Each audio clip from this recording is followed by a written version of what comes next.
against the ice, cracks spread rapidly in every direction. Damn, God-tier Wong is truly amazing. With just a gentle strike, he creates such a massive effect. So incredible. Ernyo and the others looked at Wang Yang with curiosity. We used to break ice so hard it nearly killed us. You're making us obsolete with this method. How are we supposed to have fun together anymore? Noticing their astonished stares, Wang Yang realized his actions had drawn too much attention, so he joked, "Don't all stare at me like that. I just happen to have strong hands and know how to use precise force. If you lot practice your martial arts diligently, maybe one day you'll catch up to me."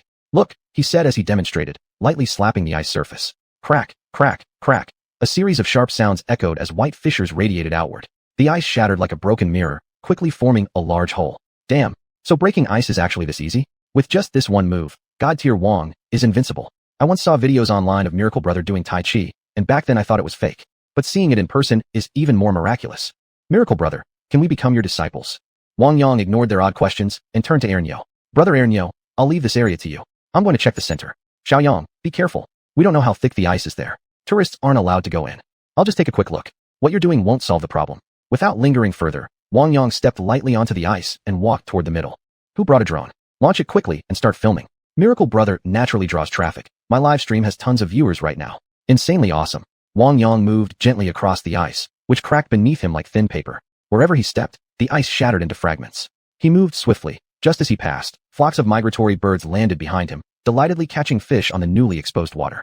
In no time, he had cleared a large expanse of open water in the middle of the pond. The ice shards he produced were tiny, ensuring that when it froze again, the layer would not be so thick. Once satisfied with the result and not wanting to stay too long, he decided to visit the poultry shed to see the old man. "Why did you come here? You've been gone quite a while this time. Get anything good?" "Grandpa, I came by to check on you. I got quite a bit this time." "Oh, you must be xiuxian. Grandpa mentions you often, always proudly. Tonight, come over to my place for dinner with your grandfather. Don't forget." "Sure thing, Brother Wong. We'll definitely come. And thank you for taking care of my grandpa all this time. Don't mention it. Your grandpa is no ordinary man. He doesn't need our help. You're thinking too much. But you should treat him well. Never turn into one of those ungrateful people who get raised by their families. Then as soon as they think they're capable, they say, 'The world is big. I want to see it.' They travel abroad and never come back, or they stay in big cities and completely ignore their elderly relatives' well-being. People like that lack gratitude and will never amount to much. When they grow old and reflect on their lost relationships with family, they'll deeply regret it. I hope that while you're learning and growing out there, you never forget where you came from and who raised you. As for your grandpa here, don't worry. I'll keep an eye on him for you. Maybe I've said too much today, but I hope you won't mind."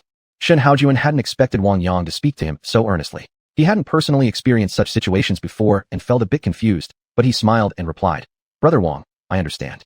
I'll always respect and care for my grandpa. I won't become someone who betrays his roots." "Good. I was partly joking, but remember my words. Even if you marry someday, never forget your grandpa. It wasn't easy raising you this far." The old man sat in his reclining chair, silently listening to their conversation without saying a word. His relationship with Wang Yang was like that of a close friend across generations. One part mentor, one part confidant. He had passed down his family's knowledge to this young man, who still had integrity and cared enough to guide his grandson. There were certain things the old man himself couldn't bring himself to say aloud. Nowadays, so many people, after finishing school, either go abroad or settle alone in major cities, building lives without regard for their parents or elders.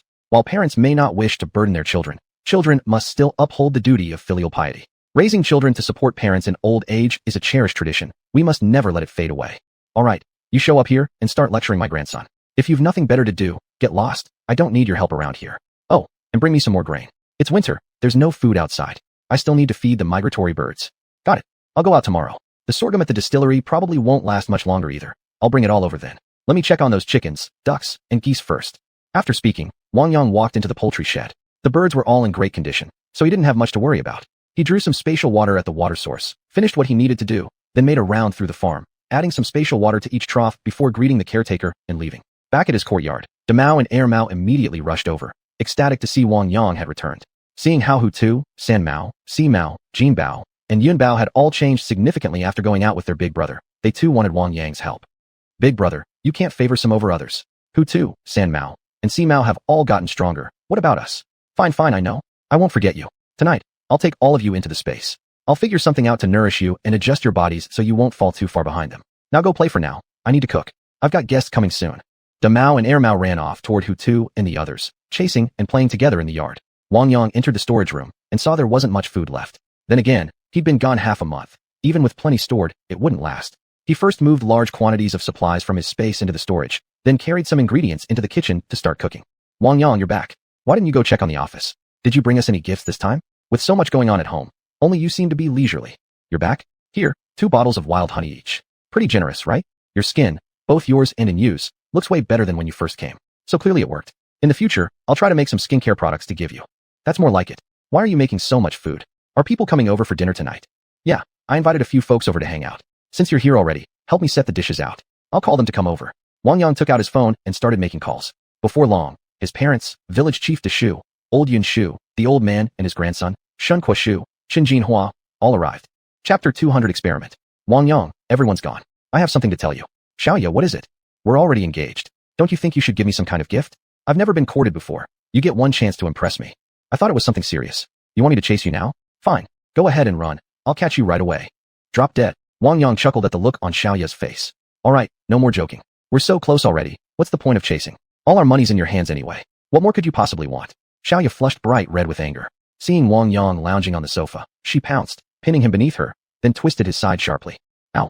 Xiaoya, easy. If you don't let go, I'm fighting back, and with that tiny frame of yours, be careful. Good thing you know when to back down. This time I'll let you off. In truth, Wang Yang hadn't felt a thing. He was just playing along to amuse her. Xiaoya, go change clothes. Later, I'll help you unblock all your meridians. You and you are both good at Tai Chi tonight. I'll give you a surprise, one that'll satisfy you far more than any ordinary gift. Really? That's amazing. Then helping you too. We're learning together. You can't play favorites. Fine. Go change into something loose. When we cleanse the meridians and refresh the marrow, your body will expel lots of toxins. Just so you're warned, don't freak out later. After speaking, Wang Yang returned to his bedroom to change, then carried a table into the bathroom. And you approached curiously, watching as Wang Yang, dressed lightly, brought a living room table inside. Wang Yang, aren't you cold? Earlier I heard Xiaoya say you're teaching her something new. Let me watch nearby. There's no taboo, right? No taboo exactly, but you still can't watch. I need complete quiet, no distractions. Lock the front door from the inside tonight, and don't come in. Stay outside and guard. Don't worry, I won't leave you out. That's more like it. Xiaoya returned dressed, and entered Wang Yang's bedroom. Seeing you there too, she didn't mind. Wang Yang, what do I need to do? Will it hurt? Is it like in the movies? Will I become a martial arts master instantly? Take this. Enough messing around. Sit cross-legged on the table in the bathroom, relax completely. Follow my guidance. And you, stay by the door, keep quiet. Wang Yang entered the bathroom, locked the door from the inside, and moved behind Xiaoya. I'm starting now. Empty your mind and body. My spiritual energy will enter you shortly. Don't resist. Endure the pain. Once begun, it can't be stopped. I'm ready. Do it. He placed one hand against Xiaoya's back, sending a powerful flow of spiritual energy into her body. The first goal, unblocking the conception and governor vessels. Guiding with divine sense, the energy coursed through Xiaoya's meridians, starting with the conception vessel, rising from below Zhongji, ascending along the pubic area, tracing the abdomen up to Guanyuan, continuing to the throat, then upward to the jaw, along the face and into the eyes, activating every acupoint in its path. Sensing Xiaoya trembling violently, the sharp pain overwhelming her, Wang Yang paused briefly to warm and nurture the acupoints with his energy. Once he felt her body had stabilized, he resumed. From her lower abdomen, the energy descended to the perineum, then backward to xiuxian at the base of the spine, ascending along the vertebral column, passing through fengfu at the nape, entering the brain, following the central cranial line until Baihui atop the head was fully opened, then descending along the forehead, nose bridge, to Suyang at the tip of the nose, crossing Rinzhong, ending at Yinyao between the upper front teeth. With the governor vessel fully connected, it merged seamlessly with the conception vessel, the first phase complete. Xiaoya slowly adjusted to the flow of internal energy. Without pause, he proceeded to open the Yin Wei Mai, Yang Wei Mai, Yin Xiao Mai, Yang Xiao Mai, Chong Mai, and Dai Mai, one after another. Now able to circulate qi through her meridians, Xiaoya began practicing independently. Wang Yang gradually withdrew his energy. He was drenched in sweat, exhausted. The residue of his spiritual power remained in Xiaoya's dantian. After a while, Xiaoya opened her eyes, a satisfied smile on her face. As she opened her mouth to speak, the stench inside the bathroom nearly knocked her out. Why do I smell so bad? Wang Yang, open the door quick. Ventilate. I need to shower immediately. Be careful. I'll step out first. This time I only opened your 8 extraordinary meridians. I'll work on the 12 regular meridians in a few days. Your body can't handle more right now. That's your limit. Push further, and you damage your foundation. I feel like I have endless strength. Right now, I could knock down an ox with a single punch. This is already amazing. I never expected you to be this powerful. Looks like you've been keeping secrets really well. I'll interrogate you properly later. You're such a shady one. Just now, I felt like you saw everything about my body. You'd better treat me well from now on. Miss, you'd better go wash up quickly. It stinks so bad. I'm getting out of here, Wang Yang said and dashed out. And you, go get Xiaoya some fresh clothes from her room. She's showering inside. I'll clean up in the other bathroom. Open all the windows in the room to air it out. The whole place reeks. What were you two doing in there? Why was it so noisy? Don't tell me I'll have to go through that too. Maybe I should just give up. I'll stick to practicing Tai Chi simply. Up to you. Wait until Xiaoya comes out, talk it over, then let me know. I'm going to take a shower first. Wang Yang took some clean clothes from the bedroom and went into another restroom. He finished washing quickly, got dressed, and came out to sit in the living room. He would wait for Xiaoya to come out before telling her some precautions, then return to meditate and restore his spiritual energy. He hadn't expected helping an ordinary person unblock their meridians would consume so much spiritual power. The last time he helped Abbot Jishio, it had felt much simpler. This time, he'd nearly run into trouble. His overconfidence had gotten the better of him. Xiaoya, freshly bathed and dressed, chatted and laughed within you as they walked into the living room. Xiaoya, your transformation is huge. I think you look even more beautiful now. How do you feel? Tell me everything. I was just talking to Wang Yang about backing out, but seeing how much you've changed, I've made up my mind. I want to become just like you. Hearing and use words, Xiaoya hesitated, unsure how to explain. Now that she was engaged to Wang Yang, what had happened earlier didn't seem like a big deal. But in Yu's eagerness felt a bit too forward. What could she say? Forget it. Better let Wang Yang handle this himself. Wang Yang stood up and gestured for the two to sit. Xiaoya, carefully absorb the spiritual energy I left in your body. Tonight, after returning home, begin meditation and circulate your qi along the path I instructed. Don't rush. Gently nourish your acupoints. Every morning, rise early and practice Tai Chi slowly in the courtyard. Talk to Yu about her situation. I'm going back to rest now. This session really took a lot out of me. Chapter 201 and Yu's decision. After Wang Yang returned to his bedroom, he locked the door from the inside and immediately entered his spatial realm, heading straight to the cultivation chamber. He sat cross-legged on the ground and began restoring his true energy. Through his spiritual sense, he noticed that the core within his dantian had dimmed considerably. Closing his eyes, he started circulating the 5-elemental technique. Spiritual qi from the space began converging toward Wang Yang's body, accompanied by faint rustling sounds. The world tree also extended many branches around him, continuously supplying that special energy to replenish his xiaolao. After a long time, Wang Yang opened his eyes and exhaled a mouthful of turbid air. His inner energy had grown stronger once again. This recovery not only restored his power, but further refined his true energy, marking significant progress in his cultivation. He stood up and performed a set of Tai Chi forms within the space, circulating his entire reservoir of true energy. A dazzling Tai Chi diagram enveloped Wang Yang completely, forming a perfect sphere with no gaps. As he completed the final move, he gathered his dispersed energy back into his body, returning everything to stillness. Unable to contain his excitement, Wang Yang let out a loud roar, the sound reverberating throughout the space, drawing the attention of all the animals. He then made his way to the snake den to check on the Snake King. Boss, we all heard your shout just now. You must be in great spirits. We didn't expect you'd come see us first. Shi, why isn't the Snake King coming out? How are his subjects faring? Boss, I was just about to tell you. Lady Xiling has begun overseeing this world, and the Snake King and his people have been moved to the underground caverns. The entrance is right here. The Snake King rarely comes out. He and his subordinates are gathering energy down there. He said he'll evolve very soon. Then why are you still wandering around? You should work harder so they don't surpass you. It'd be embarrassing. Have you returned to the Dragon Palace recently? Has Xiangui woken up yet? Boss, I came out because I sensed your call. Don't worry, I'll keep striving. I haven't even fully absorbed my last gains. Next time you see me, I'll amaze you. Xiangui is still asleep. Why don't you go check for yourself? I'm heading back now. Watching Xianxi return to the den, Wang Yang teleported instantly to the Dragon Palace, only to find Xiangui already inspecting the area. Xiangui, you're finally awake. I've visited you several times. You slept longer this time. Did you gain anything? Boss, it's great to see you. That stinky snake isn't cultivating here? Strange. I owe you thanks, boss. Through the recent transformations of this space, I've gained enormously. My defenses are stronger than ever, and my strength has more than doubled. Next time you face trouble, let me help. You won't be disappointed. Not bad. Keep it up. Xianxi built a snake den outside and gathered all his followers there. He won't be coming around much. You'll need to take care of things here. Don't sleep too deeply from now on. Xiling was angry when she saw Wang Yang hadn't come to greet her. Stinky Master, why didn't you come say hello to Xiling? I won't help you anymore. Xiling, you formed a physical body. Excellent. From now on, I can truly trust this place to you. You've worked hard. That's better. Master, I've reorganized every corner of this space. Never thought you'd collected so many treasures. I'm quite pleased. The medicinal garden holds divine herbs long extinct in the outside world. I've improved their growing conditions, so you'll never lack for medicine again. I've assigned each animal species to suitable habitats. For those with small populations, I've encouraged them to reproduce more. Master, don't you think the space looks greener now, filled with trees everywhere? I took cuttings during my free time and planted them across different zones. The spiritual qi will grow richer day by day. Spend more time interacting with the world tree. You might gain unexpected benefits. I understand. It's getting late. I should go out now. When the fruits ripen, leave some for the wild animals in the mountains. Collect the rest. I'll come back sometime to brew some fruit wine. It should taste delicious.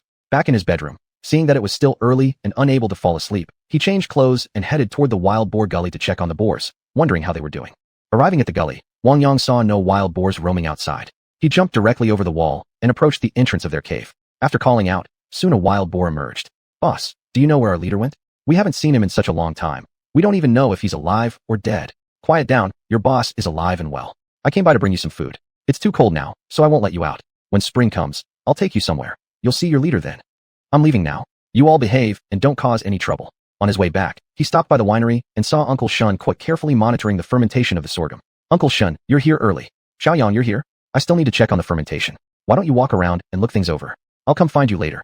Seeing how busy Uncle Shun was, Wang Yang didn't disturb him. He extended his spiritual sense across the village. Most areas were in good order and needed no attention. Later, he just dropped some spatial spring water at the greenhouses. Xiaoyang, when will you take away our brewed liquor? We've already produced over 10,000 gene, and once this batch is ready, there might be a big surprise.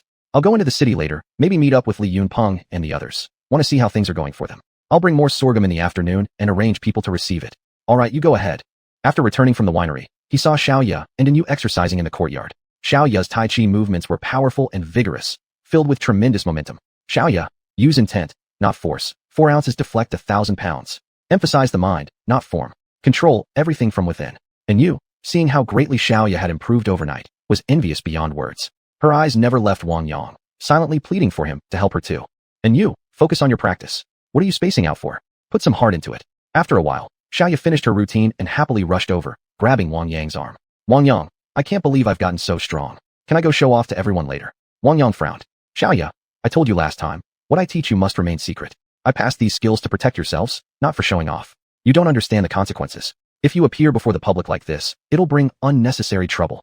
Hearing this, Xiaoya patted her chest in realization and felt somewhat embarrassed. Last night, I told you everything. Find some time to help her. Lucky you. Chapter 202 Li Yunpeng and others pay a visit. Bang, bang, bang. Brother Wang, we've come to visit you.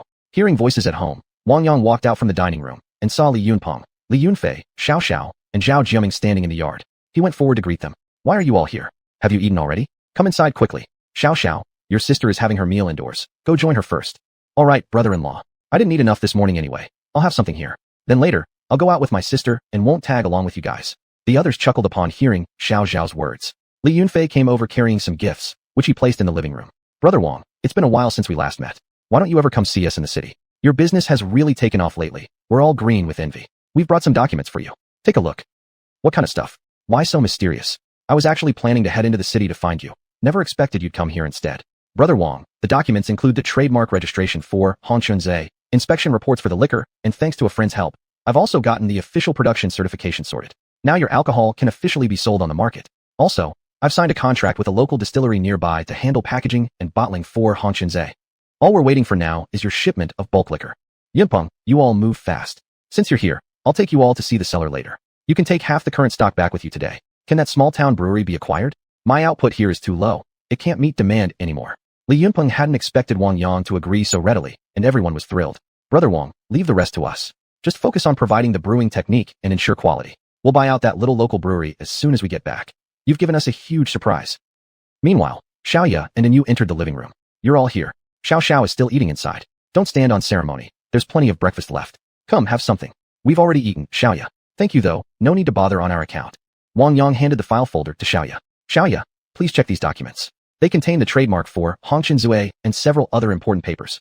All yours now. We should discuss when the product launches and pricing. Since everyone's here today, let's talk about it. Xiaoya took the envelope, sat down on the sofa, pulled out all the papers, and began examining them carefully. Brother Wang, why don't you pour us some of your homemade liquor first? It's been ages since we tasted your brew. We've been craving it. Upon hearing Li Yunpeng's request, Yu stood up, went to the kitchen, brought out several appetizers perfect for drinking, then fetched from storage a 2-caddy ceramic jar of liquor and a few wine glasses. Anjia, you always take such good care of us. If we didn't ask, Brother Wang would never bring out his prized stash.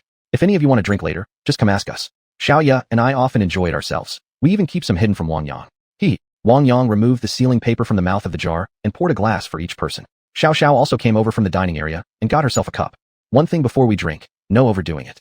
We've got things to do later. Only 1 cup per person. That's it. No refills. Nobody minded. They knew even one taste was precious. Everyone raised their glasses and began savoring the liquor slowly. After finishing the documents, Xiaoya turned to Wang Yang. Everything here looks complete, nothing missing. Have you discussed distribution logistics, packaging details, where exactly the bottling will happen? Sis Xiao, we've already arranged everything. Today we'll take part of the batch back with us. Once packaged, we'll bring samples here for your review. The price must be higher than that of national premium brands. This is pure grain liquor, extremely nutritious, and most importantly, great for health. Upon hearing Li Yunfei's comment, Wang Yang added, once the bottles are fully packaged, sell them at 10,000 yuan per bottle. We only have about 10,000 caddies stored in the cellar. That's not much. So sales must be strictly limited. As for marketing strategies, I won't be involved. After a brief discussion, Li Yunpeng and the others agreed with Wang Yang's pricing decision. The price was thus settled. Hearing Wang Yang's decision, Xiaoyu didn't object. She stood up, greeted everyone politely, then left with Yu and Xiao to go to work. Wang Yang tidied up the house, and then led the three men toward the distillery. Brother Wang, once we go back and acquire the distillery, could we have your master brewer come over to manage it? The distillery in town isn't big, but there are quite a few worker masters on staff. After taking over the factory, we'll need to secure their jobs, otherwise, we'd have a hard time arranging things later. Any negative fallout could damage the Hongqian Zue brand. Let me discuss this further with Uncle Shen Kuo when I see him later. What about that distillery you mentioned? What's its condition like, and is it privately or state-owned? Brother Wang, it's more of a joint venture. Back in the day, every area had local distilleries. But due to rigid management thinking, poor promotion, lack of market understanding, and complacency, most of these distilleries have basically stopped production.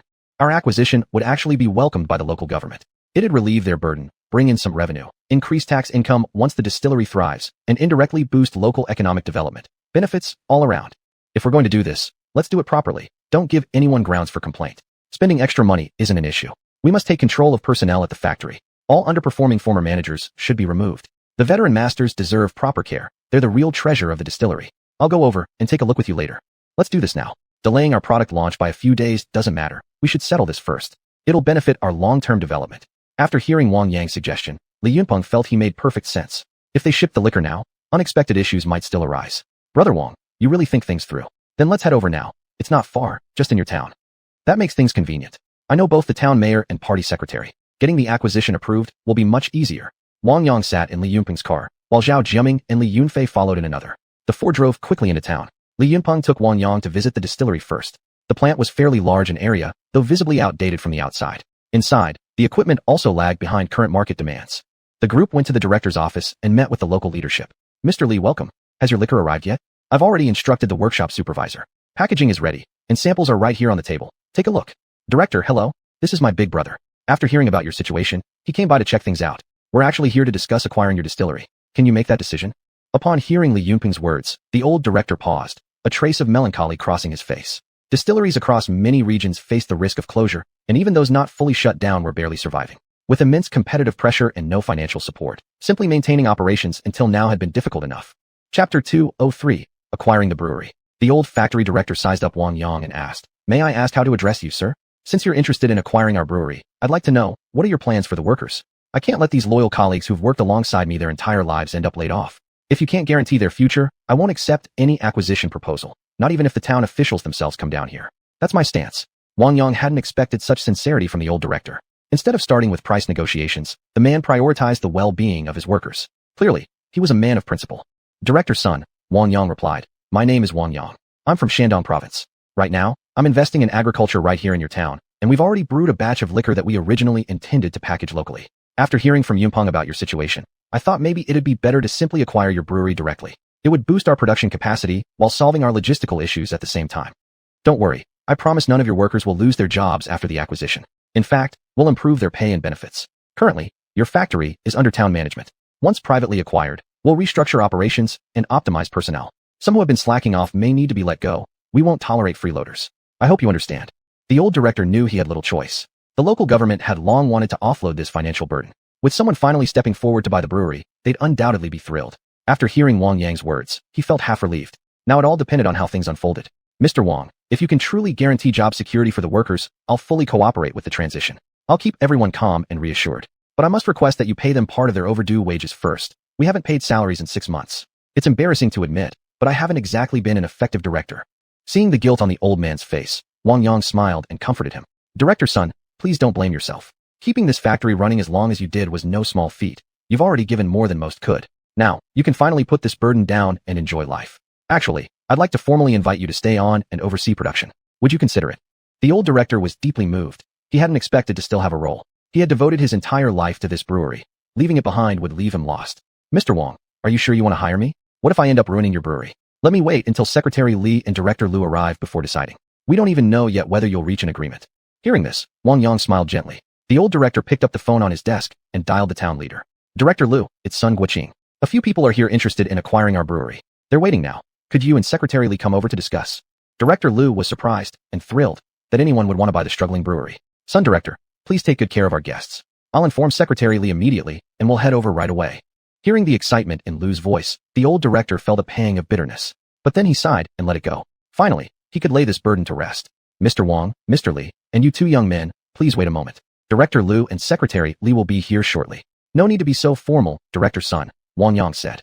We might soon be family. I really hope you'll help me manage production. Don't worry about business operations. That's not your expertise anyway. Leave that to professionals. Just focus on what you do best. Mr. Wang, rest assured, I'll fully support the new leadership. At that moment, car horns sounded outside. Two vehicles quickly pulled into the brewery compound, and everyone went out to greet them. Secretary Li, Director Lu, welcome. It's great to see you again. Mr. Wang, you're the one wanting to acquire our brewery? That's reassuring. At least we know you personally, which makes everything easier to discuss. Here's what I suggest. I've brought all the factory documents with me. You can review them first. Then we'll propose a price, and since Secretary Li is here, we can make a decision together. If everything fits, we'll approve it on the spot. Special case, special handling. We'll take care of all the paperwork for you. How does that sound? Thank you both so much, Secretary Li, Director Lu. I promise I won't let you down. One thing I must emphasize, after the acquisition, no worker will be laid off. They'll all remain employed, and will increase wages appropriately. However, if certain individuals aren't suitable for continued employment here, I hope you can help persuade them to leave. After all, we need to run a profitable business. Those unfit for enterprise roles should return to positions where they belong. Secretary Li and Town Mayor Lu discussed for a moment before agreeing to Wang Yang's request. They both knew there were people here who truly didn't belong, and they wouldn't push to keep idle hands either. Xiao Wang, we agree to your terms. Take a look at the documents first. We'll go talk with Director Sun. Then you can come with us to the town government office to make the final decision. Of course, whatever you say. You two go ahead and take care of things. Wang Yang opened the file folder and reviewed all the materials inside. Plant descriptions, asset statements, evaluation reports, debt status, and detailed employee numbers. Everything was clearly laid out. He skimmed through quickly but already memorized the key figures. Yunpeng, I've gone over everything. I fully agree with the asset valuation report. Take a look yourselves. I've made up my mind. I'll acquire this place entirely on my own. You guys don't understand production anyway. This is part of my personal business strategy. What do you think? When Li Yunpeng heard this, he didn't mind at all. Who'd care about a rundown distillery like this? All they wanted was their share of the liquor. Sure, Wang Gu, you decide however you want. Actually, this saves us some capital too.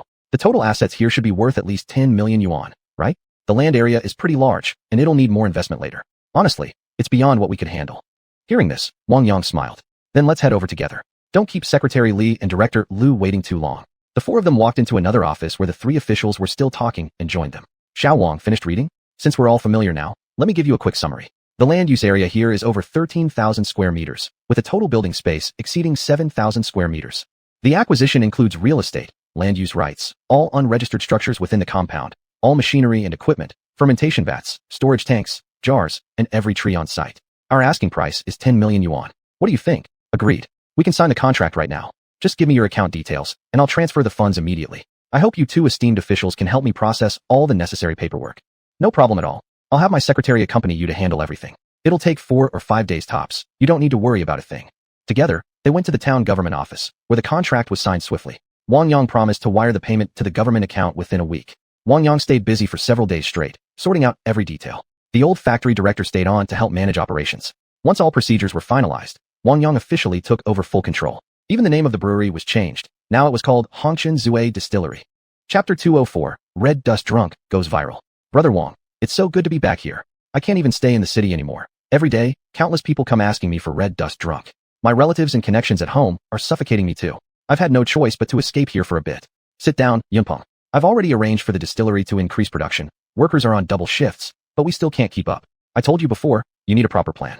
Why didn't you listen? The spring festival is coming soon, and gift demand will skyrocket. What are you going to do then? Li Yunpeng sheepishly looked at Wang Yang, feeling slightly embarrassed. Xiaoya watched for a moment before walking over and saying, Wang Yang, what are you doing? Yunpeng's here now. Stay with us for a few days. Even the village's winery hasn't stopped working. Several master brewers are physically worn out. The biggest problem now is time. Our Red Dust Drunk isn't about quantity. It's about maintaining quality and reputation. Yunpeng, why don't you two go out and relax for a while? You've all been working hard. The distillery got back on track so quickly thanks to your efforts. After hearing Xiaoya's words, Li Yunpeng realized she was right. If staying here meant endless stress, maybe a short trip would do him good. Bro, how about you come with us? I heard northeastern China is super hot right now. We should go join the fun. Wang Yang thought for a moment. Going to the northeast sounded like a great idea. He could set up a base there and visit whenever he wanted. He turned to look at Xiaoya. Why are you looking at me? If you want to go, just go. There's nothing urgent here anyway. Oh, Aunt Zheng, aren't Uncle Wang and your parents returning to their hometown soon? How did you arrange that? My parents have planned to go home for the New Year celebrations long ago. I'll just see them off when the time comes. Nothing much to pack. I'll visit them later to ask about their departure date and help book their flight tickets early. Are you planning to go back with them too, daughter-in-law? I really do want to visit your hometown. I haven't even seen your family's house yet. We're getting married next year. No house, no me. Your elders haven't met me either. Before we get married, we absolutely must pay them a visit. You better remember this. I've told you once. I won't remind you again. After speaking, Xiaoya blushed and hurried off to work. Li Yunpeng, watching from the side, wore an expression full of envy. Brother Wang, aren't girls from Xian amazing? My family keeps pushing me to find a partner. Looks like I really can't put this off anymore. Finding someone to share life with wouldn't be bad. Yunfei's in the same boat as me, still single. My parents are practically losing sleep over it. This time when I go back, I'm going to attend some matchmaking meetings. If I can't find anyone myself, our family connections will help. Next time, I'll bring my date to visit you. Just now you two were shoving romance in my face. I'm basically a giant third wheel here, ruining your mood. Get lost. If you're jealous, go find someone already. What were you waiting for? Go pack your stuff. Tomorrow we're heading to the northeast for a few days, but we must return before Spring Festival. I'm not keeping you. You can delay the red dust drunk supply for now. When the festival comes, I'll find a way to give you another batch, but this time, make a solid plan. We also need to replenish our reserves. The wine we brew still needs to age. Every year, we sell her a new batch. And go ahead and spread the word. Annual sales will be strictly limited from now on. Red Dust Drunk can become a valuable investment. Brother Wang, I'll head back first then. Sales will follow your instructions. Let's meet in the city tomorrow. I'll book the tickets right away. After Li Yunpeng left, Wang Yang noticed no one else was home. He returned to his bedroom, closed the door, and immediately teleported to the warehouse he rented. It was filled with heaps of sorghum. After checking around, he returned to the bedroom. Tiger, all of you stay and guard the house this time. I'll be gone for a few days. Once I've settled things there, I'll bring you guys along next time. I might teleport back at night, so don't get any weird ideas, got it? Boss, don't worry. We'll take care of everything here. Or maybe, take Blackie with you? He's been so annoying lately. Just leave him in the space for a while. Nobody'll notice him here anyway. Wang Yang considered it and agreed. Every time he went out, he sent Blackie into the space, where the dog was having such a great time, he never wanted to come back. Bringing him along this time might be fun, and he could even find him a mate up north. When Blackie heard he was invited again, his large eyes fixed intently on Wang Yang, wearing an eager, pleading expression. Wang Yang glanced at him and found it amusing. He reached out and rubbed the dog's head. Blackie, this trip I'll get you a girlfriend. Excited? From now on, stop being so rough at home. Throwing little tantrums all the time. What if I'm not around often? Are you going to cause chaos? Boss, I've been so well behaved. How can you say such things about me? It's all Tigerhead slandering me behind my back. You can't trust him. I'm the guardian of this household, you know? Look how strong I am. This time when you go exploring the woods, I can even scout ahead for you. After hearing Blackie's plea, Wang Yang couldn't help but smile and immediately sent him into the space. I'll send Golden Leopard and Clouded Leopard in too. Might as well check on your two cubs. Last time I brought in 5 leopards. Go have a look. Who knows, maybe you'll find yourself another mate. Boss, don't say that, or Clouded Leopard will get upset. After sending the 2 leopards into the space, Wang Yang set off toward Wild Boar Valley with Tigerhead, Big Fur, Second Fur, Third Fur, and Fourth Fur. He was bringing them some food and spirit water. Once there, he released Pig Samba to see his subjects again. Using his spiritual sense to scan the surroundings, he confirmed no tourists were nearby, then climbed over the wall into Wild Boar Valley and released Pig Samba once more. Boss, why did you bring me out? Is there something you need me to do? Pig Samba, this time I'm letting you see your old subjects. Don't you want to meet them? Or should I just send you back? Pig Samba looked around and recognized his former home. Many of his followers were already joyfully staring at him. He quickly straightened up with pride. My children, I've come to see you. Behave yourselves from now on. Maybe one day the boss will send you to live with me, and then we'll never be separated again. Wang Yang paid them no further mind. He entered the wild boar's den and placed plenty of vegetables, corn, and other food inside. Then he took out a shovel and dug a large pond, lined the bottom with waterproof tarpaulin, and filled it with a generous amount of spirit water. Since nobody normally came around here, nothing would be discovered. With everything arranged, he stepped out of the den. Pig Samba, I'm heading back now. I'll send you back to the space first. I've left lots of food for them, plus plenty of holy water. Make sure they don't gulp it all down at once. Save some for the little piglets. Boss, you're too kind. Let me take them inside to see. Wait a moment. I'll come back once everything's settled. Later, Wang Yang visited the distillery and spoke with Uncle Shen Kuo about the warehouse matters. Uncle Shen also oversaw quality control at the winery and knew about the sorghum storage warehouse. After walking around the entire village, he went to see his parents and told them he'd be traveling to the northeast for a short trip. Chapter 205, First Arrival in the Northeast. Wang Yang, you're not going to disappear again this time, are you? And you, if anything comes up while I'm away, just contact Xiaoya. This time it should be fine. Don't worry, I'll go ahead and set things up for you all. Later I'll bring you guys over here to enjoy it together. After finishing their workout, Xiaoya and then you went back to their rooms and didn't come out to see Wang Yang off. Tigerhead, you and the others patrol around the village more often. Keep an eye out for any suspicious people. And remember, stay safe. Don't get yourselves knocked out. Otherwise, I won't find you when I return.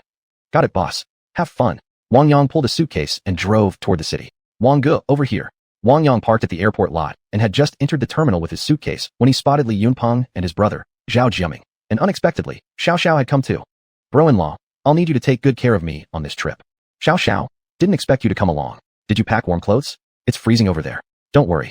Northwest isn't much warmer than Northeast. I'm used to it. Let's go. After a flight lasting over 3 hours, they arrived in Harbin near noon. The 5 of them took 2 taxis and checked into a hotel on Central Street. Wang Ge, have you been here before? This is actually my first time. Don't look at me. Let's just follow our travel guide and explore around. I've heard people here in the Northeast are super friendly, but still, stay alert. Once we've settled in, let's head out together. Then let's go now? I'm starving. Let's try some authentic Northeastern cuisine. I've heard sweet and sour pork, 3 fried delicacies, freshly fried mushrooms, and old-style stir-fried meat chunks are all amazing. Hurry up and get ready. We're leaving. Xiao urged impatiently. After lunch, Wang Yang accidentally overheard something. A rumor about illegal wildlife trading happening secretly this very afternoon. Who would still dare to take such risks these days? Thinking it over, he decided he absolutely needed to check it out. These traffickers were usually extremely cruel. They'd kill the animals shortly after receiving them, then sell the meat through various channels to different restaurants or distribution points. Looking around at the group, he saw everyone was energetic and excited. He realized he'd need to arrange a tour guide so he could slip away quietly. After all, he hadn't come here purely for tourism. Pulling out his phone, he searched for a well-reviewed local guide and called her immediately. After giving her his location, the guide arrived shortly. Are you Mr. Wang Yang? I'm Guide Xiaohui. Very pleased to meet you all. Without wasting words, Wang Yang told her. I have something urgent to attend to shortly. I'm entrusting my friends to you. Please help plan their sightseeing route and itinerary. Li Yunpeng looked at him curiously, and the others gathered closer. This is a guide I just hired. Follow her instructions. I just got a call and need to handle something urgent, so I won't be joining you for now. Having made all necessary arrangements, Wang Yang quickly left. He hailed a taxi on the road and soon arrived at a small nearby town. The place was remote and bitterly cold, with almost no pedestrians in sight. Using his spiritual awareness to scan the surroundings, he was shocked. How brazen could these traffickers be? In broad daylight, there was already a crowd gathered in a courtyard. We go. What rare goods did you bring this time? I'll pay top price. Shang Biao, you're everywhere. Don't you know about queuing? First come, first served. Inside the yard, several men were arguing among themselves over shares, each wearing expressions of raw greed. Wang Yang found a quiet spot and began altering his appearance. Soon, his face became unrecognizable, his stature slightly taller. Once fully disguised, he walked toward the gate of the small courtyard. Who are you? This is private property, no strangers allowed. Leave immediately. To his surprise, there were surveillance cameras installed. Clearly, this den had been operating for quite some time. The people inside seemed familiar with one another. That itself spoke volumes. I'm here to see Hui Go. I'd like to buy some high-demand goods from you. Do you have any available? Hui Go was startled that someone had come directly to his doorstep. Curious, he checked the monitor and then ordered someone to open the gate. Brother, since you're here, come on in. Hui Go, you're too kind. Upon entering the courtyard, Wang Yang was met with gruesome scenes. Wild animal remains scattered everywhere. These people were utterly heartless.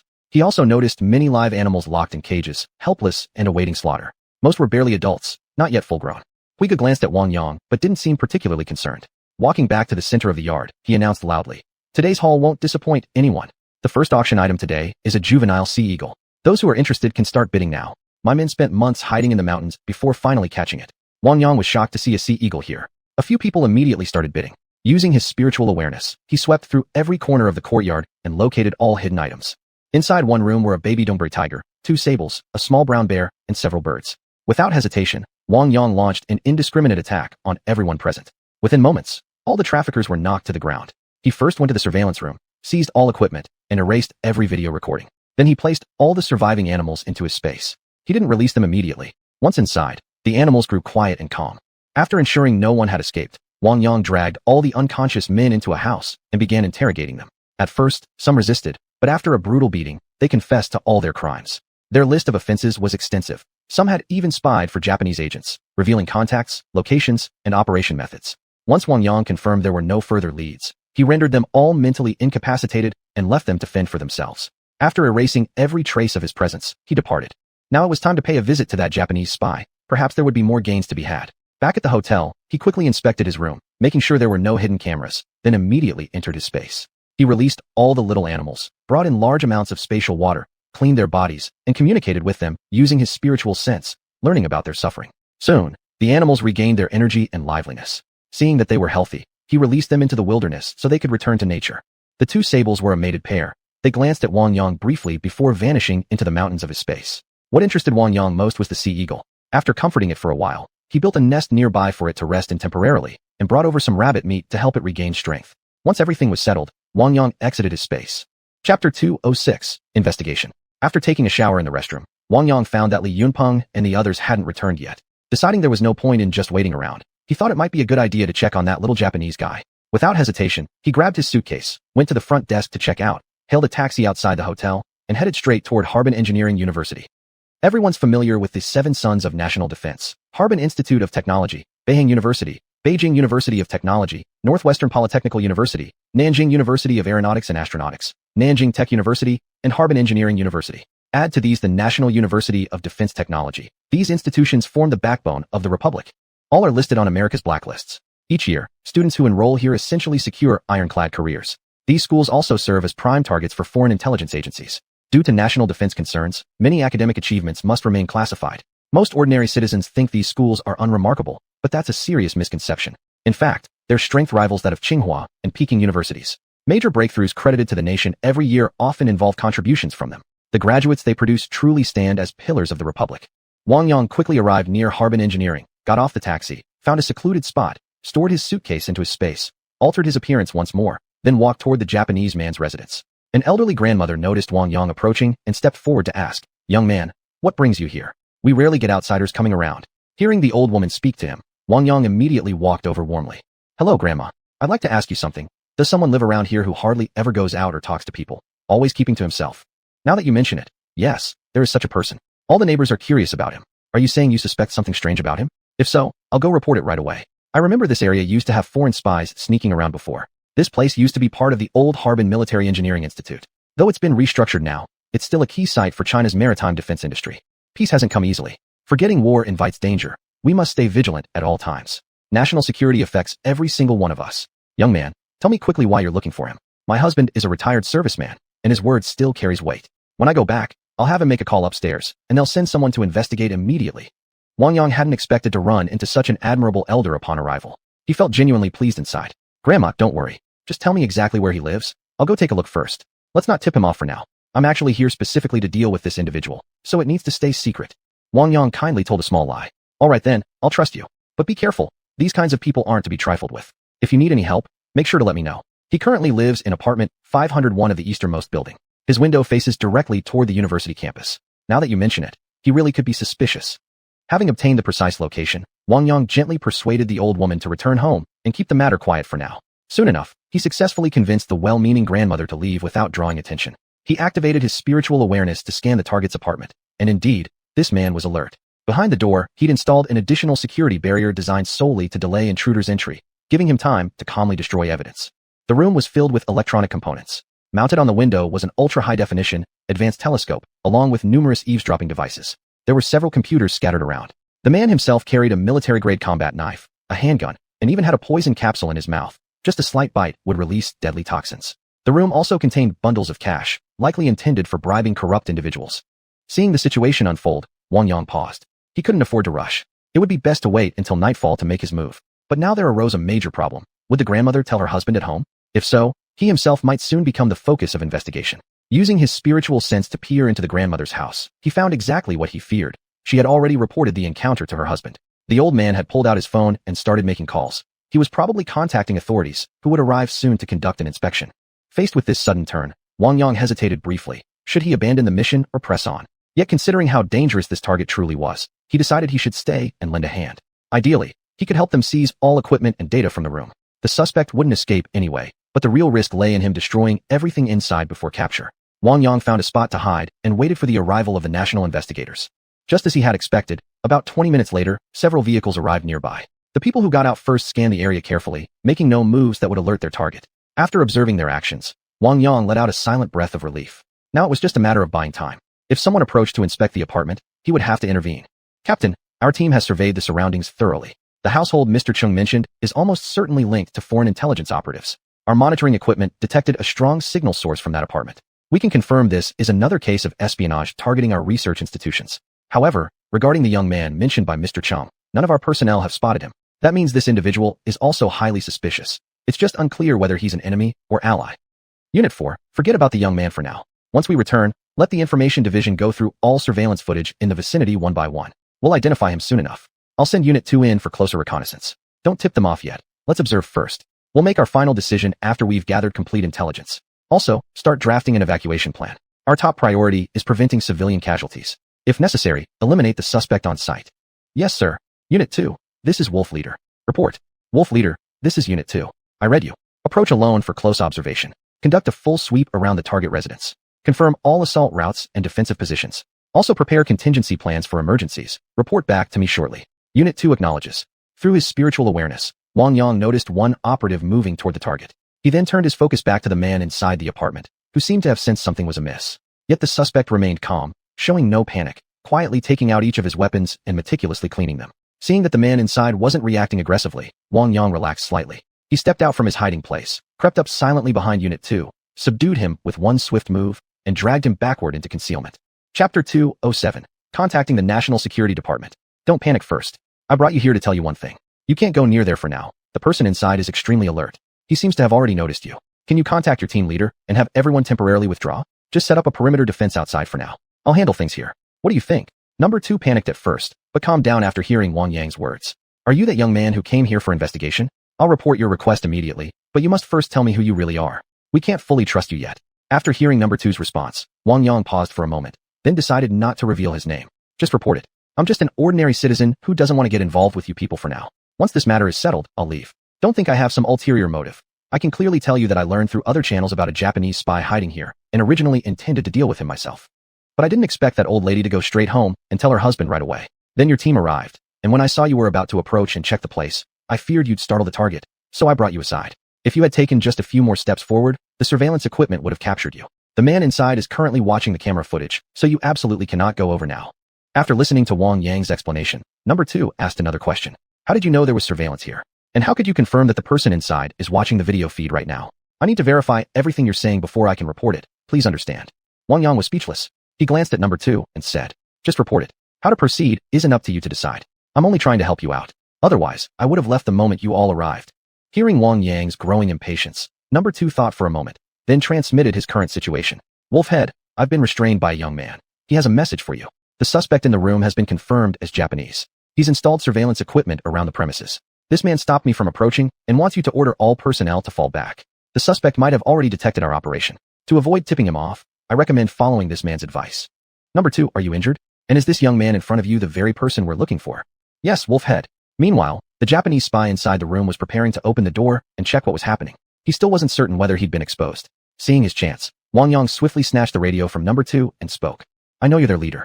I'm officially informing you. Do not let anyone come closer. The man in that room will come out shortly to investigate. Under no circumstances should your people expose themselves. That's all I have to say. Wang Yang handed the radio back to Number 2. Stay here for a while. Don't go out. I'll go check first. Don't follow me. Before Number 2 could react, Wang Yang had already vanished from sight. Goddamn. How incredible is this guy? Experts truly hide among the common folk. I believe it now. Number 2 muttered to himself, quickly reattaching the earpiece. Wolfhead, this is Number 2. The man with me has gone ahead to check and told me not to approach. This person is far more capable than we imagined. Even if we combined all our forces, we wouldn't stand a chance against him. We should consider recruiting him to work for us. Upon hearing Number 2's report, Wolfhead hesitated briefly, then ultimately followed Wang Yang's advice and ordered his men not to advance further. Now, all he could do was hope his judgment was correct. This was a gamble. All units, remain concealed. Do not expose yourselves. Wait for my command before acting. Acknowledge. Receive. Wang Yang had already reached the 5th floor. Using his spiritual awareness, he confirmed the Japanese spy was about to exit the room. Now that the surveillance feed was no longer being monitored, he lightly leapt and positioned himself behind the door. Click. The door opened from the inside, and the spy stepped out cautiously. Seizing the moment, Wang Yang moved before the man could react, instantly subduing him. He quickly pulled out the poison capsule from the spy's mouth, then searched and confiscated all hidden weapons. After confirming no further threats, he walked to the window and signaled the operatives outside. Seeing Wang Yang waving at him, Number 2 knew the mission was successful and immediately reported. Wolfhead, he's signaling for us to come over. He succeeded. Wolfhead acted decisively. All units, move in. Wang Yang waited there for a while. Seeing a group of people approaching, he stepped forward and said to them, I've already captured the suspect for you. I didn't touch any equipment inside the room. Handle him yourselves. This is the poison capsule I pulled from his mouth, and here's a handgun and a military knife. I've pointed out all the cameras in the room for you. I don't know much about this kind of gear. Now that everything's settled, I'm leaving. I hope you won't follow me. When Wolfhead saw how calmly Wang Yang spoke to him, and after witnessing the way he located the hidden cameras, his eyes lit up with excitement. If this man were under his command, what mission could possibly remain unsolved? Facing off against other teams in the future would be an utter victory every time. After a moment of thought, he decided he couldn't let such a person slip away so easily. Could you at least tell me your name? You've done us a huge favor today. I'll make sure you're properly recognized back at headquarters. Given your skills, how about joining us? I can personally fast-track your recruitment into our national security department right now. What do you say? Seeing Wolfhead staring at him with gleaming eyes, Wang Yang felt uneasy. He enjoyed his current freedom and didn't want to burden himself with complications. Thanks for the offer, but I have my own matters to attend to. Besides, I don't like being tied down. Let's leave it at that. You can just call me Xiao. With that, Wang Yang quickly turned and left, moving so fast that he vanished from sight in an instant. All the agents stood stunned by his speed. None of them had ever imagined someone could be this incredible. Glancing at the unconscious man on the ground, they could only shake their heads in disbelief. Wolfhead, watching helplessly as the figure disappeared without even learning his real name, knew he'd probably catch hell from his superior later. Irritated, he snapped. What are you all staring at? Get moving. Retrieve all equipment intact and bring it back. Secure the prisoner secretly. Also contact headquarters. Have the info division send personnel to take over the site. Number 2. Come with me to pay respects to our senior officer. If it weren't for his report, we might never have discovered this place. We have no idea how many state secrets this man has already stolen. Everyone else, stay alert. Numbers 4, 5, and 6. Transport the prisoner back now. Once Wang Yang sensed no one was paying attention anymore, he went to an open area, retrieved an off-road vehicle he'd stored earlier from his spatial storage, and began driving around Harbin, enjoying the city. Chapter 208. Resentment. Where's this place? Why is it shrouded in such immense resentment? Wang Yang parked his car and checked the time. It was already very late, and there was no one else in sight. Emboldened by confidence in his abilities, he began walking forward. Suddenly, a row of large characters appeared before him. Sight of Unit 730, one of the Japanese invading army. I knew it. No wonder there's such overwhelming resentment here. This is the place. Nightfall crept slowly over the area, and the temperature here was noticeably colder than elsewhere. Since he had already come this far, he decided to go in and see for himself. Within the Taoist text Wang Yang had studied, there were rituals for guiding lost souls to peace. He might as well try one tonight. The exhibition hall was already closed, but using his spiritual awareness, he surveyed the interior. The Unit 731 Museum's permanent exhibition centered on the theme of crimes against humanity, following 3 core elements: the criminals, their crimes, and the evidence, as it exposed Japan's state-sponsored development of biological weapons and its implementation of bacteriological warfare, a crime against humanity. The exhibition was divided into 6 main sections. Japan's Biological Warfare Program, Unit 731, the Center of Japan's Biological Warfare, Human Experiments, Development of Biological Weapons, Implementation of Biological Warfare, and Destruction of Evidence and Trial. Together, these provided a comprehensive, 3-dimensional presentation of Japan's state-led war crimes and inhuman atrocities. Every Chinese person must never forget this tragic history. It is our nation's deepest sorrow. Wang Yang didn't linger at the exhibition hall, but headed straight toward the ruins, from where the oppressive resentment was emanating. Suddenly, a beam of light shone his way, and an elderly man approached. Who are you? What are you doing here at this hour? If you don't have anything important, leave quickly. There's nothing worth seeing here at night. Come back during the day if you want to visit. Grandpa, hello? I'm a tourist from out of town and didn't know your visiting hours. I just happened to drive by earlier and got curious, so I came to take a look. I won't cause any trouble. The old man scrutinized Wang Yang carefully, then paused in thought before saying, Young man, since you're from afar, you're probably here to see Harbin's ice festival. We welcome guests like you. But still, as someone who's been around, let me give you some advice. We young people shouldn't come here at night. It's not that I don't want you to visit. We have rules. The site closes every evening. As for why, I think you understand what I mean, so I won't elaborate. Just leave now. If you come again tomorrow, I'll be happy to guide you around and tell you about this place's history. Wang Yang saw that the old man spoke with genuine kindness, and there were indeed good reasons to keep visitors away at night. In the past, unexplainable events had occurred here, incidents science could not account for, and even today, no definitive conclusions had been reached. The rules were in place to prevent accidents. Grandpa, I'll just take a quick look outside, and then head back. You go ahead and rest. I won't cause any trouble. I'll leave soon. Suit yourself. I've warned you already. Too much curiosity isn't always a good thing for young people. Seeing that Wang Yang wasn't listening to his advice, the old man turned and left. The sky grew darker. There was no moon tonight, and most areas were swallowed by thick darkness. Using his spiritual awareness, Wang Yang noticed something strange, an area where energy surged rapidly, accompanied by unusual movements and sounds. It sounded faintly like the roar of a train, mixed with heart-wrenching screams. With no one else around, he froze at the sight. Several eerie shadows emerged from among the ruins, moving erratically, pausing, roaring furiously into the night sky, then vanishing moments later. What kind of deep resentment could remain unrelieved after all these years? Such lingering spirits often manifest under specific conditions. That's why some people occasionally see bizarre images or hear strange noises. Cough, cough, cough. The old man had returned. He stared silently at the ruins, sighed deeply, and said, Young man, I didn't expect you'd encounter this on your very first visit here. I don't know whether to say you're lucky or unlucky. I've lived here my whole life, and I've only seen this happen a handful of times. Now that I'm old, these things don't affect me much anymore. But I still grieve for the compatriots once imprisoned here. This kind of thing can't easily be stopped. Do you see those abandoned chimneys over there? That's where the incinerators used to be. Tens of thousands of our countrymen were disposed of there. You just saw it yourself, weren't you afraid? Grandpa, I didn't expect you to be quite interesting after all. Let me be honest with you too. I was drawn here by the resentment in this place. I originally came to see if I could help lay these wandering souls to rest, and now look, I've run into you. Since you're already here, let me invite you to come along and take a look. As for fear, well, maybe just a little. but they were our fellow countrymen once. There's nothing to truly fear. Now that we've encountered this, we can't just turn away. I know you have some unique abilities yourself, so why don't we go together? The old man looked at Wang Yang. Then a faint smile appeared at the corner of his lips. Not bad at all. Young people like you are impressive. Who's your master?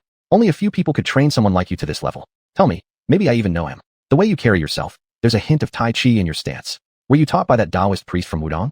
I've spent half my life searching, but never found a decent disciple. When I saw you earlier, I wanted to test you a bit, but I didn't expect you to be this outstanding. So many traditions in our country are on the verge of vanishing. Once our generation is gone, the wisdom left by our ancestors might truly be lost. That we met here today must be fate. I'd like to see just how much skill your master has passed down to you. Come, let's go inside together. Wang Yang listened to the old man's words, each one stranger than the last. It seemed he had truly encountered a true expert this time. Though the old man's cultivation wasn't as high as his own, his knowledge and experience far surpassed his. Many secrets, insights, and encounters he could never match. Grandpa, this time you guessed wrong. I haven't formally taken a master yet.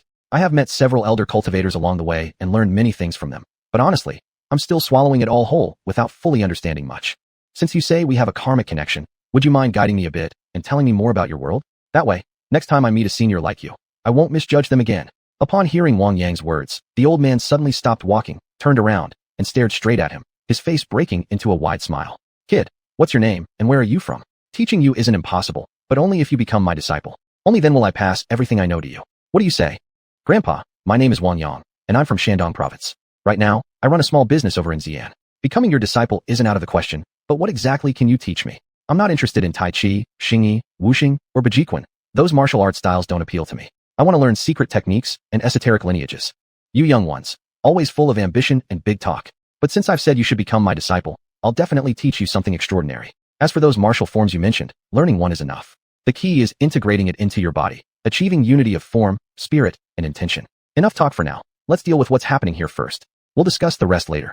Chapter 209 Resolving the Malevolent Qi. Wang Yang followed the old man into a house, from where most of the strange sounds originated and where shadowy figures first appeared. Kid, don't panic no matter what you see. I'll handle everything here. You just watch from the side. Tonight, I'm going to show you some of my true skills, something that'll really open your eyes. Then I'll be right here backing you up, Grandpa. Let's see exactly what you're capable of. Before Wang Yang finished speaking, a wisp of greenish smoke rose from the ground, and row after row of eerie figures emerged. At first, they looked somewhat normal, but soon their appearances became unbearable to look at. Some were missing arms or legs. All had ashen faces. Some had hollow abdomens. Others were rotting all over, tortured beyond recognition.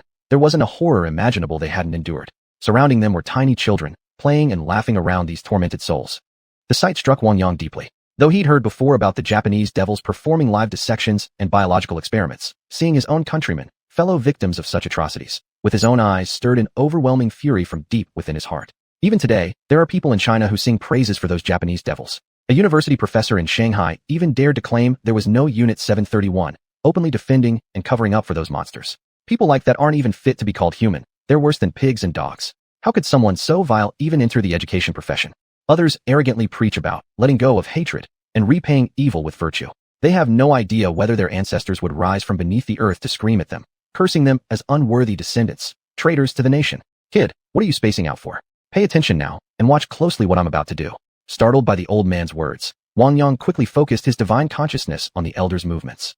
I never wish to see any of you in such suffering, the old man said solemnly. But the accumulated resentment outside grows heavier by the day, already affecting the real world. Tonight, I will help you find liberation. May you return swiftly to the cycle of reincarnation, and finally break free from this prison. Master Taoist, one of the spirits replied, you've guarded this place for most of your life. We deeply respect you. Unlike other priests, you've never treated us as monsters. Every year you've offered prayers for us, soothing our anger and pain. We're truly grateful. But after all this time, you still cannot fully free us from this place. Our inner rage is becoming harder and harder to suppress. You should leave while you still can. Revenge has its target, debts have their debtors. Though we would never harm you, and couldn't even if we tried, the world outside is growing chaotic again. The entire mortal realm is filled with corruption, and resentful energies from everywhere are converging here. This place will soon become a ghost domain within the human world. Please, leave while you still can. After hearing their exchange, Wang Yang felt even more admiration for the old man. He couldn't just stand by idly anymore. From their conversation, he understood that the elder alone couldn't save all these lost souls. He began circulating his true essence and chanted aloud the Taoist rebirth mantra. By the supreme decree, I release your lonely souls. All specters and malevolent entities shall receive grace. Those with heads shall ascend. Those without heads shall be reborn. Victims of blade, bullet, drowning, hanging. Those who died openly or in secret. The wrongfully killed, the wronged, the oppressed, debtors and enemies, restless young souls. Kneel before my altar, as the 8 trigrams shine bright. Step forth from Can, transcend to another realm. As man or woman, bear your fate, wealth or poverty, joy or sorrow, all shaped by your own deeds. By imperial decree, may all beings swiftly attain rebirth. By imperial decree, may all beings swiftly attain rebirth. Seeing a glimmer of relief wash over the tormented souls, he immediately began chanting the next mantra, the food offering rebirth spell. Golden light of meritorious power, gently piercing darkness and gloom. Lotus pools flow with pure fragrance. Lotus canopies drift with clouds. Spirits cherish harmony, dwelling eternally. In the 12 towers above. Hasten now, proclaim the Lingbao edict. Freely wander the heavens. Suddenly, a massive black hole opened in the ground, and a regiment of spirit soldiers marched out. Leading them were the black and white impermanents. They nodded respectfully toward Wang Yang, then ordered the soldiers to guide all the trapped souls into the dark portal. After the portal closed, a voice suddenly whispered into Wang Yang's ear. White impermanence spoke. Kid, keep going. There's still lingering resentment gathering here. Use your Taoist Great 8 mantras. One of them, the purifying heaven and earth spell, can resolve the rest. Do your best. Relieved to know there was a way forward, Wang Yang continued circulating his true essence and began casting the spell. Heaven and earth, by nature pure. Let foulness scatter, let clarity endure. Within the caverns, profound emptiness shines. Bright and vast, the primordial design. The 8 directional gods of might. Answer my call, assist me tonight. With Lingbao's command, let it be known. Throughout the 9 heavens, to every throne. Qian Luo De Na, Donggang Taoshan. Sever demons, bind evil, save 10,000 souls. The Xiuxian mantra, decreed by Yuan Shi. Chant it once, and illness departs, life extends.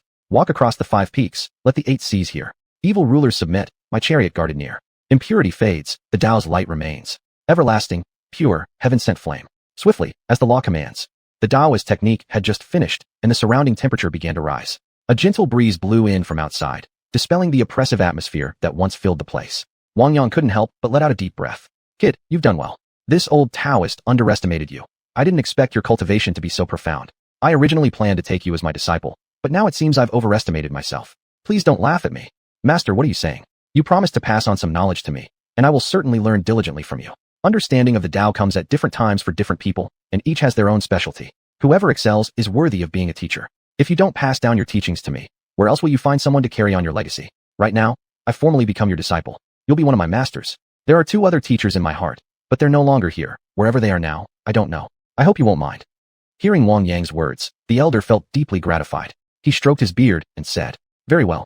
Since you accept me as your master, then I gladly accept you as my disciple. To have someone like you as a student means I haven't lived this life in vain. It also honors my sex tradition. The matter here has been settled. Let's leave now. Come with me to my residence first. I'll show you the way. My mission assigned by the state is finally complete. There's no longer any need for me to guard this place. At last, I can go visit those old friends of mine. Master, let's go to your home first. And if you ever feel bored, come live with me in Xian. I currently reside at the foot of the Qinling Mountains. I'll properly care for you from now on, and being close by, I can consult you whenever I need guidance. The old man looked at Wang Yang, then smiled. You've been scheming about getting me to join you all along, haven't you? Thinking I'd go there and stand guard at your gate? You're really overreaching. But this time, I must first report to the higher authorities. Since this place could be resolved, other similar sites across the country can also be handled. From now on, kid, you probably won't have such an easy life anymore. We who walk this path are all registered above. We're involved in many things that cannot be made public. Events like tonight's must remain hidden from ordinary people. There will always be those who bear heavy burdens in silence. Peace wasn't won easily. Every citizen should carry a heart full of gratitude. Over 100 years of humiliation were endured, and countless lives paid with blood before today's peace was achieved. A nation that loves war shall perish. A nation that forgets war shall face peril. The ruins of Unit 731 are a wound in our nation's flesh that may never fully heal. This is a blood debt, a deep-seated hatred that every generation of our descendants must remember forever. This exhibition hall stands as a scar upon our republic. The Nanjing Massacre Memorial Hall is a gaping tear in our nation's chest. It is precisely because we carry so many painful memories that we cherish even more the hard-won peace of today. Master, I've remembered every word you said. Let's go. Chapter 210, The Xiuxian Sect. Master, my car is over there. The old man took one last look around the ruins, lingering for a moment before following Wang Yang to the car. Kid, drive ahead. My place isn't far from here. Master, I didn't expect you to live in such a nice spot. Living in a big villa like this. Looks like you're pretty wealthy. I've really latched onto a powerful mentor. Wang Yang joked. The old man didn't explain, which amounted to tacit agreement. Just focus on driving. I still want to live a few more years. If you're going to inherit my legacy, you'll need to work hard for it. Don't even think about getting your hands on this residence. It's provided by the state specifically for me, not my personal property. When we get home, I'll tell you more about my background. You've become my disciple, yet you don't even know where I come from. If you meet some acquaintances later without knowing, you'll make a fool of yourself. After driving a while, Wang Yang arrived at the villa district, where a guard stopped the car. The old man rolled down the window and said to the duty officer, "Xiao-sun, it's you on duty tonight. This is my apprentice, he drove me back. Open the gate for us." When Sun Jie recognized Elder Go, he immediately gave a salute. "Elder Go, I didn't realize it was you returning. Sorry, I'll open the gate right away." "It's nothing, Xiao Sunday. You're just doing your job. Everyone must be checked before entering or leaving. Otherwise, this place would fall into chaos. We'll head in now. We have things to attend to. Keep up the good work." After the barrier lifted, Wang Yang nodded slightly at the guard and drove through. There weren't many residents here, all prominent figures, with particularly many elders, a place resembling a rest retreat. "Kid, park the car right in front of my house." After parking, Wang Yang followed the elder into his residence. "Master, this place is truly something special, quiet and peaceful amidst the bustle. Clearly, the higher-ups hold you in high regard. Naturally, do you think just anyone can be stationed here? Without real skills, you couldn't even protect yourself, let alone serve as guardian. Come inside first. You'll stay here tonight. Tomorrow, I'll find a few witnesses. You'll be officially accepted as my disciple then." "Master, are you trying to show off by rushing me out like this? I'm a low-key person. I don't want attention. I've got plenty going on at home already. Things have expanded quite a bit lately. Don't go piling too many tasks on me. That's something I won't do." But the elder paid no mind to Wang Yang's words. Now that he was here, he had to follow orders. "Once you've become my disciple, doing tasks for your master is only natural." He pulled out an access card, unlocked the door, and stepped in first. "Kid, hurry up, what are you dawdling for? Even if there are matters for you to handle, I won't send you out immediately. Stop worrying so much. Follow me. Come offer an incense stick up front." Wang Yang saw 3 divine statues of the 3 pure ones displayed in the room, along with several portraits. The elder walked forward, bowed respectfully, and chanted aloud. "Xiuxian, the 75th generation hermit lineage holder of the Xiuxian sect, pays homage to all ancestral masters of Xiuxian. Today, I formally accept Wang Yang as the 76th generation hermit disciple. May all ancestors bless this succession." Wang Yang devoutly followed his master in bowing. After the ceremony, they went to the living room and sat down. "Wang Yang, tonight I formally accept you as my disciple. We belong to the hidden lineage, very different from the public-facing Xiuxian practitioners. Our branch studies immortality cultivation and the Tao, unknown to the outside world. From now on, never reveal your cultivation level casually. Continue living an ordinary life with an ordinary mindset. Our Xiuxian sect originated at Maoshan, hence it's also known as the Maoshan sect. It includes both northern and southern branches, the northern Maoshan being the founding site, while the southern branch was established by Guhong at Luofu Mountain in modern-day Guangdong. The Xiuxian sect was actually founded during the Southern Liang dynasty by Tao Hongjing of Maoshan. Besides Great Master Tao Hongjing, there were immortals Zhan Shanggong and Guo Sichao in pre-Qin times, highly accomplished Taoists Li Ming and Zhuo Xi during the Qin and Han dynasties, patriarchs Wei Huazuan, Yang Shi, Su Mi, Su Hui, and the famous Southern Taoist master Guhong in the 2 Jin periods, ritual experts Lu Xiujing and Sun Yue during the Northern and Southern dynasties, Wang Yuanji, Pan Shijing, Sima Qingxin, Li Hongguang, and even the renowned poet Li Bai during the Sui and Tang dynasties. Generation after generation produced outstanding Taoists, making it the orthodox and mainstream tradition of Taoism. During the Northern Song dynasty, it stood alongside Longhu Mountain and Gahu Mountain as one of the 3 great talismanic sects, collectively known as the 3 Mountains Talismans. I am a descendant of Patriarch Guhong. By practicing under me, you belong to the Southern Maoshan lineage, which is part of the Xiuxian sect, though externally classified under the Jingyi sect. My Taoist name is Su Zhong. Today, I will bestow upon you a Taoist name, Yuan Yuan. Wang Yang silently repeated the name several times and found it quite pleasing, Taoist Xian Yuan. Thank you, Master, for granting me this name. There's a room over there, go rest for now. I'm tired too. Tomorrow, I'll take you to meet a few people. In the future, should you encounter worldly matters, you can seek their help. I'll go then. Master, you should rest early too. Wang Yang entered the room and looked around. Everything was fully equipped. After taking a shower in the bathroom, he stepped into the space. When Hai Dongqing saw Wang Yang arrive, it immediately flew over, chirping excitedly and rubbing its head affectionately against Wang Yang's face. Little one, you've recovered well. From now on, you'll follow me. Just like the others, call me boss. I'll name you Xiao Bai from now on. Stay here in this space for the next few days. Rest well, regain your strength quickly, and fly back into the sky again. The sky is your true destiny. For now, stay comfortably in your nest. I've prepared food for you. You still need time to grow. Don't be sad that your parents are gone. Without enduring wind and rain, how can one see the rainbow? After hearing Wang Yang's words, Hai Dongqing rubbed his face once more, then flew back to its nest. Wang Yang went next to check on the young Siberian tiger cub. It was currently being cared for by the South China tiger couple, and its condition had also improved considerably. Tiger King, Tiger Nyo, is this little one giving you any trouble? Boss, you're here. The cub is doing well. We'll take care of him for a while longer. Once he grows a bit bigger, we'll let him live with our other cubs. Tiger Nyo said happily. Thank you so much, boss. I really love this little fellow. He reminds me of my own children. Our tiger population is shrinking, and our habitat keeps getting smaller. If you ever come across other tigers outside, please bring them here. They can live safely here, and our clan can gradually grow stronger. Tiger Nyo, I understand. Right now, I'm already in the homeland of the Siberian tigers. In a few days, I'll go search for more of them and bring them here. Since this little one is doing well, I feel relieved. Now I have to go check on the brown bear cub and the sable couple. I'll leave first. Using his divine sense, Wang Yang quickly located them. The young brown bear was currently following Haizi to steal honey. Seeing their playful scene, Wang Yang decided not to disturb them.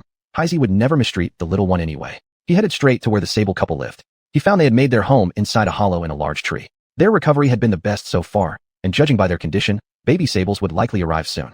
The pair caught Wang Yang's scent and crawled out from the tree hole. Little ones, do you still remember me? Human, thank you for saving us. Not bad. You know gratitude. From now on, make this place your home. In a few days, I'll need your help with something. Lead me to find more of your kind, and bring them here to live with you, reproduce, and grow your population. When the two sables heard Wang Yang's words, their eyes moistened. All because their fur was beautiful, humans had nearly wiped them out. Thank you. When you need us, we will help you. All right then, I won't disturb you anymore. Rest peacefully here. I hope you produce many healthy offspring. The place has everything you need. Keep up the good work. Chapter 211, the head of national security. The next morning, Wang Yang woke up early and began practicing Tai Chi in the courtyard. Perhaps due to his good mood, he quickly entered a state of complete absorption. The flow of true energy within his body was extremely fast, and the chaotic golden core in his dantian grew increasingly solid. His cultivation progress accelerated rapidly, a state he had never experienced before, and for a moment, he felt uncertain about what was happening. When Master Xiuxian noticed Wang Yang's condition, he immediately reminded him, calm your mind and steady your breath. This is heaven's reward for the meritorious deeds you've accumulated. Since you're on the verge of a breakthrough, seize this opportunity. It won't come easily again. Upon hearing his master's words, Wang Yang relaxed. Knowing there was no danger, he began fully circulating the 5 elements technique. Unfortunately, the ambient spiritual energy around him was too scarce to meet the demands required for advancing the 5 spirit scripture. It looks like I'll have to give up this time. With no one around, I could have retreated into my space to break through. What a pity. Just as he was about to abandon the attempt, he heard his master call out, don't overthink it. I still have some spirit stones left. I'll bring them over right away. Don't rush. Wang Yang saw his master running toward the house, but not waiting any longer. He retrieved spirit stones from his Qianquan pagoda himself. He stomped hard on the ground, creating a large hole, placed all the spirit stones inside, and then immediately sat cross-legged atop it. The commotion outside caught Master Xiuxian's attention. He hadn't yet retrieved the spirit stones from his secret chamber and could only stand by anxiously. A few minutes later, he finally brought several spirit stones over. Huh? What's going on? My disciple's current state is far better than before. Could it be that I've taken in a prodigy blessed with heavenly fortune? Such a phenomenon is unprecedented. Nowadays, spiritual energy has long dissipated from the world, making cultivation nearly impossible. How can he be such an anomaly? Seeing that there was no danger, Master Xiuxian handed over the few spirit stones, placing them all around Wang Yang. In less than a moment, every stone crumbled into dust, scattering across the ground.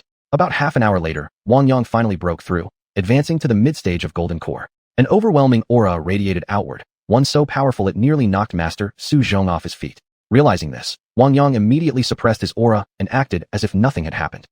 He quickly walked over and supported his master's arm, preventing him from losing face. Master, are you alright? Let go first, I'm fine. Just go take a shower in the room. You stink from head to toe. Absolutely unbearable. Hearing his master's words, Wang Yang realized impurities had indeed been expelled from his body once more, which struck him as astonishing. He hurried off to the bathroom. He had forgotten about the hole in the courtyard, where a layer of dust remained scattered, clear residue left behind after spirit stones were completely absorbed. What's going on? Could there really be spirit stones hidden somewhere in my own home? That's impossible. If there were, I would have found them long ago. It seems my disciple harbors great secrets. Perhaps he even possesses a legendary Qianquan ring. I've only heard of such things, but never seen one. Who would have thought my disciple would be so profoundly blessed? Oh well, never mind. If he doesn't wish to speak of it, I don't need to pry. Everyone has their secrets. Master Xiuxian filled in the pit in the courtyard and erased all traces, ensuring no one else would discover anything should they visit later. After finishing his shower, Wang Yang stepped out of the room and noticed the collapsed hole he'd made had already been filled in. Thinking it over, he realized his secret must have been discovered by his master.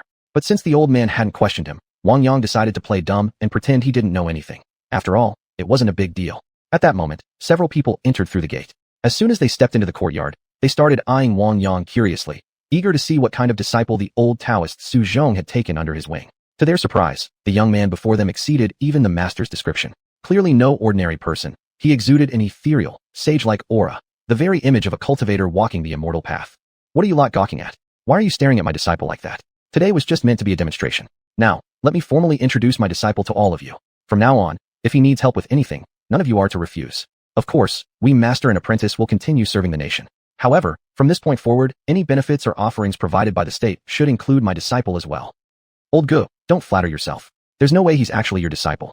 Judging by his presence, he's stronger than you are. For you to claim being his master, people would laugh their teeth off. Don't you all agree? That's true indeed.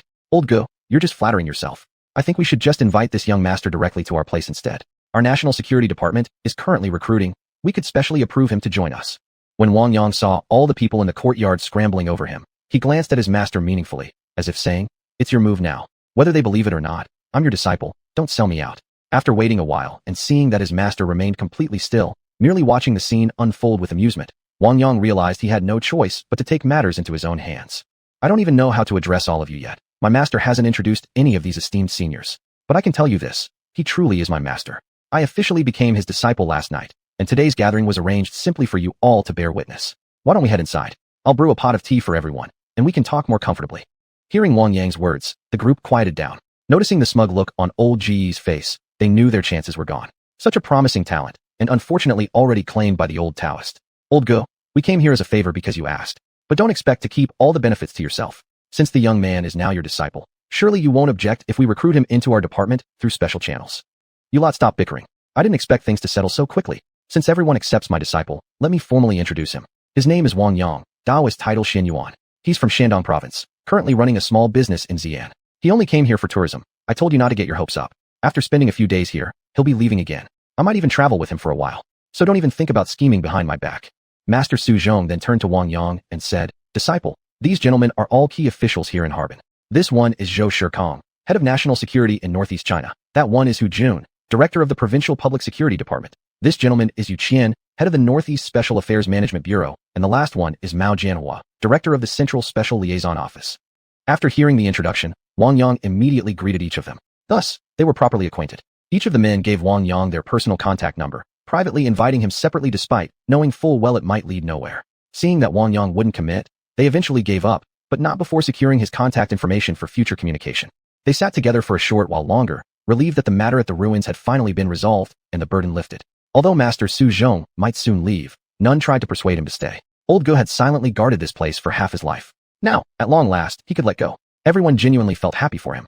After a brief rest, they all departed, one by one, since each had pressing duties. Coming here at all was already a significant gesture of respect toward Old Go. Chapter 212 The Current Situation in Northeast China. Kid, I've got some books here. Take them back and have a look. If there's anything you don't understand, feel free to come find me anytime. Since you're traveling here, don't stay too long with me. Go ahead and take care of your own plans. Master, then I'll be on my way. I'll visit you again when I come back. It'd be best if you could come with me to Xi'an. Oh, I almost forgot to tell you. I'm getting married next May Day. Just letting you know in advance so you can prepare. Hearing Wang Yang's words, Master Su Zhong smiled. All right, I know. I have some personal matters to handle these few days. Call me if anything comes up. The people I introduced to you today, you can get to know them a bit. It won't hurt you. And if they ever need help, don't just stand by and watch. In a few days, I'll arrange a special permit for you. Your situation needs to be registered and recorded, so be mentally prepared. I won't keep you any longer. Wang Yang drove out of the villa complex, unsure how Li Yunpeng and the others were faring, so he took out his phone and called. Yunpeng, where are you guys now? Wang bro, are you done with your stuff? We're at Snowtown right now. Our tour guide, Xiao Hui, has arranged everything perfectly. You missed out by not coming with us. It's super fun here. Last night we stayed at the Ice and Snow World until after 10 before heading back. The giant ice slides, snow Ferris wheel, car ballet show, ice go-karting, they were all amazing. And there are so many local delicacies that'll make you never want to leave. Wang bro, why don't you come join us at Snowtown? Tomorrow we're off to Changbai Mountain, and the day after that to Mo Arctic Village. Gotta go. Xiao and the others are calling me. That sounds great. I won't come over though. I just called to check how you're all doing. Now that I've heard, I'm reassured. Have a good time. After hanging up, Wang Yang continued driving along the Songhua River toward Changbai Mountain. Northeast China hosts one of the most intact and typical temperate forest ecosystems, forming an exceptionally rare food chain in the country, from large to medium and small-sized wild animals. The carnivore community includes brown bears and black bears, medium-sized predators like lynxes, sable martens, and Eurasian otters, and smaller ones such as leopard cats, sables, yellow weasels, and least weasels. The herbivore group consists of large species like red deer and sika deer, medium-sized ones including wild boars, Siberian roe deer, musk deer, and suro. As Wang Yang drove through the region, he noticed severe population loss across the northeast. Vast land with sparse inhabitants was the reality here. Winter temperatures dropping to -20 or 30 degrees Celsius was perfectly normal. Towns in the northeast were widely spaced apart, and many villages had almost no visible signs of human activity. With no people, the economy wasn't active, and without economic vitality, it was hard to attract outsiders, a vicious cycle. Along the way, he saw many stray dogs, so pitiful, many already frozen to death. This phenomenon had appeared in numerous places across the country recently, becoming increasingly severe over the past couple of years. Especially with the decline of courtyard economies and massive rural depopulation, countless animals had been left homeless, forced into a life of wandering. Biodiversity was under serious threat. People clustering only in cities isn't a good thing for our nation.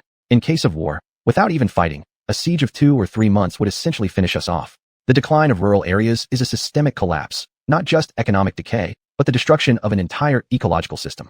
Driven by profit, many people have been blinded, chasing only short-term gains while ignoring long-term stability and harmony.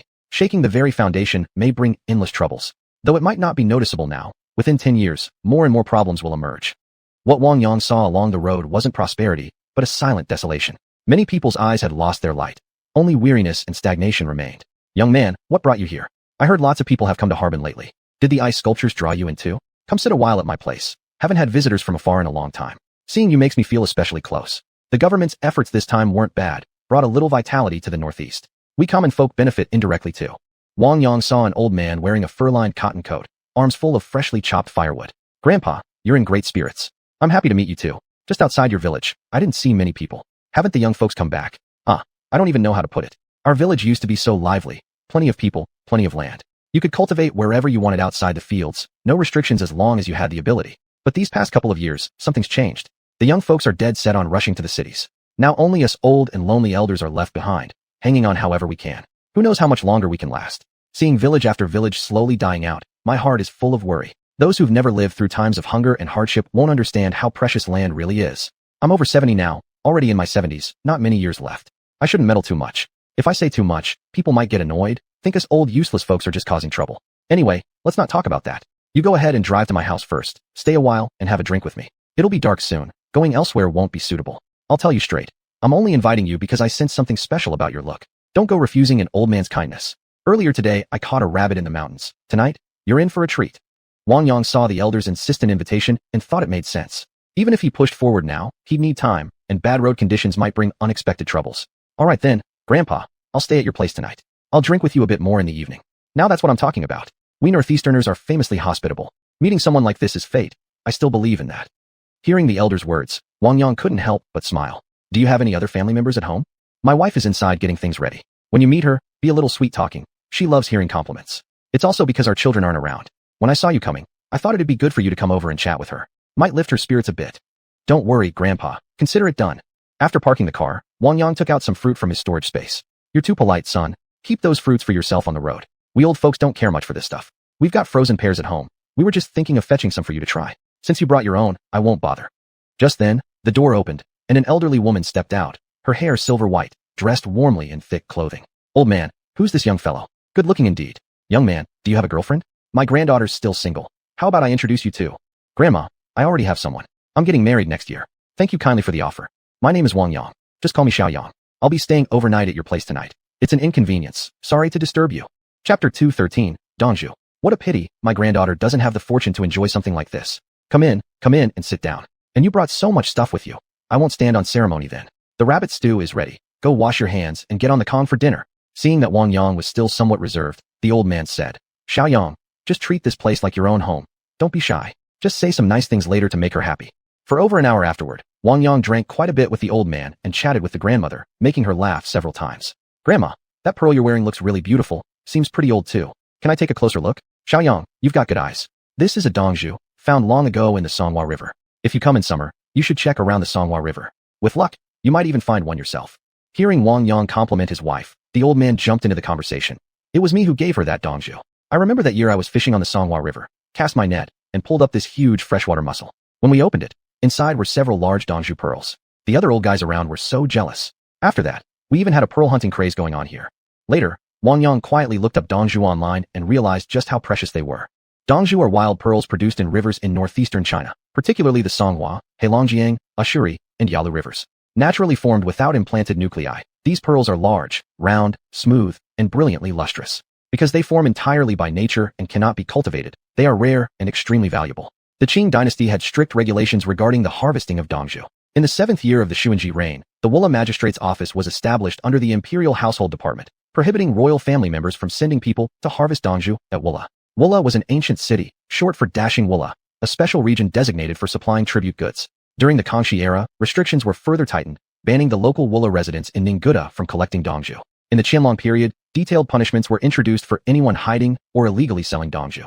To prevent dongju from entering civilian hands, Checkpoints were set up at Shanhaiguan, where officials could earn merit and rewards based on the weight of any pearls they seized. From then on, Dongzhou became truly imperial property, not to be collected by anyone without the emperor's decree. By the middle of the Kangxi era, Dongzhou harvesting had reached massive scale. Hundreds of boats of various sizes, over 1,000 laborers, and dozens of supervising officials formed a vast force dispatched annually to pearl-bearing rivers. Harvesting Dongzhou was extremely arduous, diving into icy rivers in early April when the weather was still freezing cold. The pain of bone-deep chill was unimaginable. Obtaining top-grade Dongzhou was even harder. Sometimes only one high-quality pearl could be found among thousands of mussels filling an entire boat. As Emperor Qianlong lamented in his poem, The Pearl Divers, one gem after 100 hardships, a true rarity indeed. Treasured for their large size, perfect roundness, brilliant luster, and iridescent glow, Dongzhou were widely used in Qing imperial jewelry and decorative objects, radiating nobility and luxury. Moreover, since northeast China was the ancestral homeland of the Manchu people, the Qing rulers' deep affection for Dongzhou, native to that region, also expressed reverence for their ancestors and commitment to Chinese cultural traditions. Actually, in terms of quality, southern Chinese pearls are considered superior, with Dongzhou ranking second. Yet because Dongzhou were reserved exclusively for the imperial court, their status was elevated far beyond their natural worth. Wang Yang continued chatting with the old man, finding the stories fascinating. Every region has its unique treasures. It all depends on whether people can recognize and develop them. His anticipation for this trip to Changbai Mountain grew even stronger. Uncle, I didn't expect your area has so many wonderful things. You could actually farm some mussels in the Songhua River. Once grown, you could attract tourists here. Your wild mushrooms, blueberries, and other local products could fetch high prices, benefiting everyone at once. You're right, but without people, nothing gets done. Development needs manpower. Without people, even if gold were lying on the ground, no one would pick it up. Wang Yang thought for a moment and realized this was indeed a major problem, but one he couldn't solve. He could only smile bitterly. The old man went on. We used to have some falconers here, expert handlers of high-donching eagles. That was an art in itself. Every August to October, they'd use these eagles to hunt swans. If lucky, they'd even find Dongzhou along the way. But those days are gone. Swans are now protected species, and so are high-donching eagles. The falconers have nearly vanished too. Many old traditions are fading away, one era ending, another beginning. Just like northeast China itself. Once so prosperous, now gradually declining. Who knows when it'll rise again? By then, us old folks probably won't be around anymore. Uncle, don't be so pessimistic. Who knows, maybe one day you and the others will discover another treasure and lead everyone to prosperity again. Then I'll take your kind words as a blessing. Drink up. You've made me happier than I've been in a long time. Seeing the two of them chatting so warmly, the old grandmother smiled along with them. You've had enough to drink, old man. Go rest early. Xiaoyang, we don't have any entertainment around here at night. In winter, everyone just settles in early. I've already prepared your bedding and heated the Kong. Go get some rest too. Thank you, Grandma. I'll head over then. Wang Yang got up and returned to his room. Instead of going to sleep right away, he began planning his route for the trip. Should he head straight up the mountain tomorrow, or push further ahead first? Considering this was still the outer region of Changbai Mountain, it would be better to go deeper. It'd make things easier later. He definitely wanted to visit Tianqi Lake, leave some coordinates in key spots, so he could come back whenever he pleased.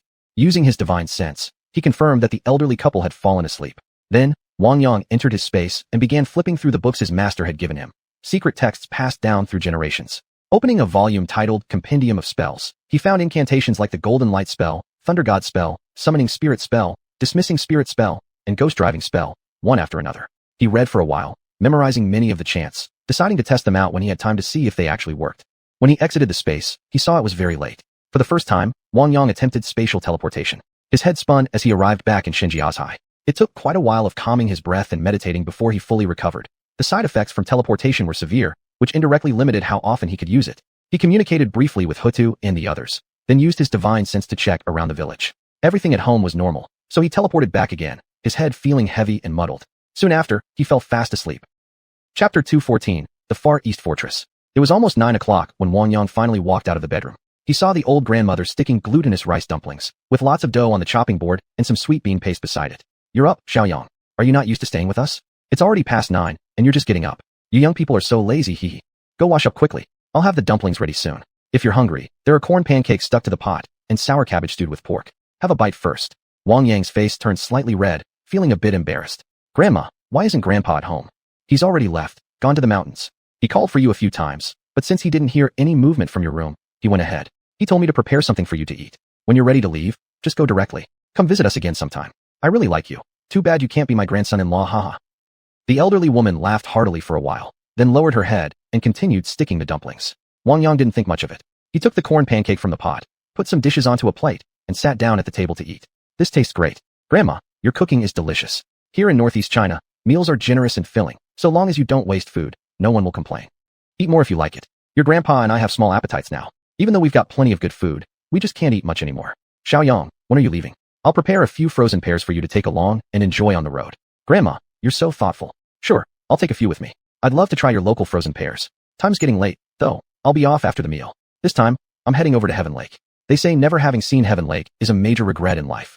I wonder if the scenery there lives up to its reputation. Xiaoyang, Heaven Lake has beautiful views. It's definitely worth visiting. But it's quite cold right now. The best time to go would be September or October, when it's neither too hot nor too cold, and the scenery along the way is superb. Right now, all you'll see are ice and snow. Remember to dress warmly. The weather here in the northeast is bitterly cold. I'll keep that in mind. After finishing his meal, Wang Yang quietly left 500 yuan inside the elder's house. Without waiting for Grandpa to return, he drove off. In the afternoon, he arrived near xiuxian. According to online information, Siberian tigers had been spotted in this area. Snow blanketed the mountains, and animal tracks were the only clue to their movements. He hadn't ventured far into the mountains before discovering numerous fortress ruins. At the border between xiuxian and Kitay, rich in gold, coal, and other mineral resources, many Japanese military fortresses from the past remained scattered around. The Japanese invaders had left behind countless mysteries throughout the greater Xing'an and Changbai mountain ranges, many fortresses still undiscovered, harboring secrets unknown to the world. Legend had it that there were gold caves near Kitay. After Japan's defeat, they couldn't transport back to their homeland the vast quantities of plundered resources, gold, antiques, and treasures. They'd hastily buried deep in the mountains, still dreaming of returning one day to retrieve them. Wang Yang scanned the area with his spiritual sense, but found nothing. He continued wandering through the mountains, summoning the Martin couple from his spatial realm. You two little ones, this is your homeland. I want you to help me find some of your kin, or anything unusual. After emerging from the space, the two little Martins perched one on each shoulder of Wang Yang. Their eyes stayed fixed on the woods ahead, a hint of familiarity shining in their gaze. Master, we can smell traces of our own kind, as well as tiger, black bear, and wild boar. There's abundant life here. Tell us what you need. We'll help you find it. I'll just follow wherever you lead. I don't have a specific destination. Wherever you choose to go is fine with me. Then the man and two Martins began weaving through the forest. Master, there are abundant plant and animal resources here. Gather more branches and seeds and send them into the space. Hearing Xiling's telepathic message, Wang Yang felt delighted. Xiling, you can now sense the outside environment? That's wonderful. There are so many plants here I don't recognize. Alert me promptly if you spot anything valuable. Yes, master. Wang Yang thought for a moment, then summoned Xiaokai as well. Sipping wine sip by sip, he felt extremely content. Along the way, they collected many different types of branches and seeds, and admired numerous classic landscapes of northeast China. Snow clung to the tree branches in the forest, and occasionally a few squirrels darted among the trees. Master, there are several wild boars ahead. Be careful. We're still near the outer edge of the mountains. I didn't expect wild boars to be active this close. Wang Yang gently patted the little Martin's head. I understand. Keep leading the way. If we meet those wild boars, I'll deal with them. Don't rush. Don't run too fast. After speaking, he released his spiritual sense to scan ahead, and indeed discovered something quite interesting. A group of wild boars were surrounding a black bear, shouting aggressively as they faced off. The bear had just ambushed and killed a piglet, and now two male boars, accompanied by several females, had encircled the bear, blocking its escape. They clearly intended to attack. 1 pig, 2 bears, 3 tigers. The saying went that if you encountered a pack of wild boars in the forest, you should flee as far and fast as possible without hesitation. Clearly, this bear was starving and had acted recklessly. While a single wild boar could easily fall to a bear's strength, under current circumstances, the bear was clearly at a disadvantage. The black bear was exceptionally robust, and Wang Yang couldn't let it die here. He summoned Haizi from his spatial realm. Haizi, there's a fellow of yours up ahead. Go save it. Don't let it get hurt. Hurry. Upon hearing Wang Yang's command, Haizi dashed swiftly toward the wild boars, roaring furiously. When the besieged black bear saw a kin arriving to help, it immediately stood up, slapped its massive paws against its chest with loud cracks, visibly thrilled, and charged straight toward one of the male boars with a thunderous growl. Instantly, the entire group of wild boars became frantic, losing all composure. One female, frightened, turned and fled, and soon the others followed in panic. Seeing the situation turn against them, the 2 male boars let out desperate roars and bolted after the females, their cries echoing mournfully through the woods. Haizi, don't chase them anymore. Hearing Wang Yang's voice, Haizi stopped. The pursuing black bear, seeing Haizi halt and realizing how outnumbered it was, also abandoned the chase. It returned to where it had been, dragged the piglet over to Haizi, gave a loud roar, and used one paw to push the prey toward him. Haizi glanced briefly at the piglet on the ground, then without looking back, ran straight to Wang Yang. The other bear stood frozen in place. After all the effort to secure its meal, it had offered it to Haizi, only for him to glance once and leave. What a missed feast. Such opportunities were rare in winter. Yet still, the bear picked up the piglet in its mouth and began walking toward Haizi. Boss, I chased those boars off. Wasn't I awesome? I told you I'd protect you. Now do you believe me? No bluffing here. Wang Yang smiled at Haizi's proud display. Your companion is coming over. Go greet it. Is it a male or a female? Either way, I'll bring it into my space later. When the black bear saw Haizi standing beside a bipedal creature, it froze in astonishment. It growled at Haizi, hesitating, unwilling to approach. Wang Yang tried communicating with it and soon managed to calm it down. It turned out to be a female, even more powerfully built than Haizi. He stepped forward, patted her gently on the shoulder, and signaled for her to follow him. Chapter 215, Taming the Siberian Tiger. Leading 2 black bears with 2 sables scouting ahead, the procession was quite a sight. Thinking of the sea eagle in his space, Hai Dongqing, it had recovered well, so he brought it out from the space as well. The moment Hai Dongqing emerged outside, it let out a sharp cry that pierced into the depths of the mountains. Xiaobai, calm down a bit. I see you've recovered nicely and even gained some weight these past few days. It's good to get some fresh air and exercise. The newly joined black bear curiously eyed Xiaobai, then looked at Wang Yang, utterly confused about where this creature had suddenly appeared from. Only after Haizi explained things did the female black bear settle down. Seeing her still somewhat bewildered, Wang Yang thought for a moment and decided to give her a name too. Your mate is called Haizi, so you'll be Ariai. Sounds nice and rolls off the tongue. That's settled. The female black bear clearly wasn't thrilled about her new name, but she couldn't change Wang Yang's mind and had no choice but to accept her fate. Xiaobai, can you fly now? If you're able, go ahead and take flight. I'd love to see you soaring proudly across the sky. Xiaobai glanced at Wang Yang, then flapped its wings and soared away, quickly vanishing into the clouds. Its excited cries echoed intermittently, showing just how thrilled it was. Wang Yang didn't linger in place and continued forward. After a long while, Xiaobai returned, carrying a wild rabbit in its beak, which had dropped at Wang Yang's feet. Not bad. You can already hunt. Keep flying above us, Xiaobai. Stay with the group and don't fall behind. Haizi ran ahead for a while, then grew tired and unwilling to move. Running up to Wang Yang, it grabbed hold of one of his legs and started protesting loudly, roaring insistently to return to the space. After a long standoff, Wang Yang could only send Haizi back into the space, and eventually sent Ariai in as well. The 2 distant sables continued diligently scouting ahead as usual. Night fell quickly. Wang Yang had only just entered the heart of xiuxian Mountain, and hadn't encountered any particularly interesting animals along the way. Perhaps they were all hibernating deep in their dens. Maybe there would be better luck tonight. He found a small cave nearby, gathered some dry firewood from outside, and brought out his cooking gear. After lighting the campfire, the small cave became wonderfully warm. The 2 sables lay curled at Wang Yang's feet, while Xiaobai perched alone on his shoulder. First, he took out the rabbit caught by Xiaobai, then pulled 2 chickens from his space, cleaned them, and stuffed them with prepared seasonings. He mixed some mud, fetched several lotus leaves from his space, wrapped the chickens in the leaves, coated them with mud, and tossed them into the fire. The rabbit was placed directly over the flames to roast. About an hour later, the roasted rabbit was ready. He carved it into portions. The largest piece went to Xiaobai, a small share to the 2 sables, and the rest he began eating himself. He poured some space water onto the ground nearby, letting them drink when they wanted. Holding his little bottle of liquor, Wang Yang took a sip, then a bite of meat, enjoying himself thoroughly. Noticing the beggar's chicken was nearly done, he pulled one out first, cracked off the mud shell, and instantly, a rich aroma filled the entire cave. Boss, we want some too, the 2 sables said, staring at Wang Yang. Just wait a moment, I won't leave you out. Let me check if it's fully cooked. If it's underdone and I give it to you, then I'll have to wait for the next one. After unwrapping the lotus leaves and tearing open the chicken inside, Wang Yang confirmed the meat was perfectly cooked. Excellent. He kept 1 drumstick for himself and shared the rest among Xiaobai and the sables. After finishing, he opened the second beggar's chicken. The fragrance soon drifted beyond the cave entrance. Unbeknownst to them, a Siberian tiger had caught the scent and come running, now blocking the mouth of the cave. The sables and Xiaobai noticed first and barked a warning at Wang Yang. This tiger was enormous, over 2 meters long, weighing more than 500 jin, powerfully built and imposing. Wang Yang tried communicating with it, then reconsidered and summoned Huang from his space. This sudden action startled the Siberian tiger, causing it to roar and immediately bolt toward the cave entrance. Huang, quickly stop it. I'll wait here. Wang Yang didn't follow. Huang dashed out and chased after the fleeing tiger in the direction it had gone. About an hour later, Huang finally returned, bringing the Siberian tiger back with him. Boss, I had to work hard to catch up to it, then talked it into coming back. Give it something to eat. It looks starving. After receiving Huang's telepathic message, Wang Yang took several rabbits from his space and tossed them to the Siberian tiger. After finishing its meal, it sat there, staring at Wang Yang with wide, intense eyes. Biped, it said, I only came because I smelled the food. I meant no harm. Don't capture me. I don't want to be locked in a cage, serving as a pet or tool for your kind. Now that I'm full, may I leave? You're quite clever. Seems you've had plenty of contact with humans before, and even know that some of them aren't friendly. They'd secretly hunt you down. But I'm different. I came here specifically to find tigers and bring them into my space. You're lucky. You came right to me on your own. Don't be afraid or worried. Huang must have already told you.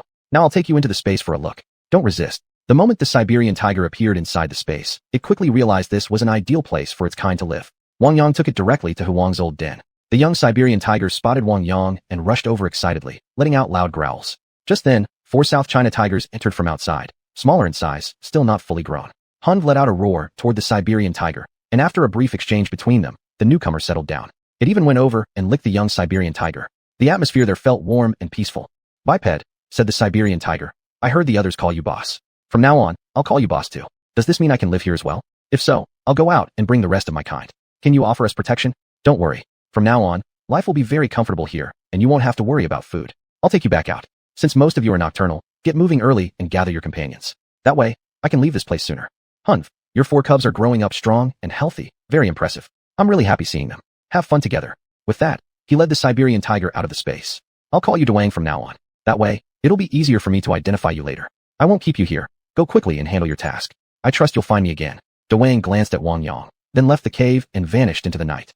The 2 sables grew visibly excited too, their eyes fixed on the cave entrance, eager to go out and search for their own kind.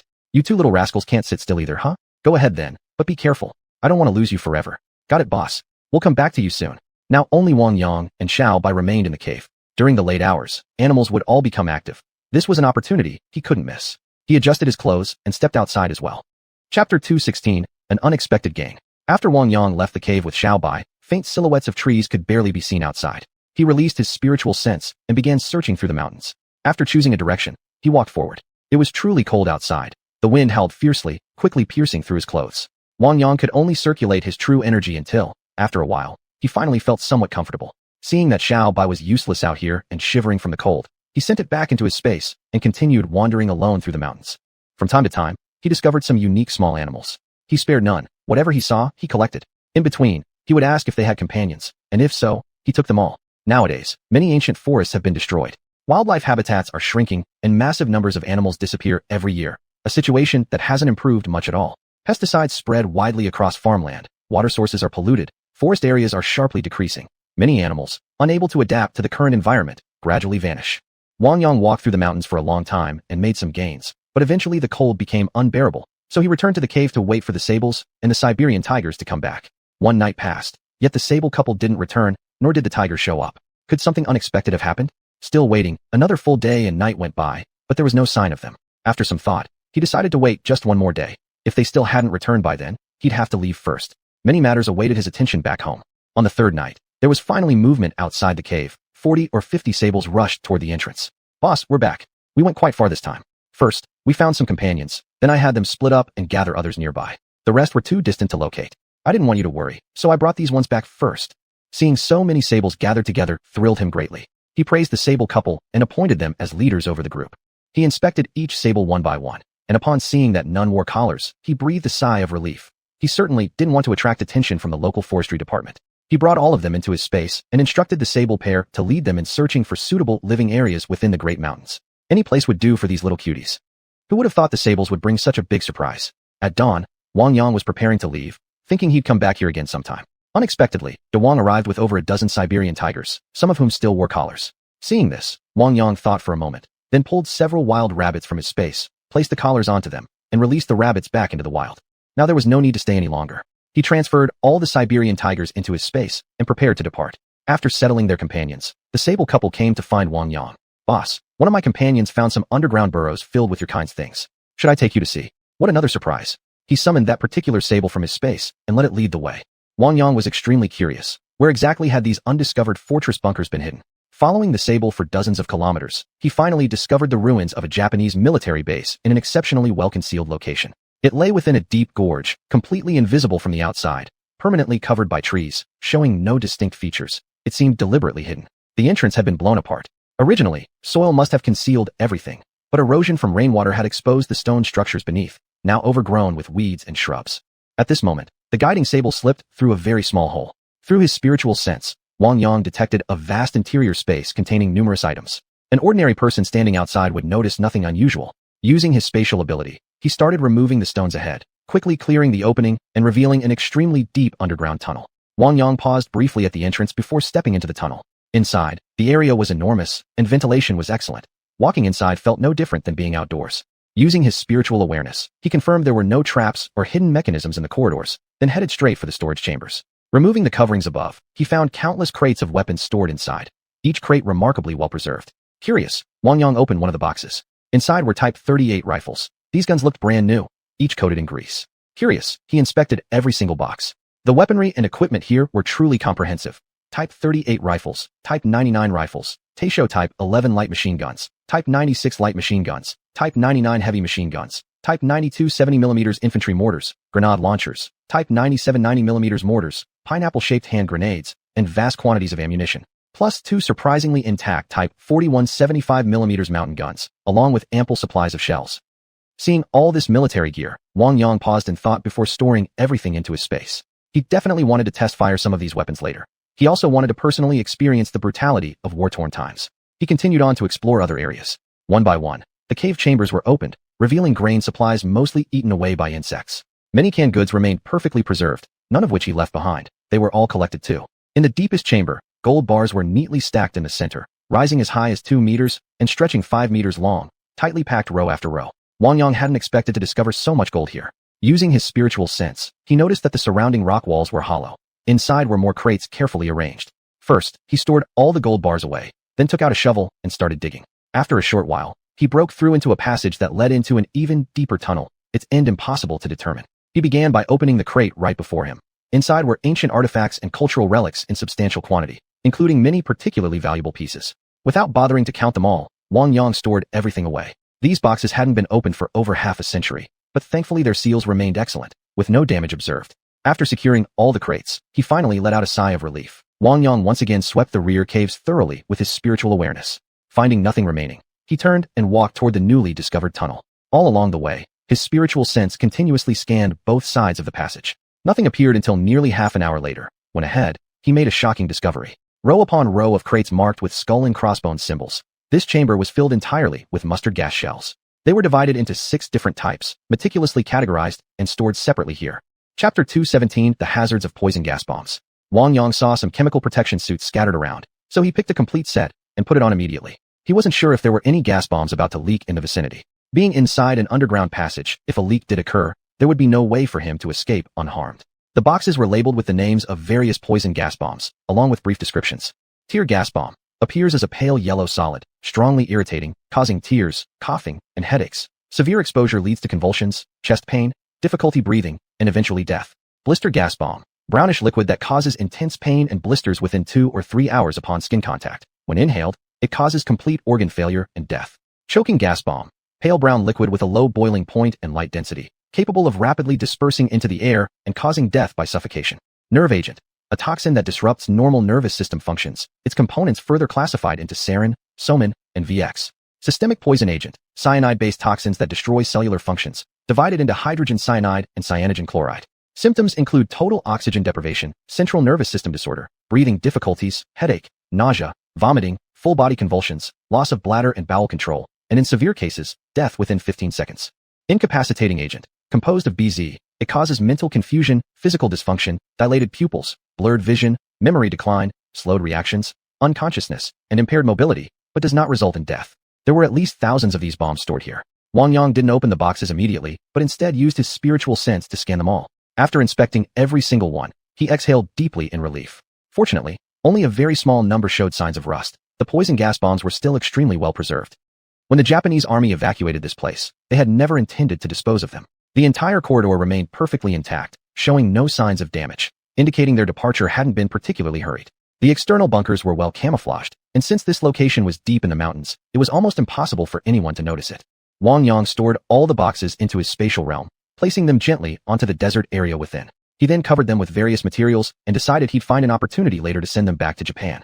During the war of aggression against China, the Japanese military felt no remorse about using chemical weapons. They viewed chemical warfare as a vital means to achieve victory and fulfill their ambition of dominating China.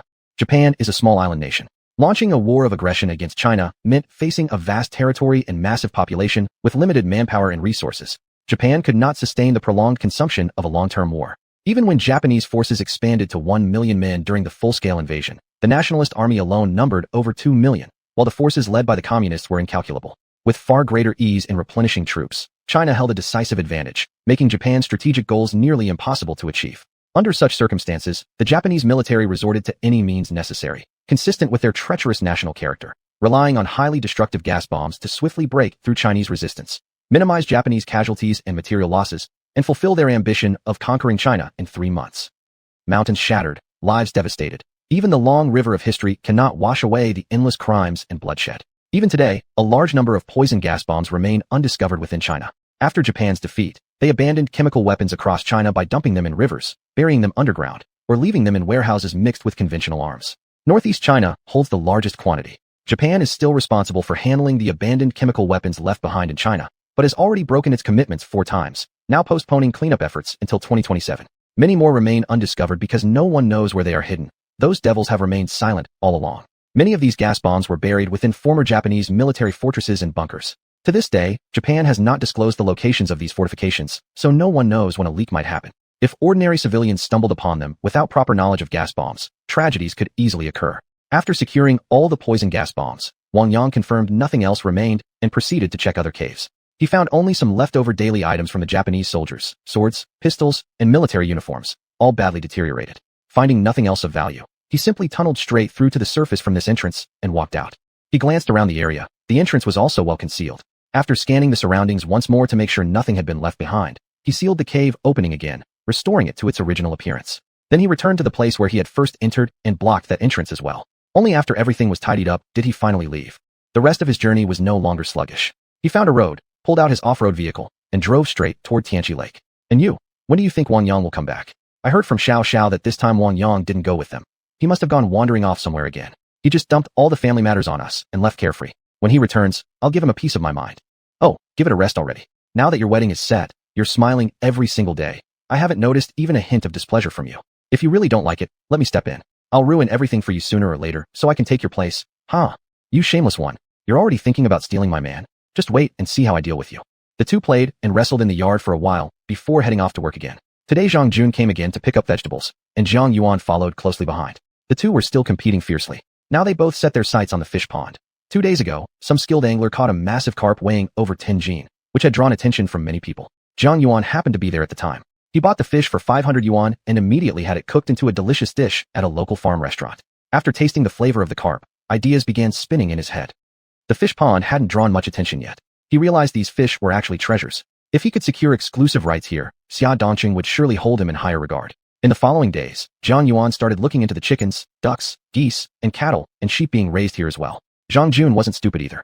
He noticed that this time, Zhang Yuan didn't compete with him over vegetable shares. In fact, Zhang generously gave him even more. Once the vegetables were loaded, Zhang Jun sent his driver back first and secretly stayed behind to observe Zhang Yuan's movements. And indeed, he discovered something unusual. In the next few days, Zhang Yuan showed up daily at the fish pond, watching fishing enthusiasts cast their lines. Whenever someone caught a fish, he'd always buy it at a high price. Zhang Jun recalled Wang Yang mentioning before that the fish in the pond were exceptional, but he hadn't paid attention back then. He thought they were just ordinary freshwater fish. What a huge loss. After discovering the anomaly, Zhang Jun went straight to Xiaoya to discuss a business opportunity involving freshwater fish, including all the chickens, ducks, geese, cattle, and sheep being raised here. Both sides quickly realized the other had spotted their intentions, and their rivalry continued at their workplace. Chapter 218. Everyone gathers at Xinjia's High. Early in the morning, Xiaoya was discussing the cooperative's development with Yu. She had just sent Zhang Yuan and Zhang Jun away yesterday, neither agreeing nor refusing their requests, only telling them to wait until Wang Yang returned before making any decisions. The freshwater fish were still too small, and aquaculture had only just begun. They hadn't grown yet, so selling them now was definitely out of the question. Excuse me, is the person in charge here? We'd like to talk about a cooperation opportunity. Hearing visitors outside her office, Xiaoya walked out. As soon as she reached the door, she noticed that many people had already gathered in the courtyard, curiously observing everything around them and whispering among themselves. What can I help you with? Why are there so many people here all of a sudden? I heard someone mention cooperation. Was that you? You must be the person in charge. Such a young and capable leader. We came from the city and want to discuss the Hongqian Zui collaboration today. The agent has been unreachable these past few days, so we decided to come directly here for consultation. After hearing this, Xiaoya realized that Hongqian Zui had become even more popular recently. As market supply dwindled, people initially didn't pay much attention, assuming it was just another artificial hype. But as time passed, more and more people started asking around about where Hongqian Zui came from, eager to get their hands on some. Every alcohol distributor across the entire Northwest region had sensed the business opportunity. They began investigating what exactly Hongqian Zui was and where it originated. Their inquiries led them to discover it was locally produced, though very little was available on the market. Those who'd actually tasted it understood its appeal, and they went absolutely wild. Most bottles were received as gifts from others. Some obtained them through personal connections. These people had influence. After digging into Li Yunpeng and his group's background, they became even more convinced of the wine's exceptional nature. The families of Li Yunpeng and others held considerable status. It was unthinkable that they would fabricate something or risk their family reputation over a few bottles of liquor. Using their networks, These individuals quickly traced production back to Xinjiazhai. They also learned that a small town's distillery under Lantian had been acquired and was now operating in 2 shifts around the clock to ramp up production. This further confirmed Hongqian Zue's uniqueness. In fact, local town officials had started paying attention too. They knew the owner well, having dealt with him multiple times before. When asked, they didn't keep secrets. They even intensified promotion efforts. Every day, people came to the town government requesting introductions and mediation. The group present today were merely the first to arrive after receiving word. They lacked strong backing, so they came early hoping to get lucky and secure some share. Judging from market response, Hongqian Zue was turning into a new version of Matai, perhaps even surpassing it in recognition. It was said to boost immunity, and drinking Hongqian Zue genuinely brought health benefits. I'm the manager here. Please follow me into the meeting room. Feel free to raise any questions, and I'll do my best to provide clear answers. Great, let's go inside and have a chat. Everyone followed Xiaoya into the conference room. There weren't enough chairs for such a large crowd, but those without seats didn't mind standing and waited patiently. Sorry, we didn't expect so many guests today. This place is a bit small, and seating is limited. Please bear with us. The group responded in unison. It's fine, we can stand. Right now, we're most interested in hearing about your Hongqian Zue distribution plan. And you entered at this moment, handing each person a bottle of mineral water. Let me first introduce myself. My name is Xiaoya, and I'm the manager here. You can call me Manager Xiao. Regarding Hongqian Zue, we never expected it to blow up so quickly. Production simply can't keep up. Our agent seems to have gone off to inspect opportunities in the Northeast. Today, I'd like to have an open discussion with all of you, hoping every visitor leaves with something valuable. And don't worry, I won't disappoint you. I'll have someone bring some Hongqian Zue for everyone to taste. Hongqian Zue started production only this year, less than half a year ago. However, every batch we produce is made purely from sorghum, with no additives whatsoever, and it's not blended liquor. Naturally, output is low, which I hope you understand. Here's some good news. We recently acquired a distillery in the nearby town, which is currently working overtime to increase production. However, to ensure quality, we won't put anything on the market immediately after production. That would be irresponsible to our brand and to consumers. Newly brewed liquor needs time to age and mellow. Supply is temporarily lagging behind market demand, which explains why Hongqian Zue hasn't flooded the market in large quantities. Manager Xiao, are you still recruiting agents? You can't possibly have just one agent, right? All of us here have come to discuss cooperation opportunities. We hope you can give us a chance. Mutual benefit and cooperation is our philosophy. Hearing their words, Xiaoya hesitated, unsure how to respond. Suddenly, the conference room door opened again and Yu walked in. Xiaoya, the town leaders are here. They've brought quite a group to inspect our operations. I think we should go out and receive them. Shen Xuanzhang has already gone ahead, and Wang Yang isn't back in the village yet, so you're the only one who can take charge now. I understand. You go ahead and help for a moment. I'll be right there. After speaking to Yu, Xiaoya turned back to the people in the meeting room. I'm truly sorry, but officials have arrived for an inspection, and I need to go greet them. I hope you all understand. Please stay here for a while. I promised everyone a taste of Hongqian Zue, and I won't go back on my word. As for cooperation matters, let's put that on hold for now. Thank you all for your understanding. The people in the room began murmuring among themselves. Since government leaders had arrived, they naturally felt they should also go out to greet them. No one wanted to remain cooped up inside. One by one, they followed Xiaoya out of the conference room. Xiaoya saw Secretary Li and Mayor Lu approaching together, followed by a large group, and immediately went forward to meet them. Welcome, Secretary Li and Mayor Lu. I was just receiving some guests, so please excuse any delay in greeting you properly. Manager Xiao, don't be so formal. We're just here for an inspection and to learn from your development experience. Is your general manager Wang not around? Secretary Li, Wang Yang went to the northeast and hasn't returned yet. I'm not exactly sure when he'll be back, but if you have any questions, I'll do my best to answer them. Manager Xiao, truly remarkable. You prove that women can stand shoulder to shoulder with men. Impressive. Just then, they noticed a large group emerging from the meeting room. The two local officials didn't seem surprised at all. In fact, they wore satisfied smiles. They hadn't expected such a promising enterprise to emerge right here. After reviewing information provided by their secretaries, they'd recently realized this place harbored a rapidly rising business, which made them increasingly attentive to the area. Among the group coming out, some recognized the leaders and quickly stepped forward to greet them. This was Xiaoya's first time hosting such a large delegation. The entire courtyard was now packed with people. Secretary Li, Mayor Lu, as you can see, this place is rather small. Why don't I guide everyone for a walk through the village? We can start by visiting the migratory bird habitat, then the aquaculture farm, followed by the vegetable base, and finally stop by the winemaking workshop. I know why everyone came today, so later I'll arrange for everyone to taste Hongqian Zue. We certainly can't let today's guests leave empty-handed. In that case, let's begin by seeing how the village has developed. We were here once before. This time we'd like to get a better sense of the villagers' living conditions. Chapter 219, News from Afar. Ring, ring, ring. Shortly after 10 in the morning, Wang Yang suddenly received a call from Yu. Wang Yang, when can you come back? A lot of people have arrived in our village, and I feel like Xiaoya is getting overwhelmed. Secretary Li and Deputy Mayor Lu from the town have come for an inspection. Red dust drunken fire has gone viral. Given how hot it's getting, more attention might follow. How should we proceed? And you? I trust Xiaoya can handle it. Don't put pressure on yourself. You'll face even bigger challenges later. The people showing up now are just minor players. Next, county officials will probably come. Later, city-level personnel may arrive too. Once we establish ourselves firmly, even provincial departments will take notice. Keep your perspective long-term. Just stick to our original plan. This year is about laying foundations. Next year, we'll go all out for a full-scale breakthrough. Right now, I'm in Cathay City, Heilongjiang Province, and I'll stay here a few more days. Remember this, don't let anything disrupt our rhythm. Our biggest current weakness is insufficient vegetable production, not the liquor output. Alcohol can be stored indefinitely. There's no shelf life issue. Agriculture is our primary business. Brewing is secondary. Never reverse that order. Alright, I'm driving now, so I'll hang up. Just remember one thing. Welcome anyone who comes to cooperate. Don't give them a cold shoulder. Tell them next year, we might select some partners from among them. Don't commit too strictly, stay flexible. You two handle that yourselves.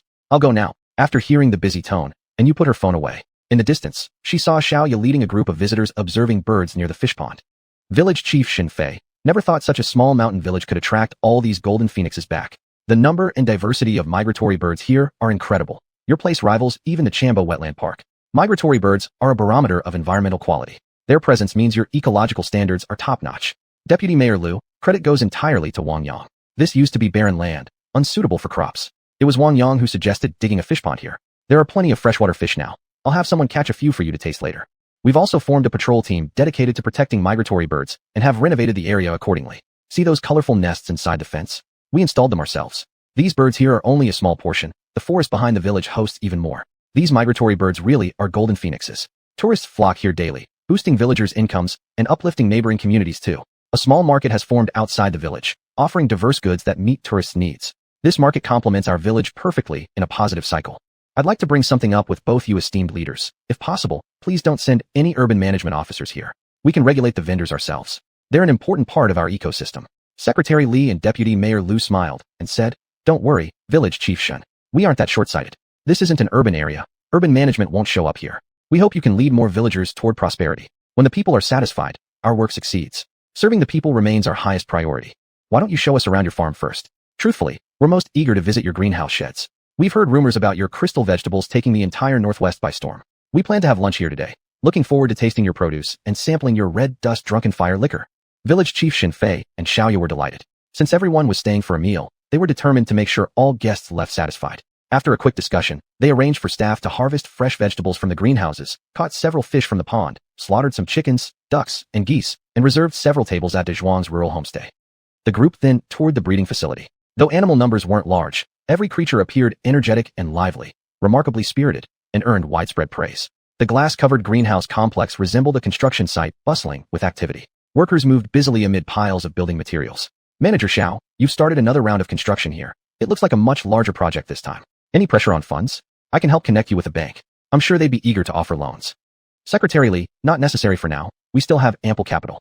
This project won't finish until next year, by which time our cash flow will be fully stabilized. We've already paid the initial construction fees. Manager Chen Jinhua is an old friend and trusts us completely. For the moment, we feel no financial strain." The people following behind were mentally calculating. Such a vast construction site, built for agricultural facilities, must have required an enormous capital investment. Those knowledgeable in the field had already started discussing with their companions. "Director Rue, don't underestimate this place. See those greenhouses already built over there? Let me tell you, just that section alone cost no less than 15 million yuan. The glass-covered greenhouse complex they're building here isn't some small-time operation. It's constructed to high standards, and the equipment inside must be extremely advanced. You'll see for yourself shortly. Now look at the scale of this current construction. It's nearly triple the size of the previous one. This level of investment clearly shows the owner here has deep pockets. I'm sure most of you have either tasted or at least heard about the crystal vegetables. I made some inquiries. These crystal vegetables are produced right here. And on top of that, there's red dust drunken fire liquor, not to mention other industries. Just look at how strategically everything is laid out. This isn't something an ordinary person could pull off. We all understand agriculture investments. People unfamiliar with farming who jump into it usually end up making life miserable for themselves and rarely exit without losing most of their fortune.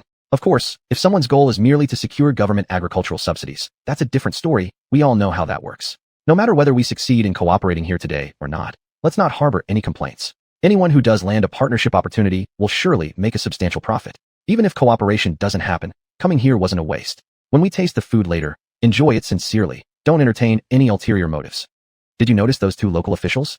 Do you really think higher-ups aren't paying attention to this place? All of you should think carefully. I'm only saying this because we're friends. If you choose to listen, that's up to you. Let's savor the local cuisine when it arrives. That's all I'll say. Behind him, others quietly pondered as well. In truth, most had already given up hope. They knew from their own standings that securing a cooperation opportunity was unlikely. so they decided instead to relax and simply enjoy their time here. Though this was just a small mountain village, it didn't carry the dilapidated look common in rural areas elsewhere. Just look at those rows of elegant classical villas nestled amidst clear waters and lush mountains. Its scenery rivaled any famous tourist destination. Still under the radar, it preserved a pristine, natural charm, truly making this journey worthwhile.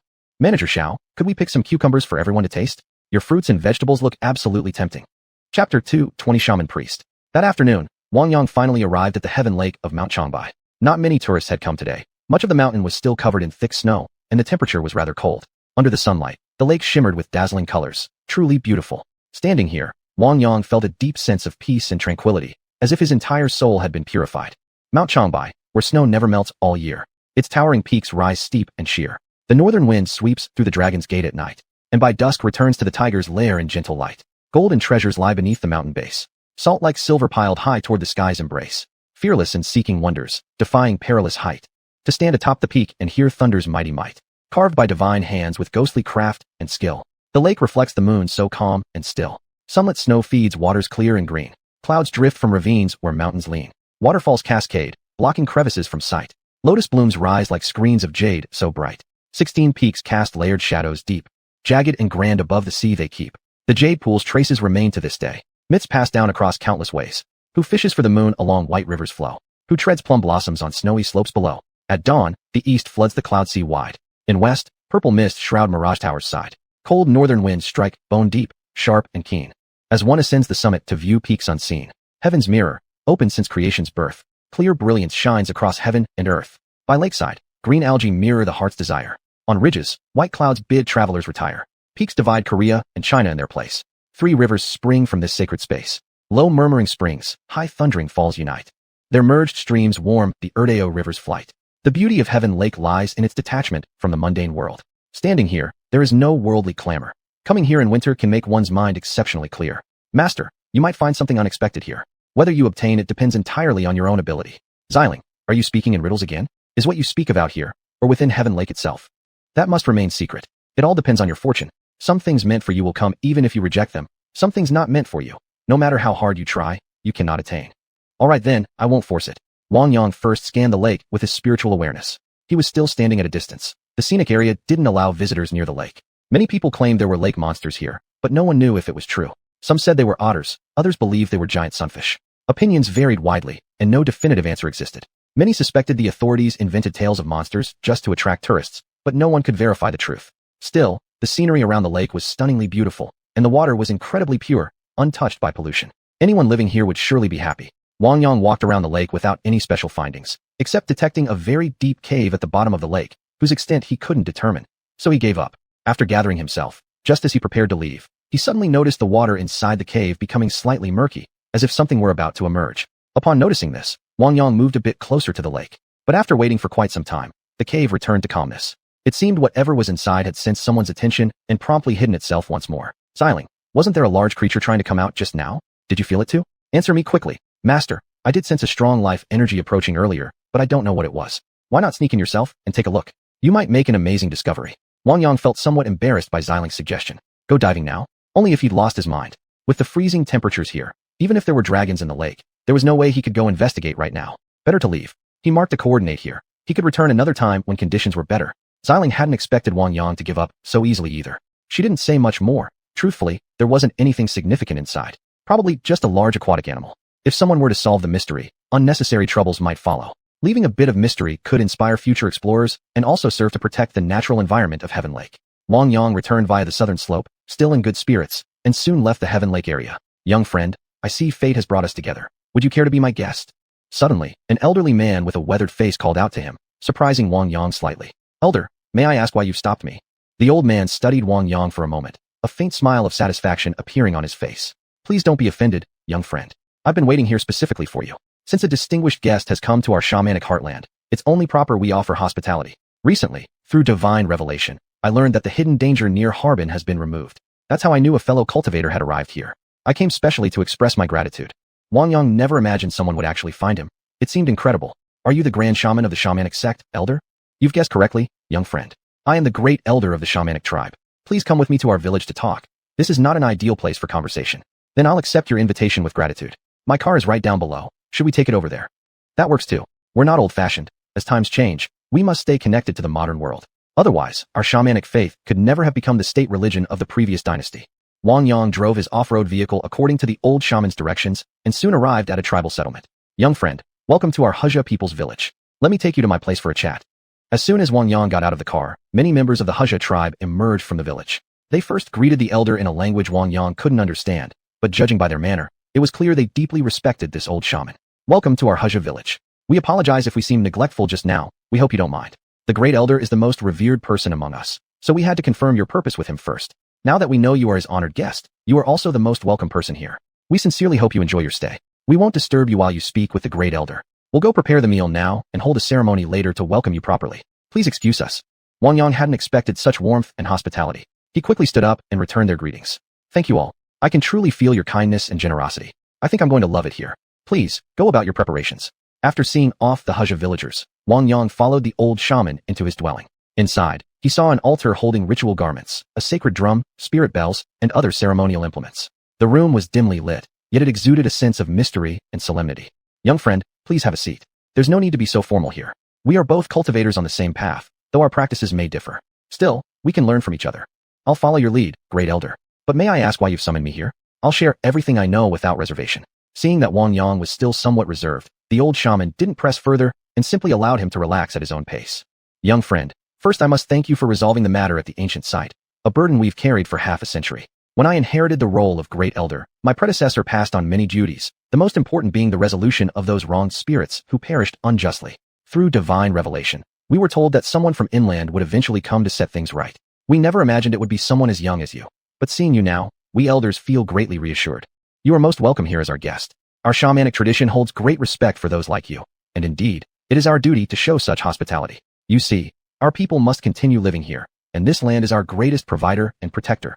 Respected elder, you flatter me. This land is our home too. Chapter 221, The Old Priest's Request. Chief Elder, please just say what's on your mind. I know you wouldn't have come all the way to find me personally unless there was something urgent to discuss. You're too kind to laugh at an old man like me. Indeed, there is something I need your help with, something related to restless spirits. Let me first tell you a bit about our history. The term Xiuxian comes from Manchu, meaning downstream, or east. Since ancient times, we have lived in the river basin formed by the Songhua, Heilongjiang, and Ushuri rivers. In the past, we were called wild Jurchens, while the Manchus were known as Jianzhou Jurchens. I won't go further back than that. Today, our Xiuxian population numbers only about 5,000 people, ranking 53rd among China's 56 officially recognized ethnic groups. We are a very small community. Once, we had over 10,000 people living within China, but after the founding of the nation, our numbers dwindled to just over 300. If it hadn't been for Japan's surrender back then, our entire tribe might have been wiped out. Even now, after all these years, our population remains critically low. I need you to go to our place of sorrow and perform rites to pacify the souls there.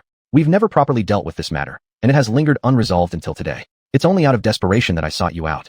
Chief Elder, consider it done. Wang Yang stayed with the elder for quite some time, and not until nightfall did someone approach the door. Chief Elder, dinner is ready. Please take your honored guest to join the banquet. Very well, we'll come right away. Thank you for your hard work. Wang Yang stood up and followed behind the chief elder toward the bonfire feast. Hundreds of tribespeople had gathered, all coming to the central square, singing the song of the Ushuri boat to welcome Wang Yang's arrival. Young friend, it seems my people truly take a liking to you. Scenes like this bonfire gathering don't happen often here. Only for our most honored guests do they hold such passionate ceremonies. Tonight, please feel free to experience the warmth of the Xiuxian people.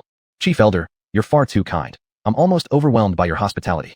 Wang Yang and the chief elder were led to the seats of honor, and one by one, dishes were brought out. Young friend, you should know our people once lived by fishing. All our culture revolves around fish. Tonight, my people will treat you to a full fish banquet. Let me introduce them. Chashinjiu, Yupian, Baohua, Igan, Yumao, fish strips, fish roe, dried fish roe, roasted fish, and roasted fish slices. Doesn't this spread look appetizing? Chief Elder, your people have gone to such great lengths. I've never seen anyone turn fish into so many different dishes. This meal is truly exquisite in color, aroma, and flavor. At that moment, the tribal chief approached, first greeting the chief elder, then turning to Wang Yang. I am the leader of this tribe. Welcome to our home. Now, our people will perform the shamanic dance in your honor. I hope you can help us guide our ancestors' spirits to their rightful resting place, so they may be reborn in peace. I entrust this to you. Upon hearing the chief's words, Wang Yang immediately rose and replied solemnly, Chief, rest assured, I will do everything in my power to make this right for you. Seeing Wang Yang's sincerity, the old chief felt relieved. He trusted the chief elder's judgment and now, having received such a firm promise, quietly returned to his seat. At a signal, many in the square began dancing with joyful steps. The shamanic dance expressed reverence for heaven, earth, and the spirits. Each dancer moved with solemn devotion, as if pouring out their deepest emotions to the heavens, offering their whole hearts to the deities they worshipped. The banquet lasted deep into the night. Afterwards, the tribal chief arranged a special place for Wang Yang to stay. His first day here was meant for rest. Tomorrow, the chief elder would take him to their former land of sorrow, but preparations were still needed. The next morning, just as dawn broke, Wang Yang practiced Tai Chi beside his lodging when he saw the chief elder approaching, carrying many items. Every ritual tool required for a shamanic ceremony was present. Young friend, you look especially refreshed today. Seeing you like this puts my heart even more at ease. If I myself could attain the level of Dakusalutik, the highest shaman, I wouldn't need to ask you to guide these souls to the netherworld. Go pack your things. We'll depart shortly. It's still a long journey from our village. First, we'll take a fishskin boat across a river, then cross an old forest before reaching that marshland. Chief Elder, give me a moment. I'll go gather my things. Wang Yang returned to his lodging, packed all his belongings into his backpack, and then left the room. The tribal chief had already arrived by the riverbank with several tribespeople waiting for them. When they saw the two approaching, everyone bowed respectfully. May the spirits bless your journey and keep you safe, great elder and our honored guest. Wang Yang and the chief elder boarded the fishskin boat and began crossing the river.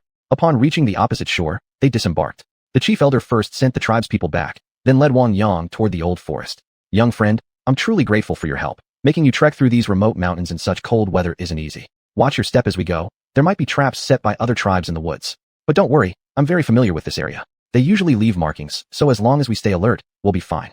Chief Elder, please don't worry, I'll be careful. I've traveled through deep forests many times before. Now I live at the foot of the Qinling Mountains, where there are many vast ranges. I know quite a bit about surviving in the wild. That's reassuring to hear. Tell me, who is your master? Whoever taught you must be an extraordinary person. It's a pity I can't leave this place. If I ever had the chance, I'd love to visit the inland regions. In the past, our elders were active in the capital city, and some of our people still live there today. I wonder how they're doing now. You're referring to the shamans from the previous dynasty, aren't you? Those priests must have had many powerful figures among them if they once held the status of state religion. But I wonder how many remain. These days, atheism prevails outside, and everything emphasizes science. Our practices aren't recognized anymore. Don't envy them. They might even envy your life here. People like us can travel freely without restriction, and that's perhaps the best way to live. At your age, Chief Elder, it's better not to dwell on too many things. Instead, focus on preserving and passing down your traditions. My master is Taoist Suzhong. Do you happen to know him? Upon hearing Wang Yang's words, the Chief Elder smiled slightly, and the two continued walking forward, chatting idly as they went. Chapter 222, Terror in the Marsh. Wang Yang followed the elder and arrived at the outskirts of the swamp before nightfall. After the elder confirmed their location, Wang Yang swept the area with his spiritual sense. The magnetic field here was suppressed by a strange force. This might indeed be the resting place of restless souls, just as the elder had described. After circling the vicinity, the elder stopped at a particular hollow in the ground. This was where the tribespeople had once been imprisoned. Years ago, the Japanese soldiers had forced them to dig 2 underground chambers. Everyone had been locked inside here, surrounded by remnants of broken bricks and tiles, now almost entirely overgrown with vegetation. Young friend, this is the place. Should we begin the ritual tonight, or wait until dawn, reorganize everything properly first, and then proceed? Elder, this isn't a peaceful place. We might encounter something unusual tonight. You should mentally prepare yourself. I suggest you wear all your protective talisman garments. I'll also need some time to prepare my own things. I've just checked, it's become a forbidden zone. Our mission might take unexpected turns. I may not be able to protect you throughout, because I can feel an overwhelming energy here. Something may have already formed. I'm not sure what exactly it is, but since arriving, I felt extremely uncomfortable. You don't need to worry about me, young friend. Before coming, I already informed my people. They're prepared. If I don't make it out alive, I hope you'll return and bring them word. And if you find you can't handle whatever's here, don't push yourself. Leave it for others to deal with later. Wang Yang didn't respond further. He took out all his prepared items from his backpack and retrieved the xiuxian celestial sword he had obtained earlier, strapping it to his back. While the elder wasn't looking, he pulled out 2 large roosters from his space, slaughtered them instantly, and collected their blood into a basin. Then he laid out yellow spirit paper, a calligraphy brush, and an inkstone, grinding the ink carefully. Soon after, he added some of his own blood into the mixture, stirred it again thoroughly, and began concentrating on drawing talismans. At first, he failed repeatedly, but perseverance paid off. Eventually, he succeeded in creating several talismans in succession. Ghost-repelling talismans, heavenly thunder talismans, soul-calling talismans, safety talismans, and demon-subduing talismans, all successful. After letting out a sigh of relief, Wang Yang quickly arranged a bagua diagram, placing the heavenly thunder talismans he'd drawn at key positions. He kept 1 safety talisman for himself, then picked up a ghost-repelling talisman and a demon-subduing talisman and walked toward the elder. Elder, this is a safety talisman I've just made. Please keep one. I've only recently started learning this, so I'm not very skilled yet. I can only manage a few. Take good care of them. Strange phenomena may occur soon, and I hope you'll keep everything that happens here confidential. Don't worry, young friend. You've come all this way to help us resolve our issue. My integrity is trustworthy. Wang Yang was about to give further warnings when suddenly a thick black smoke rose from the direction of the marsh, accompanied by a chilling wind that caused the temperature to plummet sharply. This abnormal occurrence made Wang Yang immediately alert. The five spirits technique began circulating through his body, and he drew the celestial sword from his back. Ha! So someone dares to come to our domain? It's been so long since anyone visited. We were growing impatient. This time, I'll see who can still suppress me. Our hatred surges like endless river tides, eternal and unrelenting. This burning vengeance has transformed us into vengeful ghosts, and now, we shall take our revenge. Wang Yang heard shrill, mournful howls echoing out from the spot in all directions. You've already strayed too far, Wang Yang called out. But if you haven't sunk too deep, I can help you break free from this bondage and send you back to the underworld, granting you early liberation. Will you listen to my words? I know each of you suffered great injustice. I promise, I will help you take revenge. What I say, I will do. See this old man here? He is your tribe's high priest. He has brought me here precisely to help you find peace and guide your spirits to where they belong. Boy, you can barely save yourself, yet you dare concern yourself with others. I admire your courage, but you're foolish. Don't you even look around and see whether you'll survive leaving this place alive. Without hesitation, Wang Yang began casting his spell. Purification mantra, Ling Bao Tian Zun, bring peace to body and form. Guard the four directions souls and the five visceras mysteries. Azure Dragon and White Tiger march in orderly array. Vermilion Bird and Black Tortoise stand guard beside the body. So it shall be, by heavenly decree. As soon as he finished chanting, a golden light shimmered across Wang Yang's body. At that moment, he finally saw clearly the shape of the dark figure in the distance. A shadow covered head to toe in wounds, standing silently, staring straight at him. Seeing this situation, Wang Yang no longer held back. He continued chanting the spell, Divine Heaven Subjugation Mantra. I serve under the might of heaven. Rivers, lakes, sun, moon, mountains, seas, and stars lie within my palm. I command light to be light, and darkness to be darkness. The 33 celestial deities bow beneath my decree. Sent east, they go east. Sent west, they go west. Sent south, they go south. Sent north, they go north. Those who follow me shall be ennobled. Those who defy my order shall have their heads severed. At this moment, Wang Yang's figure grew abnormally tall and imposing. The overwhelming aura emanating from him froze the dark shadow in place, completely motionless, as if bound by a paralysis spell. One final warning, will you turn back? If you do, I shall send you to the underworld. I believe even there, you can make something of yourself. Let go. I've taken up your cause. I give you my word. Boy, I can sense your kindness, but you've come too late. Had you arrived earlier, perhaps I could still have broken free. Now, I can no longer suppress the turmoil within me. Please, grant me passage, quickly. Realizing there was no other way, Wang Yang knew he had no choice but to continue his incantation. He began loudly reciting the ghost-slaying mantra. Taishang Laojun taught me to destroy ghosts, granting me divine formulas. I call upon the Jade Maiden above to subdue all that is unclean. Mountains part at my step, the seal of authority upon my body. I wear the celestial canopy atop my head, tread the stellar patterns beneath my feet. To my left, the 6 Jia guardians. To my right, the 6 Ding spirits. Before me stands Huangshan, behind me Yuzhong. My divine master strikes without mercy, fearing no power or might. First, slay the malevolent ghosts, then cut down the night's glow. What god does not submit? What ghost dares resist? Hurry forth as the law commands. Suddenly, a beam of sacred light emerged from nowhere. The celestial sword in Wang Yang's hand broke free from his control, soaring into the air. Its tip pointed directly at the shadow. A flash of golden light streaked across. Then the black figure shattered into pieces, dissolving amid a piercing scream.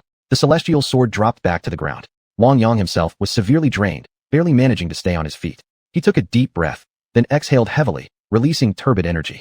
Are you all right, young friend? Sit down and rest for a moment. Wang Yang didn't respond.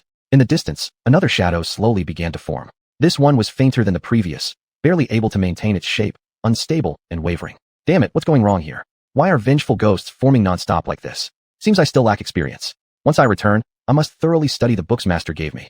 After recovering slightly in place, he once again activated his technique. This time, he used a heavenly thunder talisman directly. Channeling true Yuan energy, he flung the talisman into the sky and shouted, Thunder come. From the pitch-black night sky, a bolt of lightning shot down like a serpent, striking the dark figure with a deafening crash. An even more anguished scream echoed through the air. Then came a thunderous boom, boom, drowning out the wails. The swamp's abnormal magnetic field was finally shattered. A gentle breeze blew in, and the temperature slowly began to rise. Without pause, Wang Yang proceeded with the deliverance incantation. By supreme decree, I summon and liberate your lonely souls. All restless spirits, every tormented shade, across all realms of birth, may receive grace. Those with heads shall transcend, those headless shall find rebirth. Slain by blade or bullet, drowned in water, hanged by rope. Dead by known cause or hidden fate, unjustly treated, wrongly accused. Karmic debtors, enemies, lost sons and daughters. Come before my altar now. The 8 trigrams shine bright, purify and release you. Transcend to other realms. Become man or woman, bear your own destiny. Wealth or poverty, honor or hardship, all shaped by your deeds. All gathered here, I command. Hasten to liberation. All gathered here, I command. Hasten to liberation. As soon as he finished chanting, a dark vortex formed on the ground. The black and white impermanents emerged, accompanied by a squad of soldiers. They gathered all the wronged souls present. One by one, spectral figures multiplied rapidly, soon totaling over 10,000. Other wandering, homeless spirits followed too, all walking silently into the black hole until they vanished.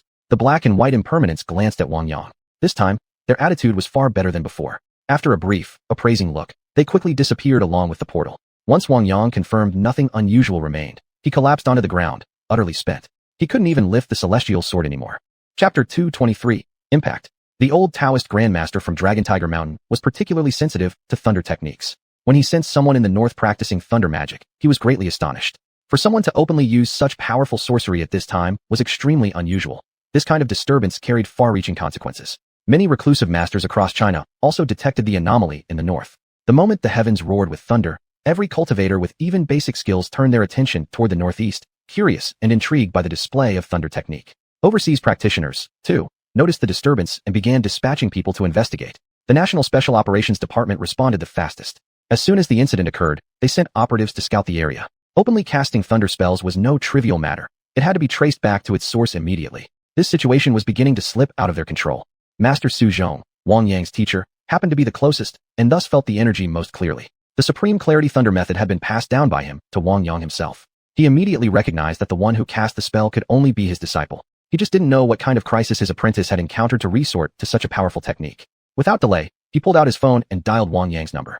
When Wang Yang heard his phone ring, he answered instantly. Master, why are you calling me now? Is something wrong? I can barely move. I'm completely drained. Listen to me, kid. Leave your current location right away. You've caused too much commotion tonight. People from home and abroad have already taken notice. They'll arrive soon to investigate. You must get out now. If you wait, you might not escape at all. Master, is it really that serious? Yes. Now go. Call me back once you're safe.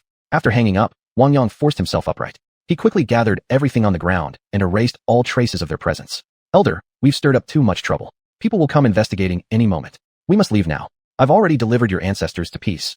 Deal with the rest later. Come with me first. Young friend, thank you so much. I'll keep your secret. I trust you. We'll leave immediately. They rushed into the forest without hesitation. Although footprints remained on the ground, revealing their escape route, the darkness of night hindered those arriving early. With inadequate logistical preparation, the investigators decided after discussion not to pursue, giving the two fugitives a critical advantage. They finally managed to put significant distance behind them before dawn, arriving at the banks of a river. After tidying themselves up and taking several detours to cover their tracks, they returned safely to the tribe. Back in the village, Wang Yang greeted the elder chief briefly, asking not to be disturbed. He needed to enter seclusion for recovery. After confirming his decision, Wang Yang returned to his dwelling, locked the door tightly from inside, then scanned the surroundings with his spiritual sense.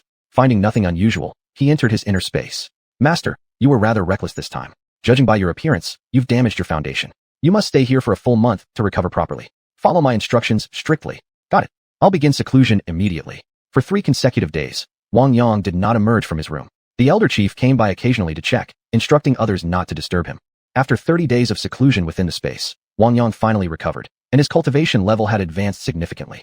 Having pacified restless spirits and destroyed 2 malevolent ghosts in the process, the amount of underworld merit he gained this time far exceeded his previous accumulation. Only a small portion was used for healing, the rest was stored away. Congratulations, Master.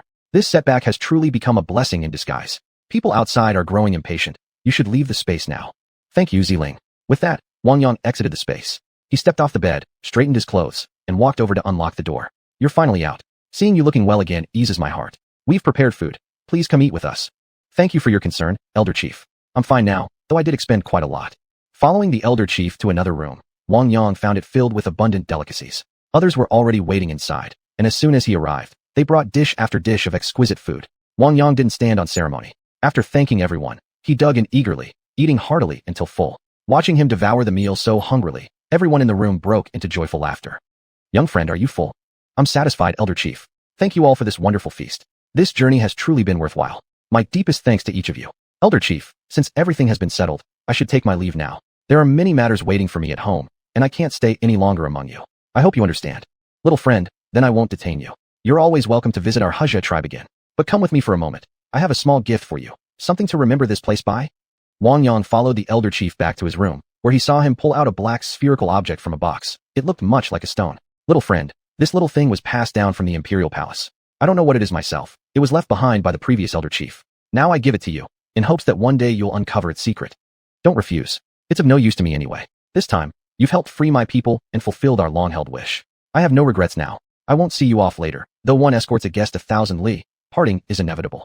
Before you go, let me leave you with one piece of advice. A young bird whose feathers haven't fully grown must learn patience. Flying too soon will only bring greater troubles, even risk its life. Think on this well. I truly look forward to meeting you again. Thank you, Elder Chief. I'll keep your words in mind. I accept your gift, and if I have the chance, I'll come see all of you again. Wang Yang placed the small box into his pocket, returned to his room, gathered all his personal belongings, slung his backpack over his shoulder, and walked toward his off-road vehicle. The tribal chief arrived with several clansmen to see Wang Yang off. Honored guest, you're always welcome to return. May your journey be safe and smooth. Chief, please stay here. Thank you all for your hospitality these past few days. I'll visit again when I can. Farewell. Wang Yang drove away in his vehicle. This time, he didn't stop anywhere else. He headed straight for Harbin City to meet his master before returning to Xinjia village. Chapter 224. I'm officially certified now. Master, I'm back. Back is back. Should I go out and welcome you? Just come in already. Master, I have a question. That day when you called me and told me to leave quickly, how did you know I'd run into trouble? Xiuxian looked at Wang Yang with mild exasperation. This disciple of his really had no sense of worldly prudence. Dangerous indeed. The Jianghu was treacherous, and people's hearts were hard to fathom. Who knew what might happen in the future? It seemed he'd need to stay by this kid's side for a while. Don't ask me how I knew just yet. Tell me first, what were you doing that night? Well, a few days ago, I was visiting Tianqi Lake. On my way down, I was found by a shaman priest. He invited me to his tribe as a guest. Since I've always been interested in shamanic culture, I went along. I figured he probably needed my help with something, so I thought if I could assist, why not? He told me about the tragic history of the Xiuxian people. After hearing their story, I felt deeply sympathetic. The Japanese devils caused all that suffering, and they're our own countrymen. Since I've dealt with vengeful spirits before, I agreed to go see what I could do.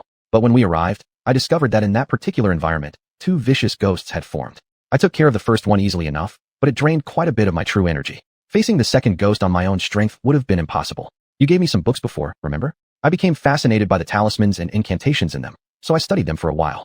Back then, I just wanted to test things out, but I actually succeeded. I still have a few here. Take a look. Please give me some feedback and let me know if there are flaws in my talisman drawing. Su Zongdaizhang accepted the peace talisman, the ghost dispelling talisman, and even a heaven thunder talisman Wang Yang handed over. After testing them briefly, he confirmed they were highly effective. He hadn't expected the thunder talisman at all. Thunder techniques were extremely rare, difficult for anyone to master. Even with direct personal instruction, without innate talent, it would be futile. After examining the talismans, Su Zongdaizhang felt genuinely pleased. His legacy might truly continue after all. He glanced up at Wang Yang again, utterly at a loss. This boy learned without a teacher, an absolute prodigy. See this heaven thunder talisman? That's exactly how I guessed you'd done something that night. Thunder techniques are nearly extinct in China.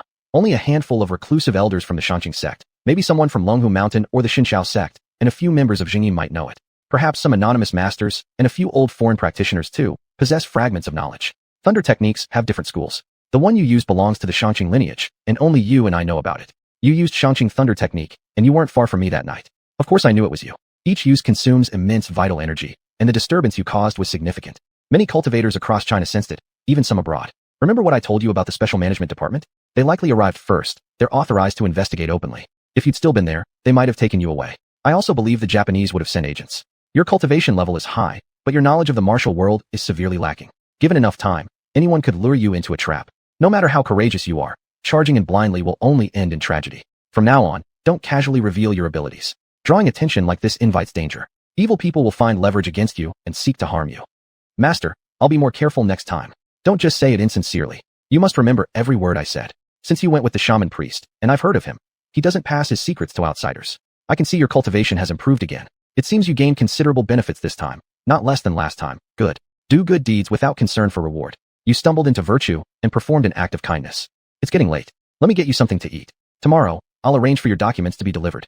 Having official papers will reduce unnecessary troubles in the future. Don't think I'm meddling. It's for your own good. Tomorrow, help me pack. I have nothing keeping me here. From now on, I'll travel with you back to Xi'an and stay with you for a while. Upon hearing Master Su Zongdaizhang's words, Wang Yang was overjoyed. Having such a wise elder beside him would greatly benefit his future development. Master, it's settled then, no backing out. Tomorrow, I'll start packing your things. You rest for now. I'll cook. With that, Wang Yang went into the kitchen. All he found were some pickled vegetables, eggs, and dried noodles. Truly frugal master. He quickly boiled 2 bowls of egg noodles, added some pickles, and the two made do with a simple meal. Early in the morning, Xiuxian, the head of the Northeast Special Management Department, came into the courtyard. Is old Gu here? Old you, can't you speak properly? No respect for elders. I've got serious complaints about you. Taoist I. Alright. Who doesn't know who around here? I heard your disciple came. Why haven't I seen him? I brought over the documents you requested. Wang Yang heard voices in the yard, and sensed it was Director Xiuxian. He immediately stepped out from the kitchen. Director Yu, you're here? Come inside and have a seat. I just made breakfast. Stay and eat with us. Sure, perfect. I haven't eaten yet. Might as well have my breakfast here. Great. Wang Yang went back to the kitchen and brought out a pot of congee he had simmered, then took 3 bowls, chopsticks, a small side dish, boiled eggs, and some pancakes he'd made. Little Yang, your breakfast suits my taste perfectly. I used to frequently mooch meals off old Go, but I've never had such delicious food before. How about staying here with me instead? I'll get you a great job, an iron rice bowl. It's a rare opportunity. Think about it, and let me know later. Old you, I'm officially informing you now. I'm leaving to stay with my disciple for a while, possibly permanently. So give up on that dream. My disciple has plenty to do. If you want free meals, you'd better transfer to Xian. That's your only chance. Forget about it here. Old Go, you're really leaving? Fine, I won't try to stop you. Actually, it's good. You should take a break. You've never rested your whole life. Don't want to burden you anymore. After saying this, Xiuxian took Wang Yang's documents out of his pocket and handed over a small green booklet. Kid, take a look. I went through quite a bit of trouble getting this for you. You're now affiliated with the State Security Department, temporarily classified as a Special Operations personnel. But don't worry, you won't be assigned tasks. You'll fall under our Special Operations Division's management, just like your master. We won't bother you for minor matters. Wang Yang took the document and curiously opened it. On the cover was a national emblem. Inside was his photo, embossed with a seal, and below it read, Ministry of State Security, designated rank. Seeing the official ID, he felt a surge of excitement. He was now technically a public servant. Thank you, Director Yu. All right, I won't disturb you further. I'm busy these few days, so I won't see you off. Call me if anything comes up. Chapter 225, The Distillery Situation. Master, you've lived here half your life and only managed to save up this little? Look at yourself. Just imagine if you suddenly lost your job. How would you survive? You brat, look down on my things, do you? Let me tell you, people like us don't care about material possessions. All we need is a place to eat and sleep. You think we're the same as ordinary folks caught in the dust of the world? Get that idea out of your head. Now hold on to these bags properly. There are very important things inside. Don't you dare lose anything. Most of these items will be passed down to you one day. Wang Yang didn't take his master's words seriously. Master, are there actually treasures in your luggage? Doesn't look like it. Seems pretty shabby. Get lost. Go stand over there. Always slacking off. How did I end up with such an irresponsible apprentice? Stop standing around. Load the car already. Wang Yang didn't delay any further, stuffing all the luggage into the SUV. Suzhong Daoist took one last look at his dwelling. Everything worth taking had been packed. He had no lingering attachments. Turning around, he opened the car door and climbed in. Master, aren't you going to say goodbye to them? Leaving like this without a word, doesn't that seem a bit cold-hearted? No need. Just drive. They understand perfectly. Xiuxian was their representative coming to see me off. Drop me at the airport. I'll fly ahead first. You keep the luggage safe, and make sure someone picks me up when I land. All right. After sending his master off on the plane, Wang Yang pulled out his phone and dialed Xiaoya. Wang Yang, when are you coming back? Why are you calling now? Xiaoya, I need a favor. Please go pick up my master at the airport. His flight's already taken off. He'll arrive at Xianyang Airport in about 3 hours. When did you even get a master? I don't get you at all. Send me his info. I'm heading over right away. And you'd better come back quickly. More and more villagers have been gathering lately, and I don't know how to handle it. Got it. I'm on my way back now. I'll send you the details. Have him stay with us, treat him well, and definitely don't neglect him. Be extra polite. He might even surprise you with something small. After hanging up, Wang Yang called Li Yunpeng, confirmed they'd returned, then wasted no time himself. He drove to a secluded spot and stored the car inside his spatial ring. He returned to the airport and bought a ticket. Not long after, he boarded the flight home. Upon landing, he retrieved his Tigo parked at the airport and drove toward the distillery. Director Sun, haven't seen you in a few days. You look great. President Wang, you probably don't know yet. Lately, people have been visiting us every single day. Everyone who comes brings cash. As soon as our liquor leaves the factory, someone immediately takes it away. Should we consider expanding the production workshop and hiring more workers? Wang Yang hadn't expected the distillery to get carried away like this. If things were already like this here, the craftsmen back in the village might be even more arrogant. This trend wasn't good at all. Director Sun, it's not that I don't want to make money. But tell me, what's different about the distillery now compared to before I acquired it? Have the workers' skills improved? Or was your previous sales model rigid and your marketing ineffective? Neither, right? Everything needs a process. You haven't even figured out why Han Chen's is selling so well, yet you're already planning expansion projects. Does that really make sense? Sun Guoqing was stunned by Wang Yang's response. Given the current market response, wasn't expanding production and increasing market share the best strategy? What was wrong with making more money? Pushing money away when it's right in front of you, wasn't that foolish? President Wang, I honestly don't understand what you mean. Aren't we running a factory to make profits? Now everyone's bringing money straight to our doorstep. Why shouldn't we accept it? I think expanding production now allows us to meet demand as much as possible. The funds we earn can then be reinvested into building more facilities and capturing greater market share, a win-win-win situation. I believe we should move faster. The town leaders have been pushing hard recently, urging us to speed up production to fully satisfy market demand. This will boost the town's reputation, increase local tax revenue, and earn us even greater support from the local government. After hearing Sun Guoqing's words, Wang Yang realized this guy still had that bureaucratic mindset. For a moment, he was left speechless. Director Sun, do you even realize what state our distillery is in right now? Let me remind you, I am the owner of this distillery now. You must follow my instructions. We are no longer a government-run enterprise. Everything we do must proceed according to plan.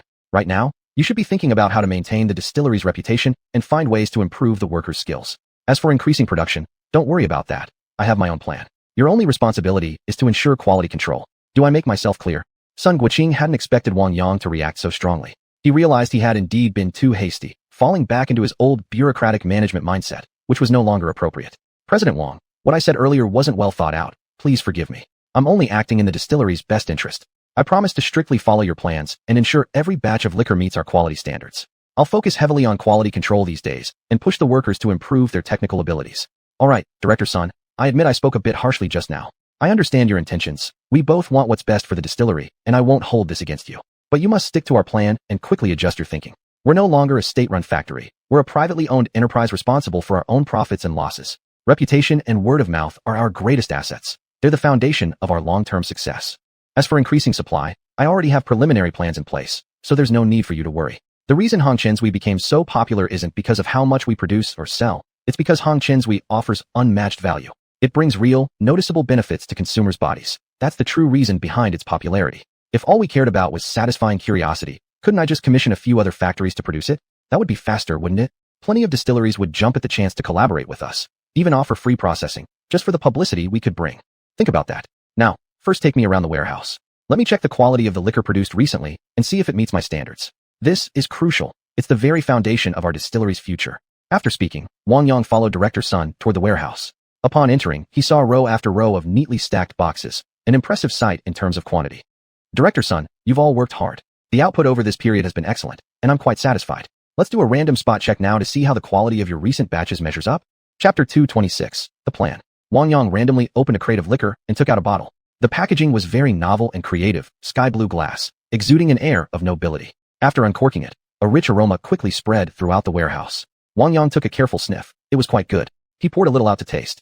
The flavor had clear layers, with the unique qualities of spatial cultivation standing out distinctly. After swallowing, warmth spread gently through his stomach, followed by a faint current flowing through his body, bringing an especially pleasant sensation. Manager Sun, this batch is excellent, but there's still one flaw. The harshness from distillation is a bit too strong. It would reach its optimal quality if aged for some time. You're an experienced master brewer. Try it yourself and see if what I'm saying matches your opinion. Manager Sun took the bottle, poured a small amount, and tasted it. This defect was common in newly distilled liquor, but now he fully understood Wang Yang's meaning. The liquor currently produced couldn't be sold yet. Director Wang, I understand your intention. I'll make proper arrangements. Wang Yang smiled at Sun Guoqing. Glad you understand. Uncle Shun Kuo must have spoken to you about this. I believe you know what kind of person he is. We've already cellared a batch of liquor in the village caves to build up our foundation. I won't say more on that. But moving forward, part of every future production batch must be set aside for storage to strengthen our distillery's depth. Quality control comes first. We need everyone who drinks or collects our liquor to hold Hongqinsui in high regard, to recognize its value and trustworthiness. For now, find a few vehicles and load all the wine here. I'm taking it all. In a few days, I'm planning a tasting event to select capable partners from among these people. After that, you won't have to worry about sales anymore. After hearing Wang Yang's instructions, Manager Sun left to carry them out. Wang Yang intended to store this entire batch within his spatial realm for aging and further maturation before releasing it later. Once everything here was settled, he followed the trucks directly to the warehouse he'd rented. After unloading all the liquor, he let the drivers leave first. Closing the warehouse tightly, he scanned the interior with spiritual awareness. Finding nothing amiss, he stored all the bottles away. Then he retrieved a large quantity of sorghum from his space, locked the warehouse again, and drove back toward Shenjiazhai. By the time Wang Yang returned to the courtyard, it was already late, and darkness had fallen. As soon as he entered the yard, Tiger, Da Mao, Air Mao, San Mao, Sea Mao came running over. Boss, you're back. That's great. You guys look pretty good, energetic too. Well done. Come to my room tonight. I'll take you into my spatial realm for some fun. For now, go rest. The commotion in the courtyard caught the attention of those inside. Wang Yang, you're finally back. Did you have fun during your trip? Why can't you two act a little more composed? Where's my master? How would we know? When your master saw only the two of us girls in the yard, he immediately asked me to arrange another place for him to stay. He didn't want to live with us anymore, so we had no choice. There were spare houses anyway, so I assigned him one near the fish pond. He seemed quite satisfied. Wang Yang glanced at Xiaoya and in Yu, said nothing, and let it be. His master could live wherever made him happy. What are you two doing still up so late? Why haven't you gone to bed? Xiaoya immediately held out her hand. and then you quickly followed suit. Neither spoke, just stared at Wang Yang. I know, I won't forget your gifts. Wait a moment, I'll go get them. Wang Yang went to his car, retrieved some northeastern specialties, then selected 2 sets of jewelry from the treasures he'd acquired. Curious, Xiaoya asked, what's with this big bag of stuff you brought? You'll see when you open it. These are authentic northeastern local products. And you snatched the bag and rushed into the living room, placing it on the table and quickly tearing open the packaging. Why are there rotten cabbages? What are these black things? And this sticky dough? Wang Yang, you're so cheap. Stop shouting. It's late. Do you want the neighbors laughing at you? Rotten cabbage? That's northeastern spicy kimchi. I thought it was delicious, so I brought some back. Here are some Harbin red sausages. Get a plate, slice them up, and try some. They're tasty. Also some beef jerky. Divide it between you later. These are northeastern sticky bean buns. I bought some for you to try. These are frozen pears. Eat them tomorrow. Put this jar in the kitchen later. It's for cooking. Xiaoya looked curiously at the bottled item. What's this thing, and how do you cook with it? Northeastern soybean paste. Never seen it before? You must know sweet flour sauce from supermarkets, right? It's kind of like that, but tastes way better. This is all handmade. That's it. Nothing else. You've been away for so many days, and you bring back only this little? Calling you stingy is spot on. You're really disappointing us. And you chimed in. Same here. Wang Yang glanced at the 2, then took out 2 pieces of jewelry from his pocket and handed them over directly. Pick whichever you like. These are antiques, so keep them safe in the future. Wow, so beautiful. Xiaoya snatched both items immediately. Seeing nothing left, and you dashed upstairs after her. Wang Yang didn't bother with them. He went alone to the kitchen and quickly cooked a bowl of noodles. After a while, Xiaoya and then you came down again. Wang Yang, haven't you eaten yet? You should have said so. We could have saved you something. I'll manage with this. I just happen to have some spicy kimchi from the northeast. It goes great with rice. Do you 2 want some too? You keep it. We've already eaten. After hearing them out, Wang Yang began eating slowly. A moment later, noticing they hadn't gone back to rest and were just staring at him. What are you 2 looking at me for? If there's something on your mind, just say it. With you standing there like this, I can't even eat comfortably. Wang Yang, what exactly did you give us? Earlier you said they were antiques. Do they cost a lot? Just some trinkets, but don't lose them. The necklace is sapphire, the bracelet is agate. Both are hundreds of years old. I'm not entirely sure about their origins. Keep them as keepsakes. So valuable. Then we won't hold back. After Wang Yang finished speaking, the 2 headed together upstairs, no longer paying attention to him. After finishing dinner, Wang Yang cleaned up the kitchen, called Tiger and the others, and returned to his bedroom, bringing them straight into his spatial realm. Tiger, anything unusual happened at home recently? Boss, everything's fine. There are just more people around, but we didn't sense any ill intent, so we didn't interfere. None of our siblings noticed anything suspicious. The village remains peaceful. Only a couple of petty thieves sneaked over to check the wine cellar. They even tried the door lock, but when they found it wouldn't open, they left. Alright, I understand. Go have fun now.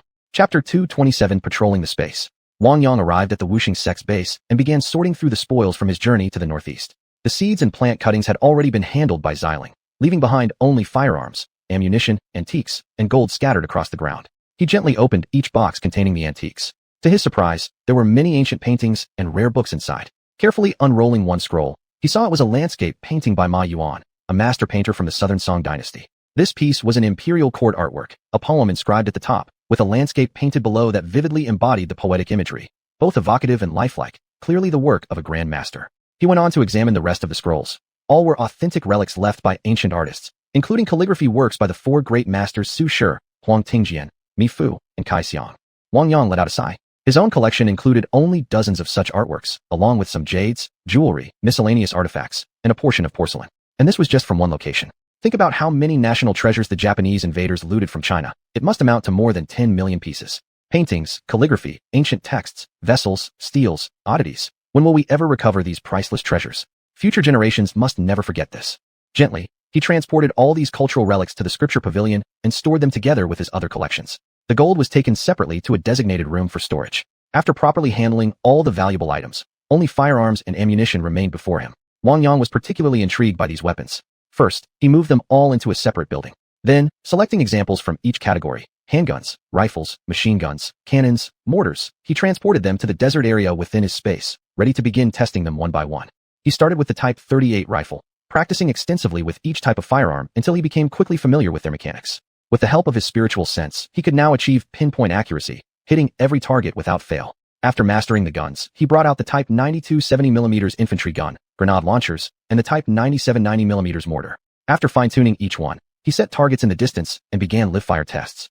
One explosion after another echoed across the barren desert, leaving behind deep craters with each blast. The raw power of artillery was truly fearsome. He couldn't help but reflect on how earlier generations had fought the Japanese forces armed only with millet and basic rifles, relying solely on unshakable belief and fearless courage to win battle after hard-fought battle.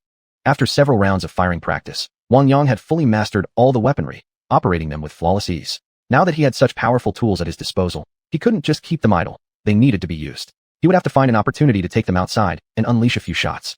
There were also still some poison gas shells remaining in the space, which needed to be dealt with as soon as possible. They were far too dangerous to leave stored here indefinitely. Whatever came into his possession from a certain source should be sent back exactly where it came from. After cleaning up the range, Wang Yang returned all the weapons to their proper places and began patrolling the space. Suddenly, a figure streaked down from the sky, landing lightly on Wang Yang's shoulder, affectionately nuzzling against his cheek. "You're doing great, Xiaobai. Your body has gotten even stronger. Tomorrow, come out with me. From now on, you'll follow me and live outside with me. Boss, it's been a while since you last came to see me. I really missed you." Hearing Xiaobai's telepathic voice, Wang Yang gently patted its body. "Stay still on my shoulder. I'll take you to meet the others. It's time you all got to know each other." Soon, Wang Yang arrived at the territory belonging to Huang and Huni with Xiao by riding on his shoulder. "Boss, you've come. Thank you again for bringing so many of our tiger kin last time. Huni, I've already told you, my word stands. Whenever I encounter other tigers in the future, I'll bring them here for you."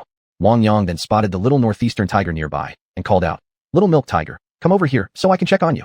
Hearing Wang Yang's voice, the cub wasn't afraid at all. It remembered that Wang Yang had saved it. Without hesitation, it ran straight toward him. "Haven't seen you in a few days, and look how fat you've gotten. All soft and chubby now, and you've grown bigger too. Good job. Keep eating well. Once you grow up, I'll take you out into the world." Seeing Wang Yang holding the little tiger, Xiaobai felt somewhat neglected and let out a high-pitched cry, clearly showing its displeasure. "Don't be so petty, Xiaobai. Be more generous. You're both my companions. I won't neglect any of you." Sensing the tension, the little tiger grew frightened by the sea eagle's apparent annoyance and immediately burrowed into Wang Yang's chest, trying to hide its entire body. Seeing this, Wang Yang comforted both animals for a while until they gradually grew accustomed to each other. After playing together a bit longer, he placed the young tiger back on the ground and let it go off to play. "Huang, Hinyu, help me keep an eye on the other tigers. Don't let them hunt too many animals. There's no real danger here, so there's no need to hoard food in a rush. Give the other creatures more time to reproduce. When their numbers grow, your own lives will become even more comfortable." "Boss, we understand. We'll go inform them right away. We won't cause you any trouble." As for Haizi and Arii, Wang Yang didn't worry about them. Through his spiritual sense, he saw the two of them living comfortably in the space with an extra follower tagging along. Their fur was glossy and smooth, and they looked thoroughly content and thriving. "Master, stop wandering around. I've already arranged everything for all the living beings in the space. Nothing will go wrong. You should go see the world tree instead. In the past few days, I've noticed its consciousness has awakened. You should go talk to it. You might gain something valuable." "Xiling, is the world tree really awake? Then I definitely must go. Let's go together." Wang Yang told Xiaobai to go play on its own and promised to call it when leaving. Then, with a flash of teleportation, he arrived beside the world tree. Upon sensing Wang Yang's presence, the world tree stirred and regained awareness. "Sacred tree, I've supplied you with plenty of energy, but I haven't noticed much change in you. Why is that? You've come, young friend. I've finally recovered and replenished what I lost long ago. For now, I no longer need to fall into deep slumber. Last time, I only gave you a small token of gratitude. Come closer. Let me reorganize your body. Your inner spiritual energy is somewhat chaotic, which could seriously affect your future cultivation." Wang Yang hadn't expected such a benefit. Immediately, he sat cross-legged beneath the tree. "Sacred tree, I'm ready. What should I do? Just run your cultivation technique. I'll take care of the rest. Relax completely. Don't let your mind wander." "Understood." Seeing Wang Yang close his eyes and fully relax, the world tree gently wrapped him in countless branches and leaves. Visible streams of multicolored spiritual energy enveloped his body. He wasn't sure how long had passed when he finally opened his eyes, exhaling a stream of turbid air. A refreshing sensation, unlike anything he'd ever felt before, washed through his entire being, making his mind and body feel crystal clear and light. "Young friend, this time I've helped solidify your foundation. From now on, as long as you cultivate step by step, you'll be fine. This space is perfect. Every day, I can draw special energies from other realms to compensate for any losses here. The spiritual energy within will grow richer over time. All living beings here will benefit greatly. You can come in every night to cultivate. The knowledge I possess is too profound for you to grasp at your current level.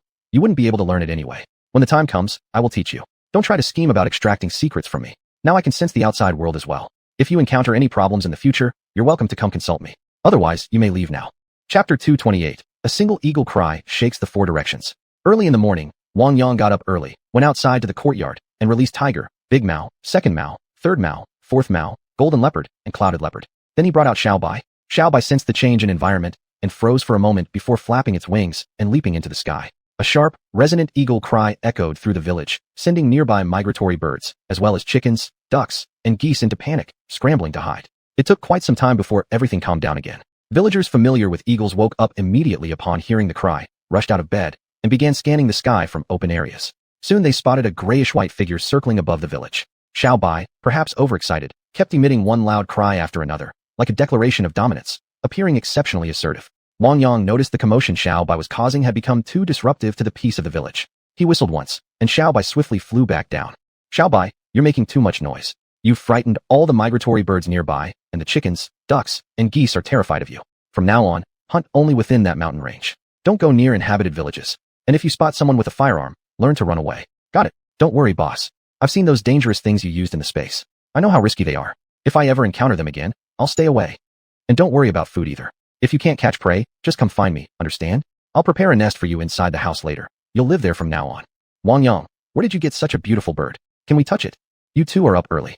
This isn't just any big bird. It's a gerfalcon, a high donching I brought back from northeast China. You can call it Xiao Bai. It's highly intelligent, but since it just arrived here, it won't let strangers touch it. I'll give you a chance later. But since you're awake, better get going and train.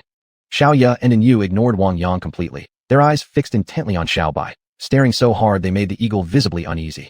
Xiao Bai, don't be afraid. They won't hurt you. They just want to pet you. If you feel uncomfortable, just fly onto the roof to rest, or head into the mountains for a while. Just don't fly too far. Got it, boss. I'll take a quick tour of the surroundings first, and come back later. Their stares are seriously unnerving, too much for me to handle. With a cry, Xiao Bai soared into the mountains. By then, the old hunter, Wang Yang's master, along with several elderly villagers, had gathered at the entrance of Wang Yang's courtyard. Little Yang, when did you return? Was that eagle cry coming from your place just now? Old man, you sure are fast. That was my high donching. I brought it back from the northeast. Right now it's scouting deep in the mountains. Once it returns, everyone can take a good look. Now that you're all here, let me introduce someone. This is my master, whom I apprenticed under in the northeast. Get to know each other. There'll be plenty of chances to interact in the future. We already know each other. No need to introduce, the old hunter interrupted. We met Master Gu yesterday when he arrived. He really likes our village. He's decided to retire here among us, and we old fellows have already become close friends across generations. Listening to their exchange, Taoist Su Zhong smiled quietly to himself. When he arrived yesterday, he instantly felt drawn to this village, a strange sense of belonging, as if this were exactly where he should spend his remaining years. So he'd already decided to stay. Disciple, now that you've returned, settle down for a while. Don't go wandering around aimlessly again. Since you brought that high donching back, raise it properly. Come see me sometime. I'll teach you how to train it. In time, it will prove immensely helpful to you. Understood, master. Since everyone's here, stay and have breakfast with me. Let's all go inside and sit for a bit. The elders shared a close bond with Wang Yang, so they didn't stand on ceremony. Together, they entered Wang Yang's home and settled into the living room.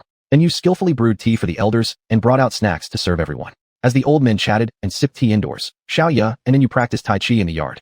Taoist Su Zhong watched them, nodding approvingly. The way the two girls performed Tai Chi carried a certain grace. Xiao Ya's movements blended strength and softness, clearly indicating she had prior martial training. And Yu, by contrast, appeared weaker, evidently someone who'd never trained before. Yet her comprehension of Tai Chi ran deeper than Xiao Ya's, and her insight and aptitude surpassed hers as well. These two young girls aren't bad at all with their practice. You lot know some forms yourselves, right? Why not all go out together and get some exercise? The group followed Taoist Su Zhong to the courtyard, each finding an open spot and beginning to practice their familiar martial forms. Wang Yang, observing the scene outside through his spiritual sense, couldn't help but smile. He quickly prepared a pot of millet porridge, boiled over 20 eggs, made several scallion pancakes, took out some spicy kimchi he'd brought back from the northeast, placed it on a plate, and mixed up a few cold dishes. Once everything was ready, he carried all the food to the dining table, neatly set out bowls and chopsticks, then went to the yard and called out. Breakfast is ready. Everyone come and eat. The elderly men were slightly sweaty from their exercise. Upon hearing Wang Yang's voice, they stopped, washed their hands, and gathered around the table to begin their meal. Wang Yang, Xiao Ya, and Yu sat at a small table, while the elders sat together at another. Little Yang, your cooking skills are impressive. If I'd known earlier, I would have come over to eat more often. You're the only one who didn't know. We've already found out and eaten here a few times. We just felt a bit awkward, so we didn't come regularly. I was even thinking of suggesting this young man open a communal canteen in the village. Then everyone could come eat here instead of cooking at home. It'd be much more convenient, said the village chief, teasing Wang Yang. Wang Yang wasn't about to take the bait. This was a job he absolutely couldn't accept, or else he'd never get anything else done. Besides, cooking was just a hobby. He had no intention of becoming a cook. Please spare me, all of you. I already have too many things on my plate. I don't have time to cook every day. But if anyone wants to taste my cooking, feel free to drop by for a meal now and then. Just don't come every single day, because I won't welcome that. I really won't have the time. Taoist Su Zhong took a sip of the porridge and immediately felt wisps of spiritual energy stirring in his stomach, urging his body to keep eating. Whether it was the millet porridge, the eggs, or the cold dishes, every item contained faint traces of spiritual essence. His disciple truly had hidden depths and far too many secrets. But if cultivators elsewhere found out about these treasures, peace in this village would vanish instantly. He'd have to give Wang Yang a warning later. Soon, everyone finished eating. Since each had their own matters to attend to, they gradually left. Still, they knew Wang Yang now kept the high donching, so they figured they'd have plenty of chances to see it in the future. Taoist Su told Wang Yang to come find him later, then left with the others. After Yu and Xiaoya cleaned up the dishes and chopsticks, they also headed off to work. Chapter 229 Building Xiaobai's Nest. With everyone away from home, Wang Yang began crafting a nest for Xiaobai. He gathered all the necessary tools and returned to his space to cut some timber. This time, he selected only premium Nanmu wood. After several evolutions of his space, many mature trees had been rapidly grown inside it. Nanmu, rosewood, and similar types of timber were especially abundant in his space, so he could use them generously without feeling any sense of waste. All solid, high-quality planks. He marked the Nanmu boards with a pencil, then used a simple electric saw to quickly cut the logs into flat panels. Drawing from the image formed clearly in his mind, he began assembling the pieces bit by bit. His carpentry skills came naturally, inspired during that previous encounter with historical figures, though he wasn't sure exactly how he'd learned them. After about 2 hours, he finally finished constructing an elegant little house, complete with both a door and windows that allowed excellent natural light. The structure was tightly sealed, but he left a small ventilation opening near the top edge, shielded by surrounding panels so wind and rain wouldn't penetrate. The design provided warmth without stuffiness. It felt absolutely perfect. After inspecting it carefully and finding no flaws, he borrowed a ladder from the nearby construction site, climbed alone onto the roof of the second floor, chose a suitable spot, and quickly secured the little house in place. Back at home, he found some thick cotton pads and placed them inside. Imagining Xiaobai living here, he felt satisfied. Everything looked comfortable enough. Once everything was ready, all that remained was to wait for Xiaobai to come back and try it out.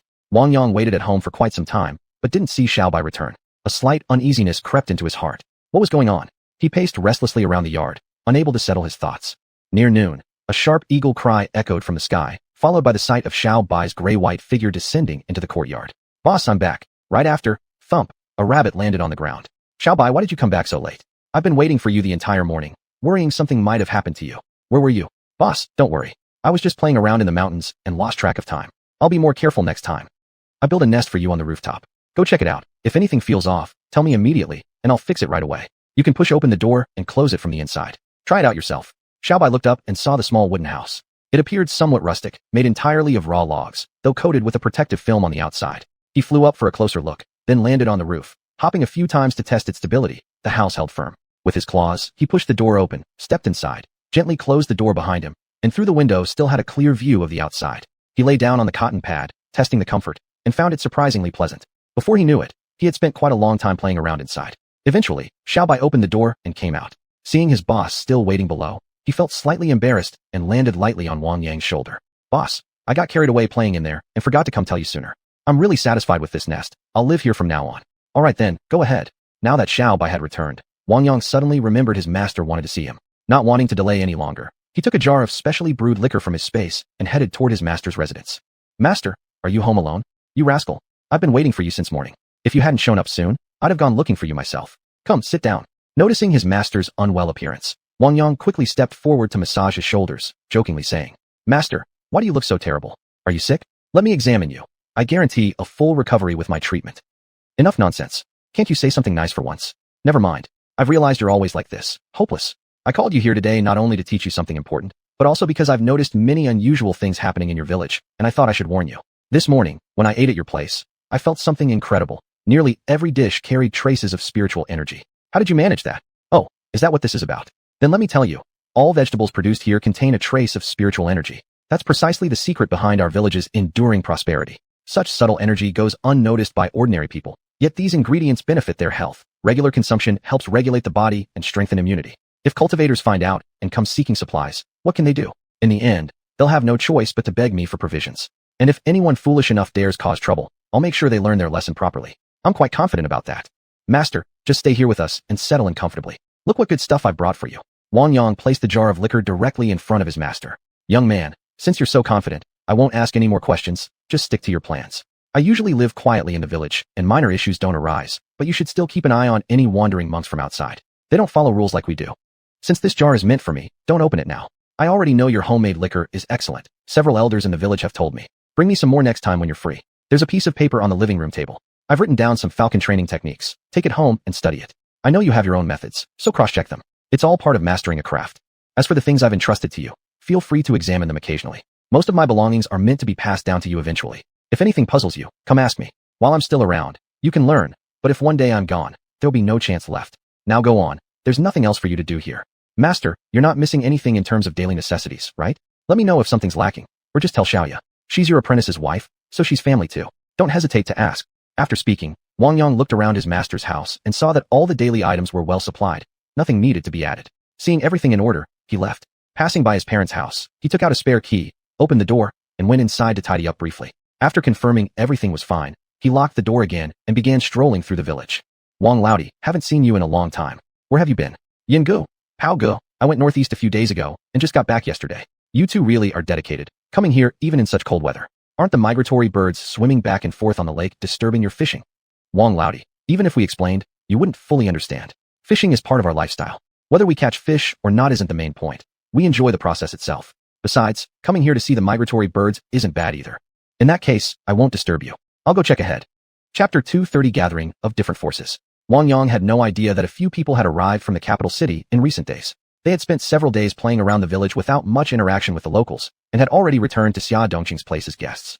Xiuxian, I heard you've got an extraordinary person here. The vegetables he grows and the liquor he brews are amazing. Why haven't you told us about him? That's not very nice of you. Big brother Dongfang, you flatter me too much. I only just got in contact with him recently. We even had some unpleasantness earlier. Right now, my people have merely secured agency rights for his vegetables. As for Hangshan Drunk, its popularity exploded overnight.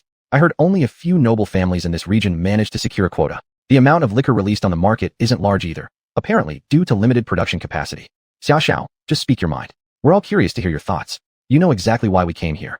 Xia Dongqing felt somewhat uneasy. The share of vegetables they'd obtained wasn't even enough to go around among their own people. Not long ago, he had struck a small deal with xiuxian.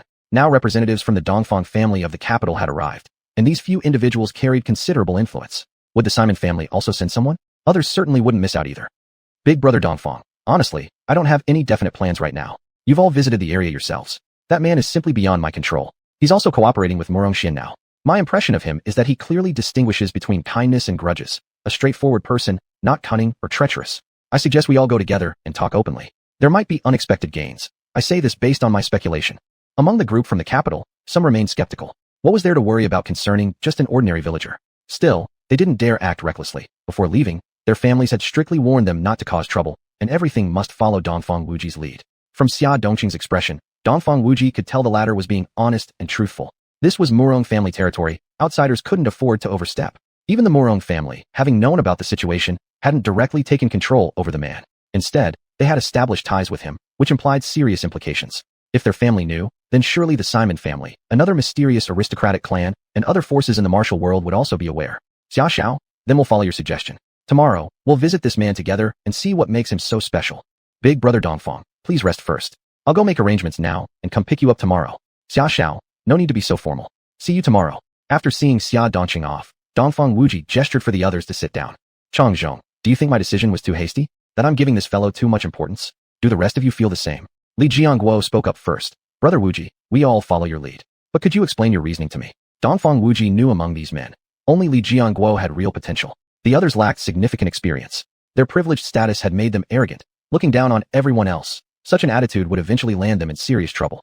Since Zhang Wo asked, I'll share my thoughts. Just now, Xia Dongqing mentioned that Wang Yang has connections with xiuxian, yet the Murong family hasn't gotten deeply involved. This suggests they stand on equal footing. If Wang Yang chose this place to establish his base, he must have something powerful ensuring his interests won't be infringed upon. This isn't our home turf. Had this been near the capital, I wouldn't have thought twice. I'd just go straight to his door. But here, it truly isn't our domain. The Simon family heirs should be arriving soon. Other domestic forces will also send representatives to negotiate cooperation. No one will monopolize this opportunity. Shared benefits are always optimal.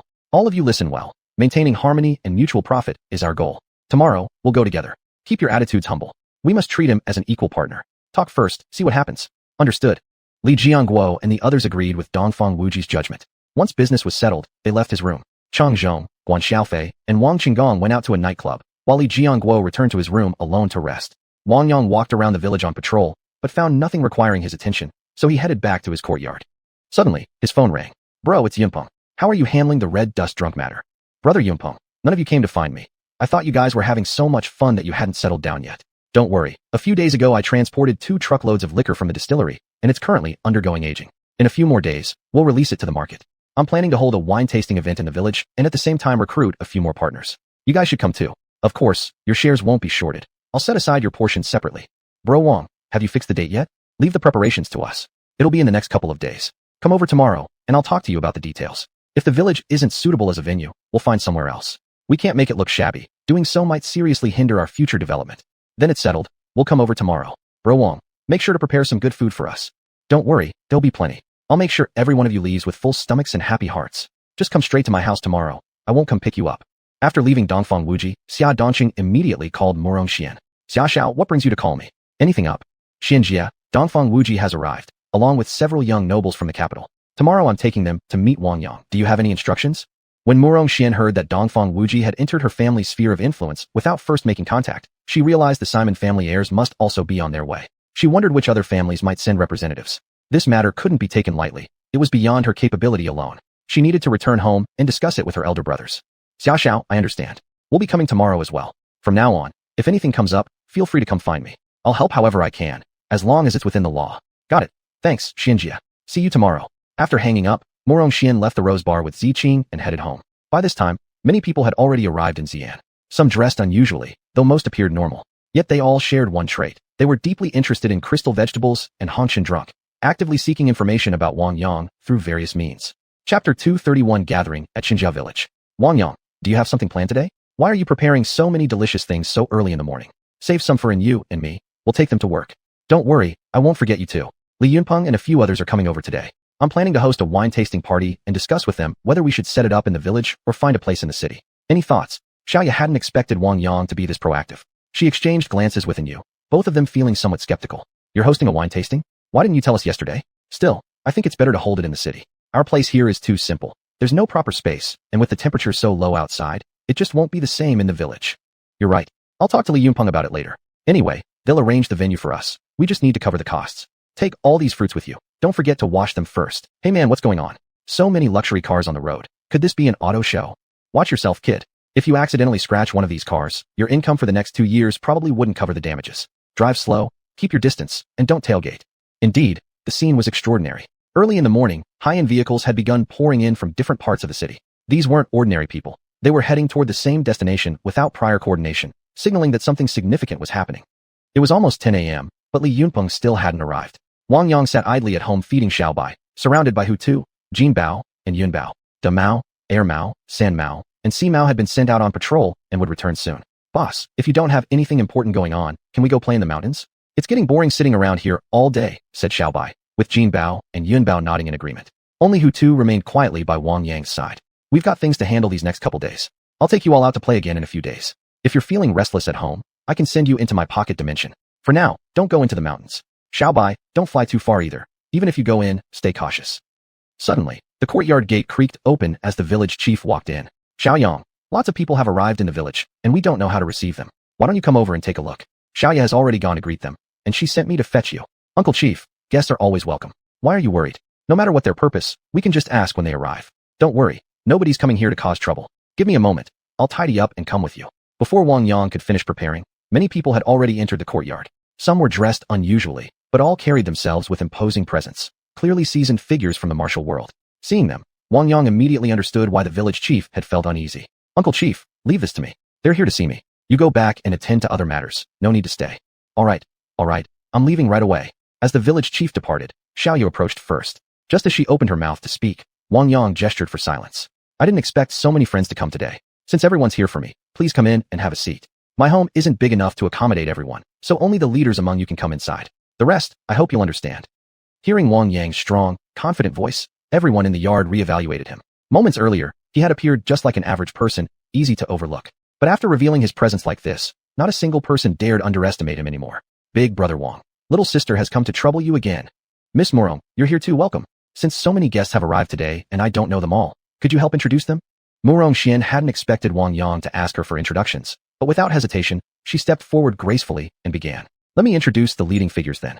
These two beside me are my elder brothers, Murong Jun and Murong Zhang. This one is Dongfang Wuji from the Dongfang family. That one is Shiman Dongqing from the Shiman lineage. Here we have Venerable Juekong from Shaolin, Zhang Ziqian from Wudong, Su Yiming from Kunlun, Mo Xiuxian from Amei, and Qi Meng from the Miao regions of Southwest. The others came along with them. I don't know them all personally. Just then, another figure walked in through the gate and addressed Wang Yang. This humble one is Ji Wenqing. Honored to meet you, Mr. Wang. Mr. Ji, you're too polite. Please come in. Friends who were just introduced, please come inside for a chat. As for the rest of the guests, feel free to walk around the village or find a place to sit and rest. My hospitality may be lacking, so I hope you'll all bear with me. Wang Yang then instructed Xiao Bai to fly back to his nest, while Hu Tu, Jin Bao, and Yun Bao followed him into the house and lay down nearby. Xiaoya, please bring some tea for us. I'll have a word with these honored guests first. Then given you a call, have her arrange more tea and refreshments for the others outside. Got it, don't worry. We'll handle everything. Wang Yang took his seat and sat down. It's truly an honor to meet so many fellow cultivators here today. My home is humble, so I hope you'll forgive the simplicity. Mr. Wang, you're too modest. We came unannounced and have already caused quite a disturbance. The reason we're here is to discuss cooperation. Whether it's your vegetables, alcohol, or any other products, they all fall within the scope of what we'd like to partner on. Mr. Wang, could you please do us the favor of accommodating our request?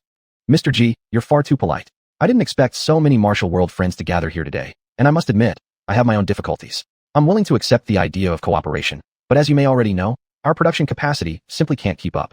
I can only promise to meet your needs as much as possible within our current limits. None of them had anticipated that everyone would arrive at Xinjiao village at the same time. When each leader first came, they had hoped to secure as large a share as possible, and some even considered using force to intimidate Wang Yang. But now, seeing the others present, they realized compromise was inevitable. Everyone knew the other's strength. Cooperation and mutual benefit had become the only viable path. As long as resources could flow steadily, no one insisted on claiming more than their fair share anymore. Let's proceed exactly as Mr. Wang has suggested. Using his spiritual sense, Wang Yang observed the few seated before him and understood their reluctant acceptance. He knew they had no choice but to leave the final decision to him, one made fairly, so that none would object. Chapter 232, Director Mao arrives. I'll go fetch some red dust drunken wine for everyone to taste. We're currently building more glass greenhouse sheds in the village, and the distillery will gradually expand, as well to increase production. Our red dust drunken has already been tasted by some friends, while others have only heard of it, but never seen it. Let's take this opportunity today for everyone to sample it. After saying this, Wang Yang went to the storage room and carried back a 5-caddy jar of wine. He also took out a box of red dust drunken from his space, cradling one in each arm as he returned to the living room. This jar is our very first batch of wine, not repackaged. This box contains the commercially released red dust drunken you can buy on the market. I'll open both so everyone can taste them. Wang Yang first opened the bottled version. Taking a bottle from the box, he uncorked it right before everyone's eyes. A unique, fragrant aroma immediately spread throughout the living room. Just smelling it told you it was high-quality liquor. He fetched over a dozen small tasting cups from the kitchen and poured a little into each, allowing guests to help themselves. Most of the visitors were connoisseurs of fine alcohol and didn't hold back. They each picked up a cup. The women took just a sip. Unlike other liquors, there was no harsh burn. Instead, a distinct warmth began churning gently in their stomachs. Excellent wine. Truly extraordinary. While everyone praised it, Wang Yang remained quiet, moving on to peel off the sealing paper covering the jar. As soon as he broke the seal, an even richer wave of aroma surged outward, filling the entire courtyard. What amazing wine. I feel like my cultivation has slightly improved. This is incredible. All eyes were fixed on Wang Yang with growing anticipation. Don't get too excited. There's enough for everyone. I promise every one of you will get to taste this fine wine. Without delay, Wang Yang grabbed a ladle and quickly refilled everyone's cups. This time, no urging was needed. Each guest lifted their cup and drank it all in one gulp. A more vibrant energy flowed through their bodies instantly. Before long, someone actually broke through a cultivation barrier. However, their martial art style differed from Wang Yang's. What they practiced was traditional martial arts, whereas Wang Yang followed a path closer to metaphysics. Mr. Wang, thank you for your generous hospitality. We'd like to ask, why is there such a big difference between these two wines? Could we perhaps receive more of the Jared version? There's no need to speculate, everyone. The wine in this jar is from our very first batch. The bottled ones are freshly produced and haven't undergone sufficient aging, so there's naturally a slight difference in effect. But rest assured, future batches produced here will show no significant differences. Just then, Suzhong Daoist entered the courtyard with a group of people. Seeing Wang Yang, he called out, "You brat, Director Mao is here. Why aren't you coming out to greet him?" "Coming, master. Director Mao, we meet again. Please come inside quickly." "Little Yang, looks like we've come at a bad time. Didn't expect you'd already have so many friends over." Most people in the living room recognized Mao Zhengguo. Now seeing him arrive, they instinctively sensed trouble ahead. "Director Mao, what an unexpected pleasure to see you here. Your most honored guests. Please take the best seats." Dongfang Wuji stepped forward first to greet him. The others also showed Director Mao considerable respect. "Everyone, please stay seated. I'm merely a visitor myself. Can't steal the host's role. I wonder why you're all gathered here. Let me be clear. Wang Yang is under our National Security Department. Don't try any underhanded moves." This revelation was utterly shocking. No one had expected Wang Yang to have such a background. Fortunately, they hadn't acted rashly earlier. Otherwise things could have turned awkward later. "Director Mao, you flatter us," someone said quickly. "We're all just friends here, gathering to discuss cooperation. We mean no harm. But since you've arrived, are you here on official business? Should we step out for privacy?" "No need. My purpose is the same as yours. I'm also here to establish a cooperative relationship with Comrade Xiuxian. Don't take offense. I'm acting under orders, please understand." As several men exchanged polite words, Wang Yang quietly moved to stand beside his master. "Master, what should I do now? How should I handle this?" "Give Mao Zhengguo a larger share. As for the rest, distribute it however you like. The others won't object." "Understood." Mao Jiangwo noticed Wang Yang speaking privately with Su Zhong Daoist and called them over. Old Go, mind if we borrow your disciple for a moment? We'll need to talk with you two shortly. Fine. I'll just sit over there, don't mind me. If you want to speak with my apprentice, go ahead. Director Mao, would you prefer tea or wine? We were just sampling our red dust drunken. Shall I pour you some to try? Sure, pour me a cup. I've heard your red dust drunken has already put Mao Tai to shame. Several old fellows in the department have been nagging me constantly to get them a batch. You wouldn't refuse me, would you? This time, I'm definitely taking some of your wine back with me, and also prepare some vegetables for me. Wang Yang first poured everyone a cup of wine. Director Mao, please taste this first. This is the newly produced red dust drunken. This wine is good, but not quite authentic. It doesn't compare to the aroma I smelled when I first walked in. Are you trying to treat us differently? Not at all. We still have some of the older batches. Here, try this too. It's all the same, just differs by brewing time. Wang Yang poured another round for everyone. Now this one's excellent, pure and refined. Truly the finest liquor in the country. This is what I want. Can I take some? All right. When you leave, I'll give you a few jars. But be warned, there isn't much left. From now on, everything will be bottled. Getting it in jars won't be possible anymore. We simply didn't brew that much. Fine, you're so stingy. I get it, don't worry. No need to trouble yourself further. Why don't you show us around the distillery? Staying indoors is making me restless. Have you finished your talks already? Almost. Since Director Mao wants to see it, I'll take everyone over for a look. Everyone followed Wang Yang toward the distillery. You've done well here, kid. The villagers seem much happier compared to those elsewhere. These little houses, you've even made me want one. It'd be great for retirement. Old Go really knew how to pick a spot. Truly enviable.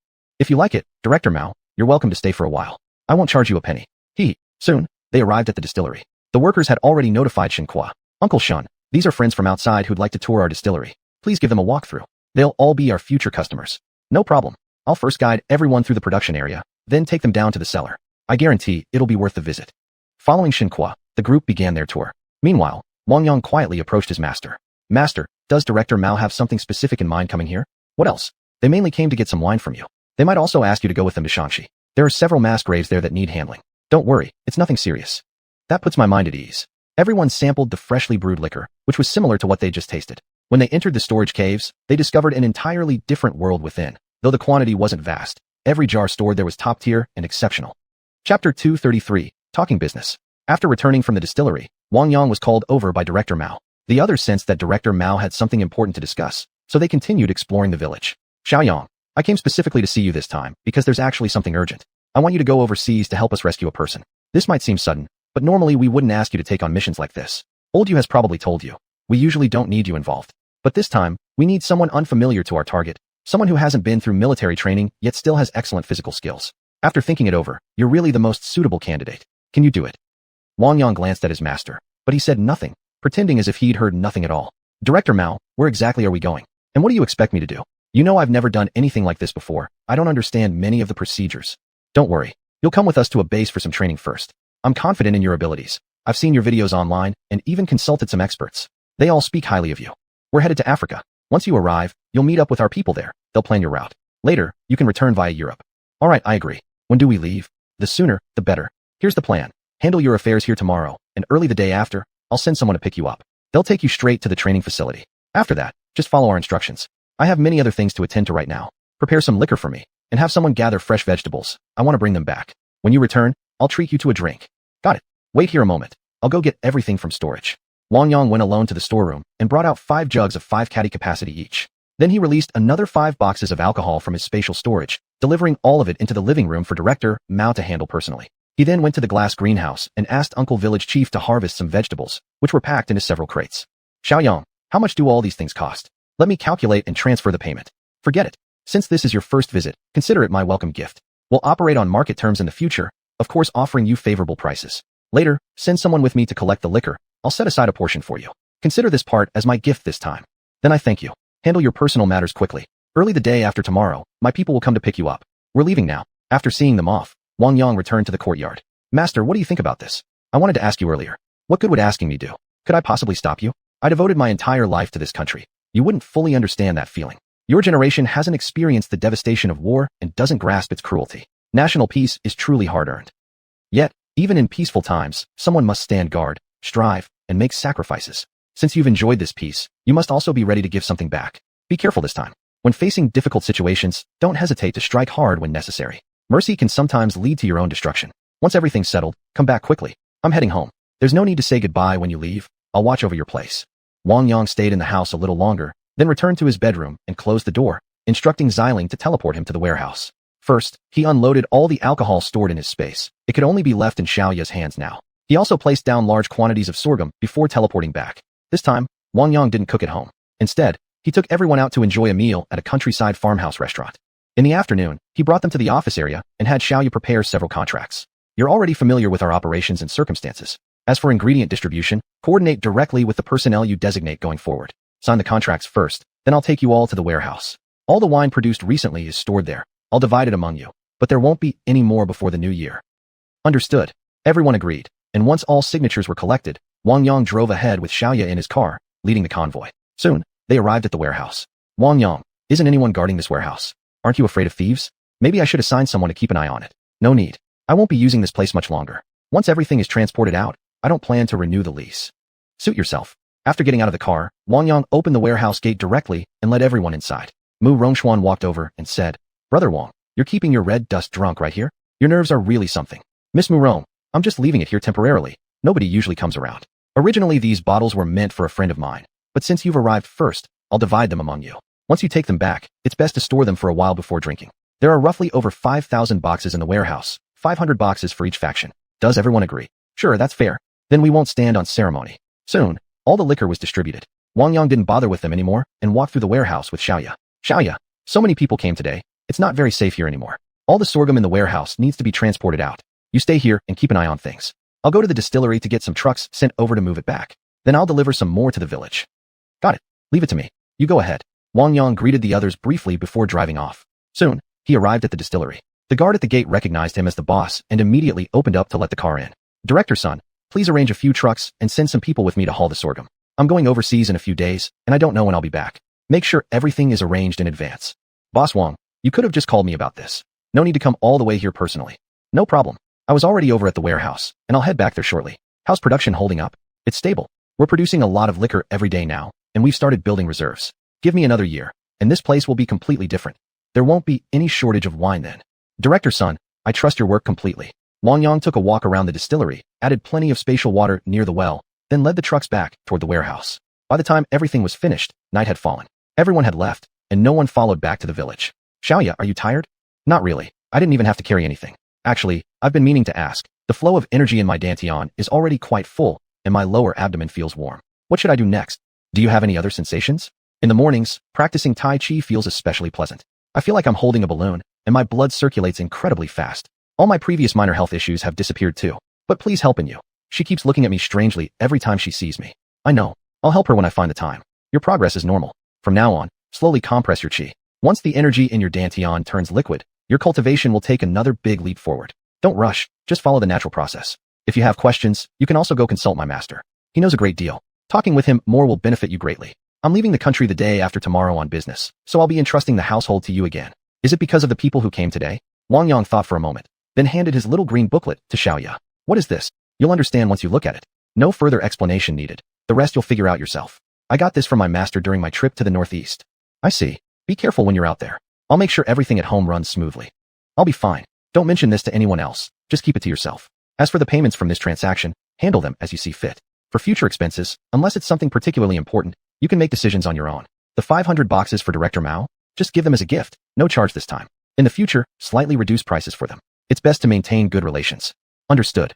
Anyway, you're rich. This amount probably doesn't even register for you, huh? Am I kind of a wealthy lady now? By year end, settle the accounts for income and expenses within you. Make sure the village portion is clearly calculated. And taxes, we must be strict.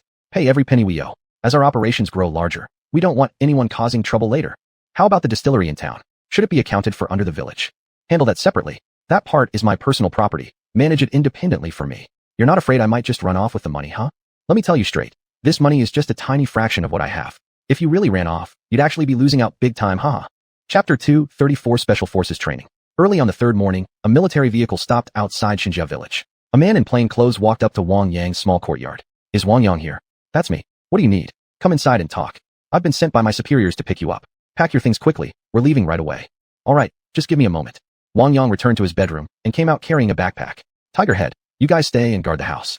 I'm taking Golden Leopard and Cloud Leopard with me. Stay safe. Got it, boss. Don't worry. Everything will be fine here. Xiaobai landed directly on Wang Yang's shoulder, cooing insistently. It wanted to follow him. Xiaobai, you can come along. Stop making noise. Hearing that it was allowed to go, Xiaobai joyfully took flight, circling high above. Wang Yang, your dogs are even better trained than military canines. And that sea eagle just now, what a magnificent bird. Animals are one of my passions. They're all my companions. I'm ready now, let's go. After locking the door, the two men walked toward the village entrance. On the way, they stopped by the office area where Wang Yang briefly informed Xiaoya and the others to look after Tiger Head and the rest. Hey brother, what should I call you? I'm Xiuxian. Our team leader sent me to get you. You'll know more when we arrive. Fine by me. I won't ask any further. Xiuxian first took Wang Yang to a remote military base in the northwest to transfer to a helicopter, which flew straight to the Western Theater Command's special training camp. So you're Wang Yang. Higher Command specifically sent you here. I hope you value this opportunity. I'm the instructor at this camp. I'll be giving you special training, but you only have one day. We must send you off tomorrow, so how much you learn depends entirely on you. Follow me. Yes, sir. We are the Northwest Werewolves. We were born with the spirit of the wolf. I expect you to possess both the cunning and the ferocity of a wolf. Fearless, utterly loyal, unbreakable, invincible. That is our creed. Anyone who walks out of here carries our honor. You must not disgrace us. Yes, sir. I'll complete the mission. Can you use a firearm? First, I'll take you to pick some gear. Time is tight, so you must quickly master the basics of standard weapons. A little.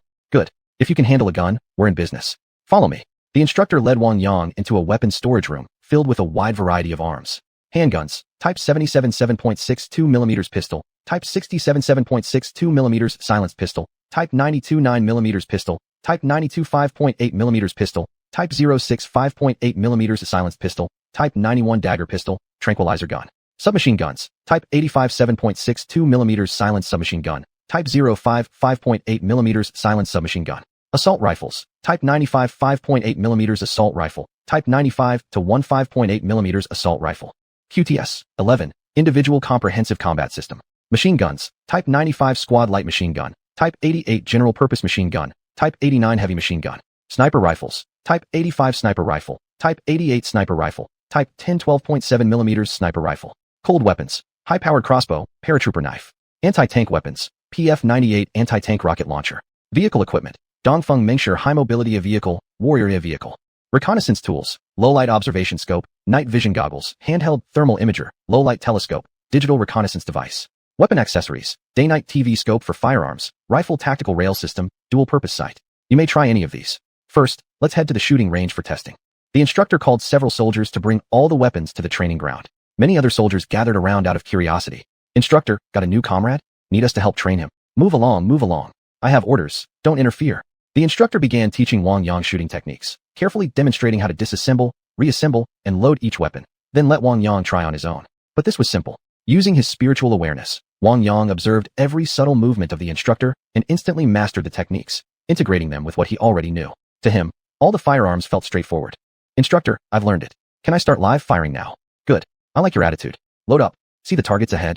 You may fire freely. I'll have someone record your performance. Ready. At the command, Wang Yang moved with astonishing speed. He swiftly disassembled the handgun, reassembled it, loaded the magazine, all with lightning-fast precision. Then, aiming steadily at the bullseye, he began rapidly pulling the trigger. The entire sequence left the surrounding soldiers utterly stunned. Reporting, instructor. All bullets hit the bullseye. None missed the target. Received. Keep going. Yes, sir. Everything that followed was performed solely by Wang Yang. Pistol, rifle, submachine gun. The movements were all seamless and flawlessly executed, with exceptionally high accuracy. What Wang Yang liked most was the sniper rifle. It was difficult to master at once, involving many techniques he didn't fully understand. The instructor noticed this, yet held Wang Yang in extremely high regard. This was clearly a natural-born warrior king, raw and untrained, admittedly older than most recruits, and never formally disciplined. But if placed under his guidance, the instructor believed he could shape him quickly. Seeing there was still ample time, the instructor went ahead and taught him every remaining weapon system, even letting Wang Yang try out all the base's combat vehicles. By midday, Wang Yang had finished mastering all firearms training. In the afternoon, it was time for advanced tactical drills. Core strength, arm strength, explosive power.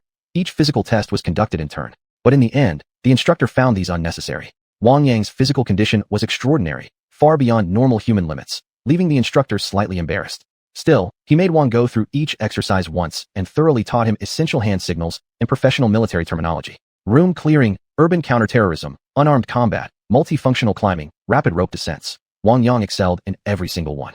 Eventually, the instructor ran out of things to teach and fell speechless. Seeing this, Wang Yang realized he might have gone too far.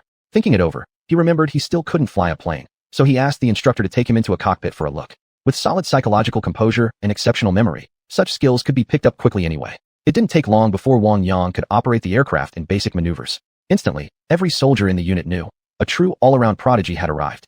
In just one day, he had mastered every training module. When they heard he'd even learned to pilot a plane, they were utterly deflated, their former pride completely shattered. It was simply devastating. News of Wang Yang's performance quickly reached higher command. The Western Theater Command's commanding officer immediately wanted to recruit him personally, but was dissuaded by the political commissar. They both understood Wang Yang belonged to the State Security Department. He wouldn't stay, and that department would never release him. Nevertheless, the entire matter was tightly sealed within the Western Theater Command. Only a select few knew such a person had ever come to train in their camp and achieved outstanding results. Wang Yang didn't linger long at the Special Operations Camp. After bidding farewell to the instructor, he was soon picked up and taken away. Chapter 235 Arrival in Africa. Wang Yang, I've had all your documents prepared. Tonight you'll fly from Xiuxian International Airport to Aswan, a major southern city in Egypt. Director Mao, you're sending me there in such a hurry. What exactly am I supposed to do? Shouldn't you at least explain it to me? Wang Yang, don't rush with questions just yet. Let me first share a story. During the 1950s and 60s, comrades Mao, Zhou, and other founding leaders built a new era together with African elder statesmen. Since then, our peoples have supported each other sincerely in struggles against colonialism and imperialism, in the fight for national independence and liberation, and on the path toward development and revitalization. In the 1970s, despite our own severe economic difficulties, the Chinese people aided in building the Tanzania-Zambia Railway to support the national liberation movements of southern African nations and break the blockade of apartheid regimes. Over 60 outstanding sons and daughters lost their lives constructing this railway, forever resting in the African soil. Now, our Belt and Road Initiative promotes mutual benefit, win-win cooperation. Our country is transforming its economic model. Many industries must expand overseas to secure better opportunities. The African continent represents one of our best paths forward. This economic transformation will inevitably phase out many sunset industries. But what may be declining here can become sunrise industries when transferred to Africa. That's true mutual benefit and win-win cooperation. We already have over 3,500 enterprises operating in Africa, a number that keeps growing annually. More and more Chinese citizens have settled there. Many fail to grasp the long-term significance of our foreign policies. Often, we provide aid without expecting returns, and sometimes face setbacks, failures, or even projects that seem like money down the drain. But in fact, all our foreign aid comes from foreign exchange reserves, money that cannot be used domestically. Otherwise, it either purchases other countries' government bonds or sits idle in central banks, which is extremely inefficient. As the world's largest holder of foreign reserves, we must make this capital work. Leaving it unused in our hands is waste. Besides, most of our foreign aid is provided as low-interest loans, not the shady transactions some imagine. Africa has resources, markets, and nearly 1.3 billion people. We have capital and technology. Mutual benefit and cooperation. What's wrong with that? All our aid follows principles of equality and mutual benefit, without any coercion. Most African people recognize us. They know only we are genuine friends who truly want to help them. However, there is a negative aspect, political instability due to frequent regime changes. Western powers led by the US constantly try to create troubles and obstacles for us, even spreading public rumors and slander, inciting newly installed leaders to reverse policies. I'm sending you there because of exactly this issue. Recently, one of our key aid personnel was taken hostage by a mysterious organization. Someone must go handle it. After much consideration, I concluded you're the most suitable candidate. I recommended you. When you arrive, you must learn to adapt flexibly. Elsewhere, we lack formal armed forces capable of protecting our interests. We're currently studying whether to establish a mercenary organization similar to Wagner, like Russia, France, or the US. Many situations aren't suitable for government agencies, military, or police involvement. Only through gray area armed forces can we better protect our interests and prevent future incidents like attacks on our people. Do you understand? Wang Yang hadn't expected so many layers behind this mission. Yet after hearing these words, he realized the necessity of establishing China's own overseas influence to better safeguard interests and handle matters the government cannot openly engage in. Director Mao, I understand. I'll know how to handle things appropriately. I trust you completely. Someone will meet you upon arrival. Get some rest now. I won't see you off tomorrow, but I'll welcome you back when you return. Don't worry, Director Mao. I'll handle everything properly. After Director Mao left, Wang Yang summoned Little White and sent it into his space. After resting briefly, he took his luggage and headed to the terminal, boarding the plane around 2 a.m. Hello. I'm Xing Wu, a security officer from the Chinese embassy in Egypt. You must be the person sent from home. I'll be responsible for receiving and accompanying you. Hello, I'm Wang Yang. Pleased to meet you. It's unfortunate. We don't have time to properly host you. I've received orders to get you to your destination as soon as possible. The colleague being held may not have much time left. You must act quickly. I understand my responsibility. Then let's depart immediately. On the way, please brief me on what happened. All right, my car's over there. Let's go. The two quickly arrived at a parking lot, where a light off-road vehicle was waiting. Get in. After hearing Xing Wu's call, Wang Yang sat in the front passenger seat. Is this your first time here? It's truly my first visit.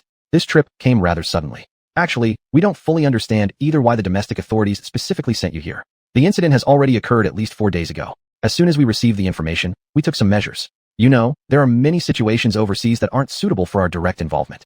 Someone must step forward. Issues concerning the safety of our citizens have become increasingly prominent. Abroad, we lack a strong armed force. Personnel security and property protection face serious limitations.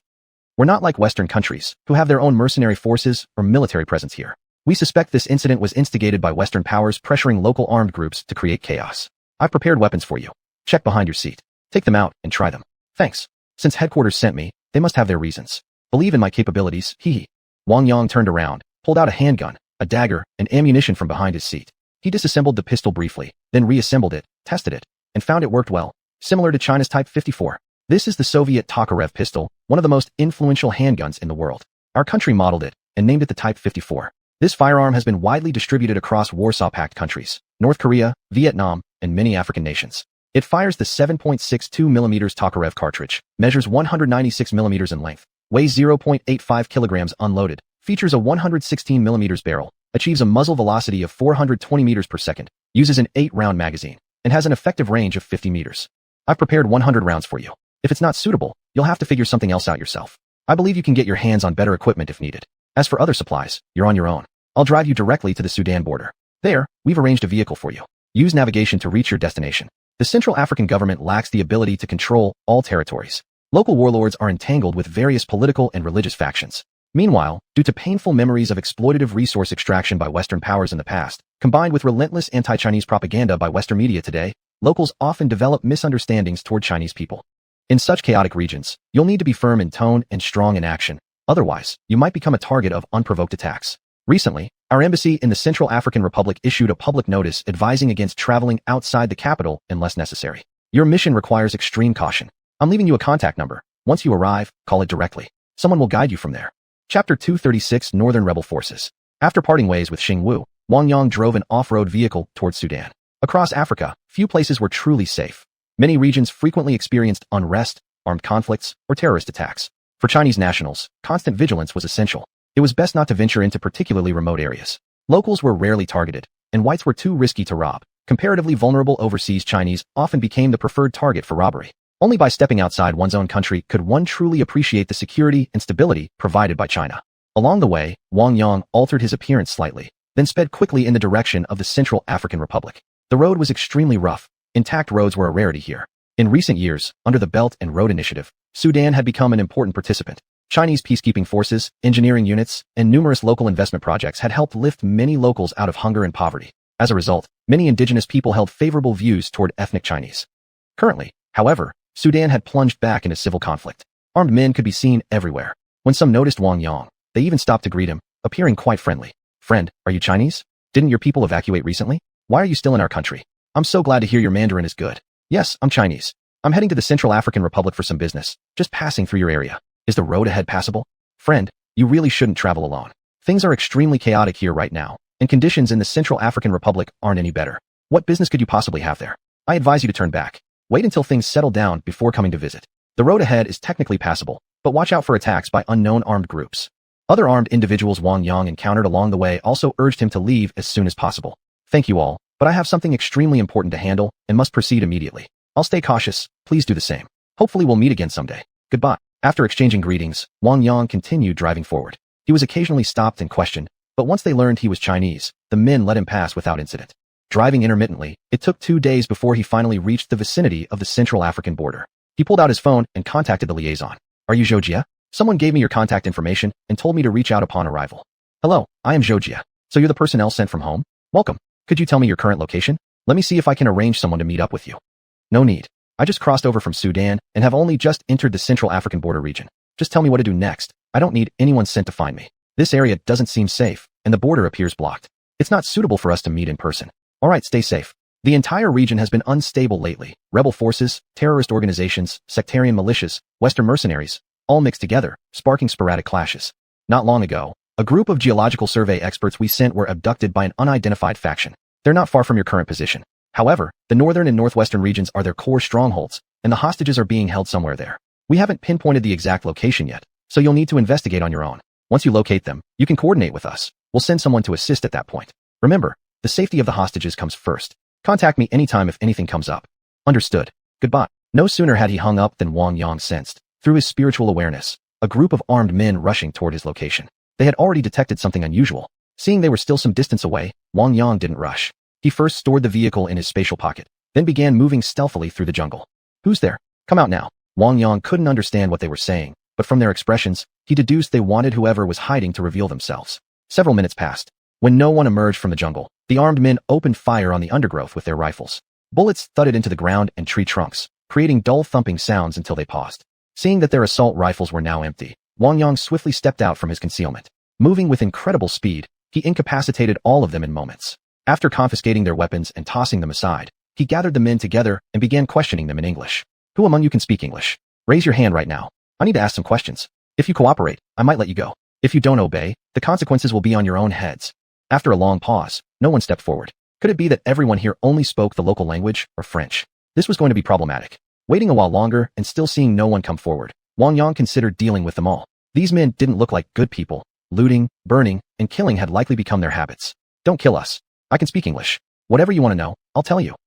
Good, finally someone speaks up. Listen carefully. I want to know if a group of people was taken hostage here recently. Where are they being held? Which faction is responsible? Yes, a group of ethnic Chinese were captured.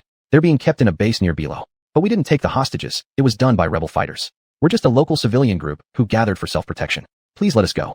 I can guide you there myself and take you directly. That way, you won't run into trouble like this again. What do you say? Wang Yang thought for a moment, then agreed. But he picked up a rifle from the ground, channeled his cultivation technique, and crushed the assault rifle into a compact iron lump, which he threw before them. See this?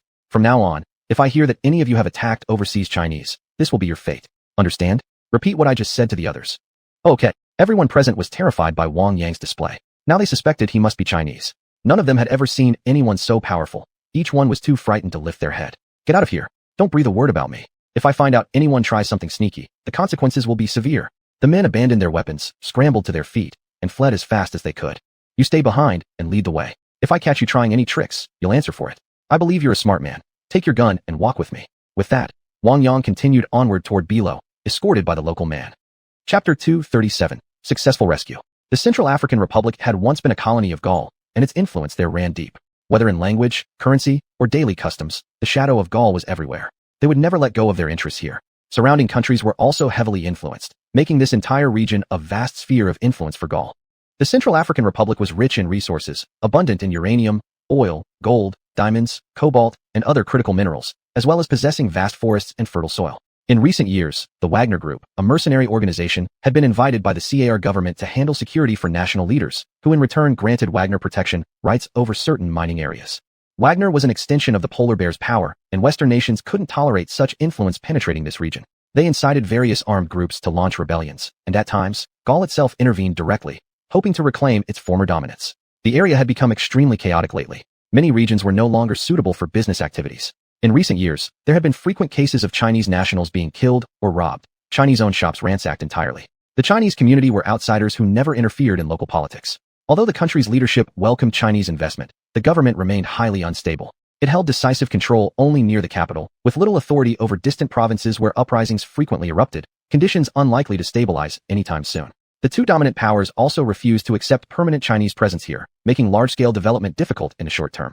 Decades of war had left deep psychological scars on the people. Long subjected to colonial rule, many lived in fear, believing that Chinese investments were another form of colonial exploitation. Much of the local population had been misled and inflamed by Western propaganda, leading to widespread hostility toward Chinese residents. Discrimination against them occurred regularly. Changing this situation would take considerable time. With Wang Yang leading the captured militia member, they quickly approached Birao. Within half a day of reconnaissance, Wang Yang mapped out the positions, numbers, and weaponry of all enemy forces and pinpointed the hostage's location. Wang Yang then led the man away from the area. They could only act at night. Too many guards patrolled during daylight, making rescue risky. Most of all, he feared harming the hostages, whose poor physical condition made long-distance travel dangerous. First, they needed to secure transportation and plan an escape route. At night, they'd move swiftly, extract the captives and get them to safety as fast as possible. Only after traveling far from the site did Wang Yang release the guide unharmed. I hope you choose wisely. I spared your life this time. Now leave and don't come back. In front of the man, Wang Yang picked up a small stone from the ground and flicked it at a branch overhead. Snap! A thick, arm-sized branch crashed down instantly. The man flinched violently, more terrified than ever before. Even greater than the last display, this feat shocked him to his core. A sturdy branch severed effortlessly midair. In his mind, Wang Yang was no longer human, but something divine. A devout Christian, he treated supernatural events with utmost seriousness. Before turning back along the path, he actually bowed deeply to Wang Yang. Using his spiritual awareness, Wang Yang observed the man until he vanished deep into the forest without lingering. Satisfied, Wang Yang began planning their escape route and transport options. With a topographical map, he quickly plotted the optimal path. Once everything was set, he exhaled, stepped into his spatial dimension, and started eating. Inside, he played briefly with Xiao Bai before returning. As dusk began to fall, Wang Yang set out. One sentry after another was silently eliminated. He moved fast, leaving no one conscious. Each guard knocked out and left behind to fend for themselves. Soon, he reached the location where the hostages were held. Through his spiritual sense, he confirmed they were mentally stable, physically healthy, and hadn't suffered severe abuse. He didn't free them yet. Instead, he headed straight to the room of the main warlord commanding this faction. Without hesitation, he killed the man, then strung his body up with a rope, hanging like a corpse. Using his awareness, he stripped every valuable from the compound. Heaps of gold, black diamonds, stacks of US dollars, and all their weapons. Once certain nothing of value remained, he returned to the hostages' cell and gently broke the chains open. Who among you is Professor Ding? All the captives stared at Wang Yang with astonishment, unable to believe someone had actually come to rescue them. Each of them was visibly excited. I'm Professor Ding. Comrade, are you here to save us? May I ask your name? Yes, Professor Ding. You've suffered greatly. My surname is Wang, but I can't disclose my full name. We have regulations. Now, everyone follow me. I've taken care of the outer guards. Move quietly, stay close, and I'll get you out safely. Soon, you'll be sent back home. This incident hasn't been made public yet, so please keep it confidential even after returning. Don't spread the word. This matter has serious implications. I hope you all understand. Follow me closely and don't fall behind. After speaking, Wang Yang led the way out. Following the route he had planned, they quickly left the compound. At a concealed spot, he pulled out an off-road vehicle and motioned for the others to get in. 5 people squeezed tightly into the car, making do with the limited space. Once everyone was seated, Wang Yang started the engine and sped along the pre-planned route. The headlights remained off. The entire drive was in complete darkness. Yet the vehicle moved swiftly and steadily, without causing any noticeable jolting inside. After traveling a safe distance away, Wang Yang took out his phone and called Xiuxian. Hello, I've successfully rescued the hostages. They're all safe and in good physical condition. Where should I take them now? Great job. I didn't expect you to finish so quickly. Send me your location. Once I confirm it, I'll give you further instructions. Understood. Wang Yang transmitted his coordinates. Soon afterward, a reply came. You need to continue towards Sudan. Once you enter Sudanese territory, our personnel will meet you there. Keep your GPS active. We'll use satellite tracking to guide your movement. When you reach the designated point, we'll dispatch a helicopter to pick you up. Stay safe. With that, Wang Yang relaxed slightly. He had already traveled this route once and was thoroughly familiar with the terrain. It didn't take long before he crossed the border out of the Central African Republic and reached the satellite-designated location. A heavily armed helicopter was already waiting there. Chapter 238, African Journey. The next morning, just as dawn broke and everyone had begun to wake up, the hostage-taking faction was thrown into great chaos. First, many guards were found unconscious. When they were awakened, it became clear that all of them had gone completely insane. Then someone discovered their leader hanging from the ceiling of his own room. This sent shockwaves through the entire group. Some of the more timid armed men quietly fled, while others began vying for leadership. The camp quickly descended into disorder, erupting into fights over loot. As gunfire broke out, panic spread. Everyone felt threatened and started shooting at anyone they perceived as hostile. In no time, bodies began falling one after another, and an increasing number of people chose to flee. Nobody knew what might happen next. Only when leaders from other areas rushed back were they able to suppress the uprising. They regrouped the remaining members and elected a new leader. Once in power, the new chief immediately began investigating the incident. Before long, someone reported every detail. Hearing that the former boss was still hanging from the rafters sent a chill down his spine. When all the disoriented guards were finally gathered, the new leader trembled with fear. This was brutal. He never imagined that those seemingly gentle and cultured Chinese people could be so merciless when enraged. From now on, he realized, they must treat the Chinese with more respect, never push things too far. If something like this happened again, his own head might not remain on his shoulders. The hostages had already been safely extracted without detection, vanishing before anyone noticed. His entire operation had effectively been crippled. Although much of the damage had come from internal conflict, the boldness and ruthlessness of the Chinese man's actions deeply frightened them. In the end, the new leader issued a strict gag order. This matter would be buried and never spoken of again. Wang Yang led Professor Ding and the others toward the helicopter, where the cabin door opened immediately. A bright, sturdy peacekeeping soldier stepped down with a welcoming smile. I'm Xiuxian, liaison officer of the African Peacekeeping Forces. Professor Ding, welcome back to safety. We've arranged a plane to take you home shortly. Please board and rest. Wang Yang stood aside, watching them interact. The rescued group finally felt at ease. With nothing more requiring his attention, he simply waited. After all the others had boarded safely, Xiuxian turned to Wang Yang with a warm smile. You're Wang Yang, right? We've finally met. Honestly, we weren't happy at first when we heard someone from the homeland was coming to steal our operations. But now that I've seen you, I realize we were being petty. On behalf of all our peacekeeping troops stationed in Africa, I sincerely welcome your arrival. Please don't be so formal, Officer Zhou. That's too much praise. We're all on the same team. No need to draw such distinctions. Coming to the African continent has given me deep insight. All of you peacekeepers face immense challenges here, constantly under threat, with life always hanging by a thread. Let me say this. You've worked hard, and I truly admire your dedication. Alright, let's stop flattering each other. Come on, let's board. Once we reach base, I'll buy you a drink. Your vehicle can stay here. I'll have someone come get it later. We can't linger too long. The superiors are waiting for us back at base. Wang Yang paused briefly. He thought this was a rare opportunity and didn't want to return yet. Instead, he wanted to travel freely across this vast continent. Officer Zhou, I won't be going back with you. My mission here is complete, and there's nothing more for me to do. I'd like to explore the continent on my own for a while. I'll drive the car away now and eventually deliver it to one of our embassies when I find the chance. Does that work for you? Zhou Jie considered it for a moment. Seeing that Wang Yang genuinely didn't wish to return with him, and knowing there wasn't much that could threaten someone like him here, he didn't insist.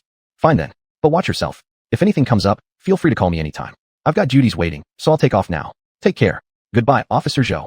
Wang Yang watched until the helicopter disappeared from view, then released Xiaobai from his space. Xiaobai, were you cooped up these past few days? Boss, where are we? I sense many natural predators here. This continent feels dangerous. You're absolutely right, Xiaobai. This land is perhaps the most primitive and wild place left on Earth. It's filled not only with predators, but also many incomprehensible phenomena. You fly ahead and navigate for me. Alert me immediately if you spot any unusual plants or animals. And be careful yourself. Someone might take a pot shot at you. Don't worry, boss. Natural predators aren't scary. Truthfully, the most dangerous beings here are your human species.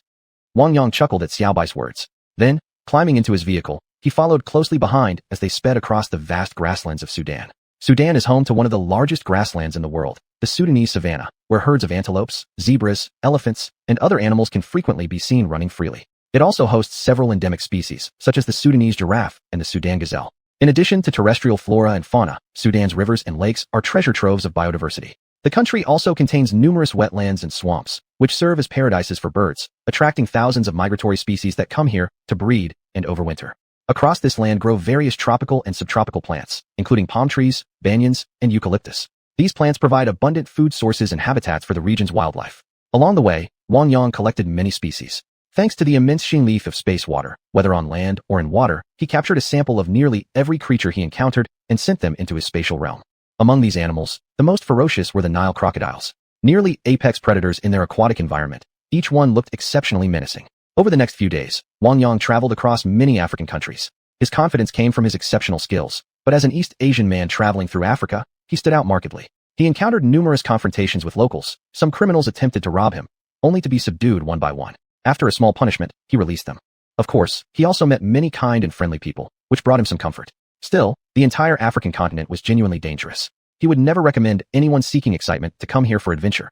Death could come at any moment. Africa is one of the most wildlife-rich continents on Earth. Whether it's vast grasslands, dense jungles, or arid deserts, every region nurtures animals of diverse forms and habits. On African savannas, massive herds of herbivores such as wildebeests, zebras, and antelopes roam the fertile lands in search of food, creating a magnificent natural spectacle. At the same time, these herbivores attract large numbers of carnivores like lions, leopards, and hyenas, which rely on hunting them for survival, forming tightly connected food chains. In Africa's forests live many primates, including chimpanzees, gorillas, and various monkey species. They leap and swing through the trees, showcasing extraordinary climbing and jumping abilities. In addition, the forests are home to many other animals, such as elephants, buffaloes, and rhinos, all thriving within this lush green world. Even in Africa's harsh desert regions, where conditions are extreme, there are still highly adaptable animals surviving. For example, camels and ostriches can locate water and food in extremely arid environments, demonstrating remarkable resilience. Wang Yang left coordinates in many places. This journey had been incredibly fruitful. He had collected a vast number of plant and animal species. Xiling had been especially joyful these past few days. Back home, Xiaoyu kept calling, urging him to return. He could no longer delay. After delivering the car to an embassy, he bought a ticket to Guangzhou and headed back. Chapter 239 Changes in the Village. As soon as Wang Yang returned to the village, he immediately noticed that the villagers seemed much more confident than before. Had something happened during his absence? Uncle Wang Yang, you're finally back. That's great. Gongzi has taken us to your house several times looking for you, but you weren't there. I'll go tell Gongzi later. Lele, Toanshuan, are you two streaming live with your mom now too? Let me see what you're broadcasting. Chen Xian happily walked over to greet Wang Yang. Wang Yang, you're back. Our village is really bustling now. Lots of people come here every day for a visit. The strangest thing is that a few foreigners keep circling your vegetable greenhouse daily. Just be a bit cautious about that. I've got my kid with me, so I won't bother you. You look exhausted. Go home and rest early. Thanks, Sister Chen. I won't interrupt your live stream then. I am pretty tired. Lele, Toanshuan, Uncle's going home first. You two play well.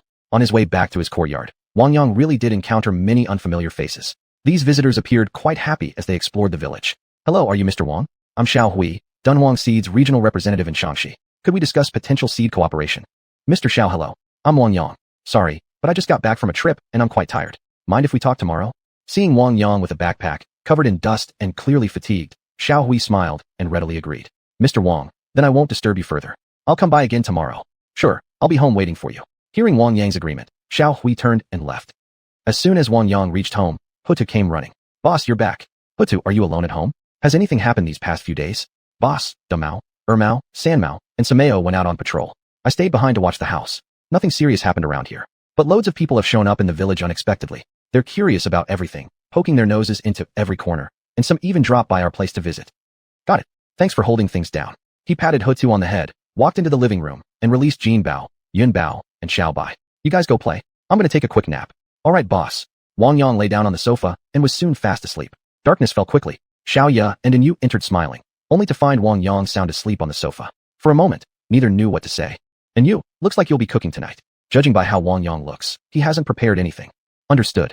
I'll go upstairs and tidy up first. How can he sleep so deeply we didn't even wake him? He must really be exhausted. Yeah, I've never seen him like this before. I was so happy when I came back, but seeing him like this kind of dampens the mood. Hee, you little flirt, you should sneak into Wang Yang's bedroom tonight. I'll pretend I didn't see a thing, just act like I'm not home. Xiao Ye blushed instantly and lunged playfully at Yu. Their light scuffling woke Wang Yang. You two are back. Why so happy? I must have dozed off without realizing. Haven't cooked yet. Why don't you go upstairs and wait a bit? I'll whip something up right away. Hearing this, they realized their noise had woken him and felt a bit awkward. No, you rest. We'll cook dinner. What's wrong with you? You look completely worn out. It's nothing. Just poor sleep lately, that's all. Actually, I'm feeling better already. What would you like to eat? I'll make it. Seeing Wang Yang perking up, they didn't hold back and said in unison. Let's have hot pot. Nothing beats hot pot in winter. We've already prepared the seasonings in the kitchen. You grab some meat from storage, and we'll chop up some vegetables. You can leave the kitchen to us. Fine then. I'll go get the meat. Kitchen's all yours. They divided the work, clearly. Wang Yang handed over the vegetables and headed to the storage room to prepare various meats. Within half an hour, everything was nearly ready. The three sat together cheerfully, starting to enjoy the simmering hot pot. And Yu asked curiously, Wang Yang, where did you go this time? You left without telling me. Xiao Ye knew Wang Yang's ventures were likely dangerous, but upon hearing Yu ask, she too became eager to listen. After a moment's thought, Wang Yang recounted his recent journey to Africa. I went to Africa this time. Someone invited me to check out the market there, so I stayed for a while. You know how hard it is to get return flight tickets. It got delayed by a few days. Otherwise, I would have come back much earlier. I even brought some African specialties. I'll give them to you later. You went to Africa? That place isn't exactly safe. When I was studying abroad, I heard from classmates that Africa is really chaotic. There are frequent riots in many areas, and regime changes happen as casually as games. Don't go there again next time. And Yu's right. I also think you shouldn't go again. Lots of people have been coming to the village these past couple of days, both domestic and foreign visitors. It seems their real intention is our seeds. What do you think about that? After hearing Xiao Ye's words, Wang Yang paused thoughtfully before replying. Have Old Master Tang and the others contacted you recently? A few days ago, Old Master Tang called. They seem restless at home and might come here to spend the spring festival. It's interesting those old fellows want to celebrate the new year with us. Since they're planning to come, we should prepare in advance, stock up on all the holiday goods. We can't wait until their families arrive without having anything ready. When I first came back, I ran into a representative from Dunhuang Seeds. I've already scheduled to meet him at home tomorrow. We'll see what the foreigners want later. Then we'll leave that matter to you. Once you've discussed it, let us know. Everyone who took liquor before you left has now paid. The total came to over 20 million. As for that Director Mao you mentioned, he also wanted to send money, but following your instructions, I didn't accept it. And you and I have totaled up all the village's income and expenses. I'll show you the figures later. I haven't spoken to Uncle Village Chief yet. Now that you're back, how should we proceed? There's so much going on. Have you accounted for taxes? According to tax regulations, fruits and vegetables are classified as agricultural products. Producers selling self-grown agricultural goods are exempt from taxation. Also, VAT is waived for taxpayers engaged in vegetable wholesale or retail. Based on these policies, not only do we not need to pay taxes, but we're actually eligible for government agricultural subsidies. Only your distillery needs to pay taxes. I see. Then go consult the tax authorities again. If we truly don't owe any taxes, discuss it with Uncle Village Chief and distribute welfare to the villagers before the Lunar New Year. Let the distillery handle its own tax payments. Chapter 240, Bringing the Master into the Space. The next morning, the three of them were exercising in the courtyard when Master Su Zhong walked in. Seeing their movements, he didn't say anything but simply joined them and began practicing alongside. After completing a set of boxing forms, Wang Yang immediately went over to greet his master. Master, you're here. I heard you'd returned, so I came to check on you. Everything went well over there, I assume. Everything's great. Sending me over for such a small matter was almost overkill. Your disciple handled it swiftly. 3 moves, 5 strikes, and the problem was solved. I took out one ringleader and left many others mentally shattered. Consider it a minor punishment for them. I've heard about this.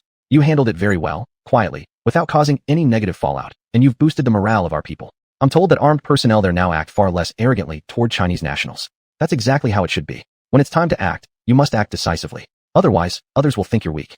Living like that is just miserable. You'll be ridiculed wherever you go. Since you're back, from now on, focus on studying with me. It won't take long each day, just an hour or two will suffice. I see you all exercise daily in the yard, which is excellent. From now on, I'll come every morning. Once the two girls leave for work, you'll study with me at home for an hour. The rest of your time is yours to manage. Now go prepare breakfast. Understood, Master. After seeing Master Su Zhong and Wang Yang finish their conversation, Xiaoya and Yin Yu both approached to greet him. Master Su Zhong gave them some guidance as well, leaving the two thoroughly delighted. Their affection and warmth toward the old master were so evident that even Wang Yang felt somewhat embarrassed watching them. After breakfast, Xiaoya and Yin Yu headed to work, and Wang Yang led his master to the study. This time, Master Su Zhong started with the fundamental knowledge of Taoism, gradually sharing everything he knew. It was only after this session that Wang Yang truly achieved a comprehensive understanding of Taoist teachings. Then, Master Su Zhong asked Wang Yang to retrieve the books he had previously entrusted to him. He carefully instructed which book to start with and laid out the study plan. With that, the first lesson came to an end. Disciple, remember everything I've taught you today. I've returned the books to you and shown you how to proceed. Diligence is the path through the mountains of books. Hardship is the boat across the boundless sea of learning. You've probably heard these words many times, but few actually live by them. I demand that you take this seriously, don't treat it as a game. Only through enduring the bitterest hardships can one rise above others. You must strive hard and grasp the essence of what you learn to achieve true accomplishment. I can only guide you to the threshold. The rest depends on your own enlightenment. Yet, even the most gifted person cannot succeed without full dedication. Throughout history, many clever individuals learned only the surface, then flaunted their knowledge, ultimately achieving less than those who persevered steadily. In our Taoist sect, we value affinity, enlightenment, and above all, perseverance. You possess all three. What remains is merely the passage of time for things to settle. You're smarter than I am, and your inner power far exceeds mine, but my experience still requires careful digestion on your part. I know you've likely experienced great fortunes, perhaps even possessed legendary treasures like a storage space. But don't grow complacent because of them. External possessions remain external. Cultivation is the foundation. That's all I have to say today. It's getting late. I should head back. I'll come again tomorrow morning. Keep safe the materials I've given you. Store them in your space, and make sure no one else sees them. Master, how did you know I have a storage space? Do you really need to ask? I suspected it when you were up north. Now that you've admitted it, show it to me. I've only read about such things in ancient texts, never heard of anyone actually possessing one. Wang Yang wasn't concerned. After a moment's thought, he led his master into the space. Even if the master knew, he couldn't tell anyone anyway. Ziling had already placed prohibitions. Master, don't resist. I'm taking you somewhere. Don't be shocked once you enter. Don't worry. At my age, what is there left to be surprised about? I might pass away any day now, go ahead. Without hesitation, Wang Yang simply grabbed his master's hand and stepped into the space. The moment Master Su Zhong entered the 5-elemental pearl realm, he was stunned. Wasn't this a complete world?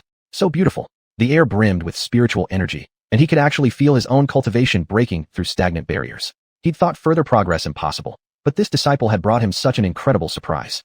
Disciple, I never expected your fortune to be so profound. I'm actually envious. If I had a place like this, my cultivation would have broken through its limits long ago. I suggest you grow more medicinal herbs here, especially rare ones. They'll be extremely helpful for your future cultivation. Come, take me around and show me everything. Master, there's no need to rush. You can come visit me anytime from now on. I'll take you around whenever you're free. First, let me show you my main base. After saying that, Wang Yang led his master to the original base of the 5-element sect, a vast complex of buildings that left Su Zhong utterly stunned. Disciple, you really know how to live in comfort. Take me around. I'd love to see what a great cultivation sect looked like in ancient times.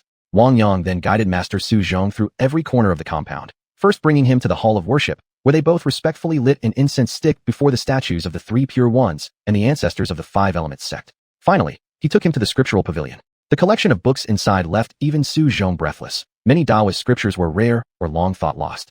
There were also cultivation techniques of the 5-element sect. Would the master have the fate to inherit them? Su Zhong walked toward the ancient texts, first bowing reverently before beginning to scan through them. He didn't touch any of the books directly, instead swiftly glancing over each one.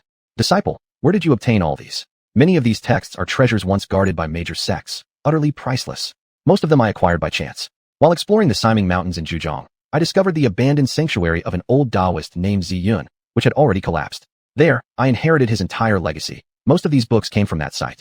I also have a handwritten manuscript of the Huangting Jing by Patriarch Wei Huazuan, as well as a Tang Dynasty version of the Tao Te Ching. I've even met manifestations of Lu Zhu and Senior Han Xiangzi. Some other Taoist texts I seized from a corrupt official's mansion. The rest are relics from this very base. As for others, I've mostly forgotten their origins. There are countless antique books, calligraphy, and paintings here. If you like any, I can give you some. You brat, mocking your master again? What would I do with those things? They don't fill my stomach, and I can't wear them all day, huh? You mentioned seeing manifestations of Lu Zhu and Senior Han Xiangzi. The depth of your celestial affinity must truly be extraordinary. Did they pass down anything to you? Of course. Didn't I tell you when I took you as my master that I had other mentors in my heart? Though they haven't formally acknowledged me, these two truly taught me much. Master, let me guide you to a meditation chamber. I can sense your cultivation foundation is shifting. You should stay here and reorganize your energy thoroughly. There are plenty of fruits here if you get hungry. Help yourself. But watch out for the animals. Don't wander into the mountains. I've released many wild beasts there, lions, tigers, leopards, crocodiles, all kinds. Be cautious. Feel free to enter the scriptural pavilion anytime. I still have matters to attend to outside, so I'll leave for now. Time here flows 10 times faster than outside. One day out there equals 10 days in here. I wanted to inform you beforehand. All right, I understand. I'll make the most of this opportunity. Master thanks you. Master, don't be so formal with me. Chapter 241, Discussing Cooperation. No sooner had he stepped out of the space than he heard someone knocking at the door. Tiger Head, Golden Leopard, and Clouded Leopard were already stationed outside. Wang Yang quickly came to the door and ushered the visitor in. Mr. Wang, I didn't expect you to have so many wild beasts at home. Were those two animals just now leopards? I've seen that dog a few times before. You're truly impressive. Please, Mr. Xiao, it's my pleasure. Come in and have a seat. Sorry to disturb you. After entering the house, Wang Yang brewed a pot of tea, poured a cup for Xiao Hui first, then one for himself. Mr. Xiao, please enjoy your tea. Thank you, Mr. Wang. You probably already know why I'm here. Our headquarters sent me specifically to discuss cooperation with you. I'd like to hear your thoughts on this. Mr. Xiao, honestly speaking, I hold great respect for several domestic seed companies. I'm certainly open to cooperation. We're all serving our people. For national agriculture to progress, seeds are indispensable, and high-quality seeds even more so. Seed cultivation takes years of effort and painstaking work. You understand this better than I do. Mr. Wang, you're absolutely right. In recent years, domestic seed industries have been increasingly squeezed by foreign competitors. If we lose control over our own seeds, we're handing over our rice bowls to others. The state invests heavily every year in seed research and development precisely to build our own national seed bank. We are an agricultural power with a 5,000-year-old civilization, possessing nearly all original genetic seed reserves. Yet for the past few centuries, we failed to properly protect our premium seed sources, allowing foreigners to easily acquire them from our country. They studied, developed, and eventually bred superior seeds, sometimes better than our own, and now they turn around and force us to buy their seeds at exorbitant prices. Every time I witness such scenes, every seed professional feels deep pain. If we don't strengthen ourselves, we'll never earn respect. Failing to protect our treasures is the greatest betrayal. Mr. Xiao, I didn't realize you were someone with such ambition. Just for this reason alone, I will seriously consider your proposal. Cooperating on joint development isn't out of the question. But let me tell you one thing. I'm already collaborating with the entire Northwest Academy of Sciences. I have many true experts and professors working with me here. They've already achieved significant results, and we've filed numerous patents. I've donated all these patents to the state so that as many farmers as possible can access high-quality seed sources without paying excessive costs. So today, I can only give you a verbal agreement. Some decisions require me to consult with these researchers when they return. I'm not entirely clear yet about the exact stage of their current research. Here's what I suggest. Leave me your phone number, and I'll give you mine. The researchers will be returning here soon to celebrate Lunar New Year. After I talk with them, I'll give you a definitive answer. How does that sound? Xiao Hui hadn't expected there to be so many layers involved, but he felt even greater admiration for Wang Yang upon hearing this. Donating so many patents freely to the nation was truly remarkable. Only when the people prosper can the nation grow stronger and more stable. Mr. Wang, no need to be so modest. I deeply admire you personally. If everyone possessed your vision, national rejuvenation would surely come, our nation would grow more powerful, and our farmers would become wealthier. Then I'll await your good news. I'll come visit again later. But there's one thing I must warn you about. Your facility has drawn attention from foreign seed companies. They're particularly interested in your operations. You should reinforce your seed security measures. We can't let them obtain your germplasm resources so easily. I won't take up any more of your time. I need to return to the company and report back. Here's my business card. Just give me one of yours when you can. Mr. Xiao, wait a moment. Let me go get one. Not sure if Xiao printed any for me. Please excuse me for a second. Wang Yang swept his spiritual awareness through the house, but found nothing. So he walked directly to the study and wrote his phone number down with a pen. Mr. Xiao, apologies. I don't have any business cards at home. Maybe there are some at my office. But for now, let me just write down my personal number. Please take note. Thank you, Mr. Wang. Please stay here. I'll take my leave now. Next time you're in Gansu, let me treat you to drinks. After smiling and seeing Xiao Hui off, Wang Yang returned to the room, sat down in his chair, and began scanning the entire village with his spiritual sense. His focus was on the glass greenhouse complex. He first checked each greenhouse thoroughly. The village chief and Lin Haitian were managing everything exceptionally well. Everything was orderly and running smoothly. All cultivated vegetables had formed a continuous cycle, with different varieties harvested daily. After reviewing everything, Wang Yang felt completely reassured. He also noticed several foreigners outside the greenhouses, chatting with passing villagers, especially those employees working inside the greenhouses. They showed particular interest in them. These foreigners spoke fluent Chinese. Their Mandarin was clearer and more accurate than that of many locals. They occasionally gave small gifts to the workers, trying to win favor among the villagers. Wang Yang observed through his spiritual sense for a while and soon discovered that these foreigners were using items or money to exchange with greenhouse workers for seeds, plants, and even vines. Most villagers refused their requests, but a few individuals, driven by minor personal gain, secretly stole seeds or plants from the greenhouses and handed them over to these foreigners. Seeing this situation, Wang Yang felt deeply pained. Such issues were difficult to completely eradicate. There would always be some people willing to do harmful things for trivial benefits. For now, he decided not to deal with them immediately, choosing instead to continue observing. He then shifted his attention elsewhere, particularly the distillery, wine cellar, fish ponds, poultry sheds, animal pens, and finally inspected the wild boar ravine again. Nothing major stood out, just minor issues here and there, nothing serious enough to matter. The village's stored liquor had increased once more, filling several rooms completely. Uncle Shinqua had devoted himself entirely to brewing, being strict with every master brewer, meticulously overseeing every step of the process. Naturally, the worker brewers all deeply respected Uncle Shin's character. Finally, Wang Yang turned his attention back to those foreigners and saw them happily walking toward their vehicle, which already contained numerous results of their acquisition. Almost every type of seed had been obtained, along with many carefully categorized plant specimens. After witnessing this, Wang Yang no longer stayed at home. Locking the door securely, he walked straight toward these men and intercepted them just as they were about to leave. "Hey buddy, move aside, we need to get through." Without a word, Wang Yang strode forward, opened the car door, and climbed inside. In no time, he subdued all of them. He yanked the driver out of his seat and threw him into the back row, then took the driver's seat himself, started the car, and drove toward a remote location.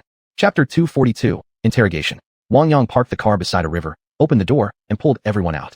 He splashed water on one person to wake him up, then began the interrogation. "Talk. Why didn't you go negotiate cooperation with our responsible personnel, but instead tried to steal seeds and these plant specimens? Which company or organization are you from?" The foreigner, just awakened, glared at Wang Yang furiously and immediately started cursing. "Get lost. Do you even know who we are? I demand to contact our embassy. I'll file charges against your rude behavior. This is a crime. Release us immediately, or the consequences will be severe." Upon hearing this, Wang Yang stepped forward and slapped him several times across the face. "Listen here, punk. If you keep acting tough, I'll kill you." He pulled out a small notebook and shoved it in front of the man's eyes. "See this? I'm from the National Security Agency. Everything you've done here is illegal. You're stealing state secrets and classified materials in our country. You really think you can just go back?" The foreigner was stunned. Never had he imagined being detained as a spy. All his earlier arrogance vanished instantly. "Hey, officer, I apologize for my rudeness just now. I deeply regret what I've done. In the car are all the seeds we obtained. Take them. I'll also tell you about some hidden intelligence agents inside your country. Can you let me go? If you release me, I'll leave your country immediately and never return. It was my first time doing something like this. I beg you, give me a chance to make it right. Tell me everything you know first. I'll decide how severely to punish you based on the value of the information you provide." "Officer, I won't disappoint you." Then, the man revealed numerous confidential pieces of information. Wang Yang recorded every word via video. After thinking for a moment, he called Director Mao. "Wang Yang, don't tell me you're calling for payment again. Where are you?" "Fine, I'll come over and treat you to drinks, okay?" "Director Mao, what are you talking about? I've caught several foreigners here. They stole some seeds and specimens from me. From this guy's mouth, I got some intel you might want. Bring a few people over and take them away. I'll send you my location." "I understand, but keep an eye on them and ensure their personal safety. And don't go knocking any more of them senseless. As for what you did domestically before, I won't pursue it this time, but I'm warning you, keep things quiet from now on. Don't cause any more shocking incidents. Also, hand over some of the stolen goods you found at the Zhou family's place. I don't need everything. Just do what you think is appropriate." "Director Mao, don't throw unfounded accusations at me. That wasn't me. But I do want to donate some assets to your department. It's my contribution to the nation. Some real estate, stock certificates, and foreign currency savings books. That's all I have. Nothing more." Director Mao chuckled. He hadn't expected that merely bluffing would net him so much gain. Why refuse? Their recent case funds had been tight, and the batch of alcohol this kid gave last time proved incredibly useful. It got high feedback after being submitted to higher-ups. Special forces training camps loved that liquor. A little sip, when tired, quickly restored stamina. It significantly boosted trainees' physical performance. The military had already instructed him to secure the distillery soon. The alcohol would become standard military supply. Now was the perfect time to persuade Wang Yang with a legitimate reason. "Wait where you are. I'll bring people over right away. I actually have other matters I want to discuss with you. I'll follow you back to receive your donation." Damn greedy. Director Mao, if you keep this up, you won't have any friends left. As the old saying goes, one shouldn't covet petty gains at the expense of integrity. My stuff probably isn't even worth much to you anyway. Never mind. Just get here quickly. When the awakened foreigner saw Wang Yang finish his call, he still hoped to be set free. "Officer, I've told you everything I know. Shouldn't you release me now? I could even serve as your informant. I'm very valuable." Wang Yang, hearing this, felt even more annoyed. Arresting someone only led to his own wealth shrinking. What bad luck. Shut up. Someone else will come pick you up shortly. You'll confess everything again there. Higher authorities will judge your situation. If they decide you deserve freedom, congratulations. But if they find your information lacking in value, you'll remain in custody. Hearing this, the foreigner slumped down dejectedly. About 20 minutes later, two military vehicles approached from a distance and came to a stop beside Wang Yang. Several people got out, with Director Mao stepping forward first. These are the ones. They don't look like much. Hand them over to my men. I'll take care of things here. Now come with me to pick up what you promised. Leave these people to us. Director Mao, that's it? Can I at least have my seeds and specimens back? Those are our core interests. I need to explain everything to my employees. They're physical evidence. Cut the nonsense. Hurry up and get going. You can get as many seeds as you want anytime. Why bother arguing over this small batch? These seeds are crucial evidence of their crime. There's no way I'm letting you take them. But don't worry, we won't leak anything. After all, this is national wealth. Since you've already handed over your patents to the state, we'll handle the seeds properly. Now, let's go. After I collect what's mine, I still have to head back. After hearing Director Mao's words, Wang Yang pursed his lips. In truth, he didn't care at all. He had known all along those seeds wouldn't be returning to him. Once he saw the foreigners being taken away by the team, Wang Yang climbed into Director Mao's vehicle, which then drove toward the village. Wang Yang, regardless, we were very satisfied with what you did in Africa last time. The higher-ups are discussing how to reward you. If you want something, just say so. As long as it doesn't violate regulations, we might consider granting it. This time, Wang Yang wasn't falling for it. What kind of benefits could he possibly demand? Director Mao, stop trying to trap me. I can't match your schemes. Just handle it however you see fit. I don't even care about rewards or recognition. Just don't cause me any trouble. That's all I ask. Why are you being so suspicious? I'm not going to eat you. But actually, I do have something to discuss with you. The alcohol you gave us last time, most of it was sent directly to military units. Remember when you visited the Special Forces training camp?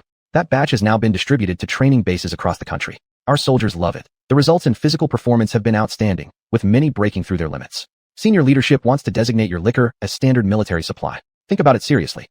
I knew you wouldn't contact me without wanting something. Last time, those people who came, you've seen them yourself, all major factions. If you have the ability, deal with them directly. Your share I won't skimp on, but I don't want to get involved in your negotiations. Is that acceptable? From now on, I won't distribute any more alcohol externally. Will that satisfy you? Fine, I understand your position. I'll assign someone to handle the talks. But the price is way too high. You're being downright greedy. 10,000 yuan per bottle? What are you planning to do? Become a capitalist? How much money do you need? It must come down. You know full well our military budget is tight. Wang Yang was left speechless after hearing this. All right then, tell me your price. I'll calculate accordingly. 100. What? 100? Are you kidding me? The raw materials alone cost more than that, not to mention labor and other expenses. Find someone else to negotiate with. You're even greedier than a pig butcher.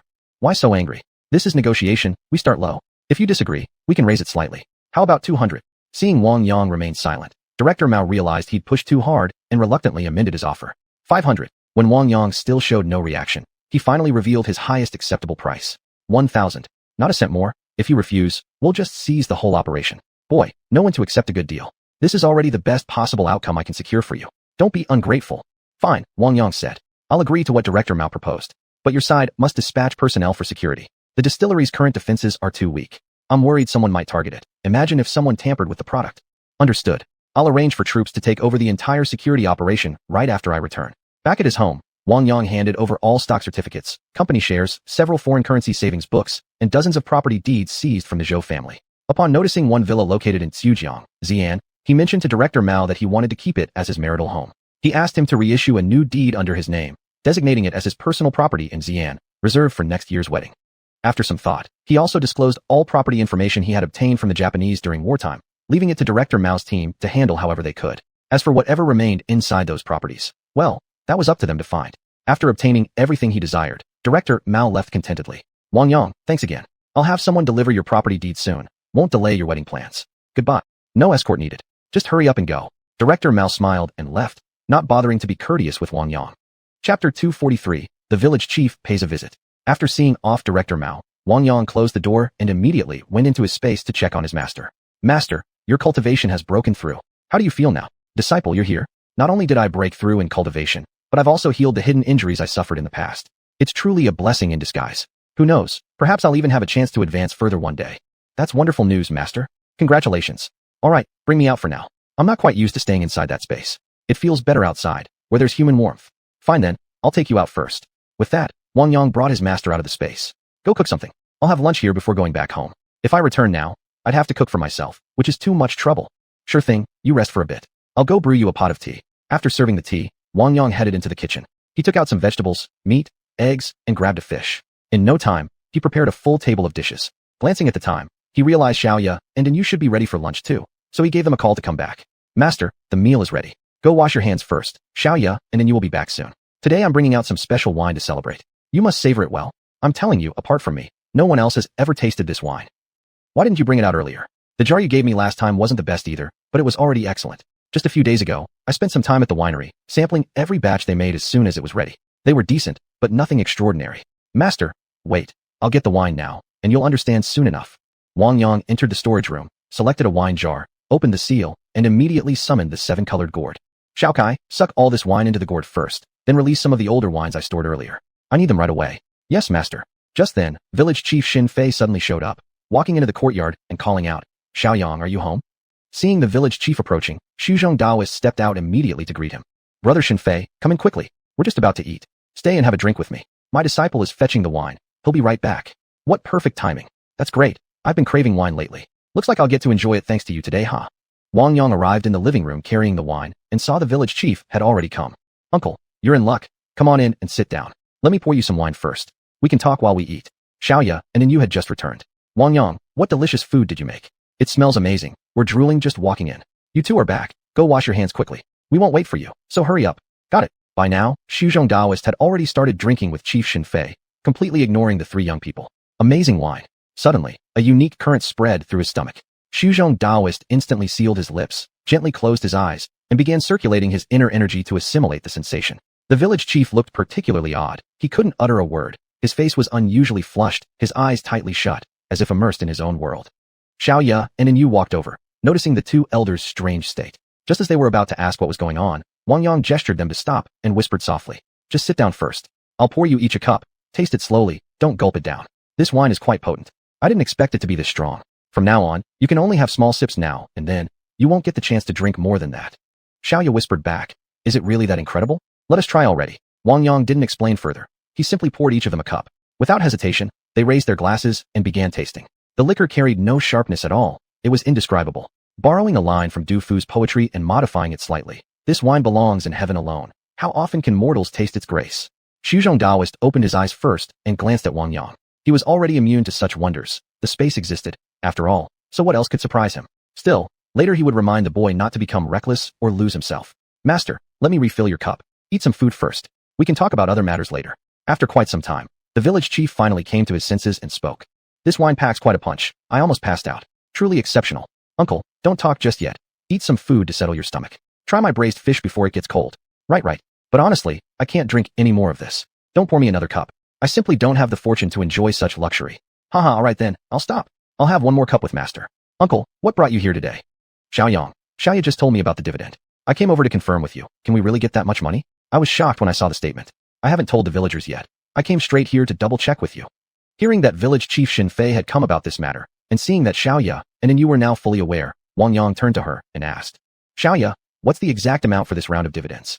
For our first phase, we built a total of 10 greenhouses, each around 5.2 mu in size. 6 of them are growing various leafy vegetables, while the remaining 4 are planted with tomatoes and cucumbers. The average yield for vegetables is over 4,000 jin per mu. Tomatoes reach about 20,000 jin per mu, and cucumbers around 15,000 jin per mu. So far, we've harvested approximately 120,000 jin of mixed greens, about 200,000 jin of tomatoes, and roughly 160,000 jin of cucumbers, totaling around 480,000 jin overall. Except for the first harvest, which sold at a lower price, everything else was sold at 50 yuan per jin. The total sales revenue is just over 20 million yuan. Since the village holds a 30% stake, it's receiving about 6 million yuan. That's the final figure. As for subsequent cycles, replenishing leafy greens can be done anytime, but tomatoes and cucumbers take longer to grow. This year being our first planting season, we haven't established a continuous cycle yet, so future income will gradually decrease temporarily. Also, current winter conditions significantly limit yields. Once the weather warms up next year, production will increase accordingly, and so will our income. After listening to Xiao Ya's explanation, Wang Yang did a quick mental calculation. Without even accounting for other factors, the revenue from this first greenhouse phase would nearly cover the initial investment. Quite satisfactory. Uncle Village Chief, you've heard Xiao Ya's explanation. This money belongs to the village. We don't need to worry. Here's my suggestion. 2 days from now, let's hold a village gathering to distribute the money. From the 6 million, set aside a portion as reserve funds for future village expenses, and distribute the rest according to each household's land area. How does that sound? The village chief thought for a moment, and found Wang Yang's proposal quite reasonable. With increased village income, and that wasn't even counting other potential revenues, it was already enough to feel pleased about. He couldn't help but smile. Xiaoyang, I'll follow your advice. I'll head back right away and call a meeting with the other village committee members to verify the numbers, then distribute the funds as soon as possible, so everyone can have a good new year. I won't stay for the meal. I must go. This matter is too important. I need to inform everyone immediately. Uncle, don't rush off like this. Stay and eat first. It won't make much difference waiting a little longer. You all enjoy your meal. I'm already full. Seeing how hastily the village chief ran off, Wang Yang and the others didn't insist on stopping him. Xiuxian Daoist, having mostly understood what was discussed, felt deeply satisfied with his disciple's approach. In an unfamiliar place where one doesn't know people or customs, learning to share is the key to long-term success. Otherwise, jealousy could arise, and who knows what trouble might follow. The three of them stopped talking and quietly resumed their meal. Chapter 244, The Money Distribution Meeting. Xiaoya, I've already made things clear just now. Get this sum of money out as soon as possible and hand it over to the village committee. It would be best to coordinate with the bank, have them come here in person to collect and deposit the funds. We'll only do this once. After the meeting, every villager should open a bank card account, and from then on we'll transfer payments directly into their accounts. You don't need to worry about this part. I've got it covered. As for Hongqian Zue, how have you arranged that? The sales revenue there is substantial too, though I haven't calculated it yet. That portion requires tax payment, and the amount will be quite significant. Here's what we'll do. Going forward, the village's liquor production will be separated from the distillery. Today I discussed a cooperation deal with Director Mao. The army will purchase large quantities of our liquor in the future. The price is set at 1,000 yuan per gene, but naturally production volume will be controlled and not expanded freely. As for liquor produced by the village itself, we'll continue supplying it to certain special clients at the same fixed price, but again, with quantity limits. From now on, our main focus will shift toward agricultural and sideline products. Once all the greenhouses are completed, income will also come from fish ponds, poultry sheds, and livestock farms. Our operations have become quite extensive, so cash flow will inevitably draw attention. Unless absolutely necessary, we won't expand any new projects casually. After hearing Wang Yang's words, both Xiaoya and Yin Yu felt deeply moved. They realized, with shock, that they had truly transformed into a reliable source of steady cash flow. All right, I understand. We'll take our leave now. We've still got things to do. After seeing the two women off, Taoist Master Su Zhong turned to Wang Yang and said, Apprentice, I think you should also arrange some safeguards for yourself. Perhaps establish a relief fund. With all the money you've earned, carrying such wealth has actually become a burden. You must learn to protect yourself wisely. Besides, you don't really need money to buy anything anymore. You lack nothing. And besides your liquid cash, you also possess gold bricks and antiques.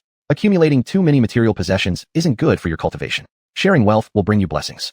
As for merit and virtue, you probably understand these concepts better than I do.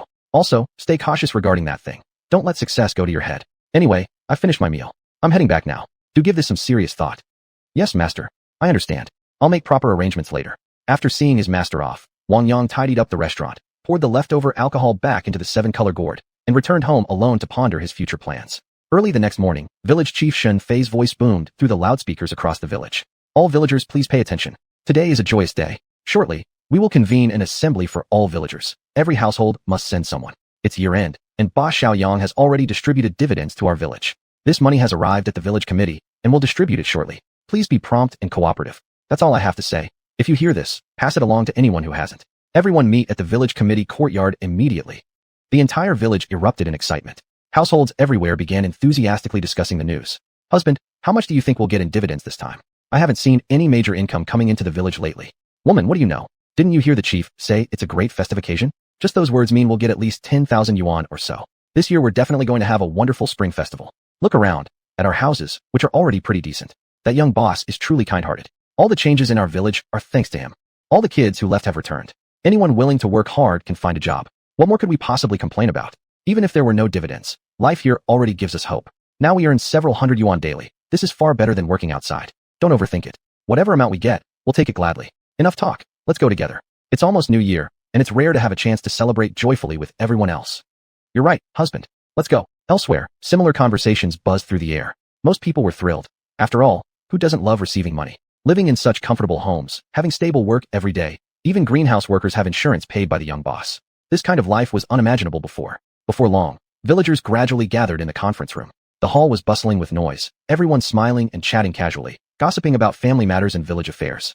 When village chief Shen Fei saw that nearly all villagers had arrived, along with some curious tourists who followed to see the spectacle and wanted to witness how a rural village distributed dividends, he noticed these visitors standing quietly at the back of the hall, watching attentively. At that moment, the chief entered the room accompanied by members of the village committee. Wang Yang, Xiaoya, and Yin Yu had been specially invited as honored guests. Once everyone was seated at the front, village chief Shen Fei stood up directly to host the meeting. Everyone stay quiet. Take a look around. See if anyone is missing. If everyone's here, we'll start the meeting. Soon, someone noticed that only Shen Kuo hadn't arrived. Everyone else was present. Village chief, only brother Shen Kuo is missing. Everyone else is here. Xiuxian Tian, I understand. You sit down first. Village chief Shen Fei then instructed his son Ernyo to go to the distillery and fetch him. before continuing to host the meeting. Everyone, please quiet down. The meeting will begin now. We won't wait for those who aren't here. The new year is approaching soon, and it's remarkable that this year all of our villagers are accounted for, each with stable work and various sources of income. I believe every household's earnings have increased significantly. What was our village like in the past? Every one of you here today remembers clearly. Back then, every family lived in rundown little courtyards. Most houses in the village were made of mud, with very few brick and tile structures. Life was hard for every household, and incomes were pitifully low. But what is our village like now? Everyone can see it with their own eyes. This past year, our village has undergone tremendous changes. First and foremost, we must give thanks to the nation and the government. They've provided us with a stable and peaceful living environment. Of course, there's also one person we must thank, and that is Wang Yang. Don't you all agree? Yes. Thank you, Boss Wang, shouted all the villagers in unison. Wang Yang became so embarrassed he could only raise his hand to signal them to stop. Village Chief Shun Fei continued. Everyone, please calm down. I haven't finished speaking yet. The villagers below burst into laughter again. All right, now I'm going to get to the main point. Let's invite our comrades from the Industrial and Commercial Bank to come forward. At that moment, several neatly dressed staff members walked in from the adjacent room. Led by a deputy branch manager, followed by 2 security escorts carrying a large package, they marched onto the stage. Once the escorts placed the package down, the deputy manager walked over and opened it directly, revealing stack after stack of renminbi notes. An amazed murmur rose from everyone present. The conference room instantly grew restless. Some tourists at the back had already taken out their phones to record video, and a few had even started live streaming. Such a scene hadn't been seen across the country in years. Yet here, in this remote little village, such a stunning surprise had unfolded. Village Chief Shun Fei raised his voice again. Everyone, please remain calm. Stay seated. Chapter 245, The Money Distribution Meeting. After the deputy bank manager completed the handover with Village Chief Shun Fei, he led his staff to their seats and turned on the laptops and various tools they had brought. Seeing that the amount of money was correct, Chief Shin continued hosting the meeting. Everyone, please be quiet and listen carefully. As you've all seen, this is part of the village's dividend distribution. This time, our village has received a total of 6,114,240 yuan. Mr. Wang Xiao generously rounded it up to exactly 6.12 million yuan. After discussion, the village committee decided to retain 1 million yuan as reserve funds for future village expenses. These funds will be kept under dedicated supervision. Every single expenditure from now on will be publicly posted at the village committee compound for all villagers to oversee. If anyone discovers corruption or misconduct within the village committee, you are encouraged to report it immediately. I guarantee every villager here today that every penny will be spent transparently and invested solely into village development projects. No individual will ever misuse these funds. This time, we've developed a fair standard combining the size of each household's landholding and the total number of villagers per household. We hope everyone can accept and abide by this distribution principle. Of course, we won't let any family lose out because of it. For years, village land hasn't been properly accounted for. Some villagers took over abandoned farmland, while most plots were simply left uncultivated. Many people probably don't even remember how much land belongs to whom anymore. That's why fairness is our top priority this time. Please don't let disputes ruin your relationships over this matter. Let me make one thing clear. The standards used today will also apply in future distributions. For this first round, we're handing out cash directly. Bank staff are here on site to help everyone open deposit accounts right away. In the future, each household must obtain an ICBC bank card. Subsequent dividends will be announced publicly with amounts listed, and payments will be transferred directly via bank transfers. Those without cards after the meeting will be accompanied by designated personnel to open accounts at the bank. Once returned, each household must submit a photocopy of their bank card to the village committee office. Here's how the calculation works. We assigned a value based on land area, another based on number of households, and a third based on total population. We then average these 3 values to determine the final payout. So going forward, regardless of how many people are in your household or how much land you own, as long as you have a registered residence in this village, you'll receive dividends. Whenever a child is born or someone passes away in your family, we'll adjust the count accordingly to ensure newborns are fairly represented. Please don't think you're losing out or gaining more than others. Be understanding with one another. We're doing this for the long-term benefit of our village. Enough said. This time, the total distributed dividend is 5.12 million yuan. Currently, there are 28 households in our village. I'll call each household head to come forward and collect the dividend for everyone in their family. Please stay orderly. After receiving your money, it'd be best to deposit it right away with the bank staff. They'll print official savings receipts for you on the spot. Then Village Chief Shin Fei began calling out names household by household, announcing the amount each would receive. The disbursement figures had been jointly calculated by the village accountant and in you. It took over 2 hours to finish distributing the money. Every villager was delighted. Each household received at least over 100,000 yuan, with the highest getting nearly 300,000 yuan. Most families received around 200,000 yuan, varying slightly, depending on family size. Most people deposited their money with the bank staff right then and there, though some chose to take the cash home and hide it, apparently still hesitant to trust the banking team. Seeing this, Wang Yang just smiled slightly. Once every household had received their share, Village Chief Shin stood up again to continue the meeting. Everyone, please quiet down so we can proceed. Just now, You've all received your payments, and I believe each of you is happy. This marks our very first attempt. Now, let's give a warm round of applause and welcome Mr. Xiuxian to say a few words. Let's show him our appreciation. Applause burst throughout the meeting room. Everyone looked joyfully toward Wang Yang. Dear uncles, aunts, elders, cousins, brothers, sisters, and little kids of Xinjiazhai, hello. Actually, I owe my presence here to Uncle Xinyun. Uncle Xinyun used to work alongside my parents. By chance, I once asked him about suitable places in our province for agricultural investment, and it was he who specially invited me to come invest in your village. When I first came to inspect the village, I saw things weren't in great shape, but the simplicity and sincerity of the village chief and some of the villagers touched me deeply, and that's what made me decide to stay. Later, we completed the fish pond excavation first, then collaborated with government departments to completely rebuild the entire village from the ground up. After that, we established 10 high-standard glass greenhouse sheds. Now you all can see, there are nearly 30 more high-standard glass greenhouses currently under construction behind us. I believe they'll be mostly finished by next summer. By then, we'll need more people to come work here, which means I'll need everyone's help in finding some nearby villagers to join us.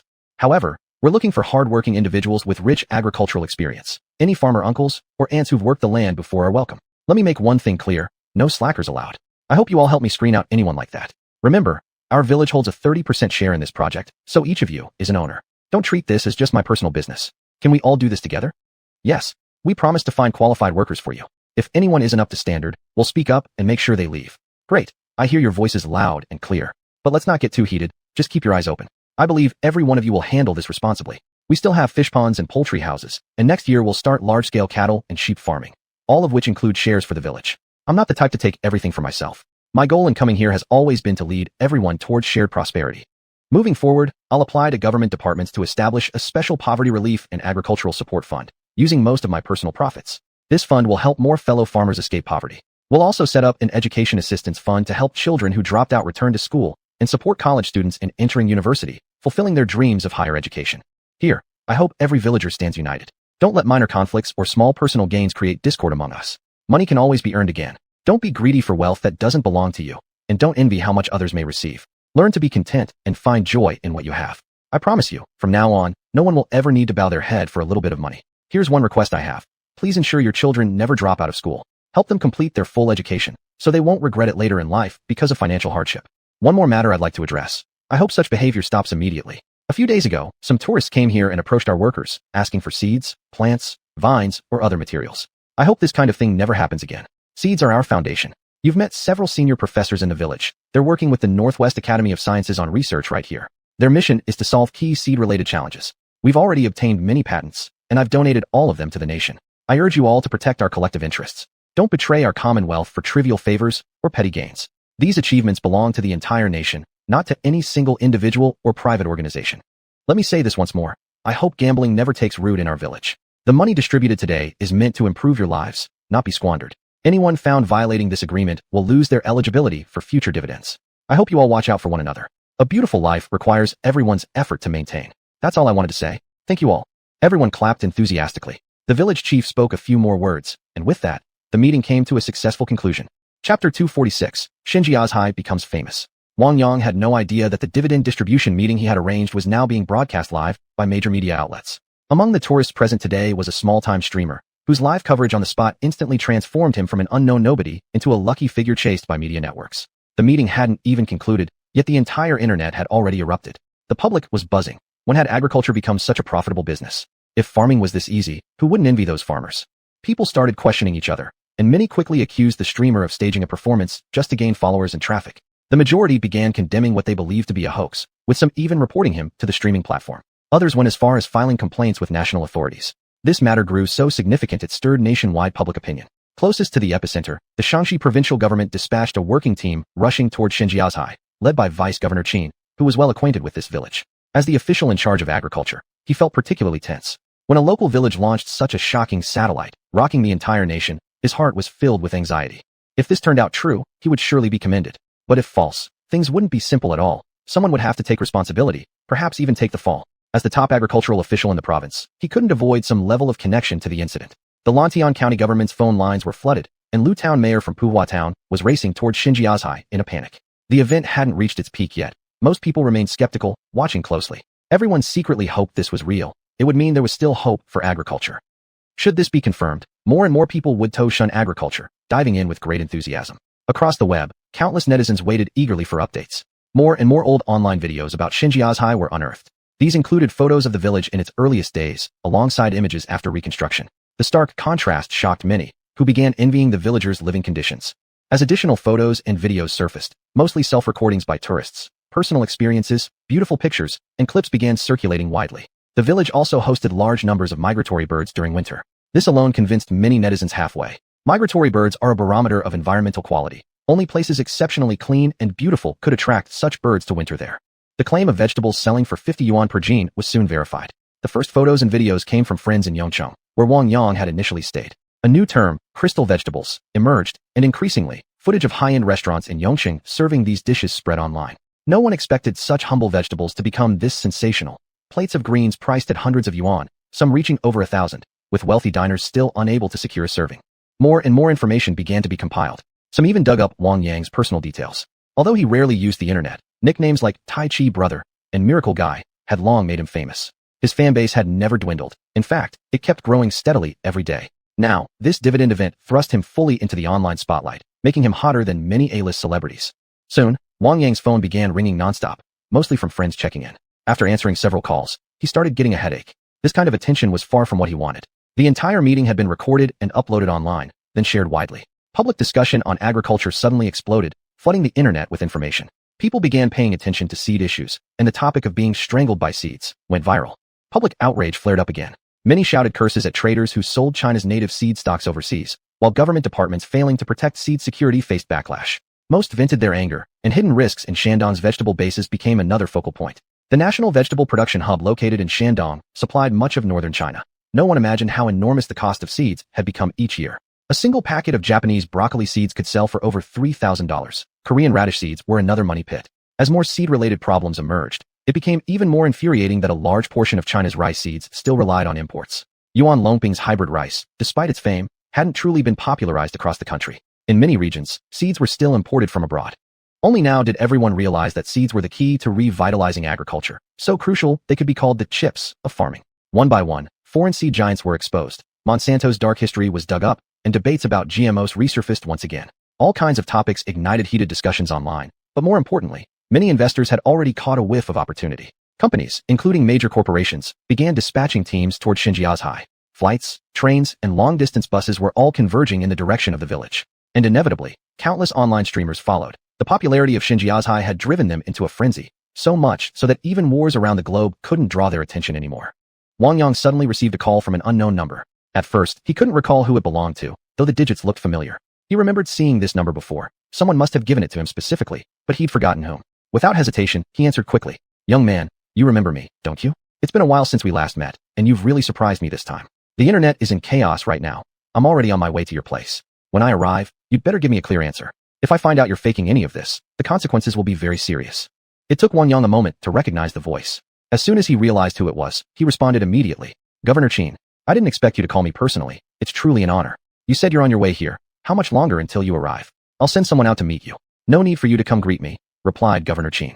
"Just tell me, is it true what's happening with the money distribution in your village? Are your incomes really that high? The whole network is in uproar, and our provincial government is already under pressure.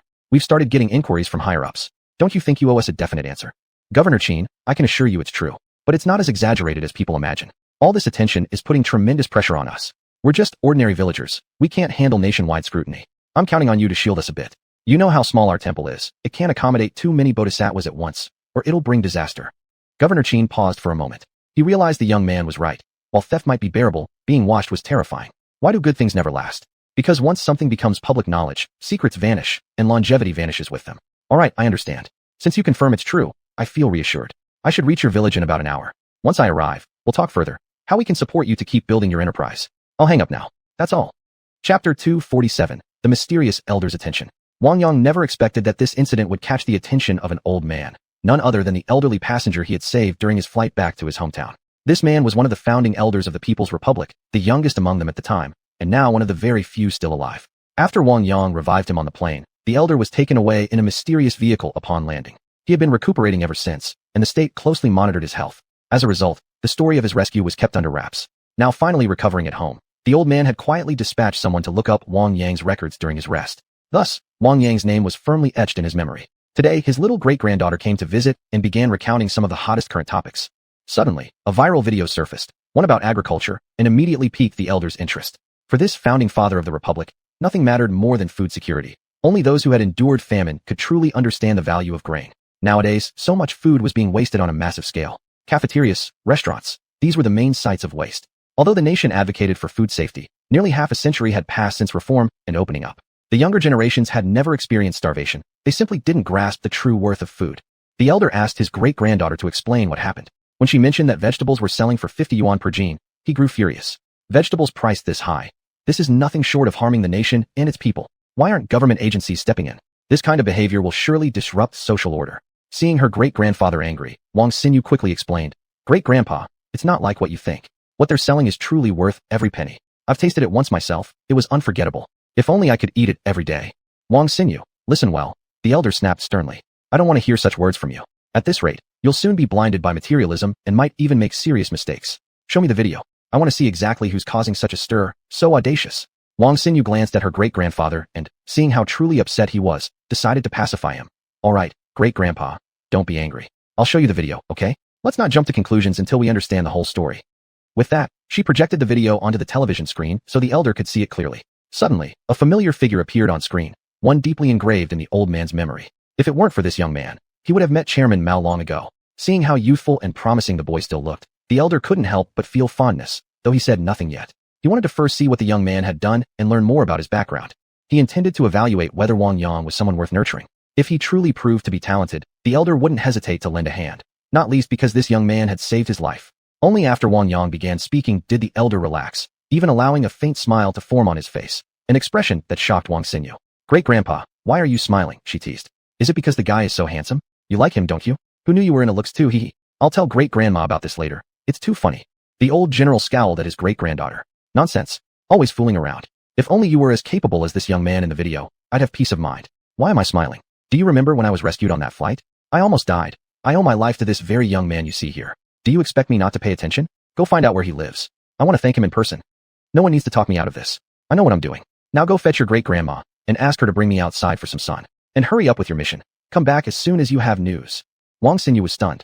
Could this really be happening? She randomly watches a viral video and discovers her great-grandfather's savior, and the man was so young, almost unbelievable. Yet, she trusted the elder's words completely. His mind was sharp as ever. Without delay, she dashed out, spoke briefly with her mother, then went to her great-grandmother and said, Great-grandma, great-grandpa wants you to accompany him for some sunshine. He also gave me a task. I'm heading out to gather information right away and will report back to him as soon as I return. Xinyu, you're not young anymore. You should find a partner sooner rather than later. Your great-great-grandma still hopes to see a descendant before she passes on. We two old folks have this one wish. Please make it come true. All right, I won't push you. I know you'll get upset again if I keep talking. I'll go keep your great-grandpa company in the sun now. You go about your business. Your mom will stay here with us. Wang Xinyu didn't put on any pretense. After greeting her mother, she left immediately, hopping into her off-road vehicle and driving straight toward Xinjia village. It wasn't far from where they lived, a suburban sanatorium nestled against the grand Qinling Mountains, part of Zhongnan Mountain. Following the GPS navigation, she could reach it without any trouble. At that moment, Wang Yang had already picked up Vice Governor Qin and was leading a group to tour the vegetable greenhouses. Nearly all the officials who had visited last time showed up again. The county's party secretary He, County Chief Ouyang, Town Secretary Li, Mayor Liu, as well as some staff members from the provincial government whom Wang Yang didn't recognize. He simply greeted them politely and focused on accompanying Vice Governor Qin as they inspected various village projects. Governor Qin, these constructions currently underway are all glass greenhouses, covering nearly 300 mu in total area. The land has been prepared, and foundations are almost complete. From here on out, it's just a matter of following through step by step. Last time you were here, you only saw the general appearance of the village. Today, I'll show everyone the actual greenhouse environment. Young man, we're in your hands. We'll follow your lead.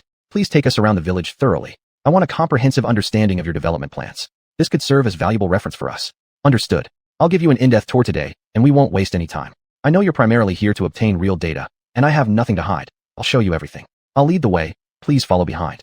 After speaking, Wang Yang led the group directly into the greenhouses. Along the way, when he spotted Lin Haitian, he called him over and asked him to explain the greenhouse operations. Though Wang Yang himself knew the details, he deliberately stepped back to let others take the spotlight. Lin Haitian did not disappoint. Wherever they went, he spoke fluently and thoroughly, reciting numbers and figures effortlessly as if he were a living encyclopedia. He clearly laid out the types of vegetables grown inside the greenhouses, their yields per mu, and even pulled out the ledger for Vice Governor Qin and the other visiting officials to pass around. The ledger contained meticulous records of every detail. From sowing to harvesting, every stage was documented. including precisely when which fertilizers were needed. Greenhouse temperatures had been recorded daily since planting began, without a single day missed. Even sunrise and sunset times were logged. Most surprisingly, there was a record of which workers had labored in each section, along with detailed descriptions of the tasks they performed. Lin Haitian's explanations, combined with the thoroughness of the greenhouse ledger, made a lasting impression on every official present. They hadn't expected greenhouse farming to involve so many intricate details. This experience gave them a much clearer understanding of modern agriculture, one that would prevent embarrassing oversights during future grassroots inspections and field visits. Chapter 248, A Lively Scene. Big brother, is this Xiuxian village? I came here specifically for tourism. It's my first time visiting, and I'm not very familiar with the place. Could you please give me a little introduction? A few young men patrolling the village suddenly heard a pretty girl call them Big Brother, and they instantly felt a little lightheaded. Ernyo looked at the girl and asked, "Hello, welcome to Xiuxian village. If there's anything you need, just let us know. I can have my companions help you." "Thank you. I'll just follow along with your patrol team and walk around the village. I want to see if it's as impressive as what's shown online. And later, I'll treat everyone to some drinks." And so, Wang Xinyu began her village tour with Ernyo's patrol group. More and more people were arriving from outside. Young tourists carrying live streaming equipment could be seen wandering around the village everywhere. Every unique spot had someone broadcasting live, taking photos or videos. What a bustling scene. Information spread rapidly across the internet, and more people joined the discussions. Among them were many sharp minds who kept digging up fresh questions. Some even began instructing on-site streamers online, telling them how to film better, which spots held greater value, and where to focus to keep viewers engaged.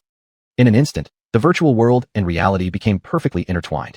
Live streamers had to respect their audience's wishes, and many hosts essentially became tools, following directives from their fans, guiding them through tours of the village in real time. Inside the greenhouse, Vice Governor Qin and his team finally obtained accurate, detailed data. Staff accompanying him had already begun consolidating the information, preparing to compile a formal written report soon. Wang Yang didn't concern himself with these details. The impact of this massive exposure wasn't just about fame. It was primarily the intense external curiosity it sparked, and that was the most significant outcome. A broader smile appeared on Vice Governor Qin's face. He finally felt completely at ease, his entire demeanor becoming more energetic. "Young man, what you've built here is impressive. You haven't disappointed the hopes of the local people. Judging by the smiles on their faces, they're clearly happy with their current lives. When villagers are satisfied, our jobs become easier. But if they start complaining, then we truly have problems. Don't worry about troubles coming your way. Any hooligans or troublemakers bothering you, just call me anytime. Remember my private number now? Only because it's you. I rarely give my personal number to anyone. I handed it to you like it was nothing, and you didn't even seem to care. If it weren't for your youth and good memory, I'd really have to discipline you this time and teach you a lesson." "Huh? Vice Governor Qin, I just didn't want to disturb your work. You're practically swamped with responsibilities. Our trivial matters really shouldn't burden you. I hope you can understand." "All right, I was just teasing you.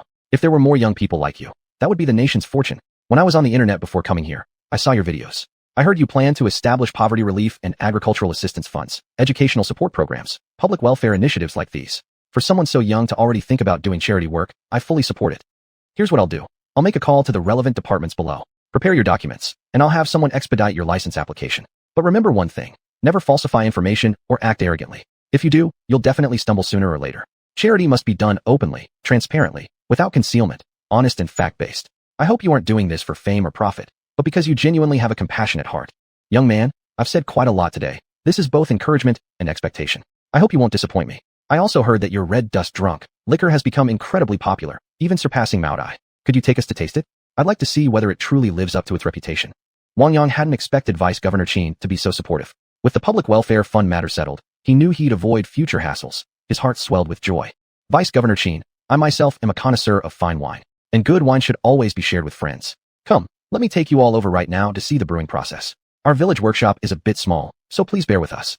Let's go." I've heard that in some places, the price of red dust drunk has skyrocketed several times over. I hope your liquor truly deserves the hype, not just exaggerated claims, but genuine market recognition. Without further words, Wang Yang led the way. Soon, the group arrived at the distillery. No one expected it to already be surrounded by tourists. Crowds packed both inside and out. Numerous filming devices pointed directly at the brewing area. The master brewers, disturbed by the noisy commotion outside, felt extremely uncomfortable, but they couldn't stop it, so they simply let it be. "Xiaoyang, judging by this scene, we've come at a bad time. Maybe we should go somewhere else and leave the space for these tourists.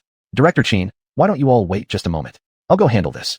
This noisy environment is seriously affecting our master brewers. The quality of the liquor produced later won't be as pure. It would take a long time to settle and eliminate these negative effects. All right then, we're not exactly experts anyway, so you deal with it as you see fit. But make sure the tourist experience isn't ruined. Don't let them walk away dissatisfied. I'll be watching how you handle this. Consider it an on-the-spot test of your abilities, haha." Wang Yang didn't hesitate. The chaotic environment was already harming the distillery. If he didn't act now, there would be endless troubles ahead, making it extremely difficult for the brewers to ever produce fine liquor again. He walked directly behind the crowd and called out, "Today, so many friends have come to support our distillery. I truly thank each and every one of you. I believe everyone here possesses the refined taste of appreciating lofty mountains and flowing streams. Let me share this story with you once more. Legend has it that Boya was skilled at playing the xiuxian, while Xiuxian excelled at listening. When Boya played, envisioning towering mountains, Xiuxian said, 'How magnificent! Just like Mount Tai.' When his music flowed like water, Xiuxian exclaimed, 'How vast! Like the great rivers and oceans.' Whatever Boya expressed in his heart, Xiuxian could always understand. After Xiuxian passed away, Boya believed there was no true listener left in the world. He broke his xiuxian and cut the strings, never playing again. Everyone who's gathered here today can be considered fellow wine lovers. I warmly welcome all of you. I'll immediately ask the master brewers to bring out some liquor for everyone to taste. Once you've had your drink, please feel free to disperse. Brewing fine liquor requires a quiet environment. Without inner peace, one cannot craft excellent wine. I wouldn't want such elegant sentiment to vanish like this, and wouldn't it be a great pity if, from now on, none of us could ever enjoy superb liquor again?" Wang Yang then called toward the inside, "Xiaoyang, bring out the wine. Today, let's appreciate this refined atmosphere together with our friends here, recreate the harmony of lofty mountains and flowing streams, and pay tribute to Boya and Xiuxian." Most tourists felt somewhat embarrassed after hearing this. After tasting red dust drunk, they quietly dispersed. The young owner had already made it clear, producing fine liquor required a peaceful environment. If everyone kept making loud noises here, the brewers couldn't calm their minds. And how could they possibly devote themselves fully to brewing without peace of mind? Chapter 249, The Invitation. After seeing Wang Yang successfully persuade most of the crowd to leave, the delegation led by Vice Governor Qin found the entire incident rather amusing and gained a renewed appreciation for Wang Yang's clever rhetoric. To elevate a simple distillery to the poetic ideal of finding a soulmate amid flowing streams and lofty mountains was something only he could pull off. Indeed, in such a noisy environment with excessive human interference, unforeseen changes might occur. Fermentation requires a stable setting. Fluctuations in beneficial microbial levels directly impact liquor quality. Visitors here might unknowingly carry pathogens that could significantly disrupt the fermentation process, resulting in inconsistent flavors, an undesirable outcome. Wang Yang first guided the group through the brewing facility, allowing everyone to taste red dust drunk. They sampled both freshly distilled batches and aged versions, comparing the two. Most were impressed. Still, due to Wang Yang's earlier remarks about maintaining a sterile environment, they didn't linger long.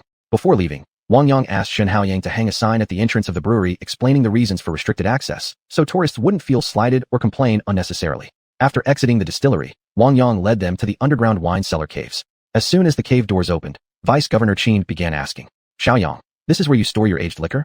Truly remarkable.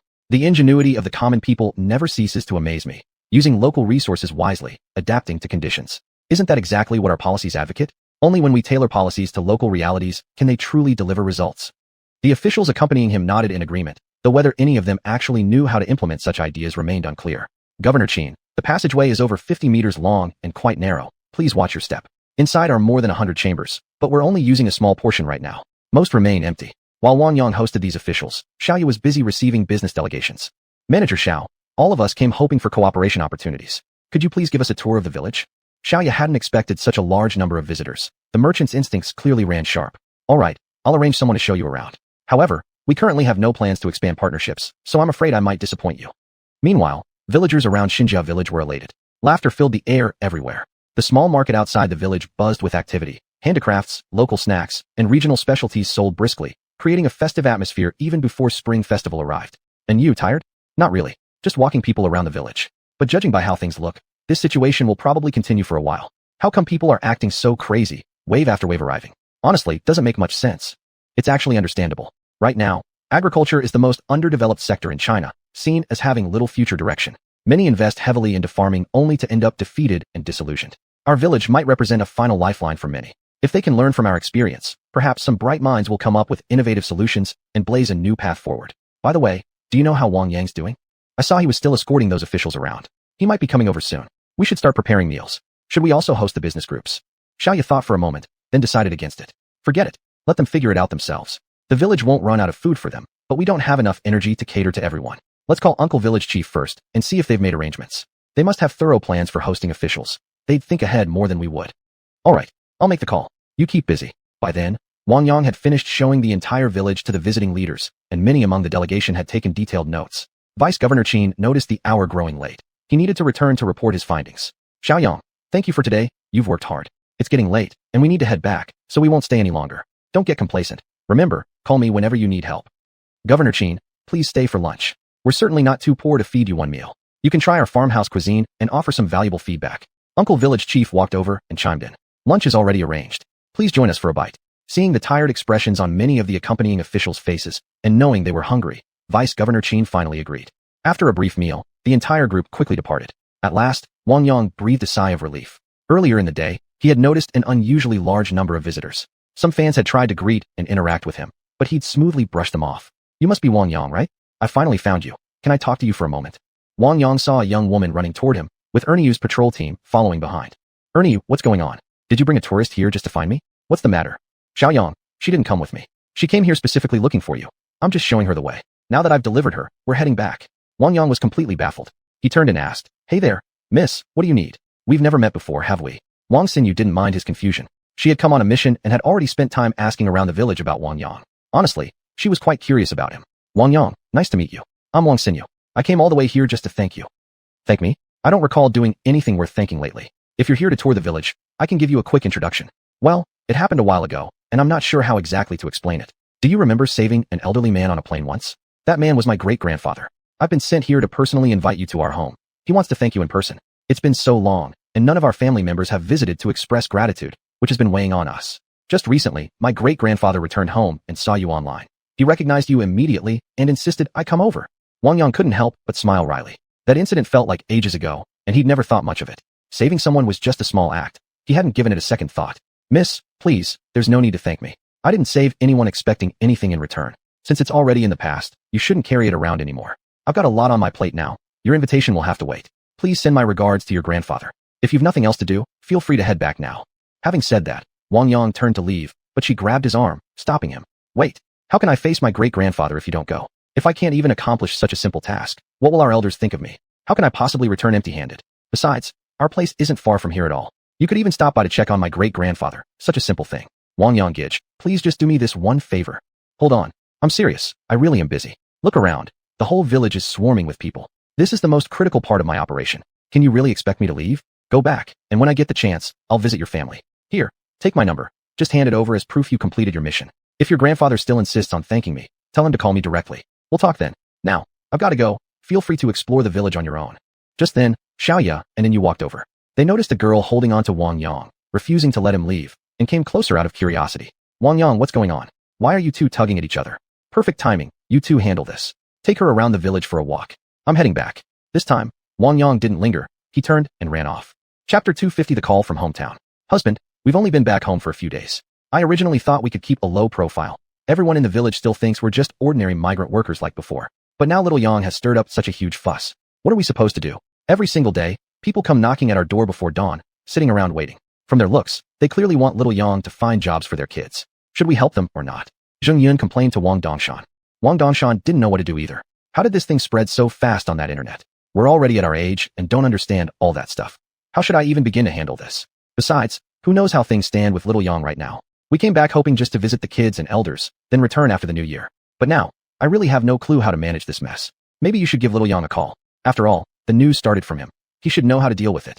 From now on, let's act like we know nothing. Let anyone who wants to come show up. We'll treat them well. We can afford the meals. As for your side of the family, though, I finally understand why little Yang never wanted to stay in the village. Wang Dongshan, I've noticed one thing. Whenever something actually depends on you, you freeze up and do absolutely nothing. What about my side of the family? So there are a few kids. Am I not their aunt? Of course I'll help. If those kids are willing to work hard, I'll call little Yang and have him take them along. It's not like we can't support them. And tell me, have any of my brothers or sisters-in-law called us? No, right? Only you are full of concerns. If you could just get everything sorted out here, I'd be thanking Buddha every day. Now you're getting angry again while we're trying to talk seriously. Can't you ever change this temper of yours? I've always given in to you my whole life, but don't push your luck. How dare you say I never do anything? Have I ever made you worry about outside matters? It's only these trivial household issues I don't care much about. Am I supposed to be like some old woman gossiping about whose house is bigger and whose yard is wider? That kind of chatter gives me a headache. Figure it out yourself. I'm going over to Uncle San's place. I can't stand staying here listening to you nag. Fine, just go. Your voice makes me furious anyway. I'll call little Yang myself and let him deal with it. Clearly, we can't solve this. It'll end up on his shoulders anyway. I've seen through it all now. Back when we were struggling, none of them lifted a finger to help. Everyone stayed miles away, pretending not to see us. But as soon as they sense we're doing a bit better, suddenly everyone wants a piece. They won't leave until they've squeezed out some petty advantage. People these days, what can you say? They all know how to chase benefits and avoid losses. One after another, nothing but opportunists. Well, You've really become quite articulate lately. Good job, keep it up. I won't hang around and entertain you. I'll have dinner at Uncle Sam's tonight and drink a bit with him. Fine, just don't drink too much, or you'll end up falling into a ditch by midnight. It's freezing cold out there. You think I can find you in the dark? I'm done talking to you. Your words just make me angry every time. With that, Wang Dongshan walked out the front door. Left alone at home, Zheng Yun grew more and more unsettled. Finally, she pulled out her phone, found Wang Yang's number, and dialed. Mom, why are you calling me? Is something wrong at home? I was planning to call you during the Lunar New Year. Are you and Dad doing okay? How about Xiao Shirtu and Ernyo? Xiaoyang, your mom needs your help. Your father and I don't know what to do. Oh, what kind of trouble could possibly stump my own mother? Now that's rare. I'm impressed. You little brat, if you were standing in front of me, I'd teach you a lesson right now. Everyone at home is fine. The two kids come to visit me every day, calling grandma nonstop. It warms my heart just to hear them. As for you, you're already engaged, getting married next year. Why don't you hurry up and give us a grandchild to dote on? Will you hold the wedding here at home, or in Xi'an? Xiaoya wants to come back early to visit. She wants to meet the elders and our relatives. After all, she should get to know everyone beforehand. Recently, I bought a villa in Xi'an. I'll arrange for someone to renovate it in a few days. Most of our future life will be there. Take a look at the house here. If needed, tear it down and rebuild. I'll transfer the money to you shortly. All right, I'll discuss it with your dad tonight. Oh, I almost forgot. I'm calling because something about you got exposed online. Now our house is flooded with visitors every day, sitting around silently. They clearly want you to find jobs for their kids. What should we do? After hearing his mother's words, Wang Yang fell into thought. This was indeed a tricky situation to handle.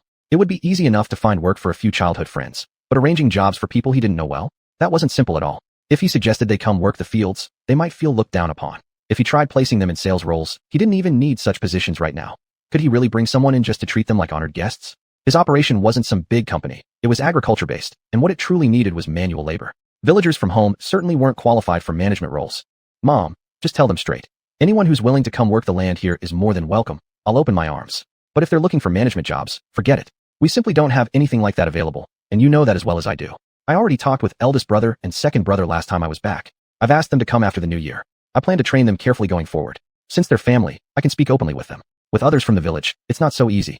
If my cousins also want to come, just bring them along when you return. I'll figure out something for them too. Working for someone else or working for me, isn't it all the same? At least we're family. Don't worry about me, Mom. When you get back, please pass my greetings to my uncles and aunts. Last time I was home, I completely forgot to visit them. Genuine oversight. If there's nothing else, I'll hang up now. Just be honest with everyone back home. We're farmers, plain and simple. Wherever we go, we're still just looking for workers like anyone else. All right, I understand. You talk it over with Xiaoya then, whether to hold the wedding back home or in Xi'an, and give us a definite answer early, you hear? Don't send any money this time. We haven't even spent what you gave us last time. Looking at that much cash makes me nervous anyway. I'm hanging up now. Hearing the dial tone in his ear, Wang Yang couldn't help but smile. His mom was something else, just like always. Frugal to the core, carrying on the old generation's habits without a single change. Chapter 251. The Public Welfare Foundation is approved. As soon as Wang Yang hung up the phone, another call came in. It was an unfamiliar number, but he answered it anyway. Hello, who is this? What can I help you with? May I speak to Mr. Wang Yang? This is a staff member from the Provincial Civil Affairs Department. We've received official notice that you're preparing to establish your own public welfare foundation, and we're here to guide you through the application process. Mr. Wang, here's what I suggest. Bring your ID card, bank card, proof of registered address, and other relevant documents. We'll help you fill out the application forms on site. Also, please prepare the list of board members, organizational charter, and submit everything to our department. Once approved, we'll promptly issue you the legal person registration certificate for social organizations, after which your public welfare fund can officially begin operations. This case has been prioritized as urgent, so the process will be expedited. If you're available tomorrow, could you come to the Civil Affairs Department? After hearing the official's explanation, Wang Yang felt a deep urge to thank Vice Governor Qin. That man truly was an official who got things done. Thank you so much. Then I'll come see you tomorrow morning. I really appreciate your help. Thank you. You're welcome. See you tomorrow then, Mr. Wang. Goodbye. Goodbye. After hanging up, Wang Yang headed straight toward Xiaoya's office. This matter was important. He had to treat it seriously. When Xiaoya saw Wang Yang arriving at her office, she immediately thought something major had happened and asked anxiously, Wang Yang, what's wrong? Did something happen? Seeing the look on her face, Wang Yang realized she had misunderstood. Xiaoya, tomorrow you and I need to go to the Civil Affairs Department to apply for the Public Welfare Fund license. We need to prepare some application materials, proof of office location, proof of registered assets, plus copies of your ID cards. You should also prepare your resumes. I'll serve as chairman of the board, you'll be vice chair, and then you will be secretary general. We're forming our leadership team for the non-profit organization, hee. Wang Yang talked on, but Xiaoya hadn't really been listening clearly. When she first heard him say they were going to the Civil Affairs Department together, she initially thought they were going to register their marriage. But when she realized it was actually about registering a public welfare fund, she suddenly felt a vague sense of disappointment. What's wrong with you? Are you feeling unwell? Do you want to go home and rest? I can take your pulse later. Hearing this, Xiaoya shot him a glare and said, all right, I get it. I'll prepare the materials. I'm fine. I'm perfectly okay. Nothing's wrong. You can leave now. You make me uncomfortable just standing there. Wang Yang was left completely bewildered. What had just happened? He hadn't done anything to upset her. Everything was fine one second, then suddenly changed the next. Women's hearts were truly fathomless. He just didn't understand. Fine then, I'm leaving. Call me if anything comes up. We'll head to the Civil Affairs Department tomorrow morning. Got it. Wang Yang hadn't expected such a strong reaction from Xiaoya. It wasn't until he'd been walking away from the office for a while that he realized he'd caused another misunderstanding. Asking someone to go with you to the Civil Affairs Department? Anyone would assume the wrong thing. Thinking about it, he smiled wryly. He realized he had never formally given Xiaoya a gift, never properly proposed, nor truly courted her. It really had been rather careless. This couldn't be brushed aside lightly. If he didn't handle it properly, he'd regret it later. Women, when they set their minds on something, could be more serious than anything else. And sometimes, their emotions made no rational sense at all. Not bothering with anything else, Wang Yang hurried straight back to the courtyard to think about how to proceed. He needed to plan this carefully. He should arrange a proper proposal, something that would make Xiaoya feel truly cherished. Thinking about this, he couldn't help but smile again. He'd need someone to help him pull this off, someone who could give good advice. It had to be someone close and familiar. Wang Yang began mentally weighing who might be best. Li Yunpeng and his group could be brought in for a discussion. Better yet, invite Xiao Xiao too, and Chun Xiao as well. Once he crafted something meaningful, everything should fall into place. Having made up his mind, he immediately called everyone, asking them to meet at Shun Family Village the day after tomorrow. After everything was arranged, Wang Yang began preparing dinner. Then, thinking again, he called his master. Master, come over for dinner tonight. There's something I'd like to discuss with you. All right, I know. I'll be there shortly. His master hung up almost as soon as he finished speaking. Wang Yang paused in mild surprise, then went back into the kitchen to continue cooking. Now, tourists in the village were gradually starting to leave, and the excitement was slowly dying down. However, an increasing number of people with sharp business instincts were turning their attention here, their eyes fixed solely on profit. Plus, there was still much in Shun Family Village worth exploring and discovering. Today, all the migratory birds were a bit agitated. They sensed their surroundings had changed, disturbed by these outsiders, and they were clearly unhappy. Some amusing incidents occurred during this time, but tourists mistook them as interactions with the birds, which caused some of the migratory birds to fly straight back into their nests and temporarily refuse to come out again. Photographers captured this scene, and there were many such moments, something unexpected happening every moment, while many other situations were deliberately prevented by people. Wang Yang was nearly finished preparing dinner when Master Su Zhong arrived leisurely at the courtyard. After entering the living room, he first made himself a pot of tea and sat down, waiting until Wang Yang finished cooking before walking over and asking, "Disciple, what do you need me for? You even made me come all the way here specially." "Master, my public welfare fund license is almost approved. I've reserved a position for you. I'll list you as the honorary chairman. You act fast. Good, I accept this title. Never thought that in my old age, I'd get involved with a public welfare fund. I guess I can still accumulate virtue and do good deeds. Anything else?" "Master, a few hours ago, my mother called me saying that many people from our hometown want to come here looking for handouts. If you were faced with this, how would you handle it?" After looking at Wang Yang for a moment, Master Su Zhong realized this kid was subtly trying to coax advice out of him. "All right, I understand what you're really asking. Let me give you some advice. A person must learn to act according to their capabilities. When help is needed, offer it generously and wholeheartedly. Doing so warms the hearts of many. When help shouldn't be given, say no clearly and directly. Then those people will naturally back off. Learn to balance acting within your means and giving your best effort. There's also a good saying. Help in emergencies, but don't support chronic dependency. Don't encourage bad habits." Wang Yang pondered for a moment and found it very true. Indeed, there were people who genuinely needed help that must be offered, because doing so warmed many hearts. At other times, clear refusal was necessary. Don't fear offending some people.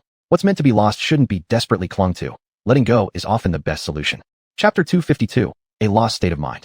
After work, Xiaoya and Yu brought Wang Xinyu to the small courtyard. They had taken an immediate liking to their newly acknowledged little sister, and Wang Xinyu was especially good at winning people over. She won them both over in no time. "You're back. Go wash your hands quickly. My master is already here. We've been waiting for you a long while. If you hadn't returned soon, my master would have left already." Hearing Wang Yang's words, Xiaoya and Yu each grabbed one of Wang Xinyu's hands and dashed toward the living room. Seeing that the girl had actually come to his home, Wang Yang was surprised by her persistence and couldn't help shaking his head slightly. "Master, sorry for keeping you waiting. We just made a new younger sister, got too excited, lost track of time, and came back late." "All right, stop being so cute. Hurry up and wash your hands so we can start dinner. New girl, you go too, don't be shy." Wang Yang glanced briefly at the three, then turned and walked into the kitchen, bringing out all the dishes and serving everyone a bowl of porridge. "Master, why don't you go first? Should I pour you a cup of wine? Just a little is fine. I don't have anything planned tonight, so a drink before heading home will help me sleep better. The same wine as last time, please." "Got it, I'll get it for you." After Xiaoya and Yu tidied up with Wang Xinyu, they sat down in the dining area. Just then, they saw Wang Yang approaching with a bottle of wine in hand and quickly snatched it from him. "Master, let me pour for you. After having it once last time, we want to try it again too.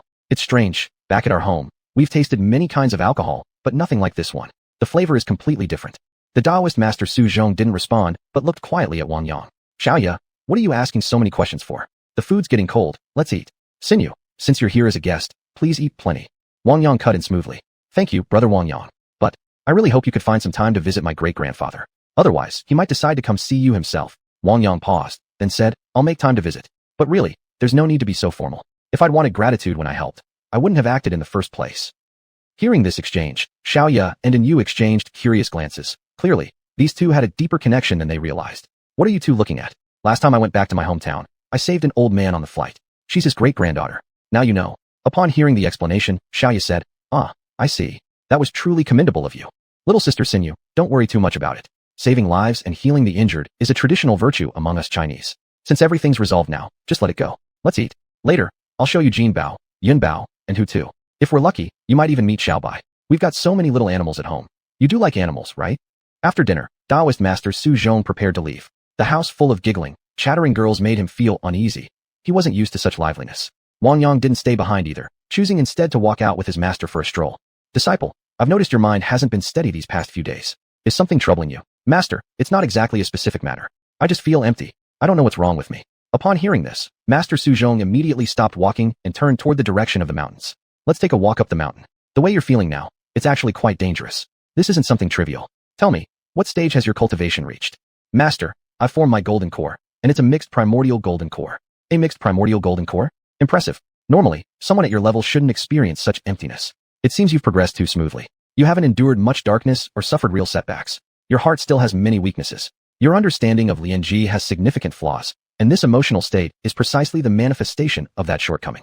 As stated in Xianji Jijiang, the initial practice lies in silencing emotional attachments and clearing scattered thoughts. This is the very first step, the foundation of building the base and cultivating the self. Lianji is the most fundamental requirement in internal alchemy, permeating every stage of cultivation and never to be abandoned, even momentarily. Thus, it is also known as cultivating the self to build the foundation.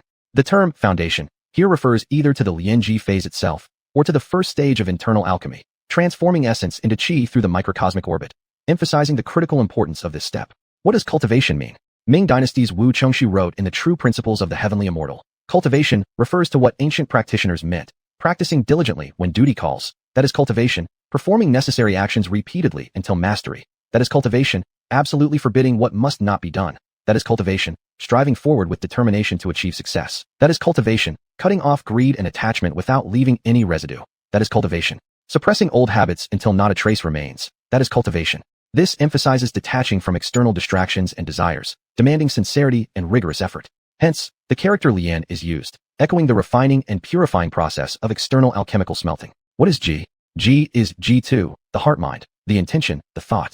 This comes from the Na Jia method in the I Ching. The Na Jia method pairs the 10 heavenly stems, Jia, Yi, Bing, Ding, Wu, Ji, Gong, Xian, Ren, and Gui, with the 8 trigrams of the Zhou Yi, Qian, Kuan, Zhen, Dui, Can, Li, Zhen, and Sun. For example, Qian takes Jia and Run, Kuan takes Yi and Gui, Ji belongs to Li. Since the heart corresponds to Li, Ji thus refers to the human heart. As Lu Huayang of the Qing dynasty stated in the Proof of Golden Immortality, Ji is simply the thought within my heart. In the 5 elements, Ji belongs to the central earth, the spleen associated with Wu and Ji. Since earth is yellow, in internal alchemy it is also called the yellow woman. Though the names differ, they all refer essentially to the mind's intention. The practice of Lianji means how to concentrate the mind and continuously eliminate distracting thoughts. Zhang Guoduan of the Song dynasty wrote in Wu Jin Pian, if you wish to refine the ninefold elixir, first you must purify the mind and stabilize the heart. Zhang Sanfeng said in Essential Words on the Tao, before refining the elixir, refine your nature. Before cultivating the great medicine, cultivate your heart. Terms like stabilizing the heart, refining nature, and cultivating the heart all point to the requirements of Lianji. In Shallow Words on the Tao, Zhang Sanfeng further explained, the great Tao begins with cultivating the heart and refining the nature. To cultivate the heart is to preserve the heart. To refine the nature is to nurture the nature. Preserving the heart means strengthening the city walls so that the house does not collapse. This is foundation building. Nurturing the nature means watering and nurturing the inner courtyard, ensuring the internal medicine matures. This is Lianji. Master, I don't quite understand what you're saying. In truth, you don't need to get caught up in all that. Right now, your most important task is to cultivate your heart and refine your nature. Let your heart be bright and clear, your nature peaceful and calm, free from desires, without worry or thought. When both heart and nature are open and serene inside and out, without distress or anger, that is the effect of cultivating the heart and refining the nature. That is the internal elixir. Simply put, it means being upright and sincere in heart, keeping your emotions tranquil, undisturbed by desire, maintaining stillness and clarity, safeguarding rectitude, illuminating the mind, and truly understanding your original heart. After hearing this, Wang Yang stood upon a stone amidst the mountains, gazing into the distance, momentarily unsure of what to do. To clarify the mind and see one's true nature. Easy to say, yet so difficult in practice. Taoist master Xiuxian immediately found a clean spot, sat down cross-legged, and silently watched Wang Yang. Chapter 253, The Return of the True Self. Wang Yang stood still, his mind wavering, thoughts surging in every direction, righteous thoughts battling with chaotic ones within his heart. Seeing Wang Yang's face alternating between calm and distorted, Suzhong Daozhong knew his disciple was at a critical moment in cultivating his inner self. He began chanting the Taoist Qingxin Ju with true yuan. Clear the heart like water, clear water is the heart. When no breeze stirs, waves remain undisturbed. Seated alone in quiet bamboo groves, one long whistles and plays the zither. Entering Zen stillness, venomous dragons retreat. My heart has no cracks, heaven rewards diligence. My righteousness stands firm, ghosts and demons tremble. My emotions overflow with grandeur, drawing all under heaven to my core. My will soars high, wind rises, waters flow. Vast is the sky, boundless the earth, clouds drift, rivers run. Clarity nurtures the root, integrity shapes the path. Ultimate nature, ultimate goodness, the great way forms naturally. After finishing the Qingxin Ju, Suzhong saw that Wang Yang had calmed down, his expression no longer twisted. He continued by chanting the Taoist Jingxin mantra. Cold as ice through ages, all things rest in stillness. The heart should be tranquil, watch over your spirit alone. Heart and spirit unite, qi flows in harmony. Even in silence there is presence. Amidst 10,000 changes, do not falter. No delusion, no anger, no desire, no demand. No clinging, no discarding, non-action, no self. Upon completing the mantra, Suzhong suddenly shouted sternly, Disciple, if not now, when will you awaken? A chill rushed from the Baihui acupoint atop Wang Yang's head straight into the depths of his soul. His entire body shivered awake, and his consciousness snapped back to clarity. He looked around. The sky had darkened, only faint moonlight filtering down. His master sat quietly on the ground, eyes fixed upon him, filled with quiet concern. Master, please accept this bow from your disciple. Wang Yang said respectfully before kowtowing once. Enough. Between us, such formalities are unnecessary. In the future, read more Taoist scriptures or listen to music that soothes the mind and calms the spirit. It helps ease the heart. I've been thinking, after the new year, go out for a while. Don't plan where you're going, just walk, observe. You might gain something profound. Taoism speaks of refining the heart amidst the red dust. I truly believe it would benefit you. It's late. Let's head back. Following behind his master, Wang Yang returned to the village and parted ways after exchanging a few words. Hardly had he stepped into his home when he saw Xiaoya, and Yu, and Wang Xinyu all sitting in the living room. Wang Yang, why did you come back so late? Your face is so pale. Did you fall ill? Xiaoya stood up anxiously the moment she saw him. I'm perfectly fine, nothing wrong at all. I just stayed on the mountain with my master for a bit. Probably the cold air made my face look pale. It's getting late. You girls should rest early too. Don't rush off. Didn't you say we'd go somewhere together tomorrow? I thought about it. It's actually on the way. Come back home with me first. My parents called and asked us to visit. I've told you already. You can't back out now. Hearing Xiaoya's words, Wang Yang froze momentarily, then realized he really was an awful son-in-law. He hadn't visited her family even a handful of times. Any other mother-in-law would have already turned hostile. All right, I understand. If you don't have anything else, I'll go upstairs and rest first. Immediately, Wang Xinyu stood up and said, Brother Wang Yang, since we're going, I'll tag along too. Why not stop by my house afterward? This is my first time inviting someone over. You can't refuse, right? Sister Xiaoya, sister and you, please come meet my mother too. I've already called and arranged it. We can't break the promise. Wang Yang noticed the hesitation in Wang Xinyu's eyes. She was clearly lying, but he didn't call her out. Fine, I'll go see the old man. No need to make excuses though. Next time you lie, look straight into people's eyes. It makes them more likely to believe you. I'm tired. We'll talk tomorrow. With that, he ignored them all and headed straight toward the bedroom. Once inside, he locked the door from the inside, entered his space, walked beneath the world tree, and sat cross-legged with closed eyes. Calm returned to his mind as he began reviewing the events on the mountain. This experience had thoroughly awakened him. He'd never imagined such deep flaws existed within his own heart. Had his master not been there, who knew what could have happened afterward? He remained seated beneath the world tree for 2 days. During this time, Ziling came once to check on him, saw nothing serious, then went back to sleep. On the third day, after waking, he first communicated with the world tree. Divine tree, I have a question I'd like to ask. If you wouldn't mind clearing my confusion? Boy, I can already tell from your state what you're about to ask. This experience of yours has helped you uncover past flaws. Returning to your true self is indeed a rare trial of the heart. Don't waste time now searching for reasons or solutions. All such efforts are futile. Cultivating the heart is something you must go through, with no shortcuts. If you try to avoid it now, next time such a crisis arises, breaking through will only grow harder and harder. In the end, you might fall into madness and lose your original self. The world you live in is but a tiny speck within the vast universe. Just like the secret realm you discovered before, there are many more out there. They exist beyond your current plane of existence. Only by constantly surpassing your own limits can you bring us with you to explore those unknown mysteries.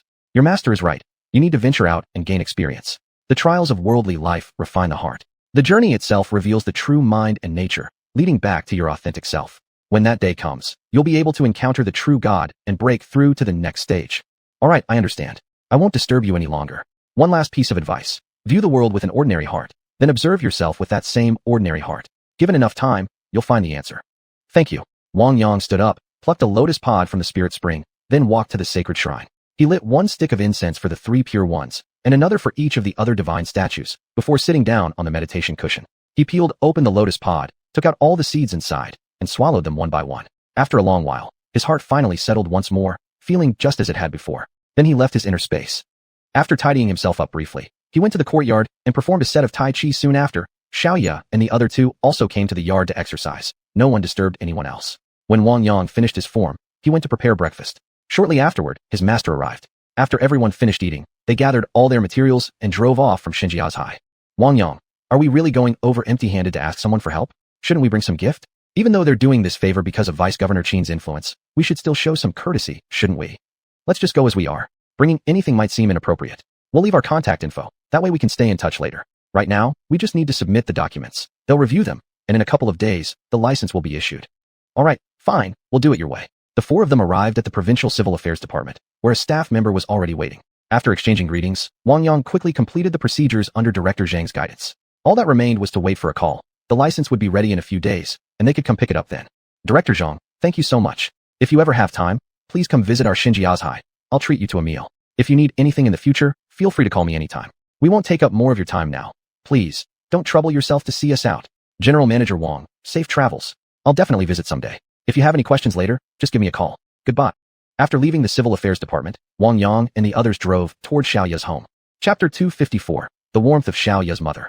Xiaoya, xian and I won't go to your place. We'll head back to my house. Once you guys are done, give us a call. Sister Xiaoya, and you and I are leaving first. Have fun. Wang Yang watched as Wang Xinyu drove off in another direction, quickly disappearing into the traffic. Wang Yang, didn't you seem a bit unhappy? Aren't you feeling a little down too?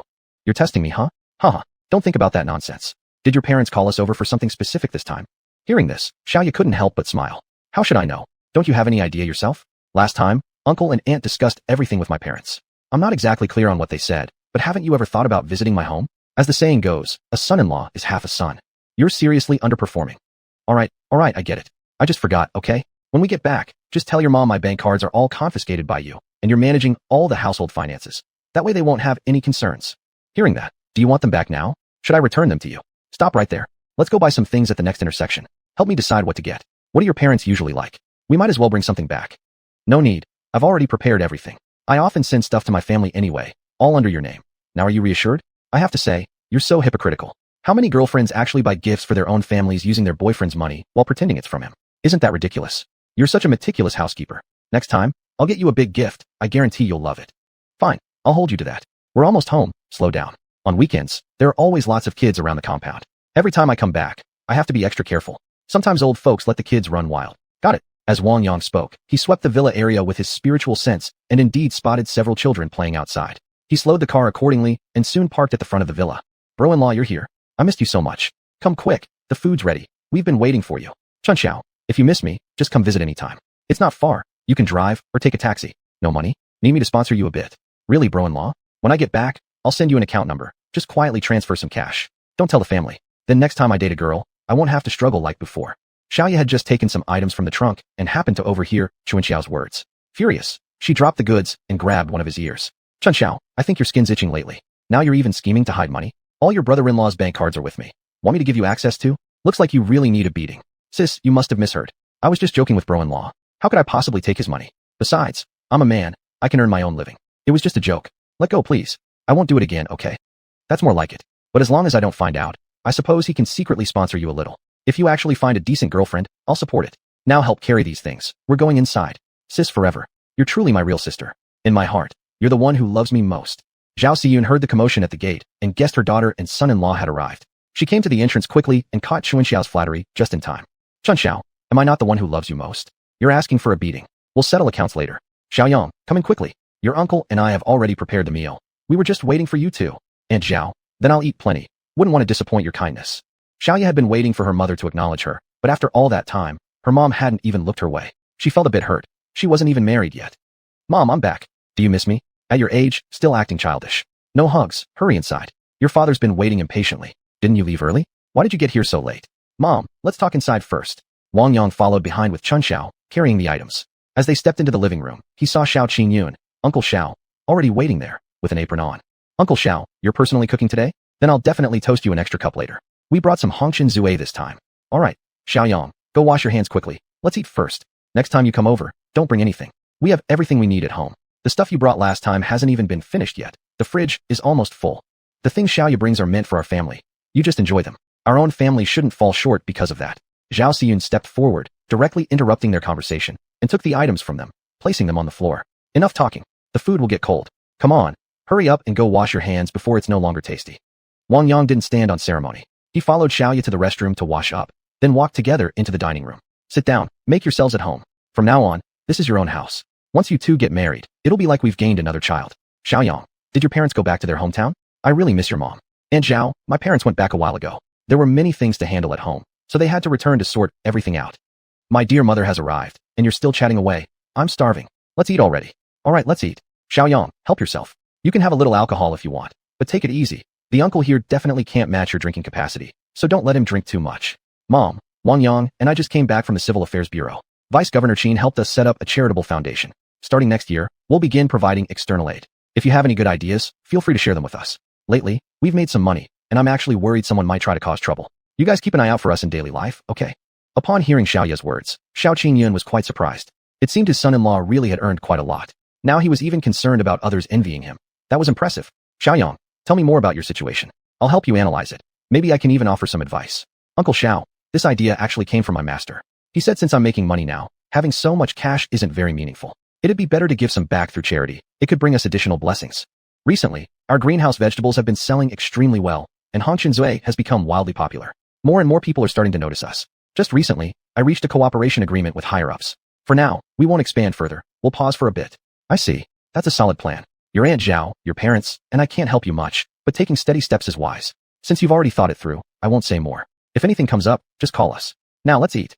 Uncle Xiao, I'd like to toast you. Please rest assured, Xiaoya will never suffer with me. I've also prepared a house here in the city. In a few days, I'll arrange for someone to renovate it. That'll be our place when we're in town. Next year, I'll take Xiaoya back again to meet the rest of my family. We'll hold weddings on both sides. If you have any requests, please tell me. We'll do our best to accommodate them. Xiaoyang, we already discussed this with your parents last time. As long as the two of you are happy, that's all we care about. We don't have any other demands. Just promise to treat Xiaoya well in the future. They stayed at Xiaoya's family home for about 2 hours. Finally, it was Xiaoya who suggested they should leave since they had other things to attend to. Fortunately, Aunt Zhao and Uncle Xiao were understanding and allowed them to go. Chapter 255, Treating General Wang. Xiaoya, calling you and the other one. We'll stop by Wang Sinyu's house on our way. If we don't go this time, the elder might really come to our village, and that would be inconvenient. Okay, I understand. But we're not really familiar with this old gentleman. Should we bring something when visiting their home? Just make the call first. There are a few bottles of wine in the car, that should suffice.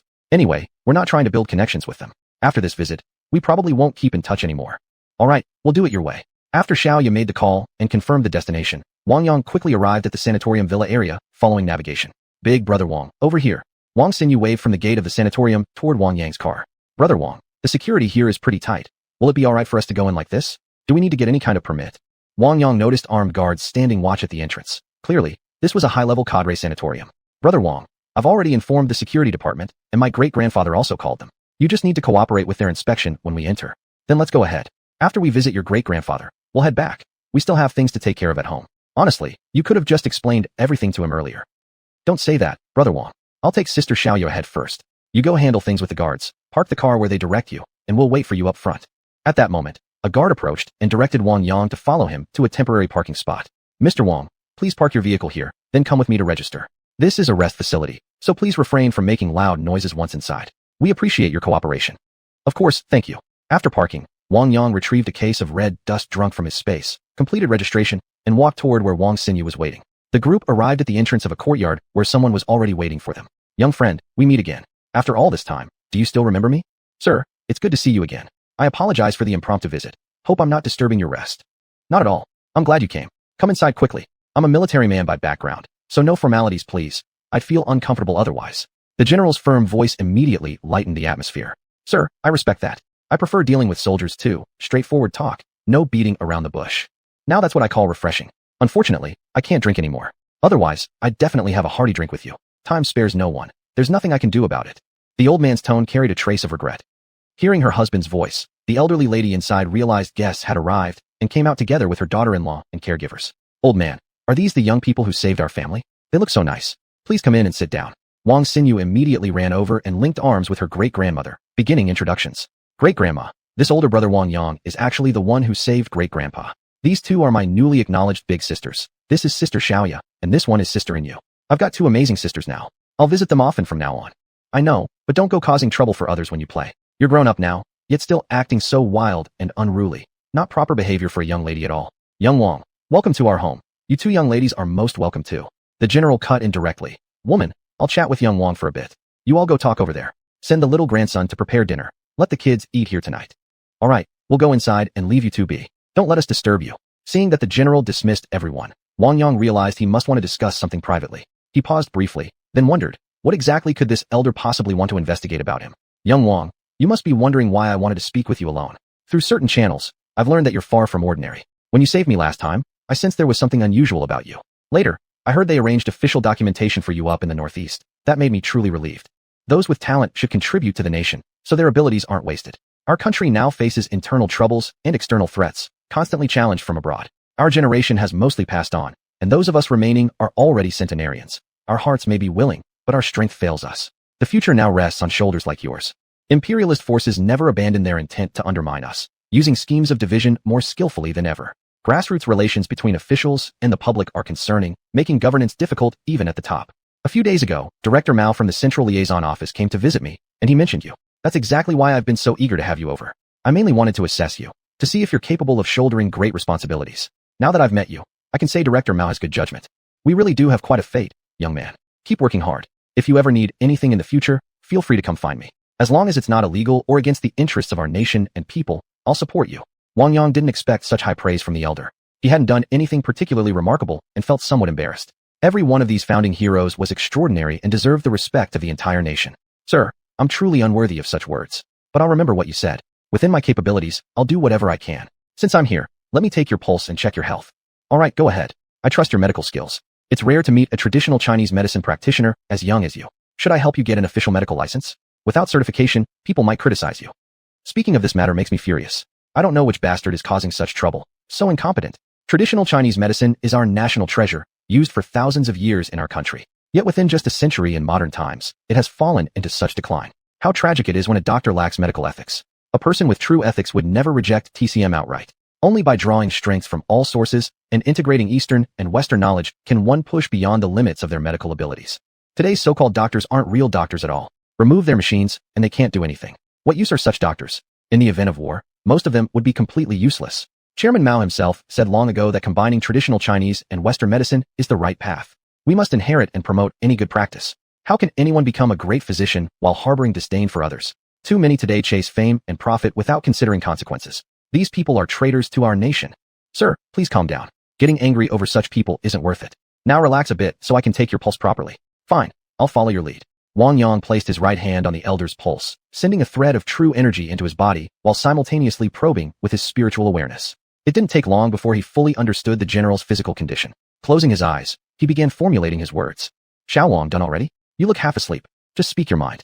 At my age, each extra day is a gift. All my comrades have passed. I've already enjoyed far more fortune than I deserve. Sir, there's nothing seriously wrong with your body. Your organs are just aging. That's natural and nothing alarming. I'll adjust and strengthen your system shortly. Guaranteed. You'll easily live another 8 to 10 years. That sounds wonderful. Go ahead then. Is this position fine?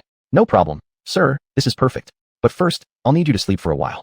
All right, follow me to my study. There's a small bed in there. We'll use that. Chapter 256 Aftermath of Treatment. Wang Yang followed the old man into the study, first helping him lie down. Then he gently pressed a pressure point on his neck, sending the elder into a deep slumber. Drawing forth a thick stream of true energy from within himself, Wang Yang guided it slowly into the old man's body. He carefully combed through his meridians, repairing and reorganizing them one by one. All the hidden injuries accumulated over the years were gently erased. The biggest challenge now was a piece of shrapnel still lodged in the elder's body. Because so much time had passed, blood vessels had grown around it. And given his advanced age, the medical staff had previously decided against surgical removal. Wang Yang pondered for a moment, then split off another thread of true energy. His consciousness focused tightly on the shrapnel's exact location. He sent several delicate tendrils of energy to wrap around it like silk being drawn from a cocoon, slowly pulling it out bit by bit. Whenever they encountered blood vessels, he diverted additional energy to shield them. It took tremendous precision and effort before the shrapnel finally loosened from its long-held position. After that, the rest was simple. He retrieved a small blade from his spatial ring, sterilized it quickly with purified space water, and made a swift incision where the shrapnel was located. A flash of dark light shot out, safely ejecting the fragment.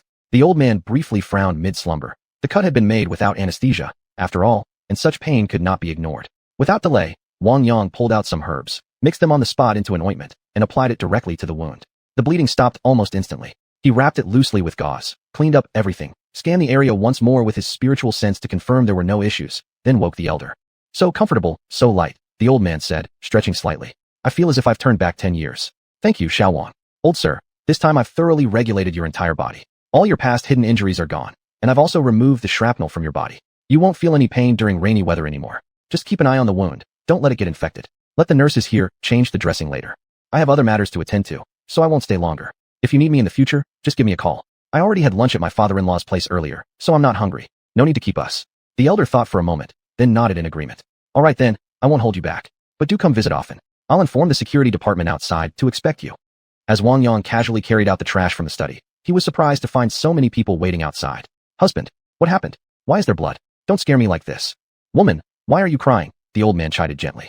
Xiaowang was just adjusting my body and removed the shrapnel for me. A little blood is natural. It's nothing serious. Look at you, overreacting. Xiaoyang has things to take care of, so we shouldn't keep them. Let them go. It's not far anyway. We can always visit them another day. Upon hearing her husband's words, the elderly woman finally calmed down. But when she learned about the shrapnel removal, she was stunned.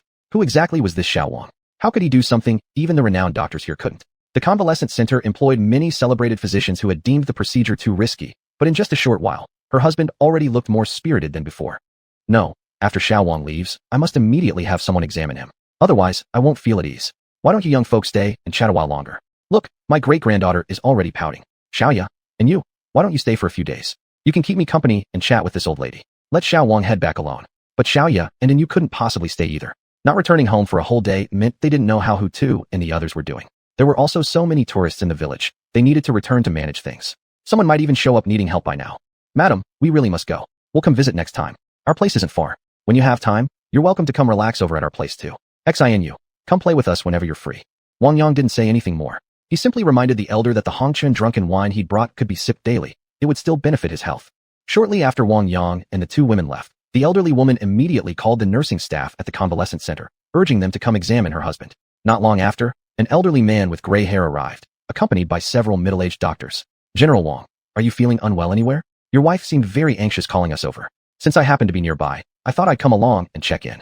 Brother Jia, please come in. What a rare honor. Please, sit down. Director Qi, thank you all for coming. A young friend just helped regulate my body and conveniently remove the shrapnel embedded inside me. My wife wants you to run a proper checkup and tend to the wound. Director Qi was utterly astonished upon hearing that the shrapnel had been removed from General Wang's body. General Wang, we need to perform a full physical examination on you immediately. We hope you'll cooperate with us. You understand how critical your health condition is. It's our duty. Next time, please don't act so recklessly. We hope you can understand our job. Director Qi, don't worry so much. Look, I'm perfectly fine. I'll go with you for the checkup, all right? I do understand your concerns. That's precisely why I told you about it in the first place. Brother Jia, you're a master of national medicine yourself. Why don't you take my pulse first? That should ease Director Qi's mind.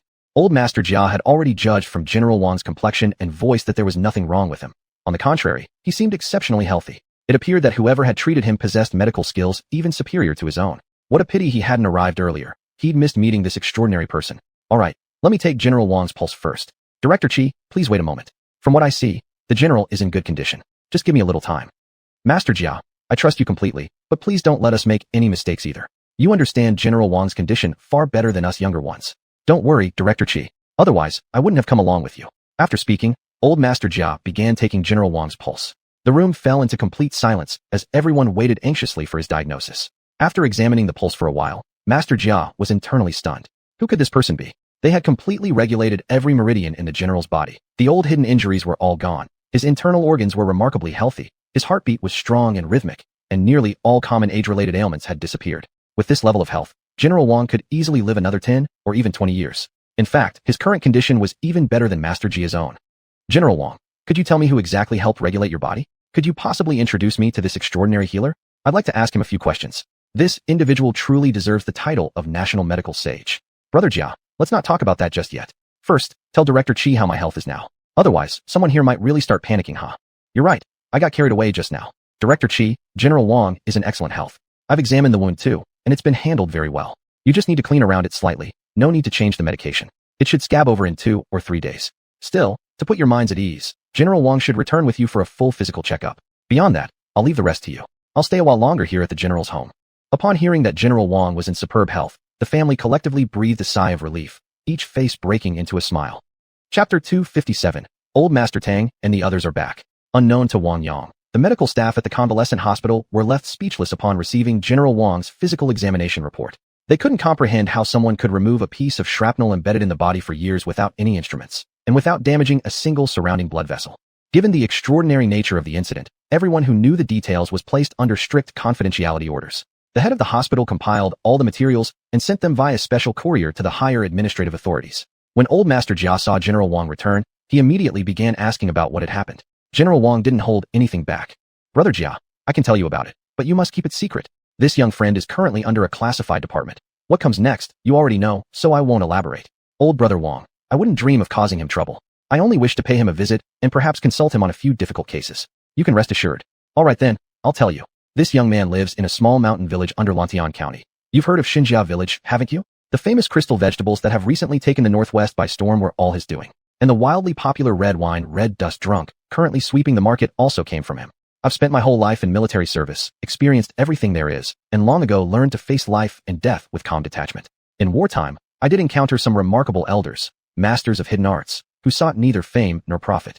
Such people belong to the category of extraordinary beings. You probably understand even without me spelling it out. If you wish to visit him, just go directly, just don't make a spectacle of it. Go straight to Xinjia village and ask for Wang Yang. He's the one who healed my body. I've told you who he is. Still, I believe the director of our institute has already submitted a formal report upward, and this matter will remain confidential. Now that business is settled, stay and have a meal with me. Later, accompany me for a walk. I haven't felt this relaxed in ages. It's as if I've suddenly become a decade younger. Old Master Jia thought for a moment and agreed. Wang Yang returned quickly to Xinjia village and headed straight home without delay. Xiaobai was the first to spot his return, descending swiftly from the sky. Boss, next time you go out, can you take me along? I won't be in your way up in the air, and I'm so bored at home. Oh, and I spotted another creature like me on a cliff nearby. It's larger than me, with brownish fur. Should I take you to meet it? Wang Yang paused, recalling the golden eagle he'd seen before. So it had actually built a nest somewhere in the nearby mountains after all. Xiaobai, forget it. Don't pick fights with it. Seeing you injured would break my heart. I've seen that golden eagle once. Unless absolutely necessary, just leave it alone and let it live in peace. Boss, I'll listen to you. I usually ignore it. But if it dares challenge me for territory, that's another story. This area, dozens of li around, is my domain. I won't give it up. All right, I understand. But you're never short on food. There's no need to fight to the death. The number of birds like you is decreasing, and their living space is shrinking. Try to show some understanding. If it ever runs into trouble, bring it to me. I'll help it. Boss, I remember. Let's go home now. We should check on our other companions and make sure they haven't turned the house upside down. Come on. As Wang Yang and the others walked into the yard, they saw his master calmly sipping tea, looking completely at ease. Master, I'm back. Have you eaten yet? If not, I'll prepare dinner. Good, you're back. Nothing important happened at home. Why don't you feed the little ones first? They haven't eaten. The food I brought for them hasn't been touched at all. It's quite strange. Understood. Upon hearing Wang Yang's voice, Hu Tu and the others rushed over to greet him. All right, stop jumping on me. Why didn't you eat the food Master brought you? If I'm not home next time, he'll look after you. He's family, so don't worry. Boss, we understand. But we still can't accept food from unfamiliar people. We can hunt on our own. We won't starve. Have it your way. But don't scare the tourists in the village, especially Jin Bao and Yun Bao. After telling them to go play on their own, Wang Yang checked the time. It was nearly time to cook. Later that evening, his master mentioned again that several professors from the city had returned to the village, each bringing their families. They were probably busy preparing meals themselves. After seeing his master off, Wang Yang thought for a moment and decided he should still go pay them a visit. Xiaoya, and you, come with me to visit Master Tang and the others. They've already returned while we were out, so we should go pay our respects. We can't afford to be remiss in etiquette. That's right, let's go together. We'll probably be interacting with them frequently from now on. The three of them soon arrived at the residence where Master Tang and the others were staying. Before even entering the gate, they saw the Jue old masters chatting leisurely. Master Tang, Master Peng, Master Li, Master Wu, you're all back. Why didn't you call us earlier? I could have sent someone to greet you properly. Master Tang spoke first. You finally returned. Good. Let me introduce you to our spouses. They'll be living in the village for a while too. When are your parents coming back next year? With them gone, I feel a bit uneasy. Usually, it's your mother who takes care of us. Master Tang, you know how it is. Our elders prefer going back home for the Lunar New Year, especially since there are still seniors in their hometowns to visit. They should return shortly after the Spring Festival. At that moment, the women inside heard the voices in the courtyard and came out as well. Honey, is this the young Xiuxian you mentioned? He's quite handsome. And these two young ladies are absolutely beautiful. What a perfect match, huh? Madam Xiao, don't start matchmaking just yet. Xiaoyang, hello dear. I'm Sun Jimei, Peng Lijun's wife. Just call me any Sunday. The one speaking just now is Sister Chao Lanfang, Master Tang Jianhua's wife. This is Zhang Xiulan, wife of Li Jun, and this is Yi Hongyan, Mrs. Wu Cheng. All of you can just call us aunts from now on. We'll be living here in the village, so please bear with us. If anything comes up, feel free to talk to us. We won't cause you any trouble. Wang Yang and the three women first introduced themselves to the aunts, and before long, they became familiar with one another. Auntie Sun, what were you all doing inside just now? Have you eaten? We've already had dinner. Since this is our first time here, we were tidying up the rooms. It was the last one left. These old men have been living here, and their rooms were such a mess. It felt uncomfortable not straightening things up. Auntie Sun, do you need any help? Please don't hesitate to ask. The masters like Master Peng have done me great favors. My parents have always taken care of them, but they went back to their hometown these days. Now that you've arrived, I feel much more at ease. From now on, please live here comfortably. If you need anything, just come find me, or Xiaoya and you are available too. Since you're almost finished cleaning, we'll head back now. You should rest early. Tomorrow I'll bring over some daily necessities for you. No need to go to the trouble, we've pretty much got everything ready. You go ahead and rest now. After bidding farewell to everyone in the courtyard, Wang Yang and the other two left. Xiaoya, and you, tomorrow let's organize a trip to the market. It must be bustling by now, and I've never experienced it myself. This time, I definitely can't miss out. Great idea. In fact, let's give the villagers a day off tomorrow so they can prepare holiday supplies too. That settles it. Chapter 258, Going to the New Year Market. Early in the morning, Wang Yang and the other two had packed up and headed together to the village chief's house. They had already made plans with Erniu and a few others the night before. Brother Erniu, have you and Qin's sister finished getting ready? Wang Yang, Xiaoya, and you, just waiting for you now. Our Jiaodai market is pretty famous. There's even a little rhyme. On the 3rd, 6th, and 9th days, head to Jiaodai. Xiaoya and you might have been before. Even if they haven't, they've probably heard of it. Wang Yang, this time I'll let you experience the atmosphere of our New Year market firsthand. Let's meet at the village entrance first. Dazhuang, Xiaoyu, Xiaolei, Chao Chao, they'll all be coming soon with their kids.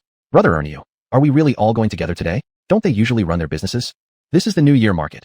We stock up on everything we need in one go. Everyone's taking the day off. We usually go as a group from the village. The more people, the livelier it is. We bring the whole family, wives, kids. It's one of the rare times we get to relax like this. And Wang Yang, thanks again to you this year. Last time, every household got a nice share of money. It's been our highest income in years. Don't flatter me, Brother Erniu. Let's get moving. The earlier we arrive, the better. Once the market gets crowded later, it'll be hard to move around. Uncle Wang Yang, can I ride in your car? Fruit Mei Mei and Tuanshuan will fight with me for spots again. Shame on you, Gongzi. You're supposed to be the big brother. Don't you look after them a bit? How will they respect you later if you don't? Good point. Let's see when we get there. I'm a real man. I can bend when needed. I'll let them have their way depending on how things go. Everyone burst out laughing at Gongzi's response. Wang Yang, you three keep an eye on the kids while we're out. We'd really worry if older folks like us had to chase after them during the market rush. Uncle Village Chief, don't worry, we've got it covered. Nothing bad will happen. Soon, they arrived at the parking lot, laughing and chatting. The others had already arrived earlier. Xiuxian said, you finally made it. What took you so long? The little ones were getting impatient. Which one of you little rascals was so impatient? Hearing Wang Yang's words, Lele, Tuanshuan, Zio Buting, Lele again, and Guider came running over. Uncle Wang Yang, you were so slow. We waited over 10 minutes. If you didn't come soon, we were gonna leave without you. Poor things. Don't worry. In the market, I'll treat you all to some local snacks. Awesome. We knew Uncle Wang Yang is the best. Once everyone had gathered, they divided into cars. 5 vehicles set off together. After nearly an hour's drive, they finally reached the Jiaodai market. They parked their cars along the roadside. There are so many people here today, and it's still quite a walk from here to the actual market. You kids, stay close and don't run off, okay? Let's go. Bang. From far away, they heard the pop of popcorn exploding, and a puff of white smoke rose into the air. I'll go buy some popcorn for the kids as a snack. Wang Yang dashed off and returned shortly with a bag, handing portions out before they began wandering through the market. Seeing his action, Xiaoya walked over and said, Wang Yang, I just realized, you've still got a child's heart, huh? Today's about relaxing. Nothing wrong with that. Popcorn's common where I'm from too. I just smelled it and suddenly wanted to try some. Guider saw Xiaoya talking with Wang Yang and ran over, tugging her hand. Xiaoya Jejia, popcorn is really delicious. And over there, they've got cotton candy too. Can you buy one for each of us? You little glutton. As soon as we enter the market, you're begging for food. If you fill up now, what will you eat later? It's okay, we've got pockets. We can take them back and eat later. Everyone watching this scene burst into laughter. Ernie called out loudly to Wang Yang. Wang Yang, inside the market you've got buckwheat noodles, cold skin noodles, flour buns, scallion oil pancakes, popcorn, tofu pudding, sugar cakes, xiuxian, and fermented broth fish-shaped dumplings. All super tasty. We'll sample them together. Once we're full, we'll shop for other things. Right now, just enjoy walking around. You all heard you. Today I'm treating everyone. Eat your hearts out. Opportunities to seize the landlord's wealth aren't common. Haha, perfect. Then we won't hold back. Alright then, I'll buy a few of each to take back and try. If they're good, I'll come find you next time. 6 yuan each. How many do you want? Up ahead, the group noticed Wang Yang had stopped again at a stall selling flour buns. Wang Yang, just buy a few. We won't eat that much. I know, Xiaoya. Ma'am, give me 2 of each kind. Please wrap them up for me to take away. Sure thing. Young man, you should go try some buckwheat hiluo noodles over there. They're quite tasty. Thanks, ma'am. After scanning the payment code, Wang Yang rejoined the group. Let's all go up ahead and have a bowl of hiluo. The little ones must be hungry by now. Don't rush off just yet. Dazhuang, probably craving the soy sauce beef, called out to Wang Yang. Xiaoyang, go buy some soy sauce meat from the front and bring it back so we can enjoy it together. Their beef is delicious. I get some every time I come here. No problem. Today I'm treating everyone. Just say what you want. After today, no more free meals, haha. Wang Yang first ordered a bowl of hiluo for everyone from the noodle vendor, then headed further ahead. Boss, how much are your beef slices? 80 yuan per pound. How much do you want? Give me 500 yuan worth. Slice it up, please. Soon, Wang Yang came back carrying the beef. Everyone help yourselves. If we run out, I can always buy more. But save some space in your stomachs. Otherwise, if we find something else delicious later, you won't be able to enjoy it. Nobody held back, and generous portions were added to each person's bowl. Not bad at all. The family really knows their craft. Other villagers shopping at the New Year market noticed how generously Wang Yang's group was eating, and several people having hiluo began glancing over curiously. Wang Yang even faintly heard someone muttering nearby. These folks are so wasteful. He glanced at the old man who spoke. His clothes were simple, clearly showing he lived an ordinary life, likely with modest means. For many families, this kind of spread would already be considered a luxurious meal. Xiaoya, I just heard someone calling us wasteful. Looks like we really did go overboard. Took you long enough. This is how most ordinary people live. How many families can afford to eat like you do? Just eat up, then let's move on quickly. And after this, act a bit more calmly. Don't keep causing a stir everywhere we go. Lesson learned. Chapter 259, Shopping for the Lunar New Year. After everyone finished eating the gila noodles, those with smaller appetites were already full. The group then split up. Wang Yang, Xiaoya, and you, and a few kids would stay together, while the others went ahead to buy New Year goods, agreeing to meet back later. Uncle Wang Yang, there's someone running a ring toss game up ahead. Can you take us over to play? Wang Yang glanced over and saw quite a crowd gathered there. Sure, I'll take you over for some fun. Let's see who's the best shot. Wang Yang, you really are the ringleader of these kids. Aren't we supposed to be buying things ourselves this trip? Let's just have a look around first. If any of you see something you like, we can pick it up. Later I'll get some spring couplets and red paper. Maybe my master will actually write some himself this year. We also need to stock up on meat. I'll handle that later. I'll just rent a car and have them deliver everything to us. And I'll place another order to be delivered at a set time. Alright, fine. Uncle Wang Yang, I want that toy car. Uncle Wang Yang, I want that flower fairy doll. The little ones all started calling out to Wang Yang. I heard you, he said. But I'm giving each of you 10 rings. You have to toss them yourselves. Whoever gets something wins a prize, but no crying if you miss, okay? Wang Yang then bought 100 yuan's worth, nearly a whole bundle, and handed every ring to the kids. The vendor chuckled when he saw the massive purchase. Wow, so close. Before long, the children had tossed all their rings, but none of them landed a single prize. Slight frowns appeared on their faces as they ran back and clung to Wang Yang's legs, silent, looking as if they'd been deeply wronged. Hey now, what's wrong? Wang Yang asked. Missing isn't shameful. I'll buy more rings. This time I'll help each of you win one, but only one apiece. Don't ask for more, or the poor vendor here might start crying, Hearing this, the vendor felt a bit awkward. Crying? Really? They bought another 100 yuan's worth. Wang Yang kept a few rings for himself and distributed the rest among the group. A short while later, only Xiaoya and then you managed to win anything. The little ones missed again. Wang Yang, can you even do this? With only 6 rings left in your hand, you'd better not fail. Otherwise there won't be enough prizes to go around. Just watch me. Each time Wang Yang threw a ring, and it landed perfectly around a prize, cheers erupted from the kids. The vendor's expression grew darker and darker. Brother, this is a small business. Cut me some slack, please. Don't worry, Wang Yang replied. I'm not here to ruin your business. Consider the 200 yuan we've spent as payment for these items. You're not losing out. We'll be on our way now. Thank you. With each child finally holding their desired prize, their smiles returned. Now that everyone has a gift, let's head somewhere else. Hold our hands tightly. You don't want to get lost.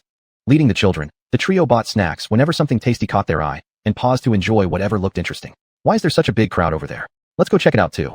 Wang Yang had already scanned the area with his spiritual sense. Up ahead, an old man was displaying a strange object, some sort of oddity that had drawn a large audience. Let's go then. Since you're curious, we'll take a look. Grandpa, this thing looks just like an ordinary rock. I'll give you 200 yuan for it. Hearing such a low offer, the old man's face immediately darkened. Not for sale. And stop bothering me. This item has no connection with you. Don't block others from looking. The middle-aged man clearly recognized the stone as a raw piece of Lantian jade, an ancient specimen, likely from ages past. He couldn't figure out how the old man had acquired it. Judging by the old man's demeanor, he clearly didn't know its value. Most of the onlookers weren't experts either. My offer is very fair, the man insisted. No one else here is going to buy your rock. Just sell it to me, and save yourself the trouble of carrying it home. Listen, don't interfere with my business. Even if no one buys it, I'm happy to carry it back myself. What's it got to do with you? And you glanced curiously at the stone, but its dull, blackish appearance quickly turned her off. Still, she asked Wang Yang. Wang Yang, what exactly is that? This man seems to know what it is. He looks like he's trying to swindle the old man. It's a very ancient piece of raw jade. Not sure where the old man got it. Judging by his expression, he has no idea of its true value. Lantian jade, along with xiuxian jade, xiuxian jade, and dushan jade, is considered one of the 4 famous jades in China. The stone before the old man was a raw piece of Lantian jade, long hailed as the jade of Lantian. It was among the earliest types of jade to be exploited and utilized in Chinese history. As early as the Stone Age over 10,000 years ago, Lantian jade had already been mined and used by our ancestors. During the Spring and Autumn and Qin periods, Lantian jade carvings became popular among the aristocracy and upper classes, reaching their peak during the Tang dynasty. The famed imperial seal of Emperor Qin Shi Huang was made from Lantian water blue jade. Thereafter, the jade seal served as a symbol of imperial authority, passed down through feudal monarchies for over a millennium. If this man already knows what it is, why would he try to deceive the old man? Wang Yang wasn't quite sure how to answer. The middle-aged man clearly looked like a typical merchant. After all, aren't all businessmen shrewd? Don't ask anymore. You stay back here with the kids. I'll go talk to the old man and see if I can buy it from him. Who knows? We might actually uncover a treasure. Yeah, right, keep dreaming, huh? We'll watch the children. Go ahead, but don't you dare cheat that elderly man. Got it. I'm not so low as to do something conscienceless just for a little petty gain. With that, Wang Yang walked over and crouched down directly in front of the old man, preparing to examine the stone closely, when suddenly the middle-aged man shoved him from behind. Who are you? Can't you see I'm negotiating with the old man? Don't you know the rule of first come, first served? Wait your turn. After I'm done, you can take a look. The old man, hearing the man's words, immediately grew angry and snapped. I won't sell it to you no matter how much you offer. Just leave. I like the look of this young man, and I'll let him look. What are you going to do about it? The middle-aged man turned pale with fury. Noticing the surrounding crowd staring at him, their eyes filled with disdain, he could only grit out. You? Just wait. With that, he shoved through the crowd and stormed off. Wang Yang didn't give him a second thought. He crouched down again and began examining the raw stone carefully, even running his hand over it. Suddenly, he sensed a faint ripple of spiritual energy. Indeed, this was a fine specimen. Grandpa, where did you get this thing? Could you tell me about it? Young man, seems like you know your stuff. I found it in a riverbed near the mountain. At the time, I thought it was strange too, but every time I touched it, it felt really soothing. Just never knew what it actually was. Hearing the old man's explanation, Wang Yang decided not to hold back. Grandpa, have you ever heard of Lantian jade? This is a raw piece of it. It must have belonged to an old temple from ancient times. There are many historical sites around here. For example, the ruins of Yinshou Palace aren't far from where you found this stone. I really like this piece. Would you consider selling it to me? Young man, based on those words alone, I know you won't lie to me. All right then, I'll sell it to you for 5,000 yuan. No more, no less. That's all I ask. Fine, I'll take it. Do you want cash, or should I transfer the money to you? Cash. Us old folks don't know how to use mobile phones. Besides, I need the money to pay for my wife's medical treatment. After hearing the old man's words, Wang Yang decided it would be best to go back with him. If he could help, he would. Listen, Grandpa, we're here shopping for Lunar New Year anyway. You've brought your cart, right? Help me pull it to my car. I'll drive you home and take a look at your wife's condition. How does that sound? You know medicine? That's wonderful. If you can cure my wife's illness, I'll just give you the stone as a gift. Let's go now. She's waiting at home. All right, you lead the way. I'll push your cart, and you follow us forward. Chapter 260, The Old Man's Story. After arriving at the parking spot, Wang Yang first made a phone call to Erniu. Xiaoyang, where are you? We walked around the market, but couldn't find you. Brother Erniu, have you finished shopping? I need to take care of something. Just come to the parking area first. We'll wait for you here. All right, we've basically bought everything anyway. We'll be there soon. After hanging up, Wang Yang started chatting with the old man. Old man, what should we call you? You're so old. Why are you still working so hard? Don't you have any children at home? When he heard Wang Yang's words, the old man's eyes instantly reddened, though in the end, he didn't shed any tears. Young man, just call me Oldly. I really didn't want to bring up the past, but today you've stirred it all up again. Just now, I was reminded of my son. Unfortunately, he's already gone. Wang Yang hadn't expected this. Seeing the old man's expression, he couldn't help but sigh deeply. Oldly, try not to dwell on it too much. It's over and done with. I only asked out of curiosity. Are you alright? I'm used to it. But if you can cure my wife's illness, I'll make sure to thank you properly. These last few years, everyone's become numb. That old sense of warmth is completely gone. No idea what's happened to this world. There's no human kindness left. Back in the day, neighbors would always lend a hand when someone was in trouble. Now, if people run into difficulties, others act like they've seen a ghost. My wife and I rely only on each other now. We don't even know how long we'll last. Oldly, don't be so pessimistic. There are still more good people than bad in this world. It's just that their conscience has been suppressed. I believe there will come a moment when it all erupts again. By the way, where do you live? I live near the entrance of Xianjiu, one of the 72 valleys of Qinling. You can come see it later. Though there aren't many people around normally, The scenery is quite beautiful. Every year, lots of city folks come to visit. Old man, my villagers are coming. I'll leave the kids with them, and we'll head off right away. Xiaoyang, who's this elder? If you have something to attend to, go ahead. I'll look after the kids. We'll head back without waiting for you. Brother Erniu, this is Old Li. I need to go to his house, so I won't be joining you. I won't wait for the others either. I'm leaving the kids with you. Gongzi, you kids go have fun with your dad. Wang Yang uncle, you go do your thing. Next time we'll come visit Tiger and the others at your place. Alright, be good. Xiaoya, and you, will you come with me to the old man's house? Or would you rather keep browsing the market? We'd like to go with you. If there's anything that needs doing, we might be able to help. Hearing that both girls wanted to come, Wang Yang didn't object. Old man, please get in the car. I'll put your card in the trunk. This won't cause you any trouble. Maybe you should just give me the money, and I can take my wife to the hospital myself. Don't worry about it. Besides, that raw stone of yours is worth quite a bit. I wouldn't dream of taking advantage of you. Yesterday, I just treated an elderly person. Going to your place is convenient anyway. But don't tell anyone. I don't actually have a medical license. Don't worry, I won't say a word. About half an hour later, Wang Yang drove up to the entrance of Xianjiu. Xiao Wang, I'm from this village, but we live at the foot of the eastern mountain, a bit far from the main settlement. My wife and I usually don't come into the village. Just drive down this little path ahead. Got it, Old Li. As the car pulled up to the tiled roof house, they saw an old woman sitting by the gate, her gaze fixed toward the road. When she spotted Wang Yang's vehicle, her expression suddenly changed, and she immediately stood up. Seeing her reaction, Wang Yang knew she had misunderstood. He quickly opened the car door for Old Li, letting him get out first. Wife, look, I brought the doctor. That stone we had. Sold it, and for a good price too. This time, you don't need to worry about medical expenses anymore. Wang Yang, Xiaoya, and then you got out and went over to greet the old woman. Hello, Grandma. We're here to visit. Hope you don't mind? Youngsters, come inside quickly for some water. No one's visited us in such a long time. It's so nice to see you. Seeing the old woman finally smile, the three began glancing around their surroundings. Old Li's house looked very old and dilapidated, clearly showing its age. Faint slogans from the 1970s and 80s were still visible on the courtyard walls. The large red iron gate was heavily rusted, clearly having been used for many years. The three followed the two elderly people into the courtyard, where the interior looked even more worn and dilapidated. Firewood that had been chopped was piled up in a corner of the yard. The window panes were darkened with age, some faintly cracked. You three make yourselves at home. Don't stand on ceremony coming to our place. Ever since our Shanzi passed away, almost no one visits us anymore. See that photo on the wall? That's our son Shanzi. He was a soldier. We don't even know exactly what happened out there. He never came back. Later we heard he died in service. Every year since then, the government has sent supplies and delivered official recognition of his martyrdom. We've come to accept it. Soldiers are born to protect their country. That's the honor of being a serviceman. Normally, we wouldn't trouble the government with our difficulties. My wife wouldn't want to tarnish our son's legacy. After hearing the old woman's words, Xiaoya and Inu nearly burst into tears. The honor of being a soldier was sacred and inviolable. So many ordinary families sent their children off to the military without complaint. To serve as a soldier was glorious. That was the shared belief among common folk. Grandma, you're a great mother. Truly someone we should look up to. It's only right. The old woman then turned to Old Li. Old man, why aren't you fetching water yet? Have you lost all your sense today? Upon hearing this, Inu quickly walked over and picked up the thermos herself, pouring a bowl of hot water for each of them. Grandma, I'm Wang Yang. This is Xiaoya, and the one pouring water is in you. Let me take your pulse first. I came here today mainly to treat your illness. Little Yang, you're really something now, going around curing people already. We used to have an old traditional doctor here long ago, but later they said he didn't have proper certification, so the state banned him from practicing medicine. After that, he just disappeared. We haven't seen him since.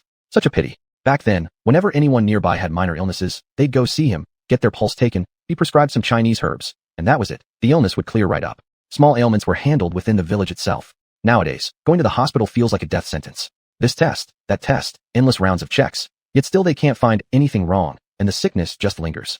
Who knows how they actually treat patients? Wang Yang didn't respond. Calmly, he focused his mind, sending a thread of true qi into the old woman's body, while his spiritual awareness followed closely behind for inspection. Soon enough, he reached a conclusion. In Western medical terms, her condition was cancer, but from the perspective of traditional Chinese medicine, it was merely localized bodily imbalances, not nearly as dire as Western medicine claimed. Grandma, your illness isn't trivial, but it's not hopeless either. Primarily, your yin and yang are unbalanced. Emotional stagnation has disrupted your internal organs, leading to stagnation of qi, blood stasis, toxic pathogens, and phlegm accumulation in your lungs. On top of that, years of grieving over lost loved ones have caused some internal masses to form. I'll start by adjusting your body's balance. Then I'll prescribe some herbal medicine. You can prepare and drink it at home. Your recovery will take some time, so try to stay positive. The dead cannot return, life moves forward. Prolonged sorrow and overthinking do immense harm to the body. Little Yang, thank you so much. I'll cooperate fully with your treatment. Hearing Wang Yang's explanation, Old Li finally relaxed. Only Xiaoya and Inu truly understood what his words implied. Chapter 261, The Gift from Old Man Li. Xiaoya, and you, come with me to the car to grab a few things. I'll need your help in a bit. Old Man Li, you come along too and help us carry something. There are quite a few items needed for your wife's condition, and I still have to go into the city later to get some traditional Chinese herbs to bring back." Hearing Wang Yang's words, the three of them followed him out to the car at the gate. When Old Man Li came out, he immediately sensed something was off and hurriedly asked Wang Yang as soon as they reached the entrance. "Xiaoyang, does my old woman have a terminal illness? How much time does she have left? Can you tell me?" Wang Yang thought for a moment, then decided to be honest. "Old Man Li, in Western medicine, her condition is called cancer. In our traditional Chinese medicine, we'd call it a tumor or localized bodily degeneration. It's not as dire as Western doctors make it sound. Don't worry. Meeting me is her fortune. I've already received a precious treasure from you. It must be fate. I'll take full responsibility for treating her illness, so please rest easy."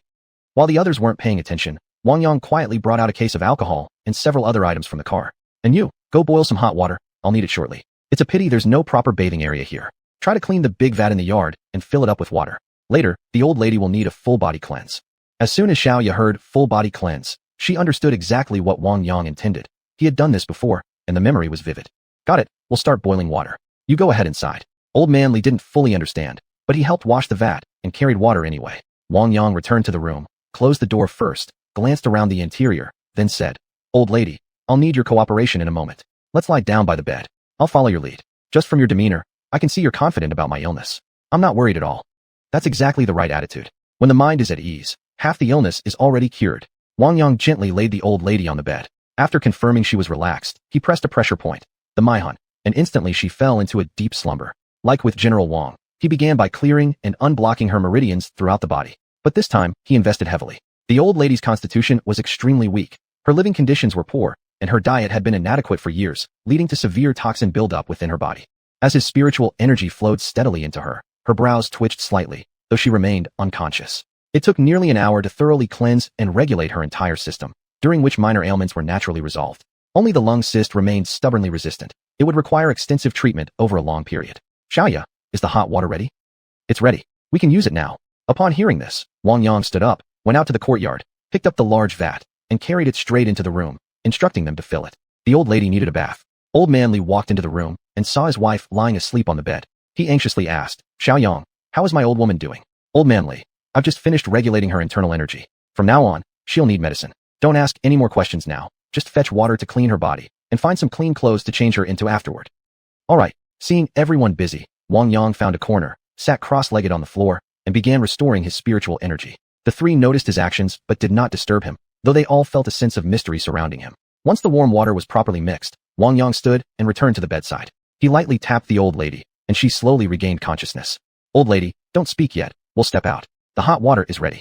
Xiaoya, and then you will help you bathe quickly. Once you're done, I'll take your pulse again." Upon waking, the old lady immediately felt a remarkable lightness in her body, as if she'd been reborn with renewed vitality. Though her skin was still caked with grime, making her uncomfortable, she couldn't wait to wash herself clean. Seeing Wang Yang and her husband leave the room, she swiftly undressed and climbed into the vat using a stool. "Xiaoyang, thank you. I know you're no ordinary man. Just now, when I saw you meditating cross-legged, were you recovering your inner strength? It must have taken a great toll. I'm not ungrateful. I want to give you something special. Originally, I planned to sell it for some money, but since you're healing my wife, I no longer need it." "Old Man Li, there's no need. Treating her illness was partly because of Shanzi. Now that I'm a soldier myself, I do it out of respect for a comrade in arms. Please don't think any further of it." "Don't say that. Come with me for a moment. I want to show you something. Whether you accept it is up to you. After I tell you its origin, you can decide." Wang Yang, having heard what Old Man Li said, felt his curiosity piqued. The two of them walked together into a side room, which was especially cluttered, with items scattered everywhere. Soon, Old Man Li pulled out a small box from a corner. This box clearly looked very old. Just by appearance, it was evident this was no ordinary item. "Xiaoyang, take a look at this. It's been passed down in our family for generations. I don't know exactly when it first came to us. We used to have many ancient books at home, but during the years of war and chaos, most were lost or burned away. Only this box remained, kept through generations as our family treasure. Now that we have no children, there's no one to inherit it. It's useless just sitting here. If not for meeting you today, I might have sold it for some money." Seeing Old Man Li's sincerity, Wang Yang knew he was telling the truth. After a moment's thought, he accepted the box. To his surprise, the box was made of solid gold and quite heavy in his hands. Using his spiritual awareness to scan it, he quickly figured out its mechanism. He pressed a hidden switch, and the lid clicked open, the contents wrapped tightly in a golden yellow cloth. As Wang Yang reached to unfold the cloth, he suddenly heard Ziling's voice ring out in his consciousness. "Boss, you've really hit the jackpot this time. This thing is extremely important, not just to me, but to you too. Don't let it slip away. Ziling, if you're so worked up, why can't you explain clearly?" Ignoring her cryptic words, Wang Yang unwrapped the cloth and revealed a small, black, dull object. At first glance, he was utterly baffled. Ziling, how can this ugly black lump be so important? Looks like a meteorite to me. Fool, just hold it and feel it yourself. Later, hand it over to me. I'll handle the rest. Following Ziling's urging, Wang Yang cautiously touched the dark object with his hand. Suddenly, a terrifying surge of energy shot up from his fingertips into his body. In an instant, all the spiritual energy he had previously expended was not only replenished, but overflowing. His entire body trembled as his inner cultivation went into turmoil. Ziling, what's going on? Master, don't ask now. Quickly absorb this energy. I'll explain everything later. Opening his eyes, Wang Yang turned to Old Man Li and said, Old Man Li, I'll take this item. It means a lot to me, and I promise I'll compensate you properly. Right now, I need to recover and regulate my body. I require complete quiet. I'll need you to wait outside for a while, okay? Xiaoyang, don't push yourself too hard. I'm happy as it is, won't disturb you. Rest well here. I'll go boil more water. Call me if you need anything. After watching Old Man Li leave, Wang Yang shut the door firmly and immediately began focusing all his efforts on absorbing the surging energy within him. Chapter 262, Mr. Jia's Visit. Brother, is this Xinjia village? Taoist Su Zhong heard someone calling him from behind. He turned around and saw an elderly man with gray hair who appeared even older than himself, yet surprisingly sharp-eyed. This is indeed Xinjia village. If you're here for a visit, feel free to walk around the village. But judging by your look, you don't seem like a tourist. Are you looking for someone? Speak up. Whom do you seek? I can point you in the right direction. Mr. Jia had only meant to be polite, but seeing that the old man before him readily accepted being called brother, despite seemingly being younger than himself, he couldn't help but smile. Brother, your physical condition is so well maintained. Could you share your secret with me? Without explaining, Taoist Su Zhong replied directly. Do you think I'm taking advantage of you? You yourself look no more than 70-something. Calling me older brother isn't beneath you. I'm much older than you appear. It's just that I've taken good care of myself. Now speak. Whom are you looking for? I'm in a good mood today, so I might as well guide you around. You make me laugh, brother. I've come specifically to visit a young man named Wang Yang. I came all this way to seek his advice. Would you be able to introduce us? Taoist Su Zhong pondered for a moment and said, It seems you don't know my disciple. What business do you have with him? Anyway, they've all gone to the New Year market today and haven't returned yet. Why don't you come to my house and wait? Mr. Jia hadn't expected to miss his target on the first try. Yet now that this man claimed to be Wang Yang's master, perhaps he was even more skilled. He would need to humbly learn from him. My name is Jia Su, an old traditional Chinese medicine practitioner. A few days ago, at a close friend's home, your talented disciple demonstrated medical skills that left me utterly impressed. Unfortunately, I didn't get the chance to meet him. Since you're his master, brother, could you also offer me some guidance? Taoist Su Zhong hadn't anticipated this reason, though he acknowledged Wang Yang's abilities. Brother Jia, my surname is Gu, and my Taoist name is Su Zhong. Since you're looking for my disciple, why not come back to my place first? We can discuss everything there. Jia Su raised no objection. The two walked side by side toward Taoist Su Zhong's house, with many villagers greeting them along the way. Brother, so you're a man of the cloth. I deeply respect that. I've only recently arrived from the northeast. No need to be so courteous. We should treat each other as equals. Guests are always welcome. Judging by your appearance, you must have considerable medical skill. But you may end up disappointed. I'm afraid neither my apprentice nor I are practitioners of traditional Chinese medicine. We likely won't be able to answer your questions. Jia Su hadn't expected this man to deny any knowledge of medicine. He realized his visit might have been somewhat rash. Many truly capable people never show off their talents. They heal others based on fate, and sometimes out of necessity. Brother, I apologize if I've intruded. I truly carry unresolved doubts, which is why I disturbed your peace. But surely you understand how dire the situation has become for traditional Chinese medicine these days. I came hoping you might step forward to champion it. Without someone powerful stepping up, Chinese medicine within our country may fade into silence. They soon arrived at the house. Brother Jia, please sit down and have a cup of tea. Let's talk as we drink. I understand what you said earlier, but I'm not deceiving you. The life of a recluse seeks neither fame nor gain. You may leave disappointed. Still, if you have any questions, go ahead and ask. We'll lend a hand if we can. Brother, you might not realize it, but your disciple possesses near miraculous skills. He restored vitality to a critically ill patient, and without any instruments, successfully removed shrapnel from an old general's body. Such medical expertise is unheard of. It shouldn't be hidden away. Upon hearing Jia Su's words, Taoist Su Zhong chuckled softly. Brother Jia, take a sip of tea first. Our identity makes public appearances unsuitable. However, after the Lunar New Year, my apprentice may enter the secular world to temper his heart and spirit. Whenever he encounters injustice, he will intervene. But beyond that, let's not dwell on expectations. I'll make a call now to check when they'll return. Maybe later you can speak to him yourself. Having said that, Taoist Su Zhong took out his phone and dialed Wang Yang's number. Wang Yang was re-examining the elderly woman inside the house when suddenly his phone rang in his pocket. Seeing it was his master calling, he answered immediately. Master, what do you need? I won't be back for a few more hours. If there's anything you want me to buy, tell me now and I'll bring it back with me. Apprentice, we have a guest here looking for you. I'm calling to ask when you'll return. Why is it so quiet over there? Shouldn't the New Year market be noisy? Master, today I bought a piece of raw jade from an old man, and right now I'm at his house treating his wife. It might take some more time. Could you please host the guest for me? If it's nothing urgent, just let him leave. I probably won't be back until very late today. Don't make him wait. All right, I understand. You focus on your work. After hanging up, Taoist Su Zhong glanced at Jia Su and said, Brother Jia, you heard that. My apprentice is currently treating someone and won't return until late. If you have something important, maybe go back first. If not, feel free to stay here and keep me company for a while. We can chat, hee. After Wang Yang hung up, he continued examining the elderly woman's pulse. Granny, your body is recovering well, but the mass in your lungs hasn't disappeared yet. It'll take a long time to regulate. I'm going to check the pharmacy in town. If they don't have what we need, I'll have to go back to the county or city to prepare the medicine for you. Little Yang, thank you. I feel mostly better. There's just a bit of pain in my chest, but it's not serious. If you're busy, go ahead and leave. Come back and check on me when you have time. Xiaoya chimed in. Granny, no way. That's not how illness should be treated. You can't just delay it. Don't worry about medical expenses. They're covered. Mr. Li's stone was quite valuable. Wang Yang already got a great deal. You just relax. Look, Mr. Li's going to get upset if you keep worrying, huh? You're such a sweet girl. All right, I'll listen to you. That's the spirit. Wang Yang stood up, briefly spoke with Mr. Li and the elderly woman, then left with Xiaoya and Yu toward the outside. Mr. Li, we'll head back now. Preparing the medicine will take some time, but I'll come as quickly as I can. Thank you for the gift. I've left you my number. If anything comes up, feel free to call anytime. We live in Xinjia Village, just below Puhua Town. You two are welcome to visit us anytime. I know where Xinjia Village is. Lately, lots of people around here have been talking about your village. Most say it's blessed with good fortune. Never thought old Li like me would also have such luck. Thank you. My wife's complexion has clearly improved. I trust you completely. We won't see you off. Just bring the medicine over once it's ready. Someone's always home. Then it's settled. But I still need to give you a bit of money. You must take it. Otherwise I won't accept your gift. After speaking, Wang Yang took 100,000 yuan from his car and placed it directly into Mr. Li's hands. I won't give you too much now, but from now on, I'll look after both of your matters. We have things to attend to, so we'll take our leave. No need to send us off. The three quickly got into the car and drove toward Jiaodai Market. Chapter 263. Everything is moving in a positive direction. Wang Yang, did you take something from them again? Didn't we agree before leaving that the price for that raw jade piece was enough? Don't be greedy. Xiaoya, old Li gave me something. It means a lot to me. I'll visit the two elders often from now on, and I'll definitely cure the old lady's illness.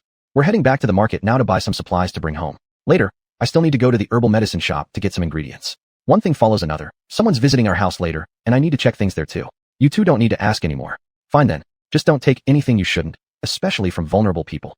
Alright, stop nagging. The three quickly returned to the market. Wang Yang acted swiftly, buying large amounts of New Year goods, including orders for 3 free-range pigs and 6 slaughtered sheep. He paid someone to deliver the goods to Xinjia Village, finished purchasing couplets and other essentials, and then the trio headed back. As they just arrived at the village entrance, they ran into village chief Uncle. Xiaoyang, why did you buy so much stuff, pigs and sheep? Can you even finish it all during the holiday? Uncle Chief, I only need 1 pig and 1 sheep back home. But I keep many animals, so the food demand is high. The rest, please distribute among the villagers. Leave half a pig and 1 sheep for Mr. Tang and his family, and make sure Lin Haitian's household gets their share too. Well then, I won't stand on ceremony. Don't worry, I'll arrange everything properly. Wang Yang paid the delivery fee to the courier, then took his purchases home. Back at home, Hutu and the others came rushing over. Wang Yang patted each of their heads before storing the pigs and sheep in the cold storage room. Xiaoya, and you two tidy up the house. I'm going to see my master, don't know who's come to visit me. I might also head into the city later. If you need anything, just call me. I probably won't come back for dinner tonight. You two handle it yourselves. Got it. Wang Yang soon reached his master's house. Seeing the door open, he walked straight in. Master, I'm back. Come in and sit down. This brother Jia here came specifically to see you. Wang Yang looked at Elder Jia. The man was unfamiliar. He'd never seen him before.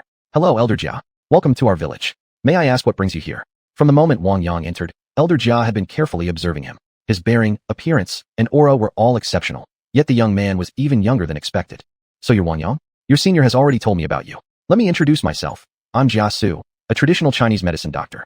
I learned about you from General Wang, and I deeply admire your medical skills. Would you consider working at our hospital? I can arrange an excellent position for you, guaranteed to be favorable.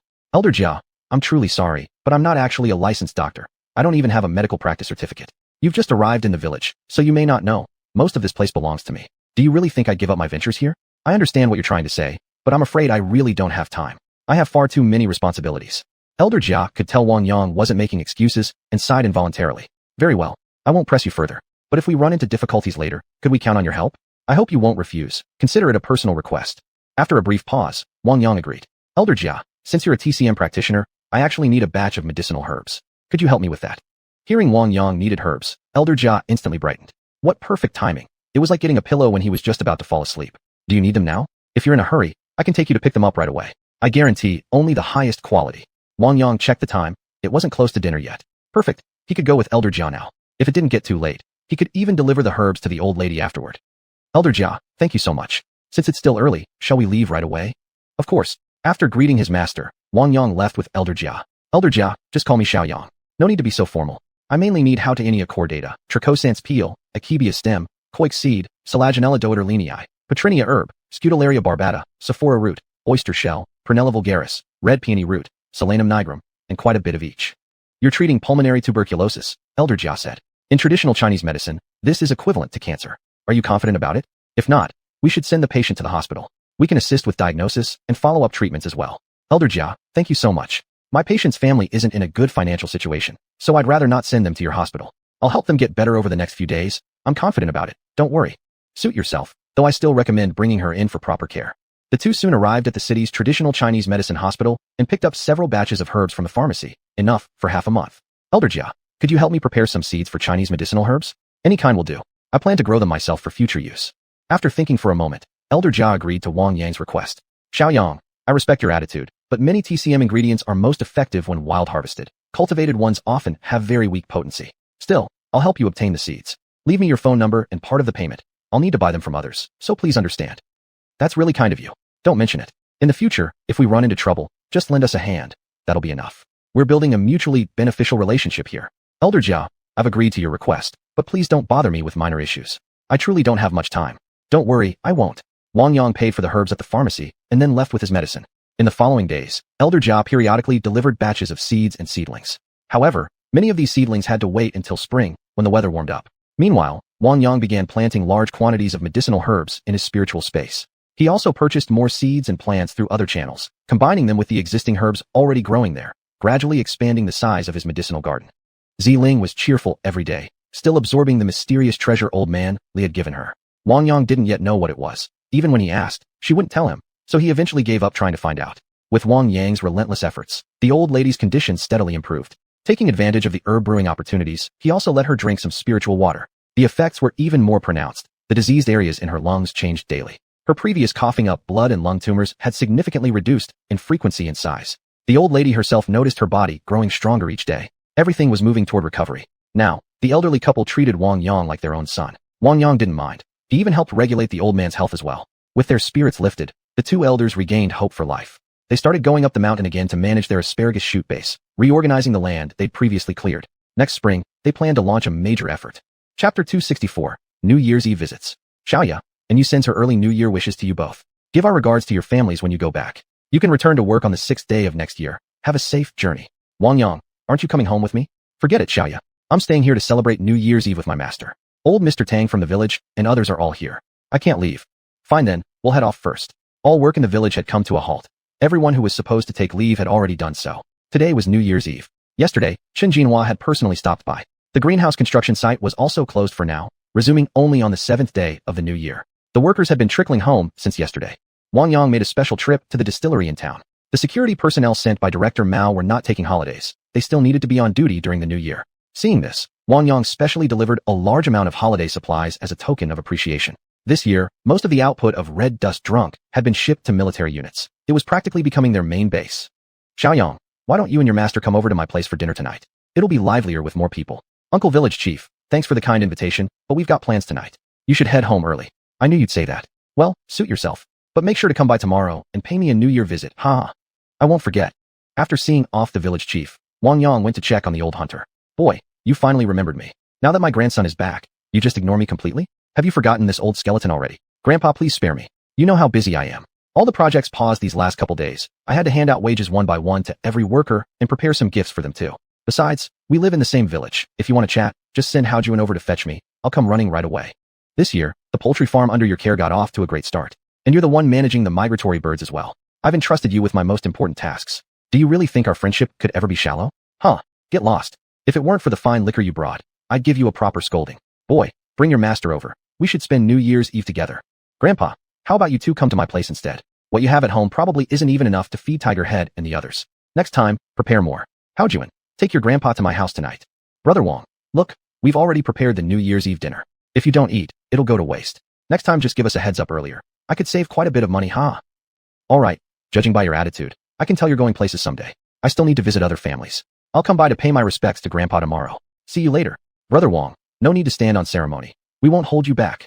After leaving the old hunter's house, Wang Yang walked toward Uncle Shun Qua's home, only to find the door locked. Looks like he'd gone up the mountain again. He probably wouldn't come back tonight. What a truly devoted man.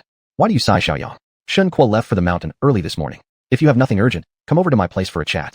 Old Uncle Yun, I was actually planning to see you. What's Xiaohan doing at home now? Just come by and see for yourself. My daughter talks about you all the time. Thanks to you, she didn't have to drop out of school. Strange, she never mentioned that to me. Every time she sees me, she runs away, huh? Old Uncle Yun, here's what I prepared for you. This portion is yours, and the rest is meant for Uncle Shen Kuo. Too bad he won't be around to enjoy it. Might as well give it all to you. I won't come inside though. I still need to go back and prepare my own New Year's Eve dinner. Please pass my regards to Xiaohan. When Shen Yun saw the wine Wang Yang brought, he immediately recognized it as the special batch that had been brewed especially. He accepted it happily. Xiaoyang, then I won't be shy. I'll keep Uncle Shen Kuo's share safe for him. I won't stay any longer. Otherwise, if I bump into someone I know later, they'll surely beg me for a share. This is truly precious stuff. With that, old Uncle Yun quickly took the jar from Wang Yang and dashed back toward his house, hugging it tightly. Wang Yang smiled watching his retreating figure. As he passed by old Mr. Tang's house, he noticed several aunts busy preparing the New Year's Eve dinner. There were even some unfamiliar faces. He guessed the children hadn't felt secure leaving their elders alone and had all come home. Xiaoyang, come in quickly. Why are you standing at the gate? Are you shy now? Old Peng, you're getting younger every day? Has your whole family arrived? They all came. I told them to stay home and celebrate there, but they insisted on making the trip. Now the house is packed with generations young and old. All the kids showed up together with their families. Tonight, nobody will get much sleep. Just then someone shouted from inside. Old Peng, who are you talking to? Hurry in. Old Peng, let's go in together. Since all your family members have arrived, as the host, I should definitely go in and say hello, offer my greetings. That's right. Wang Yang pushed open the door and saw several aunts busy preparing meat dishes, children gathered together playing, and 4 couples helping out nearby. Busy over there, aunties? What delicious dishes are you making tonight? Brother-in-laws and sisters-in-law, welcome to spend the new year here. Xiaoyang, come quickly. We were just planning to visit you later and bring some local specialties, guaranteed to make you smile with every bite. You're making the Guangzhong 8 great bowls, aren't you? Homemade dishes always taste different. Old Peng said from behind. Xiaoyang, looks like you've done your homework. You even know about the Guangzhong 8 great bowls. Many locals can't even name them. Impressive, impressive. Old Peng, don't underestimate me. When it comes to food, Lu cuisine is the foremost of the 8 great cuisines, the representative of national dishes and official kitchen cooking. Your steamed pork with rice flour, braised chicken, crispy fried pork, preserved vegetable braised pork belly, 4 joy meatballs, stewed pork knuckle with bone, braised pork slices, and 8 treasure sweet rice. Most of these absorb the essence of Lu cuisine. Old Mr. Tang chimed in. All right, stop showing off now. We'll be done soon. Just stay and eat with us. It's not just the 8 bowls here. We also have cured beef brought from the time-honored shop on Bei Yuanmen Cultural Street. You must try it later. Xiaoyang, stay for tonight. Look, we only have a few more dishes to finish. Go back and bring Master Gu over. No need to trouble yourself going home again. Aunt Sun, your flower buns are truly beautiful. Who made those designs on top? That's real traditional craftsmanship. This being the year of the dragon, this dragon design is especially festive. This is our traditional staple dish. You young folks chat while we get back to work. Aunt Sun, you keep busy. We don't need any special treatment. I'll just greet a few of the senior brothers and sisters-in-law, then head back. My master's waiting for me at home. I'll come by tomorrow to pay you my New Year respects. Brothers and sisters-in-law, wish you all great joy tonight. I'll take my leave now. Now that you've all come, I feel reassured. I was actually thinking earlier of inviting old Mr. Tang and the others over to my place. It took Wang Yang quite a while before they finally let him leave.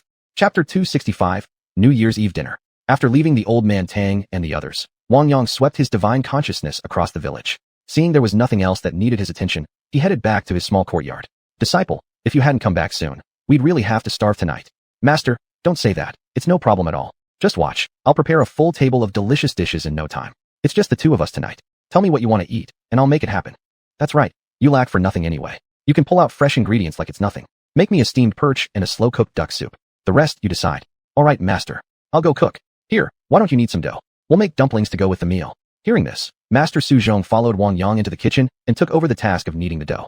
Wang Yang first prepared pork, fresh shrimp, Chinese chives, napa cabbage, wood ear mushrooms, and eggs, quickly mixing them into a well-balanced 3-ingredient dumpling filling. Master, I've got the filling ready. You can start wrapping your own, or wait for me. I'll do my own. I've always made them myself before. As the master busied himself in the corner, Wang Yang stepped into his spatial realm, gathered a large amount of ingredients, mentally prepped everything, and brought it all out. After organizing all the seasonings, he began cooking in earnest. Steamed sea bass, stir-fried chicken, 4 joy meatballs, slow-cooked duck soup, stir-fried celery with pork, and plain stir-fried cabbage. 6 simple dishes, more than enough for 2 people. Master, everything's ready. I've got 6 dishes here. Once you boil the dumplings, we can start eating. Didn't expect us to spend this New Year's Eve together. Call your parents first to greet them, then call your future in-laws. I'm almost done here. I'll boil the dumplings myself. In 10 minutes, let's eat. Got it. Wang Yang took out his phone and dialed his father's number. Xiaoyang, I was starting to think you wouldn't call us. Is dinner ready? Let me see what you're having tonight. Mom, you're quick. I've made 6 dishes already. My master is boiling the dumplings now. We're about to start. How about your New Year's Eve dinner with Dad? Don't worry about us. We finished ages ago. Look, even with just 2 of us, we still prepared a whole table of food. It's been quiet these days. No one's come bothering us anymore. Has Xiaoya gone home? Don't forget to give her family a call. You must visit them during the festival. I know you've got a lot on your plate, but we can't afford to neglect proper etiquette. Your father and I talked it over. We thought about tearing down our house and rebuilding it from scratch. But then we realized you probably won't come back often, so building something new might not be worth it. Instead, we'll just get the old house renovated and spruced up a bit. Wang Yang considered this and agreed. His own home was already set, and back in the city, Director Mao had already taken care of the property deed for his standalone villa, one with excellent views. Mom, you handle things however you see fit. I forgot to mention, I actually own a villa in downtown Xi'an. After the festival, I'll arrange for renovation. Next year, we can use it as our city wedding home. As for the house back home, just keep it simple. All right, we're fine here. Send our regards to your master. Everything's good. If there's nothing else, we'll hang up now. Okay, please send New Year's greetings to 3rd Grandpa's family. Next year, if you arrive late, let my eldest brother's family and 3rd brother come first. Let me know when you're coming. Understood. After his mother hung up, Wang Yang called Xiaoya. Wang Yang calling me now? What's up? Xiaoya, what are you having for dinner tonight? Is Aunt Xiao there? And Uncle Xiao? Let me turn the camera around so you can see. Jealous? I invited you to come over and you refused. Now what do you have to say? Suddenly, Zhao Xiyun appeared in the video. Wang Yang immediately greeted her. Aunt Xiao, Happy New Year. Oh, Xiaoyang, when are you coming over? I've got delicious food ready for you. Your Uncle Xiao is cooking right now. Should I call him over to say hello? No need, Aunt Xiao. I just called home. My mom asked me to send her regards.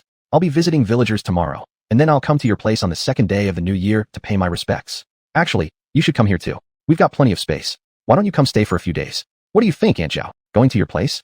Forget it. Tomorrow we're visiting Xiao Ya's grandpa for the new year, and we'll stay overnight at the old house. We'll probably be busy these couple of days. By the time you come the day after tomorrow, we might not even be home. Just come on the 4th day instead. All right then, Aunt Xiao. There's something I'd like to ask you for help with. Do you have some time? Xiaoyang, why so formal? Just tell me what it is. I'll take care of it for you. Aunt Xiao, I've got a villa near the Huaqing pool in Lishan. After the new year, it'll need a complete renovation. I'm pretty busy myself. Could you go over and supervise everything for me? Just leave it to me. When you come over on the 4th, we'll head over together to check out the house. Don't worry about the renovations. We'll handle everything for you. Your Uncle Xiao and I. Aunt Xiao, then it's settled. Please send my best regards to Uncle Xiao. I'll hang up now.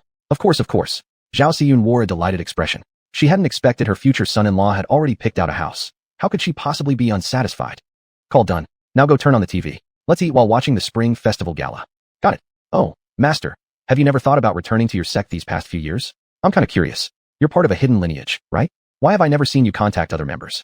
Disciple, do you know what a secret lineage is? That's exactly what we are. We're only responsible for passing down the teachings. As for everything else, we usually don't interfere. Unless something major happens, there's no need to contact them. Very few people even know we exist. Even if someone from the sect knows there's such a branch, they still wouldn't be able to find us. Then what's the point of having our hidden lineage if the sect doesn't need us? Didn't I just say? We preserve the legacy. As long as the tradition continues, even if the main sect vanishes, we can re-establish it elsewhere. I've wandered outside for decades now. Ever since I took on this inheritance, the only entity I've ever interacted with was the government. But even then, I never revealed my full identity. You just keep this to yourself from now on. Don't go asking about this anymore. Remember, as long as the sect still exists, even if it falls into decline, you don't need to get involved. All right, I understand. Go fetch a good jar of wine. It's the new year, we must celebrate. Today has been the happiest day for me in decades. From now on, I'm no longer alone. Wang Yang retrieved a jar of wine from his spatial realm, poured a cup for his master first, then one for himself. The era of fighting and killing is over. Sure, minor conflicts still happen here and there, but they stay small and hidden from public view. I don't know whether bringing you into this world is truly good for you or not, but if you want to survive well, you need status. Right now, you're like a luminous pearl, beautiful, yes, but lacking freedom, merely played with by those in power. Master, please don't say any more. I think things are great as they are. Besides, there's nobody now who can threaten me. Let's drink. This first cup is to you. Wishing you a smooth year ahead, good health, and endless fortune. Disciple, may you always walk smoothly through life. So the two drank and watched television. Before long, Master Su Zhong had drunk too much, drifting off to sleep without anyone noticing. Wang Yang stood up, carried his master to a room downstairs, tidied him up, pulled the blanket over him, and then quietly stepped out. Chapter 266, a casual New Year's fireworks celebration. At midnight, Wang Yang sat alone beside the television. As the New Year countdown began, firecrackers in the village started popping, and bursts of fireworks lit up the night sky. The darkness instantly receded, and faint cheers of villagers could be heard in the distance. Wang Yang took out the firecrackers and fireworks he had bought, flung open the front gate, and began setting them off. The booming sounds echoed outward into the night. Apprentice, why didn't you wake me? When did I even fall asleep? Wang Yang turned to see his master standing in the courtyard, wearing very little clothing. Master, you're awake. Happy New Year. I offer my New Year greetings to you. Just wait a moment. I'll go grab some clothes for you. I'm about to set off the fireworks. Good. This scene reminds me of a poem by Kong Shangren. Thin white hair barely crowns my head. Around the stove we guard the year, refusing sleep. Trimming candles hastens the last drops of wine. Emptying our pockets, we pass out coins for spring. Hearing firecrackers stirs the heart of a child. Watching new peach charms hung brings an old man's joy. Add another tune to drums and horns, to plum blossoms. At dawn, laughter rises as we bow for the new year. Hearing the smile in his master's voice, Wang Yang couldn't help but feel joyful too. Master, what refined sentiment. But first, put on some proper clothes. Since you're clearly wide awake, let's set off fireworks together. These are special Luoyang fireworks I had someone buy for me. Tonight, we'll be the brightest stars in the village. Ha ha. Apprentice, arrange the fireworks carefully. I'll handle the lighting. It's been over a decade since I've had such leisure. Tonight's rare opportunity. I can't afford to miss it. Seeing how genuinely delighted his master was, Wang Yang handed him the lighter first, then began arranging the fireworks across the yard. Master, I'm done. The rest is all yours. I'll record a video to share online later. This way, I can send New Year blessings to all my friends. Upon seeing Wang Yang pull out his phone, the camera pointed directly at him. Abbot Suzhong's face broke into a radiant smile. The thunderous bursts of fireworks suddenly illuminated the entire village. Through his spiritual awareness, Wang Yang noticed elderly villagers beginning to step outside. Soon, young people and children who hadn't yet gone to bed came rushing out too. Master, quicken your pace. I bought plenty tonight. Let's light up a lot. Honestly, these fireworks are stunning. Exploding in the sky like dreams made real, greens, blues, reds, whites, all dazzling and varied, blooming like an ocean of flowers. Absolutely beautiful. Yes, truly magnificent. But in many cities, this sight is disappearing. Celebrating the new year while banned from fireworks. What a pity. Traditions passed down by our ancestors are nearly lost now. If others inherit them instead of us, future generations will regret it deeply. The spirit of the new year grows thinner each year. I wonder what's happened to people today. No matter how much money one makes, one mustn't forget their roots. Some traditions must be preserved. I heard that this year, even New Year's Eve isn't a holiday. What were they thinking? So many people don't realize. The Spring Festival is the emotional bond holding our nation together. If we no longer care for our own festivals, what meaning does all that wealth hold? Children stop returning home. Wanderers far away gradually forget their hometowns, the friends they once played with. No holiday on New Year's Eve means fewer laughs, less joy. Our people spend the whole year rushing forward without pause. It's rare to have even a few days of peace. Days to return home, visit elders and children, clean the ancestral house, pay respects to forebears. No matter how hard life gets outside, home remains the final harbor. Oh. Wang Yang fell deep in thought after hearing his master's words. What exactly were their generation chasing? So many young people had lost hope, had no dreams left. They moved like puppets, tossed by the wind. Countless people at the very bottom sacrificed their labor and health, yet never tasted joy in life. Everyone was unhappy, minds perpetually strained. When the tension finally loosened, all they felt was greater confusion. Suddenly, many villagers appeared at the entrance to the small courtyard, happily making their way into Wang Yang's yard. Xiaoyang, keep going. Such beautiful fireworks. Don't just enjoy them alone. Bring them out so everyone can celebrate together. Village chief uncle, you're all here? Happy New Year.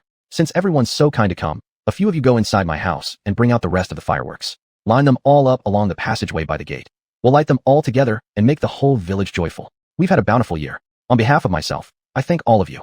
Tonight, right at my doorstep, let's hold a bonfire and fireworks party. Later, we'll all dance, sing Shanbei folk songs, and celebrate the new year together. Erniu and a few other young men started cheering wildly. Xiaoyang, you're the one who said it. During the day I saw you bring in a whole truckload of fireworks. I've been wanting to borrow some from you for ages. Erniu G, go ahead. I've already made my promise. Would I ever back out? You really don't have much faith in me. This is about celebrating together with our fellow villagers, sharing a joyful life. Alright, now that's what I like to hear. Then we won't hold back. Erniu turned to the people beside him and called out. What are you all waiting for? Go carry the fireworks over. And someone run home and bring some snacks. We're turning Xiao Yang's front yard into a bonfire party right here. Even if we can't beat the Spring Festival Gala, tonight we've got more warmth and happiness. Everyone, get moving. Taoist Master Su Zhong also walked over to chat warmly with several elderly villagers. The atmosphere on the scene instantly became lively and animated. By the time all the fireworks were arranged and the bonfire lit, more and more villagers arrived. Even all the children in the village gathered around. Xiaoyang, is our village holding an event? Isn't this starting a bit late though? Why didn't you tell us earlier? Old Mr. Tang came over with a group of people. Mr. Tang, you're all here. Welcome, seniors and siblings alike.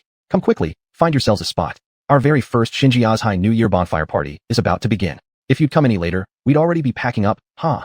Xiaoyang, why don't you perform something for everyone later? Let's see your talents. Don't you all agree? Peng Lao Sun immediately pushed Wang Yang forward.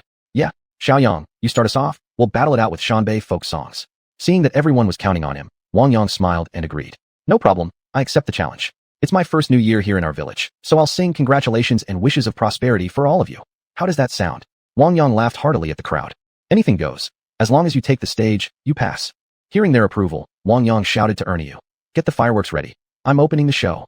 I wish you prosperity. I wish you brilliance. Let the best things come forward, and the bad ones go away. Generosity never offends. I wish all the girls under heaven may marry a good man. 2 loving hearts forever together. I wish all the children under heaven be smarter than scholars. Your minds filled with intelligence.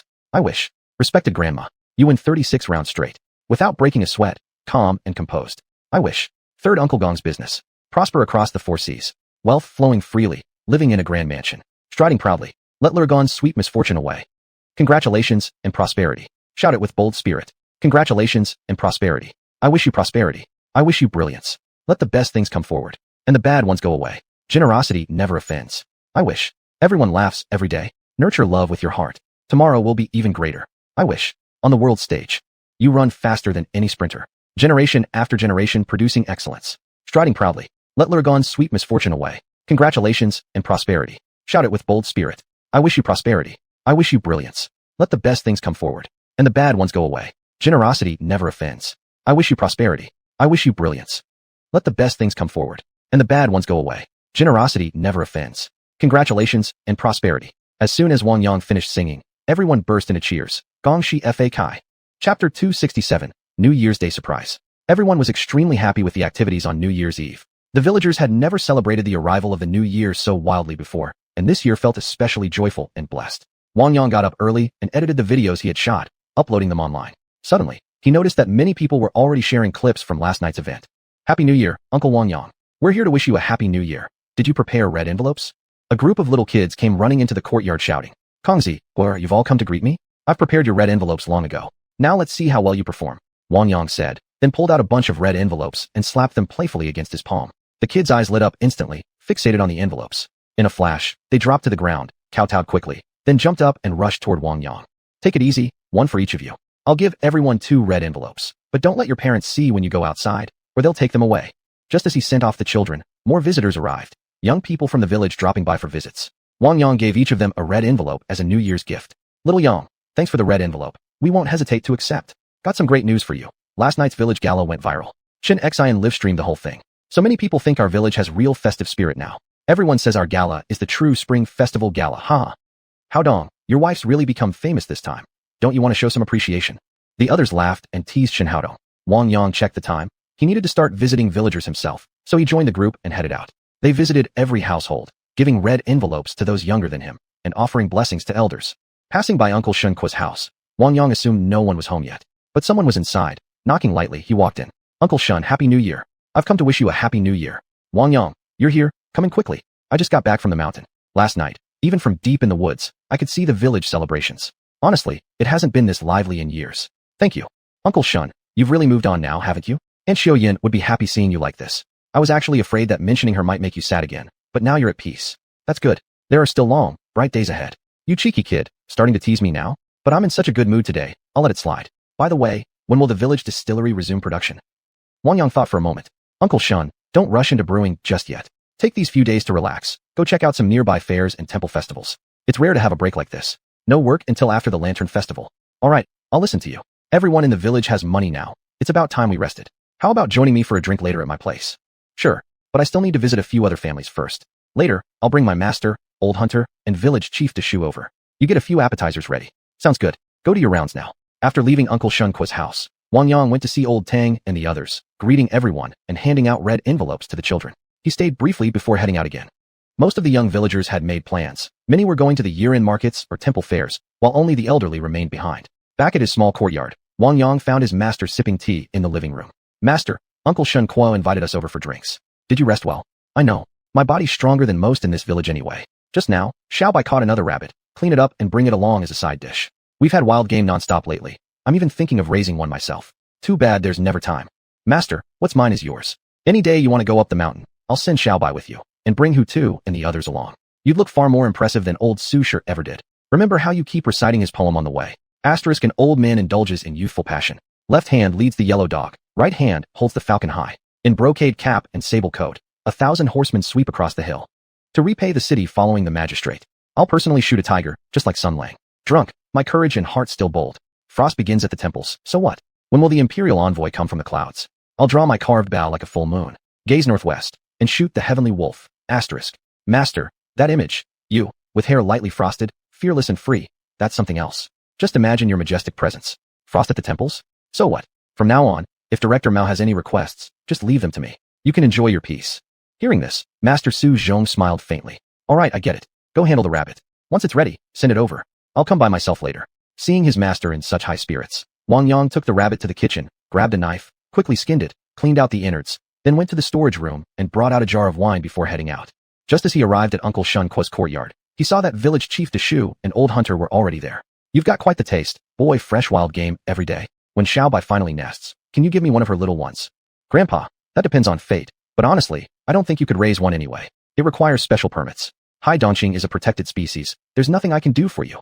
Old hunter thought for a moment and realized he really couldn't keep one. Never mind, I was just talking. The law has to be respected. Everyone laughed upon hearing this. Wang Yang didn't waste any time and carried the rabbit toward the kitchen. Uncle Shun, let me handle this. I'll make braised rabbit. You just prepare some side dishes, go join them outside for a drink first. My master will be here soon, and I'll have this dish ready in half an hour. I also brought a great jar of wine. Have plenty. It's way better than your homemade stuff. This time you've done while bringing wine. But didn't you forget to give me a gift for the new year? That's not my fault. You weren't home. Last time I came with wine, old Yun intercepted it. If you want it back, go ask him yourself. Xinyun got it. No need for you to worry about it. As Wang Yang was cooking, his phone rang from inside his pocket. He pulled it out and found numerous New Year greetings. Almost everyone he'd worked with had sent messages, and some had even called. Calls he'd forgotten to return. Bro Zhang, Happy New Year. Little Yang, Happy New Year. Do you still have any red dust drunk? Can you send me some? Bro Zhang, didn't you just take a batch last time? It's tough right now. The distillery's been fully reserved by the military, and other powerful groups have their shares too. I might have to pause supply for you for a while. I've been thinking, I need to modify red dust drunk. Its effect was too strong before. I'll dilute it slightly, and the price will drop significantly. Just wait a bit longer. Why dilute it? Wasn't it perfect as it was? After drinking it, I clearly felt my body improving. If the effect drops too much, it'll seriously damage the brand. Wang Yang couldn't explain further. Brozhong wasn't part of the martial world and didn't truly grasp the value of this substance. I can only say it's due to real-world constraints. Beyond that, I can't tell you more. Knowing too much won't benefit you anyway. Zhang Jun thought deeply about many things and eventually gave up. All right, I understand. Then I won't sell the remaining batch I have. I'll just wait for your next one. By the way, have you contacted that girl Su Ran lately? When Wang Yang heard Su Ran's name, his headache returned instantly, and he wasn't sure how to respond. Brozhong, what about Su Ran? You've got so much good fortune, it's almost becoming trouble. A few days ago, I ran into Su Ran and her sister. But Su Ran seemed unhappy, don't know if something happened. I didn't feel right prying, so I just greeted them and left. You should call and check. Even though your relationship with Xiaoyu is settled, you should still talk to her properly. Brozhong, I got it. Say hello to sister-in-law and little duo for me. I'll hang up now. I'm in the middle of cooking. Sure thing. After the festival, when the weather warms up, Fatso and I will visit again. Last time they came back, the stuff they brought home made them a fortune, huh? Brozhong, I know. Just let me know before you come. I'll be leaving again after the new year. I don't know when I'll be back. I'm busy cooking now, so I'll talk later. Next time you come, we'll arrange the vegetables then. Wang Yang hung up, stirred the rabbit meat once more, added water, covered the pot, and let it simmer. Chapter 268. Invitation to the Martial Arts Tournament. Miss, why do you insist on coming to Xinjiazhai yourself again? What does this martial arts tournament have to do with that, Wang Yang? After hearing Ziqing's words, Murong Xian slightly furrowed her brow. Ziqing, I don't want to hear such comments from you again. You don't fully understand Wang Yang. Do you know how formidable his martial arts skills are? I can tell you honestly, he surpasses everyone in our family. Even several people like me wouldn't stand a chance against him. We need his help this time when we go to Longhushan. I hope you can show him some respect. Miss, I spoke out of line. Please don't be angry. I only said it because I feel unfair for you. I'll change, alright. Ziqing, I've always treated you like a sister and never argued with you before, but I'm truly disappointed by what you just said. Whether our family achieves a good ranking this time is extremely important. It determines the rise or fall of our clan for the next 5 years. Enough. Don't say any more, we've arrived. Show some sense of propriety. I came here specially to invite him for assistance. This is the task my father entrusted to me. Wang Yang had been living comfortably these past few days, drinking with invitations from others and occasionally attending temple fairs with villagers. Master, I finished reading all the ancient texts you gave me. Do you have any further instructions? Upon hearing Wang Yang's words, Master Su Zhong wasn't surprised at all. Cultivators usually possessed exceptional memories and sharp minds. Memorizing a few books was easy for them. Disciple, since you finished those, take some time to flip through your own collection as well. Don't just let them sit there gathering dust. Last time I saw a book titled Comprehensive Manual of the Five Elements Sect. I think it could be very helpful to you. Study it carefully when you get the chance. You never know when it might come in handy. Understood, Master. I happen to have free time these days, so I'll study it slowly. Toho, hearing visitors at the front gate, had already rushed over to check. Wang Yang, are you home? It's me, Murong Xian. I've come specially to see you. Using his spiritual awareness, Wang Yang noticed that Murong Xian had come again with her secretary, which made him somewhat curious. What did she want this time? Miss Morong, please come in. Big Brother Wong, Happy New Year. This time, I have something I need your help with. Would you consider accompanying me to an event? Miss Morong needs my help. There shouldn't be anything in the entire Northwest that could trouble you. Besides, I'm just an ordinary commoner without background or influence. You must be joking. As he spoke, Wang Yang led the two into the courtyard. As soon as Murong Xian stepped inside, she saw an old man calmly sipping tea. From his bearing, she immediately recognized him as Wang Yang's master, and quickly stepped forward to bow respectfully. Murong Xian of the Northwest Murong family greets Master Xiuxian. I've long heard of your arrival. I hope you'll find time to visit our estate. One of our most honored rooms will be prepared for you, and my father will welcome you with great sincerity. Hearing that the young lady before him was from the Murong family of the Northwest, Master Xiuxian stood up from his seat. Miss Murong, no need for formalities. Please, have a seat. Here at home, we don't bother with such etiquette. I dislike unnecessary courtesies. Go ahead and discuss your matters with my disciple. Don't disturb me while I enjoy my tea. After hearing his master's words, Wang Yang said, Miss Murong, my master values peace and quiet. Let's go inside to talk. Once the three were seated indoors, Wang Yang poured each of them a cup of tea. Please speak freely about what you need. If I can help, I will. If not, please don't hold it against me. After all, we're still business partners, and I've received kindness from Miss Murong before. Just say what's on your mind.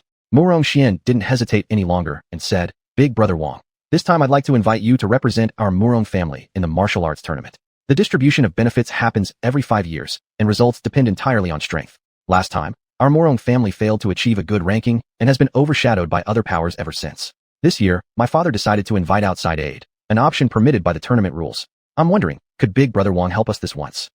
Martial arts tournament? What exactly is that? I've never even heard of such an event.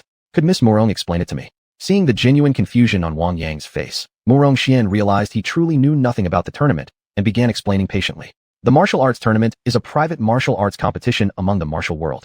It's held every 5 years at a different location, decided collectively by the leaders of various factions in today's martial circles. Its main purposes are martial arts inheritance and resource allocation. The martial arts tournament sees many younger martial artists surpass their seniors each time. Exchanging skills through combat not only deepens mutual understanding, but also motivates everyone to train harder. Of course, there's always a chance of provocation from outside forces. There have even been bloody incidents in the past. This time, the tournament will be held at Long Hushan, hosted by the old Grandmaster. Your master should already know about this, though he has never participated in such events. We don't really know much about him either. Chapter 269 Visiting Xiaoya's family. That night, Wang Yang informed Mu Rongshuan and agreed to her request, setting a meeting time for the afternoon of the 5th day in the ancient town of Qing at Longhu Mountain. Early on the 4th day, Wang Yang packed his luggage and placed everything in the car, driving directly from the city to Yingtan, Jiangxi. Master, I'm taking Bai Xiao, Jin Bao, and Yun Bao with me. Who too? Da Mao, Air Mao, San Mao, and Si Mao will stay at home. You take care of them for a few days. Call me if anything comes up. By the 6th, Xiao Ya and the others should be back, and she can handle whatever's left. I'm leaving for Xiao Ya's place in the city today and won't be coming back. Arrange your meals these days, and you can stay in my room at night. Don't worry. With me here, nothing will go wrong. Remember what I told you yesterday. Don't go picking fights or showing off. All right, off you go. After speaking to his master, Wang Yang turned to Hu Tu and the others. Hu Tu, you guys stay and guard the house properly. I'll be away for a few days. I've taken Jin Bao, Yun Bao, and Bai Xiao with me. The 5 of you stay under master's care for a few days. In a couple of days, Xiao Ya and then you will return. When I come back, I'll bring you all some good treats. I'm off now. Boss, don't worry. We've got things covered here. Wang Yang called to Jin Bao and Yun Bao, storing them directly into his space. Then he whistled, and Bai Xiao flew back from afar. Bai Xiao, do you want to stay outside or go into the space? I've already put Jin Bao and Yun Bao inside. This time I'm taking you out for a few days of fun. Behave yourself. Boss, I'll follow you outside. Don't worry about me. All right then, let's go. Wang Yang drove away from the village toward the city. As soon as he arrived at Xiaoya's neighborhood gate, he saw her already waiting outside. Xiaoya, aren't you cold? You could have waited inside. I know where you live. Just get in the car. What are you talking about? Why did you come so late? My family has been ready for ages, and they're all waiting for you. My grandparents are here too. You need to make a good impression. Why didn't you tell me earlier? I should have brought some gifts. Wait here, I'll go buy something. What are your grandparents like? Seeing Wang Yang move to leave, Xiaoya quickly grabbed him. Never mind.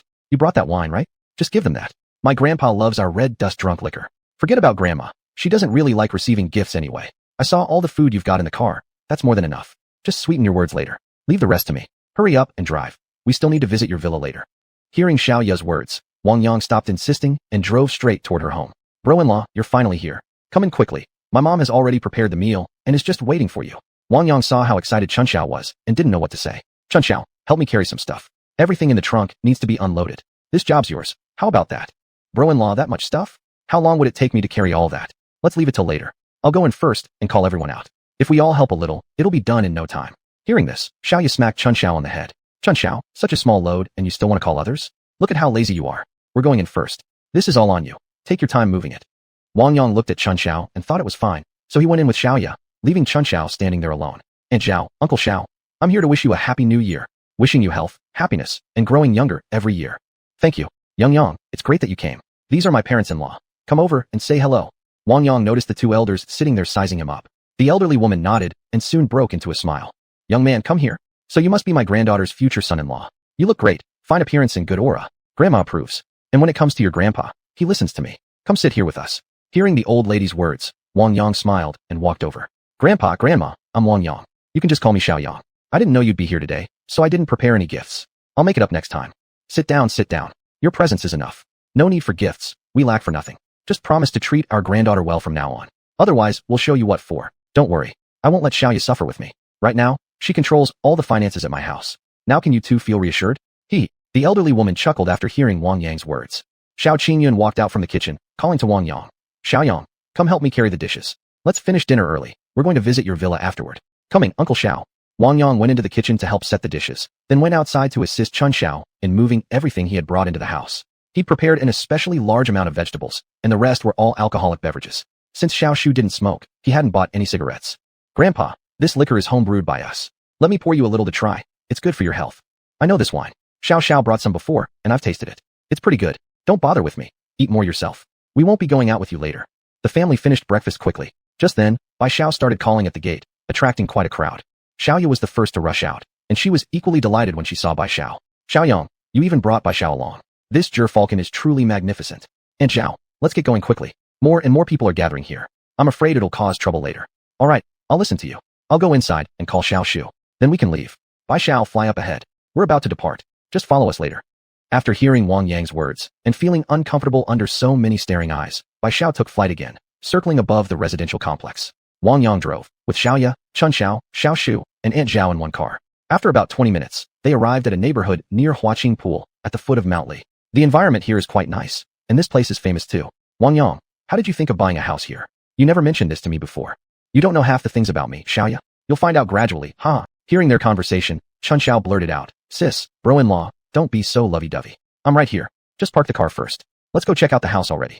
Wang Yang thought that made sense, but it was his first time here. He didn't know exactly where the house was. He had no choice but to extend his spiritual awareness, and using the information from the property deed, quickly located the villa and parked the car. Uncle Xiao, Aunt Zhao, come on. I'll show you around. First, we need to talk to the property management. To be honest, this is my first time here. I haven't even seen the house yet. Upon hearing this, the others immediately felt much less excited. You've never been here before? How could you buy a house like this? I don't even know what to say to you. Don't get upset, Xiaoya. I didn't spend a single cent on this place. Someone gave it to me. The property deed was just issued recently. You see, it's brand new.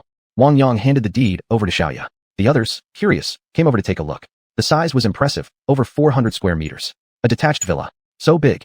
Xiaoyang, you mustn't act recklessly. Ill-gotten gains should never be accepted. I think you should give the house back. You and Xiaoya living in that village house is perfectly fine. This place is so far from your village, too inconvenient. Listen to Auntie, return it. We shouldn't owe anyone favors. Don't worry, Aunt Zhao. This was arranged by the state. There's absolutely nothing wrong with it. Hearing Wang Yang speak so confidently, their interest was instantly rekindled. At that moment, a security guard noticed Wang Yang and his group, approached to inquire, then led them to register and finally escorted them to the front of the villa before leaving. Chapter 270, The Old Master. In the afternoon, Wang Yang took Xiaoya and her family to tour the entire villa. The house had already been simply furnished, minimalist, modern, yet undeniably luxurious. Little Yang, the interior design here is quite nice. I don't think we need a full renovation. That would just be wasteful. Later, let's go buy some bedding and daily necessities. This place is already livable. After inspecting the house, Wang Yang felt it was acceptable. Xiaoya, what do you think? Let's keep it like this. I really like this style too. Let's follow my mother's suggestion. Alright then, it's settled. Aunt Zhao, here's a set of keys for you. Xiaoya and I might not come often in the future, but you two can come here to relax. That over there is Huaqing Palace. The environment here is great, much quieter than where you live now. Plus, you can help us take care of the place. Upon hearing Wang Yang's words, Xiuxian accepted the keys. Alright, little Yang, don't worry. Your Uncle Xiao and I will come over whenever we're free to clean up a bit. Once your parents arrive, we'll invite them over too for a break. We've got time now. Shall we all go shopping for household items together? Wang Yang checked the time. It was already around 2 in the afternoon. Aunt Zhao, Uncle Xiao, I still have something to attend to in Jiangxi. I'll be catching a flight soon, so you all handle the shopping. Xiaoya has money, so don't hesitate to spend. Buy whatever you like. Hearing that Wang Yang was leaving again, the others didn't know what to say about this son-in-law. Xiaoya, seeing the look on Wang Yang's face, knew she couldn't stop him. Wang Yang, If you've got things to do, go ahead. We can manage everything here ourselves. Be careful. Don't worry. Take care of the village matters back home. I might be away for a few days before returning. He handed another set of keys to Xiaoya, then left. 3 hours later, the plane landed in Nanshan. Wang Yang didn't linger at the airport. He bought a ticket nearby for Yingtan and left on the shuttle bus. Young man, pardon my intrusion. It seems we're fated to meet. Would you care to chat for a while? Wang Yang glanced at the elderly man beside him. There was something subtly different about this old master. Very likely, he was also headed to participate in the martial arts gathering. Old sir, it's kind of you to suggest a conversation. Since I'm free anyway, I'd be happy to keep you company. Are you local? Don't call me old sir. My surname is Du. You may address me as old Du. I've been invited to spend a few days at xiuxian. And what should I call you, young friend? Old Du, I'm Wang Yang. I'm here on someone else's behalf, probably for the same reason as you. Just call me Xiaoyan. By the way, old Du, I suspect you're from the xiuxian men? Was the late Grandmaster Du Xinwu one of your ancestors?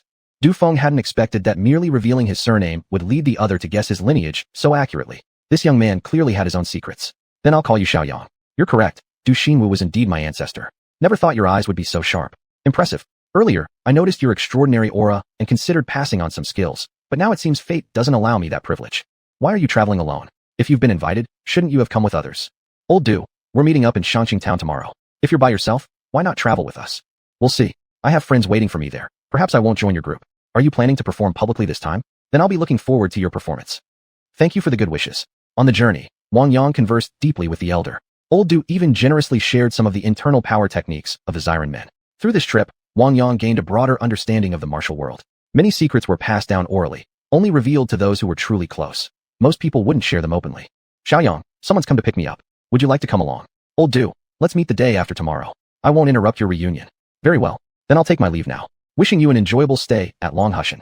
After Old Du departed, Wang Yang began wandering around Xiuxian town alone. This place used to be the ancestral seat of the celestial masters Taoism. In ancient times, the founding Taoist patriarch Zhang Daoling cultivated here, precisely where today's Xiuxian Palace stands. Sadly, all the existing buildings were reconstructions. The original structures had long been destroyed, a true regret. Xiuxian was the cradle of Taoism, once known as the capital of Tao. Many high masters of the Zhengyi sect had cultivated here. But just how powerful was the old master his teacher had mentioned? Wasn't the last celestial master said to have moved to Taiwan? Such confusion filled his mind.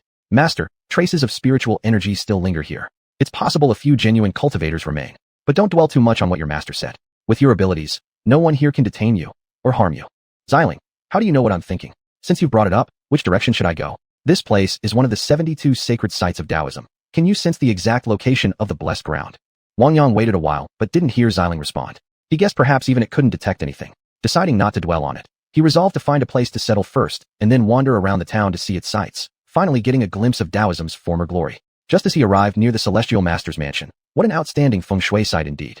The gate faced the Lucy River, with Xiuxian Mountain at its back, and flanked by green hills on both sides. A bright mirror before, a solid support behind, embraced by azure dragon and white tiger.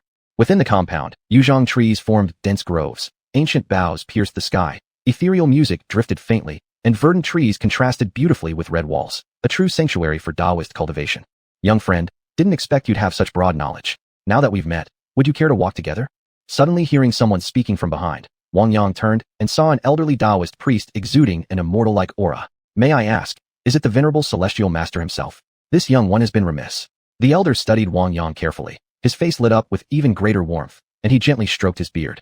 Young friend, since you recognized me, allow me to take you inside for a tour. You seem to be visiting here for the first time. I'll let you stay as a guest with me.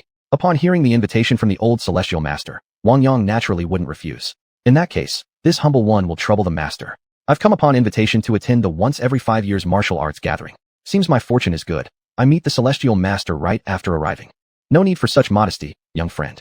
To think another true person has emerged in this world. It truly is our generation's fortune. In the past few centuries, only Zhang the true person reached profound attainment, forming an inner elixir, though no one knows now where he cultivates in some immortal mountain, or if he has already ascended to immortality. Master, your words flatter me greatly, but if you have any questions, we can discuss them together. My master instructed me to treat you with great respect. I dare not disobey his teachings. Hearing this, the celestial master ceased pressing the matter and simply led Wang Yang into the mansion. By the way, young friend, what name do you go by? My junior name is Wang Yang. My master bestowed upon me the Taoist title Xianyuan, so you may call me Xianyuan. Xianyuan, the beginning of all beginnings, renewal of myriad phenomena, the origin of all things under heaven and earth. What noble ambition. Clearly your master holds great hopes for you, hoping you might truly embody the spirit of the ancestral sage of Taoism, huh? Wang Yang felt slightly embarrassed under the old master's praise. Chapter 271, Jingyi Temple. Over the next stretch of time, the old Grand Master personally took Wang Yang on a full tour of the entire Celestial Master's mansion, even leading him to pay respects with an incense stick at the Ancestral Hall for all past Celestial Masters. Let me be honest with you, young friend. This place isn't peaceful like it used to be. Now it's nothing more than a tourist spot. Even as the Celestial Master, I could only move away from here. You've now seen every corner of this estate. Come with me now, we'll head straight to Jingyi Temple. Senior Grandmaster, you're too kind. As your junior, I'll follow your lead entirely. Haha, excellent. Then let us depart. Tell me, who is your master? To have raised a disciple as remarkable as you, he must surely be another enlightened immortal. A pity I've never had the chance to meet him. Unfortunately, I can't leave Mount Longhu. Otherwise, I'd go visit him in person. Wang Yang realized the elder had misunderstood and, after some thought, decided to clarify his master's situation.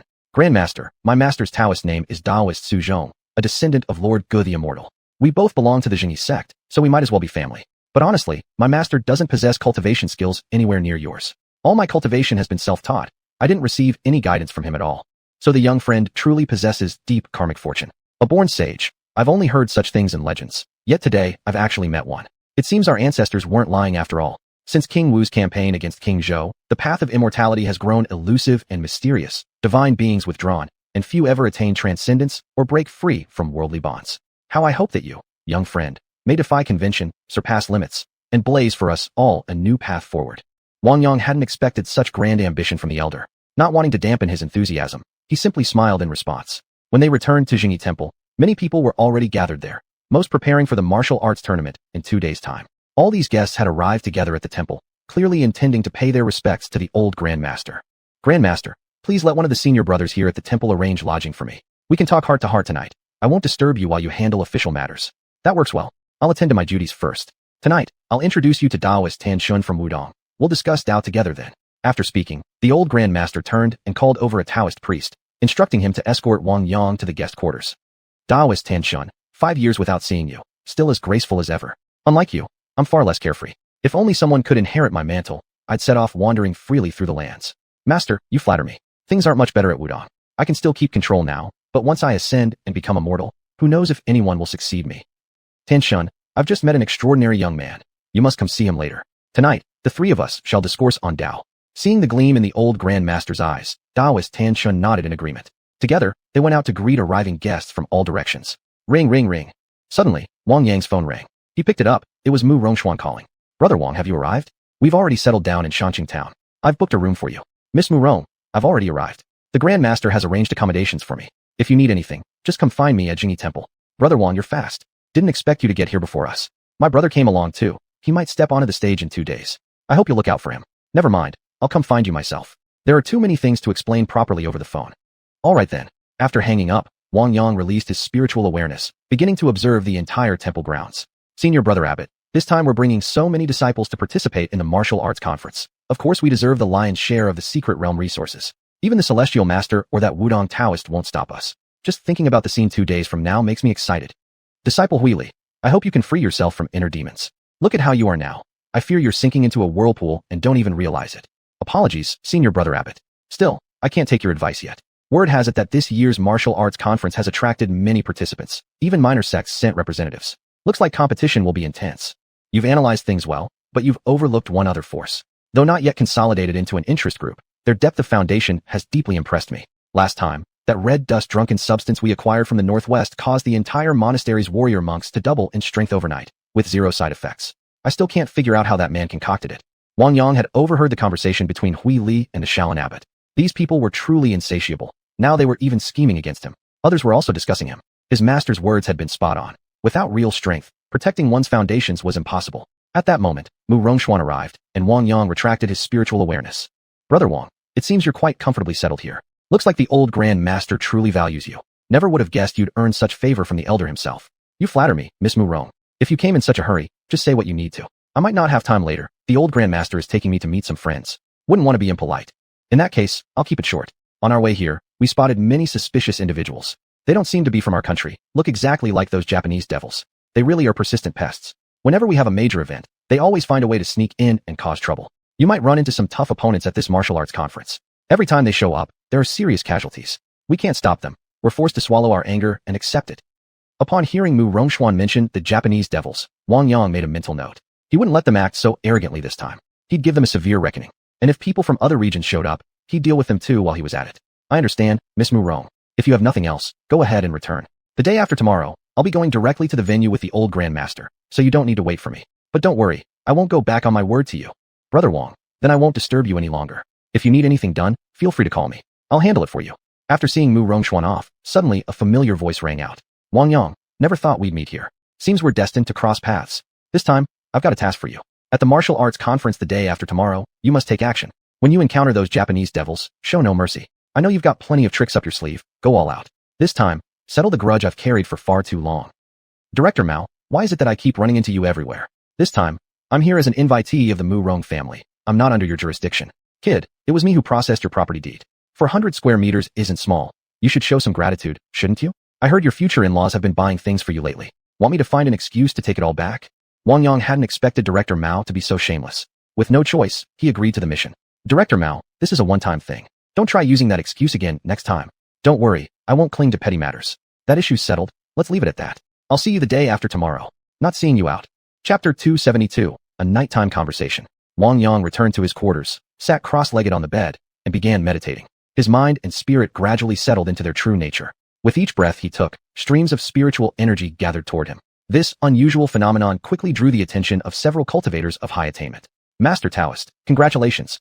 Temptation-devouring Taoist, what fortune are you congratulating me for? If I told you this isn't one of my disciples, what would you think then? Hearing the elder master's response, Taoist temptation-devouring was first stunned, then found it utterly unbelievable. It's truly not your disciple? Still, since he resides within your Taoist temple, your relationship must be no ordinary one. Could you possibly introduce him to me? I'd very much like to meet this person. The elder master didn't decline. He had already intended to introduce Wang Yang to Taoist temptation-devouring. Rising from his seat, he said, Taoist temptation-devouring, I was just about to introduce a young friend to you. Now that you've noticed, let's go together and see him. Without further delay, the two accomplished cultivators followed the trail of spiritual energy toward Wang Yang's dwelling. Disciple Huili, do you feel something unusual? I never expected that the foundation of the Celestial Master's temple hasn't completely faded. To have such an extraordinary young talent emerging now, the future of the Celestial Master's temple may very well rise again under someone like him. Let us also pay a visit. The Elder Master is surely already on his way, and there will certainly be other cultivators coming to investigate. We shouldn't absent ourselves. Yes, Senior Brother Abbot. At the gathering place of the xiuxian sect, several profound cultivators detected the disturbance from Zhengyi Temple but did not hastily approach. They already knew Longhu Mountain still held exceptional talents. Sooner or later they would meet them. There was no need to rush over and cause unnecessary discomfort. Thus, these people continued their discussions. After all, such opportunities were rare. Elsewhere, a dark assembly of practitioners from the Kikujutsu clan gathered. Evil men who came only to cause trouble. Their goal was to disrupt the martial arts conference, preventing the younger generation of Central Plains martial world from rising. Ideally, they would even find opportunities to assassinate key figures in secret. Once accomplished, the Central Plains martial world would collapse entirely, leaving no force capable of resisting their infiltration. Hiku Hikosu, at the Celestial Master's residence, another young prodigy from the Central Plains has emerged. Our superior has ordered you to immediately verify the situation. If possible, eliminate him by any means necessary. I humbly accept your command. Master, several visitors have arrived at the door. You'd best stop cultivating for now. I didn't expect you'd enter deep meditation so quickly. Indeed, the 72 blessed lands live up to their reputation. Xiling, thank you for the reminder. Since you mentioned the 72 blessed lands, have you sensed where exactly they are located? Even if I told you now, you wouldn't be able to enter. The founding ancestor placed powerful seals here, and with your current abilities, it's impossible to break through. Normally I wouldn't want to discourage you, but seeing how eager you are, I must pour some cold water. One must know their limits. Deal with your present situation first. Upon hearing Xiling's voice transmission, Wang Yang wasn't bothered. He was used to this sort of thing. He calmly adjusted his clothing and walked to the door to greet his guests. Young friend, we apologize for disturbing you late at night. This is Taoist Tianshun from Wudong. These two are Abbot Hui Kong and Master Hui Li from Shaolin. All of us were drawn here by the unusual aura of your cultivation. Since fate has brought us together tonight, let's take the opportunity to discuss the Tao. Seeing the Elder Master introducing these venerable elders, Wang Yang stepped forward respectfully.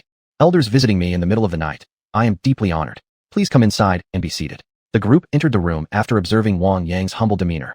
Taoist Tianshun, my master Su Zhong Taoist asked me to send you his greetings. I didn't expect we'd meet so soon. I'm truly delighted.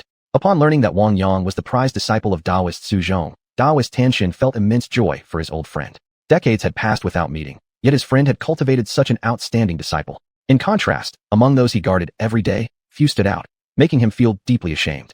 Young friend, since you're disciple Su Zhong's apprentice, you're practically my junior as well. Meeting you today makes my journey to Mount Longhu worthwhile. When you have time, please visit Wudong Mountain. I'll personally introduce you to peers of your generation so that when you meet on the Jianghu in the future, you may support each other. Taoist Tanshan, I shall soon descend into the mortal world to refine my heart, and I definitely plan to pay a visit to Wudong Mountain. Excellent.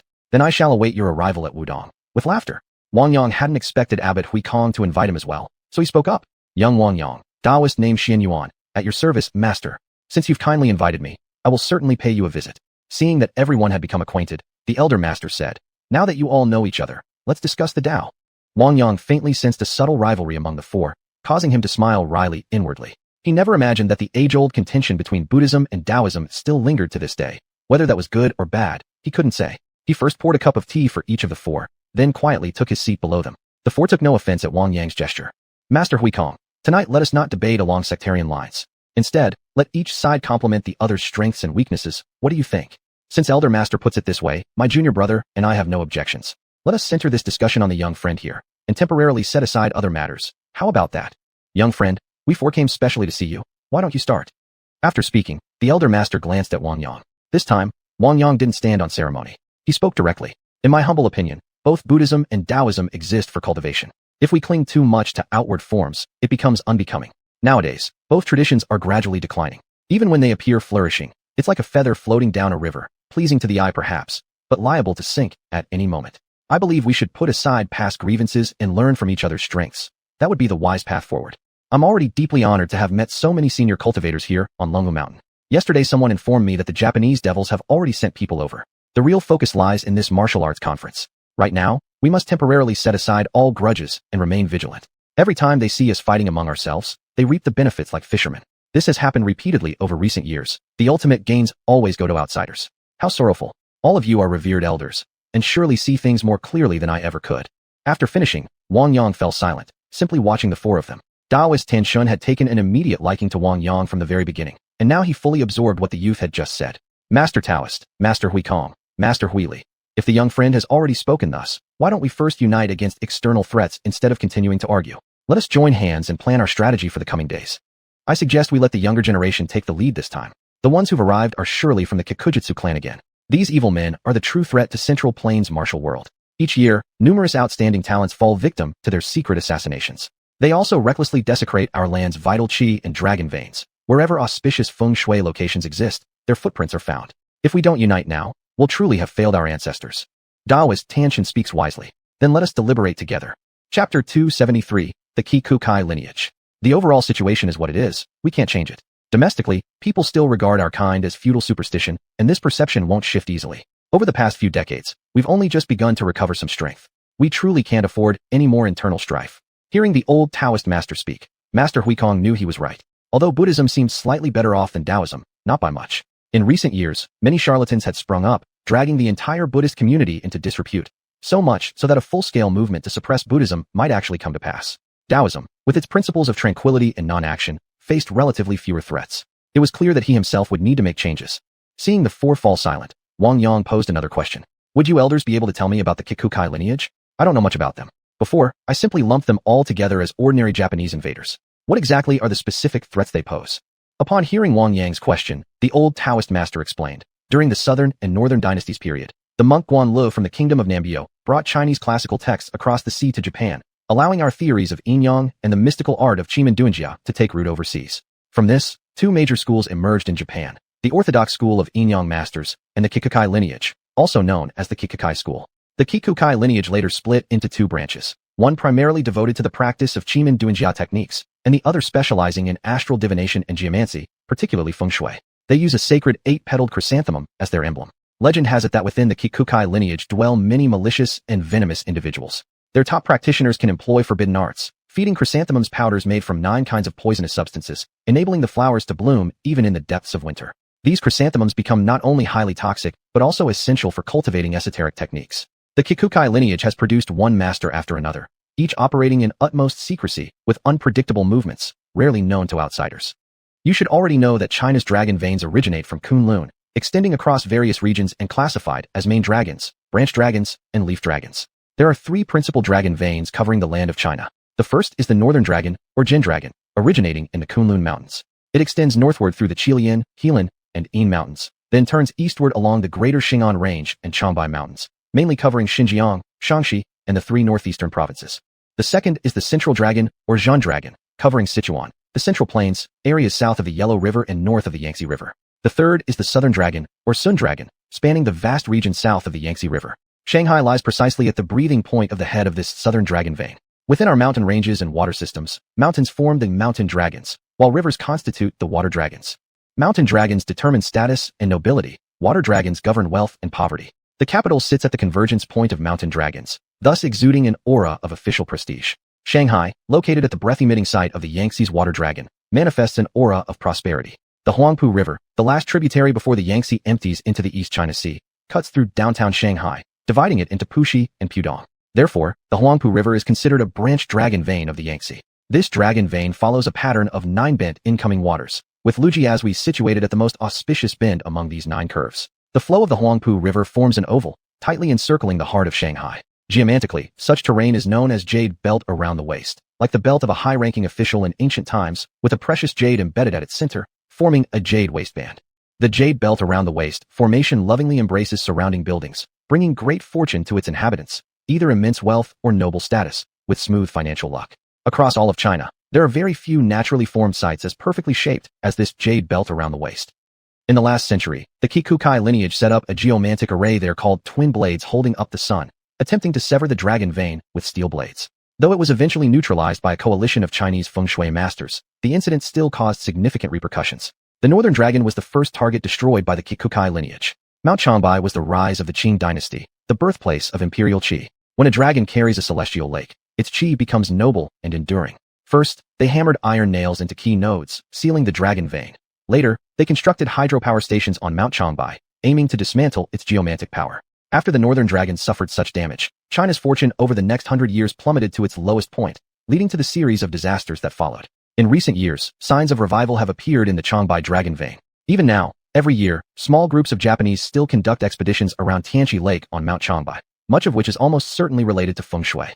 Additionally, during the invasion of China, elite members of the Xiuxian lineage led special operations teams, secretly stealing stones and earth from dragon veins throughout our country. Bricks from the Great Wall, stones from Mount Tai and Mount Lu, stone walls from Dr. Sun Yat-sen's mausoleum in Nanjing, tomb bricks from the Ming Shaoling mausoleum, along with other stolen bricks and stones from various locations, were transported back to Japan to construct a Hakko Ikkyu demon-suppressing pagoda. Their aim was to subdue China's dragon qi and national fortune, ensuring we could never rise again, forever remaining their slaves and vassals.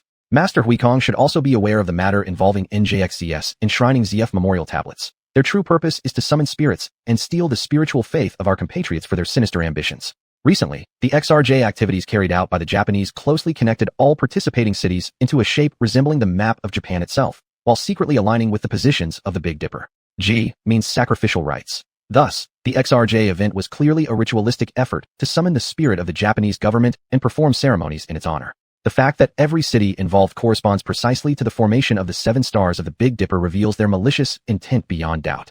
In feng shui theory, it is said, people have human qi, lands have terrestrial qi. When a person's 7 vital points are injured, they die. When a land's 7 key passes are broken, its qi disperses. The Xiuxian lineage has never ceased its operations since the beginning.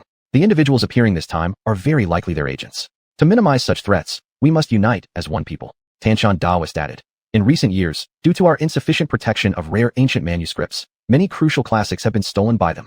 Although we possess superior wisdom, our weak cultural foundation remains the greatest vulnerability. If the authorities continue to neglect safeguarding our soft power, it will become increasingly difficult to recover what's lost, and the cost in the future will be far greater. The old Taoist master glanced at the darkening sky and decided it was time to leave. It's getting late. Let's discuss further matters tomorrow. Young friend, I hope you can give us a pleasant surprise the day after. Before you depart from Mount Longhu, come see me one last time. I have something to give you. After hearing the old Taoist master's words, the 4 rose and took their leave. Once everyone had departed, Wang Yang began reflecting on the topics discussed earlier, breaking into a cold sweat. No matter how powerful an individual might be, without strong backing support, countless obstacles arise. Barriers everywhere, hostility at every turn. He summoned the colorful gourd, opened its cap, and drank several gulps of wine. Feeling too restless to sleep, he looked around briefly before entering his inner space. First, he interacted playfully with Xiaobai for a while, then checked on the other animals. After a moment's thought, he realized it had been a long time since his last visit. He turned abruptly and instantly reappeared inside the Dragon Palace. Everything remained unchanged. Xian Gui was still fast asleep, seemingly indifferent to everything happening in the outside world. Wang Yang couldn't help but shake his head. Within the vast ocean of his space, the number of fish continued to grow steadily, though the variety remained limited. Clearly, he needed to find some free time to wander deep into the real ocean. Doing so would not only allow him to rescue more marine life, but also provide them with a larger and better living environment. Chapter 274. The Martial Arts Tournament opens. Early on the sixth day, Jingyi Temple began closing its gates, with personnel stationed at the entrance to maintain order. Those who had received invitations arrived early at the martial arts arena of Jingyi Temple. Brother Wang, there are far more people here today than in previous years. Even many obscure sects have sent representatives. This martial arts tournament feels unusual, almost as if many of these participants were stirred up by certain forces. Be careful out there. Mentioned, Miss Muro. I'll keep that in mind. But you should also be cautious yourselves. Let me remind you, look over there in the corner. Those are the real, dangerous ones. They're from Japan. You must be especially vigilant against their use of poisons. If you face any insurmountable situation on the stage, know when to withdraw. Your safety comes first. I'll make sure you still secure a decent ranking. After hearing Wang Yang's words, Murong Jun realized he was being subtly warned, and also sensed Wang Yang didn't have much confidence in his abilities. Wang Yang, thank you for the warning. I'll stay alert. We won't risk our lives foolishly. Seeing that Murong Jun understood his implication, Wang Yang relaxed considerably. Meanwhile, Elder Taoist Zhang surveyed the time and exchanged a few words with the leaders of various factions nearby. Then he stepped forward alone onto the center of the arena, raised his hand for silence, and began to speak. I am Zhang Weisheng, Heavenly Master of Mount Longhu. I will preside over this martial arts tournament. Welcome, one and all, to our Jingyi Temple. Just now, I noticed many young newcomers among us. Truly gratifying. It shows that none of you have slacked during these past 5 years, indicating that the martial cultivation of Central China is beginning to recover. Due to the overwhelming number of participants, we've specially arranged 10 platforms for simultaneous competition. The format will be defending the platform. The final remaining defenders shall directly advance to the finals. I must emphasize, poisoning and hidden weapons are strictly prohibited during combat. Anyone caught using poison will be immediately disqualified and attacked by all present. Life or death, no appeal.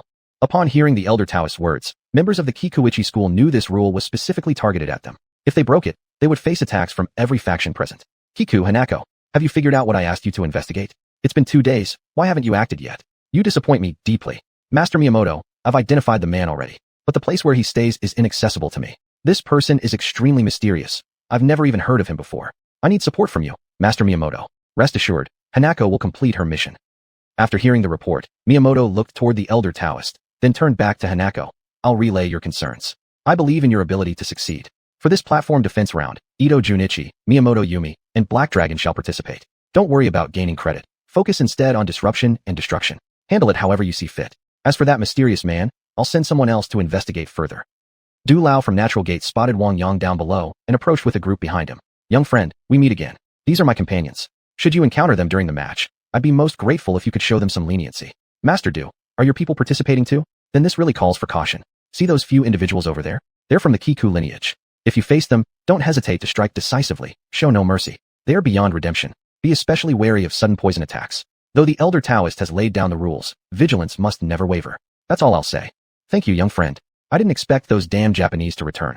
After all the bloodshed and grudges of the past, this time, they must pay dearly. While there's still time, let me briefly introduce you to the background of each faction. It will serve you well when traveling in the future.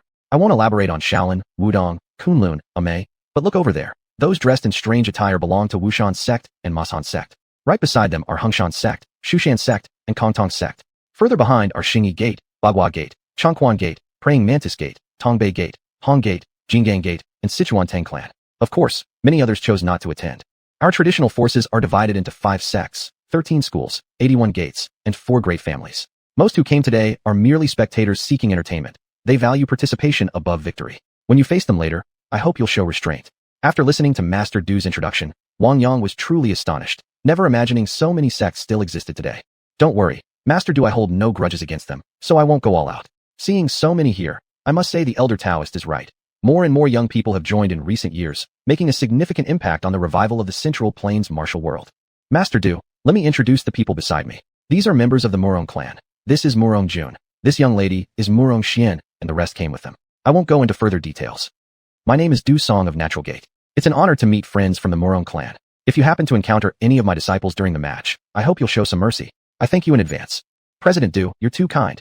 Meanwhile, Elder Taoist Zhang finished announcing the rules on the arena and officially declared the tournament open. As soon as the participants heard the announcement, they scattered around the 10 platforms. Some impatient martial artists had already stepped onto the stages. Even before introducing themselves, they were engaged in fierce combat by newcomers. The entire scene instantly became chaotic and lively. At first, the fighters exercised relative restraint, but soon it became clear that 3 individuals on the platforms were especially ruthless. Anyone who came into contact with them would quickly fall victim to their schemes, if not careful. Wang Yang's companions didn't rush to join the fray just yet. At that moment, Director Mao suddenly approached and pulled Wang Yang aside. "Kid, see those 3 up there? I know you already understand who they are. My men have discovered another group that hasn't lingered here. Their whereabouts are unknown. This is the Elder Taoist Temple, so we can't make overt moves. Those 3 on the platform are just sacrificial pawns. I want you to go up and deal with them quickly. Kill or capture. No restrictions. Afterward, talk to the Elder Taoist. I need to send some people to search inside the temple to find out what the others are planning." Wang Yang glanced at the arena but didn't immediately ascend. Instead, he extended his spiritual awareness over the entire Jingyi temple. Soon, he detected members of the xiuxian school at several critical locations. The largest concentration was near the scripture pavilion, while others were positioned at key strategic points throughout the temple, keeping watch. "Director Mao, it seems the xiuxian school has come for the scripture pavilion. Their ambitions are clearly great. Here's what I suggest. I'll speak with the Elder Taoist first. We can handle the rest later. Have your men prepare to apprehend suspects covertly. As for the others on the stage, leave them to me." Upon hearing Wang Yang's words, Director Mao wore a satisfied smile. "Kid, once this mission is done, I'll make sure you get credit. From now on, we can discuss anything when needed. Alright, I've got other matters to attend to. Here, take this radio device." After Director Mao left, Wang Yang made his way toward the Elder Taoist. Chapter 275 Cleaning them out. Wang Yang approached the old Grandmaster, seeing Tan Shin Daoist along with the leaders of Shaolin, Amei, and Kunlun already present. He greeted them briefly, then leaned in and whispered to the old Grandmaster. "Senior, members of the Kikudru sect have infiltrated your Jingyi temple. Your scripture pavilion is likely their primary target. What do you suggest we do about it?" The old Grandmaster hadn't expected Wang Yang to bring such news. Clearly, many ill-intentioned intruders had already slipped into his own domain. After a moment's thought, he turned to Daoist Tan Shun and the other faction leaders. "My apologies, but some uninvited guests have entered my home. I must deal with them immediately. Please hold things here for me. I'll return shortly." "Don't worry, old Grandmaster. We've got this under control. Nothing will go wrong." Wang Yang decided to accompany the old Grandmaster and see how things unfolded. After exchanging quick greetings with the others, he left, first returning to Mu Rongxuan's side. "Miss Mu, I need to handle something urgent. I'll be back soon. Don't rush onto the arena stage yet. Wait for me." "Brother Wang, you go take care of your matters. We'll watch for a while. Many haven't fought yet, so we won't hurry either." "Good, then I'm off." With that, Wang Yang hurried after the old Grandmaster. "Kayamizuyama, since you're already here, there's no point hiding anymore. I know what you're after. To think people from Taiwan could fall so low, they disgraced their ancestors." Kayamizuyama realized the old Grandmaster had already discovered them. Their mission to seize the secret manuals was doomed to fail once again. After brief consideration, he stepped forward with his men from their hiding spots. "Old Ghost Zhang, I didn't expect we'd meet so soon. Zhang Jun from Taiwan has already allied with our Kikudru sect. This time, we're merely fulfilling his request, retrieving certain items and returning them where they belong. Consider it rightful restitution. Kayamizuyama, your arrogance knows no bounds. This time, you may not leave alive. Young friend, you come out too. Kill every one of them without mercy. Attack now." Upon hearing the old Grandmaster's order, Wang Yang ceased holding back. Using his spiritual awareness, he swiftly dragged the hidden enemies into the open. Moving at blinding speed, his shadow flickered across the battlefield. Those who encountered him were either dead or gravely wounded. In moments, over a dozen bodies lay scattered at Kayamizuyama's feet. Seeing how thoroughly Wang Yang had eliminated the concealed intruders, the old Grandmaster was shocked by just how many spies had infiltrated his temple. Enraged, he lunged toward Kayamizuyama. Once Wang Yang finished clearing out the remnants, he ignored the clash between the old Grandmaster and Kayamizuyama and instead charged at the remaining attackers. Led by Xiuxian, several fighters on the field rushed toward Wang Yang, their samurai swords flashing. They intermittently hurled toxic powders into the air. Seeing their resort to poison, Wang Yang immediately unleashed the Ba Ji Quan killing technique, heaven-piercing linked cannon. Anyone who came within range met instant death or critical injury. Soon, only Xiuxian remained standing. "Surrender your weapon and I'll spare your life. Cease this futile resistance. Otherwise, everyone here is a preview of your fate." Hearing Wang Yang's words, Xiuxian hesitated slightly, glancing sideways at Kayamizuyama. The old Grandmaster was dominating him in combat, though the man relied heavily on underhanded tactics and toxic arts, skills that even stunned Wang Yang with their cruelty. "Wang-sama, may I submit myself to you? Huizi only respects strength. I wish to serve you. My life is yours, even if you command me to die. Please accept your humble servant." She knelt before Wang Yang as she spoke. Observing her actions, Wang Yang paused in thought before deciding to accept her surrender. "You're wise. From now on, follow me. I hope you never betray me, or the consequences will be beyond your endurance. Even if you flee back to your island, I will hunt you down. Stand up. Deal with these people, no survivors." "At once, master." Xiuxian rose and bowed deeply to Wang Yang. Drawing her hidden blades, she moved swiftly among the fallen. Her motions were precise and efficient. One slash per person, each strike severing the throat. Every last wound was fatal. Kayamizuyama turned pale with rage at the sight. His mind raced, searching desperately for a way to escape.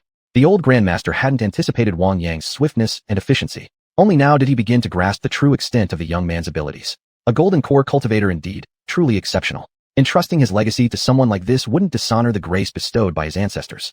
Suddenly, Wang Yang sensed that Xiuxian still had a final trick up his sleeve. Old Grandmaster, watch out. Now showing no restraint, Wang Yang fired a burst of true essence toward the concealed projectiles, but a few steel needles still struck the old Grandmaster. Seeing his ultimate survival technique thwarted, Xiuxian panicked. Fortunately for him, several poison needles had still found their mark. Zhang Laogui, you've finally met your match. Haha. Soon you'll accompany me into death. You've been struck by our Kikujuru's deadly chrysanthemum poison. Better start preparing your final words. Release me now, and I might pity you, grant you a quick, painless end. Wang Yang sensed through his spiritual awareness that the poison in the old Grandmaster's body had already begun spreading. Without hesitation, he lunged straight at Miyamoto Yama, striking viciously. A collapsing fist smashed directly into his chest. Crack! Miyamoto Yama's chest caved in from the blow. A jet of blood shot from his mouth, like a crimson blade. Who are you? How can you be so powerful? The moment the words left his lips, he collapsed to the ground, blood still gushing from his mouth. Wang Yang swiftly moved behind the old Grandmaster. Sending a surge of true essence to stabilize his heart meridian, he began carefully cleansing the toxin from his body. Young friend, thank you. My time has come. I only hope you will look after the long xiuxian lineage. There is one thing I must pass to you. Guard it well, practice it diligently. Do not let the legacy of the Tianster family die out. And if you find someone worthy, pass it on.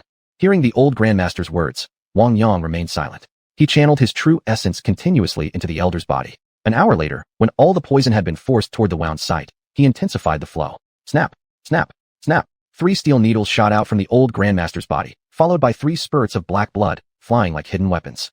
Wang Yang scanned the old Grandmaster's body thoroughly with his spiritual sense. Satisfied there was no remaining threat, he withdrew his energy. Senior, your body is stable now. Please go change your robes. I'll handle things here. The old Grandmaster couldn't believe he had survived. Wang Yang's skill was beyond his expectations. Young friend, thank you for saving my life. If ever you need my help, just say the word. I'll leave this place in your hands. I must go change. No need for thanks, senior. Please, take your leave. Through his spiritual awareness, Wang Yang noticed that Xiuxian harbored no treacherous intent. On the contrary, she showed deep reverence and complete submission. Huizi, since you didn't betray us, I'll spare your life this once. You may go. Thud. At Wang Yang's words, Xiuxian suddenly dropped to her knees before him. Master, please don't send me away. Since childhood, I was raised and trained by the Xiaoju sect. Later, I discovered my entire family was murdered by them. Many others like me suffered the same fate. Now, finally freed from that den of evil, I'm more than satisfied. But I beg you, Master, do not turn me away. I have nowhere else to go. Please, take me in. After speaking, Xiuxian kowtowed again and again until blood began to trickle from her forehead. Enough. Since you don't wish to leave, follow me from now on. But for now, you must depart. Once this martial arts conference ends, come find me. I still need to dispose of these bodies. You know better than I how to avoid pursuit. Any objections? Overjoyed at Wang Yang's acceptance, Xiuxian replied. Huizi thanks Master for taking me in. Then I shall leave now and return to see you in a few days. After Xiuxian departed, Wang Yang activated his radio device and called Director Mao. Director Mao, I've dealt with them. Can you handle the aftermath? So fast. Good. I'll send people over immediately. Did you leave any survivors? You didn't kill them all, did you? Sorry, but no survivors this time. Next time, I'll catch a few alive for you. I'm heading back now. With all these corpses lying around, we can't let anyone else discover them.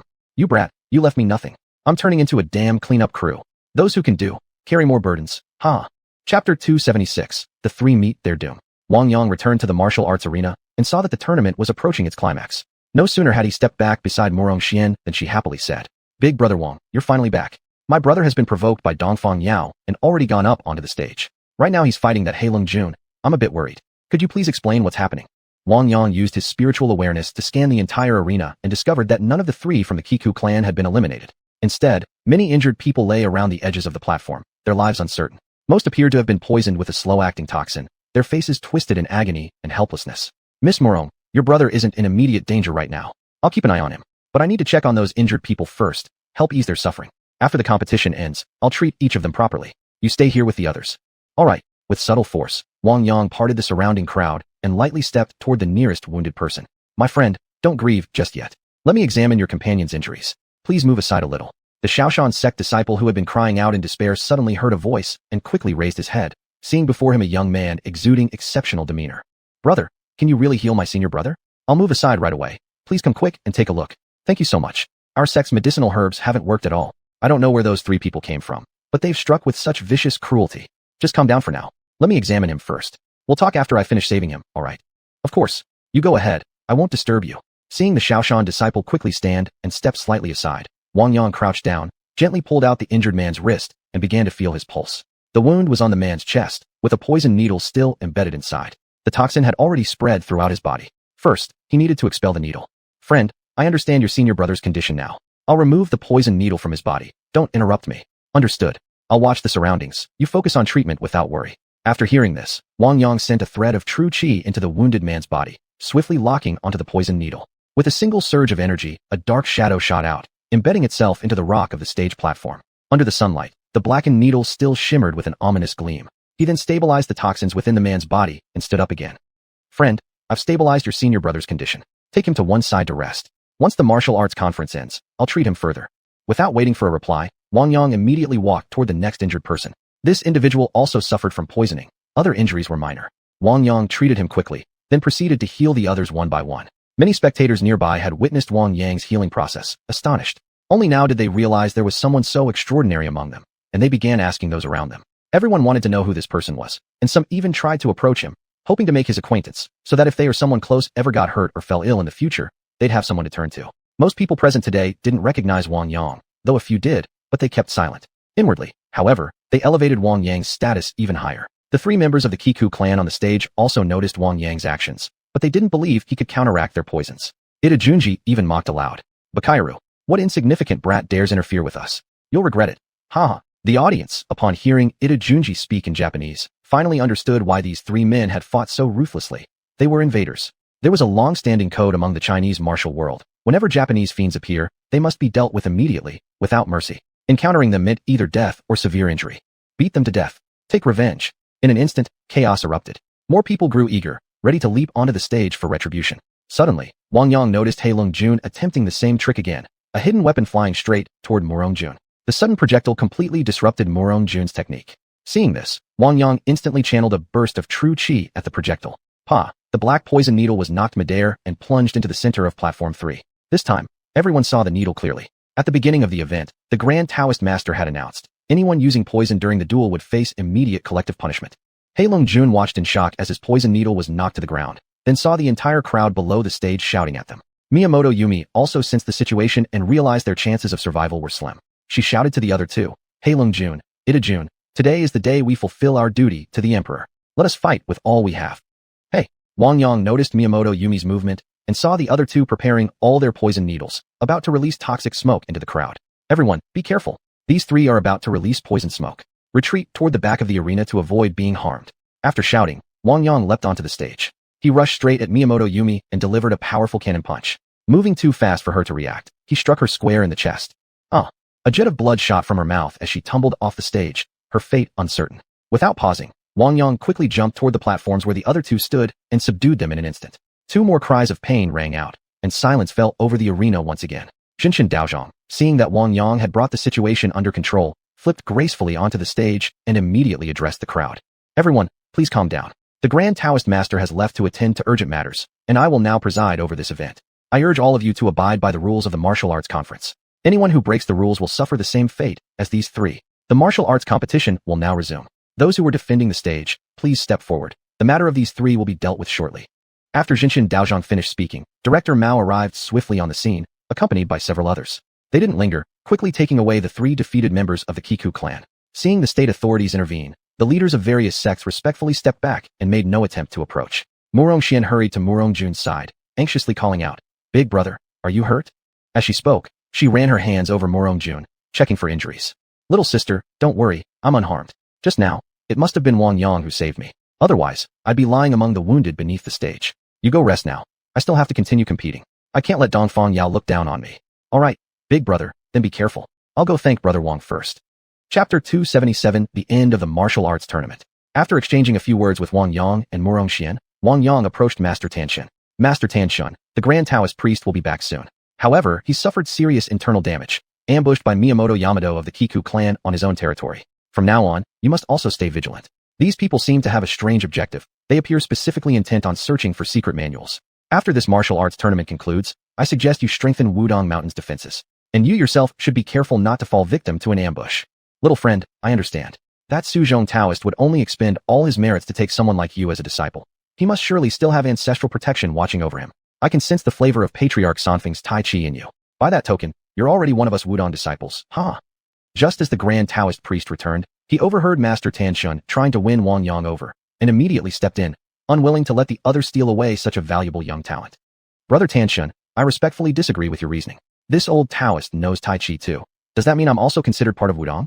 And does that make the Celestial Master's mansion part of Wudong as well? Then every Taoist who came here today to Jingyi Abbey, are they all your people too? Young friend, thank you for saving my life. This ordeal turned into a blessing. I've gained profound insights, and my cultivation will soon advance further. There are too many people around right now. Once the martial arts tournament ends, come see me privately at my residence. I have something important to pass on to you. For now, I suggest you prepare to enter the arena. The top 10 platform champions are about to be decided. Wang Yang glanced at the platform, noticing that Murong Jun had narrowly lost to Dongfang Yao. It was clearly time for him to step in.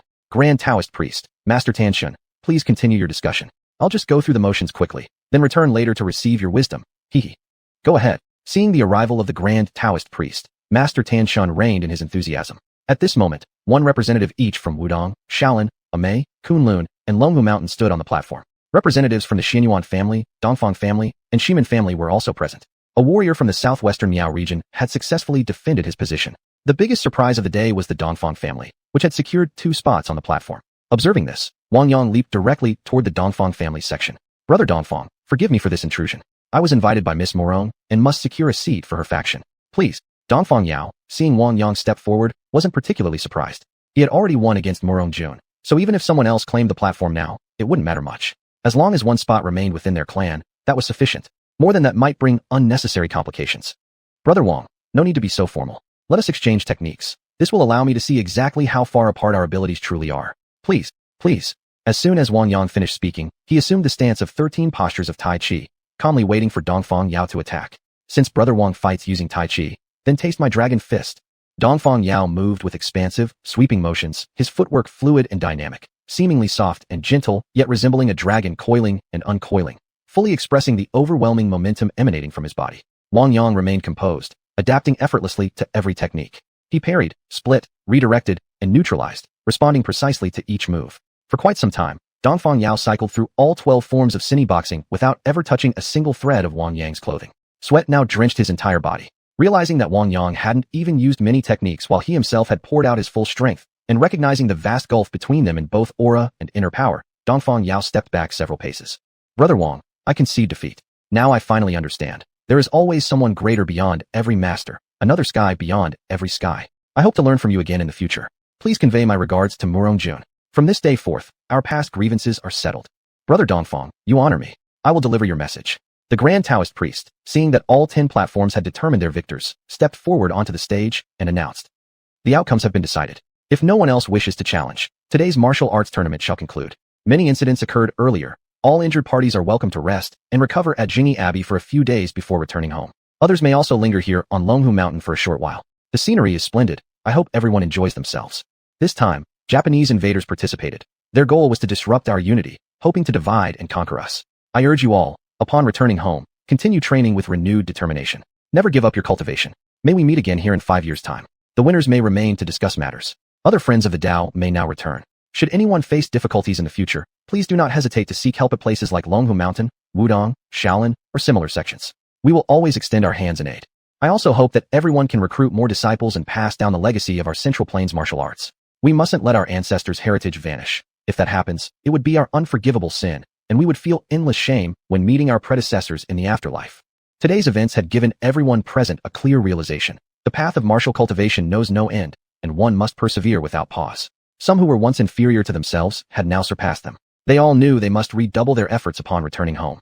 After most people had left Jingyi Abbey, the victorious representatives were invited by the Grand Taoist priest into a secret chamber. Everyone understood that this was the true focus of today's martial arts assembly. The earlier matches had merely served as a qualifying trial, earning recognition and entry into this critical next phase. Everyone here is familiar, said the Grand Taoist priest. As your host, I thank you all for your support. Only we know about the secret realm. The night of the full moon is approaching again. Whether we gain anything this time depends on our fortune. Another 5 years has passed, and this secret realm has opened many times already. The outer regions have been nearly exhausted of resources. Only the innermost areas remain. I propose we discuss cooperating to explore it together. The mechanisms and arrays within are so complex that only by pooling our strength and wisdom can we advance further. Otherwise, we'll simply have to wait another 5 years. I can see many of you may not even live to see the next opening. If you don't break through soon, our chances of meeting again in the future may be few indeed." After finishing his words, the Grand Taoist priest looked around the chamber. Everyone there knew he spoke the truth. The martial world of the Central Plains was suffering from a decline in talent. Many lineages had already vanished, reserves were insufficient, each sect could produce fewer capable cultivators, and truly gifted individuals were increasingly rare. Abbot Tanxuan was the first to voice his support. Wudong agrees with the Grand Taoist priest's proposal. Huikong and Huili from Shaolin exchanged glances before stepping forward to express their approval as well. Then, one by one, everyone gave their consent. Wang Yang had been specially invited by the Grand Taoist priest. He hadn't expected these masters to harbor such a great secret. A secret realm, apparently yet another blessed land hidden away. He couldn't help wondering where exactly it was located. If he'd known, he was certain he'd claim the greatest share this time. Noticing Wang Yang lost in thought, the Grand Taoist priest waited a moment before addressing him directly. "Young friend, I've allowed you to join us because your strength surpasses all others here. Inside the secret realm, we may rely on your power to secure more resources. You've been exceptionally permitted to enter. On the night of the 15th, we will all journey to Shenangjia to uncover its mysteries. Please plan your time accordingly. This matter must not be disclosed. It is strictly confidential. Everyone here must swear an oath upon their heart devil." Hearing the immense trust the Grand Taoist priest placed in him, Wang Yang felt deeply impressed by the elder's insight. As for secret realms, he was no stranger at all. He'd already entered several, over and over again. "Don't worry, Grand Taoist priest. I will definitely go. If there's nothing else, I'll step out now to treat the injured. I promise them, and I won't go back on my word." Upon hearing Wang Yang's words, the others felt a renewed sense of confidence. Their last trip into the secret realm remained vivid in their memories, a perilous place. Having a skilled physician among them would greatly increase their safety. "Young friend, go attend to your duties. There's nothing urgent here. We still have other matters to discuss. You may leave early." "Understood. Then I'll take my leave now." Wang Yang walked out of the chamber alone and headed straight toward the wounded. It took him 2 or 3 hours to heal everyone. This trip to Longhu Mountain had earned him the goodwill of many. Chapter 278, Fu Mo Hall. "Director Mao, why are you here again? Didn't I already hand the person over to you? You have the nerve to ask? You told me to go collect the body, but you didn't have to leave the scene so gruesome, blood everywhere. My people spent ages cleaning up, all while avoiding public panic. The Grand Master didn't lift a finger either. Don't you think I've every right to come after you this time?" When Wang Yang heard Director Mao's complaint, he felt a bit guilty and couldn't help but chuckle. Then, with a sheepish smile, he said, "Director Mao, the more capable someone is, the more responsibilities they bear. That's your job, after all. Besides, if I didn't come to you, you wouldn't have trusted me to handle it anyway, would you?" Wang Yang continued with some soothing words, but seeing that Director Mao remained unresponsive, he realized there must be something on his mind. So he dropped the pretense and said directly, "Director Mao, just say what you want. I won't resist, but don't push me too far." Mao knew it was time to speak up. He had figured out Wang Yang's temperament by now. He could be pushed gently, but not too hard, or things might backfire. "Xiaoyang, I won't hold this last incident against you. But for the secret realm expedition on the 15th, you must come with us. Just make sure my people stay safe during the trip. You know I have no choice. The chance only comes once every 5 years, and it's too precious to miss." "That's it. Is that all you're asking? I've never even entered that secret realm before. Why come to me? Doesn't our country have capable experts? After all these years, surely you haven't still neglected this area? Mystical matters require national involvement, but you also shouldn't overly restrict civilian development. Only through healthy, two-way cooperation can real progress happen. You understand this better than I do. I'll say no more." "All right, young man, stop mocking me. I'm doing my duty. I have no freedom in this. I've said my piece. I'll contact you later with details. Now I've got to go. Oh, and keep close watch on the person you released. If she causes any more trouble, I won't be able to answer to my superiors." "Director Mao, you're spying on me now? Fine, I get it. I won't cause you any problems." After seeing Director Mao off, Wang Yang went to bid farewell to Murong Xian and her group. He was planning to leave Longhu Mountain and head back on his way. "Young friend, you've come. Don't rush to leave yet. I told you I'd give you a gift. This old Taoist never breaks his word. Follow me." With that, the Grand Master led Wang Yang into the mountains. Not offering further explanation, the old master simply motioned for Wang Yang to follow. Figuring it wouldn't take long, Wang Yang agreed and followed closely behind. Soon, they arrived at an old, dilapidated temple nestled deep in the mountain. Looking up at the plaque above the entrance, 3 large characters read, "Fu Mo Hall." The surrounding walls were covered in countless intricate seals. The air was unusually cold. Clearly, this wasn't a place meant for ordinary visits. "Grand Master, why have you brought me here?" The old master didn't answer. Instead, he bowed respectfully toward Fu Mo Hall. "Young friend, this hall was established by my ancestor, the first celestial master. Inside are sealed demons and monsters from thousands of years ago. Even I don't fully understand what lies within. According to ancestral teachings, we descendants' duty has always been merely to guard the seals. Exactly how to deal with them was never specified, perhaps because the knowledge was lost over time. No one truly knows the full story. I brought you here today to pass down a supreme art. Walk alone to the entrance of the hall, sit on the cushion inside, and meditate quietly. Open your heart, and feel the Tao resonance of Fu Mo Hall. What you gain depends entirely on your own fate. Every generation of celestial masters undergoes this inheritance ritual, and the varying levels of cultivation among them stem from this very reason. After listening, Wang Yang sensed no deception. The aura of the Tao was indeed present here, forming a distinct spiritual field, an environment most cultivators could never enter. Grandmaster, this young man is deeply honored. With those words, Wang Yang walked toward Fu Mo Hall. Soon, he encountered a barrier of energy. By circulating his true essence, he passed through effortlessly. Inside, the atmosphere was completely different from the outside world. Master, this is actually the blessed land of Longhu Mountain. The old Taoist actually brought you here. Looks like he really doesn't know what's inside. Do you want to go deeper? Ziling, stop teasing me. Say what you mean. Master, the world tree can open a small rift for us to enter. Whether we go in is up to you. If you only wish to learn something here, then follow the old Taoist instructions. But if you wish to witness the legacy of the first Zhang celestial master himself, then you must dare to take the risk. The choice is yours. The Grand Master was still waiting outside. If Wang Yang suddenly vanished, what would the old man think? This question stopped him in his tracks. Ziling, the old Taoist is right there watching. How can I sneak in? Master, leave this to me. As long as you wish to enter, I can get you inside without anyone ever knowing. Well then, what are we waiting for? Go communicate with the world tree first. Now that I'm here, I definitely want to witness the legacy of the first celestial master. Hearing Wang Yang's approval, Ziling grew instantly delighted. Soon, it concocted a colorless and odorless secret medicine within its space, then sent a subtle current of energy carrying the potion directly before the Grand Master. In no time, the old man collapsed into unconsciousness. Wang Yang, seeing the Grand Master suddenly fall, was startled. What did you do, Ziling? Don't worry, Master. I merely prepared a special medicine. This old Taoist is fine. He'll wake up naturally when the time comes. I've even helped restore his body. He's been suffering from severe depletion. His spirit has long been exhausted, yet he's kept going by sheer willpower. That isn't good for his health. But now there's no issue. I'm about to connect with the world tree. There might be some unusual phenomena soon. Don't overreact. Ziling, act responsibly. With those words still hanging, a vine suddenly descended above Fu Mo Hall, stirring up the entire spiritual field. A sudden strong wind swept through the mountain, and the sky flickered with an odd disturbance. Crack! The seal split opened just slightly, creating a narrow gap, and a hidden passage abruptly appeared before Wang Yang. Quick, Master, go inside. I didn't expect this world to still harbor traces of the heavenly Tao. It seems it has noticed us. I'll hide myself now. What remains is up to you. Ziling, could you be any more reliable? Receiving no reply, Wang Yang gritted his teeth and dashed into the passageway. After what felt like an eternity, he safely arrived within Longhu Mountain's blessed land.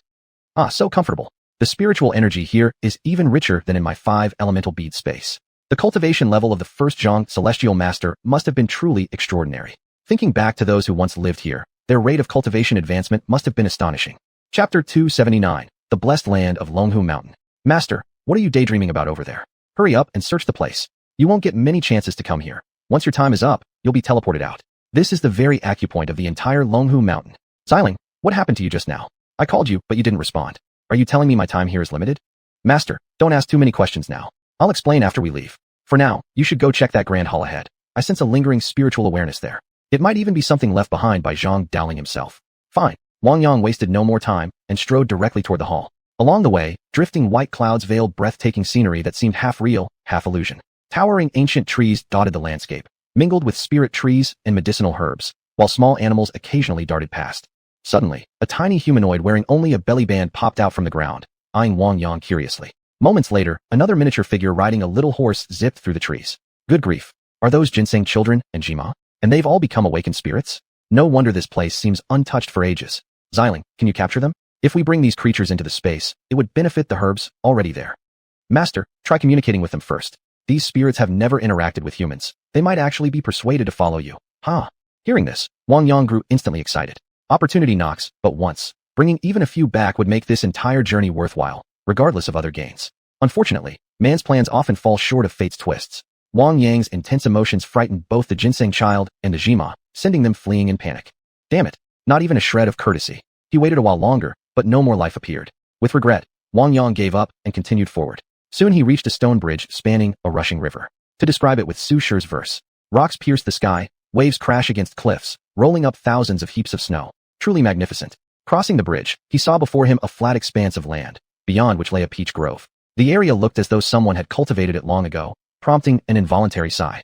Asterisk, where has the human face gone? Who knows? Only peach blossoms still laugh in the spring breeze. Asterisk. About half an hour later, Wang Yang finally arrived at the main compound of the blessed land. Before him stood a massive gate, above which a plaque bore 3 grand characters, Tianshi Fu, the master's mansion. He examined the buildings. They were all constructed from golden Nanmu wood, exuding a sense of solemnity, weight, and sacred majesty. How magnificent! What imposing aura! Master, don't linger at the entrance. Go in quickly. The Celestial Master is already waiting for you inside. The Celestial Master is waiting for me? What's going on? Wang Yang sent out a strand of spiritual sense to probe inward, but before it could reach the ancestral hall, it was repelled. Then, a voice rang out like a distant bell. Youngster, how impolite you are? Why do you hesitate outside? Enter immediately. That you've come to my xiuxian mansion means you share some karmic connection with the Genie Alliance. Do you suspect I intend to harm you? Hearing the Celestial Master's transmission, Wang Yang trembled inwardly. Was this real? Is his true self truly present here? Without delay, he quickened his pace toward the ancestral hall. This junior disciple, Xianyuan Daorun, pays respects to the Celestial Master. Please forgive my unintentional rudeness earlier. Xianyuan Daorun, you dare use such arrogance, blaspheming my master's sacred title. You youngsters today are truly audacious and reckless. Tell me, what emperor reigns in the outside world now? Why has no one entered my blessed land for cultivation all these years? What has transpired beyond these walls? And judging by your weak cultivation level, has no one achieved fusion with Tao or returned to void anymore? Stunned by the barrage of questions, Wang Yang was deeply puzzled. What kind of situation was this? Did the old master not know what was happening outside? Hadn't he already ascended? Celestial Master, there is no emperor ruling now. Equality for all is advocated, and leadership lies with national heads of state. Your xiuxian mansion still exists, though much of its lineage has been lost or fragmented. As for why no one came here, I'm not entirely sure myself. I only entered by chance. All the external paradises and blessed lands have either vanished or hidden themselves. Ordinary people cannot find their entrances. Even knowing they exist, they cannot break through. Regarding my cultivation level, I'm not certain how to evaluate it. But in reality, I've never met anyone stronger than myself. Whether there are sages who've reached return to void or fusion with Tao, I cannot say. Most spiritual qi has dissipated from the outer world, with only traces remaining in famous mountains and great rivers. The current environment is no longer suitable for cultivators. Zhang Tanshi fell into deep thought for a while, then began scrutinizing Wang Yang closely, nodding occasionally and shaking his head at other times. You, young descendant, carry great fortune. Apparently you've encountered several other high-level cultivators. I can see traces left by many people on your very being. You've already received numerous legacies, yet what you've learned is scattered and chaotic, without any clear hierarchy or focus. This is extremely dangerous. At first, I thought perhaps one of my own descendants had come here. But now it seems the lineage of my xiuxian mansion has indeed been severed by heavenly decree, something truly irreversible. When karma ends, all connections fade. So be it. Wang Yang stood motionless, watching Zhang Tianshi mutter to himself, not daring to move even slightly. Asterisk, just tell me what you want, elder. My posture here is really uncomfortable. Asterisk. You're mocking me again, youngster? I merely took a moment to ponder. And look at you, so afraid of me, as if trying to escape already? Since you've managed to enter this place, I won't let you leave empty-handed. I'll still give you what's due. Only, I ask one favor, that you care for my descendants in the future.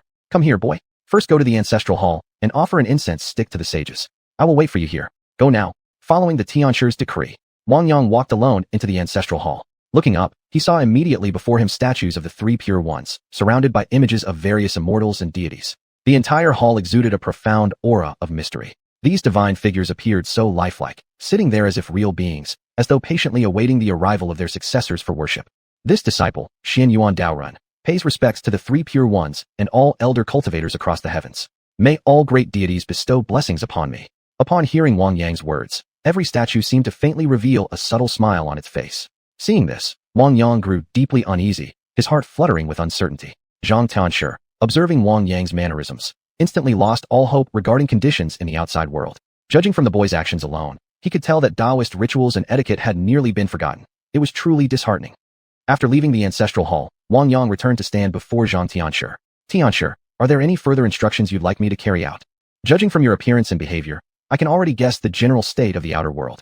Honestly, I no longer hold much hope. Come closer. I shall transmit some knowledge to you.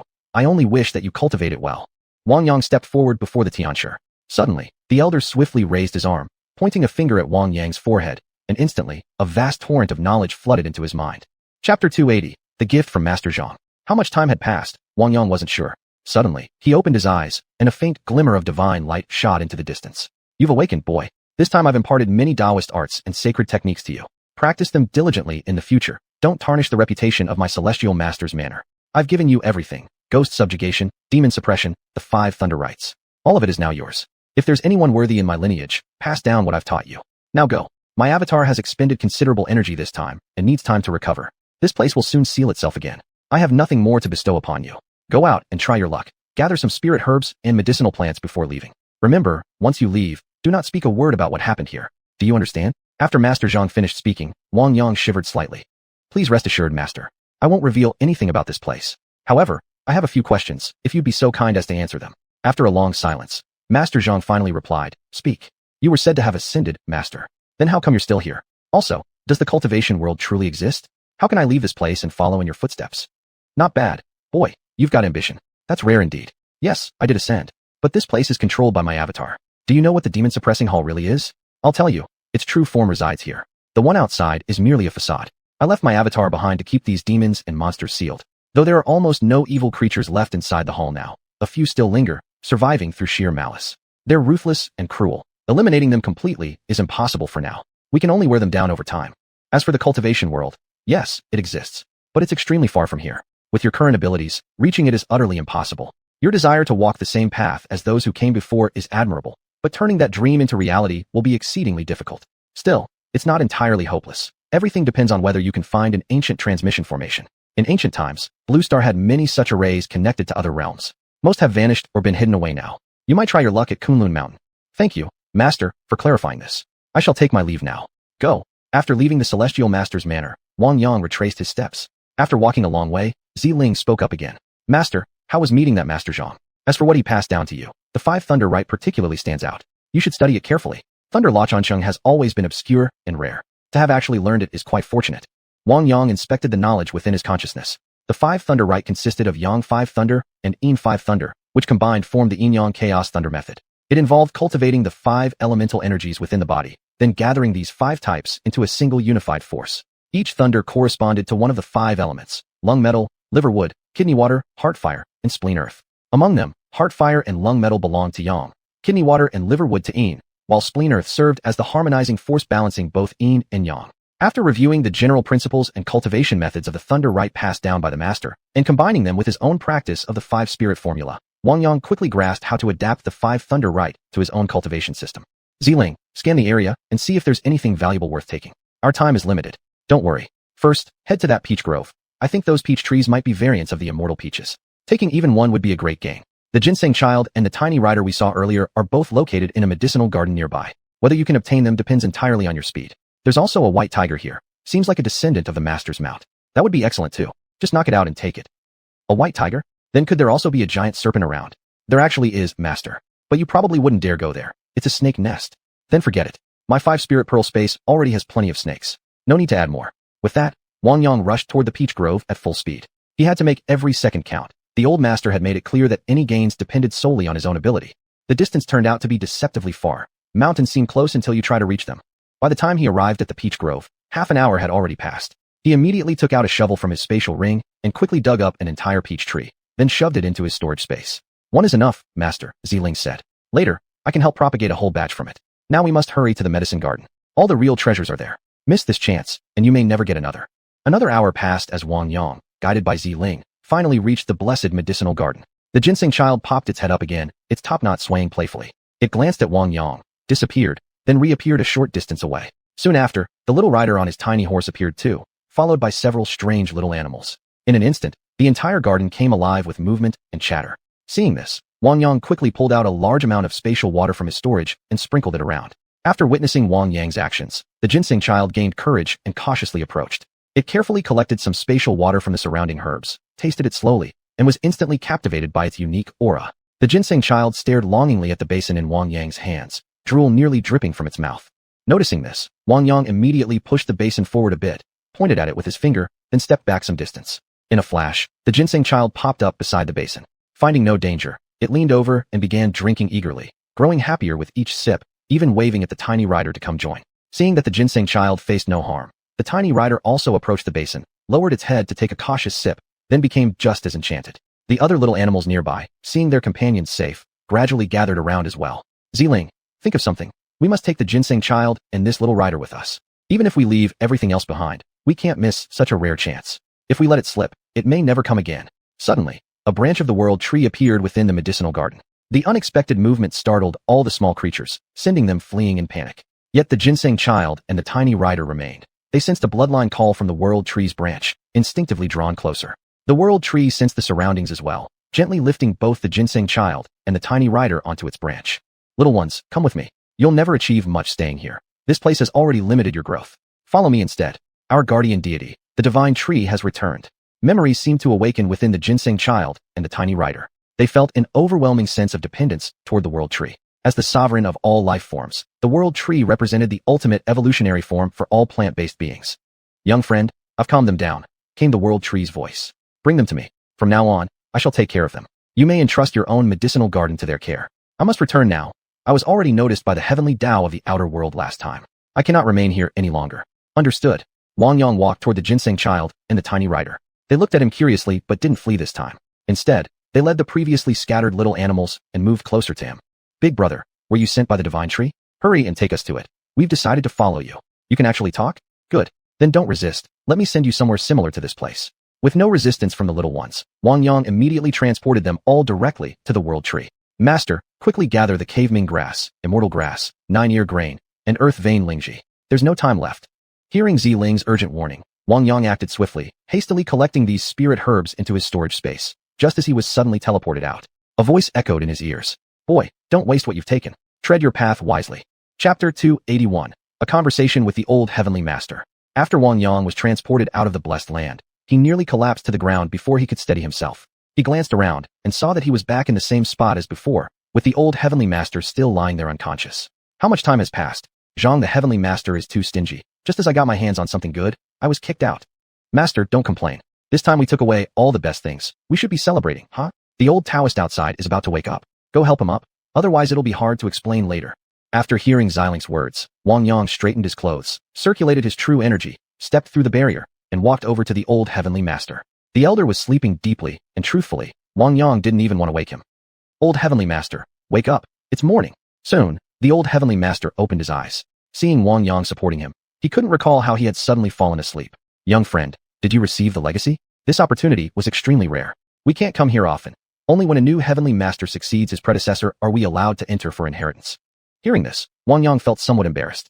Don't worry, old heavenly master. I gained a great deal this time. I've already learned your 5 Thunder Perfect method, and if your descendants wish to learn it, I can pass it down to them as well. I received direct transmission from the first heavenly master's spiritual consciousness and have touched upon many profound teachings.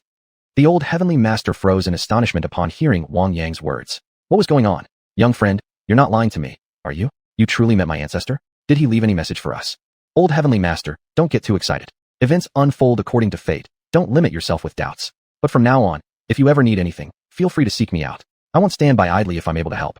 As for inheritances, I can share them with you too, but whether or not you can master them depends entirely on yourselves. The current environment makes learning such arts difficult. Much knowledge simply can't be grasped anymore. Spiritual energy has nearly vanished completely. You understand this better than I do, and your temple likely holds many books with records of this very issue. It seems I must return and thoroughly investigate our archives. Young friend, shall we head back now? Just as they returned to the monastery, a Taoist rushed over looking for the old heavenly master. Heavenly master, strange phenomena appeared in the mountains earlier, accompanied by a sudden strong wind. It lasted only briefly before vanishing. Could something have gone wrong at the demon-suppressing hall? Strange phenomena? You say there was also a strong wind. Very well, I understand. Return to your duties. I'll handle what remains. There's nothing wrong at the demon-suppressing hall. Are there still people who haven't left the temple? Reporting, Heavenly Master, most have already departed. Only those injured during the martial arts contest remain. They should recover fully within a couple of days. Seeing that the old Heavenly Master had matters to attend to, Wang Yang bid him farewell and returned to his quarters. It seemed he wouldn't be able to leave today after all. Thinking for a moment, he took out his phone and called Xiaoya. Wang Yang, where are you? When will you come back? Xiaoya, is the house ready? I'm at Longhu Mountain now. I'll start heading back tomorrow. You again? Why are you at Longhu Mountain? Are you planning to become a Taoist?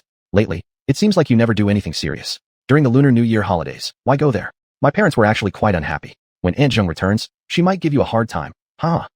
Alright, I admit I was wrong. Have you returned to xiuxian? I came back on the 5th.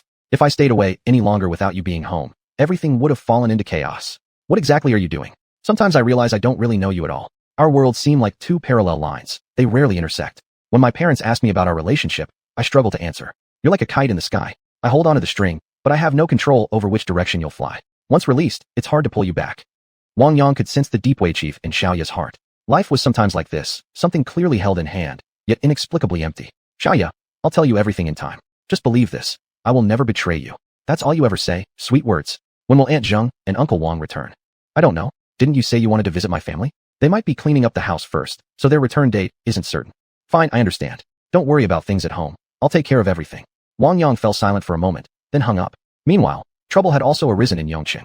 Zhang Jun had been framed, vegetable sales had halted, and his situation had become dire. Many business partners had terminated their contracts. Damn it. Once he gained the upper hand, he showed no regard for past ties. When he begged me before, he didn't care about dignity. Now he dares to think of replacing me. He's seriously overestimating himself. The external situation had grown increasingly complex. Many matters had already been pushed to the fringes, as if being driven by some unseen force. The contradictions hadn't erupted yet, but they needed only a spark, and someone brave enough to speak up. After finishing his worldly affairs, the old heavenly master made his way to Wang Yang's residence. "Young friend, may this old Taoist come in." Hearing the old heavenly master's voice, Wang Yang quickly tidied up and opened the door. "Young friend, I'm still quite stirred up inside, especially about what you said regarding my ancestor. Would you mind telling me more about it?"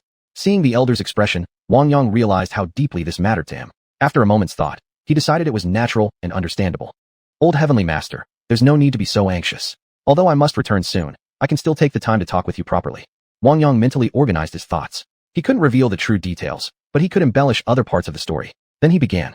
"Old heavenly master, what I experienced was merely receiving your ancestor's legacy. We communicated briefly through thought, and he passed many things on to me. He still deeply cares about your Tianshi lineage. But as Taoism says, connections come and go according to fate. Talking too much would spoil its beauty. He did ask me to watch over your descendants. If any show promise, I should offer them help. That's all he mentioned. However, I can confirm the first heavenly master truly achieved transcendence and ascended to immortality. As for exactly where he is now, even that wasn't revealed to me. Perhaps he believes we mortals simply have no chance of following in his footsteps." Upon hearing Wang Yang's words, the old heavenly master ceased pressing further. To receive such a clear message was already an unprecedented experience across generations. His forefather had genuinely attained immortality. From now on, all descendants could only pray daily for their ancestors' blessings, their hearts filled with renewed purpose and freed from past confusion. "Young friend, thank you for bringing back this news. Please don't speak of today's events to others. If among my descendants there is anyone of potential, I will send him to seek you out. I won't detain you further. I won't see you off tomorrow. We shall meet again at Shenangjia on the 15th. Heavenly Master, you're too kind. Then I shall take my leave here." Chapter 282, Touring Poyang Lake. The next day, Wang Yang left Jingyi Temple on Mount Longhu early. Just as he stepped out of Shanqing town, a car pulled up in front of him. "Master, please get in." Wang Yang was surprised to see Xiaoju Huizi stepping out from the car. She appeared to have fully recovered. "How did you know I'm here? And why come specially to pick me up? Is your organization all right?" "Don't worry, Master. I've already figured out a way to disappear. As long as I never return to Japan, headquarters will assume I perished along with Miyamoto Yamashita. They probably already suspect our mission failed." Wang Yang thought about it for a moment, but didn't dwell on it, then got into the car. "Where are you living now? You seem to still have an identity within our country. But honestly, that identity might not be safe anymore. If you're facing any difficulties, tell me. I'll help you get a new identity." "I understand, Master. All my information is self-managed. No one back home knows my current identity. I didn't realize you had such resources. It seems your organization still has many people operating here. Oh well, never mind. Just drive me straight back to Xian. We won't take a plane. I also want to inspect the surrounding areas along the way." "Understood, Master. Please rest comfortably in the car. Call me if you need anything. From now on, just call me boss. Don't say Master again. It could cause misunderstandings if others hear it. You drive for now, then I'll take over later." "Yes, boss." Back at Xinjia village, everything had returned to normal. The workers were already back on the job, and Shun Jinhua's operations had restarted as well. "And you? Are the red packets all prepared?" "Xiaoya, they've been ready for a while. Shouldn't we inform Wang Yang? This time we're giving red packets to Brother Chin's construction crew too. Who's going over to the distillery?" "It's a small matter. I can decide myself. Not much money anyway, just a token of appreciation. Everyone works for us, so keeping them happy means better work and fewer headaches for us. We're no longer a tiny workshop. The whole village revolves around us now, plus many villagers from nearby areas depend on us for livelihood. Maintaining good relations benefits everyone. Workers receiving red packets will feel grateful and work faster. The sooner the projects finish, the sooner we can expand. This year, our targets must increase several times over. So many projects are waiting to launch. You're our financial director, don't let me down. Expect a very busy year ahead. Mentally prepare yourself." "Hee, Xiaoya, I've noticed something different about you since you came back. How should I put it? You've completely stepped into the role of mistress of the estate. I bet something happened during the time I was away, something you haven't told me yet. Care to share?" "You guess all you want. I won't tell you." As in you tried to grab Xiaoya playfully, someone knocked on the door again. "Xiaoya, everyone's gathered outside. Come on out." And you waved teasingly at Xiaoya. "I'm marking this down. Wait till we get back. I'll deal with you then." "Well, whether you can even beat me is still up for debate. Let's stop fooling around. Looks like Village Chief Shun is getting impatient." With that, Xiaoya opened the office door. "Uncle Shun, perfect timing. We have quite a few red packets. Could you help carry some?" After distributing them to all staff, we plan to visit the construction site too, to wish the workers well. Xiaoya, generous as always. This year we're truly setting a precedent. Hand them all over to me. The three arrived at the village committee meeting hall, where Uncle Shun presided once more. All employees working in the village had shown up.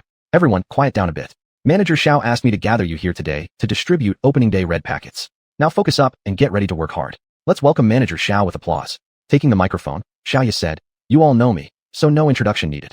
Today we've gathered you all for a pleasant surprise. 500 yuan each as an opening bonus. Line up orderly to collect yours on stage.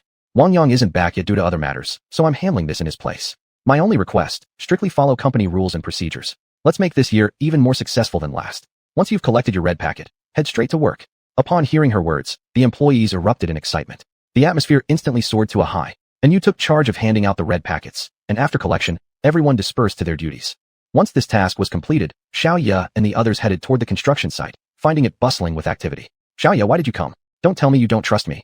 Xiuxian, you're here too. You're overthinking it. We came to give out red packets. Don't tell me you're not happy to see us. Of course we welcome you. Please, come on in. Soon, Xiaoya and the others handed out all the red packets, earning heartfelt gratitude from many. Xiaoya, hasn't Wang Yang returned yet? I really have to admire him. So much going on here, and he's not even bothered. Work's already started, and he still hasn't shown up. I've got to hand it to him. Xiuxian, Wang Yang will be back in a couple of days. He's busy with something important, but he told me to pass his regards. But if you can finish building our greenhouses earlier, I can settle the construction payment sooner. Just leave that to me. We'll definitely complete it before June. Won't delay your profits. At Wang Yang's hometown, Wang Yang's family and Wang Hao, 5 people in total, were driving towards Xian. Big brother, aren't we supposed to call ahead before going? I wanted to, but Xiao Yang's phone has been busy all along. Still, don't worry, someone will pick us up. Let's take turns driving. You rest for now, Xiao sure to. Keep an eye out. Ernyo, watch over your sister-in-law there. Got it, big brother. Coincidentally, Wang Yang was passing by Poyang Lake. It was peak birdwatching season, and since he was already nearby, he decided to take a look around. Wheezy, search for a spot. We'll check out the areas around Poyang Lake. Find somewhere to park the car. Understood, boss. They soon arrived within Poyang County. It was the dry season, so large stretches of lake bed had dried up, exposing vast open spaces. Many tourists were enjoying the area every day. Wang Yang scanned the surroundings using his spiritual sense. Driving around further would be cumbersome. Best to rent a boat and tour the edges of the lake. Wheezy, why don't you drive ahead to Jiujiang and wait for me? I'll rent a boat and go alone. Boss, I'd rather stay with you. I'll figure out the car situation. Alright then. I'll handle the car. You go find a boat nearby. We'll meet up later. After splitting up, Wang Yang drove the car to a secluded spot and stashed it inside his spatial realm. Chapter 283, One Surprise After Another. When Wang Yang finally found Huizi, he saw that she had already rented the boat. The boatman, upon seeing Wang Yang, was especially delighted. This job paid far better than his usual work on the water. Boss, renting my boat means I'll make sure you truly experience Poyang Lake's charm. I know every corner of this lake. I know where the fun spots are, where the rare animals live. I guarantee you won't be disappointed. Huizi walked over to Wang Yang and briefly updated him. Boss, don't worry. Master Gong is very enthusiastic. We can board now. Thanks for your hard work. Wang Yang stepped onto the boat and said to Master Gong, Master Gong, we'll trouble you today. I'd like to see the finless porpoises, then take us to a few good spots where we can get close views of migratory birds. Finally, just drop us off near the Yangtze River. No problem at all. I'm a fisherman myself. Just follow me and you'll be fine. The tour boat soon set off. A gentle breeze brushed their faces, carrying a faint fishy scent. The lake shimmered under the sunlight, glittering like gold. Occasionally, flocks of birds flew past the bow, filling the air with cheerful calls. This place is so beautiful. It's a shame that in recent years, with urban development, many parts of the lake have been filled in.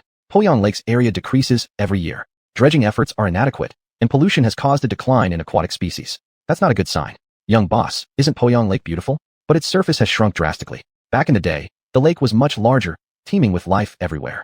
Now the surrounding environment has been ruined by humans, converting lakes into farmland, filling lakes to create land, occupying wetlands, illegal embankments. If we don't stop these destructive practices, Poyang Lake might really disappear one day. Us fishermen won't have a future either. The scenery of this land of fish and rice may vanish forever. Master Gong, this place really is beautiful. The view is amazing, and the water stretches out like the sea. If everyone protected it as if it were their own family, we wouldn't see such reckless exploitation. Future generations would be grateful to you. Just as Wang Yang finished speaking, he noticed movement on the water, dozens of splashes rising and falling. Young boss, those are finless porpoises. I'll slow down so you can observe them up close. But please don't harm them. They're a nationally protected Class 1 species, huh? Don't worry, Master Gong. I'm just curious and want to take a look. Wang Yang walked alone to the bow. Secretly, he took some space water from his storage dimension and sprinkled it onto the lake's surface. Soon, schools of fish gathered. The porpoises, drawn by the sudden abundance of prey, swam closer. The largest was nearly 2 meters long, accompanied by several smaller ones. They looked incredibly cute, round heads, big eyes, clumsy and adorable. He tried to establish mental contact. After waiting a while with no response, Wang Yang began to grow anxious. What was going on? Two-legged beast, is that you calling us? Release more sacred water. I feel it's vital to our survival. So it was you speaking. Great. I knew it. You've got such big brains, you must be intelligent. There's no way you couldn't hear my telepathic signal. You're the dumb one. My people are extremely intelligent. It's only because you've polluted our waters that our population has declined so drastically. These days, we face danger constantly. Everywhere is poisoned. If things keep going like this, we'll vanish too. Alright, don't be sad. That's exactly why I came looking for you. I can transport you to a place far more suitable for your survival. Would you like to come with me? Your kind won't go extinct if you do. Really? Why should I believe you? You two-legged beasts often capture us. Many of my kin were taken away by you. None ever returned. The only reason I'm willing to trust you is because I sense a strange, special aura from you. Otherwise, we would have left long ago. Wang Yang used his spiritual sense to check on Huizi and Master Gong. When they weren't looking, he pulled a handful of fish from his spatial storage. The sudden appearance of fresh fish stunned the nearby porpoises. Within moments, they were distracted by the delicious meal. Two-legged beast, can you give me that? It smells delicious. Now I'm starting to believe you. Open your mouth. I'll feed it to you directly. Then we'll talk.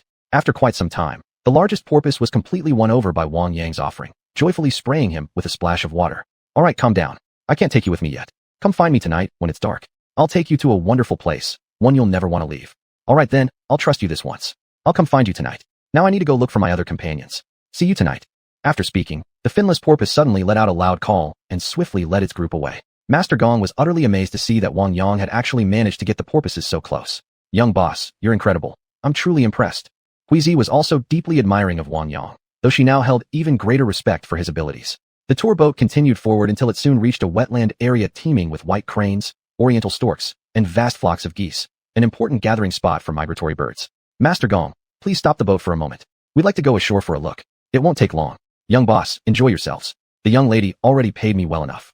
Fair enough. When we reach the destination later, I'll give you a nice red envelope. We've met by fate, after all, huh? In that case, thank you very much.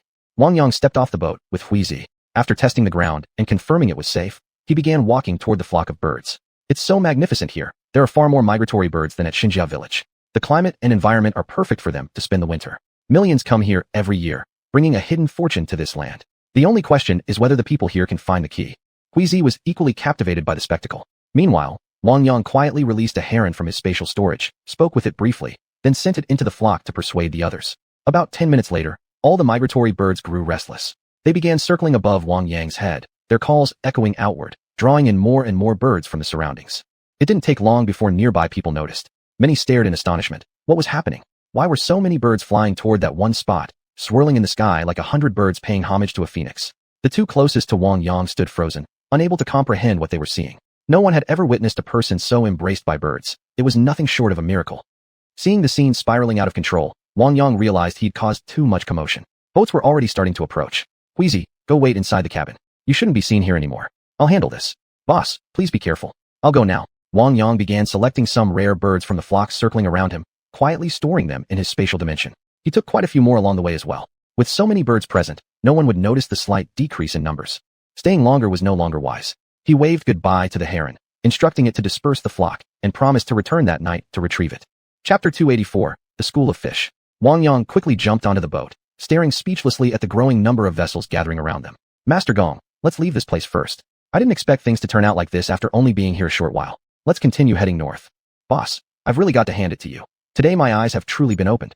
Just as Master Gong steered the tour boat away, patrol boats arrived at the scene. The officer in charge, seeing the wetlands crowded with people, walked over to inquire about what was happening. Meanwhile, blurry footage began appearing online. The sight of birds circling in flocks quickly drew widespread attention, sparking endless speculation. Some claimed a hidden treasure had emerged, while many others insisted it must be something phoenix-like. Nothing less could explain such a massive congregation of migratory birds swirling overhead. By now, Wang Yang and his companions had reached the center of Poyang Lake. Occasionally, other boats passed by their side. Master Gong, can we fish here for a while? It's getting late. Let's just eat here. We can enjoy the night scenery on the water tonight, and we'll prepare to leave tomorrow. No need to go further north. When dawn comes, just take us to the nearest road so we can catch a taxi and head out. Fine by me. Then I'll go prepare dinner first. There are fishing tools in the cabin. Feel free to use them. Wang Yang didn't stand on ceremony. He took Huizi and started fishing at the bow. The white egret he had released earlier soon flew back. Master, what should we do about my kin? Many birds are willing to follow us away, but some refuse. They've already grown accustomed to life outside. They won't leave. You're in quite a hurry, little one. I'm not leaving tonight. You can bring the flock to me later, or wait for me on a nearby islet. I'll come pick you up. Got it, boss. I'll contact you later with the exact location. I'm going to scout a few more places first. Night fell quickly. Wang Yang had Xiling administer a subtle potion to both of them, and soon they drifted into deep sleep. The light from the boat glimmered like a pearl, illuminating the surrounding waters. Not long after, a pod of finless porpoises approached the surface, dozens of them swimming in unison. Bipedal beast, we're here. You better reward me properly. I traveled far and wide to gather all my kin from around here. Don't you dare cheat me, or I'll curse you. Oh, so you know curses now, huh? Haha. First, I'll send you into my spatial realm for a look. Then you can come back out and discuss it with your companions. How does that sound? Fair enough. I'll go explore then. Just hope you're not lying to me. Wang Yang reached out, touching the porpoise before both vanished from the water's surface. This place, it's perfect. So much food, such a good environment. Send me back out. I'm bringing them all in. From now on, this is where we'll live. Told you I wasn't lying. By the way, do you know if there's anything strange or special around Poyang Lake? I'd like to check it out. There are many sunken ships where we live, but I don't know what you mean by special. Hurry up and send me out. I don't want my companions waiting too long. Getting no clearer answer, Wang Yang didn't press further. He brought the porpoise back outside. Soon, the entire pod gathered near the boat. In no time, Wang Yang transferred all dozens of them into his space. The surface of the lake instantly fell silent once more. The sudden arrival of so many finless porpoises shattered the previous tranquility inside the space. It took Xiuxian a while to calm them down. Now clearly the dominant force in the river, the porpoises began patrolling their new territory, even venturing downstream all the way to the sea. Their surroundings were ideal for their activities. Outside, Wang Yang didn't stop. He activated a giant gourd floating on the water's surface, its mouth continuously discharging spatial water into the lake. Around the boat, schools of fish gathered thicker and denser, covering the surface in a dark, swarming mass. As soon as he dipped his hand into the water, nearby fish disappeared at visible speed. Yet from farther off, more fish kept rushing toward the area like a tidal wave. Anyone trying to fish would quickly notice. Every fish seemed to move in perfect, rapid coordination, as if following a single command. Suddenly, an enormous head broke the surface. Through his spiritual sense, Wang Yang noticed a gigantic xiuxian turtle emerging, followed by several smaller ones. Can you hear my telepathic voice? Human, I never expected you were behind this commotion. All the fish are converging here. Don't think just because it's night no one will notice the anomaly. I suggest you stop now. He had already collected quite a few fish species. Once the variety was secured, there was no need to bring in too many more into his space. Just as he was about to stop, several Yangtze sturgeons, Baiji dolphins, and Chinese sturgeons swam toward him. Weren't most of these species already extinct? He hadn't expected any remnants to still exist. Apparently, very few remained. He didn't know where they'd managed to survive all this time, but without hesitation, he transported them all into his spatial realm. Human, where did you send them? Can we go there too? There are hardly any of my kin left. Take us with you as well. Are you sure you won't regret it? Once you come with me, the chance of ever leaving again will be extremely slim. Are you willing? Don't worry, human. I've brought all my children with me. This time, I never intended to return. I sense great opportunities await by following you. You've truly become enlightened, huh? Haha. Then swim over yourselves. I'll send you into my space. I'm leaving soon, but before that, how about serving as my steed? You can carry me around Poyang Lake for a while. Fine, but first, take me inside to see the place. Only then will I follow you without doubt. Don't resist, I'm sending you in now. Wang Yang directly transported them into the largest lake within his space. The xiuxian turtles were extremely satisfied with the environment here. Plenty of food, far better than their previous home. Thank you. From now on, we'll stay here. Let me go back out with you first. Wherever you wish to go, I'll take you there, and I can even offer you some treasures from humanity. Wang Yang took the giant turtle back outside. Seeing that the schools of fish hadn't diminished at all and new ones kept gathering from the periphery, he knew this wasn't a good sign. He collected a few more rare species before finally putting away the little gourd. After checking on Master Gong and Huizi's condition, he retracted the entire tour boat into his space and mounted the giant turtle, heading toward the islet where the egret awaited. After a while, a massive python arrived, its enormous head emerging from the water, blood-red eyes scanning the surroundings. Finding nothing, it roared furiously several times before vanishing beneath the surface, disappearing without a trace. Having drunk their fill of the spatial water, the fish began slowly dispersing. Still, this place would likely attract occasional visits from fish schools in the future. Riding on the giant turtle, Wang Yang quickly reached a small island. The white egret immediately began assembling the flock of migratory birds, this time in unusually large numbers, including young chicks following closely behind their parents. Xiuxian manipulated the five spirits pearl to reveal a glowing passage, and under the egret's guidance, the birds marched into it one after another. About an hour later, not a single migratory bird remained on the island. Sensing once again the attention of the heavenly Tao from outside, Xiuxian instantly activated the five spirits pearl and vanished from the spot. Master, we can't stay here any longer. We must leave immediately. Understood. Wang Yang swiftly rode the giant turtle northward. He didn't know how long he traveled like this until dawn was nearly breaking, when he finally released the tour boat back into the water. Boss, how did we get here? Did you drive the boat? Master Gong, I saw you both sleeping so soundly, so I tried steering the boat myself. Surprisingly, it wasn't hard at all. Looks like I should buy a boat of my own for fun. It's morning now, take us to shore. We're leaving.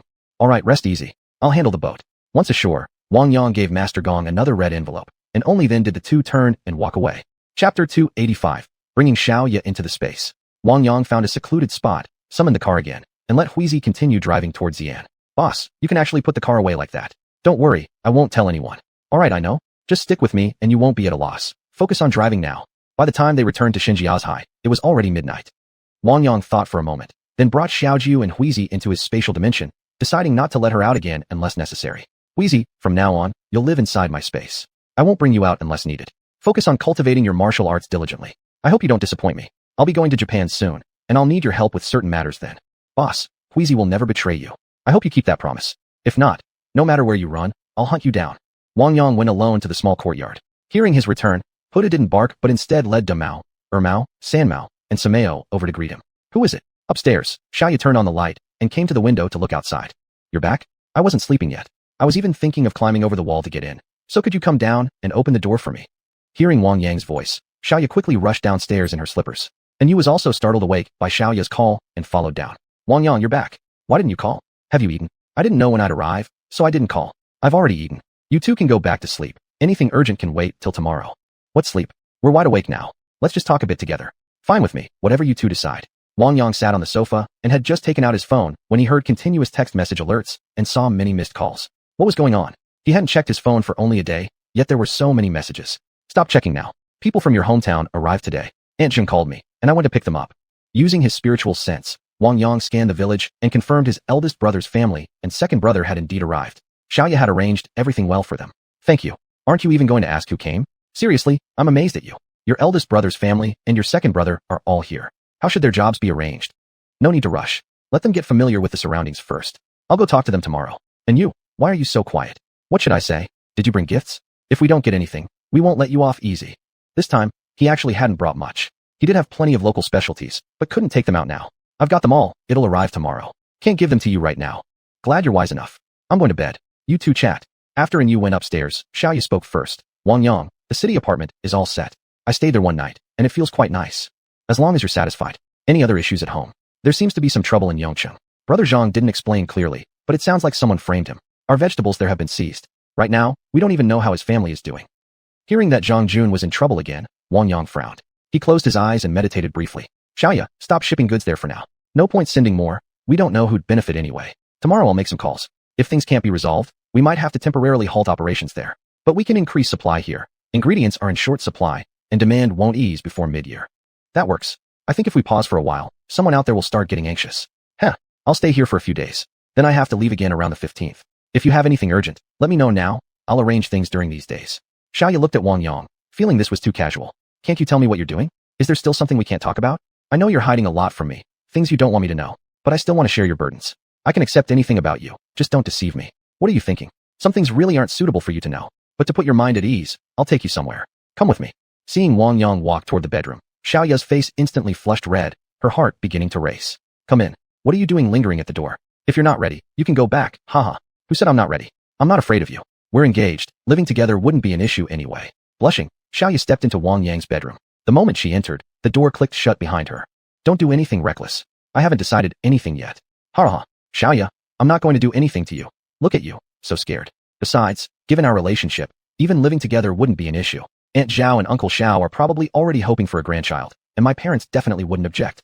Drop dead. You wish. Alright, I'm being serious now. Don't interrupt me. Sit on the bed first. I want to check your progress and see if you've been slacking off.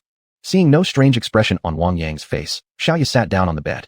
I feel great lately. The flow of energy in my meridians has grown much stronger. I have endless energy throughout the day. Nowadays, even several strong men can't match me. Most of the time, I dare not use my full strength when doing things, afraid of causing a scene. Hee. Stop laughing. This is normal. What I've taught you isn't something that can be revealed to others, just like what I'm doing now. It's often meant to protect you all. Relax, don't resist. I'll take you somewhere. Before Xiaoya could react, Wang Yang had already brought her into his spatial dimension. Wow, the air here is so fresh. Wang Yang, where are we? Don't get excited. This is my personal space. All the ingredients you eat come from here. Let me take you around a bit. First, we'll go to the spiritual spring inside. Don't resist. It's so beautiful here. The lotus flowers blooming in the pond are stunning, and those trees by the side are huge. Seeing Xiaoya's joyful expression, Wang Yang didn't want to disturb her. Suddenly, the ginseng child and the little horseman peeked out from behind the world tree. Big brother, did you come to see us? The ginseng child bounced over to Wang Yang, grabbing onto his pant leg. The little horseman behind was even more lively, carrying a small bow and arrow. He looked adorable and instantly caught Xiaoya's attention. Wang Yang, these two kids are so cute. Why have I never seen them before? They're not ordinary children. This is the ginseng spirit and the Lingji sprite. Both have taken physical forms. They're real living beings. Such creatures can't survive outside. They can only grow and manifest in places with abundant spiritual energy. So those old legends are actually true? There really are ginseng spirits? Wang Yang, are you cultivating immortality? I'm not sure about cultivating immortality, but cultivation of the Tao is real. Now you're technically cultivating alongside me. The place I've brought you to is the center of this spatial world. Here's the spiritual spring. Go ahead and try drinking some. Hearing this, Xiaoya quickly ran to the edge of the spring, cupped her hands, and took a sip. So refreshing. No wonder you look so young and radiant. All because you drink this spiritual water every day. From now on, I'm drinking it regularly too. This stuff will make me even more beautiful. You're responsible for my water supply from now on. Fine, here are some lotus seeds for you to try. Xiaoya took the lotus seeds Wang Yang handed her and popped them straight into her mouth. Suddenly, a powerful surge of life energy spread through her body, making her feel lightheaded and blissful, with a tremendous boost to her spirit. Don't rush. Circulate the technique I taught you and absorb it slowly. These seeds replenish your life force. They'll help you stay healthier and live longer. Upon hearing Wang Yang's words, Xiaoya immediately settled into a cross-legged meditation posture. Wang Yang walked toward the world tree and began conversing with it. Spiritual tree, how are you nurturing these two little ones? Is it all right to leave all the herbs in the space under their care? Rest assured, young friend. With me anchoring and guarding this space, nothing will go wrong. You also have the space spirit. Its control over this realm surpasses even mine. But from now on, don't bring anyone else here. This is the core of the space, and it must not be damaged. Understood. I'll be more careful. By the way, is the heavenly Tao you mentioned before truly still existing? It does exist, but barely. Your planet is in trouble. So many resources have been exploited endlessly, processed, and manufactured by humans, that the entire planet is now declining. If this continues, it won't be long before another energy collapse occurs, leading eventually to planetary extinction. Life and death cycle eternally. But the timescale is far beyond what you or I could witness, huh? That young one is about to awaken. Take her elsewhere. From now on, only you may come here. No one else is allowed. Got it. Then I'll let you rest. Chapter 286, Inspecting the Territory. You're awake. How do you feel? My mind feels incredibly clear now. So many things I didn't understand before. I can figure them out quickly just by thinking carefully. Am I getting smarter? That's great, but nothing else. What about physical sensations? I feel much lighter, and the energy flow inside my body has become more agile. That's all. After hearing Xiaoya's words, Wang Yang began contemplating how to improve his family's physical condition. It was time to use the spatial lotus seeds. They'd be wasted if left unused. That's good to hear. I'll take you to see other places. Want to check out the underwater dragon palace? The dragon palace? Don't tell me there's actually a dragon here. Just wait and see. You'll find out soon enough. Wang Yang carried Xiaoya with him and arrived at the underwater dragon palace. This time, Xiangui wasn't sleeping. He was handling palace affairs. Boss, you came to visit me. I'm so happy. Who's this? Xiangui, it's rare seeing you awake. This is my wife. Go greet her. Xiaoya noticed Wang Yang and Xiangui exchanging glances without making a sound. Still, faced with such a massive black turtle, she couldn't help but feel astonished.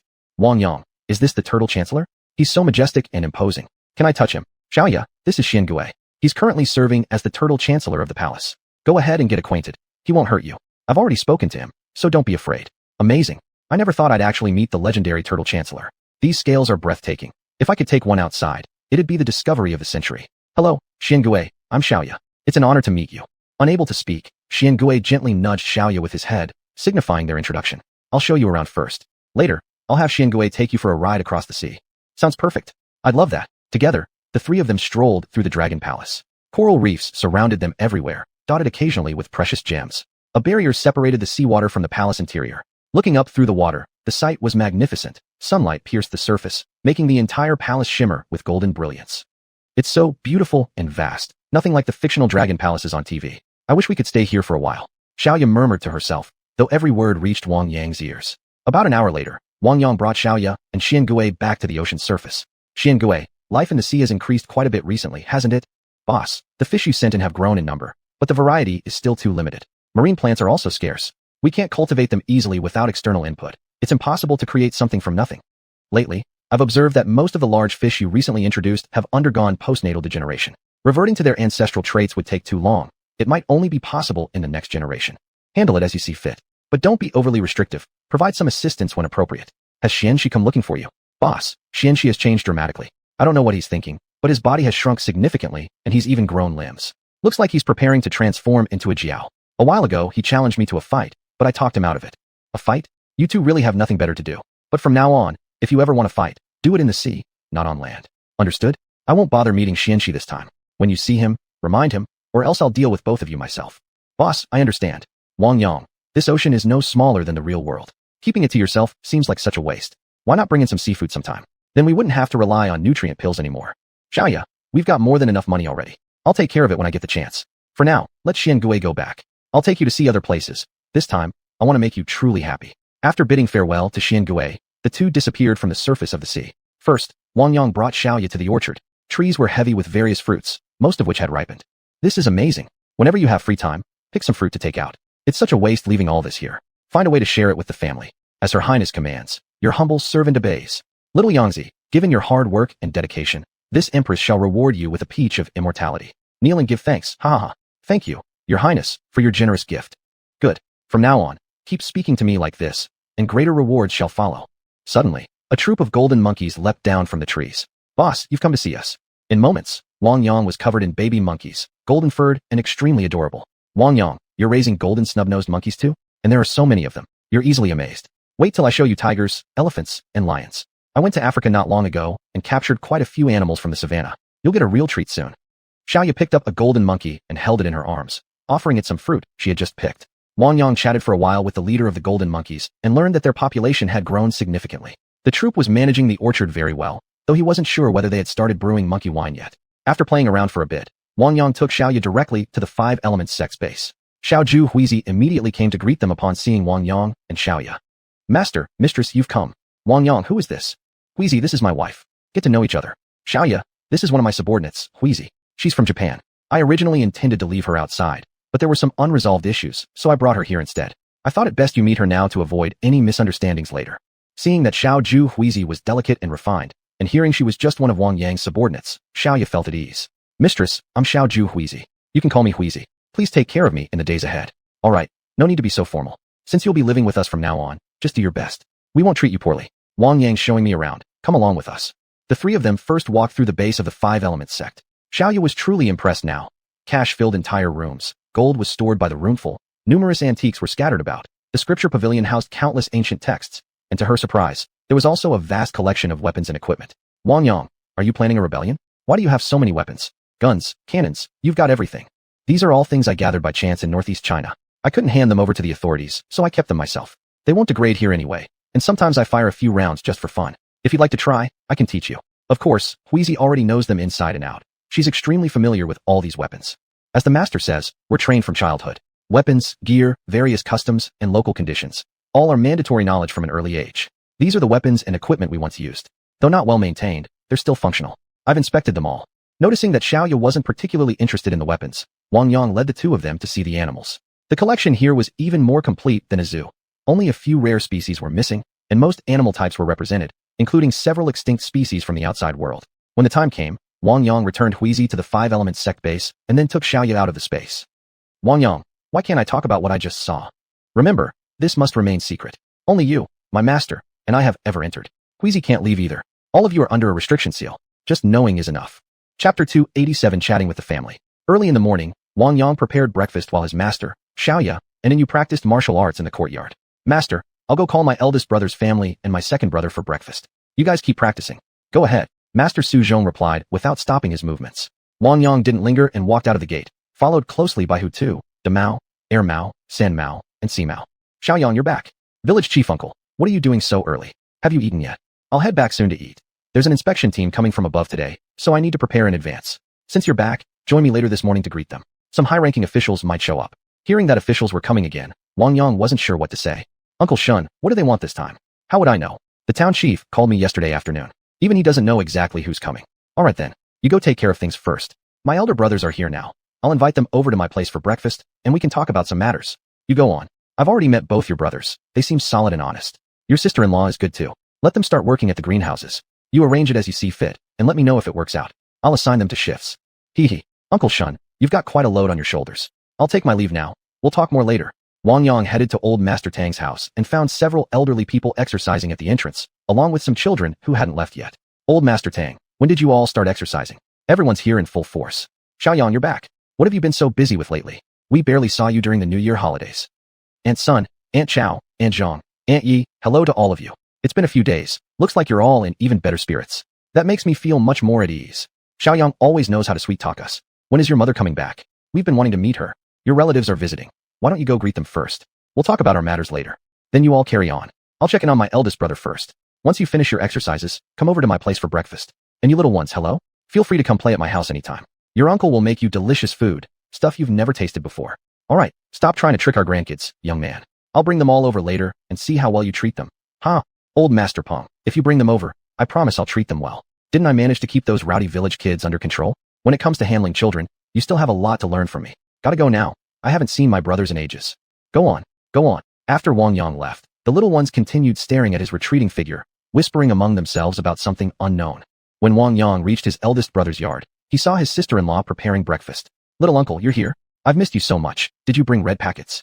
As soon as Little Stone spotted Wang Yang, he dashed over excitedly. Little Stone, your eyes are sharp as ever. And look at how much taller you've gotten. Where's Ernyo? She hasn't woken up yet. So lazy. Xiaoyang, you're back. Sister-in-law, no need to cook. Come over to my place to eat. I've already made everything. Where are brother and second brother? They're both inside. Hearing the noise outside, eldest brother Wang Yang came out from his room, and second brother arrived from next door. Xiaoyang, you're finally back. What work should we do? We've been idle all day. It just doesn't feel right. Yeah, what elder brother said. You need to give me something to do today, otherwise I can't stand just sitting around like this. Alright, sister-in-law, go help Ernyo get dressed. Everyone, come over to my place for breakfast. After that, I'll assign you some tasks. That sounds perfect. Wang Yang picked up Little Stone. I'll give you your red packet later. First, come to little uncle's house for breakfast. Then I'll introduce you to some new friends. You and Ernyo can play with the other village kids from now on. I'll also sort out school for you. You'll just go together with them every day, okay? Little uncle, can I not go to school? It's really fun here. Can I just play for a while longer before starting school? No way. You can still play at school, and you'll have classmates to play with. If you don't go to school, you won't be able to read or write at all. How can you help little uncle then? I've got so many things going on here. I need Little Stone to grow up and help me manage everything. If you don't go to school, little uncle won't like you anymore. Hearing this, Little Stone wavered, thinking about giving up school one moment, then feeling he should attend the next, his brow furrowed in deep thought. Just then, Ernyo was carried out and called out to Wang Yang. Little uncle, Ernyo came to see you. Our Ernyo has grown so big now, knows to visit little uncle all on her own. Wait till I give you a huge red packet. Oh, big red packets. Awesome. After elder brother locked the door, the group left the small courtyard. They greeted old Master Tang and the others before heading toward Wang Yang's place. Brother, second brother, do you want to stay in the village or go into town? Sister-in-law can stay here working at the greenhouses. It's not hard work, just regular farming stuff. What do you two think? Speak your mind. Can I start a small business outside? I just don't have enough money. I'll need you to lend me some. I'll work with your sister-in-law in the village. I checked out the greenhouses yesterday. Seems easy and not tiring at all. Wang Yang could tell from second brother's expression that he still didn't want to deal with farm work. Second brother, how about this? You go work at the distillery in town. If you really want to run a business, I can lend you money, but first figure out what kind of business you do. Don't rush into anything. I'm off and away, so I brought you here to help me carry some of the load. Working under me is way better than going it alone. It's good for elder brother to stay in the village. He can look after the kids too. The person who picked you up the other day was my wife. Get to know her better. We're family here, no need to hold back. Say whatever's on your mind. If I'm not around, talk to Xiaoya. In a little while, mom and dad will be back too. There'll be someone you can talk to as well. Wang Yang also felt that letting Wang Hao go off on his own to start a business wasn't such a great idea. Second brother, just listen to Xiaoyang. Go work at the distillery. It's all Xiao Yang's business anyway. He won't let you suffer there. Alright then, I'll do what you say. I should have brought third brother and his wife too. That way I'd have more freedom. Seeing that his second brother had agreed, Wang Yang quickly changed the subject. We're home now, let's eat first. After breakfast, I'll drive you to town. Here, take my car. You can use it to come back whenever you want. How's that sound? You're giving me the car? Then I'm definitely in. When Xiaoya saw Wang Yang returning with his family, she immediately came over to greet them. Elder brother, sister-in-law, second brother, quickly wash your hands and have breakfast. Xiao Shi, Ernyo, get down and walk by yourselves. No need to be so formal, brother-in-law. We'll head inside. Master Su Zhong was already sitting at the dining table waiting. Master, this is my eldest brother Wang Yang, his wife Li Lan, and this is my second brother Wang Hao. These two kids are Xiao Shi and Ernyo. Xiao Shi, Ernyo, say hello to Grandpa. Grandpa, I'm Xiao Shi. My full name is Wang Yuping. Grandpa, I'm Ernyo, and my name is Wang Ting. Such good children. Come to Grandpa later when you're free. You can play at my place. We're not far from each other. Old master, if you ever need anything, just call us brothers. For small matters, we'll handle them right away. Alright, take your seats everyone. Let's eat. The breakfast's getting cold. This is Yu, our company's CFO. Now you all know each other. Dig in. After breakfast, Master Su Zhong left first. Wang Yang went into the bedroom and retrieved 6 red packets. Xiao Shi, Ernyo, these red packets are from Uncle, Auntie, and this Annie here. Don't lose them. Chapter 288 Preparing for the Leader's Inspection. Big brother, big sister-in-law, I'll have Xiaoya take you to the greenhouse area. Second brother, come with me first. Xiao Shi and Ernyo can stay with me for now. We've got leaders visiting the village today, so I need to go meet them. I won't be able to accompany you there. You two just get familiar with the procedures for now. Once all the greenhouses are built, we'll start hiring people. You must study hard and remain humble during this time. Village Chief Shin will be your team leader over there, and Lin Haitian is in charge of greenhouse technical management. Make sure to ask them questions and learn from them earnestly. Even if you decide to start your own operation later on, I'll fully support you. Wang Yang, I'm taking big brother and big sister-in-law now. Second brother, you handle things as needed. After watching Xiaoya and the others leave, Wang Yang led his second brother and the two little ones out of the courtyard. He didn't bring Hu Tu and the others along this time, nor did he release Jin Bao or Yun Bao. As for Xiao Bai, no one knew where it had flown off to. Second brother, keep an eye on Xiao Shi and Aaron Yo for a bit. After I finish seeing off the officials, I'll send you straight to the distillery. You handle it however works best. Looks like your business has grown pretty big if the officials are coming to inspect. Second brother, right now I'm working directly with the military. You can't cause any trouble at the distillery. If I find out about anything wrong, I'll tell second uncle to deal with you. Don't worry, I'll be careful. Just work hard. And when you get married later, I'll cover everything. Wedding, house, the whole deal. Second uncle won't have to worry about a thing. Little brother, you said that yourself. I'm holding you to it. Ha ha. I haven't seen third brother and third sister-in-law in a long time, but I've been meaning to help them out too. You're making the right choice following me. You won't lose out. Uncle, then I want to follow you too. You gotta help me out as well. Ha. Wang Yang smiled down at the child in his arms.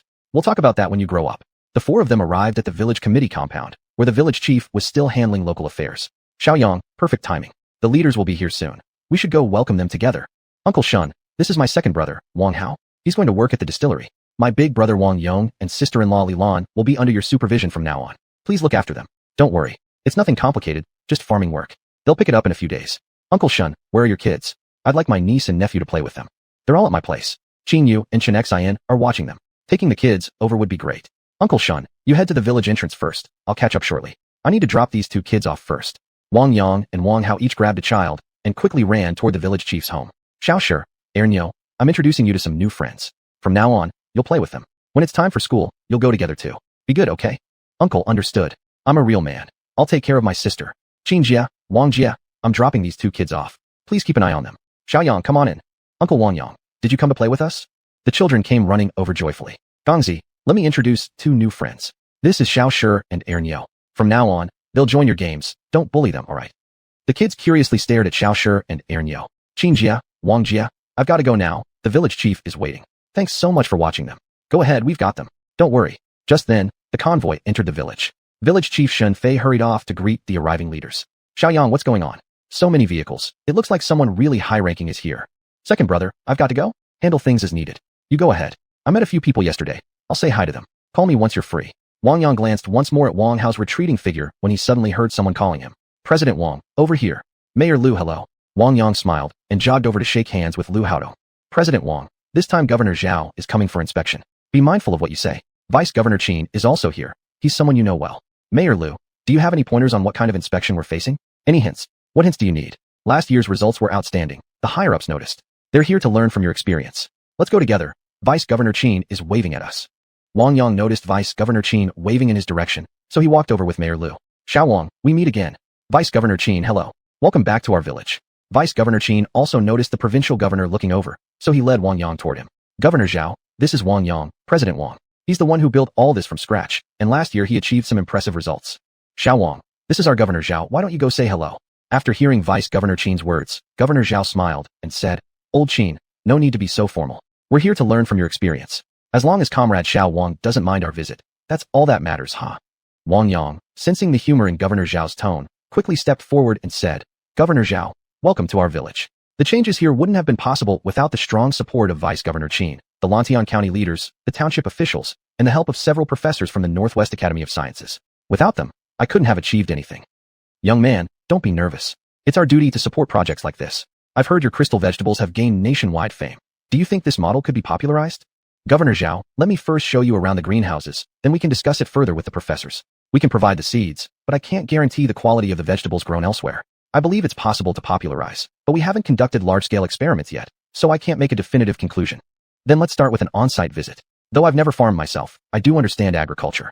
Vice Governor Qin oversees agriculture. He has greater authority on this matter. Let's all discuss it together later. Practice reveals the truth, after all. As the group arrived at the greenhouse area, they saw workers busily engaged in their tasks everywhere. Xiao Wang, you've made quite the investment here. Are you really that confident in agriculture? You know, agriculture in our country has long been a low-profit industry. Many people enter it only to end up badly bruised. You, a young fellow, are truly remarkable. Governor Zhao, farming is actually a very tedious undertaking. It requires real dedication. Whether it's technology or various gimmicks, if you're not fully focused and committed, you simply can't succeed. Too many people use agriculture as an excuse to fraudulently claim state subsidies while neglecting actual cultivation. That's what makes agriculture so unstable and irresponsible. It seems you've truly put in serious effort. Don't worry. The state continues to place high importance on this sector and won't allow speculators to benefit indefinitely. There may be shortcomings now, but we'll gradually plug the gaps. Loopholes will eventually be closed. Agriculture stability ensures national stability, and anyone undermining that stability will face consequences. When the leaders entered the greenhouse, they were astonished. Vegetables were thriving, with lush foliage that looked exceptionally fresh and vibrant. Governor Xiao, this greenhouse focuses on leafy greens. We don't use pesticides or chemical fertilizers here. Instead, we employ biological pest control methods, and most of our fertilizers are natural and eco-friendly. Furthermore, our self-developed seeds have outstanding pest resistance. We hold the patent ourselves. All processes here are meticulously documented and traceable. All the accompanying officials curiously walked closer to inspect. Most of the plants in this greenhouse were cream-style bok choy. Some leaders even approached busy farmers to ask questions, creating a very harmonious scene. Suddenly, the greenhouse's drip irrigation system activated, filling the entire structure with a misty fog and droplets of water. Someone even curiously tasted the water. Governor Xiao, shall we head to the next greenhouse? It looks like watering time has come. The irrigation system is entirely computer-controlled. Once back-end data is processed, adjustments are made according to each greenhouse's conditions. Light, moisture, temperature, and soil changes are all precisely tracked with detailed data. I had no idea the technological content here was so high. How much does a greenhouse setup like this cost? These 10 greenhouses cost about 15 million yuan. Of course, I instructed the construction team to install top-tier equipment. If not for that, the cost wouldn't have been so high. Chapter 289, Welcoming Leadership Inspection. Xiao Wang, can you guarantee the funding for those greenhouses currently under construction? Governor Xiao, we're building nearly 40 greenhouses right now, more than before, mainly because our ingredients are in high demand. We're only selling within our province and in Yongsheng so far, and haven't expanded elsewhere yet. Once all the greenhouses are complete, we'll quickly recoup our costs. I've carefully planned everything. This isn't blind expansion. You sound quite confident, which puts my mind at ease. If you need loans, feel free to reach out for help. After visiting here, I really believe agriculture has potential. When the methods are right and the market connection is solid, farming can definitely be profitable. How many varieties are you growing here? The crops in these greenhouses seem quite uniform, and they're growing very well. How often can you harvest? We're cultivating about 13 or 14 types of vegetables: butter lettuce, bok choy, cilantro, carrots, string beans, tomatoes, cucumbers, eggplants, bitter gourd, chili peppers, celery, lettuce, okra, and possibly some experimental varieties as well. Harvest times vary. Fast-growing greens like lettuce can be harvested in around half a month, while others take longer. Some vegetables and fruits don't have fixed harvest periods. One might already be ready for picking while another has just started flowering and fruiting. So it really depends on constant monitoring. Our setup is somewhat unique. Vegetables here may grow faster than elsewhere because nutrition is consistently supplied. We can't guarantee that elsewhere. All greenhouse conditions, temperature, humidity, nutrients, space, size, are fully controlled. We also have automated seedling cultivation, and harvesting and replanting are seamlessly coordinated. That's precisely why constructing these greenhouses is relatively expensive. After hearing Wang Yang's explanation, Governor Xiao didn't ask further questions. Instead, his attention remained focused inside the greenhouses. Occasionally, he took notes or casually chatted with staff on site, gathering information as he observed. After touring all 10 greenhouses and seeing the automated seedling systems, the leader even tried operating the equipment himself. Finally, Wang Yang led the delegation to the laboratory section. Tang Jianhua, what are you all doing here? I thought you had retired. Governor Xiao, we didn't expect you'd come for an inspection. Welcome. Vice Governor Qin, nice to see you again. Welcome, everyone. We were all lured here by Xing Guowei. He spent some time studying migratory birds and South China leopards here, but left later due to other commitments, though he still visits often. This young man's vegetable cultivation intrigued us, so eventually we decided to stay and conduct research. We've developed many proprietary seed patents of our own. Yang hasn't kept any of them privately. They've all been donated to the nation. Our goal is to let more people grow vegetables using seeds bred right here in China. This year, we plan to expand our research scope further, aiming to develop even more indigenous seed varieties. We're also collaborating with the Northwest Academy of Sciences, whose lab provides detailed data support. We can supply seeds, but meeting certain local conditions remains challenging. Here, both growth duration and nutritional needs are guaranteed. Elsewhere, growing periods tend to be longer, more fertilizer is required, and our seeds outperform others significantly in pest and disease resistance. After hearing the report from Professor Tang and the others, Governor Xiao was visibly satisfied. This inspection had gone very well. The seeds could be widely promoted, though growth speed and quality would naturally vary depending on regional soil fertility and nutrient levels. It's truly admirable that you continue your research even after retirement. You're an inspiration to us all. Work has no hierarchy. So long as one is determined, it's never too late to contribute. The Northwest Academy of Sciences deserves recognition as well. Our country needs selfless contributors like you. On behalf of our people, I sincerely thank you. Professor Tang and the other three were deeply moved by Governor Xiao's praise. Governor Xiao, this is merely our duty. Due to confidentiality requirements for our research data, we regret that we cannot provide detailed information. We hope you understand. That's perfectly fine. I encourage you to file more patent applications. This way, we won't be held back by others in seed technology. Keep up the excellent work. Wang Yang didn't rush forward to draw attention. He rarely sought the spotlight. Realizing it was getting late, He scanned the crowd looking for Uncle Village Chief. Had lunch been arranged? Just as he was about to go greet him, he heard Governor Zhao calling his name again. Xiao Wang, why do you always hang back? I'm very pleased with this inspection. We'd like to see other facilities too. I heard your winemaking is impressive. Would you mind showing us around? Of course, Governor Zhao. You can see it's already time for lunch. Why don't we eat something first before continuing the tour? Governor Zhao hadn't originally planned to have a meal here, but glancing at his watch, he realized it was indeed lunchtime. He couldn't dampen everyone's spirits. After all, they had come with him on this inspection. Letting them go hungry would surely invite criticism. All right then, you handle the arrangements. Keep it simple. We mustn't make any mistakes, understand? I'll go inform Village Chief Xin Fei right away and report back shortly. Through his spiritual awareness, Wang Yang had already located Uncle Village Chief and quickly made his way to him. Uncle Shun, is lunch ready? It's been ready for a while now. Xiaoyu arranged everything, and all the ingredients were freshly picked from the greenhouses. Is Governor Zhao going to have lunch here? Yes, Uncle Shun. Please head back and make sure everything's set. We'll be over shortly. After seeing Uncle Shun off, Wang Yang returned to Governor Zhao.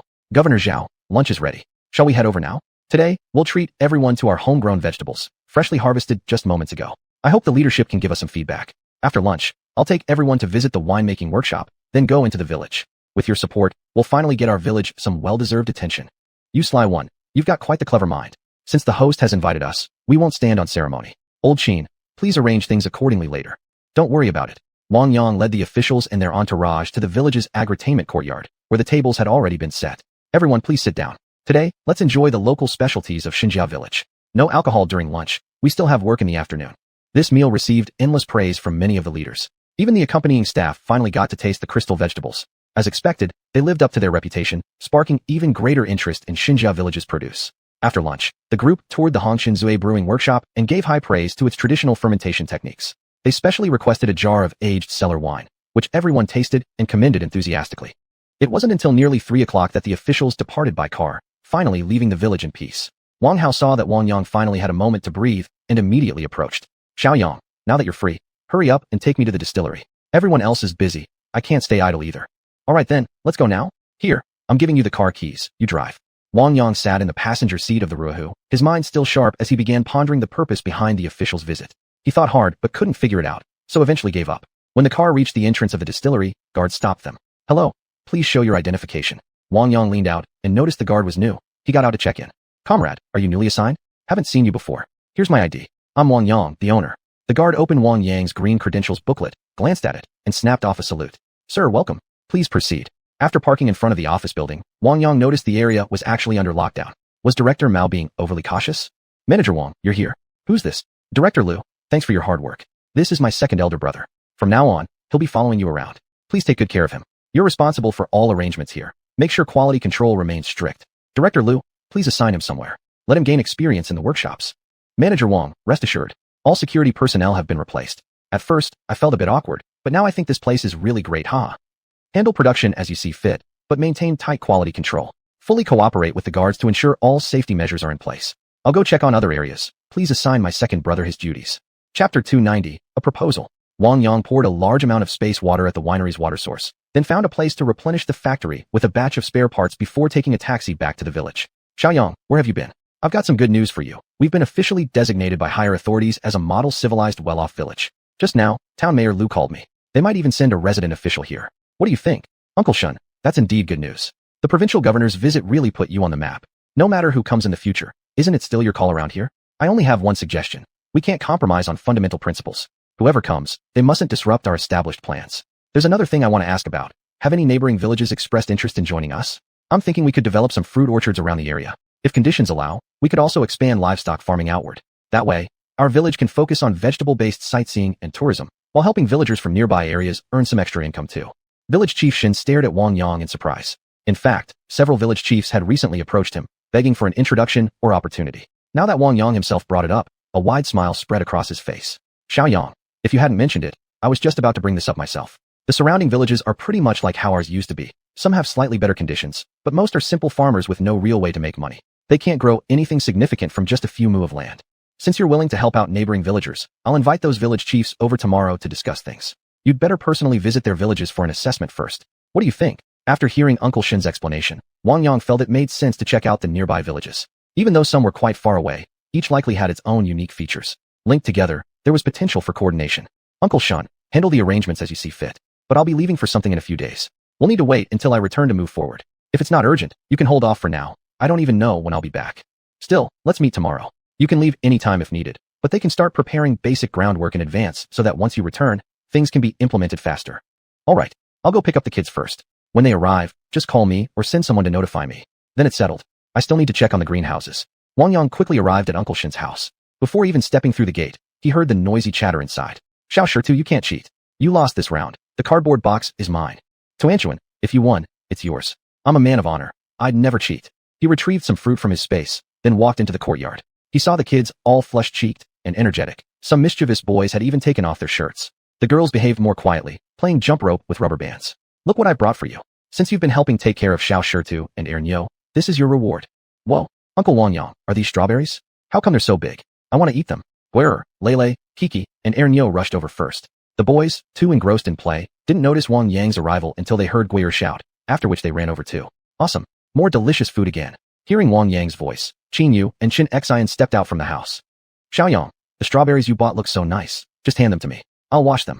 Sister Chun, you're getting tempted too, huh? Go ahead and distribute them among the kids. These are all from outside. This year, I plan to grow a batch myself so you can all enjoy them properly. Xiao Buting tried to wipe his runny nose on Wang Yang's pants, but Wang quickly dodged. You little rascal, always picking the worst spots. Let me get you. Uncle Wang Yang, I didn't mean to. My nose started running only when I saw you. I wasn't aiming at your clothes. It just happened by reflex. Xiao Buting, you've got quite the clever excuses. Go find your Annie to clean up, then come back. Seeing how messy the children looked, Yu turned around, went inside, and came back with a small basin of warm water. Everyone, come wash your hands. Otherwise, no strawberries for you. Look at you, all covered in dirt like little monkeys. Wash yourselves properly. I'll be checking. The children lined up around the basin, and soon all had clean hands.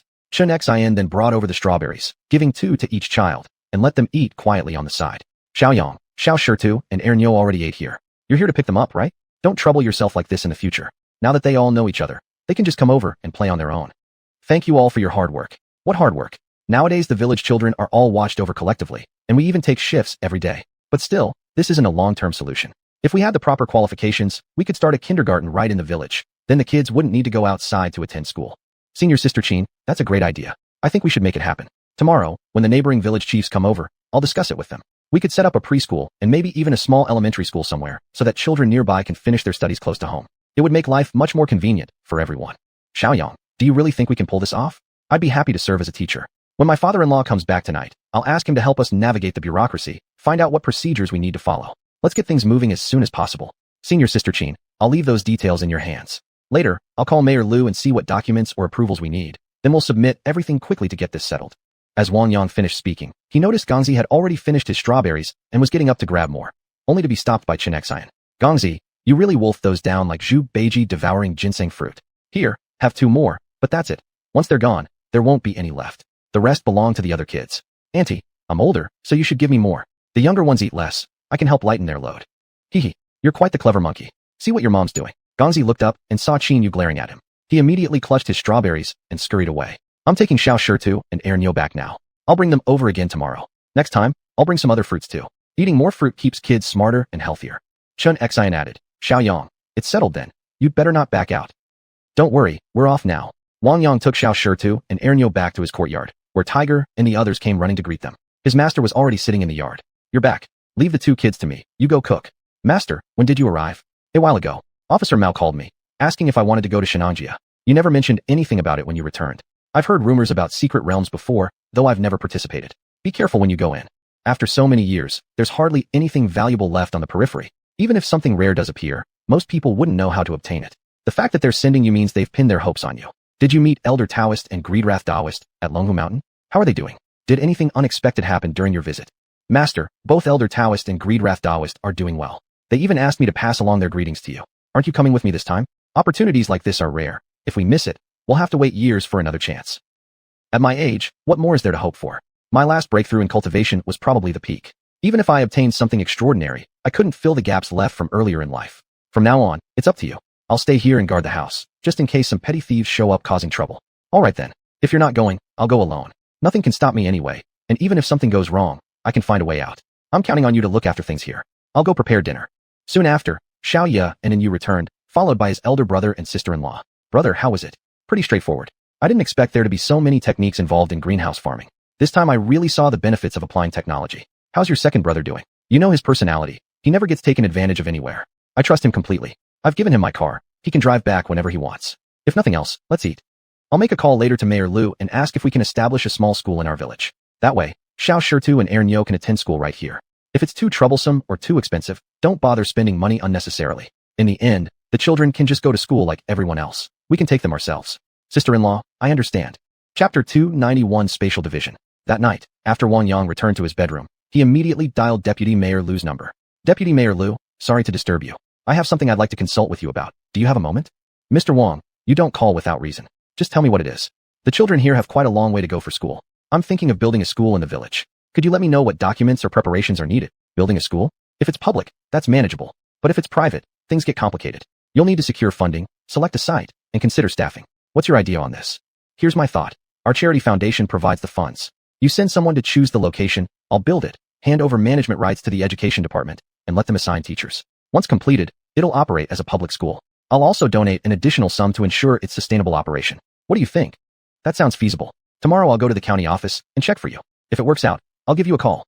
Thank you so much, Deputy Mayor Lu. Next time you come inspecting around here, I'll make sure to treat you properly. Sorry to have disturbed your rest. After hanging up, he saw Xiaoya open the door and walk in. Xiaoya, now you're not even knocking? What if I wasn't dressed? Wouldn't you be embarrassed? Don't act all innocent. You should be happy I came looking for you, right? Hee, have a seat. Actually, there's something I want to discuss with you.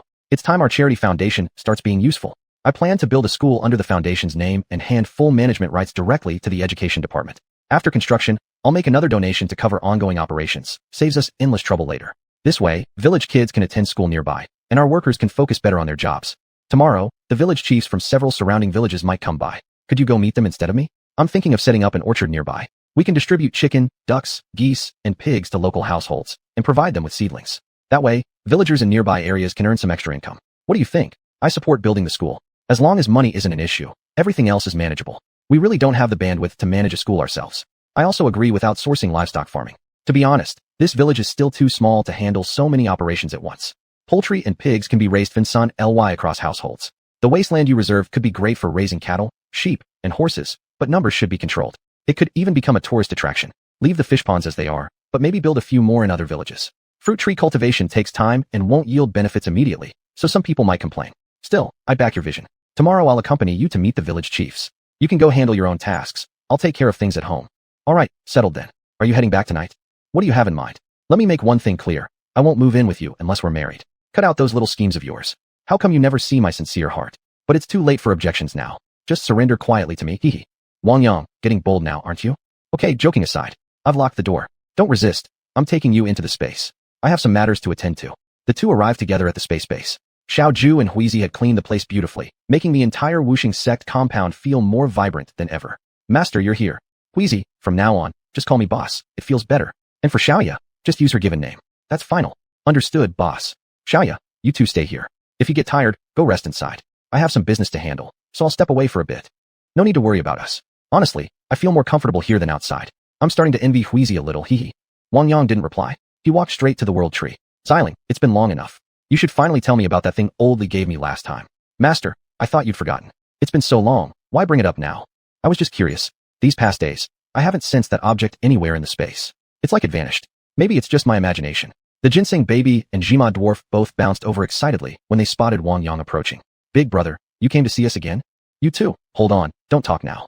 I have something important to handle. Stay quiet over there for a while. Big brother, don't worry, we won't disturb you. The world tree stretched its branches slightly, and the surrounding spiritual energy grew noticeably livelier. Young friend, you've noticed the anomaly already? Seems your connection with this spatial realm has deepened.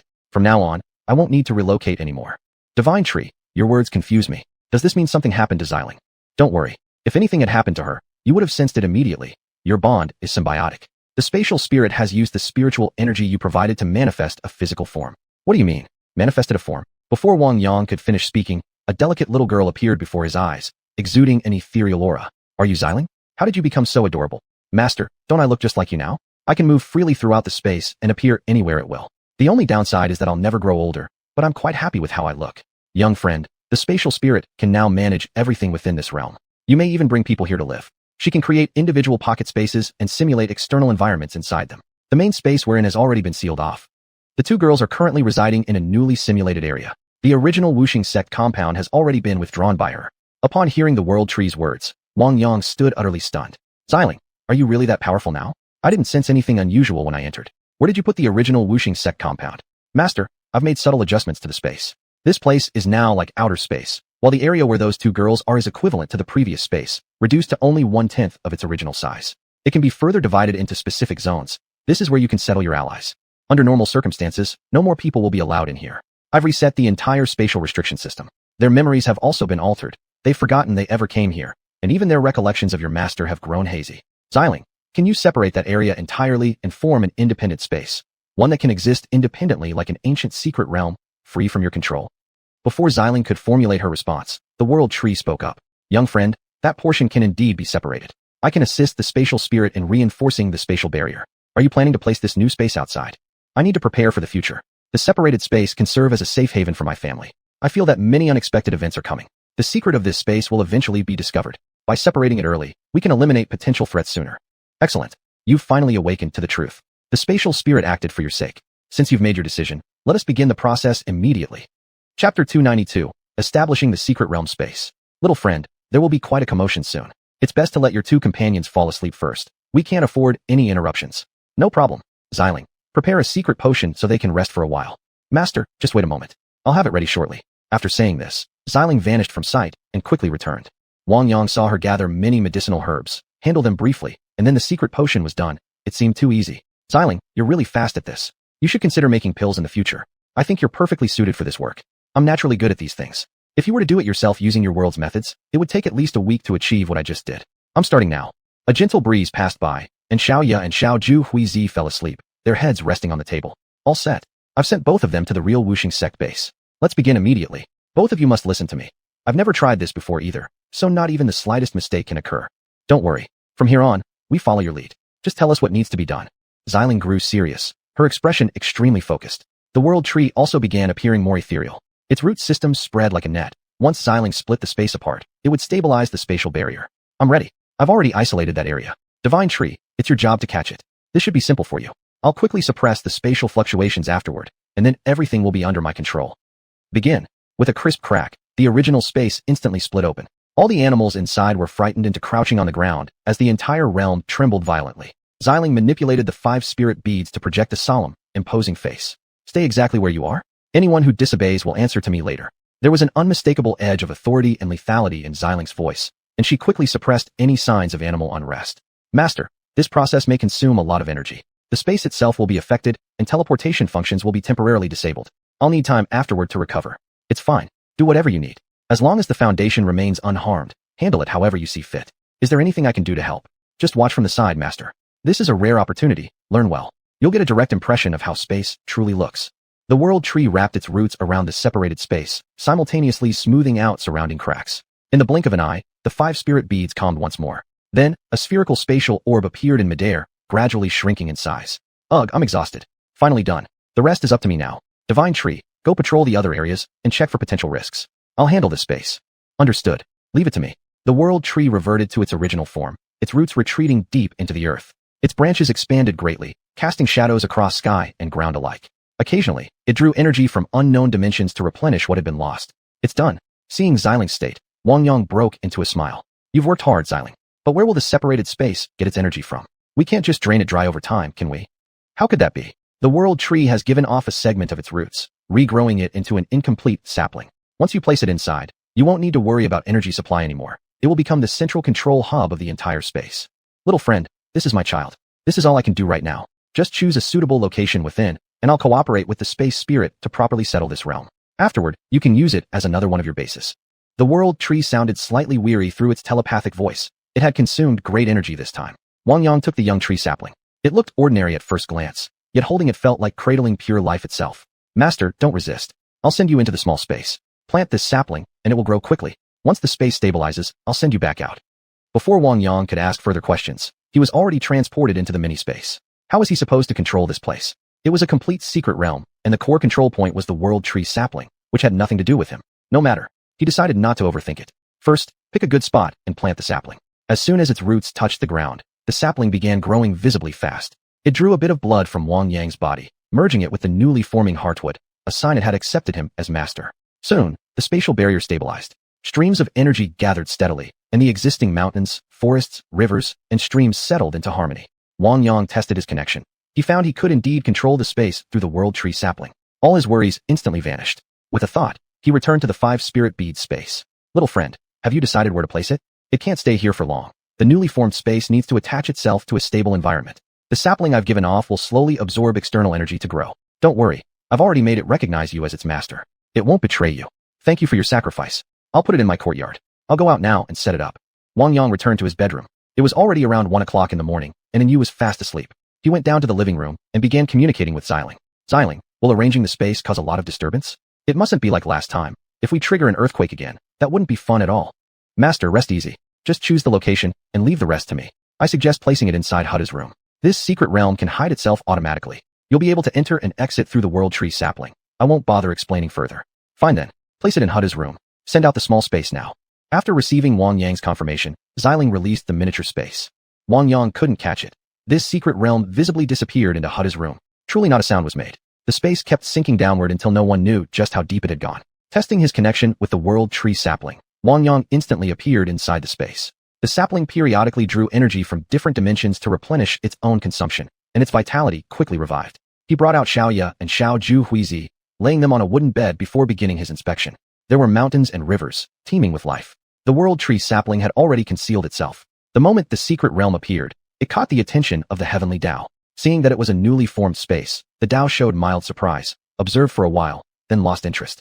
Wang Yang chose a spot near a spring, took out some spirit stones from the 5 spirit beads space, and following the method taught by the world tree, soon set up a spirit gathering formation. Spring water infused with spiritual energy flowed into the stream. As time passed, this space would only improve. Within a few years, the world tree sapling would fully grow, and then it would no longer need the formation. Wang Yang, how did we fall asleep? You didn't even wake us. It's late, send me out. I'll come play here again next time. It's still early, Xiaoya. Stay a little longer. No, you stay here. I'm leaving.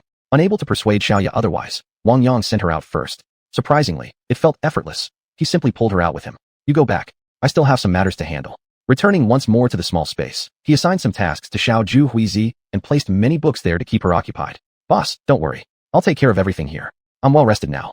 Seeing nothing amiss, Wang Yang exited the space himself. Xiling, are those two all right? Master, everyone has now accepted the existence of this space. Think of a way to create entry and exit mediums, and trusted individuals will be able to move freely in and out. Good idea, but how do we keep it secret? I don't want to get dragged into trouble right after finding peace. Then carefully screen who enters, just don't bring strangers inside. Your 2 friends can be trusted. Bring in some machinery, and slowly build up forces within. I'll find a way to make the world tree sapling grow faster, allowing you to control this place through it. In the future, crops and food grown in this small space can be managed by trusted people. That way, you can focus on your own affairs without distraction. All right, let's do it this way for now. Once things are settled, I'll head to the agricultural machinery station and buy some tools. Let Huizi handle production inside for now, and Xiaoya can manage the place temporarily. You decide how to arrange things. I need to enter hibernation for a while. Chapter 293 Village Chiefs, filled with excitement. Xiaoyang, everyone's here. Come with me to the village committee courtyard. Chief Uncle, people are already here this early? I'm just about to prepare breakfast. Why don't you bring them all over to my place instead? They can have breakfast here too. You fellows came so early. You probably haven't even eaten yet yourselves. The village chief paused and thought it over. Everyone involved was well known and trustworthy. The old chiefs must be restless with anticipation, watching their villagers thrive more each day. Who wouldn't want to bring benefits to their own village? If they could lead their people toward prosperity and a better life, they'd likely support the effort even more than he would. Xiaoyang, since you put it that way, I'll go round everyone up from the committee meeting room and bring them here. We'll have breakfast at your place. It's easier to talk business over a meal, and it'll help strengthen our relationships too. Relax, Chief Uncle. I won't let you down. I really do want to shift some of our village projects to nearby villages. If they're willing to work with me, I guarantee I won't disappoint anyone. In that case, I'll go get them now. Just make sure you prepare plenty of food. Don't skimp or there won't be enough. Don't worry, no one will go hungry. Xiaoya and Yu watched as the village chief rushed over in a hurry, then dashed off again without even returning their greeting. Wang Yang, what's with Uncle Chief? Why is he in such a rush? You two finish your workout and head back upstairs to freshen up. Several village chiefs are coming over. We'll have breakfast together and finalize things. Then you two can help entertain our guests. Got it. We're heading upstairs now. Watching the two hurry off toward the second floor, Wang Yang walked into the yard and said to his master, Master, guests will be here soon. Please go inside and wash up too. Help me keep an eye on things while we talk. Handle it yourself. At my age, I don't want to get mixed up in village affairs. But be mentally prepared. Not every request they make should be accepted too quickly. Even with the best intentions, you need trustworthy people moving between these villages to prevent unnecessary troubles. I understand, Master. Soon after, Uncle Chief arrived leading the group into the courtyard. Xiaoyang, everyone's here. Let me introduce them. This is Huang Guoping, Chief of Shatin Village. This is Li Jianguo, Chief of Donggo Lijia Village. And this is Yang Xiaohua, Chief of Lawan Village. I haven't contacted the other villages yet. These 3 villages have strong ties with ours, all sit close to the mountains, and have very little arable land. They've started trying tourism projects, but haven't found any unique features yet, so few people pay attention. Many of their villagers work in our greenhouses, and others earn a living at the small market by the village entrance. Hearing the introduction, Wang Yang stepped forward warmly. Welcome, esteemed village chiefs, to my humble home. Please come inside and take a seat. Breakfast is ready. Let's eat and talk. I'm Wang Yang, and most of you probably know me already, so no need for further introductions. Perhaps we'll become close partners before long. Director Wang, you're too kind. Seeing the 3 still seemed a bit tense, Xiaoya stepped forward with a smile. Uncles, please feel completely at ease. We don't stand on ceremony here. Come in and sit down. Breakfast is all set. Maybe before long, I'll even be visiting your villages to sneak a few free meals. Hee. Li Chief chimed in. Manager Xiao, if you visit our village, I promise you'll feast to your heart's content. Well then, we won't stand on formality today. Compared to the other 2 chiefs, Li was more articulate. Noticing the elders seated in the room, he guessed this must be Wang Yang's master, Taoist Su Zhong, and immediately approached with warm greetings. You must be Master Su Zhong. Sorry to disturb you. Not at all. Since you've come, please join us for breakfast. Make yourselves at home. Don't be so formal. We'd feel awkward otherwise. Please have a seat. Once everyone was settled, Wang Yang brought over bowls of millet porridge and served each guest a bowl, then passed around freshly made flatbreads. The table was also filled with several tasty side dishes. Xiaoyang, your food is so delicious. I almost wish I could come eat here every single day, hee. Chief Uncle, I welcome you occasionally, but unless you're willing to cook for me here, don't count on it, hee. This was the first time the 3 village chiefs had met Wang Yang, and they found him quite approachable. And truthfully, this was also the tastiest meal they'd ever had. It was so good they momentarily forgot why they'd even come. You're really cheeky, getting benefits while complaining. If it weren't for Xin Yun from your village, Manager Wang might not have even come to your village. He could have gone to ours instead. Chief Yang from Lawan Village and Chief Huang echoed Chief Li's words, and the atmosphere grew livelier. That meal brought everyone much closer together. Wang Yang chimed in. 3 of you village chiefs, I know your villages fairly well. You're all nearby and nestled by the mountains. The old saying goes, rely on the mountain to live off the mountain, rely on water to live off the water, and that tradition shouldn't change. What should change is doing so more scientifically and rationally. From now on, we should learn how to bring out each village's unique characteristics. We need planting more trees and flowers, improving our village environments first. We must make our homes feel warm and comfortable. Living conditions should genuinely improve. We can't just put up a facade. I have to leave town for a few days soon, so in my absence, Xiaoyu will lead a team to survey your villages. I'm planning to relocate Xinji Azhai's breeding project to Lawan Village. Lijia Village is better suited for fruit tree cultivation. Shadan Village has better roads and flatter land compared to the others, so I'll have Master Lin Haitian propagate more vegetable seedlings to distribute there. We'll move away from greenhouse farming. Seasonal vegetables have great potential too. Additionally, the hilly and wastelands across your 3 villages can all be used for fruit tree planting. There's no restriction on this. Go back and start preparing. Tidy up your village's appearances first. If you have any issues during the initial phase, consult Xiaoya. Manager Qin Jinhua is also nearby. You can contact the designer who helped plan our village last time. Try to integrate the 4 villages into a connected network. When tourists come in the future, they'll find scenery everywhere they go and delicious local food to enjoy wherever they stop. That's all I wanted to say. Uncle Shin probably knows your areas even better than I do, so the 4 of you chiefs should discuss it together. The breeding project from Xinji Azhai will definitely be relocated to one of your villages. Ideally, set aside some arable land as staple cropland. I'll provide the seeds, plant them yourselves. Keep enough grain for your own needs, and the surplus can be sold to tourists visiting our area. Manager Wang, hearing you say this puts our minds at ease. If only someone had led us like this years ago, perhaps we'd all be wealthy by now. We've finished eating, so we'll head back. We'll wait for your team to come inspect. Let Xin Fei guide you when you visit. It'll make things easier if any issues arise. After Chief Li spoke, he hurried to return to his village, already thinking about organizing more villagers to clean up, fix up any problems quickly, and not wait until the inspection team arrived to scramble. This was all for their own benefit. All right then, I won't see you out. You all have phones. If anything comes up, feel free to contact me anytime. And if reaching me feels troublesome, talk to Uncle Shin first. He can reach me. After seeing off the 4 chiefs, Master returned home alone. Xiaoya, and you two find time to go check things out. Have one of the village chiefs guide you, and bring along a few young folks from the village. People around here know each other well, and who knows, there might be some real surprises waiting for us. I know how to handle these matters. When are you leaving? I'll drive out shortly. I still need to visit Old Man Li, deliver some medicine to Grandma Li, and help adjust her health a bit more. All right then, take care when you're out. We'll head to work now. Chapter 294, The Trip to Shenangjia. After everyone had left, Wang Yang began preparing the essential items for this journey. Once everything was packed, he stepped into the courtyard and whistled. Soon, a black dot appeared in the sky. Xiaobai, do you still want to come with me? This trip might be a bit dangerous. Maybe it's better if you stay home this time. Boss, please let me follow you. I'm familiar with the surroundings now. Even if we go far, I can always find my way back. I can help deliver messages or carry some supplies for you. All right then, follow me later. This time, you'll fly above, and I won't keep you caged. Tiger Head, De Mao, Air Mao, San Mao, and Sea Mao all circled around Wang Yang, clearly wanting to come along too. It had been a long time since he'd taken them out. He could tell they missed it. Boss, take us with you this time. Tiger Head said hesitantly, giving Wang Yang puppy eyes. We're always stuck guarding the village. You're being kinda heartless. Tiger Head, you've learned how to play emotional blackmail now? Seems like you lot have picked up quite a few tricks lately. Fine, I'll bring you along this time. But listen, we don't know what kind of situation we're heading into. Stick close to me and don't run off anywhere. Boss is awesome. Don't worry, we'll make you proud. Wang Yang didn't waste more words. Locking the door behind him, he drove straight toward the village entrance. He still had plenty of time before the meeting, so on the way, he made a detour to Xiuxian village. Old Li was fiddling with his farming tools outside, and the old lady looked much better in spirit than she had during Wang Yang's last visit. Xiaoyang, my wife was just talking about you. Wouldn't you know? Here you actually are. Come in, come in.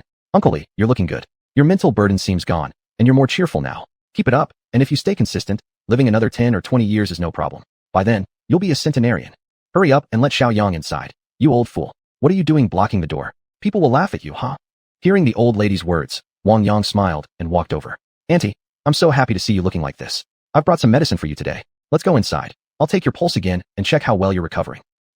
Just seeing you puts my mind at ease. After your last treatment, I couldn't believe the results. They were amazing. I haven't felt any pain at night lately, and my body feels stronger. I'll be able to keep your uncle company a while longer. I really don't know how to thank you enough. We met for a reason. Right now, I'm studying Taoist cultivation under my master.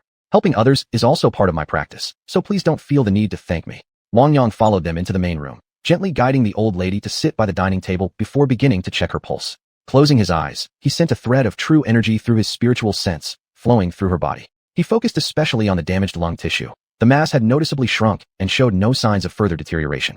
Auntie, I've been away these past few weeks and couldn't attend to you earlier. Otherwise, your recovery would have progressed even faster. All your other symptoms have cleared up. There's still some residual mass left, but I've brought herbal medicine for you.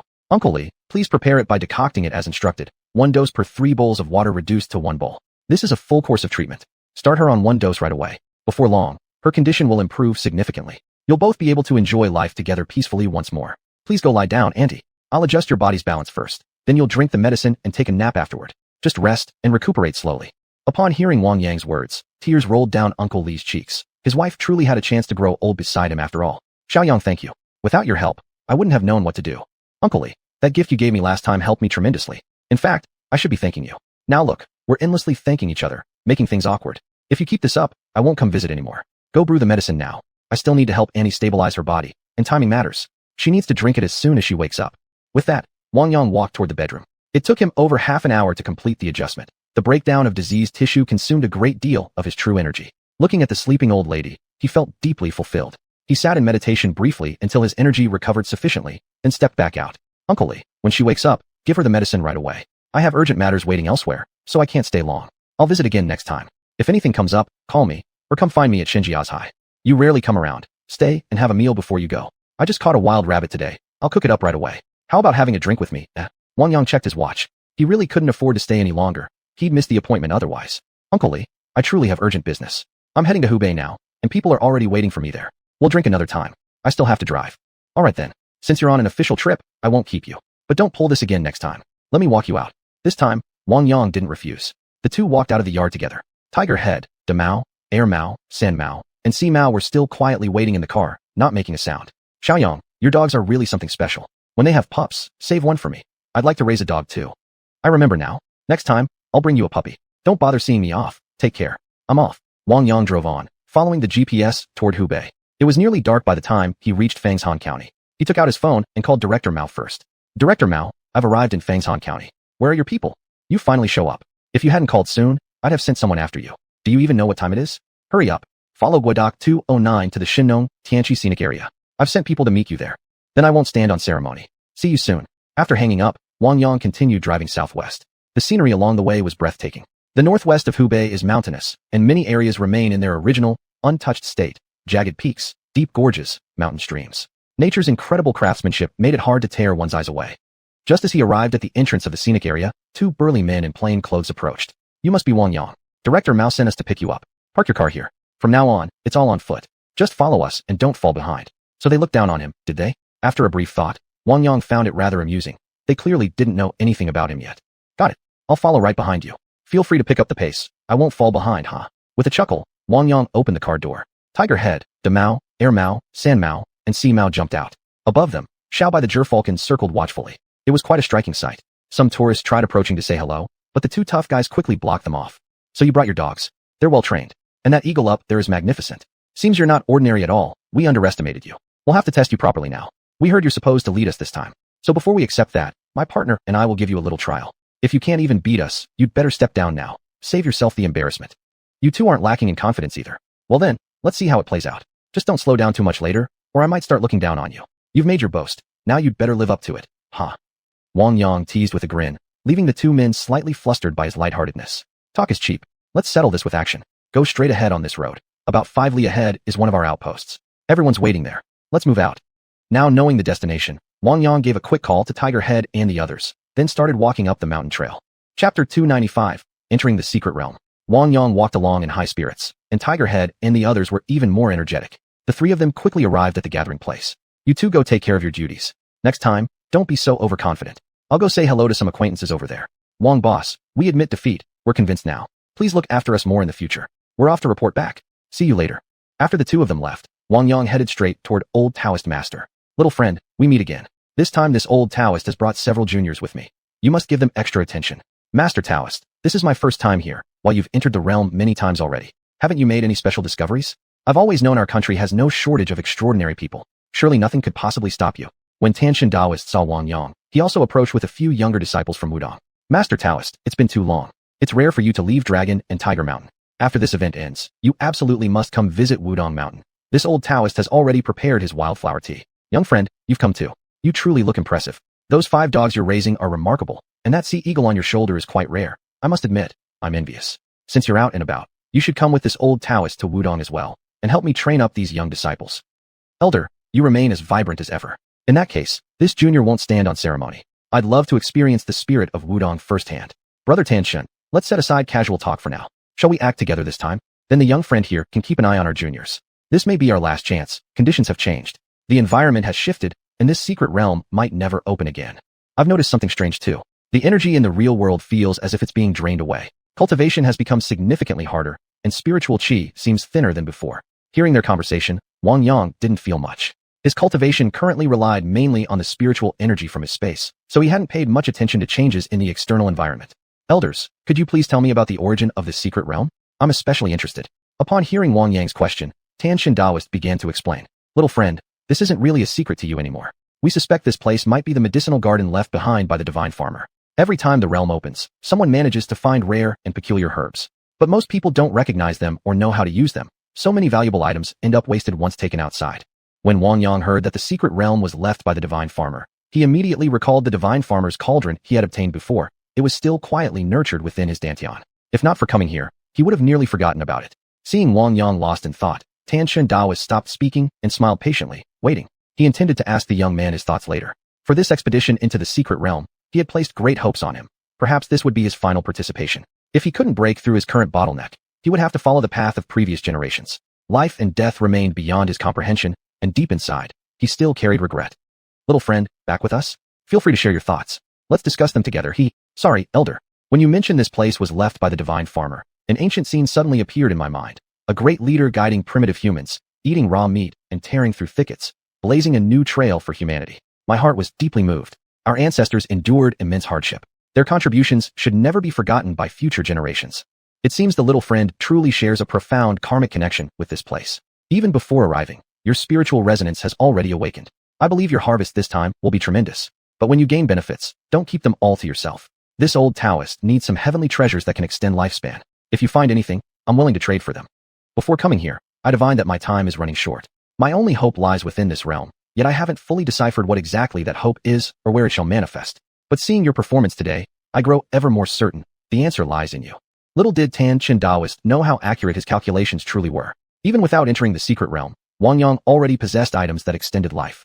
He had collected a large number of space lotus seeds before, used very few himself, and stored most of them away. Old Taoist Master also looked at Wang Yang, his intentions evident though unspoken.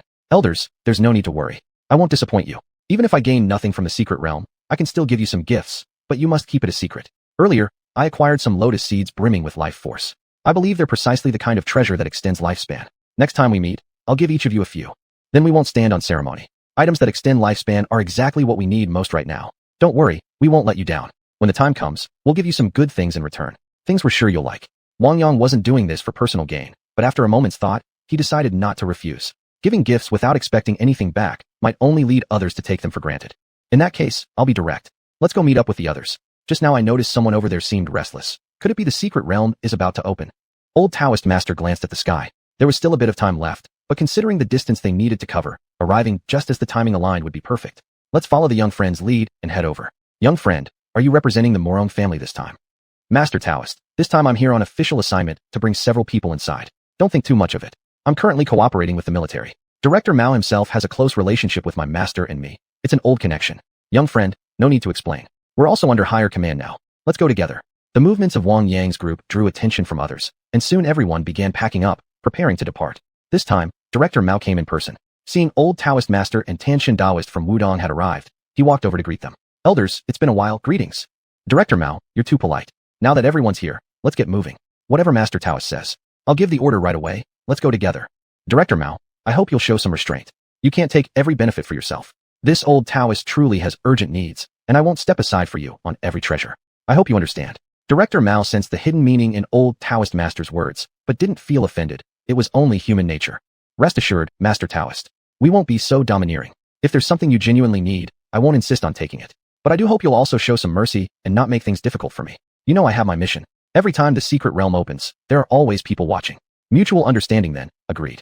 Let's go. On the way, Wang Yang encountered many familiar faces. Representatives from all the major sects had come, as well as members of the great families. Surprisingly, even a few Japanese infiltrators were mixed into the crowd, truly relentless in their reach.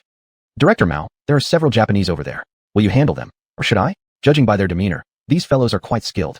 Don't underestimate them. I'll deal with it. But time is short now. We must move quickly. We'll handle them once we arrive. Fine by me. If it's inconvenient, I'll take care of it instead. I can make them disappear without a trace. Give it a rest, you. Every time you act, I end up cleaning up your mess. A lot of what you do is hard to explain and requires reporting to higher-ups before decisions can be made. You're on the radar now. You need to be more careful and stop acting recklessly. Consider this a warning. The greater your power, the greater your responsibility, and also the greater your destructive potential. That means more restrictions. That's reality. Thanks for the advice, Director Mao. I won't make things difficult for you. After walking a long distance through the night, the group finally arrived at a narrow cave entrance. As the moon rose to the center of the sky, a flash of light surged from within the cave. A radiant gate appeared. Everyone enter in order, no chaos. I hope you all avoid fighting each other over gains inside. Harmony brings fortune. Go now. Hearing the official permission, everyone hurried toward the glowing gate. Chapter 296 Dealing with Trash.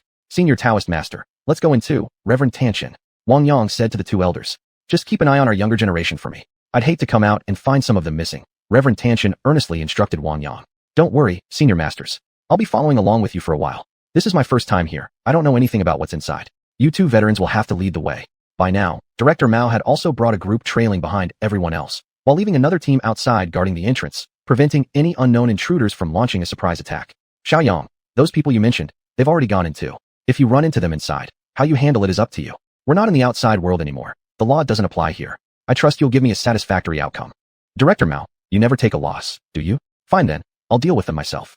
Will your team stick with us after going in, or will you split off? I'll take a few men and follow you. The other team will search in a different direction. You don't need to worry about that. After hearing Director Mao's words, Wang Yang comforted Xiao Bai on his shoulder and told Hu Tu and the others to stay close. Soon, they all vanished through the glowing gate. As soon as he entered the secret realm, a primordial atmosphere washed over him. Towering trees filled the landscape, surrounded by vast mountains.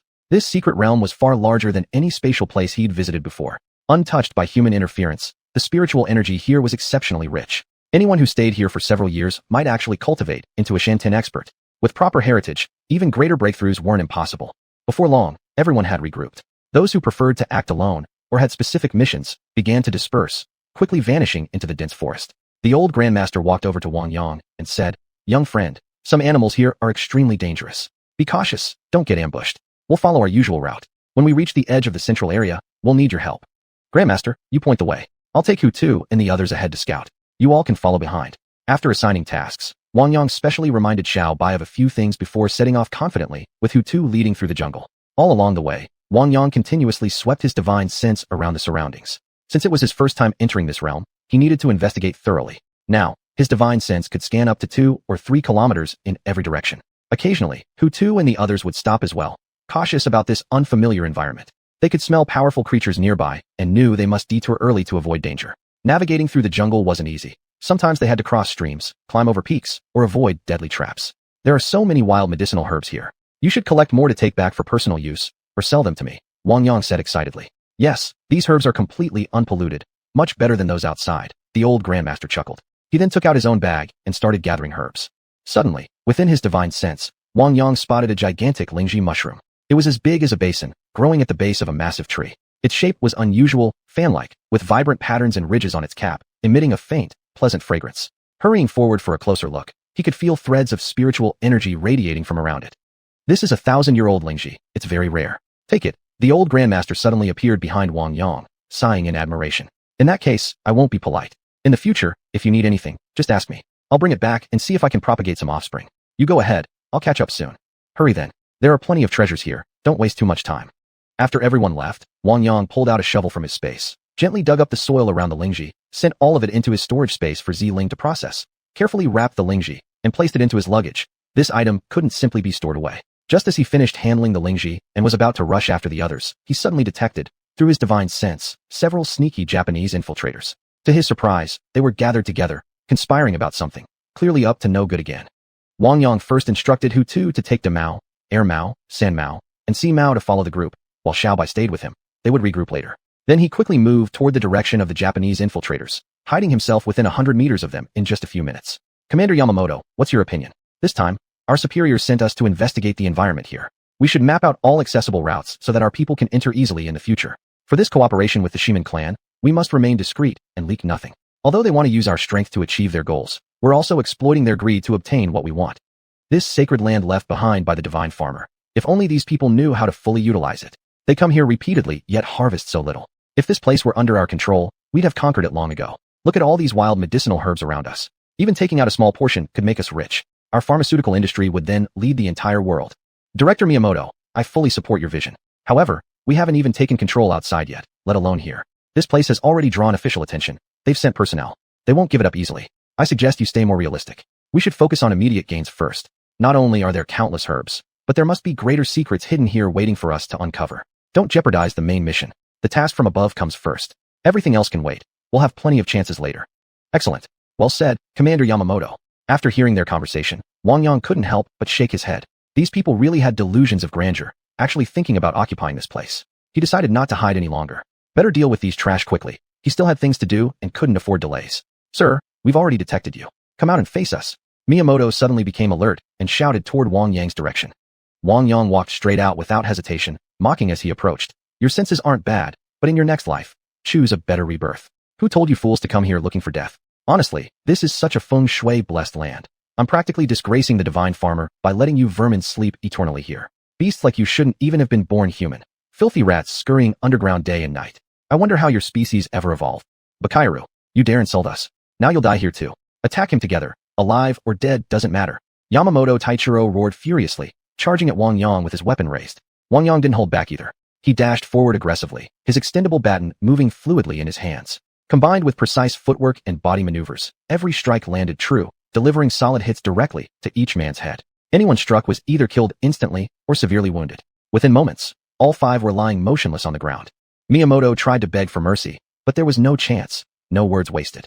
This entire team of infiltrators met their end right here. Wang Yang quickly cleaned up, dug a pit, buried the bodies, and hastily tidied the scene before rushing off to rejoin the others.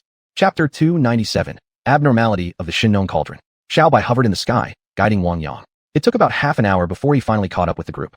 Along the way, whenever Wang Yang spotted some unusual seedlings, he would collect a few and send them into his spatial realm. The area was vast, with mountains and rivers, its terrain exceptionally complex. There was no way to explore the boundaries in a short time. Everyone who entered could gain something beneficial. This place was a gift from the great deity Shinnon to all future generations. It wasn't meant to be monopolized by any one individual. Little friend, why did you take so long? If not for those few dogs you brought along, I'd have already sent someone back to look for you. Tanshin Daoist, I dealt with a few trash characters, which delayed me a bit. But this task was assigned to me by Director Mao. I couldn't afford to be careless, huh? Judging by that smug look on your face, I can tell you must have gained quite a lot this time. Since I already know, shouldn't you share some benefits with me? Senior, what I got this time are just modern trinkets. Do you even want them? You know what kind of people came in here. The stuff they carry isn't of much use to you anyway. Look, All these high-tech gadgets. Take them. They're yours. Tianxin glanced at the small electronic device and other oddities in Wang Yang's hand, instantly losing interest. What exactly are these things? Never mind, I won't even ask. Just go report elsewhere. I'll move ahead first. Might still find some rare treasures aged over 1,000 years. When we get out, I'll give you some as gifts. Don't forget your promises now. Don't worry, you won't be left out. I'll head over to Director Mao first and explain things. Wang Yang walked toward Director Mao with a pleasant smile. Once beside him, he whispered, I've handled the matter for you. You don't need to worry about this place anymore. As for what happened outside, you'll have to deal with it yourself. Director Mao was momentarily stunned but quickly snapped out of it, then grinned broadly. You really get things done neatly and efficiently. Let me tell you, why don't you just work under me from now on? I'd say it wouldn't take long before you're ready to succeed me. Think about it. Listen, your master's ideas are good to hear, sure, but he's just an old-fashioned man. Take his advice selectively. Working with me means next time you run into a tough situation, it'll be easier to handle. No more needing connections or favors. Our network is solid. We don't need to bow to anyone. As long as we satisfy the top bosses, nobody below dares trouble us. So what do you think? Director Mao, our current relationship is fine as it is, friends and partners. If you've got something, just let me know and I'll help. Of course, I won't do anything illegal. You know my principles. I'm a man of integrity. Let's leave it at that. Honestly, I'd rather keep things simple. Even managing my own affairs feels burdensome these days. If not for Xiaoya helping me out, everything would be a total mess by now. Alright, stop showing off. If you don't want to join me, fine, I won't force you. No need to make up so many excuses. Just stay out of my sight from now on. You're annoying to look at. These days, it's hard being a decent person. After finishing the job, not even a word of thanks. Such a miserly attitude. Boy, say that louder. I'd like to hear exactly how I'm being stingy. Have I ever failed to cover for you when things went south? In fact, you're the one acting cheap. Selling us that red dust drunk wine at such ridiculous prices. Don't even offer us a discount. I heard a certain military district chief wants to come after you personally over this. It was me who talked him down. And did I see even a hint of gratitude from you? Wang Yang immediately smiled sheepishly and said, Director Mao, are you really going to hold this against me? What kind of relationship do we have? Isn't helping me just part of your duty? Now you're complaining my wine's too expensive, but don't you know better? Everyone else pays cash on delivery. Your team turned their debts into tax deductions. I'm honestly amazed by your creative accounting. Director Mao felt slightly embarrassed, but still declared with righteous indignation. Enough. Don't act like you're doing me a favor while reaping all the benefits. Do you think I don't know your production cost? Though I still can't figure out what the hell you put in that wine, my people haven't cracked it yet. Otherwise, I'd have shut you down long ago. Now scram, don't linger around me. There might be danger up ahead. Keep leading the way as planned. Got it. I'll go first. If you need anything, just call me, old man. With a laugh, Wang Yang strode toward the front of the group. Wang Gu, come check out the herbs we collected. Suddenly, several young men dressed in wudong robes called out cheerfully. We heard you're buying at high prices. Are you interested in all of these? Let me see what you've collected. First, I need to check if there's any damage. If your harvesting technique wasn't proper, the medicinal potency could be severely compromised, which would significantly lower the price. I'm not trying to lowball you, it's just common knowledge. You should understand this already, so I won't explain further. No problem, go ahead. Just pick out anything that doesn't meet the standard. We've gathered so many herbs here, got them quite easily. You decide the price. Looking at these young Taoists, Wang Yang couldn't help but smile. It seemed that Tianxin Taoist hadn't brought them along without reason after all. They were still too young, simple-minded, really. They'd need some real-world experience before they could truly mature. This was precisely why so many cultivators made it a point to walk among the red dust now and then, to refine their hearts and gain worldly wisdom, both of which benefited their cultivation path. I'll take a quick look for you, but keep in mind, even though I'm buying them, you'll still have to carry them for me. I can't possibly take everything myself. Don't worry, Wang Gu. What should I call you? Wang Gu. My lay name is Sunny Cheng, and my Taoist name is Qing He. This is my junior brothers, Qing Ming, Qing Yuan, and Qing Yang. Qing He. Got it. If you ever get the chance, come find me at Xinjiao village in Lantian, Xian. I'll treat you well. Wang Gu will definitely pay you a visit someday. Without saying more, Wang Yang began helping them sort through the herbs. This 8 Immortals grass is good. It clears heat, detoxifies, reduces swelling and pain, and promotes urination. Helps with abscesses, fever from colds, gum bleeding, cuts, and other bleeding injuries. These danguei roots are excellent too, great for nourishing blood, relieving menstrual pain, and also moistening the intestines to relieve constipation. This wild xiuxian lawn is particularly high quality, clears heat, cools the blood, removes dampness, and detoxifies. Its anti-inflammatory, analgesic, and calming effects are quite impressive. This wild mountain ginseng has been growing for several hundred years. High value, I'll take it. I'll also take this Paris polyphylla batch. As for the others, I won't list each one. Just keep them safe for me, don't crush them, and I'll settle the payment when we're out. You can also collect some seeds or unusual plants for me. I want those too. I can't talk longer now. I need to move forward and scout the path. Keep an eye on your surroundings, especially watch out for snakes. Wang Gu, don't worry. We'll make sure to bring everything out, said Qing He, the young Taoist, his face gleaming with greedy excitement, looking rather comical.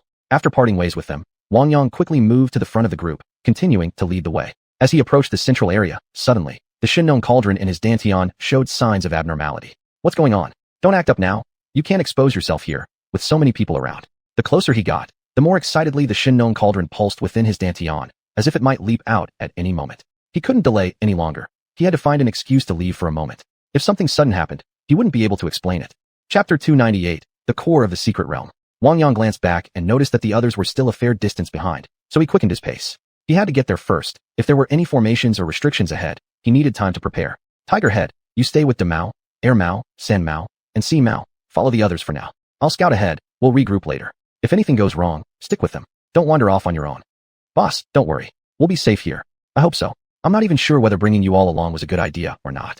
I'm heading off now. With that, Wang Yang sped up. The people behind sensed something amiss, but they didn't rush after him. Seeing Tiger Head and the others return quietly eased their suspicions slightly. After walking for half a day, his spiritual sense suddenly hit an invisible barrier. Wang Yang realized he had reached the core of the secret realm. The barrier must be the source of its mystery. Since he had arrived first, with no one else within 2 or 3 miles, he picked up speed. The closer he got to the barrier, the stronger the invisible force became, far beyond human limits. Suddenly, the divine farmer's cauldron shot out from his dantian, spinning rapidly in midair above him. The restraining force before him was instantly suppressed by the cauldron. At that moment, a message appeared in his consciousness. Little one, since you've obtained my medicinal cauldron, come inside. I've left something for you within. Come and claim it. Wang Yang immediately felt his body lighten. The suppressing force vanished, allowing him to move forward freely. After a brief pause, he stepped swiftly across the barrier. When he turned back, the path he had taken was gone. Gone as if he'd been teleported somewhere entirely different. Since he was already here, he might as well accept it. Guided by instinct, Wang Yang pressed onward. The divine farmer's cauldron had disappeared, yet a faint, inexplicable connection remained, subtly directing his steps. He walked for another half day. The spiritual energy here was incredibly dense, so rich that with every breath, he could feel his meridians flowing more smoothly. He wondered what method the divine farmer god had used to preserve such vast reserves of qi, restoring it to how it once naturally existed in ancient times. Even common weeds scattered across the ground were unlike anything found outside. These plants had either mutated or were simply native forms that the outside world had long lost, while external flora seemed degraded in comparison.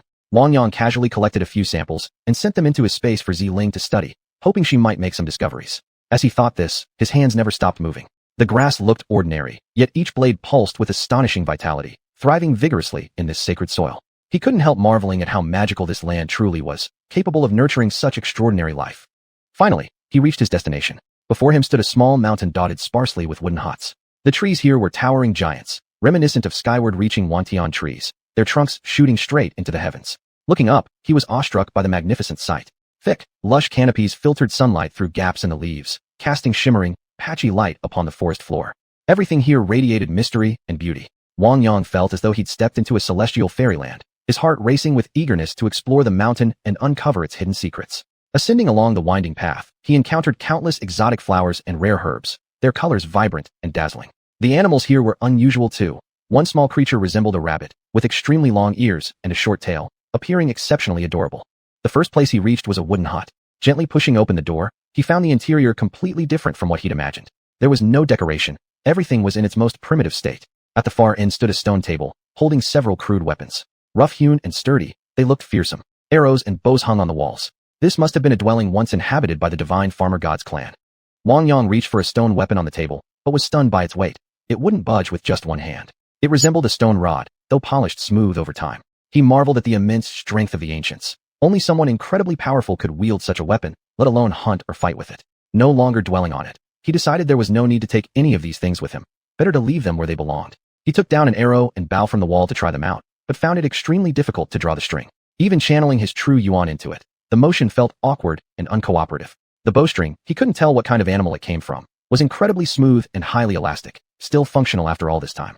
The bow frame itself was made of some unknown wood that showed no sign of decay whatsoever. Seeing nothing here that he needed, he carefully hung the bow and arrow back in place, stepped out of the hut, and continued his ascent toward the summit.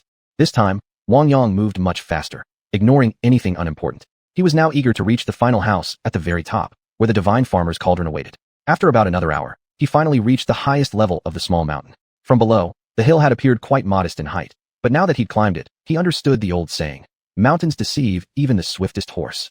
Looking down from the peak, he saw endless towering trees stretching straight upward, their lush foliage completely enveloping the mountain. Only the occasional unknown bird flitting playfully between the branches broke the stillness. Wang Yang took a deep breath and began walking toward the largest wooden house. The stone steps here were meticulously laid and finely polished, every detail suggesting the resident once held an exceptionally high status. Each step carried a sense of ancient wear, as if walking upon them could conjure visions of bygone figures, people clad in animal hides, wielding crude stone tools, laboriously carving the mountainside bit by bit. At last, he arrived at the entrance of the wooden house.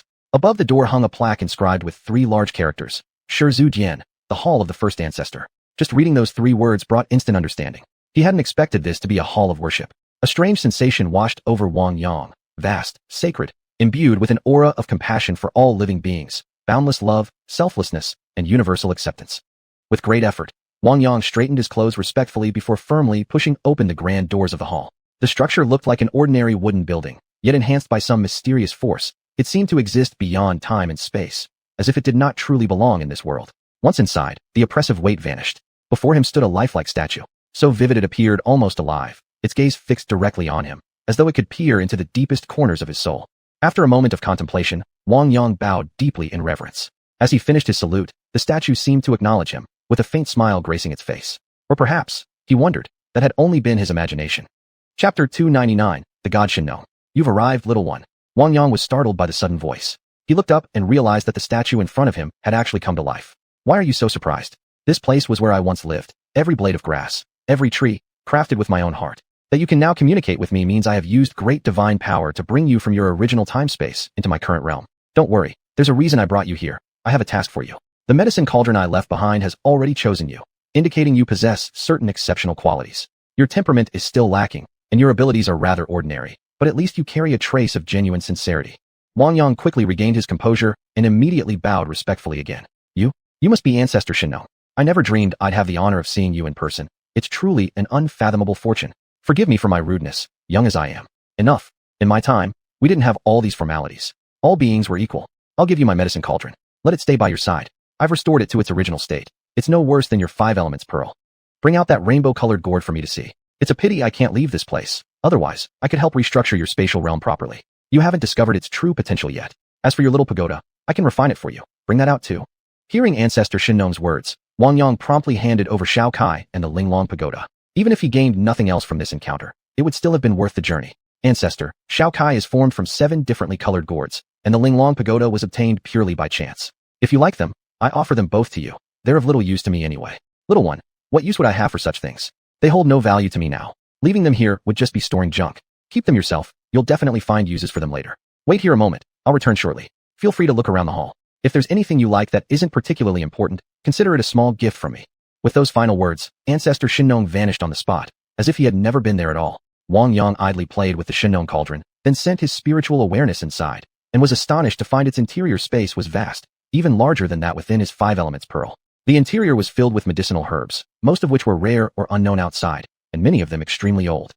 Suddenly, several sentient spirit beings appeared within his perception, a ginseng child, and others whose names he couldn't even guess. Sensing Wang Yang's presence, they grew visibly tense. Having never met their new master, they feared the unknown. Would he have strange preferences? Would he favor or despise them? If he disliked them and decided to use them as ingredients for alchemy, their fate would indeed be tragic. With a mere thought, Wang Yang stepped into the space within the Xiuxian cauldron. Seeing the sprites before him, he felt genuinely fond of them. Don't be afraid. From now on, live peacefully under my care.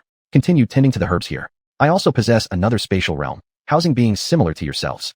Would you like to meet them? The oldest resident, an ancient ginseng child, was the leader among the spirits. Though equally terrified, he stepped forward bravely, taking his role as leader seriously.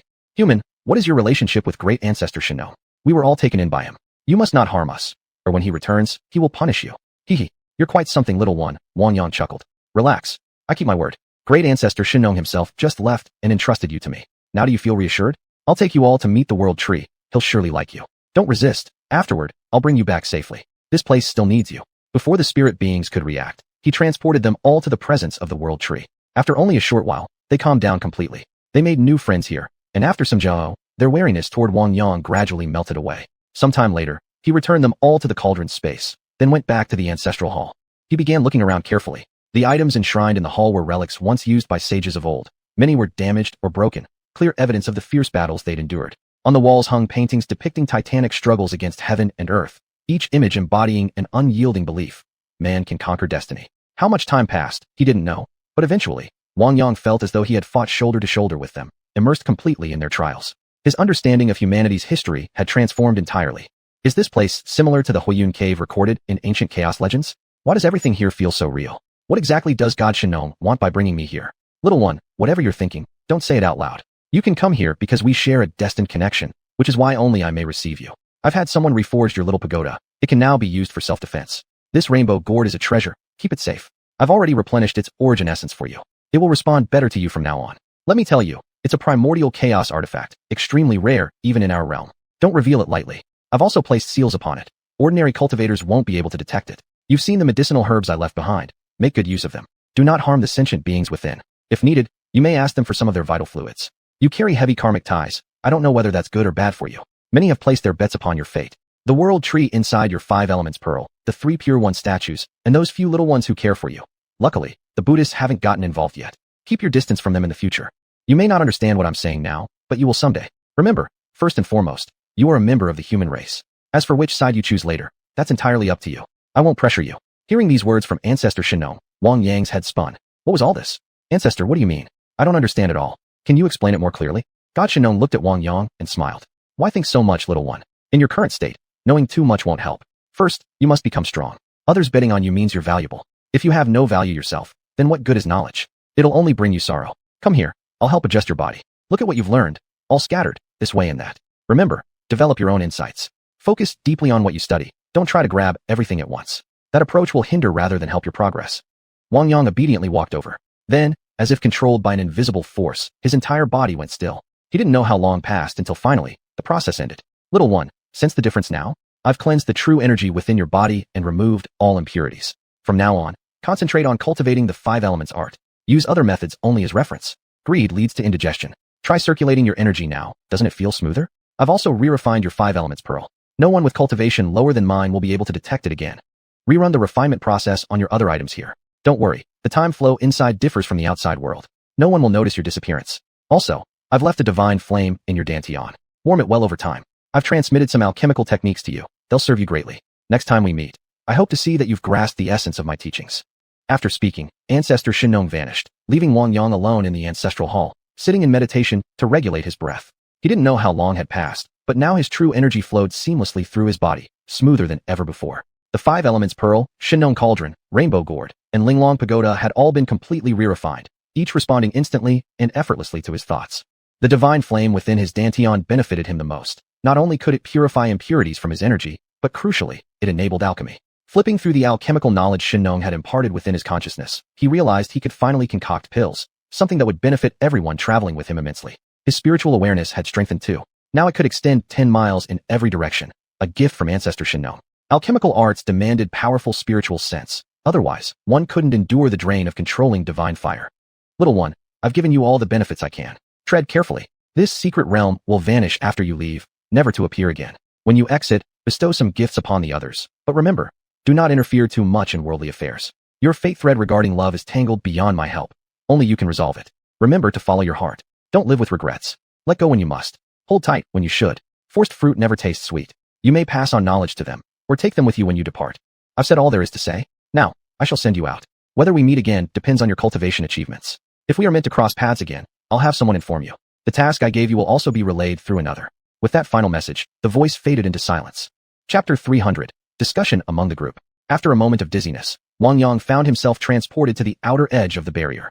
No one else had arrived nearby, and the mysterious force hadn't dissipated. It felt even heavier now. Young friend, we finally found you. Never expected you'd be the first to arrive.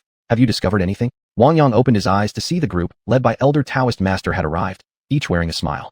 Along the journey, they had all gained quite a bit. Elder, there's a powerful, immense force in this area, something far beyond human capability. I couldn't figure out any way to enter, so I just waited here for your arrival. We should discuss our next move together.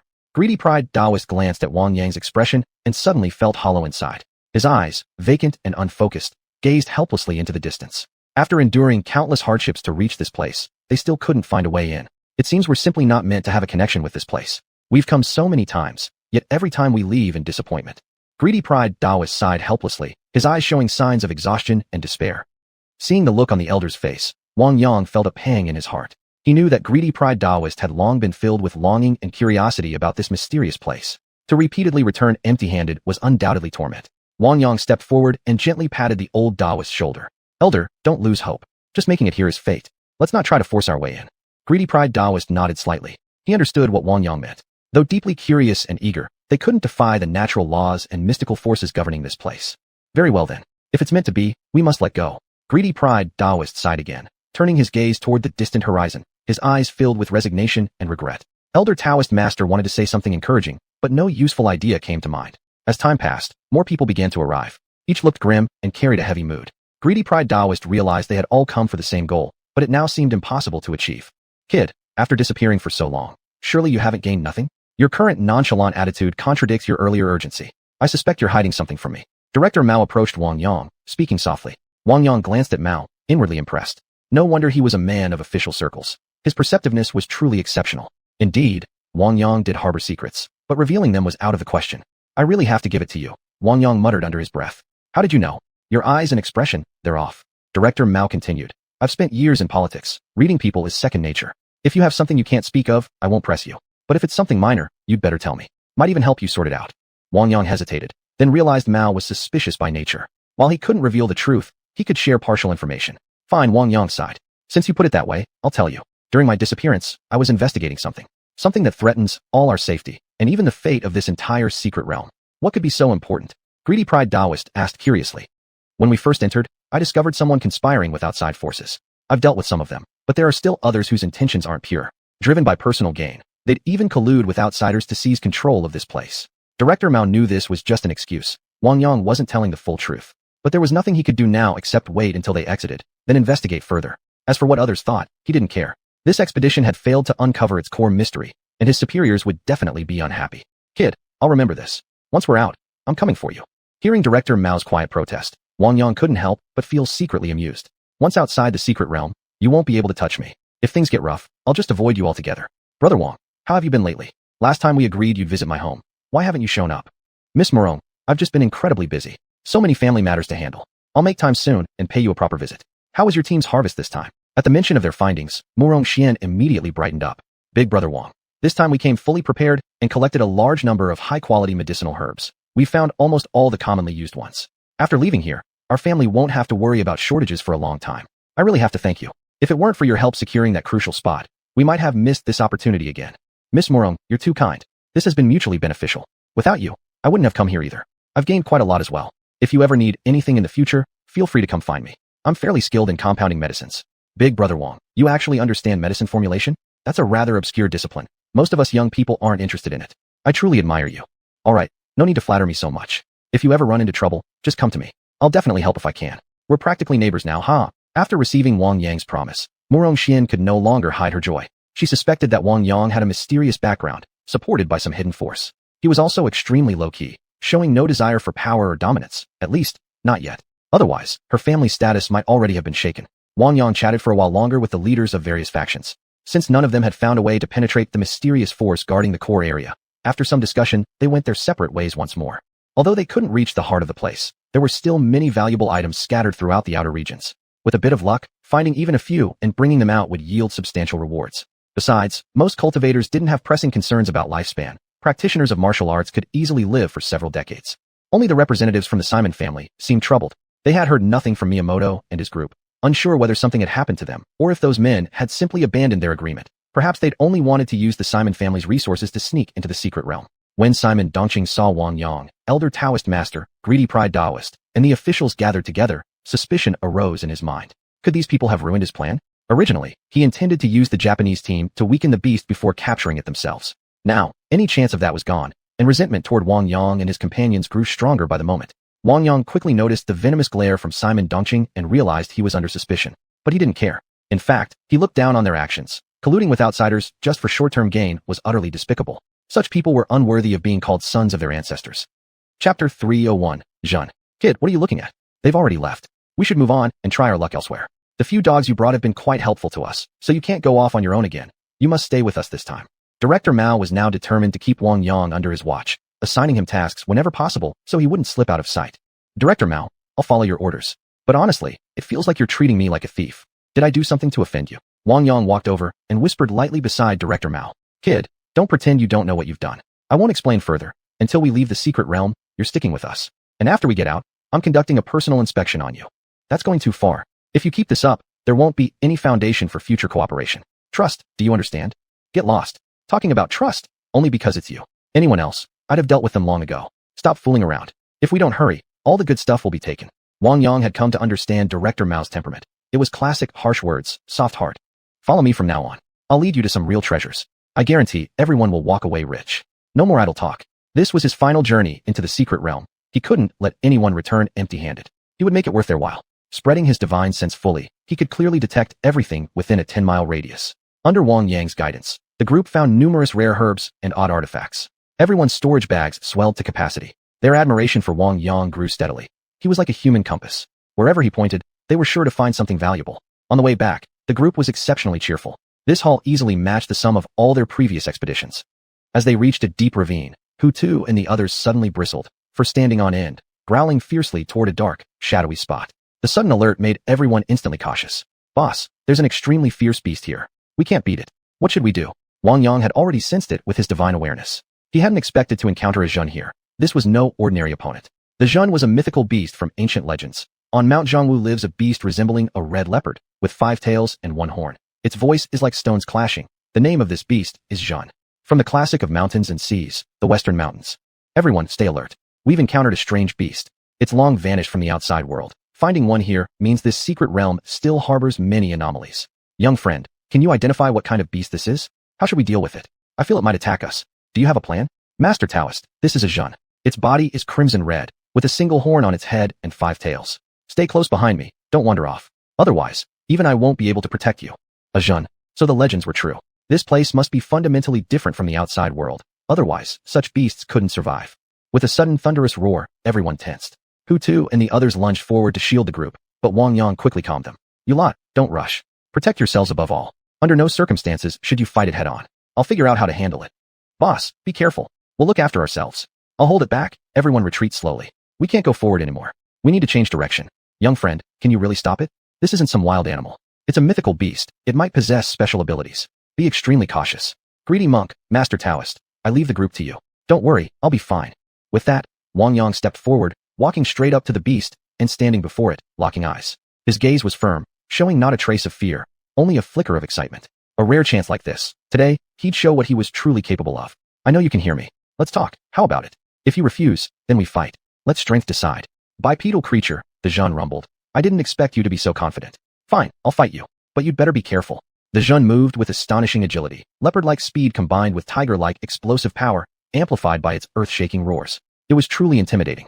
Come. Wang Yang engaged it using Tai Chi techniques, redirecting force against force, using minimal effort to overcome overwhelming power. The movements flowed naturally in combat.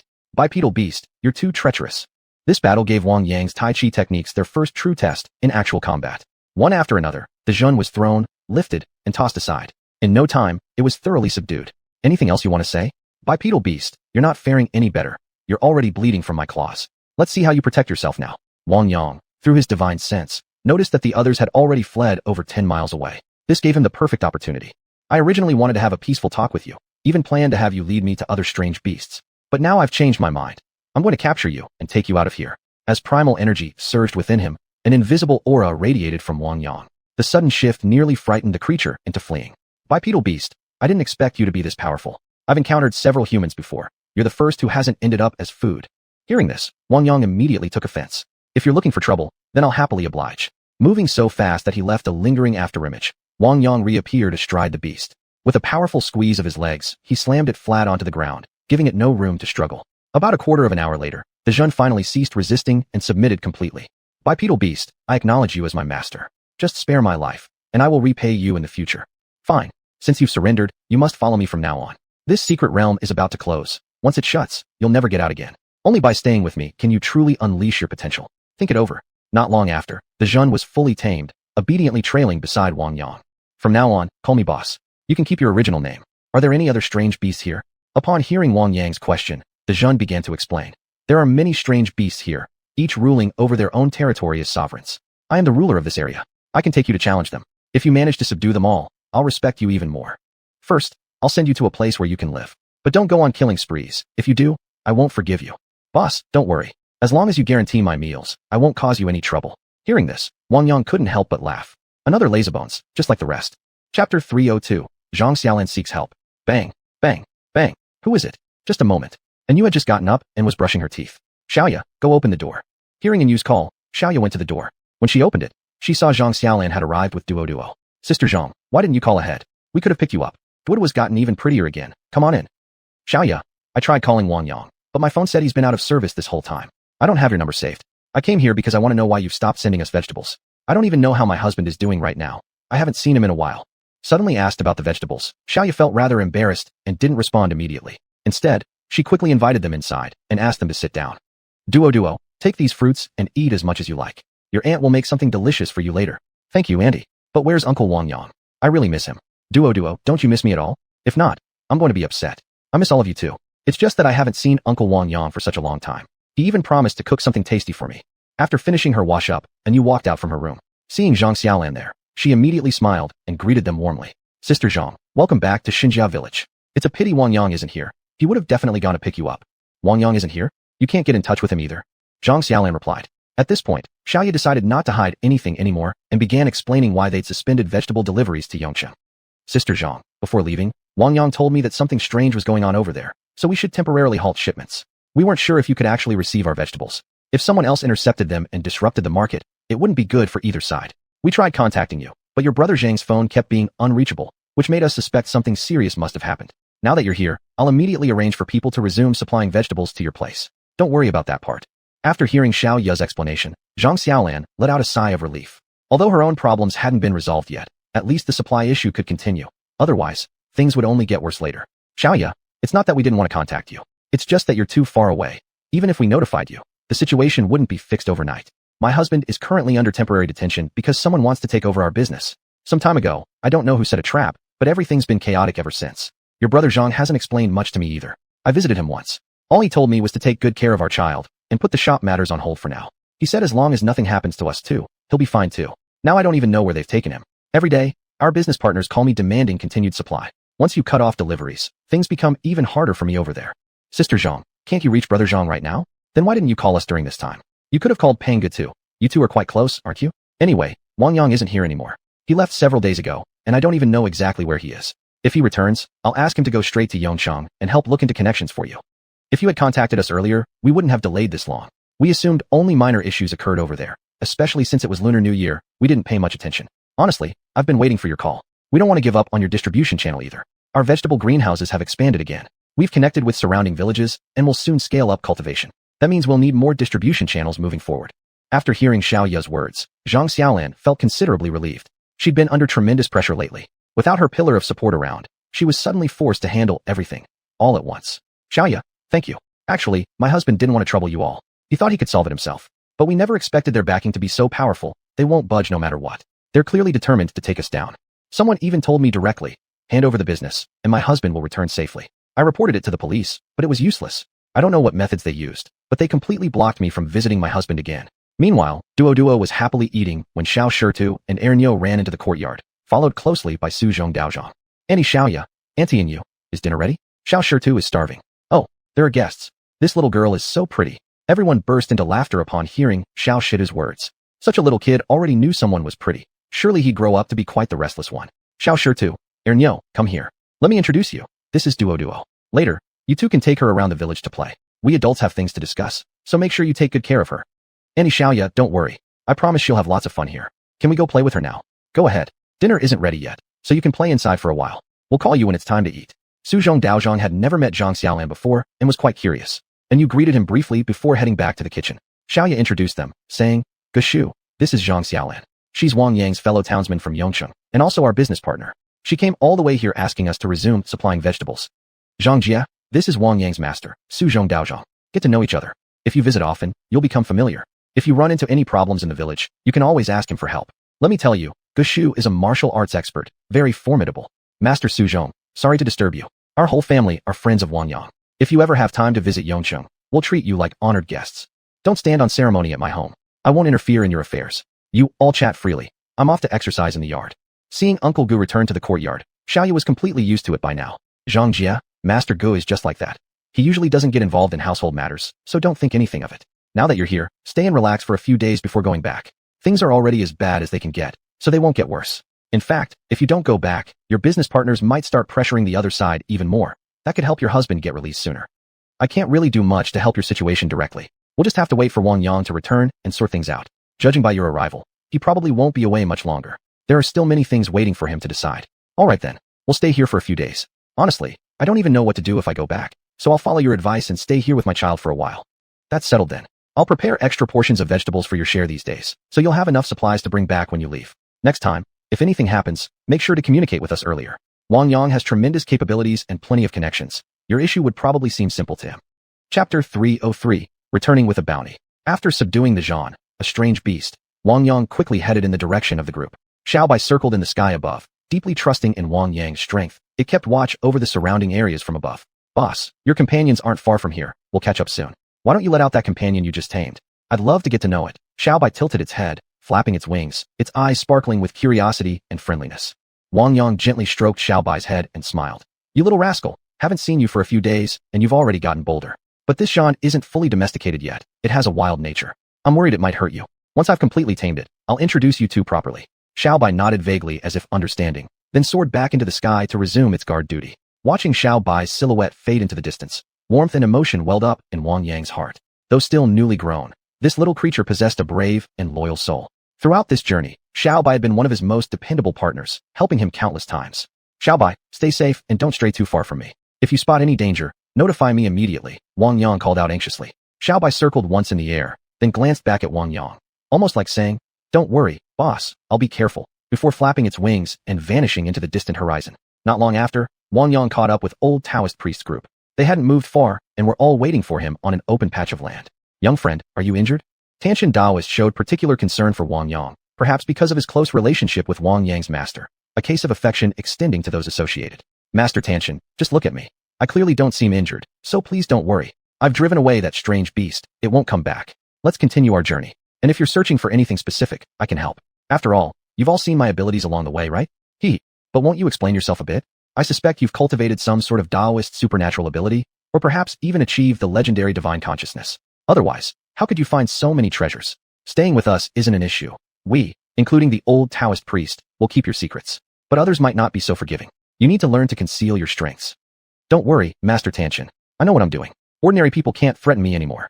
Once we exit the secret realm, I'll give you some valuable items and see if I can boost your cultivation level. All your personal bottlenecks, I can resolve them now. Hearing Wang Yang's words, Tanshan froze momentarily, but quickly regained his composure. Still, his spirit, energy, and demeanor noticeably transformed. The old Taoist priest was the first to notice his friend Tanshan's change, but seeing the crowd around them, he chose not to ask immediately. He'd wait until they were alone. He held deep goodwill toward Wang Yang and already suspected the youth harbored many secrets, even guessing he might possess the legendary storage space, something already proven true at Longhu Mountain. Chief Mao, noticing Wang Yang whispering privately with Tanshan Daoist, grew curious and walked over. Kid, how did it go? If everything's settled, shall we move on? This time, no more holding back. Help us search for some rare medicinal herbs or unusual artifacts. I'll take them out for research and see what turns up. If there's a major discovery, I'll make sure you get your share. Ah, Chief Mao, always working, never resting. Your dedication is truly admirable. This credit, you keep for yourself. If you ever climb higher in rank, maybe I'll actually benefit. Others? Forget it.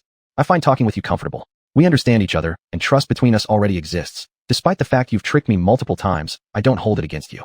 Rest assured, I guarantee the rest of this trip will satisfy you. That's music to my ears. Time's passing. Take the lead again. There are many strange beasts here. Avoid provoking them if possible. Find ways to go around. Even if you brought them out, they wouldn't survive. The external environment has changed too much. They can't adapt to the outside world. This place is their paradise. We've experimented before. All failed, costing them their lives unnecessarily. It was rather cruel, looking back.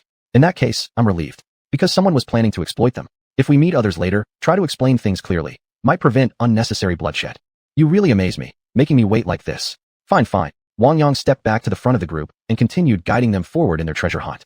Qinghe, there's a ginseng plant within 100 meters ahead of you. Be careful when digging it up. Don't break the roots, or you'll get scolded again later. Thanks, Brother Wang. Chief Mao, tell the man on your left front to collect some of those old dendrobium stems nearby, but leave a few seedlings behind. Give future people some hope. As the group moved forward in stops and starts, they frequently gathered many precious wild medicinal herbs. Occasionally, they came across wild fruits, satisfying their hunger and thirst along the way. Whenever they encountered strange animals, Wang Yang would direct everyone to detour around them, avoiding disturbances as much as possible. Of course, Wang Yang also collected numerous unusual herbs and seeds during the journey. When he came across peculiar trees, he'd gather some roots or branches, secretly sending them to Ziling for research.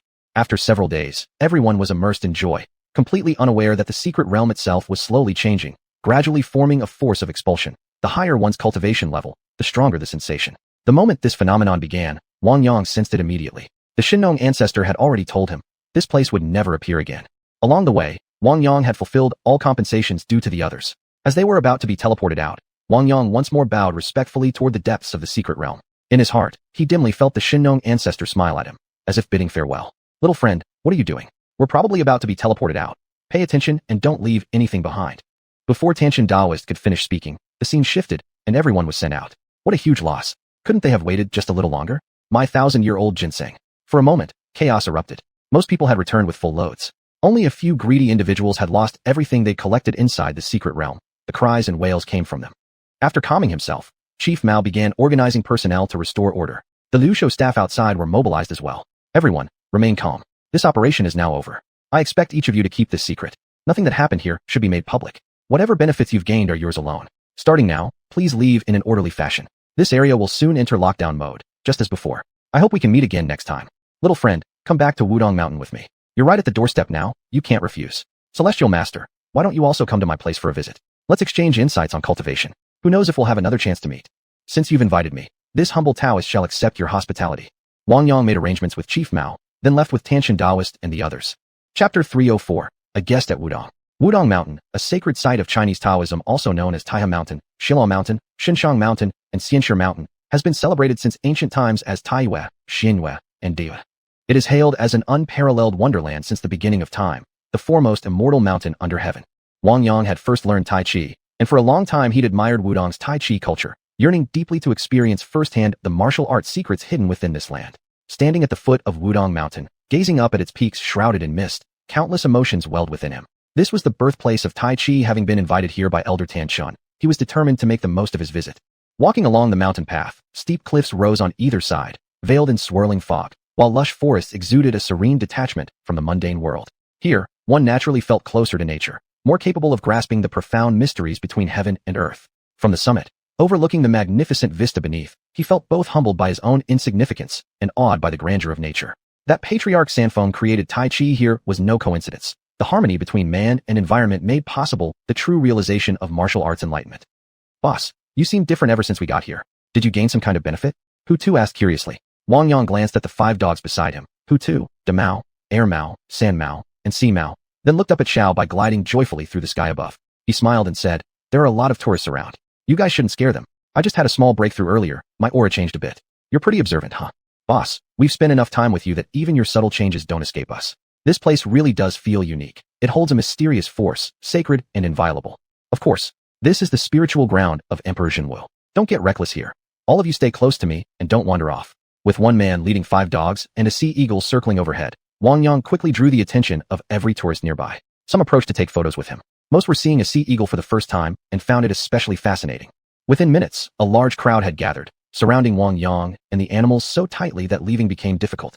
Excuse me everyone, could you please disperse a little? Don't all cluster here. There are other visitors trying to climb the mountain. Let's show mutual understanding. Thank you. A staff member from the Wudong scenic area came over and began gently urging the crowd to scatter. Seeing the crowd gradually thinning out, Wang Yang knew he couldn't afford to linger any longer. He needed to find Elder Tan Shun and the others immediately. Coming alone this time had proven to be a miscalculation. Hu Tu, you all pay attention now. I'm speeding up. Don't fall behind. Wang Yang moved swiftly along the stone steps, quickly leaving the crowded spot far behind. You must be Mr. Wang Yang. Qing He and the others told me about you. You've finally arrived at our Wudong Mountain. Elder Tan Shun and the others are waiting for you at the back mountains. Why did you take this route? There are too many tourists here. Better follow me. Seeing the approaching Taoist priest, Wang Yang finally breathed a sigh of relief. Although his spiritual awareness could cover vast distances, he still felt somewhat unfamiliar with the terrain. Now that someone had come to guide him, he wouldn't need to waste energy navigating on his own. Fellow cultivator, may I ask your name? Just call me xiuxian. My master says I have an overly restless temperament, so he gave me this Taoist name. Chang Qingxin was quite talkative, a warm-hearted type at first glance. Fellow cultivore xiuxian, I actually think your personality is quite good.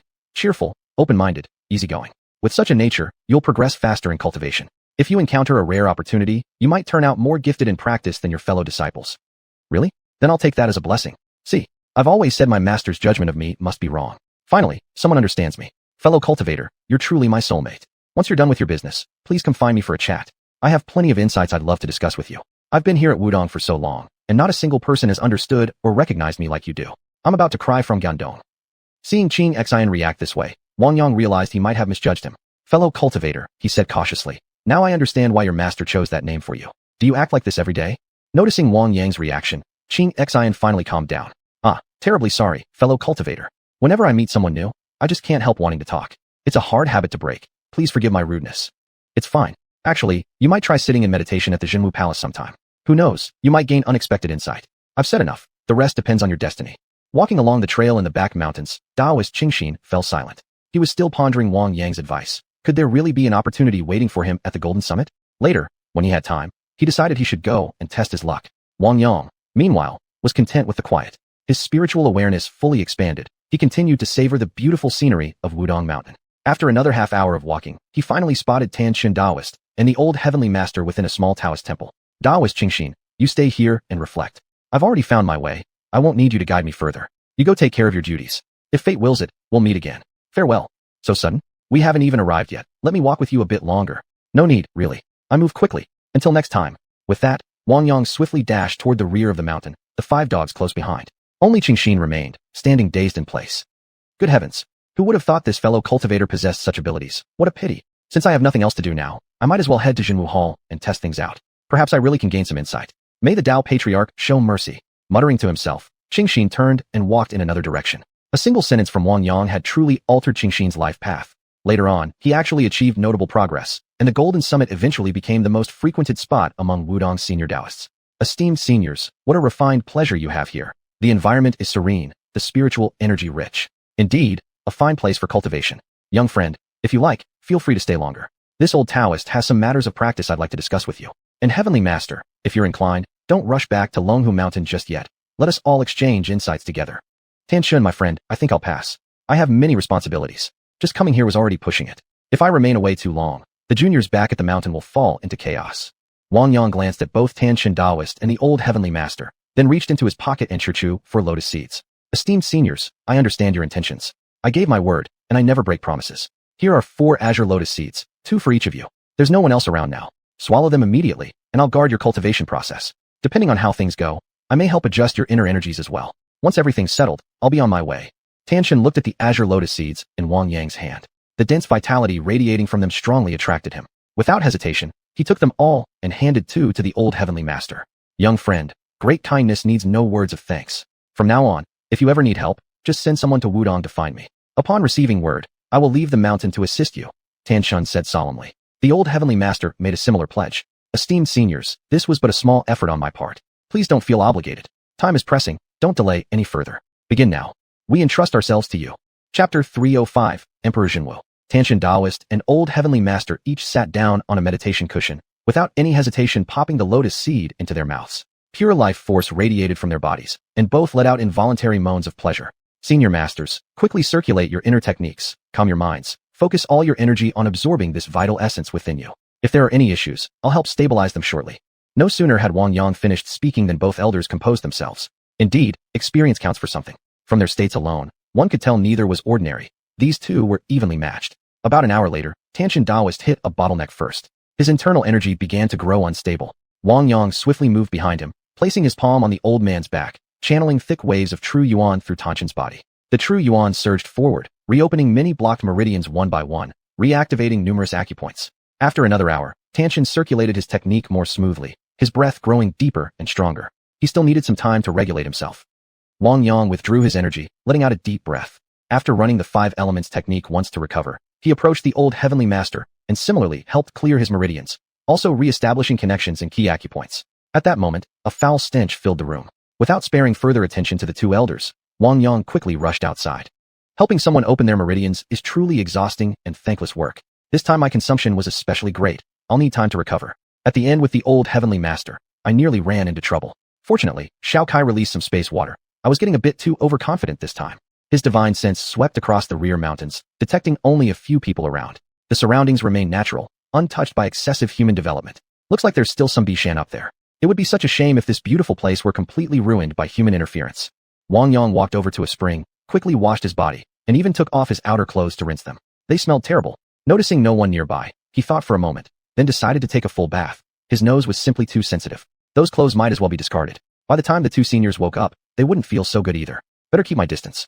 Since I rarely come to Wudong Mountain, I should take the chance to explore Golden Summit, Hall of Jinwu, Xixiao Palace, Nanran Palace, Taizi Slope. All these places deserve a visit. Thinking this, Wang Yang couldn't help but smile slightly. Where should I go first? As he pondered, scanning his surroundings, he finally decided on the Golden Summit. It was the symbol of Wudong Mountain, the highest point, offering a panoramic view of the entire mountain range. Moreover, atop the summit stood the Golden Hall, housing a bronze statue of Emperor Jinwu said to be incredibly magnificent. The two elders would need more time before awakening, so there was no need for him to stay and guard them. Let Tiger Head and the others remain here. Tiger Head, Da Mao, Air Mao, San Mao, Sea Mao, you all stay here and watch over things. I'm going to wander elsewhere for now. I'll come back and find you later. Tiger Head and the others felt it inconvenient to follow their leader anyway. They'd have to yield to pedestrians. So naturally, they chose to stay behind. Wang Yang quickened his pace, heading toward the Golden Summit. Along the way, he saw many ancient buildings and cultural relics, feeling deeply the historical and cultural weight of Wudong Mountain. Soon, he arrived at the foot of the Golden Summit. Gazing up at the towering peak piercing the clouds, Wang Yang couldn't help exclaiming, "So high." Without delay, he took a deep breath and began climbing rapidly. The ascent wasn't easy. Steep paths and stone steps had to be crossed, along with unpredictable weather. But he was no ordinary man.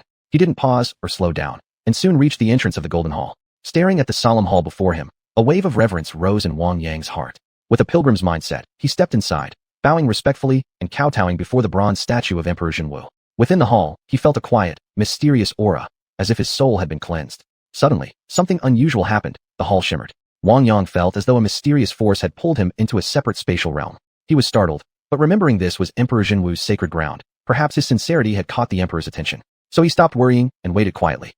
After a moment, a deep yet gentle voice echoed into his ears. "Young one, welcome. Seeing your sincerity toward me, and feeling curious about you myself, I've brought you into my divine space for a little conversation. Before you leave, I shall bestow upon you some blessings, something that won't disappoint you." Hearing the voice, Wang Yang's heart leapt with joy. He hurriedly replied, "Your Majesty honors me greatly. This junior thanks you in advance." He bowed deeply once more, expressing his heartfelt gratitude. When he raised his head, he saw a vague figure standing before him, its features indistinct, yet radiating an immensely powerful and sacred aura that instinctively filled Wang Yang with reverence. "You needn't be so formal, young one. I am Emperor Jinwu. Though my true form cannot descend here, within this divine space, we may converse as fellow cultivators," came Emperor Jinwu's voice again, slightly easing the tension in Wang Yang's heart. Wang Yang steadied himself, took a deep breath, and asked, "Your Majesty, this junior has always held you in the highest esteem. Might you enlighten me? How can one become a powerful deity like yourself?" Emperor Jinwu smiled gently. "It gladdens me to hear such aspirations from you, young one. However, becoming a powerful deity is no simple feat first. You must possess unwavering faith and relentless effort. Only through these can you continuously enhance your cultivation and elevate your realm." Wang Yang nodded earnestly, listening intently to Emperor Jinwu's teachings. He knew this was a rare opportunity, one that granted him personal guidance from Emperor Jinwu, and for him, it was an extraordinary blessing. You must continually refine your inner state, strengthening your willpower and endurance. On the path of cultivation, you will face countless difficulties and setbacks, but you must learn to persevere, never giving up. Only then can you progress further along this road and become a true powerhouse, Emperor Jinwu continued. Wang Yang listened with rapt attention, understanding these were the essential truths of cultivation, the very qualities required to become strong. He silently resolved to diligently cultivate himself, striving for constant improvement and not betraying Emperor Jinwu's expectations. You must also carry a kind heart, care for all living beings, protect the weak. As a deity, our duty is to safeguard peace and harmony in the world, allowing all beings to live in safety and prosperity. Only then can we earn the respect and love of the masses and truly become enlightened gods, Emperor Jinwu said solemnly. Wang Yang's heart trembled. At last, he understood. Being a god meant not only immense power, but also profound compassion. Recalling his past experiences and the struggles of ordinary, powerless people, he felt his conviction grow even stronger. Your Majesty, this junior understands now. I will devote myself to cultivation, constantly improve, and strive to become a powerhouse like you, Wang Yang declared firmly. Emperor Jinwu nodded with satisfaction. I believe you can do it, young one. Before you depart, I shall bestow upon you some gifts to make your cultivation journey smoother. Treasure this chance, keep moving forward, and perhaps one day, we shall meet face to face in the flesh. Wang Yang's heart leapt with joy. He knew whatever blessings Emperor Jinwu offered would be extraordinarily precious. Quickly, he replied, Your Majesty, this junior will cherish this opportunity deeply and work tirelessly in cultivation, never disappointing your expectations. Emperor Jinwu smiled and said, You have great potential, young one. I look forward to your growth. Wang Yang bowed deeply once again, expressing his deepest gratitude. This exchange with Emperor Jinwu had been an invaluable encounter, enriching him beyond measure. Stepping out of the Golden Hall, Wang Yang ascended to the highest point of the Golden Summit. Standing there, overlooking the breathtaking vista of the entire Wudong mountain range, a deep sense of awe and reverence filled his heart. Before leaving, He turned back and bowed once more toward the hall, then quietly walked away. Chapter 306, Heading Back to Xiuxian. After descending from Jinding, Wang Yang found a secluded spot and took out the sachet from his pocket. He couldn't guess what the emperor had given him. Everything was so mysterious. Carefully opening the sachet, an ancient map came into view. It depicted a continuous range of mountains, with only one special location marked by a red. There were no other clues. Wang Yang studied the map carefully before finally recognizing that the place indicated must be the ancient Kunlun Mountains. This coincided perfectly with the hint Zhang Tianji had given him earlier. It seemed his only hope now lay in the ancient and mystical Kunlun. Just then, the phone in his pocket rang. Seeing it was Xiaoya calling, he thought, after being away only a few days, nothing urgent should have come up, right? Xiaoya, miss me already? Wang Yang, stop fooling around. Zhang Xiaolan came to the village. Have you finished dealing with your affairs? If you have time, go take a look at what's going on in Xiuxian. Brother Zhang's personal freedom has been restricted. Can you check it out and see if you can help get him released? It's that serious? They've restricted his freedom completely? Well, my business here is done anyway. I'll go have a look. Is everything okay at home? Have you checked on all the villages? Everything's taken care of, don't worry. I told Sister Zhang to stay and enjoy herself here for a few days. You just go yourself. You're familiar with Yongcheng. I know you'll figure something out. Call me once it's settled. And I know you have a good friend over there. Remember to keep things balanced. I shouldn't need to remind you about that, should I? Wang Yang was surprised by how well Xiaoyan knew his situation. It seems someone must have told her about him. What are you talking about? Who told you this? If nothing else, I'll hang up now. Someone's looking for me here. Wang Yang, I didn't even say much. Why are you so defensive? Just handle it as you see fit. When you return, I'll tell you more in detail. Not convenient now, and you have matters to attend to, so I won't hold you up. We'll talk when you come back. Hearing that Xiaoya had already hung up, Wang Yang pondered for a moment, then headed toward Tanshin Daoist courtyard. Young friend, how do you find the scenery of Wudong Mountain? Come quickly, come inside and sit. Honestly, I don't know how to thank you enough. If there's anything you need, just say the word. Whatever I can do, I won't refuse, said Master Tanshin. The elder Tianji also stepped forward from behind Tanshin, both men wearing satisfied smiles, their very aura subtly transformed. Their faces glowed with healthy ruddiness, their white hair contrasting with youthful complexions. Dressed in Taoist robes, they looked every inch like immortals of legend. Elder masters, if you two were standing in front of Wudong's main hall right now, people would already be bowing to you, huh? Young friend, we've both benefited from your fortune. You're truly the immortal among mortals. I actually thought you'd come down just to play around in the human world, ha. Master Tanshin joked with Wang Yang. Have some tea. This is wildflower tea I picked myself here on Wudong Mountain. I'll give you some to take back when you leave. Only 2 or 3 jin of this tea each year, very rare indeed.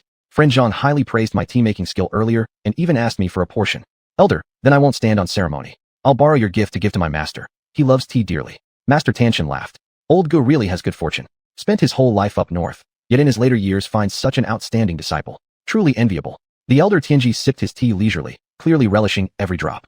His journey to Wudong could now be considered complete. Smiling at Wang Yang, he said, Young friend, no need for many words. If you ever run into difficult matters in the future, just send a message to Jingyi Abbey at Dragon Tiger Mountain. I will do my best to help. It's getting late, and we've been away long enough. I'm planning to return now with these juniors. I won't trouble Daoist Tanshin further. Farewell. The junior disciples from Longhu Mountain had already returned, waiting at the gate. Clearly, the elder Tianji had stayed specifically to bid Wang Yang farewell. Elder, I've just received a call from my girlfriend. She wants me to head immediately to Yongcheng to deal with something. I can't stay any longer either. Since I'm going down the mountain anyway, I might as well accompany Senior Zhang. Here's my number. Please don't hesitate to call if you need anything. Wang Yang stood up and bid farewell to Master Tanshin. In that case, this old Taoist won't detain you further. Green hills remain unchanged. We shall meet again. Till we meet again, please wait. Wang Yang called out to Tiger, Da Mao, Air Mao, San Mao, and Sea Mao, then whistled to call back Whitey. Together, the group began walking down the mountain. At the entrance gate of Wudong Mountain, Wang Yang said farewell to Elder Tianji. After parting ways, he walked to the parking lot, turned on the navigation, and began driving toward Yongcheng. Tiger, it'll be inconvenient for me to bring you all with me this time to Yongcheng. Why don't you all go into the space for now? You won't feel restricted in there. I remember rescuing a lot of stray dogs back in the northeast. I want you guys to help train them. When we return to Xinjia village, I'll handpick a few to join you in patrolling the village. That way, next time I leave, I can take you along again. Hearing this great opportunity, Tiger and the others excitedly barked in response.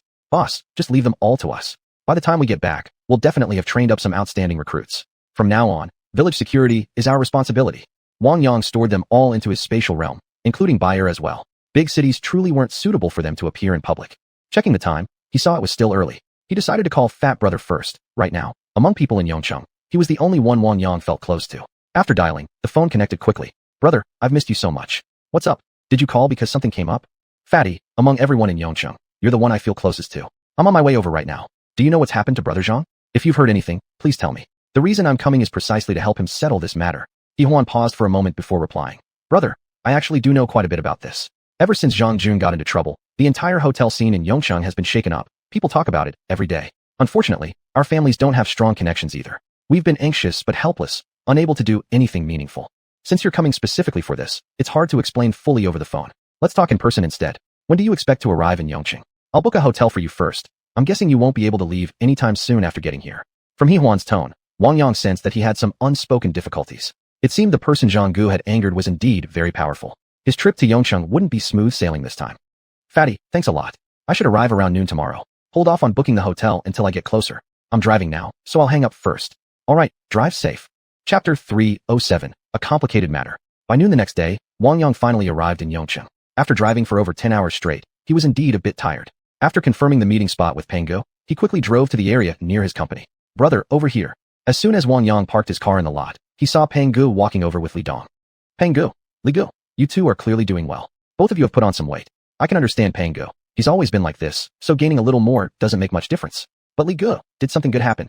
Xiuxian, your eyes are sharp. Li Dong's been dating someone recently. Now they're talking marriage. His girlfriend might even be pregnant. You'll have to come celebrate with us. In that case, I definitely need to come and share in the good fortune. Congrats, Li Gu. Actually, I'm getting married this Labor Day too. Hope our weddings don't end up clashing. When Peng Gu heard this, he was momentarily stunned. Xiaoyang, you're jumping into this just as suddenly? Looks like this old man can't keep slacking off. I can't fall behind either.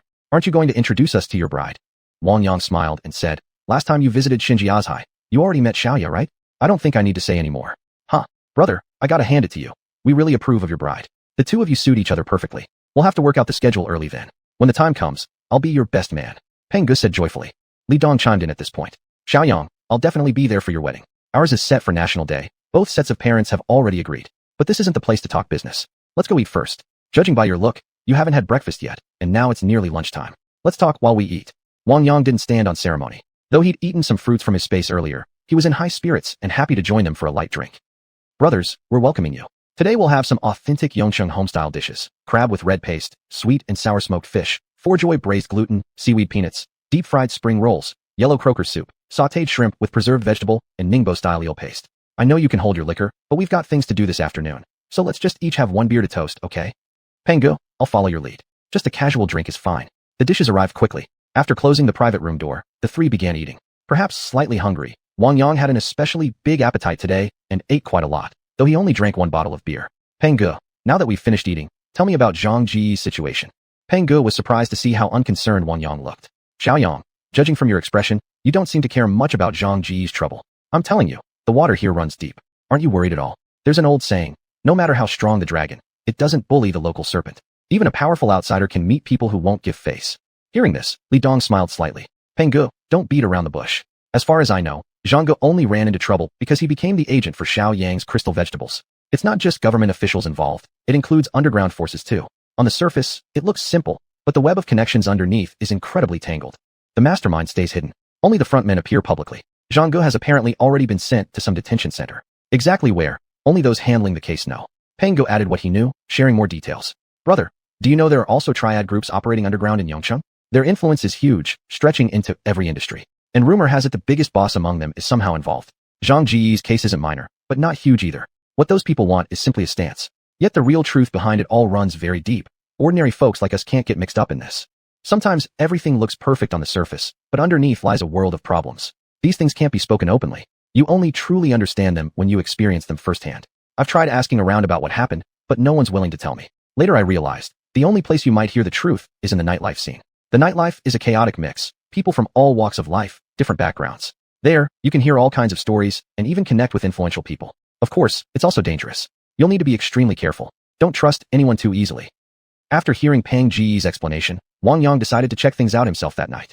Honestly, he'd never been to such a place before. Peng Gu, Li Gu, we've finished our meal. I'll handle what comes next myself. You two stay out of it. Just live your peaceful lives. Xiaoyang, you really plan to go? I should come with you. Having one more person around means better protection.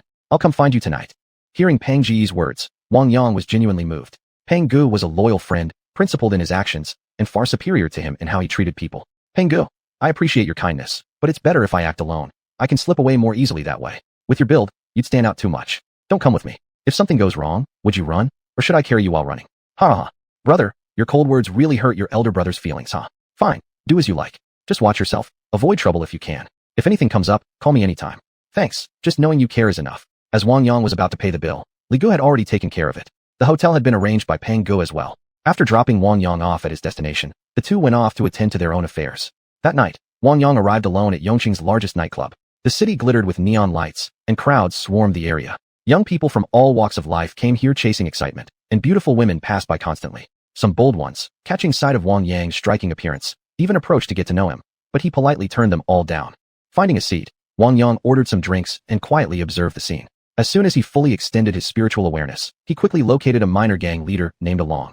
Just then, an exceptionally attractive woman approached his table and said, "Hey, good looking, can I have a drink with you?" Wang Yang wasn't particularly interested in this beautiful woman, but he didn't send her away either. This was a nightclub after all, and sitting alone might draw unwanted attention. "Beautiful, please, help yourself. Good looking, you're all alone? How about letting me keep you company for a drink?" "Sure, it's rare for someone to join me. Go ahead, make yourself comfortable." Seeing that Wang Yang was rather indifferent, the woman realized he must be a first-timer here. She didn't mind. "Good looking, judging by your look, this seems to be your first time here. Are you here for excitement, or just checking out the scene?" Wang Yang didn't hide his purpose and said directly, "I'm actually here on business. I'm interested in whoever's in charge here, but I don't know much about the place. Can you tell me something about it? By the way, what should I call you?" "Xiuxian. I don't come often, so I don't know everything either. See those guys over there? They're the ones who maintain order. Their boss is supposedly called Along. You might get some answers from him. But think carefully. These people aren't easy to deal with." "Thanks. I'll toast you. Drink as you like." Chapter 308, Flying Eagle Society. "Hey, handsome, what should I call you? Let me give you a piece of advice. Just come here to have fun, but don't get involved with those people. I heard their boss has connections in both the underworld and the police force, and his power is huge. You'd better think twice." Fang Qian still tried to warn him. Wang Yang smiled at Fang Qian and said, "I'm Wang Yang. Nice to meet you. Your drinks tonight are on me. You just sit here for a moment. I'll go see that Along fellow. I've got something I want to ask him." With that, Wang Yang stood up and walked toward the bar counter. "Why won't you listen to reason? Those people aren't someone you can mess with you." Before Fang Qian could finish, Wang Yang had already reached the bar, nodded politely to the bartender, and then headed straight toward a private booth. Along was drinking with several of his men when he saw Wang Yang approaching, instantly feeling curious. "Brother, what's up? Got business? I heard your name is Along, and you're in charge here. I've got something I'd like to talk over with you. How about we step over there to chat? The drinks for all your brothers tonight are on me." Along could tell this man wasn't ordinary, but with so many of his men around and being in control of the venue himself, he felt safe enough. Sensing that the man genuinely had something to discuss, he rose from his seat. "Friend, since you're so generous, we won't stand on ceremony. Let's go talk elsewhere." Seeing Along agree to his request, Wang Yang smiled and said, "Good. It's pretty noisy here. I'm actually not quite used to places like this. Please excuse my discomfort." Along led Wang Yang into a private room and casually sat down on the sofa. All surveillance equipment in the room was turned on, clearly set up to monitor Wang Yang. "Friend, how should I address you? Get straight to why you're here. I'm busy, can't afford to waste much time with you. If it weren't for your generosity, I wouldn't even be meeting you alone." "Heh." Wang Yang chuckled softly before asking, "Along, don't worry. A friend of mine somehow offended your group and is now being detained by your boss using his connections. I came here hoping to resolve this issue. Can you pass on a message for me? I'd like to speak with your boss directly." Upon hearing Wang Yang's words, Along immediately stood up, eyes locking tightly onto him. He finally understood why this man had come. "You know Zhang Jun? You actually dared come here yourself. Don't you fear we might detain you too? You look sharp and clean-cut. How about joining us? I bet plenty of wealthy women would love someone like you. I think you're showing me great disrespect. I merely asked you to relay a few words. If you keep talking trash, you'll regret it. Sure, this room is full of cameras and your underlings outside, but if I truly lose my temper, the consequences will be far beyond what you can bear. I don't have much time. Either contact your boss right now, or do you want to see exactly what I'm capable of?" After speaking, Wang Yang lightly tapped the table once. The small square table creaked ominously. With a sudden crack, it collapsed completely. The scene was shocking. Along had never seen anyone so terrifying before. He'd only heard rumors about untouchable figures on the martial world's fringes, but who'd have thought he'd encounter one himself? He was utterly frightened now, his body trembling involuntarily. "Big brother, little brother offended you earlier. If you wish to see our boss, I'll report to higher-ups immediately. Guarantee you'll meet him tonight. Can I step out for a moment?" "Don't worry, I won't try to run." Wang Yang made no further moves. He'd only wanted to scare him. "I'll wait in this room. Whether you need to make a phone call or send someone with a message, I expect a prompt reply. Don't play games with me. I came here without intending any conflict. We can stay out of each other's way. I just want you to release that person. That's all." Now completely terrified, Along didn't dare show the slightest resistance. His face twisted into a painful half-smile as he stammered, "Big brother, I'll immediately have fruit platters and drinks sent up. Please wait here just a moment. I'll go report right away." Along rushed out of the private room, forgetting to close the door behind him. Wang Yang's spiritual awareness already covered the entire nightclub. Every subtle movement within was impossible to hide from him. Pale-faced, Along stumbled out of the room, instantly surrounded by his gang members. "Along, are you okay? Did that punk inside offend you? Let us teach him a lesson right away. Dares to cause trouble in our territory? He clearly doesn't want to live. Shut up and stay quiet. This guy isn't someone you can mess with. Even our boss would have to show him respect." Right now, keep your eyes on that private room and don't let anyone disturb him. First, send some food and drinks in through the waiters. I'm calling Boss Hu this instant to report what happened here. How we proceed will be up to him. The others stared at Along in confusion. Honestly, with so many of them around, why should they fear one man? A few of the younger members were indignant. They all started doubting Along. How could he be so spineless? Just because the man pulled off a little trick, he was trembling like that. It was truly disappointing. Don't think I'm overreacting, Along said seriously, glancing sternly at the group. This man is really not someone we can afford to cross. As the one in charge here, you have to follow my orders. Even if you have doubts, wait until someone from above comes to handle it. With that, he quickly pulled out his phone and walked to a quiet corner to call Boss Hu. Along, what's so urgent that you're calling me now? Boss Hu, we've got an extremely dangerous man here at our venue. I can't handle him. He's asking to see our boss personally. I need your guidance. Earlier, he just lightly tapped the table and the whole thing collapsed. I honestly feel we can't provoke this person. I had no choice but to report this to you. When Boss Hu heard Along's words, he was shocked too. Who dared to come looking for trouble with their flying eagle society? Were they tired of living? Has he caused any real disturbance yet? Why does he want to meet the boss? Did he give any reason? Tell me everything you know. I'll decide whether to contact the boss based on the situation. Boss Hu, he's here about Zhang Jun's case. Wasn't there someone above us who told us to detain Zhang Jun? Well, now the person behind him has shown up. Looks like the crystal vegetable matter might finally be resolved. I think you should inform the boss immediately. He also told me he doesn't want any conflict. He just wants to meet the boss face to face. How to proceed is up to you, Boss Hu. Boss Hu fell into deep thought for a moment, then replied, Along, keep him calm for now. I'll call the boss right away and see how he wants to handle it. This involves powerful people. Even I don't have the authority to interfere. Don't worry, Boss Hu. I won't let anything go wrong here, but please act quickly. After thinking it over, Boss Hu immediately dialed the number of Dong Gu, the leader of the Flying Eagle Society. Hu Zi, what do you need? Brother Dong, we've got a lead on the Zhang Jun matter. His backer has surfaced. The man is currently at Along's club, demanding to see you personally. What should we do? Finally showed himself, huh? We can't afford to ignore this. If he wants to see me, have Along send someone to bring him to the Golden Star Club. I'll wait for you there. Got it, Brother Dong. I'll handle it right away. See you soon. Chapter 309, Threatening Brother Dong. After hanging up the phone, Hu Gu called over a few of his men, and the group drove off in 3 cars toward Along's venue. Sitting in the car, Hu Gu wore a serious expression. He knew the person he was about to meet was no ordinary individual, and he couldn't afford any mistakes. This meeting was necessary. He needed to see this man for himself, at least get a general sense of who he was. Going in completely ignorant would only lower his standing in Brother Dong's eyes. Along, bring the guy to the entrance. Brother Dong has spoken. He'll be meeting him privately later at the Xiuxian club, Hu Gu said into the phone. His voice was low and powerful, carrying an air of unquestionable authority. Got it, Boss Hu. Along replied respectfully on the other end. He understood the importance of this meeting and knew how much Brother Dong valued this person. Not daring to slack off even slightly, he immediately went to the private room to explain the situation. Wang Yang had been waiting in the private room for a while when Along finally arrived. Is everything settled? What did your boss say? Wang Yang asked, looking directly at Along. He knew he'd soon meet this Brother Dong. Along gave Wang Yang a respectful glance before smiling and saying, Mr. Wang, our Brother Dong wants to see you alone. Boss Hu will come pick you up shortly. His car will be at the door soon. All right, thank you. We'll head over and wait now. Wang Yang stood up calmly and walked out of the room. He used his spiritual awareness to check on Fang Qian and saw she was already chatting with others, so he didn't disturb her. The group exited the club, and just as they reached the entrance, they saw 3 luxury cars already parked there, waiting. Wang Yang silently sighed inwardly. No wonder, the kind of showmanship Brother Dong pulled was impressive indeed. 3 high-end cars parked prominently, with subordinates lining up in 2 rows, welcoming his arrival like royalty. Along opened the car door for Wang Yang, who stepped inside. The vehicle slowly pulled away, heading toward the Xiuxian club. When Hu Gu saw Wang Yang in person, he felt he might have overreacted. This guy didn't seem particularly special. He looked elegant, yes, but in Hu Ji's eyes, just another pretty-faced youngster. What should I call you, sir? And where are you from? Wang Yang. I came from Xian. Why, do you look down on me? Wang Yang asked with a smile. Mr. Wang, to be honest, I really don't think much of you. I've been fighting my way through Yongcheng for over a decade. I've seen all kinds of people. Pretty boys like you, never worth my attention. Along says you're tough. How about we test that? Let's spar a bit later. You really want to fight me? I don't hold back, and if you get hurt, I won't take responsibility. But if you insist, I'm ready anytime. In that case, let's stop the car right here and have a little match. I hope your actual skills are better than your talk. I won't go easy either. If you get injured, I'll cover the medical bills.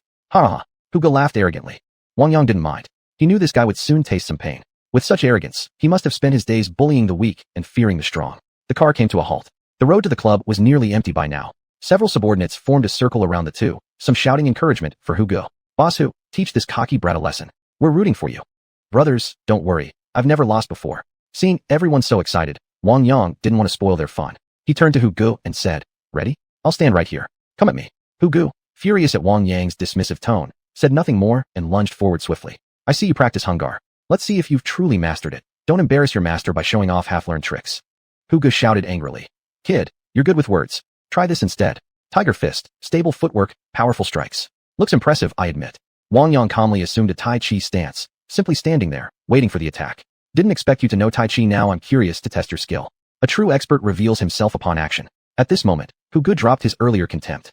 Though Wang Yang seemed vulnerable from every angle, the reality was that Hu Ge couldn't figure out where to strike first. Come on.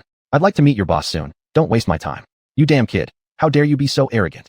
The surrounding underlings couldn't tell who held the advantage, continuing to cheer for Hu Ge. Hu Ge quickly switched to the tiger crane combination style, balancing hardness with softness, pouring all his strength into each move. After a few exchanges, Wang Yang realized Hu Ge's martial arts were indeed quite skilled. Clearly, he had trained hard in the past. Wang Yang didn't really want to injure him, but he still needed to teach him a proper lesson. Learning martial arts is fine, but you have to use it for the right purposes. You've ended up as a thug in some gang, and now you're getting a big head. Wang Yang swiftly squatted low, caught Hu Ge's right arm with his right hand, supported it with his left, and simultaneously swept Hu Ge's right leg with his left foot. With just one move, the sparrow descends to the ground. He sent him crashing to the ground. Thud. The underlings didn't even see how Wang Yang threw the punch. One moment Hu Ge was standing, the next he was flat on the ground. The scene instantly fell silent. You couldn't even handle such a basic technique. Still want to keep going? Wang Yang mocked, looking down at the fallen man. Again, Hu Ge snapped, refusing to admit defeat. This time, Wang Yang didn't hold back. He moved effortlessly, now a single whip, now cloud hands, and finally a double lotus kick. Hu Ge crashed to the ground once more, this time completely beaten into submission. Covered in dirt, bruised and battered, he looked utterly ridiculous. Enough. Your kung fu still needs work. I only used a few simple moves, yet you couldn't counter any of them. Consider this a lesson. I hope you'll think twice from now on. Now get in the car. I'd like to meet your brother Dong sooner rather than later. And if he still refuses to release that person today, I'll make sure none of you walk away unscathed. Even Wang Yang's patience had worn thin. These people were exactly the type who bullied the weak and feared the strong. Only a solid beating would set them straight. The convoy soon arrived at the entrance of Xiuxian Club, where someone was already waiting. Mr. Wang, please come in. Wang Yang didn't hesitate, walking in with calm confidence. Using his spiritual awareness to scan the entire club, he quickly grasped the layout. In a luxurious private room, a man sat quietly, watching Wang Yang's image on a screen. The way this guy walks, he's so composed, so indifferent, as if nothing here matters to him. I wonder what gives him such confidence, Brother Dong muttered to himself. They met shortly after. Wang Yang already had a clear impression of Brother Dong. Cunning, ruthless, slightly malicious, and insatiably greedy. Kid, great to meet you. I heard you're a friend of Zhang Jun. I'd like to take over Yongqing's crystal vegetable business. Mind stepping aside for your brother? I want a definite answer today. Say yes, and the hostage will be released immediately. Say no, and you won't even get to see him. So, think it over. Wang Yang smiled faintly and replied, Your brother Dong? Then let me be straight with you. I don't trust your character. Sorry, Brother Dong hadn't expected such a direct refusal. He merely smirked. Kid, you've got guts. Looks like you're not here to solve anything. Fine then, I won't hold back either. Brother Dong, do you really feel safe? If I don't see that person tomorrow, you might just vanish mysteriously too. As for all your illegal evidence, I'll happily deliver it to those who need it. How does that sound? Wang Yang spoke casually, yet an overwhelming pressure surged toward Brother Dong, thickening the air with tension. Consider yourself warned. The only reason I came tonight was to meet you, to make sure I can find you anytime I want. I'm leaving now. I'll wait for your answer tomorrow. Wang Yang lightly stamped his foot on the floor and then turned to leave Xiuxian Club, leaving everyone behind stunned and shaken. Hu Ge stepped forward and asked, Brother Dong, should we eliminate him? Not yet. Go check what's left where he stood. Hu Ge walked to the spot where Wang Yang had been standing and saw a clear footprint pressed into the floor, yet the surface wasn't cracked or damaged in any way. How is this possible? Chapter 310, Su Ran's phone call. After returning to the hotel, Wang Yang first called Fat Brother to report that he was safe, then washed up and went to rest. Dong Gu, on the other hand, wasn't having such an easy time. The security around his residence had been significantly reinforced, and some important items had already been moved out by his men. Little Hu, tell me what you know about this guy. I really don't want to offend someone whose background we can't trace. Those kinds of people are far more dangerous to us. It's been years now. I've enjoyed everything there is to enjoy. Some things, once done, can't be undone. Boss Dong, this is the first time I've ever dealt with this person. All I know is that he came from Xian. We traced the water crystal vegetables back to that region too. Could they have come directly from him? His martial arts skills are incredible. Even all my master's disciples combined couldn't match him. He barely stepped down, yet left a clear footprint in solid ground. Very few people can do that. Dong Gu fell into deep thought for a moment, then dismissed Tiger and the others. He needed to contact his superior and discuss releasing Zhang Jun first. Personal safety mattered more than anything else right now. After pondering for a while, he dialed a mysterious number. Someone answered quickly. Boss Dong, speak. I've got a meeting soon. Mr. Da, please, no need to be so formal. We've figured out the matter with the crystal vegetables. But this man, he's tough. I've met him face to face. His kung fu is extraordinary. My men stand no chance against him. I want your people to release Zhang Jun first. This man is now a direct threat to me. If he doesn't see Zhang Jun released tomorrow, I'm in serious trouble. Mr. Da was astonished upon hearing Dong Ji's words. That someone existed whom even Dong Gu couldn't handle? After a moment of silence, he said, "We can release the man, but you owe me an explanation. I've used methods I shouldn't have, and my archenemy might seize this opportunity to expose me. Can we eliminate this man using extreme measures, then make up some excuse afterward? I'll handle everything on the official side. Think it over and give me your answer." Dong Gu fell silent after hearing Mr. Da's proposal. Every time, he was the one taking risks on the front lines, while all the benefits went straight to the other man. Clearly, it was time for him to start considering another path. "All right, I'll arrange it immediately. But still, please release Zhang Jun. Keeping him locked up isn't helping anyone." "Fine. I'll make a call right away. The man will be released soon. Handle things as you see fit. I'm hanging up now." As soon as Dong Gu heard the line disconnect, he opened the door and stepped out, calling all his subordinates together. "Tiger, send someone to notify that man. Tell him Zhang Jun will be released shortly. Also, over the next 2 days, assign people to track his movements. Find out who he's been meeting with in xiuxian. Then figure out a way to take him out." Tiger hadn't expected Dong Gu to make such a decision. Fighting and violence were common, but as long as nobody died, it usually stayed under control. Once a murder happened, however, everything changed. This situation was different from past ones. Wang Yang was not someone easy to deal with. Whether or not they could actually eliminate him aside, if their attempt failed, Tiger knew he'd be implicated without question. "Boss Dong, maybe think this through again. I feel like this case is unlike anything before. Unless we use guns, ordinary methods won't even threaten him. And worse, we'd end up at a disadvantage. Besides, this man hasn't shown any intention of provoking us. If the crystal vegetable business becomes unworkable, perhaps we should just let it go." Dong Gu understood what Tiger meant, but he felt helpless. Whatever Mr. Da demanded, he had no choice but to comply. That was how things had worked for years. Otherwise, his entire organization would have vanished long ago. "Tiger, just do as I say. Most importantly, leave no trace. Even if you fail, make sure he never suspects us. Others will clean up afterward, same as always." Hearing Dong Ji's firm instructions, Tiger didn't argue further. He had to assign someone to carry out the task. Though he himself wouldn't get involved directly, the responsibility still fell on him. After leaving Jinxing Club, he pulled out his phone and dialed a secret number. It was answered promptly. "Brother Tiger, another job for us brothers?" "Same as always. Once the money arrives, the target gets handled. Snakehead, this time the man we want taken care of is extremely tricky. Let me warn you, one mistake, and it's over. Make absolutely certain it's flawless. Money isn't an issue. Just remember, any problems on your end must not lead back to us. You know the Jianghu rules. Brother Tiger, don't worry, we respect the rules. Show us the money, we do the job. Everything else means nothing to us. Then I wish you success. 10 million yuan for this job. I'll send 3 million as deposit up front. The remainder goes to you only after the mission is complete. Deal." After hanging up the phone, Brother Tiger still felt uneasy. After their last encounter, he knew that man had held back, perhaps because he acknowledged Tiger's martial skill. Otherwise, the outcome could have been unpredictable. He decided to sort out his assets accumulated over the years and transferred a sum of money to the bank account of his mistress. His child's livelihood security had to be ensured first, everything else could wait. The next morning, Wang Yang woke up early. He first trained for a while inside his space, then took a shower in the bathroom after coming out, before heading out for breakfast. "Mr. Wang, Brother Tiger sent me to inform you, someone you care about will be released very soon. We don't want any conflict with you. Let's just stay out of each other's way. I've delivered the message. Do you have anything you'd like me to pass on?" Long arrived early with a few subordinates. Truthfully, he didn't want to come, but after recalling the image of the shattered table, he involuntarily followed along. Still, he wanted nothing more than to distance himself from this mess. "You're Long, right? I understand. Give your boss Dong this message. I hope this is the last time. Don't even think about targeting me again, because the consequences are beyond what you can bear. You may go now." After seeing Long off, Wang Yang felt the matter was settled. Originally, he hadn't intended to push things too far. Director Mao had warned him last time. Many things needed to consider their repercussions. Once he met Zhang Jun, it would be time to leave. Ring ring ring. Wang Yang looked at his phone and was surprised to see it was Su Ran calling. He hadn't told her he was coming. Why did she suddenly call? After a brief thought, he answered. "Wang Yang, I heard you're in xiuxian. Why don't you come see me?" "Su Ran, I only arrived yesterday. I was actually thinking of inviting you all out for a meal. Mai Shangda, you call me first." "Enough chatter. Come pick me up. You know where I live. Call me when you arrive. We'll talk later." Hearing Su Ran hang up, Wang Yang quickly ate something light and drove toward Bushu home. Meanwhile, Snakehead, having received the payment, began taking action. They belonged to an underground assassin organization, shrouded in mystery. Members in real life didn't know one another and communicated through secret channels. "Mouse, I need this man's information. Help us look him up. I'll pay based on what you provide. But make no mistake, I only pay full if the intel is usable. If you give me garbage, your reward will be minimal." "Snakehead, you know my work is reliable. We've done business long enough. Have I ever failed to deliver solid info? I'll get back to you in 3 days. "No, that's too long. I need it by tomorrow. The sooner you deliver, the higher your pay." Mouse hadn't expected Snakehead to be so urgent. Clearly, the person he was investigating must be dangerous. Still, he agreed. Deal. Chapter 311, Discovering Something Strange. Wang Yang drove quickly to Bushu home. Just as he was about to call Su Ran, he suddenly saw Su Yu returning from outside. "Wang Yang, when did you arrive in xiuxian? Did you come here to see Su Ran?" "Su Yu, aren't you working today? Why are you back so early? I'm the one asking you questions. Why are you turning it around on me, huh?" The head of our police unit wants to invite you over to the police dog training base for an exchange. Do you have time? I can't stay in xiuxian for long this trip. I just came to handle a few things, and then I'll be heading back. I won't make it to your place this time. I came specifically to see Xiuxian. Do you have time? Let me treat both of you to dinner. Is that okay? Why hasn't Xiuxian come out yet? You didn't just arrive either, right? You guessed it. I just got Xiuxian's call and came straight here. I haven't called her yet. Why don't you go in and tell her while I wait for you two out here? Xiu thought she still had some documents in hand and needed to return home anyway, so she smiled and agreed.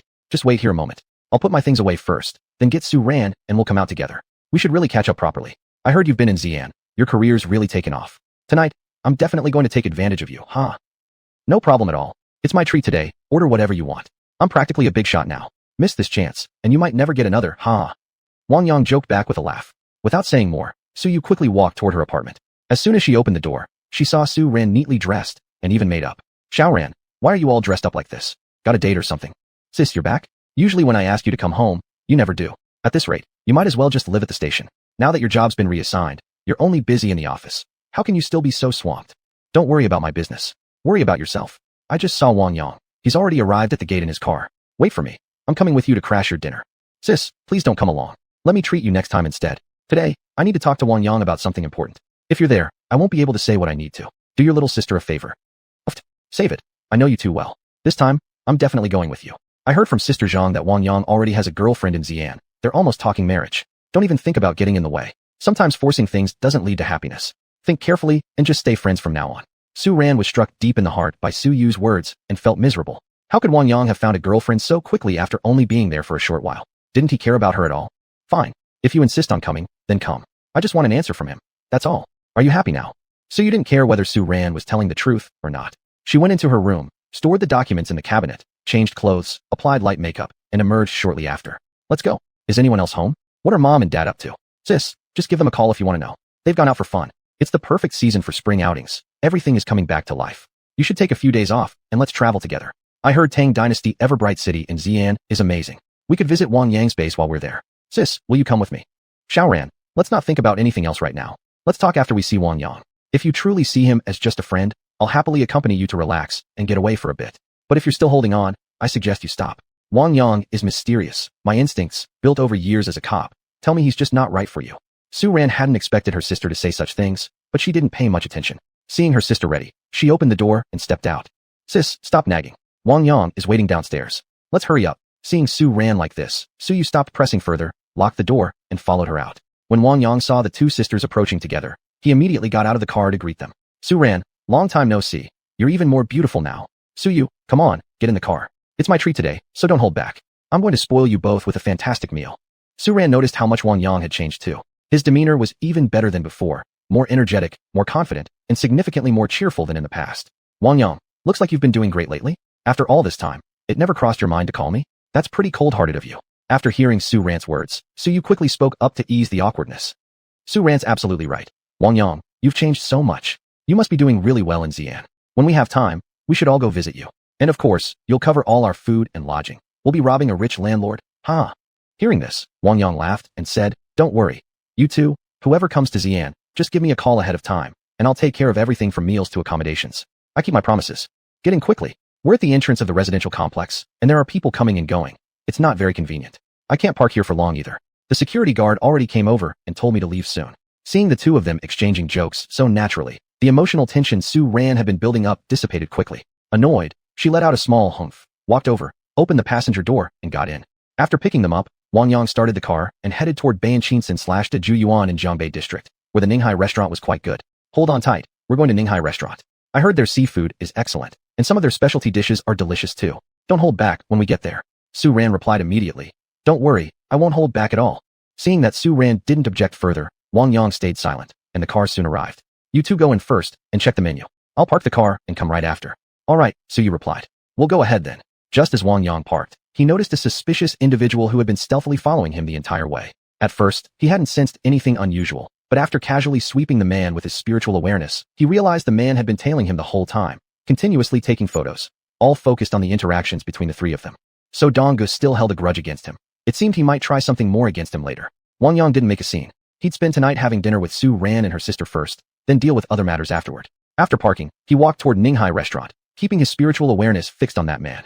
Wang Yang, we've already picked the dishes. crab, salt and pepper mayonnaise shrimp, soy sauce blue crab, braised plum fish, brown sugar glutinous rice cake, wheat dumpling rolls, house-made crab paste, salt and pepper langoustines. 8 dishes are enough. We've also picked a private room. Xiu called out as soon as she saw Wang Yang enter. The dishes they chose were all excellent, most being signature specialties of the restaurant.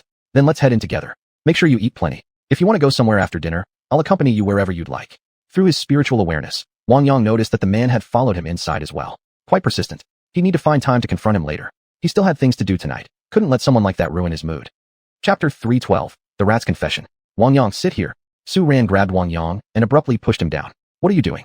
Haven't seen you in a while, and I notice your personality has changed completely, Wang Yang said with a smile.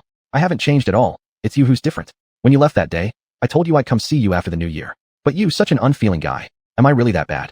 I heard you've got yourself a girlfriend over there. Don't you feel anything for me at all? Tears began streaming down Su Ran's face as she spoke. Seeing Su Ran cry, Wang Yang was momentarily at a loss for how to comfort her. Su Ran, why are you crying? Today, when we meet, we should be talking about happy things. You being like this, now I don't even know what to do next. So you could tell Su Ran was truly heartbroken. This was her first relationship, and it had ended up like this. Anyone would find it hard to bear. She stood up and walked over, sitting beside Su Ran. Xiao, I've never seen you cry so hard before. It breaks my heart, watching you. You haven't known Wang Yang for very long. Truthfully, I think you just developed a crush on him. Since things have turned out this way, try to keep an open mind. In a few days, I'll introduce you to a nice guy. Why don't you two get to know each other? Seeing the two sisters quietly conversing, Wang Yang decided not to insert himself awkwardly into their moment. At that moment, the staff opened the private room door and began serving dishes. Hello, sir and ladies. The dishes you ordered are all our signature specialties. It might take some time to serve everything, so we've brought a fruit platter first for you to enjoy. Please take your time. If you need anything, just call us. Thank you. The two servers quickly left. Noticing that Su Ran's emotions had stabilized, Wang Yang picked up the fruit platter and placed it between them. Su Ran, try this homie melon. It tastes pretty good. Su Yu, have a piece too. Su Ran remained silent. Su Yu reached out, took a piece, and handed it to Su Ran, then grabbed one for herself and started eating. The texture is quite nice, Wang Yang. Try some. I've already calmed Xiao Ran down. After dinner, you two can chat privately. I won't interfere further. Matters of the heart can only be resolved by oneself. What others say doesn't make much difference anyway. Wang Yang nodded in agreement upon hearing Su Yu's words. Sure. After dinner, I'll take Su Ran for a walk nearby. Tell us about how things are going for you over there. I'm actually quite curious. But ever since you left Yongcheng, getting tasty vegetables has been extremely difficult. Zhang Jie sometimes sends us some, but she never accepts payment. We felt so uncomfortable that eventually we made excuses to refuse. I heard recently that the crystal vegetables in Yongcheng have run out too. Many hotels no longer have any stock left, and some people have even started causing trouble. I also heard Brother Zhang got into trouble, but as a police officer, I didn't catch wind of anything, which is strange. Wang Yang, did you come back to Yongcheng because of Brother Zhang? Su Yu, you're a real cop. Your reasoning skills are sharp. You guessed right. That's exactly why I came. To deal with Brother Zhang's situation. Sister Zhang has taken the child and gone to stay with me for a few days. This whole matter is a bit complicated. Someone set their eyes on Brother Zhang's business and used underhanded methods to frame him and lock him up.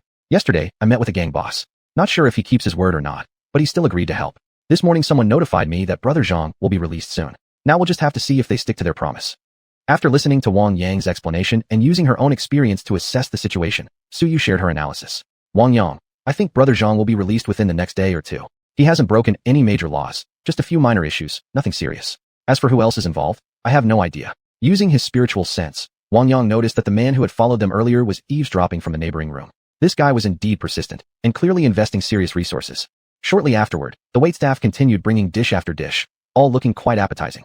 Let's stop talking for now, the food's here. Let's start eating. Su Ran, this braised blue crab is delicious. Eat more, don't stay silent like that. Wang Yang urged Su Ran first. Humph. Su Ran ignored Wang Yang, letting out a sound of dissatisfaction before turning her attention entirely to the food. Seeing Su Ran's behavior, Su Yu still tried to remind her gently. Xiao Ran, eat slowly. Don't rush, be careful not to choke. Sis, don't worry about me. Just eat your own food. The taste here is pretty good. Have more, Su Ran replied. Wang Yang noticed that Su Ran was ignoring him, so he began eating as well, all the while keeping his spiritual sense fixed on the man next door. The meal lasted about an hour. All three were full, and Wang Yang was particularly satisfied with the braised blue crab. It really was delicious. Are you two done? I'm stuffed. If you're still hungry, I can order a few more dishes, haha. Wang Yang joked. Su Ran shot back, cheeky. This time, Su Yu had eaten thoroughly and was content. Wang Yang, we're both full. We've already eaten twice our usual amount tonight. This restaurant is excellent, though it's a bit pricey. With my salary, I couldn't come here often, but once in a while, for a taste, it's worth it. Wang Yang sensed that the man from next door was preparing to leave. Most likely, he'd realized that they would be leaving soon too, and was planning to exit ahead of them to wait outside. Clearly, he intended to keep following. Let's go for a walk outside. Take a stroll to help digestion. The night scenery around here is quite beautiful. Do you want to go check out the Grand Theater? I can take you there and show you around. All right, Xiu agreed. You two go wait in the car for a moment. I noticed someone has been tailing us the whole way. I'll deal with him first. Looks like some people just won't give up. Wang Yang whispered to the two of them. Hearing this, the two were about to lift their heads and look around, but he stopped them immediately. Don't glance around suspiciously. That guy is still nearby, watching us. If you act strangely, he'll catch on right away. And if he runs off now, catching him again will be a real pain. After hearing the explanation, Xiu calmly led Su Ran toward Wang Yang's car, showing no signs of anything unusual. The moment they got inside, however, both began scanning their surroundings.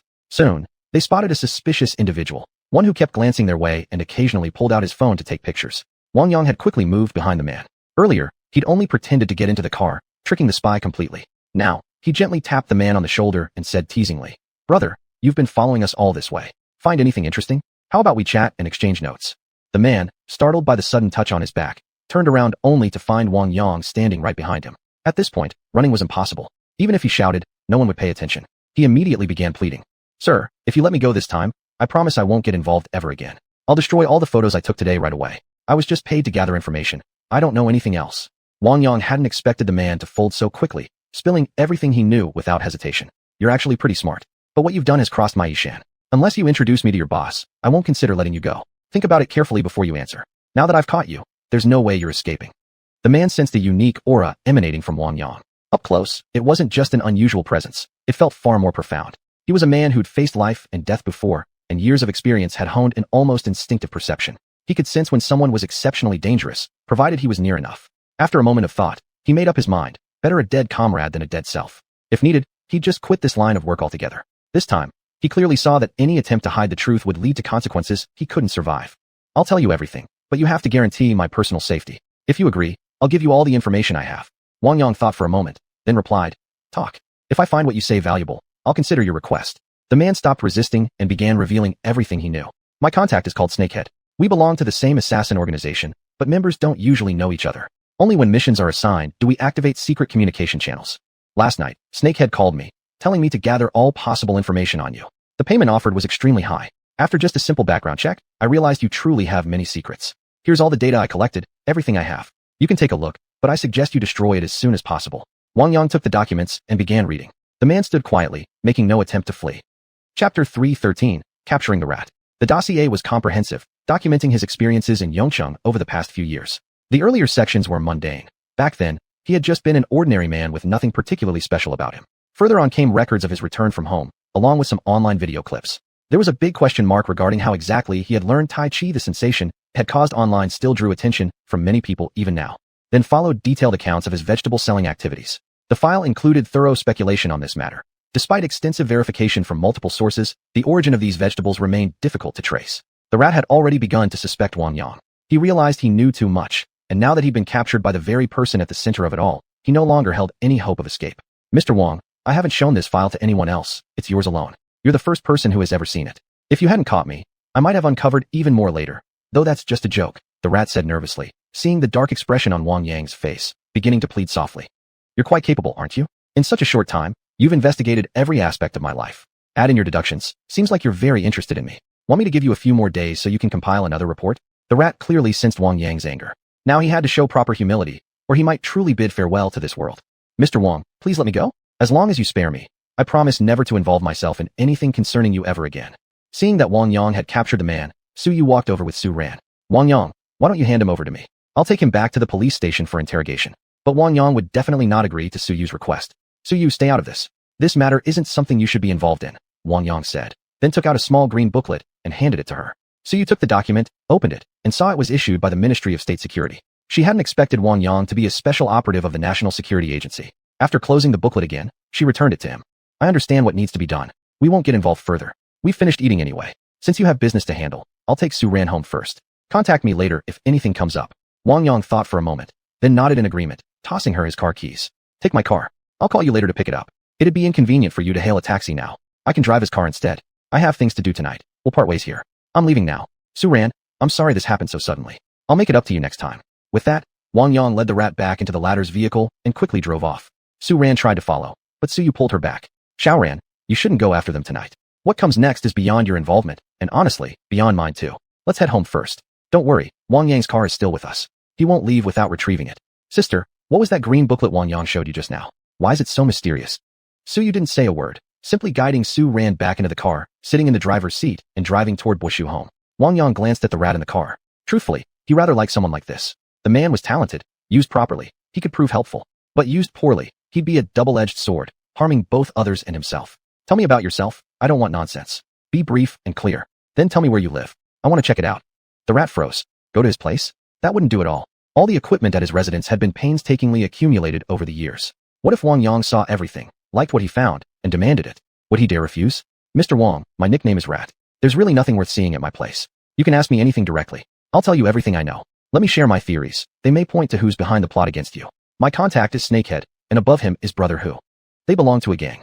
Sometimes they deal in shady affairs and turn to our assassin organization to eliminate certain people or resolve issues. The methods can be brutal, but everyone's used to it by now. No one thinks twice.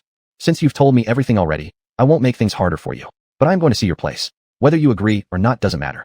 Hearing the firmness in Wang Yang's tone, the rat could only nod reluctantly and began giving directions. Soon, the two arrived at a high-end residential complex. Mr. Wang, this is it. The rat didn't dare look at Wang Yang, only cautiously observing his movements through the corner of his eye. Wang Yang looked at the man in front of him, curiosity and doubt welling up inside. Living in such a high-end place, possessing so many advanced electronic devices, he was truly astonished. Rat, you're living pretty comfortably here. Looks like you've made quite a bit of money over the years. Otherwise, you wouldn't be able to afford a place like this. When the rat heard Wang Yang's words, his body jerked violently. His secret base had already been discovered. He had no idea how Wang Yang would deal with him now. Seeing that the rat had fallen silent, Wang Yang first searched around and found a key to unlock the door. After stepping into the room, Wang Yang began carefully inspecting the equipment.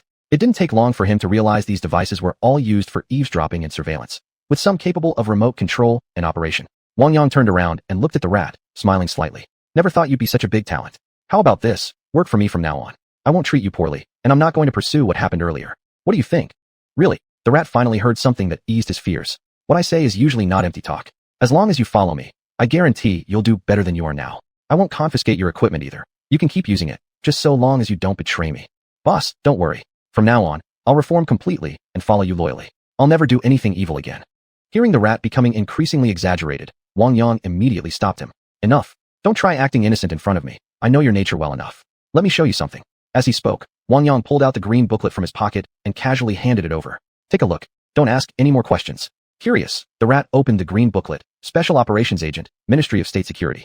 My God, you're actually this powerful. I knew it. I must have really stumbled into a hornet's nest. Lucky I stopped when I did, or I'd be locked up again soon. Last time, I could only tell myself I'd been framed by someone else. Well, any thoughts? Speak them out. I can give you some explanation if needed. Mr. Wang, I just want to ask, this thing, is it real? You're not faking it, are you? What nonsense. Do you think anyone dares forge something like this? Trying to get yourself killed? Finally, the rat made up his mind. He would follow Wang Yang. From now on, you're my boss. I'm following you. Wang Yang had finally brought the rat under his wing. This man could indeed be of great help in the future. Clean yourself up. I'm preparing to meet Snakehead. Do you know where he lives? Boss, I know this guy. I'll take you there in a moment. Chapter 314. The operation is discovered. The two of them arrived at the parking lot together. Wang Yang turned directly to Lao Shu and said, You're driving tonight. Perform well. If we manage to catch that snakehead, I'll reward you with something good. Hearing Wang Yang's words, Lao Shu felt a surge of excitement. He knew this was a rare opportunity. If he could help capture the snakehead, he would earn Wang Yang's recognition and rewards. Eager to please, he replied. Boss, I'm counting on you now. You better not go back on your word. Wang Yang turned his head and looked at Lao Shu, a faint, barely noticeable smile flickering in his eyes. He knew Lao Shu was a greedy man. Give him a little incentive, and he'd stay loyal. Patting him on the shoulder, he said, Don't worry. Stick with me, and you won't regret it. Lao Shu's heart leapt with joy. He quickly responded, Thank you, boss. I'll definitely give it my all. No need to be so formal from now on. As long as you do your job well, there's no need to be so stiff around me. Lao Shu could tell Wang Yang was quite easygoing. After a moment of thought, he added, The place where the snakehead lives is pretty remote and the environment is extremely complicated, typical urban village. Boss, it might be hard to catch him. This guy's a real veteran. He can sense danger before it even arrives. People say he's holed up in an abandoned factory filled with secret passages and hidden rooms. He's also got plenty of underlings. We might have a tough time getting into his territory. After hearing Lao Shu's account, Wang Yang fell into deep thought. He knew the snakehead was a highly dangerous figure. A misstep could put everyone around him at risk. After a while, he said, It doesn't matter. I have my methods. Just watch yourself. As long as he stays there, I will catch him. Lao Shu nodded. Boss, don't worry about me. My safety's not an issue, he. Seeing Lao Shu's confidence, Wang Yang smiled along with him. Fine by me. I've warned you. If you choose to ignore it, then there's nothing more I can do. After driving for over an hour, the two finally reached the vicinity of the snakehead's hideout. They first found a concealed spot to park the car, then began their operation. Meanwhile, the snakehead was finalizing plans to deal with Wang Yang.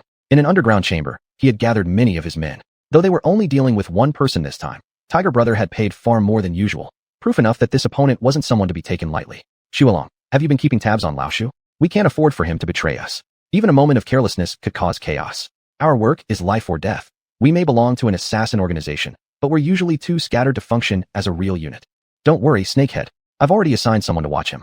No reports of anything unusual yet, which means Laoshu is still reliable, Xiuxian assured confidently, thumping his chest. Hearing this, a faint smile appeared on the snakehead's face. I trust you with this. It puts my mind at ease. The others watched silently. Such interactions were nothing new. They all knew the snakehead favored Xiuxian, and Xiuxian followed every order without question. Suddenly, the heavy door of the chamber swung open as one of the subordinates rushed in. Snakehead, two strangers just showed up outside. They look like they're coming after us. What should we do? Ghosthead, are you sure they're targeting us? Xiuxian asked immediately. My brothers have confirmed it. One of them says he recognizes one of the two. It feels familiar, like he's seen him somewhere before. We should take this seriously. At that moment, the snakehead spoke up. All right, everyone calm down. Return to your positions and handle this like any other situation. That's all for today, get ready. Xiuxian, stay behind. After the others had left, the snakehead turned to Xiuxian. Listen closely. I have a bad feeling about this. I think something might go wrong. Watch your chance and act accordingly. Don't get yourself killed. I still have important tasks for you later. Hearing the snakehead speak so gravely, Xiuxian grew uneasy inside. Still, he tried to reassure him. Snakehead, we've invested so much here. Can we really afford to abandon it? It would be such a waste. Let me take a few brothers out to handle them first. Only if things go south should we consider retreating. The snakehead paused and considered Xiuxian's words. They made sense. Even if they left this place, they'd still need another base. And where else could possibly serve them better than this location? All right, you go out first and handle them. I'll stay hidden and observe the two of them. You still remember our old meeting spot, right? If we get separated this time, wait for me there. I'll come later. After spreading his divine consciousness fully, Wang Yang gained a general understanding of the various people here. He also noticed many suspicious individuals, well armed, each holding their own preferred weapon. Laoshu, they've already spotted us. Someone's coming this way. Do you recognize anyone here? Wang Yang asked quietly, staying alert as he scanned the surroundings. Laoshu thought for a moment. Actually, he did know some of these people. Snakehead and Xiuxian had both seen him before. They would definitely recognize him. A wave of tension washed over him. If they were found out, both he and Wang Yang would be in grave danger. Boss, this is my fault. Someone here must have seen me. Should we continue? Maybe we should retreat for now. We've already alerted them, and they won't let this go. We can plan more carefully later and figure out another way to deal with them. Laoshu whispered, his voice thick with worry and anxiety. Wang Yang fell silent for a moment. Although what Laoshu said made sense, he had no intention of giving up this opportunity. No, we're not leaving. We've already come this far. How can we go back empty-handed? Wang Yang said casually. But we do need to be careful. Watch yourself. Laoshu nodded. Since Wang Yang was so confident, he had no choice but to follow through. Looking around, he spotted a narrow alley leading into an abandoned factory. Boss, we can escape through there later. No one goes there, and there are plenty of places to hide. He pointed toward the alley. Wang Yang smiled, soothing Laoshu's nerves. It seemed he needed to demonstrate his strength soon. Just stay by my side and watch. I'll deal with the ones coming at us. You're following me now? You should already know something about my abilities. Suddenly, a voice shouted at them. Who are you? What are you doing here late at night? We don't welcome strangers. Just turn around and leave. At that moment, Xiuxian also spotted Laoshu. Among all of them, only he truly knew Laoshu. So it was true. This man had indeed betrayed them.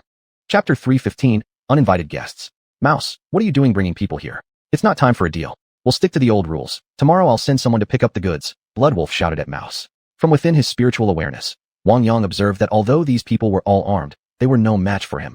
Mere child's play. There were also others carrying important items, all moving in the same direction, clearly preparing to relocate. No more delay. He turned to Mouse and said, stay close. Someone's trying to escape. The ones coming here are just decoys. I'll deal with them first. Without waiting for Mouse's reply, Wang Yang instantly vanished from sight. The next moment, he appeared beside Bloodwolf. Holy shit, boss is incredible. Bloodwolf, suddenly caught off guard, swung his knife wildly as he shouted. I don't care who you are, kid.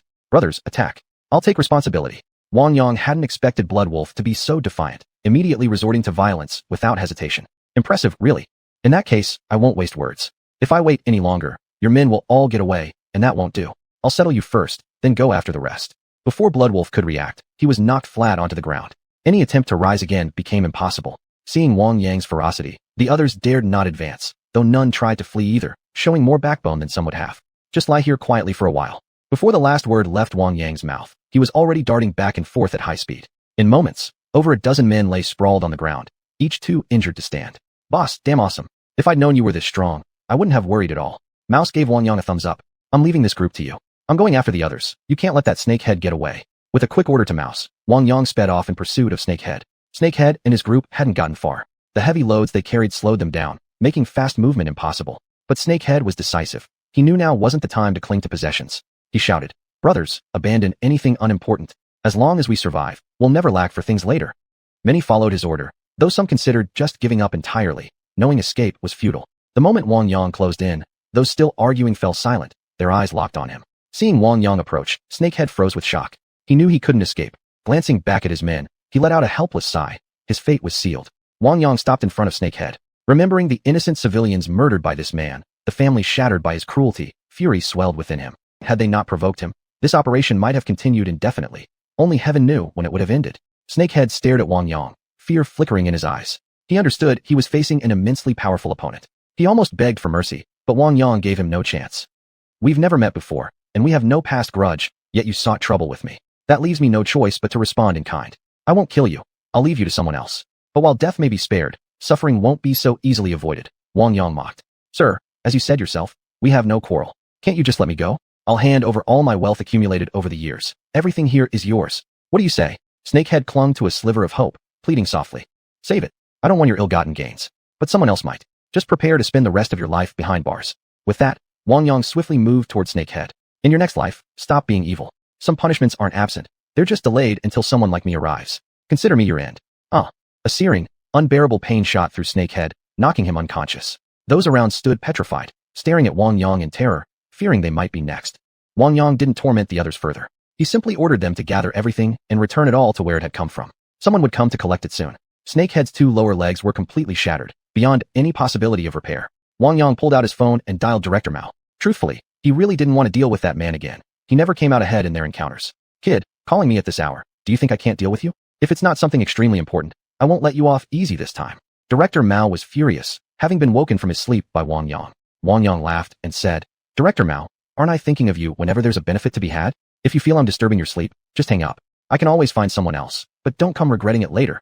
The moment Director Mao heard there was a benefit involved, his drowsiness vanished instantly. "Xiuxian, long time no see. I've actually been missing you.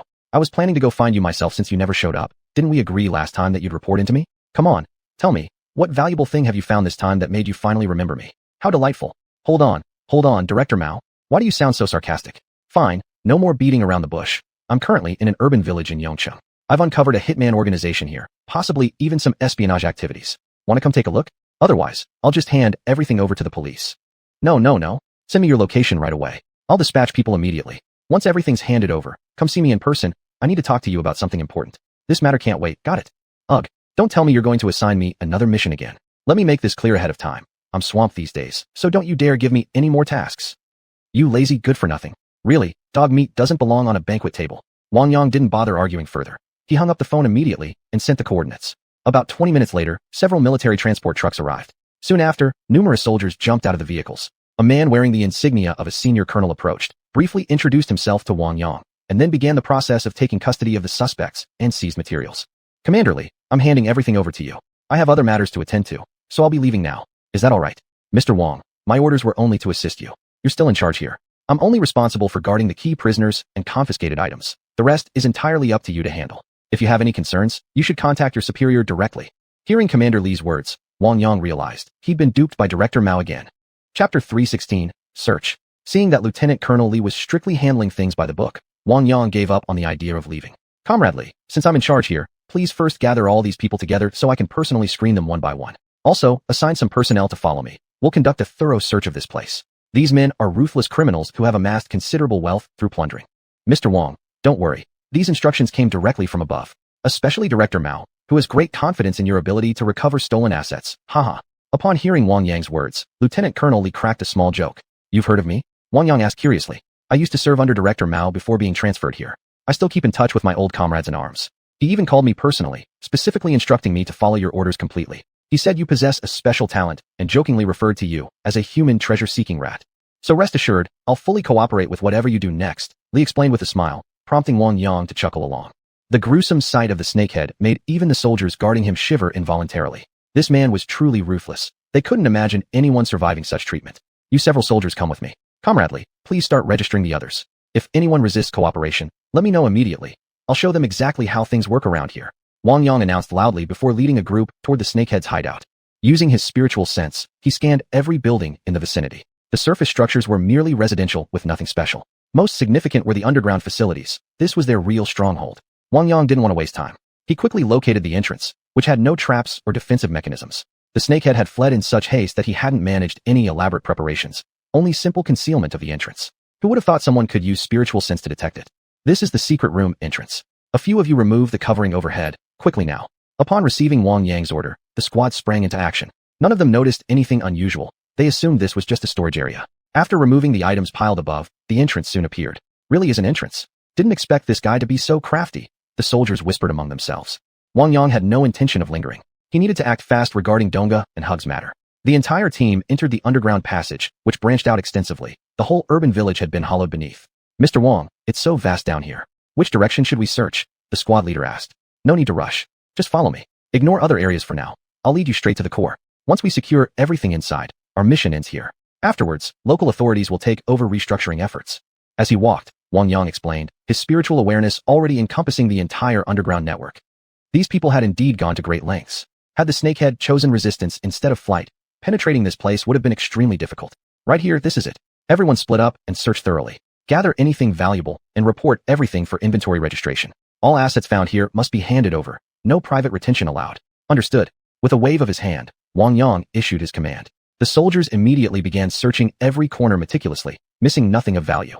Meanwhile, Wang Yang took one soldier and headed straight for the safe, a repository of many classified documents, which was his primary objective. Forcibly opening the safe, they found it crammed full of files. Wang Yang began flipping through them carefully, searching for useful intelligence. The soldiers stood beside him, documenting each discovered item for official record-keeping. Minute by minute passed, and Wang Yang's expression grew increasingly grim. Some of these classified documents concern national security and interests, but most contained detailed records of the snakehead's dirty dealings, implicating numerous individuals. It was clear why the snakehead had operated freely for so long, backed by powerful interests. Suddenly, Wang Yang stumbled upon a crucial document. He opened it and read carefully. What he found shocked him deeply. The mercenary organization had been executing a terrifying plot aimed at assassinating key experts and leaders across vital domestic sectors.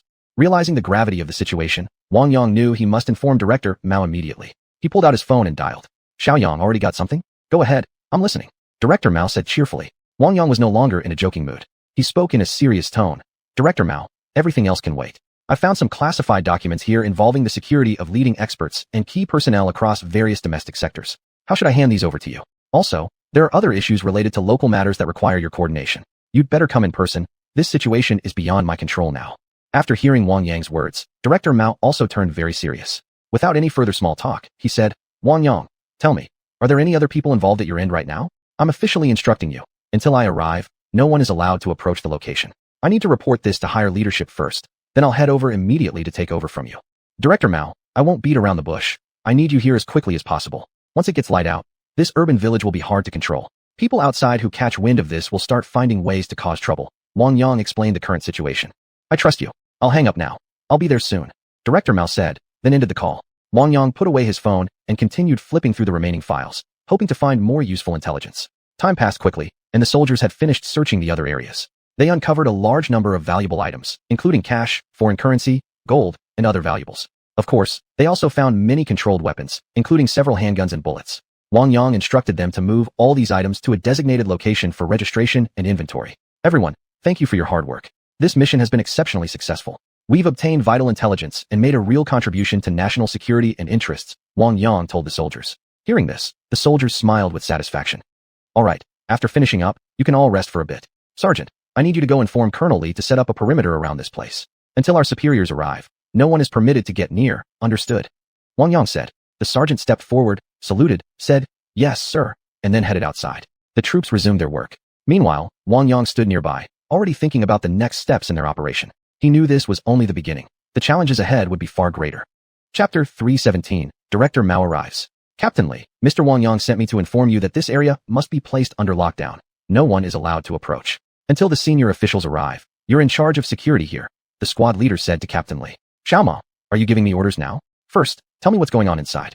I need to verify everything before making any decisions, Captain Lee replied. He wasn't someone easily fooled.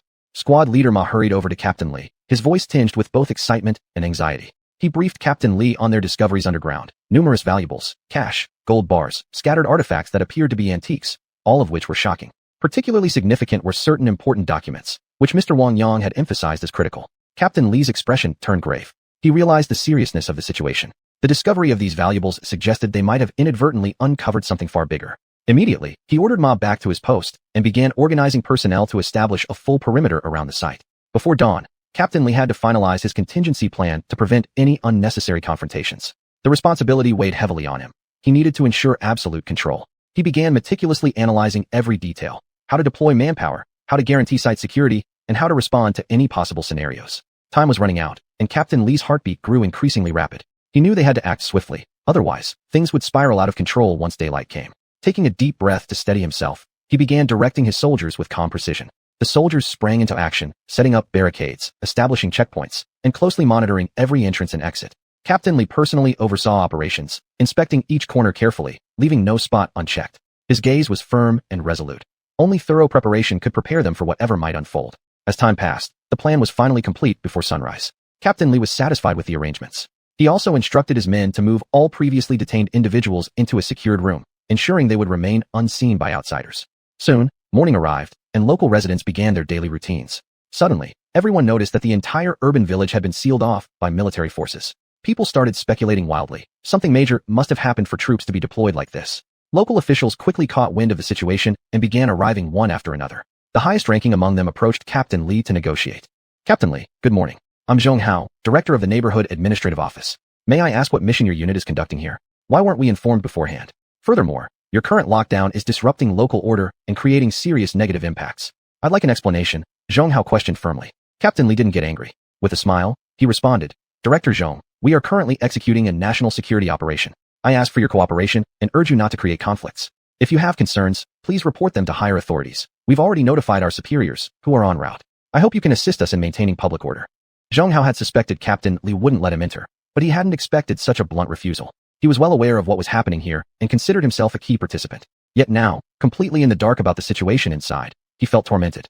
All he could do was pray the snakehead wouldn't cause any trouble. Zhong Hao continued trying to negotiate, maintaining a formal and serious tone, but Captain Li still politely declined. Feeling helpless, Zhong Hao knew he couldn't push further. Doing so would only make things more awkward. Sighing quietly, he left in frustration. On his way back, Zhong Hao felt deeply uneasy. He needed to report the situation to his superiors immediately. He knew they wouldn't be pleased with his performance, especially since he was personally involved. Right now, he had no idea what to do. Meanwhile, Director Mao and his team had already arrived in Yongcheng and had made contact with local leaders. They fully understood that time was critical. They needed to obtain the documents as soon as possible, analyze them thoroughly, and then formulate appropriate countermeasures. They couldn't afford to waste a single moment, knowing that every minute might mean the difference between safety and danger for certain individuals. After returning to his office, Zhong Hao immediately began organizing documents and reported the situation to his superiors. He described in detail his negotiations with Captain Li and how he had ultimately been politely turned away. He also shared his own speculation. Perhaps the consequences were already inevitable, though he still clung to a faint hope. As soon as Director Mao arrived, he quickly coordinated with Captain Li and began issuing orders. First, he instructed Captain Li to send personnel to escort all suspects back, to remove every piece of seized property from the site, and most importantly, to hand over the critical documents immediately. After completing the handover with Captain Li, Director Mao headed toward the underground passage. He needed to speak with Wang Yang personally and examine those classified files himself before making any further decisions. When Wang Yang saw Director Mao approaching with a group of people, a bright smile instantly spread across his face. He stepped forward warmly and said with a grin, "Director Mao, we meet again. Why didn't you give me a heads up? I could have prepared properly. Every time you come, it's surprise inspection. You always leave me scrambling." "All right, put the pleasantries aside," Director Mao replied seriously, already walking briskly toward the safe. "Take me to see those files." Wang Yang opened a folder and handed the documents to Director Mao. The moment Mao took them, he began reading intently, and his expression grew increasingly grim. "This is what you're giving me? Full of typos, even basic data is wrong. How can you handle anything like this?" Director Mao said sternly. Wang Yang smiled faintly and whispered, "Director Mao, these documents were compiled by the soldiers earlier. I didn't get a chance to review them carefully. Don't be angry. The content I want you to see is deeper inside. That's the truly important part." You can't even handle something this simple, always acting so casually. What am I supposed to say about you?" Director Mao scolded. Wang Yang felt a jolt inside. He knew Director Mao was trying to pressure him again, but such petty tactics wouldn't make him yield.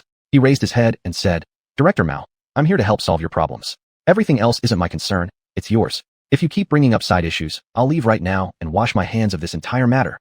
Director Mao glanced at him, then sighed. Fine. My bad for saying anything. Go on, continue." Chapter 318, Zhang Jun is out. It was past noon by the time they left the urban village, but thankfully, Wang Yang didn't have to worry about the aftermath. However, Director Mao wasn't ready to let him go just yet and tried to get on friendly terms with him. Xiaoyang, what brings you to Yongqing this time? Need any help? Don't be shy. Given our relationship, I'll make sure everything gets handled perfectly. Wang Yang had no intention of staying around any longer. Asking him for help? Better not. Smiling, he said, Director Mao, the matter here is settled. I still have some personal affairs to attend to. Can I leave now? Leave? Where are you going? So many people have been detained here. Interrogations take time. Shouldn't you stay and help share the load? This time, Director Mao was determined to drag Wang Yang onto his side, resorting almost to childish persistence. Wang Yang really didn't want to humor him anymore. If he didn't leave now, he might never get away. Just then, his phone rang in his pocket. Seeing it was a call from Peng Ge, he felt an instant surge of joy. It couldn't have come at a better time. Director Mao, as you can see, someone's waiting for me and already calling to rush me. I really can't stay any longer. If there's anything next time, I'll definitely help. No need to hold me back. See you. Before the man could react, Wang Yang was already gone. Mouse, let's go. Boss, why are you running so fast? Nobody's chasing us. Wait up. Back at the hotel, Peng Ge was already waiting. Seeing Wang Yang return, he happily rushed forward. Brother, Zhang Jun is out. Never thought just 2 days after you arrived in Yongqing, things would already be settled. Impressive. Hearing that Zhang Ge had been released, Wang Yang said excitedly. Peng Ge, since he's out, why don't we go see him together? Sure thing. I've been wanting to talk business with him anyway. Your crystal vegetables should be supplied again soon. I'm starting to miss the taste. Peng Ge, Xiaoya's already taken care of things. The moment Zhang Jie hears Zhang Ge is out, she'll rush back from Xinjia's high. You don't need to worry. Let me call Zhang Ge first, and we'll meet somewhere. This will be like welcoming him back. Brother, it's all arranged. Just follow me. Wang Yang rode in Peng Ji's car, while Mouse drove his own. The three quickly reached the restaurant Zhang Jun had chosen. Zhang Jun was already waiting at the entrance. Seeing them arrive, he shouted, Xiaoyang, Fatso, over here. Seeing that Zhang Jun looked in good spirits, though slightly thinner, Wang Yang genuinely felt happy for him. Good. If anything comes up next time, be sure to tell us earlier. If you told us sooner, maybe everything could have been solved by now. Wang Yang smiled, trying to comfort him. I really didn't want to trouble you at first, but in the end, you came personally to help me out. This favor, brother, I'll never forget. Let's not stand outside. Come inside and talk. The four entered the private room and sat down. Wang Yang introduced Mouse to the others, and before long, everyone was getting along. Mouse was particularly talkative and had an uncanny ability to read people. None of the other three could match his skill. After all, that was his trade. Xiaoyang, Xiaolan already filled me in. Brother wants to toast you first. No more words. Everything's in this drink.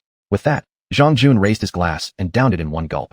The other three followed suit, each drinking with him, and instantly the atmosphere warmed up. Go. Tell us what happened during this whole time. From what I see, things aren't fully resolved yet. Those people haven't gotten what they wanted, so you still need to be careful, said Peng Ge curiously. Wang Yang only knew Dong Gu and Hu Gu were involved. The people behind them remained a mystery, so he also wanted to hear Zhang Ji's take. Noticing the three pairs of eyes fixed on him, all full of questions, Zhang Jun paused in thought, then began recounting everything in detail. It all goes back to before the Lunar New Year. I remember someone came and told me there was a business opportunity to discuss, even set a time and place. At the time, I didn't think much of it, just assumed another customer was knocking on my door, and I was actually kind of happy. You know how well the crystal vegetables were selling back then. Every hotel owner in Yongqing wanted to work with me, but supply was limited. I couldn't accommodate everyone. So I figured I'd go check it out. If it turned out to be a big client, there might really be something worth pursuing. Besides, I didn't want to offend anyone, so I went. When I got there, I realized all those people were involved in the underworld. I knew I was in trouble, but by then it was too late to back out. Later, they started threatening me, demanding I transfer my business to them, at an extremely low price, as if they had me cornered. The first time we met, they didn't do anything to me, just told me to think it over and give them an answer in a few days. A few days passed, and when I hadn't responded, someone came to notify me again. After that, I was framed. I got arrested, and well, you know the rest. Wang Yang could tell Zhang Gu wasn't revealing the full story, but he didn't press further. He'd find them himself anyway. If Zhang Gu didn't want to talk about it, he'd just have to uncover the truth on his own. Go, we get it. Just eat more now. When Zhang Jie comes back and sees you like this, she'll be heartbroken, huh? Peng Ge chimed in teasingly. Yeah, Zhang Gu, eat up. I've lost weight too during this time. I haven't tasted crystal vegetables in ages. Now I'm just waiting for sister-in-law to come back soon. They didn't finish the meal until very late, and in the end, everyone stayed overnight at a nearby hotel. Back in his room, Wang Yang took a shower first. After thinking for a moment, he called Xiaoya. Xiaoya, are you asleep yet? Wang Yang, do you need something? I heard Zhang Gu is out. When are you coming back? There's a lot waiting for you at home. You must return within the next few days. The land in several villages has already been rearranged. How should we plant it? What crops should we grow? We're still waiting for your decision. Xiaoya, hasn't Master Lin Haitian started the seedlings? Tell him to go ahead and arrange distribution of the vegetable seedlings first. The fruit tree varieties will take a bit longer, we both know that. You handle things as needed. I still need to stay here another 2 or 3 days. Have my parents returned. Uncle Wang and Aunt Zheng haven't come back yet, but they did call. They asked about the situation here and reminded your eldest brother about some matters. It seems they still need some time before they can return. Oh, by the way, a female college graduate came to the village, said she was assigned by the higher-ups to be the new village chief. Lately, I've noticed she's quite dedicated. She's been doing surveys around the village every day. Seems down to earth. I think she's pretty good. Wang Yang hadn't expected so much to have happened in the village. Not only that, but a new village chief had arrived. Looks like there'd be no shortage of work waiting for him upon return. Xiuxian, handle things at home as you see fit. Take good care of my master, and don't slack off on the martial arts I taught you. I'll check when I get back. That's all.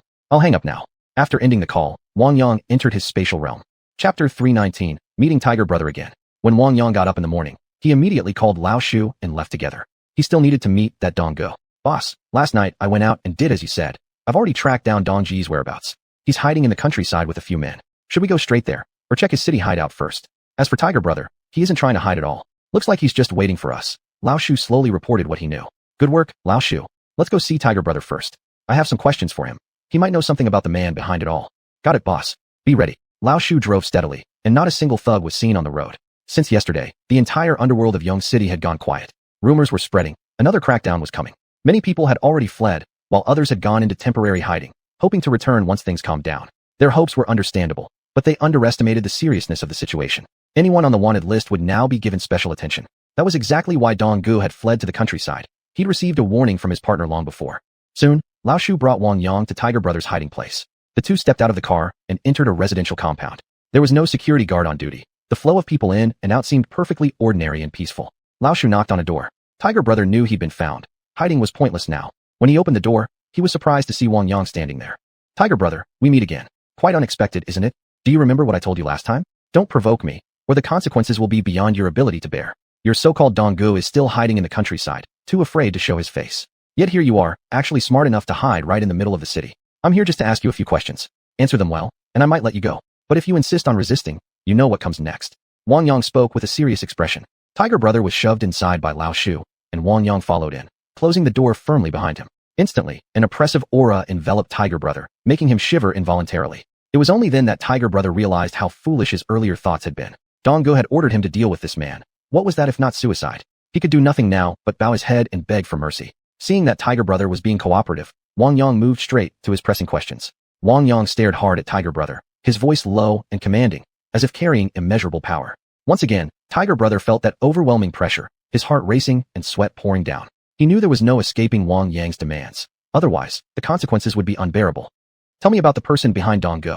Spill everything you know. If I'm satisfied, I might let you live. If not, your end won't be pleasant. Take a moment to think, but don't take too long. My offer expires quickly. Tiger Brother's face turned pale instantly. His lips trembled, his eyes filled with fear. He realized now that he couldn't avoid Wang Yang's interrogation. Silence might bring harsher punishment, but speaking up meant betraying his boss, and possibly losing his status in the gang forever. Caught between a rock and a hard place, Tiger Brother's mind churned with conflict and anxiety. He didn't know which way to turn. Fear and loyalty warred within him, paralyzing his judgment. Second by second, his heartbeat grew faster, his thoughts more chaotic. He knew he had to decide soon, or when time ran out, the price would be too high to pay. Finally, Tiger Brother made his choice.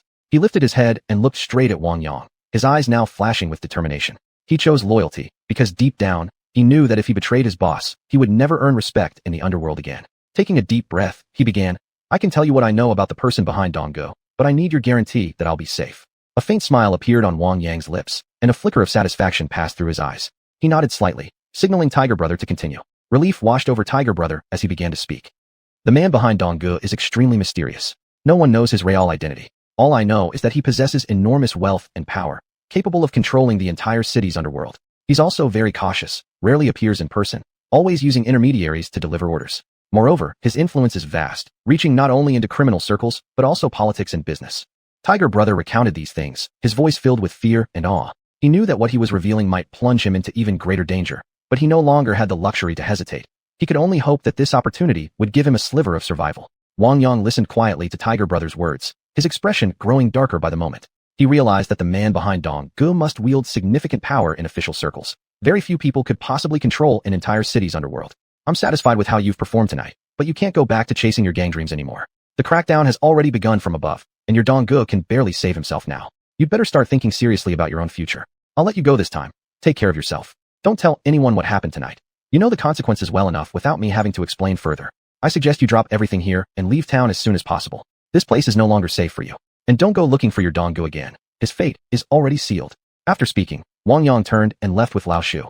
Back in the car, Lao Shu immediately asked, "Boss, why did you let him go? Remember, it was him who sent men to assassinate you. Even if they hadn't acted yet, he'd already taken steps." Wang Yang paused in thought, then replied, "Just drive. He's not worth my time anymore. Someone else will deal with him later. If he follows my advice, he might still have a chance. If not, he'll end up rotting in prison." With that, Wang Yang stopped paying attention to Lao Shu. The car sped toward the countryside, this time, to meet Dong Gu himself. He hoped this man wouldn't disappoint him. Otherwise, he'd have no choice but to turn everything over to Director Mao. As for the true mastermind lurking behind the scenes, that would have to wait until next time. Whoever this person was, once they took action, they would inevitably leave traces. Thinking they could stay hidden forever from the shadows was impossible. After this incident, major changes were coming to this city. Nothing lasts forever. Never do evil deeds. Karma turns full circle. Justice will always prevail. Chapter 320, Interrogating Donga. "Boss, we're here," Lao Shu reminded him. "Got it. Pull over and stop the car. I'll get out and check the surroundings first." Wang Yang stepped out of the vehicle. After extending his divine sense, he immediately spotted Donga and his group gathered inside a rural house, seemingly discussing something important. "Fei, any news from outside? Have you reached Huzi yet?" Donga asked irritably. "Brother Dong, we left in such a hurry this time that many things weren't properly arranged. The brothers didn't have time to prepare at all. Most of them are hiding now and can't be reached. Huzi's phone is also unreachable. We know nothing about what's happening in the city. What we should do next depends entirely on your decision." Fei reported everything he knew. The underlings were feeling uneasy. The crackdown had been too sudden. No one had seen it coming, and by the time they realized what was happening, the authorities had already moved. Donga fell into deep thought for a moment, then dismissed everyone. After pondering further, he considered whether he should contact the xiuxian first to see if he could obtain some information.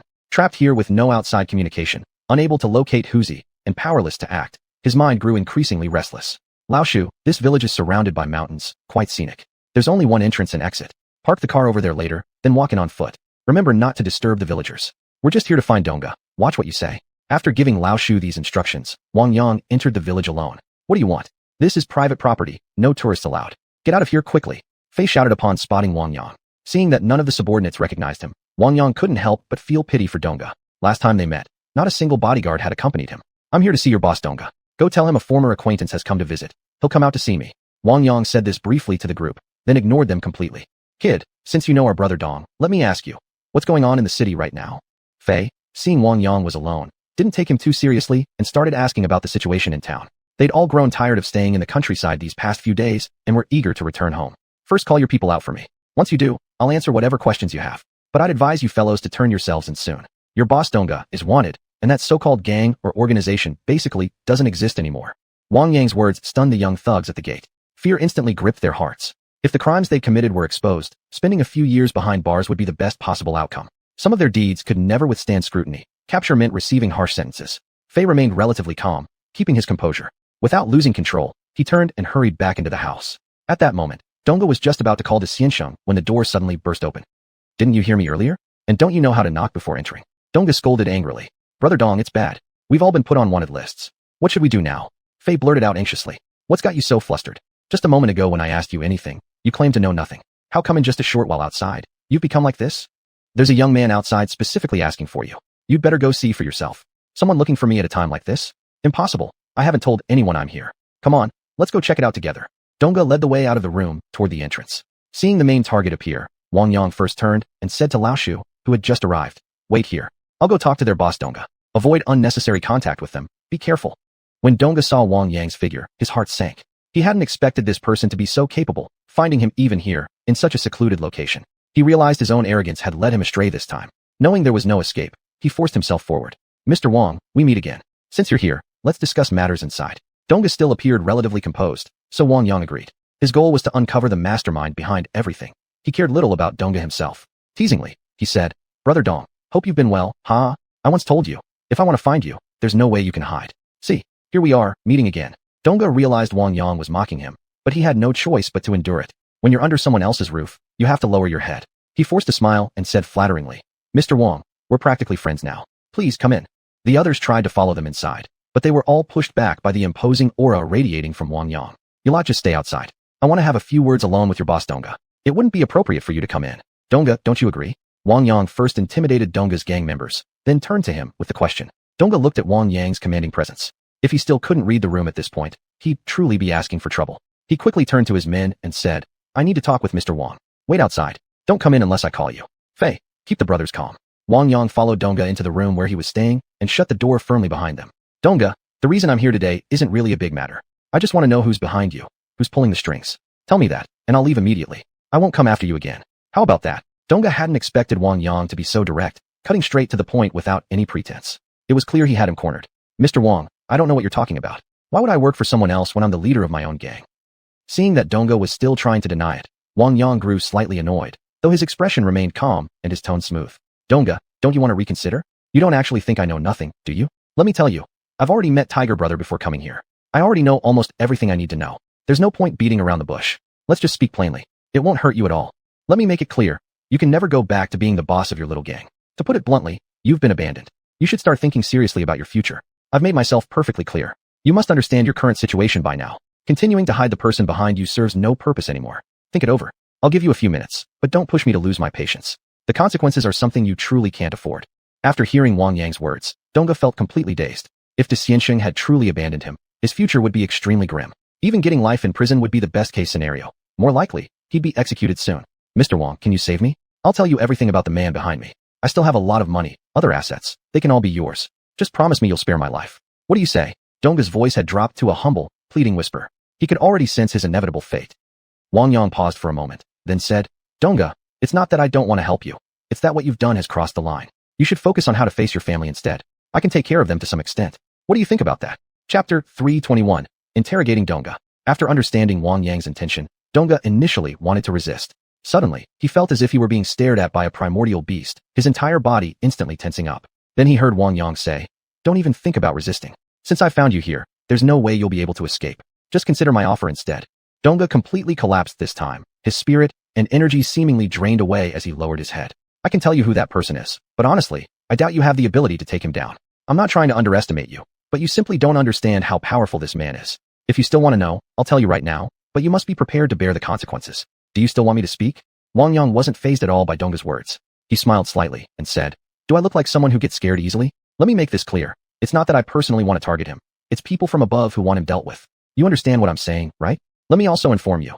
I have my own backing too, one so strong that ordinary people couldn't withstand it. Once we decide to go after someone, they can only surrender without resistance. Now do you finally get it?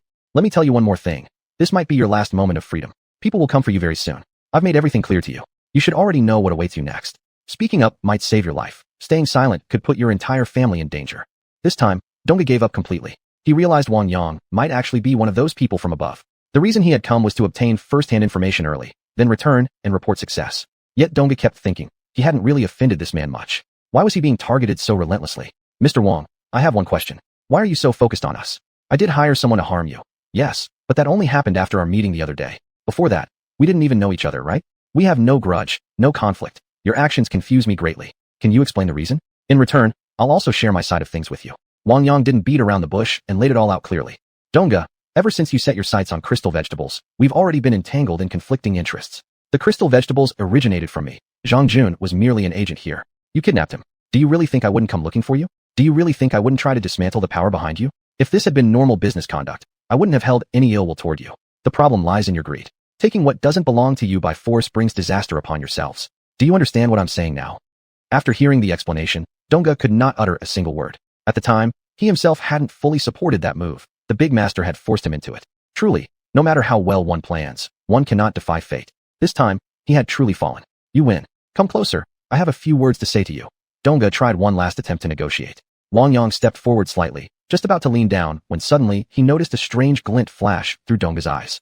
Realizing Dongga harbored malicious intent, he couldn't help but feel impressed by the methods used by the man behind him. Truly formidable. After a brief thought, he decided not to waste any more time. With a light tap on Dongga's sleep acupoint, the man instantly passed out. In the end, he handed all of them over to Chief Mao. What a nuisance. After leaving the room, Wang Yang swiftly moved against Dongga's subordinates.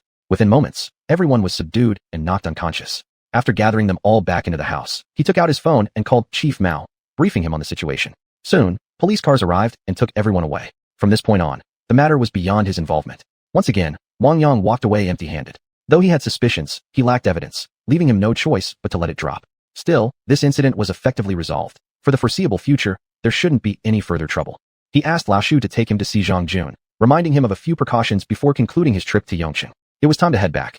This chapter of events here had come to an end. Lao Shu, I'm returning to Xian soon. Everything here is settled. Will you follow me, or decide to stay? Think it over and give me your answer tomorrow. I have some personal matters to attend to. so you don't need to accompany me. I'll wait for your call. Wang Yang said a few words to Lao Shu before hailing a taxi towards Su Ran. Upon arriving at Bushu Garden, he spotted Su Ran standing alone near the residential compound, waiting for him. Busy man, you finally remembered little me. It's really not easy at all. What brings you here? Should I actually thank you? I've been driving your car these past couple days, and it handles so well. How about just giving it to me? What do you think? Seeing Su Ran's expression was a bit upset, and realizing her words were clearly mocking him, Wang Yang couldn't help but smile. Su Ran, if you really want that car, I can give it to you. But you'll have to handle the license plate issue yourself, okay? It's not registered under my name either. I got it from somewhere else without spending a dime. You could say I picked it up for free. Seriously? You didn't steal it from somewhere, did you? Don't you know that's illegal? You should return it as soon as possible. I'm too scared to drive it anymore. Her cute reaction made Wang Yang laugh out loud. Don't overthink it. Since you like it, I'll figure out a way to get the registration sorted for you. I came by today mainly to say goodbye. There's a ton of work back at the base, and I've already been away too long. I need to head back immediately. You should come visit me sometime. That's it. I'll leave the car with you for now. Feel free to take it out whenever you want. I'll make a call and get someone to transfer ownership. Consider it a little gift from me. After hearing Wang Yang's words, Su Ran instantly turned sour, lifted her foot, and kicked him hard, then shouted directly, "You jerk, you're going to kill me," with frustration. It took quite a while before Su Ran finally calmed down, and only then did Wang Yang breathe easier. Good grief, when this woman gets angry, she's truly scary. Wang Yang muttered inwardly. Realizing it was getting late, he took Su Ran out for a meal. During dinner, he called Chief Mao and asked him to take care of the car transfer. Once everything was settled, Wang Yang boarded a plane alone, returning to Xian. In the end, Lao Shu didn't go back with Wang Yang. He liked it here and didn't want to move. His electronic gadgets were his true passion anyway. Wang Yang introduced him to Peng Go, letting him tag along with him for now and abandoning his old line of work. This was actually better for him. Peng Go wouldn't look down on him because of his past, and in fact greatly appreciated his social skills. Chapter 322, Inspecting the Winery. After getting off the plane, Wang Yang took a taxi to the distillery in the town. He wasn't sure how his second brother Wang Hao was doing now, whether he had adjusted to working and living at the distillery. "Excuse me, sir. Is there something I can help you with?" Noticing that the security personnel at the gate had changed, Wang Yang pulled out the identification card that factory director's son had arranged for him. "Hello, you've been working hard," Wang Yang said, handing over his ID. "Please take a look at this." Shortly afterward, he was allowed in. Walking around the distillery, Wang Yang noticed significant changes. There were far more employees coming and going than before, and the buildings had been reorganized and completely refreshed. In the distance stood a row of olive green military vehicles, seemingly dispatched from a military unit. "You there, what are you doing? I've never seen you before. You're not one of our staff, so you're not allowed to wander around freely. If you need to find someone or have business, please follow this road straight ahead. It leads to the office building." After hearing the words of the veteran master standing before him, Wang Yang felt quite positive about the employee's sense of responsibility and smiled as he replied, "Master, hello. My name is Wang Yang. Now you probably know who I am, right?" Hee. The old master thought for a moment before suddenly realizing, wasn't this the new boss? He immediately felt embarrassed. "Director Wang, I'm terribly sorry I didn't recognize you. That's quite an offense. It won't happen again. I'll head inside now. If you need anything later, feel free to come find me at the brewing department. I'm Zhang Liang." Wang Yang chuckled. "Master Zhang, no problem at all. I don't come here often, so most of the staff probably don't know me. Since we've run into each other, mind if I follow you to the brewing workshop for a quick tour and check on the production line? I hope I'm not disturbing your work." Zhang Liang's face brightened, not only with color, but also with delight. He hadn't expected the boss to be so approachable and immediately responded warmly. "Director Wang, you're too kind. In fact, we old-timers really ought to thank you. If it weren't for your acquisition of our distillery, we might all have lost our jobs by now. The factory is thriving these days entirely thanks to your leadership. I truly admire you. You flatter me. Everything we've achieved has been through everyone's joint efforts. The credit belongs to all of us. I'd never claim others' hard work as my own. That'd just be deceiving everyone, wouldn't it?" Throughout the rest of the tour, Wang Yang asked many questions and gained a general understanding of the distillery's operations. Although output of red dust drunk had increased significantly, it still couldn't keep up with demand. The military unit was pushing hardest. They kept sending convoy after convoy to wait on site. Following Wang Yang's suggestion, Director Sun had already begun storing a portion of liquor within the distillery. After a few more years, this aged reserve would become the foundation of the distillery. At that point, red dust drunk would no longer require much direct involvement from Wang Yang. Suddenly, a familiar voice rang in his ear. "Xiaoyang, when did you get here? Why didn't you call me? You dropped me off here and disappeared. Where have you been all this time? When I went back to Xinjiashai last time, I even asked Big Brother, but he had no idea where you were. Did you bring anything for me?" Wang Yang laughed. "Second brother, seems like things are treating you well here. I brought you here to work, and now you're satisfied, right? I think Big Brother doesn't even live as comfortably as you do anymore. Only a few days apart, and look at the change in you. Has the food at Yamen Distillery been that good? Still, remember to exercise once in a while. I don't want you turning into a chubby fellow this year. You know Uncle will slap you silly if he sees you gaining weight. I just got off the plane and came straight here to see you. Didn't bring anything with me this time. But next time you come back to the village, I'll give you some local specialties, okay?" Hearing Wang Yang tease him, Wang Hao didn't mind at all. He was genuinely happy with his current job. His salary was stable and secure. During his free time, He could walk around town, and on holidays, even drive into the city for fun. He didn't mention starting a business anymore. Still, remembering he had tasks to complete, he turned to Wang Yang and said, "Xiuxian, I've got work to finish. I won't disturb your inspection. Let's catch up later tonight. Second brother, go ahead and focus on your work. Call me if anything comes up. I'm going to meet Director Sun soon." After parting ways with his second brother Wang Hao, Wang Yang toured the brewing workshop one final time, satisfied with what he saw. Exiting the workshop, he headed directly toward the water source, first summoning Shao Kai, then pouring in a large amount of spatial water to replenish the supply consumed during this period. Before he could leave, Director Sun came rushing over. Upon spotting Wang Yang, he hurried forward with a broad smile. "Director Wang, you came to check the water source? Don't worry, we've already secured this area. This is the lifeline of our distillery. It definitely won't have any issues." "Manager Sun, has there been anything unusual at the distillery during my absence?" Wang Yang asked casually. "Everything's been fairly normal. Operations are running smoothly. Our partners come directly to the factory to pick up goods. No need for us to chase them. They're even more anxious than we are. Payments are made up front before delivery, and despite that, supply still can't meet demand. I've done a rough calculation. This year's sales will definitely increase several times over. Many peers in the industry are now watching us closely. Fortunately, with guards on duty and security personnel conducting random patrols, safety is still well ensured. Still, with our current level of protection, occasional vulnerabilities do appear. It's hard to completely avoid. Too many people have their eyes on our distillery now. Some are already envious. I'd like to upgrade our security force to a higher level. We'll need to reinstall surveillance equipment in many areas, which will be quite costly. Director Wang, if you agree, I'll immediately arrange for planning and implementation. That way, I can breathe a little easier going forward." After hearing Manager Sun's words, Wang Yang knew this expense was necessary. He couldn't possibly stay here all the time. Ultimately, they would need to handle things themselves. He therefore approved Sun's request. "Manager Sun, once your proposal is ready, go ahead and implement it. I have no objections. Any initiative that benefits the distillery, feel free to report it. If I'm not around, submit it to Xiaoya. Let her handle it as she sees fit. I noticed our warehouse stock of raw materials is running low. In the next couple of days, I'll arrange for a batch to be transferred from elsewhere. When it arrives, have your fleet ready to bring it back.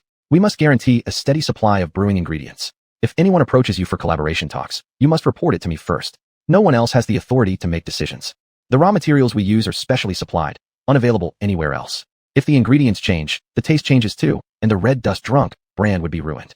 You understand this far better than I do. I'm just reminding you." Sun Guoqing, upon hearing Wang Yang's approval of his plan, was extremely pleased. Finally, he could relax a bit.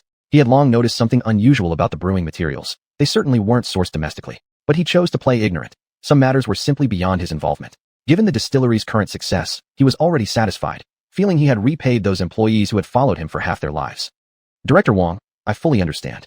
Please rest assured, I'll maintain strict quality control. As long as I'm in charge, this distillery will be my second home." Wang Yang was genuinely surprised by Manager Sun's words. Before leaving, he comforted him once more. "Old son, thank you for all your hard work. Don't worry, I won't let you down in the future." Chapter 323, Returning to the Village. It was already late when Wang Yang left the distillery. He hailed a taxi in town and headed straight for Xinjiazhai. Spring was clearly arriving. Great changes had taken place both inside and outside the village. The rows of trees planted along the roads were beginning to sprout new buds. Some of the fruit trees planted on the back hill were also starting to form flower buds, and would soon burst into bloom in just a few days. Some migratory birds had already begun preparing for their journey north. Who knew how many lives had perished during this winter's cold? Fortunately, most of the birds that stayed in Xinjiazhai had survived the long winter safely, growing plump and healthy. One could only imagine that their journey back north would be much safer now. "Xiaoyang, is it really you? What are you standing around here for?" Old villager chief suddenly spotted Wang Yang and walked over to ask. "Uncle Shan, I just got off the taxi and noticed our village is about to change dramatically again. Look at the roadside trees, already turning green. I can feel the vibrant life swelling within them. We're going to have good fortune this year." Wang Yang shared his thoughts, but the old chief didn't have much poetic sentiment. He merely nodded absent-mindedly, then quickly pulled Wang Yang toward the village committee compound, muttering all the way. "You folks are educated people. Me? I'm just a simple farmer who spent my whole life dealing with dirt clods. I'm immune to all that talk of yours. Every year's the same. It's just nature. As the poem says, the grass on the plain, each year it dies and thrives anew. Wildfires cannot consume it. Spring breezes bring it back. It's just how things go." Wang Yang laughed at the old man's words. Along the way, whenever they passed villagers, the old chief would stop to exchange a few words. Before long, news of Wang Yang's return had spread throughout the village. "Uncle Shun, don't tell me you're dragging me to meet the new village chief. Don't you ever feel a sense of loss? In my opinion, you definitely make a better chief than anyone else. You know every corner of this village. How are those people sent from above supposed to work here when they know nothing about the place? Maybe they understand the internet better than you do, but when it comes to human relationships and local customs, they're seriously lacking. Grassroots work demands real effort and practical action, not just slogans and lofty ideals. Ordinary people need experienced workers on the ground. You folks can handle complex social issues far better. These young newcomers still need time to grow up. But how much time do ordinary people have to wait for them to mature? The old chief fell silent for a moment, then rallied with a smile. You're being too critical again. These appointments come from above, we just follow orders. Besides, youth in leadership positions has become a trend. Nobody can change that now. Whether it's good or bad will only be clear with time. But honestly, what you said makes sense. I've lived in the countryside all my life. Rural areas have their own habits, their own way of living. Many things are simply different from city life. Here, we value human relationships deeply. Most of our codes of conduct come from the old traditions and virtues passed down by previous generations. That's what we call village customs and folk conventions. There's truth in the saying, when in a village, follow its customs. Of course, some of these traditions are feudal dregs, but more often they embody the natural evolution of village life. That's cultural inheritance. Many city folks don't understand this because their environment is narrow. To them, such customs might seem restrictive. Others regard rural conventions as signs of backwardness, which is entirely wrong. These two lifestyles represent a clash of cultures. You can't judge one as better or worse based on personal feelings alone. Only in real-life context can we judge fairly, and only then will the conclusion be accepted by everyone. In that sense, I actually agree with your point of view. But since they've sent officials down anyway, we can't just turn our backs and walk away. Just like during the time of the sent-down youth, the process takes time. And I believe some will truly transform through this experience. When they eventually take up their duties later, they'll likely be more pragmatic, with less empty posturing.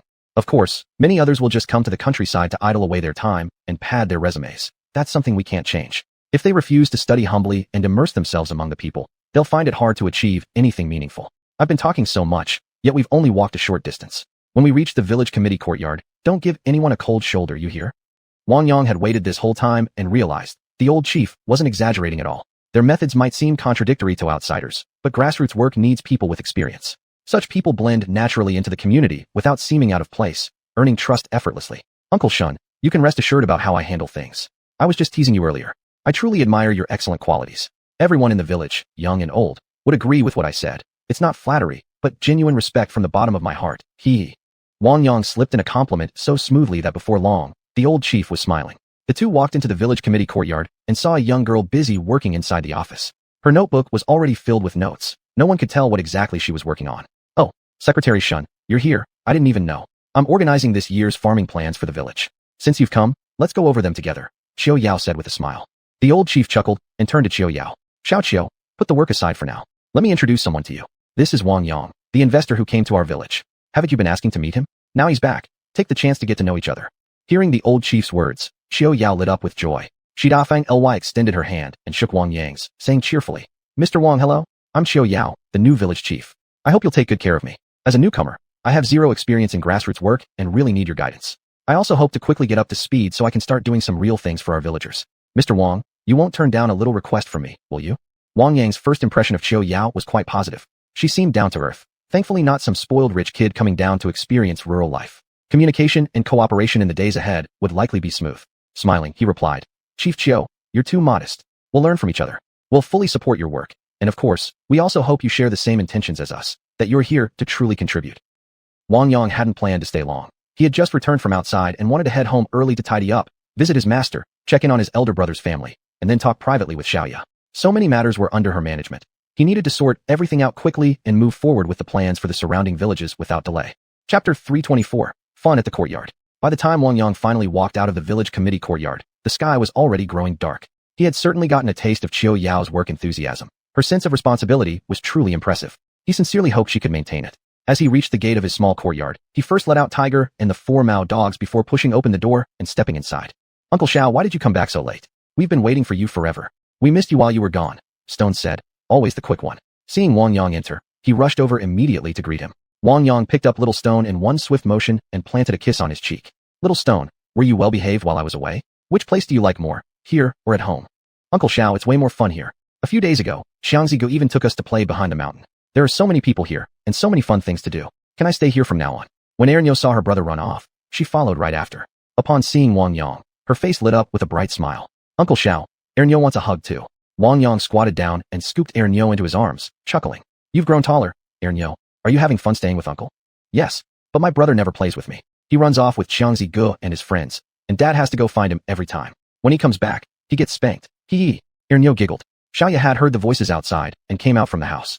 Seeing Wang Yang had returned, she happily approached, teasing. So you finally remembered to come back? I thought you'd be staying in Yongqing a bit longer. Didn't your little sweetheart try to keep you? Xiaoya, I'm back now, aren't I? You've worked hard. Where's in you?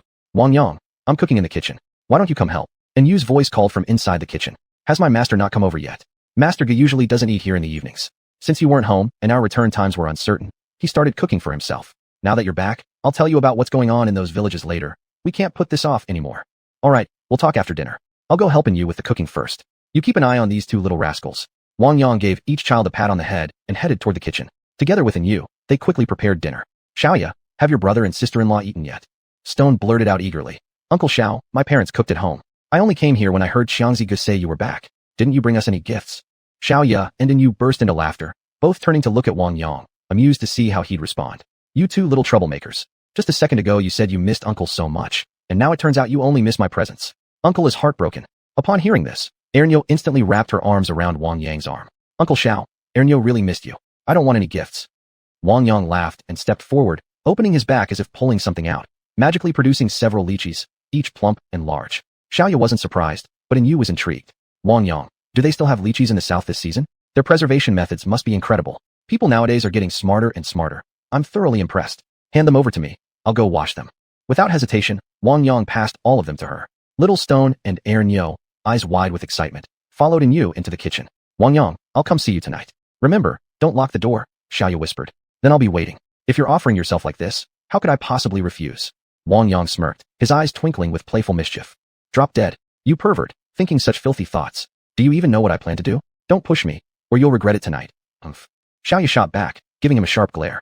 Yet a faint blush crept onto her cheeks, and she turned away, feigning anger. Just then, his older brother and sister-in-law suddenly walked in. Seeing Wang Yang, they both broke into wide smiles, clearly delighted. Lately, life and work in the village had been pleasant and fulfilling. Xiaoyang, you're back, they said in unison. Seeing them, Wang Yang immediately stood up and smiled. Brother, sister-in-law, perfect timing. You've just arrived as we finished preparing dinner. I was actually about to go call you. Little Stone and Ernyo are both here with me. Xiaoya stood up and pulled her sister-in-law over to sit beside her. The two of them sat chatting and laughing together. Her sister-in-law's eyes were filled with warmth and affection as she gently said, Xiaoya, Xiaoyang is back now. You two should think about having a child soon. After all, you're going to get married anyway. As someone who's been through it, let me tell you, the sooner you have kids, the better.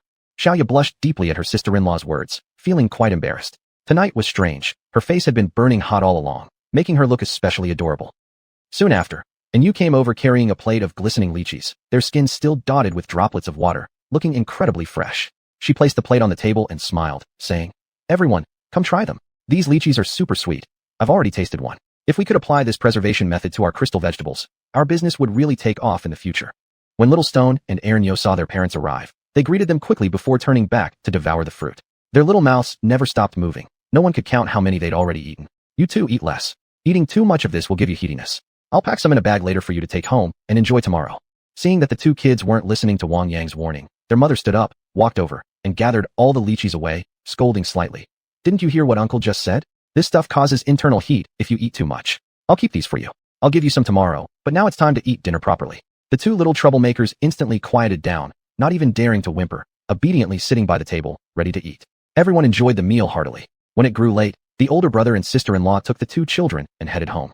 Wang Yang went out with them. He was on his way to visit Master Gu, holding the wildflower tea given by Taoist Tianquan. Passing by Professor Tang's courtyard, he sensed through his divine awareness that they were all eating dinner, so he decided not to disturb them.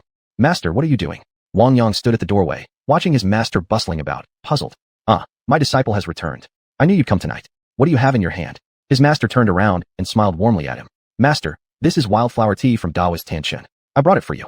The aroma is very unique, fresh and delicate. He said it's rare, only harvested 2 or 3 jin each year, and he treasures it dearly. You should keep it safe, Wang Yang said, handing over the box. That old Taoist cow nose actually remembered me. Good to know he still has some conscience. Come, sit and tell me about your journey. I'm quite interested in that secret realm. The master took the box, opened it, and immediately lit up with delight. A true tea connoisseur, he naturally adored such fine tea. Wang Yang sat down beside his master and recounted the general details of his adventure in the secret realm, though he kept silent about meeting the divine farmer god. Some things were not meant for everyone. He chose not to mention it, fearing it might unsettle his master's martial cultivation mindset. Chapter 325, Making Tokens. It was already very late by the time Wang Yang returned to the small courtyard, and Yu had already washed up and gone to sleep, but Xiaoya had been quietly watching from her bedroom, waiting for any sign of movement outside. The moment she saw Wang Yang come back, she opened the door and stepped out. Why did you come back so late? I was almost asleep. Hurry up and take me inside. I haven't been in there for such a long time. I've really missed it, Xiaoya said, tugging on Wang Yang's arm. Wang Yang also wanted to check on the changes in his private realm.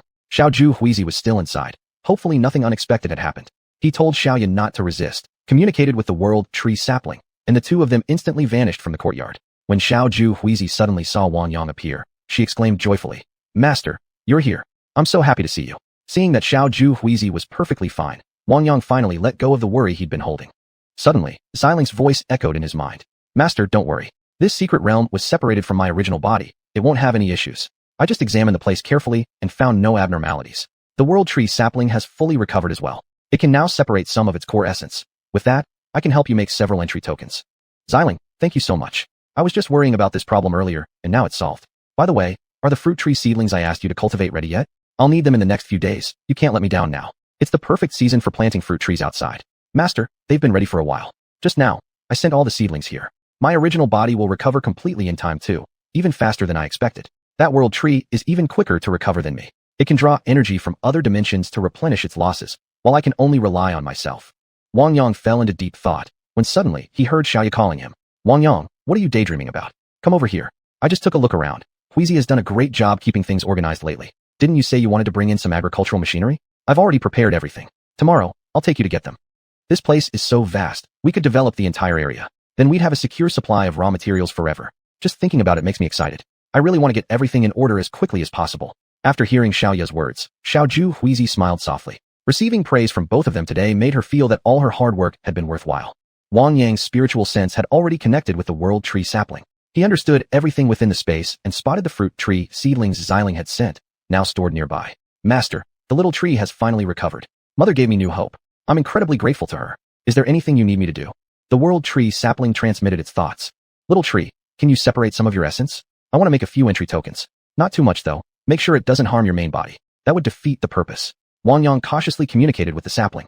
The world tree sapling fell silent for a moment before replying telepathically. "Master, I can separate some essence to make tokens, but I'm still very weak. If I give too much away, it might affect my growth." Hearing this, Wang Yang felt a pang of emotion and quickly replied, "It's all right, little tree. Just give a tiny bit, nothing that will hurt you. You're one of my most important companions. I'd never risk your safety." Upon hearing Wang Yang's words, the world tree sapling felt warmth in its heart. Knowing that Wang Yang truly cared for it, it no longer hesitated. Slowly, it began to separate a portion of its essence through its root system, then condensed it into the shape of 3 tokens. "Master, here they are, my separated essence. You can use them to craft entry tokens for the secret realm. But please, don't hand them out to strangers," the sapling reminded as it passed the tokens to Wang Yang. Wang Yang took the tokens and examined them closely. Covered in mysterious runes and emitting faint pulses of energy, these tokens were formed from the very essence of the world tree sapling, extremely precious. Carefully storing them away, he said to the sapling, "Thank you, little tree. From now on, keep focusing on improving yourself. And remember, don't expose your main body." The world tree sapling gently swayed its leaves in response, indicating that thanks weren't necessary. It knew it, and Wang Yang were one. Only when Wang Yang grew stronger could it thrive alongside him. "Master, please don't worry about me. I will strive to grow. When I become strong enough, I'll be able to assist you just like Mother did." Wang Yang still held great expectations for the world tree sapling, knowing it possessed infinite potential. Given enough time and resources, it would surely grow into a towering tree that reached the heavens. "Little tree, I believe you will definitely become a mighty giant one day. And when that time comes, the entire world will benefit because of you." Hearing Wang Yang's words, the world tree sapling felt deeply joyful and telepathically replied, "Master, let us encourage each other." Not wanting to disturb the sapling any further, Wang Yang said, "Little tree, go and rest now. I should also attend to my own matters." Upon hearing this, the world tree sapling nodded gently and began absorbing surrounding energy to restore its origin. The 3 essence tokens were sent to Xiling so she could craft them into access tokens for entering and exiting the secret realm. Soon, all 3 tokens were completed. Wang Yang used his own blood and spiritual power to carve a mysterious rune onto each token, then activated them. From that moment on, anyone who had bound themselves to a token would be able to enter and exit the secret realm freely. After finishing the tokens, Wang Yang handed one of them to Xiaoya. "This is the token for entering and exiting the secret realm. Drip your blood onto it now. I'll help you complete the final step.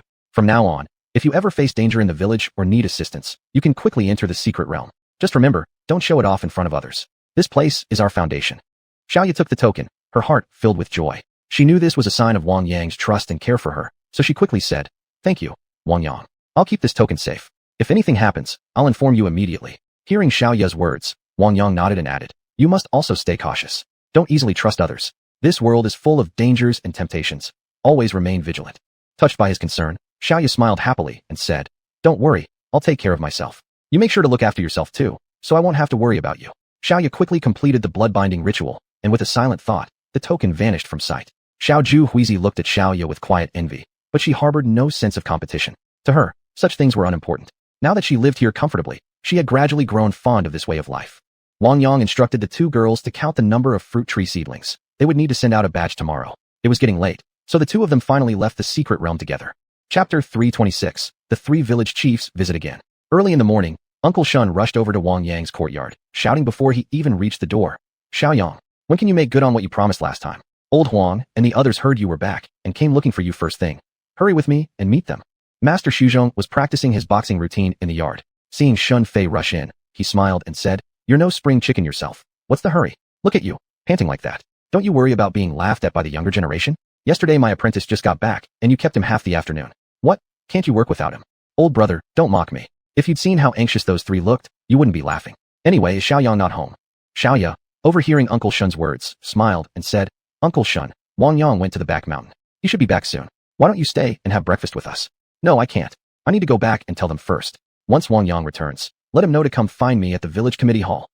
Master Xiuxian interrupted. "Why make them wait? Go bring them all here for breakfast. We're old acquaintances now, no need to stand on ceremony. Last time Xiaoya went to inspect their villages, they treated her so well. Besides, it's easier to talk business over a meal. All right then, we'll do as you say. I'll go fetch them, and I'll bring Xiao Qiu along too." With that, Shun Fei dashed out of the courtyard. Meanwhile, Wang Yang was at the wild boar ravine, feeding the herd. It had been a while since his last visit, and the animals had clearly grown fatter. Evidently, none of the distillery's lees were going to waste. First, he released Zhu Samba from his storage space, letting him calm the local boars. "Boss, did you miss me? Samba, don't jump on me. I let you out so you could check on your subjects. Go greet them." Upon receiving Wang Yang's mental message, Zhu Samba froze for a second, then noticed the familiar figures around him and immediately charged forward joyfully. Wang Yang stepped back, entering the boar's cave. He scattered numerous corn cobs inside and dispensed plenty of purified water at the spring source. After finishing these tasks, he expanded his spiritual awareness to scan the entire village.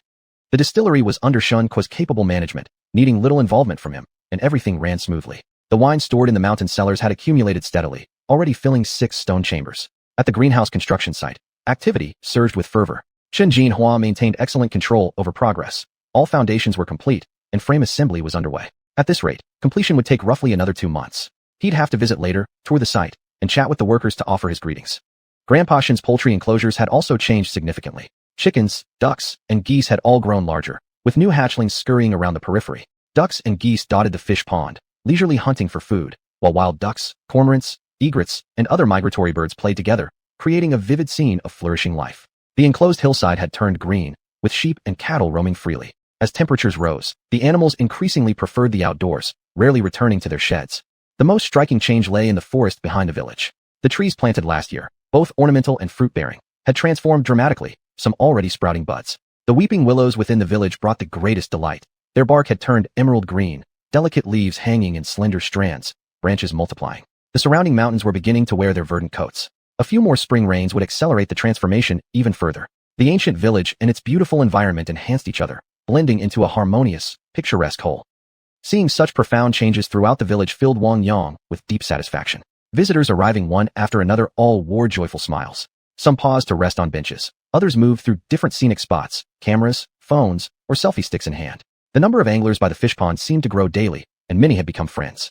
Some fished purely for fun, but others were true experts. Their sophisticated gear revealed their serious skill.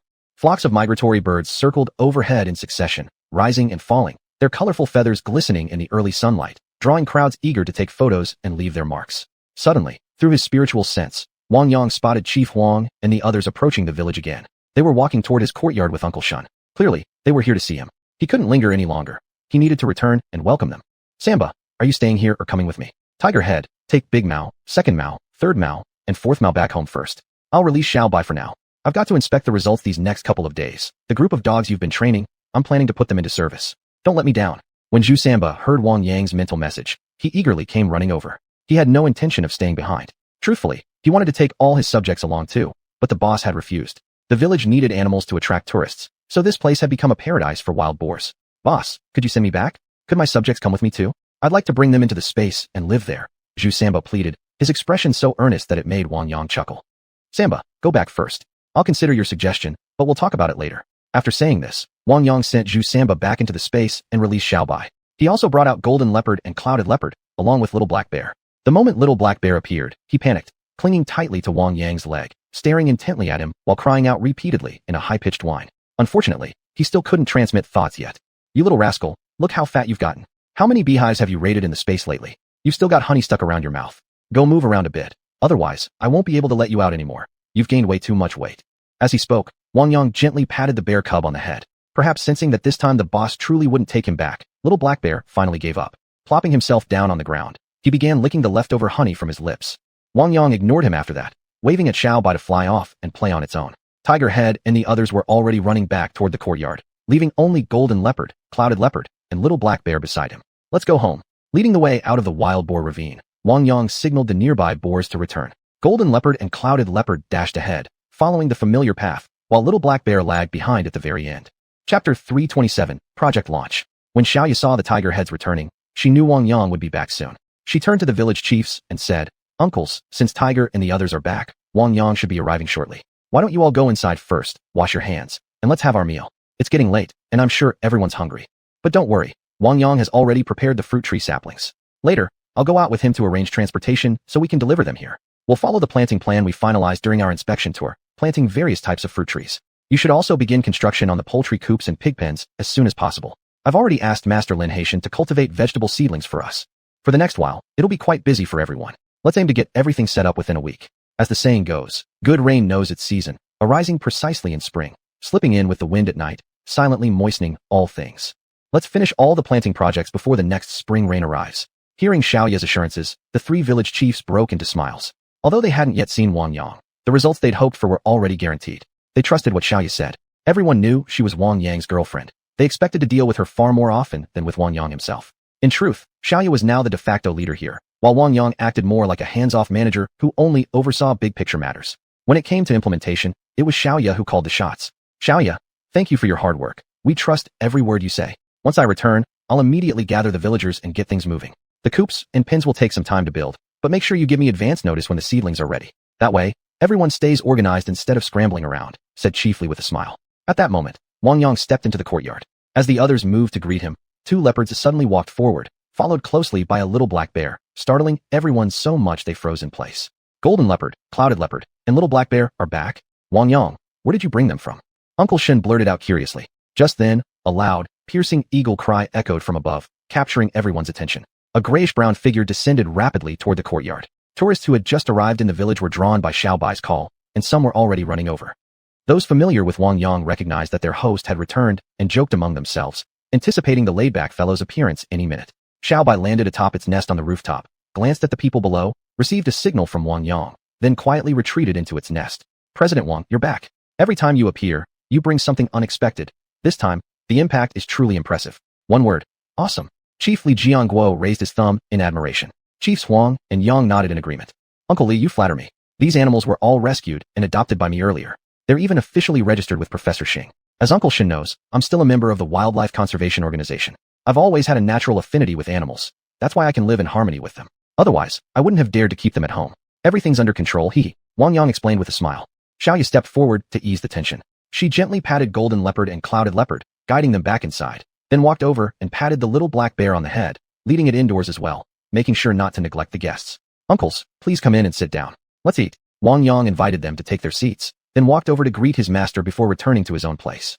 Taoist Su Zhong had reverted to his usual self, focused solely on eating, completely indifferent to worldly discussions. "Wang Yang, I've already told the chiefs about this," Xiaoya said. "Later, we'll go together to find a vehicle to bring back all the saplings. Let's try to finalize the planting arrangements within a week. Raising livestock will take more time to prepare, but as long as we get the seedlings ready ahead of schedule, they can handle the rest. Once the poultry and pig facilities are built, we'll launch the animal husbandry project too. Do you have anything else to add? Just go ahead as you planned. You're managing all this. I'll follow your lead." Wang Yang replied with a laugh, prompting chuckles from everyone at the table. The three village chiefs ate quickly and wrapped up their meals in short order, eager to leave early. "We're finished, going to head back now. President Wang, Manager Xiao, Taoist Su Zhong, missing you. Thank you for your hospitality." Seeing how rushed they were, no one tried to stop them. All stood up to see them off as they departed. "Uncle Shun, you and Village Chief Chiu keep eating. Don't rush off like those three," Wang Yang joked. The meal ended shortly after. Uncle Shun took Chiu Yao and left first. "Apprentice, I'm heading back too. I won't come over tonight, so don't bother coming to get me," Taoist Su Zhong said as he walked away. And you suddenly looked at Xiaoya with curiosity, her eyes flickering with mild confusion. "Xiaoya, when did you guys prepare the fruit tree saplings? Why didn't you tell me anything about it? I'm the finance manager. Shouldn't you have reported it to me? Wang Yang had no intention of getting involved in their conversation. After clearing the dishes, he left the kitchen. He had a lot to do today, delivering a batch of sorghum to the distillery, sending some more to the winery workshop, checking on the greenhouses later, and possibly visiting the construction site if time allowed. Soon after, Xiaoya came out with her bag packed, and you could only head to work by herself. The little black bear also wanted to follow Wang Yang outside, but after a moment's thought, he sent it into the sanctuary inside the courtyard instead, letting it play there on its own. Tigerhead had taken Damao, Ermao, Sanmao, and Sameo out on patrol. Golden Leopard and Clouded Leopard stayed behind at home. Wang Yang didn't take Xiao by along either. Instead, he got into Xiaoya's beetle and drove out of the village. Wang Yang, where's your car? I remember you left in a vehicle. Why did you come back empty-handed? Xiaoya asked curiously. Wang Yang had no intention of telling her he'd given his car to Su Ran. He simply smiled and said, Xiaoya, I left that car in Yongcheng. It would have been too much trouble to drive it back. I flew back this time. Besides, that car wasn't even mine to begin with. Xiaoya didn't press further. She wasn't particularly interested in that car anyway. It wasn't her type.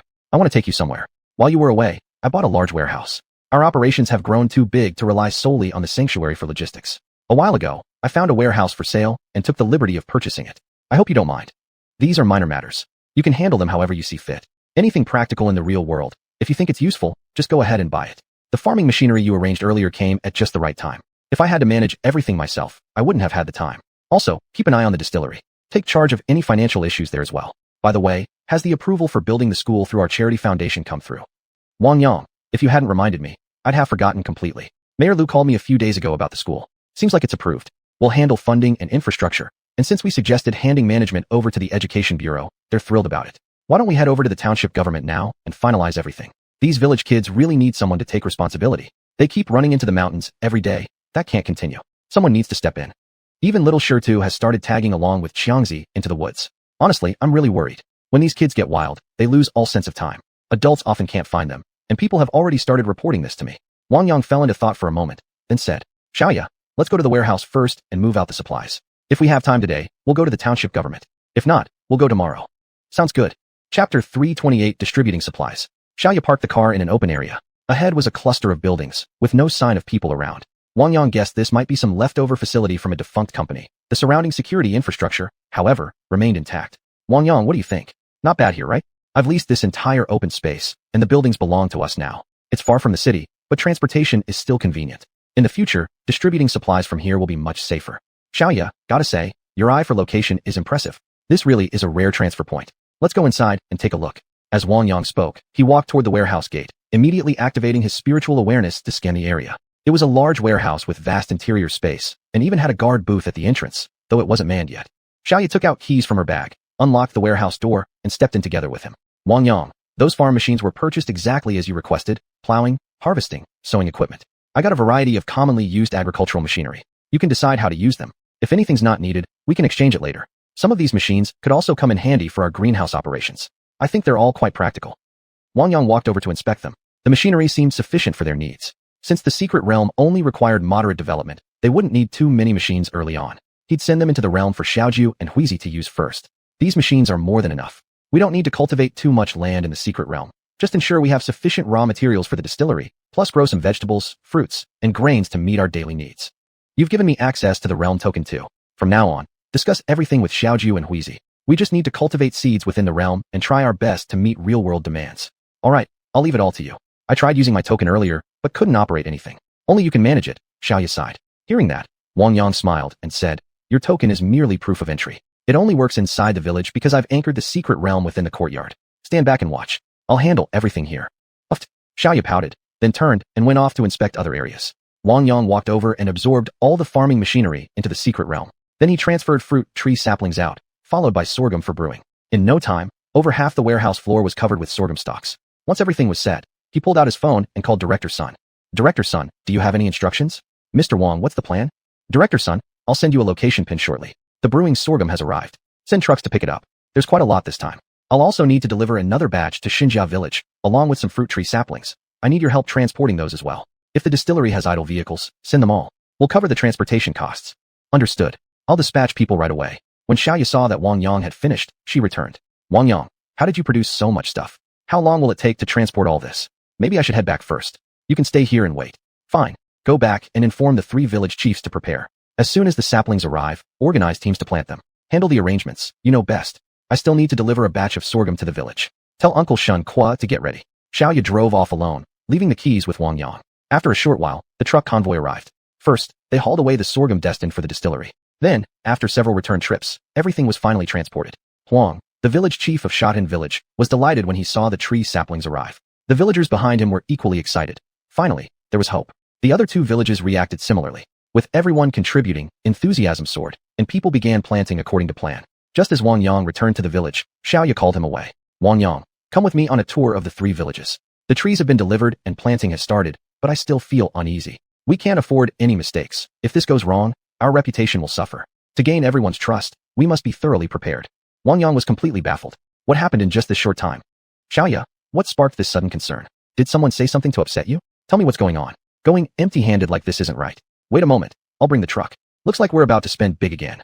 Xiaoya was puzzled by Wang Yang's actions. What was he up to? After a moment's thought, she decided to stop worrying and simply see how things unfolded.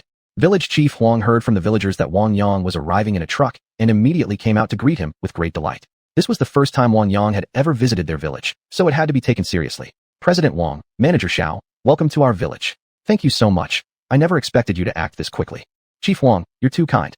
Xiaoya said she wasn't at ease and insisted I come see for myself. Come to think of it, I've actually never been to any of your 3 villages before. This is the perfect chance to take a look around. I've brought some nutrient solution with me. Please organize the villagers to distribute it. Every time you plant a fruit tree, make sure to add some of this nutrient water. Don't underestimate it. It's something you can't buy no matter how much money you spend. Use it wisely and don't waste a drop. Hearing Wang Yang speak so seriously, Village Chief Huang took the matter to heart. You two go ahead and walk around the village for now. I'll go round up the people. Such an important matter can't be delayed, and we'll need you to explain everything to everyone later. President Wang, I leave it to you. Seeing Chief Huang about to bow in gratitude, Wang Yang quickly stepped forward to support him with a smile. Chief Huang, there's no need for that. It's my first time visiting your village. Don't tell me you're trying to rush me out already. How could that be? If only you'd stay here permanently, I wouldn't be able to welcome you enough. I get it now, you don't like formalities, so I'll stop doing this from now on. Can't afford to waste time. Just wait a moment. I'll go gather everyone, said Chief Huang happily as he ran off. Xiaoya had been watching their interaction and found herself slightly uncomfortable. She teased, I didn't know you had this side to you. The way Chief Huang looks at you, he clearly adores you. I'm starting to feel jealous, hee. Wang Yang chuckled and explained, it's you who makes me uncomfortable now. Are you satisfied? Let me tell you, what I've brought today is the secret weapon behind our greenhouse vegetables. This nutrient water all comes straight from the secret realm. Professor Tang and his team have been studying it for a long time, but still can't figure it out. Now you understand why our crystal vegetables are so popular, right? Xiaoya fell into deep thought. The more time she spent with Wang Yang, the more she realized how much he kept hidden. First teaching her martial arts, then helping unblock her meridians. Her recent transformations even made Yu envious. Her skin hadn't looked better than Yu's before, but now she finally knew the reason. Wang Yang, I love you so much I could die. Hearing those sudden words, Wang Yang flinched involuntarily. Xiaoya, what's gotten into you? Now that really makes me uncomfortable. Haha. Xiaoya stomped her feet in frustration and lunged at Wang Yang with a playful slap. You're driving me crazy. Chapter 329, The Northward Flight of the Geese. These days, Wang Yang had been busily occupied. Matters concerning the 3 villages had been settled, and once they finished building their poultry and pig sheds, some of Xinjia village's breeding projects would also be relocated there. Uncle, the wild geese are about to fly north. Quickly take us to the fish pond. Lots of people are already there seeing them off. Xiao came running into the courtyard with Yu, shouting loudly. Hearing the cries, Wang Yang quickly rushed out from his room. Xiao, why are you in such a hurry? You're almost dragging Yu down. Let go. Yu, her face flushed red and breathing heavily, came up and hugged Wang Yang's leg, saying anxiously, Uncle, I'm fine. Brother just wants to take me to see the geese flying north. Let's go quickly, we'll miss it if we're late. At that moment, Master Su Zhong also stepped out from his room, smiling as he waved to Xiao. Xiao, come here. Grandpa will take you.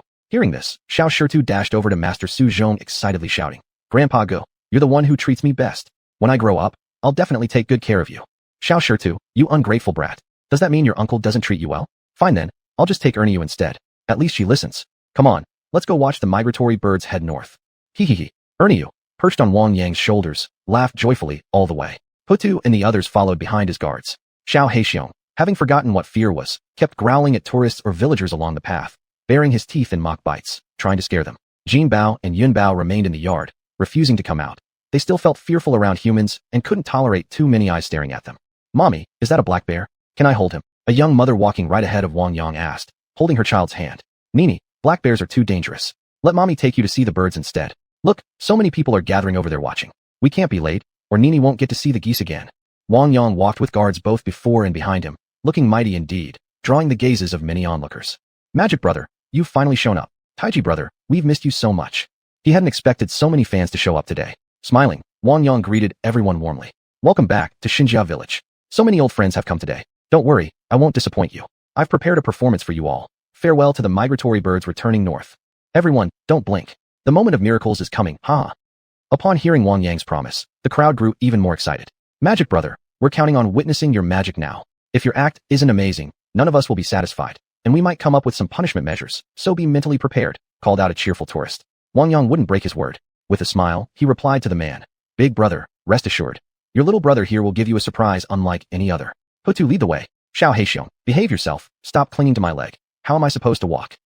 Huh? This scene instantly made many burst into laughter, and someone started teasing. Taiji brother, getting ready to boast again, huh?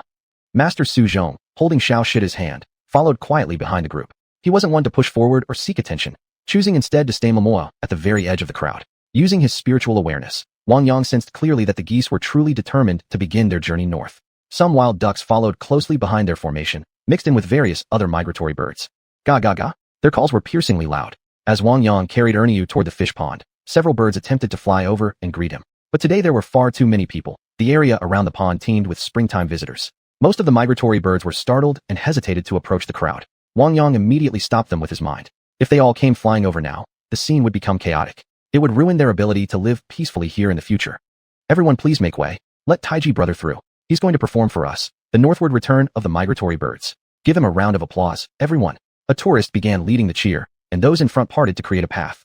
Wang Yang, true to his word, smiled and walked toward the fence. Just then, the lead goose flew over to bid farewell to Wang Yang. Human, thank you for sheltering us. This winter has been delightful for my flock here. We shall return next year. I've come only to say goodbye. Take care. Wang Yang responded using his spiritual consciousness to transmit words. Make sure to stay safe on your journey. Avoid getting too close to human settlements. Often, the more remote and sparsely populated areas are actually safer. If you meet other migratory bird flocks along the way, please pass on my warning to them as well. And later, help me finish one last performance. I'll give you all another gift. After finishing his communication with the lead goose, Wang Yang quickly walked over to the edge of the fish pond and picked up a basin used for carrying water. Pretending to scoop some water from the pond, he prepared everything. Everyone, please quiet down. Now I'll present to you a performance. The departure of the migratory birds to the north. Open your eyes wide and watch carefully. This is a once-in-a-lifetime opportunity. Miss it, and you'll never see anything like it again. The crowd fell silent at once, the only sounds being the calls of the birds overhead. Holding the basin in one hand, Wang Yang raised his voice toward the birds soaring in the sky. We respectfully send off the geese on their journey north. We bid farewell to all our fellow migratory birds setting off on this long journey. The lead goose was the first to fly toward Wang Yang, landing directly on his arm and drinking deeply from the water in the basin. Once it had its fill, it took flight again, followed immediately by goose after goose, each descending in turn until every single one had drunk their fill.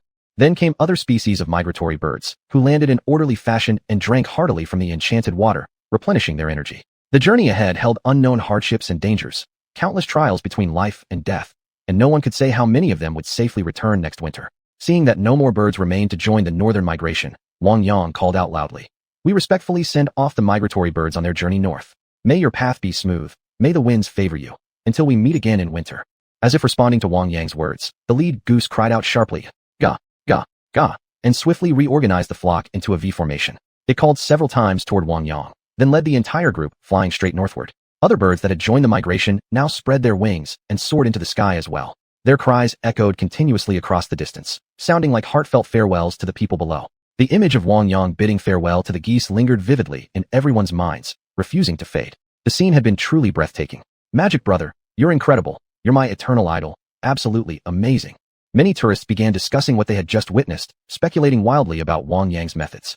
Truly, such a person was a marvel walking among mortals. They'd never seen anything like this before. Chapter 330, an amusing incident. Kid, you're making headlines again. Hearing this, Wang Yang looked up and saw the familiar figure of Old Master. A wave of delight washed over him, and a bright smile spread across his face. Old Master, are you here to enjoy the show too? Wang Yang asked playfully. Old Master gave a light snort. Enjoy the show? Do you think I have time for that like you? In the past half-month, I've noticed some migratory birds already showing signs of heading north. I was just patrolling the fish ponds and happened to pass by. From now on, I'll leave the patrols to you. I'm off to play chess with your master. Wang Yang noticed the old man's demeanor seemed even more relaxed than usual and couldn't help but smile. Last time he had mentioned taking care of and feeding the migratory birds, he hadn't expected the old man to take it so seriously. Magic brother, don't zone out. How did you do that just now? When will the remaining birds leave? Can you give us another performance? It was so amazing. Too bad no one got it on video. What a loss. A young man nearby interrupted Wang Yang's thoughts. Wang Yang smiled and said, sorry, but such performances require perfect timing, location, and harmony. These birds are our friends.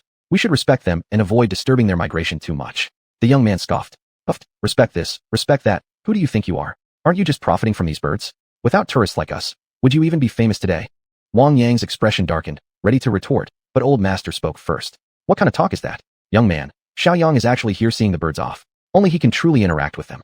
Without him, many of these birds wouldn't have survived this winter. You know how harsh it's been this year. The young man muttered, still Bufu cheat. I just wanted to record some videos. Sharing them means more people get to see the beauty here, which brings in more tourists. Then you'd earn even more money, right? Old master shook his head. Young man, you've misunderstood. We protect these birds not for profit. The reason they come here every winter is because our environment is good and food is plentiful. Too many tourists would disturb them, even affect their instincts. If in the future some birds choose to stay near human settlements during migration due to habituation, they might lose their natural vigilance, and their lives could be at risk. The young man fell silent, though his face still held a hint of resentment. Seeing this, Wang Yang felt a touch of helplessness. He knew some people would never understand. Many only saw surface-level benefits and overlooked the deeper risks. There was no point explaining further. Those who truly understood him would know his intentions. He looked up at the sky. The birds had already flown far away, gradually disappearing from sight. Though he felt a pang of sadness, he also felt deeply satisfied. These birds would continue following the ancient rhythms of survival and evolution. That was the very essence of their life's journey. He waved to the surrounding tourists, encouraging them to move on. The village had plenty more scenic spots waiting to be explored. Erniu, do you want to stay here with me, or go play with your brother? Wang Yang asked, holding Erniu's hand. Uncle, I'll play with you. My brother will run off with Xiangzi and the others again, and I can't keep up. Erniu laughed as she walked. All right then, stick with me. How about I let you ride Xiaohe? Wang Yang glanced back at the little black bear, noticing it was still clowning around for the tourists, drawing curious glances. Uncle, can I really ride Xiaohe? Awesome. You're the best uncle ever. Erniu squealed and ran toward the bear. Wang Yang quickly followed. He couldn't let Xiaohe get wild. Erniu rushed up and hugged the bear's thick leg, shouting excitedly. I'm going to ride Xiaohe. This is great. Roar. Xiaohe suddenly bellowed, nearly scaring Erniu. Wang Yang stepped forward and gently slapped the bear's head. Quiet. Xiaohe, if you let Erniu ride you for a while, I'll give you some honey when we get back. Though the bear couldn't speak, it clearly understood. It immediately lay down flat on the ground, patiently waiting for Erniu to climb onto its back. Yeah, right on. Erniu was having a blast. Even the other small animals around her seemed wary. She was simply too energetic. Wang Yang resumed patrolling the fish pond. Through his connection with the birds, he learned that some had decided to stay behind. Continuing north might mean failing to find suitable breeding grounds. Staying here to observe the situation might be their best chance. The migratory birds currently staying in Xinjiazhai were all winter visitors. After some time, the summer migrants would return as well. That scene would surely be spectacular too. The fish raised in the fish ponds had grown quite large. Some exceptionally big ones were over a meter long. The bottom of the pond was densely packed with fish. Explaining this to buyers would really be tricky when it came time to sell.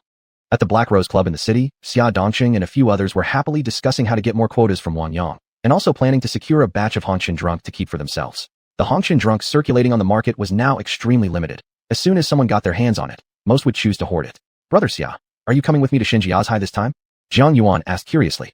You go by yourself. We'll just wait at home for your good news, Xia Dongqing replied simply. Got it. Jiang Yuan tidied up and left by car toward Xinjiazhai. Wang bro, we meet again. Brother Xia sent me to bring you a little gift. You've got to accept it, hee. Jiang Yuan, why did you come? Xiaoya is at the office station. About the quota issue, you should discuss it with her. I haven't been involved in management for a long time. She's handling most things now. After accepting the small gift, Wang Yang chatted with Jiang Yuan about Hongqian drunk. In the end, he was persuaded and increased the quota for him. Wang bro, thank you so much. This time I can report back successfully. I've come several times before, but never ran into you. Where have you been? I only returned from Yongqing a few days ago.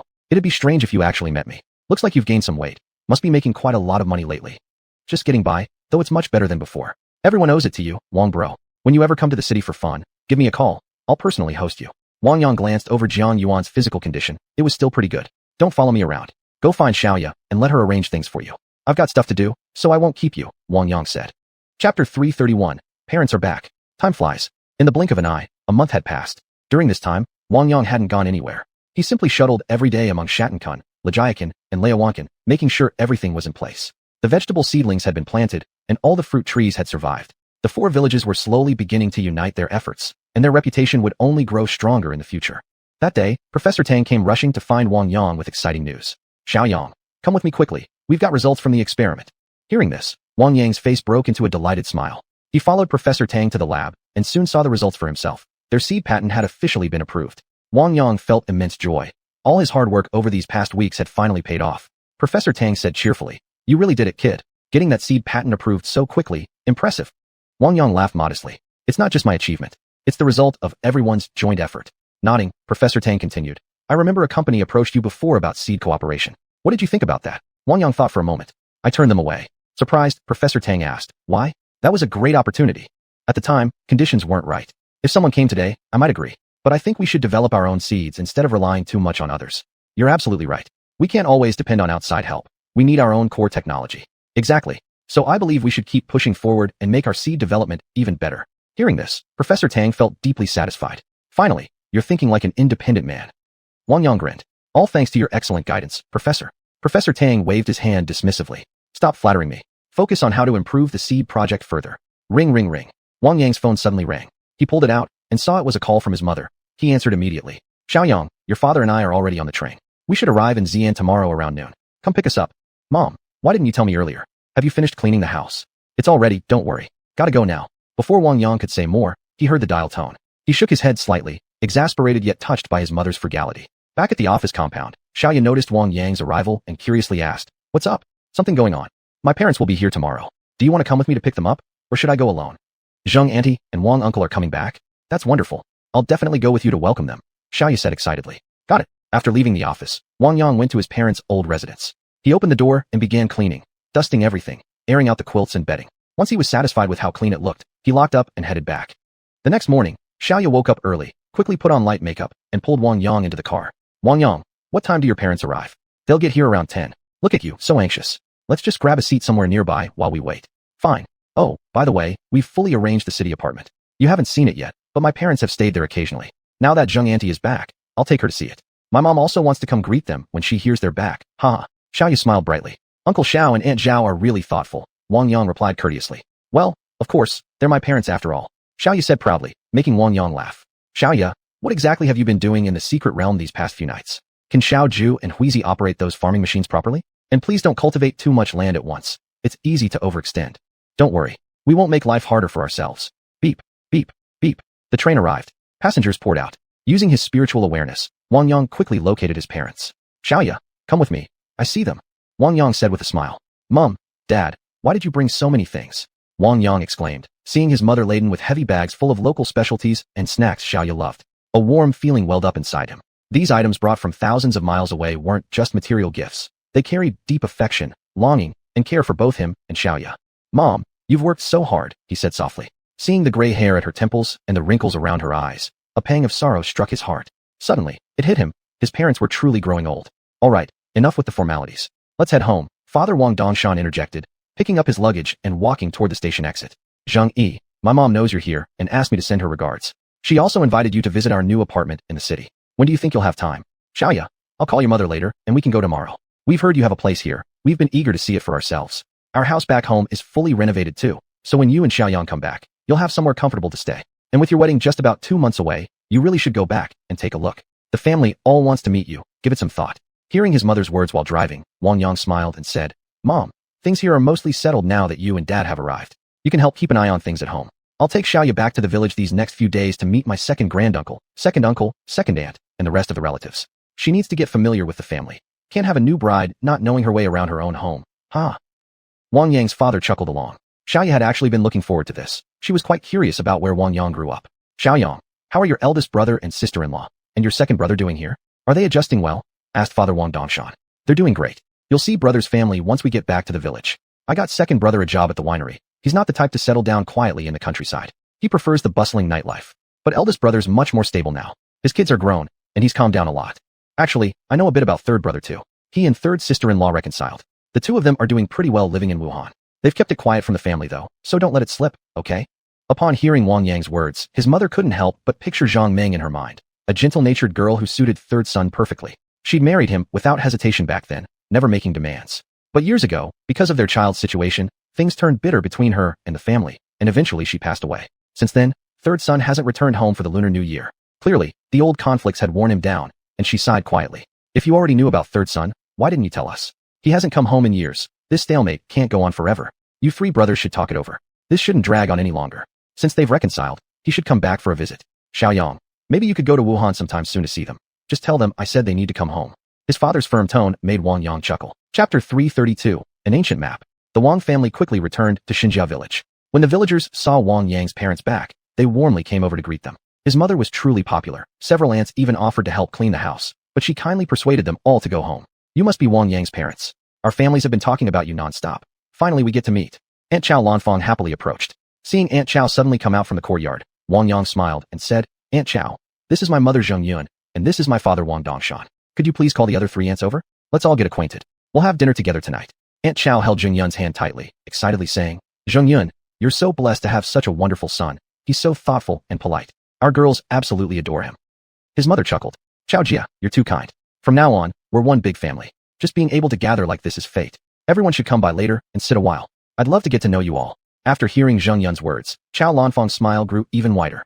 With just a few simple sentences, the distance between them vanished. After chatting a bit more, she headed back to gather the others. All right, just leave everything there for now. We'll tidy up later. You go ahead and return with Xiaoya. There's nothing more for you two to do here, his mother said as soon as they got back, urging Wang Yang and Xiaoya to attend to their own matters. Got it, we'll head out then. I'll bring some food over later. We'll have dinner here. And when Professor Tang and the others come back, we can celebrate together. With that, Wang Yang left with Xiaoya. Back in the courtyard, Wang Yang immediately began transporting ingredients from his storage space, various vegetables, chicken, fish, meat, eggs, filling the pantry to the brim in no time. The surplus would be sent over to his parents later. What are you guys doing? Look at how greedy you all are. Here, these are for you, but no fighting over them. Xiaohei, this is yours. Why do you always steal from the others? It's not like there isn't enough. So greedy. Wang Yang was completely surrounded by Tiger Head and the rest, unable to move an inch. Soon, the room was filled with the sounds of chewing. It took great effort for him to squeeze himself free. Just as he stepped into the yard, Xiaobai swooped down from the sky. Wang Yang pulled out another wild rabbit and gave it to her. After closing the door securely behind him, he entered the secret realm. As soon as he arrived, he saw Xiaoju Huizi driving a farm machine plowing the land. Huizi, you don't need to push yourself so hard. Take a break. Master, the mistress said everything here will follow her plans. The plan is already set. The area over there will be planted entirely with grain crops. This section will be for vegetables, and farther out, the mountainous regions will become an orchard. Fish fry will be released into the lakes and rivers, and a separate zone will be designated for livestock farming. Pigs, horses, cattle, sheep, chickens, ducks, and geese. There might even be a medicinal herb cultivation area. The mistress wants to turn this place into a paradise hidden from the world. Whatever people outside need, we'll be able to provide it here. After hearing Huizi's brief explanation, Wang Yang quickly grasped Xiaoya's intentions. Do whatever you like. This place is huge anyway. You can do whatever you want. But remember, I need a dedicated plot of land just for seed cultivation. Tell that to Xiaoya next time you see her. Wang Yang shook his head helplessly and walked away from Huizi. Sighing, he turned toward the young world tree sapling. Lately, its recovery had been going well. It had already replenished most of the primordial energy it had given to Wang Yang last time, and its form had grown slightly larger. The spatial barrier was becoming increasingly solid, and the concentration of spiritual energy within the realm was slowly rising. Its life force felt stronger. It seemed to be preparing for some future burst of growth. Little guy, grow faster. By the time I can control this place with my consciousness, you should reach the same level as your mother, Wang Yang murmured softly. As if sensing his thoughts, the world tree sapling stopped swaying its leaves and stood perfectly still. Master, what are you doing here? Xiaoju Huizi came over and asked. Huizi, just keep focusing on your work. Don't worry about me. I'm leaving again soon. Do you ever feel lonely here? If you ever want to go out someday, just let me know, Wang Yang said with a smile. Master, I'm doing just fine here. Every day there's something new to do. Once I complete the entire plan, my sense of accomplishment will be overwhelming. I really feel like we're building something great. Then keep up the good work. I'm heading out now. Knock, knock, knock. Wang Yang, why are you locking the door during the daytime? Just as Wang Yang emerged from the secret realm, he heard the old village chief shouting. He quickly rushed over and opened the door.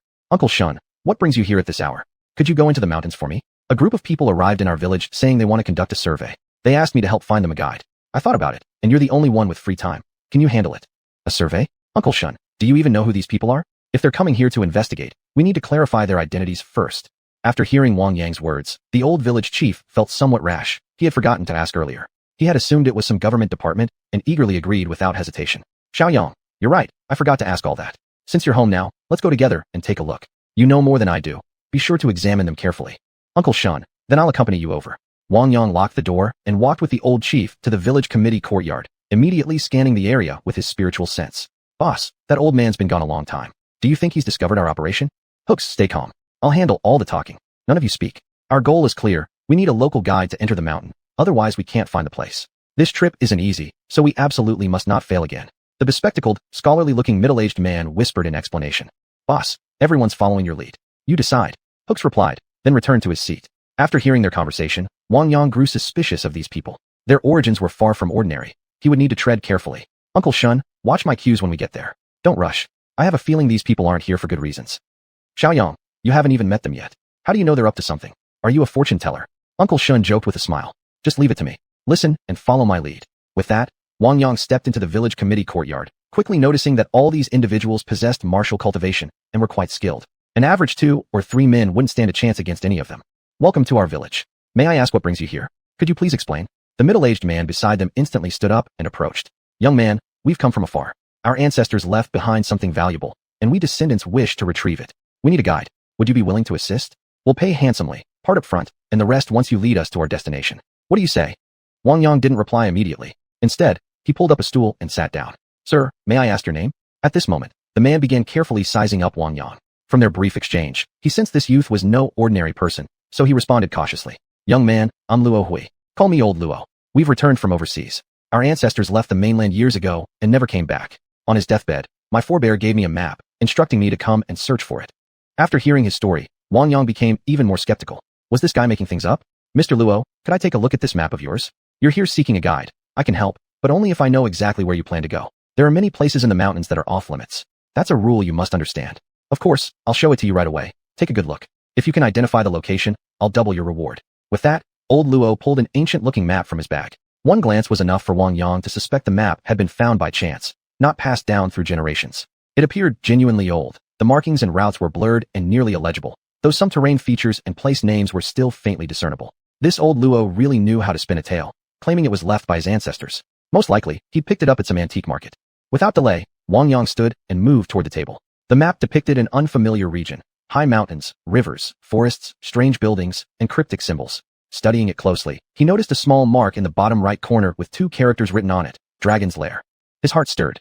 Could this be the legendary dragon vein, the fabled source of qi? Young man, take a good look.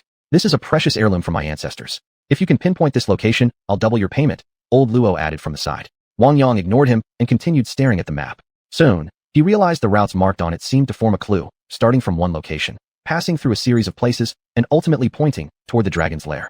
This map might have been left behind by some ancient family or secret organization. Wang Yang was deeply intrigued by this dragon's lair. He had encountered dragon veins before, but none could be considered a true dragon's lair, as their unique qi fields had long since dissipated. Old Luo, are you willing to sell me this map? I'd like to take it home and study it. And judging from what you've said, I'm pretty sure this wasn't actually passed down in your family. When Old Luo heard this, he immediately objected, laughing as he replied, Young brother, you're not serious, right? Indeed, as you guessed, I came across this map by chance. But if you really want it, you'll have to agree to one condition first. What condition? I noticed you seem particularly interested in this. You must have seen a dragon's lair before, or perhaps you have a pressing need for it. From the aura you briefly revealed just now, I can tell you're one of us, only far stronger. I'm certain you have the means to locate it. I hope you'll take us there with you. That's all. You traveled thousands of miles just to hand this over based on a few words from me? That sounds too surreal. Be more specific. Your attitude makes it hard for me to accept. Wang Yang shook his head. At that moment, Hooks walked over to Old Luo, whispered something quietly, then stormed back to his seat in anger.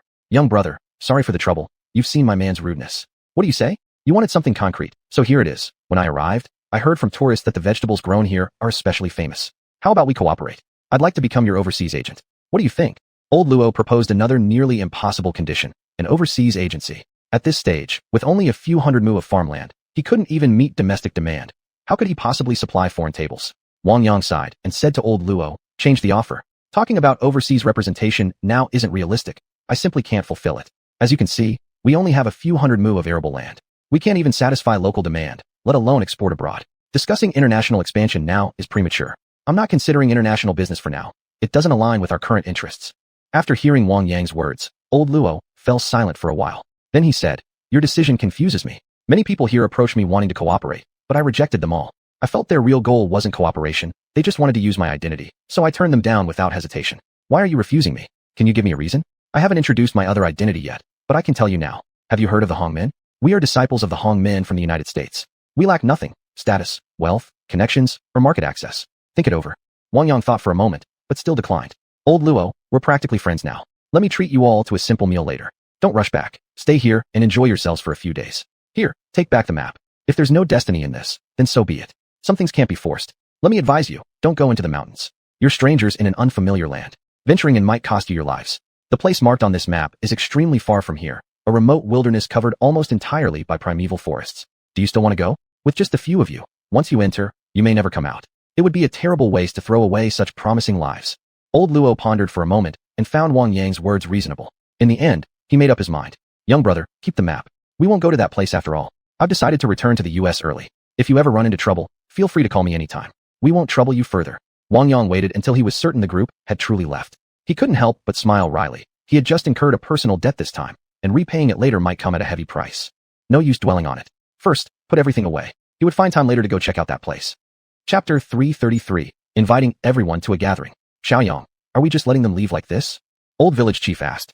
Wang Yang smiled and said, Uncle Shun, do you want to keep them here now? When you accept someone's favor, your hand grows short. When you eat their food, your words grow soft. I've already taken their benefits. How can I not give them face? Just don't tell anyone else about this, or my image will completely collapse. Old village chief chuckled too. I know, you sly little fellow. By the way, there's something I need to discuss with you. Qiu Yao keeps wandering around the village every day without purpose. Everyone else has work to do now and gets annual dividends. We can't just leave her out, can we? Wang Yang thought for a moment. He really should find something meaningful for Qiu Yao to do. Since she was assigned from above, she must have some connection with higher authorities. Letting her handle the logistics for building the school made sense. He'd already taken care of most arrangements on his end. Only the official procedures remained, and she would surely be able to sort those out. Decision made. Uncle Shun, Mayor Lu called me a few days ago saying things about the school are settled.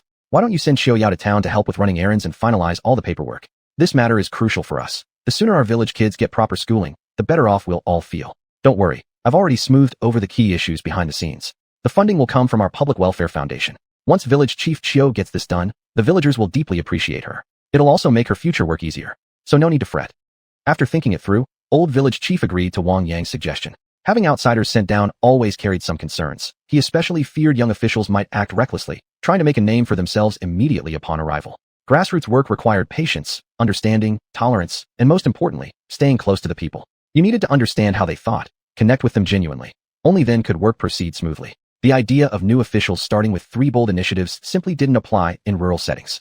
Xiaoyang, I won't keep you any longer. I'll go talk to Xiao Qiu about this soon. If anything comes up, I'll have her come find you. Wang Yang nodded in agreement. As he stood up to leave the village committee compound, he suddenly remembered his parents' dinner invitation that evening and turned back to say, Uncle Shun, my parents are hosting dinner tonight. Please bring Village Chief Qiu along when you come. It's getting late. I still need to go help prepare. Tonight, we'll have a good drink together. Returning to his courtyard, he fetched an electric tricycle, loaded it with ingredients transported from his spatial realm, and drove toward his parents' place. Xiaoyang, why did you bring so much stuff? How much do your father and I eat? Mother Zhengyun asked as she saw him arrive. Mom, you just got back. You're hosting dinner tonight, and lots of people will show up. We'd better prepare plenty so everyone enjoys themselves. Our village has changed significantly lately, with many newcomers. The new village chief, Professor Tang's wife, has arrived too. There are more children now, plus adults who came along to take care of them. Tonight, we could practically host an event. What I brought might not even be enough, Wang Yang explained. Now that you mention it, we can't waste time. We must start preparing right away. Stay and assist me. I'll cook tonight.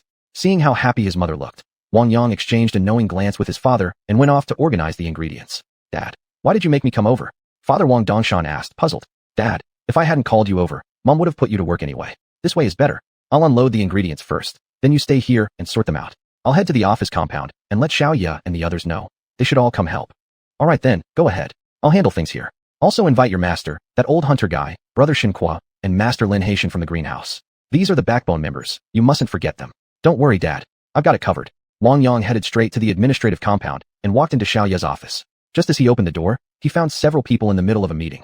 Oh, everyone busy? Did I interrupt?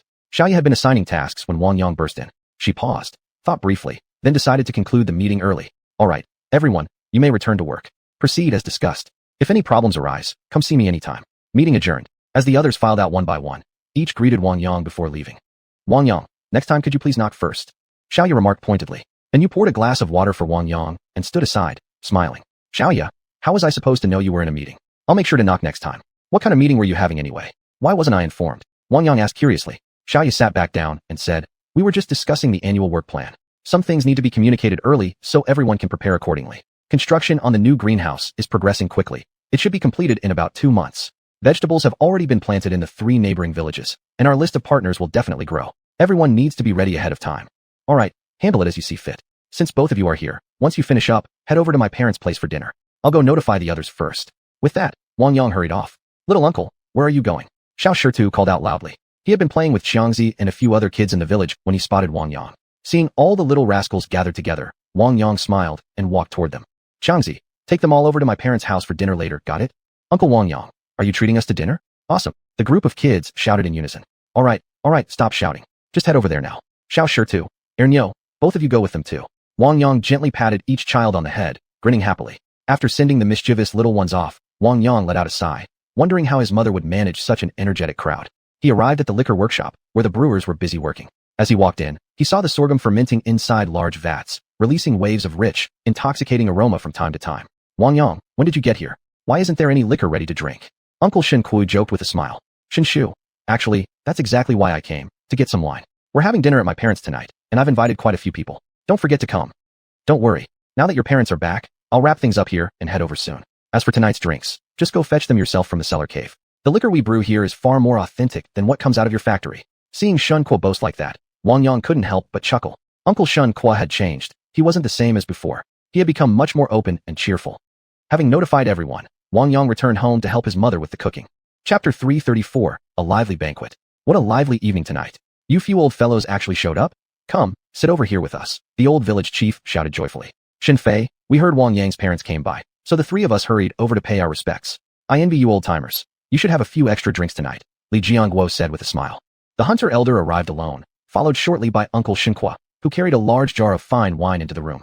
Soon after, Professor Tang and several others came with their spouses, while Taoist Master Su Zhong arrived last. Xiangzi led a group of little kids sitting at a separate table, where constant chatter and laughter erupted now and then. The atmosphere was incredibly vibrant. My timing is quite fortunate. Hope I'm not interrupting everyone's enjoyment. Suddenly, a few strangers walked over, and no one recognized them at first. Brother Jia, you're here too. Please, take a seat. Taoist Su Zhong recognized the man as the old traditional Chinese medicine doctor who'd previously come looking for Wang Yang. They talked at length back then. He hadn't expected this man to show up again now. Master Ge, we meet again. I've come especially to visit Wang Yang once more. This time he won't be absent, right? Jia Su smiled. Only then did everyone remember. He was indeed that old TCM physician from last time. Surprised by his persistence, they all stood to greet him warmly. Sister Xiaoya, sister and you, I've come to see you both. Did you miss me? Wang Xinyu happily ran up to them, wrapping each in a big warm hug. You little rascal, what brings you here? It's been so long. What have you been up to lately? And why is your skin so tanned? Xiaoya asked curiously. Wang Xinyu immediately pouted and explained, you two know how things are at my place. Grandfather gave orders. I had to go experience military life. So I got shipped off to boot camp, and now that I finally got leave to visit family, here I am. But where's brother Wang Yang? Sit with us. He's inside helping Aunt Zheng cook. You'll see him soon enough. Anything special bringing you here this time? And you asked curiously from the side. I came with Grandpa Jia. Grandfather himself wanted to come, but higher-ups didn't approve, so I'm representing him to deliver his regards. As she spoke, Wang Xinyu's eyes fixed hungrily on the dishes laid out before her, practically drooling. It had been ages since she'd seen such an extravagant feast. Her stomach had already started rumbling. Wang Yang brought the final dish, braised carp, and served it to each table. Only then did he notice several unfamiliar faces, though he didn't think much of it. He knew many guests had come tonight, some familiar, some not. His mother, Zheng Yun, and father, Wang Dongshan, finally stepped out as well. The cooking was done at last. They had truly worked hard. So many guests tonight. Please, everyone, eat your fill. I'm Zheng Yun, Wang Yang's mother, and this is my husband Wang Dongshan. Thank you all for your continued support of Wang Yang. Zheng Yun smiled warmly. Wang Dongshan nodded kindly to everyone. A naturally easygoing man, he got along well with all. Apprentice, come here. Let me introduce you to an esteemed TCM master. This is Brother Jia Su. He came last time when you were away, and now he's made another trip specifically for you. Don't keep him waiting. Taoist Su Zhong called to Wang Yang. Hearing his master's words, Wang Yang quickly stood and approached. He knew anyone introduced by his master must be a highly skilled and respected elder, yet he felt a flicker of confusion within. Elder Jia, welcome to our humble gathering. May I ask what brings you here today? Wang Yang stepped forward respectfully, giving a slight bow. Mr. Wang, forgive my intrusion. When I saw you treating patients at the convalescent home last time, I was deeply impressed by your medical skill. I've long wished to meet and get to know you. To think you're still so young, and your mastery of traditional Chinese medicine is nothing short of extraordinary. This old man hopes to exchange knowledge with you. More importantly, I hope you'll take up the mantle of protecting and revitalizing TCM. Our tradition can't continue declining like this. We elders don't have much time left, and the younger generation remains unprepared. When will Chinese medicine rise again? Elder Jia sighed with emotion. Hearing these words, Wang Yang felt a deep wave of gratitude and responsibility swell within him. He understood that traditional Chinese medicine was one of China's treasured cultural heritages. Yet with the rise of modern medicine, TCM had gradually declined in status. Fewer and fewer young people were willing to study it, and its transmission faced grave challenges. Elder Jia, you flatter me. I'm just an ordinary person. Though I sincerely wish to contribute to the development of TCM, my strength alone is limited. It will take the collective effort of many more to truly make a difference. I know, The development of traditional Chinese medicine requires more people to work together. But we old folks are already past our prime. We can't do much more for TCM. I hope you young ones will carry the torch, safeguard TCM, and let it flourish, said Elder Jia. Hearing these words, Wang Yang felt a surge of ambition well up in his heart. He resolved to use the village's secret realm space to contribute to the development of TCM, so that more people would come to understand and recognize its value. Elder Jia, I'll do my best. I believe that as long as we all work together, TCM will surely thrive, Wang Yang said. Elder Jia smiled warmly upon hearing this. He knew now that there was hope for the future of traditional Chinese medicine. Brother Wang Yang, I came to see you. Wang Xinyu quietly sneaked over and greeted him. Xinyu, welcome. How is old General Wang's health lately? Wang Yang asked with a smile. He's doing great. Ever since you helped restore my great-grandfather's health last time, his old ailments haven't flared up again, and he's much more energetic now. Every day he insists on working out at the convalescent home, driving the medical staff crazy worrying about him. But apparently, higher-ups have noticed his improved condition and loosened their restrictions. That's why they even let me come here to convey his greetings to you. Wang Xinyu explained happily. That's good to hear. I'm really relieved.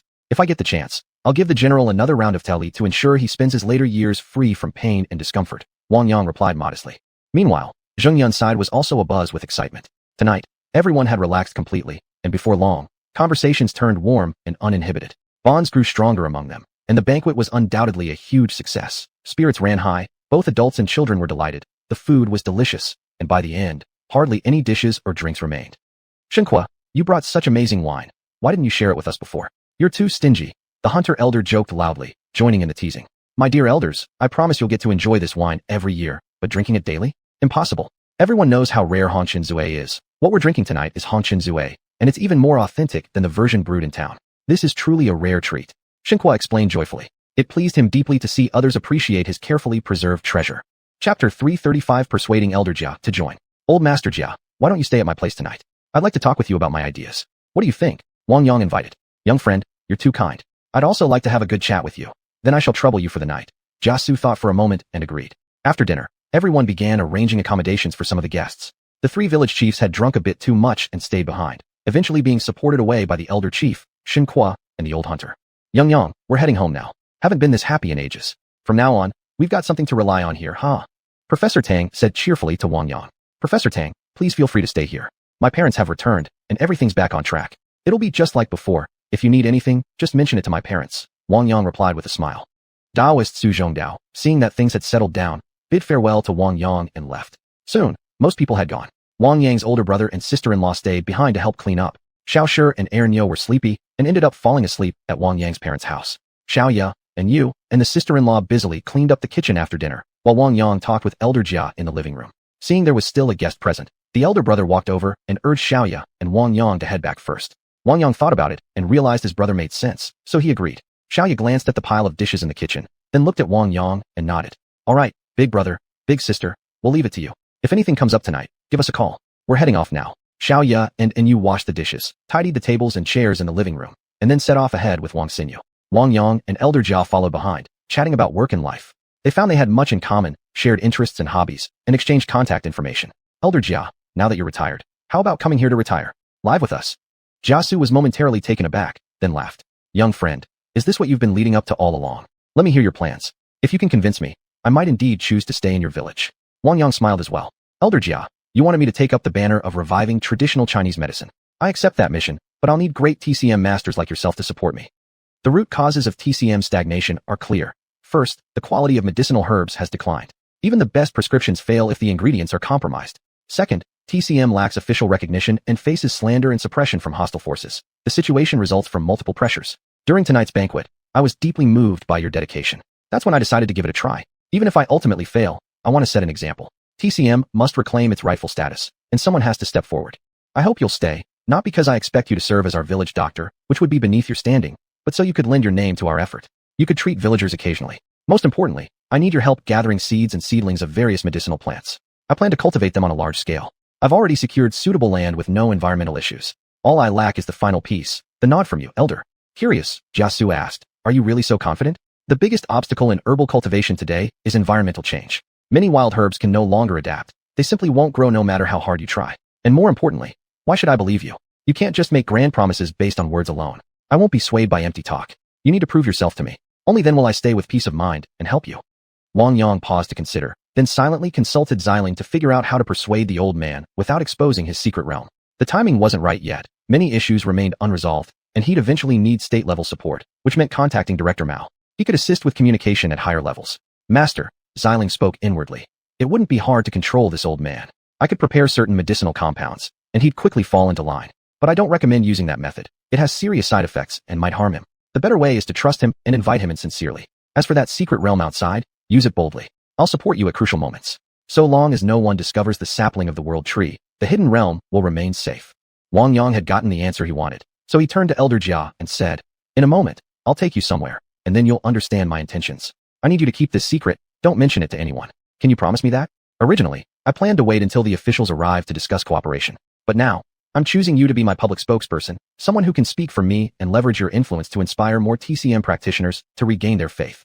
After everyone returned to the courtyard, Wang Yang first prepared a guest room for Elder Jia. Wang Xinyu had already made arrangements with Yu to share a room tonight. Once the three of them went upstairs, Wang Yang told Elder Jia not to resist and directly led him into the secret realm. "Little friend, where are we? How vast is this place? And why have you brought me here?" Jia Su asked curiously. "Elder Jia, this is exactly what gives me confidence.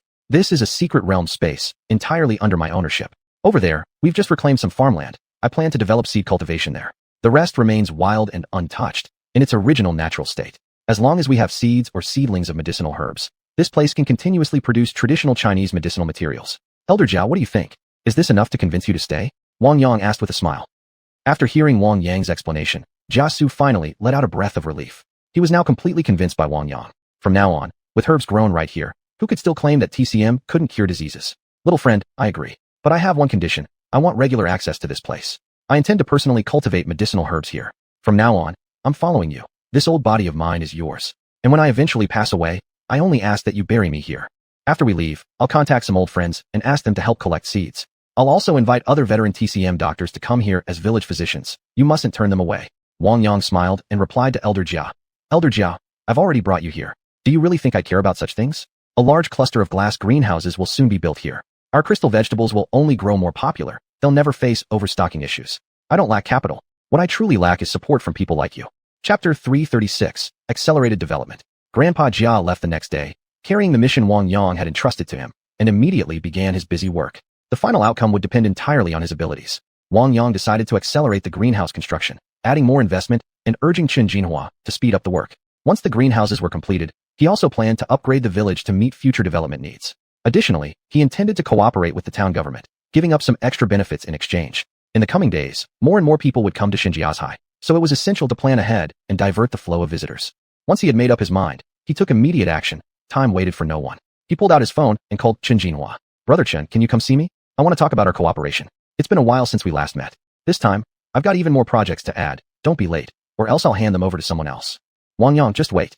I'm on my way." Chen Jinhua hung up hastily, jumped into his car, and sped toward Xinjiazhai. Xiaoya was curious. What had happened to Wang Yang? After only one night apart, his whole demeanor seemed different. "Wang Yang, are you okay? I feel like something's changed about you again. I can't quite put my finger on it, but that gentle, easygoing personality of yours is gone. Now you seem sharp, almost aggressive. Did something happen to upset you?" Wang Yang's expression darkened instantly. "Xiaoya, don't ask. Brother Chen will be here soon.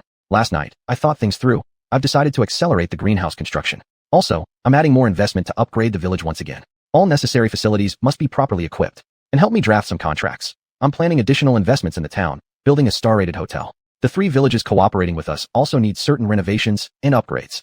After hearing Wang Yang's plans, Xiaoya was stunned. She quickly estimated all his assets and found no obvious gaps. The cash flow was simply too strong. Sometimes he didn't even need loans to keep projects running. "Are you really going to do this? Are you sure?" Xiaoya asked again to confirm, then immediately sprang into action. The plans had to be precise. She would handle the details and refinements. Wang Yang only needed to pay when everything was ready. A car pulled up at the entrance of Wang Yang's small courtyard. Before the person even stepped inside, Chen Jinhua's loud voice echoed in. "Wang Yang, your big brother's here to see you. Why aren't you coming out to greet me?" Wang Yang was just about to step out when he saw Chen Jinhua walk in, clothes disheveled. "Brother Chen, what happened to you? Didn't you just roll out of someone's bed? If your wife finds out, she'll kill you." Chen Jinhua didn't seem bothered at all by Wang Yang's teasing. "You little rascal, watch your mouth. Life hasn't been easy for me. Every morning I open my eyes, huge expenses are staring me down. Sometimes I truly think about giving up, but then I remember all the workers who followed me all this time. I can't let them down. I have to hide my struggles and never show weakness. Anyway, enough about that. Why did you call me here?" "Brother Chen, I want you to double the speed of the greenhouse construction, finish within a month if possible. Also, I'm upgrading the village again. I need you to come up with a plan. If I'm satisfied, money won't be an issue. Wang Yang laid out his thoughts. Hearing this, Chen Jinhua felt a wave of pressure. He knew the task was extremely difficult, but he also recognized it as a rare opportunity to prove himself. Smiling, he said, speeding up, "You better think carefully, costs might go up by about 30%. And for the village upgrade, I need to know your reasons first, so the designers can create proper plans and renderings." Wang Yang paused and thought. He knew this was a massive challenge, yet an equally critical opportunity. He nodded. "Brother Chun, I know it's tough, but I believe you can do it. Schools and clinics are essential safeguards. I also have other plans I'll implement later. Just don't turn the village into a commercial street."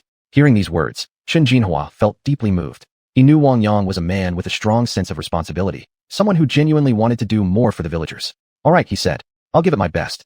I'll discuss the school's location with the designers. The village clinic will be built as soon as possible. As for the town projects, I'll give them serious thought too." Wang Yang nodded and said, "Brother Chen, I believe you can definitely do this well. If you need anything, just let me know. I'll do my best to help." Chen Jinhua smiled and replied, "All right, thank you for your trust. I'll give it my all." Taoist master Xiuxian knew his apprentice was about to embark on something big. He didn't interfere much, only reminding him to pay attention to the potential impact.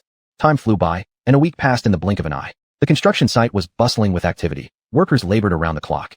Chen Jinhua had brought in another team of skilled workers, rotating shifts without pause. The school project and the village clinic's official procedures were now settled. The design renderings for the village had been completed, looking stunningly beautiful. Based on the original layout, the upgrades included added landscape protection features. The poultry sheds were demolished, and all chicken, duck, and goose farming was moved to the 3 cooperating villages. The small enclosed pasture was repositioned to serve only the local villagers' needs. Mayor Liu made a special trip to Xinjiazhai to see for himself what Wang Yang was planning. This matter was complicated. It needed clarification. "Director Wang, could you share your plans with us? Our town government will also make necessary adjustments based on actual conditions." "Director Liu, I didn't expect you'd come all the way here personally. Once our construction is complete, there will definitely be a surge in visitors. That's when we'll need to divert traffic through the town. We simply can't accommodate so many tourists ourselves. After thinking it over, I've decided to invest in building a star-rated hotel in the town. It'll ease the pressure here and also boost the local economy, circulating funds and creating opportunities for everyone to earn more. Our main goal, however, is preparing for the development of traditional Chinese medicine. Old Master Jia has already contacted several experienced TCM doctors who are coming. Our village may soon receive patients of various kinds, and will need support from the government then." After seeing Mayor Liu off, Wang Yang went to check on Old Master Jia. Lately, the old man had been busily working inside the secret realm space. The variety of medicinal herbs being cultivated had grown significantly, and now he didn't even want to leave. Chapter 337. Xiuxian comes for cooperation. "Old Master Jia, you've been working hard these past few days. It's time to go out and stretch your legs a bit. If you keep hiding yourself like this all the time, it'll only make some people suspicious. At your age, you shouldn't push yourself too hard physically. You're an old TCM practitioner yourself. You know better than anyone that balancing work and rest is essential. I understand you want to do as much as you can, but cultivating medicinal herbs isn't something that can be accomplished overnight. You must come with me outside now. The rest of the planting can be handled by Huizi." Wang Yang gently supported Old Master Jia as he tried to persuade him. "You brat, why are you bothering me again? Didn't we already agree? I'm personally in charge of growing the medicinal herbs. I won't let anyone take that away from me. You better not go back on your word." Old Master Jia said anxiously. "Old Master Jia, how could I ever renege? What I say goes, no doubt about it. But you need to take care of your health too. I didn't bring you here just to slave away. Rest assured, as long as we have plenty of seeds and a full variety of species, I'll plant them all myself.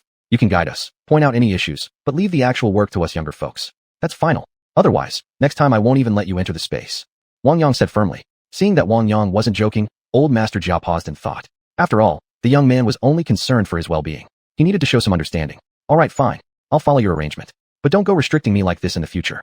As you said, I'll oversee things from now on. No more hands-on work. Are you satisfied now? That's the spirit. We'll be spending plenty of time together in the years ahead. If you collapse from overwork, someone up there might come after me," Wang Yang said with a smile. "Xiaoyang, I've contacted a few of those old fellows. Some might come, others won't. Understand, we live in a small village. Not everyone enjoys rural life. Besides, many of them are elderly and not suited for long journeys. Their families might also refuse to let them travel. They may send younger relatives instead. You should be understanding and supportive," Old Master Jia said earnestly. "I fully understand, and I already have plans ready. Let me take you out first. My master is waiting outside. You two can chat and catch up." Without waiting for Old Master Jia's response, Wang Yang led him out of the secret realm. When Su Zhong Daoist saw the two emerge, he called out to Jia Su, "Brother Jia, come over and play a game with me. We never finished our last match. You sly old fox trying to dodge defeat again, huh?" Hearing that, Jia Su's expression turned awkward. Deep down, he knew he had lost last time, but pride prevented him from admitting it. He told himself he'd merely been off form and was confident he'd beat Su Zhong Daoist this time. He was determined to prove once and for all that he was the true master of the game. Wang Yang noticed his master's intentions. He was deliberately distracting Old Master Jia to give him a proper rest. "Old Master Jia, stay here and keep my master company. I've already set up the chessboard for you. I'll come back later to cook you both a meal. Suzhong Daoist, sensing Jia Su's inner resistance, said, Brother Jia, relax. Since Xiaoyang has given you his word, the development of traditional Chinese medicine won't be interrupted.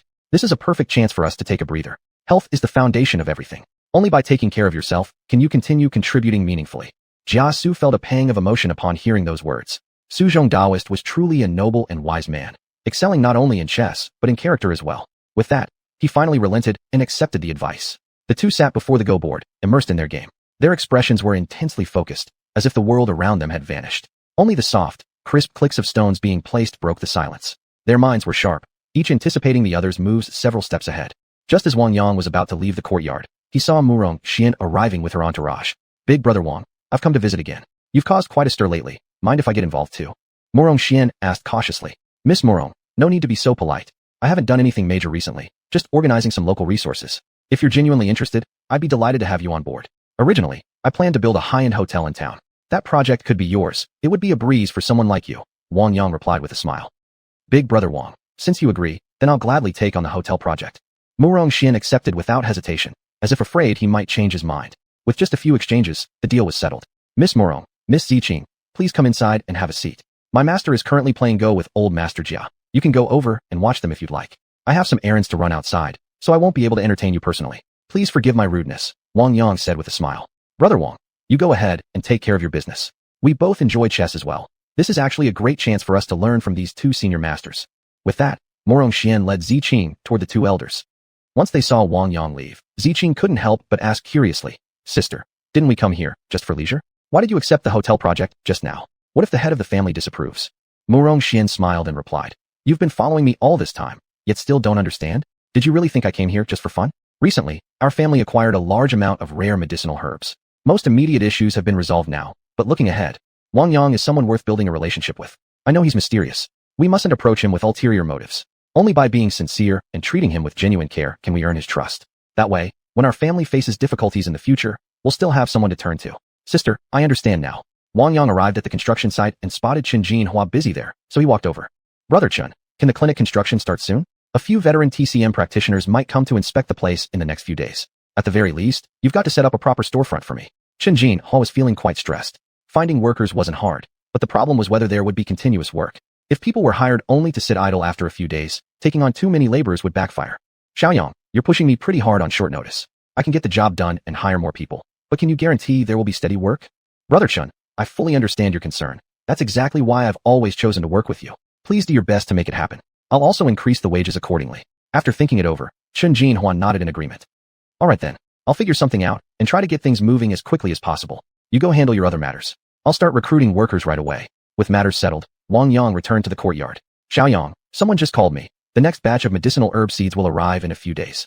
Once you receive them, send them to me promptly. Old Master Jia said hurriedly upon seeing Wang Yang return. Don't worry, Old Master Jia, I've got it. I'm about to cook dinner now. Tonight, I'll treat everyone to some century-old vintage wine. Don't miss it. Miss Murong, why don't you stay over tonight? No need to rush back. Century-old vintage wine? Excellent. Old Master Jia immediately lit up with joy. Chapter 338, Director Mao has arrived. For the past half-month, Xinjiazhai had resembled a massive construction site, with projects underway everywhere. Some tourists knew that Wang Yang was once again expanding the place, and they were actually looking forward to it, eager to see what Xinjiazhai would ultimately become. They just hoped it wouldn't end up like so many other tourist spots, uniform and soulless, which would surely burn through all the goodwill and popularity built up over time. In the meantime, many strangers had arrived, each carrying peculiar items, mostly seeds and seedlings of medicinal herbs. Wang Yang had grown numb to receiving these contributions. He hadn't realized old Master Jia's influence was this far-reaching. People from all over the country were actively collecting rare plants and exotic species for them, which naturally drew some attention. Kid, what have you been up to lately? A familiar voice suddenly rang out beside him. Wang Yang looked up and saw Director Mao approaching, which surprised him slightly. Boss, what brings you here this time? Let me think. I don't recall doing anything outrageous lately. Why are you paying me another visit? Don't play innocent with me. You know exactly what you've been up to. I already warned you to lay low for a while. And now, barely a few days later, rumors are spreading across the entire country about some fool paying top dollar for plant seeds.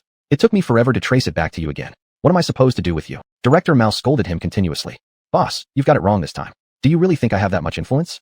This is all because of old Master Jia's reputation. Although admittedly, the root of this mess starts with me. I'll take responsibility. But I need a favor. Could you please deliver a letter from me to the top leadership? Would that be possible? Wang Yang explained while making his request. I need to read whatever you're sending first. Otherwise, I can't help you pass it along. That's protocol. You understand. Director Mao clarified. Wang Yang understood perfectly well. It was standard procedure, so he agreed with a smile. Don't worry, boss. I'll let you see it first.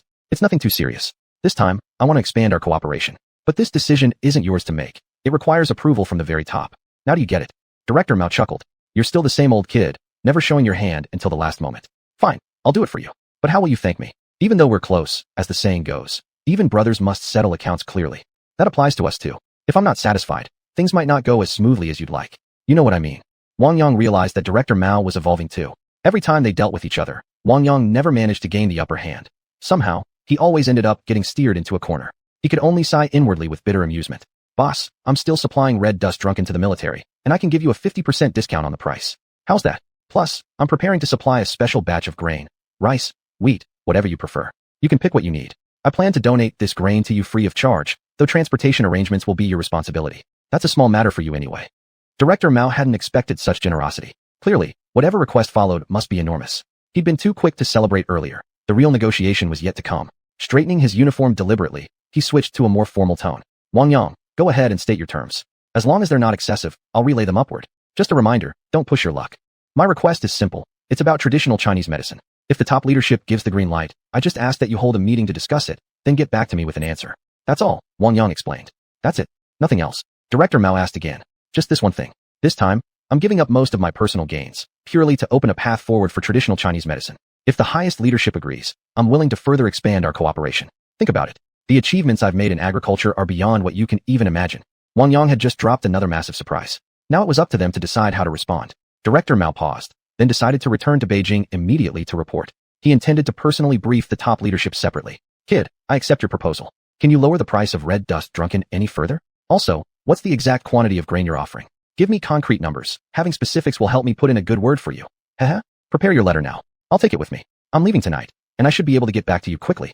Without pretense, Wang Yang pulled out the letter he had already prepared and handed it to Director Mao. Whether or not it would win approval from above, he honestly had no idea. After seeing Director Mao off, Wang Yang began reflecting on whether he had made any missteps during their conversation. This time, he had truly gone all in, even risking exposing the secret of the village's sanctuary space. Director Mao returned to Beijing overnight and quickly gained an audience with the top leader. Given the urgency and the leader's packed schedule, they could only keep it brief. He first handed over Wang Yang's personal file, followed by the letter to be delivered, then proceeded to summarize the young man's background. Soon, the top leader formed a general impression of who Wang Yang was. Comrade Xiao Mao, I hate to trouble you again, but I'd like to meet this youngster in person for a private talk. Can you bring him to me so I can have a look? I've reviewed his requests and feedback, and I think we shouldn't be too demanding.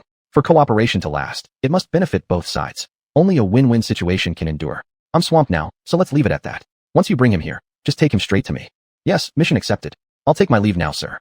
Director Mao exited the red-walled compound without delay. He didn't rest. He boarded a flight back the same night. Early the next morning, Director Mao arrived at Xinjia's High. As soon as he found Wang Yang, he pulled him aside to a quiet spot and revealed the purpose of his return. Kid, you're damn lucky this time. Pack up quickly and get ready to go to Beijing with me. The top leader wants a private chat with you. Don't blow this chance. Wang Yang had expected this. After hastily packing, he explained the trip to his parents and stopped by the office to say goodbye to Xiaoya. He entrusted all family matters to Taoist Suzhong. This time, he would travel to the capital alone, except for Little White, who, unrestrained, flew alongside them all the way. That afternoon, the meeting time was confirmed. That evening, the top leader would invite Wang Yang to dinner at his home. The discussion would take place there. Upon receiving the confirmation, Wang Yang stayed put at the accommodation arranged by Director Mao, not venturing anywhere in case he missed the timing. Chapter 339, Meeting the Senior Leader. Bang, bang, bang. Coming. Wang Yang opened the door and let Director Mao step in. Xiaoyang, it's almost time. I'll take you to see the senior leader now. No prohibited items allowed. You'll have to go through security later. Director Mao reminded him of a few things. I know, I understand all this. I won't cause you any trouble, Wang Yang replied. Just as they left the residence, they saw a car with special license plates waiting at the entrance. Without delay, the two walked over. Director Mao, is this gentleman the guest the senior leader is expecting? Have you explained all our protocols clearly? We can't afford any mishaps later, the driver said with a smile. Captain Chung, thanks for the ride. Don't worry, the person I'm bringing won't cause any problems for you. Director Mao responded with a friendly grin. Wang Yang didn't say a word, but his spiritual awareness was fully extended. The guards here were extremely tight. Every corner had personnel on duty, and patrols moved back and forth constantly. The car stopped several times for inspection, passed through multiple checkpoints, and finally came to a halt in front of a courtyard where someone was already waiting. Wang Yang, this is Chi Director, the senior leader's personal secretary. He's here to meet us. Let's get out together, Director Mao quietly introduced. After both stepped out, the car that had brought them drove away. Welcome, both of you. The senior leader asked me to come out and greet you. Before we go in, let me remind you, your stay should be brief. The senior leader has a packed schedule and needs rest. I hope you understand, said Director Chi. Director Mao, apparently quite familiar with the man, smiled and said, Director Chi, thank you for going out of your way to receive us so late. This young man here was specially invited by the senior leader. There might be some private matters to discuss, so we'll try to finish early. I won't put you in an awkward position. Please bear with us. Wang Yang also spoke up. Director Chi, I'm Wang Yang. Thank you for your trouble. Director Chi gave Wang Yang a quick glance, then led the two into the courtyard. The compound was a classic quadrangle courtyard structure. As Wang Yang entered, a warm, homely feeling washed over him. The buildings exuded ancient charm, their roofs covered with glazed tiles that shimmered brilliantly under the lights. Though weathered by time, these tiles remained well preserved, bearing witness to the building's long history and cultural depth. The courtyard walls were built from bluish-gray bricks, slightly worn and mottled from years of wind and rain. Yet this only enhanced their sense of historical weight.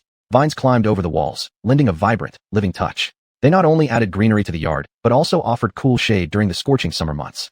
Entering the small garden, rows of leafy greens came into view, lush and verdant, their leaves glistening with dewdrops like tiny jewels, proudly displaying their vitality. Beside the vegetables bloomed some unnamed colorful flowers, vivid and radiant, adding brightness and joy to the little garden. In one corner stood a grapevine whose tendrils sprawled across the entire fence. Soon, clusters of tender green grapes would hang down, as if telling stories of a bountiful harvest. Under the vine sat a stone table and several stone benches, placed there in quiet anticipation, as though waiting for people to gather and enjoy the sweetness of the fruit. This courtyard radiated warmth. It wasn't just an old architectural gem, it was a living, breathing home filled with energy and life. Here, one could feel both the weight of history and the beauty of daily tranquility. When the senior leader saw his guests had arrived, he smiled and walked out of the house. So you're Wang Yang. What a bright young man. Welcome to my home. I noticed you seemed quite taken by my little courtyard just now, even stopped to admire it. What do you think? Did you enjoy it? Seeing the senior leader, Wang Yang quickly stepped forward, gave a crisp salute, and said, Senior leader, sorry to disturb your rest. I'm Wang Yang. I was simply captivated by the courtyard when I entered. Forgive me for staring. Young man, don't be so formal. Come, let's go inside. Your aunt has already prepared dinner. You'll join us for a simple meal. It's been a long time since I've hosted a young guest like you. Today, we'll have a good talk. I'd really like to hear what young people think these days. So later, don't hold anything back, the senior leader said warmly, taking Wang Yang's hand and leading him into the house. At that moment, Aunt Ping stepped out from the dining room. Seeing the guests had arrived, she came forward with a welcoming smile. What a handsome young man you are. Just now I thought you were an older guest, but I didn't expect you to be so young. Come in quickly. The meal's ready. We'll eat and talk together. Wang Yang hadn't expected such warm treatment. The senior leader was especially kind, and Aunt Peng gave off a very chin-chiet feeling as well. Aunt Peng, thank you for having me. You remind me so much of my own mother. It makes me feel truly at ease. You're such a sweet talker, boy. It's been a long time since I felt this happy. Eat plenty while you're here at my home. A warm smile spread across the senior leader's face, and together they walked into the dining room. Director Mao was led by Director Chung to another table, while Wang Yang sat alone with the senior leader and Aunt Peng. On the table were several home-style dishes, with steamed rice and buns as staples, simple and modestly prepared, clearly cooked by Aunt Peng herself. I'll call you xiuxian, alright? That way we're closer. All the food tonight is made by me. We usually eat very lightly. If you don't like something, just tell Annie and I'll have them prepare something else for you. Seeing you reminds me so much of my own child. Eat well, won't you?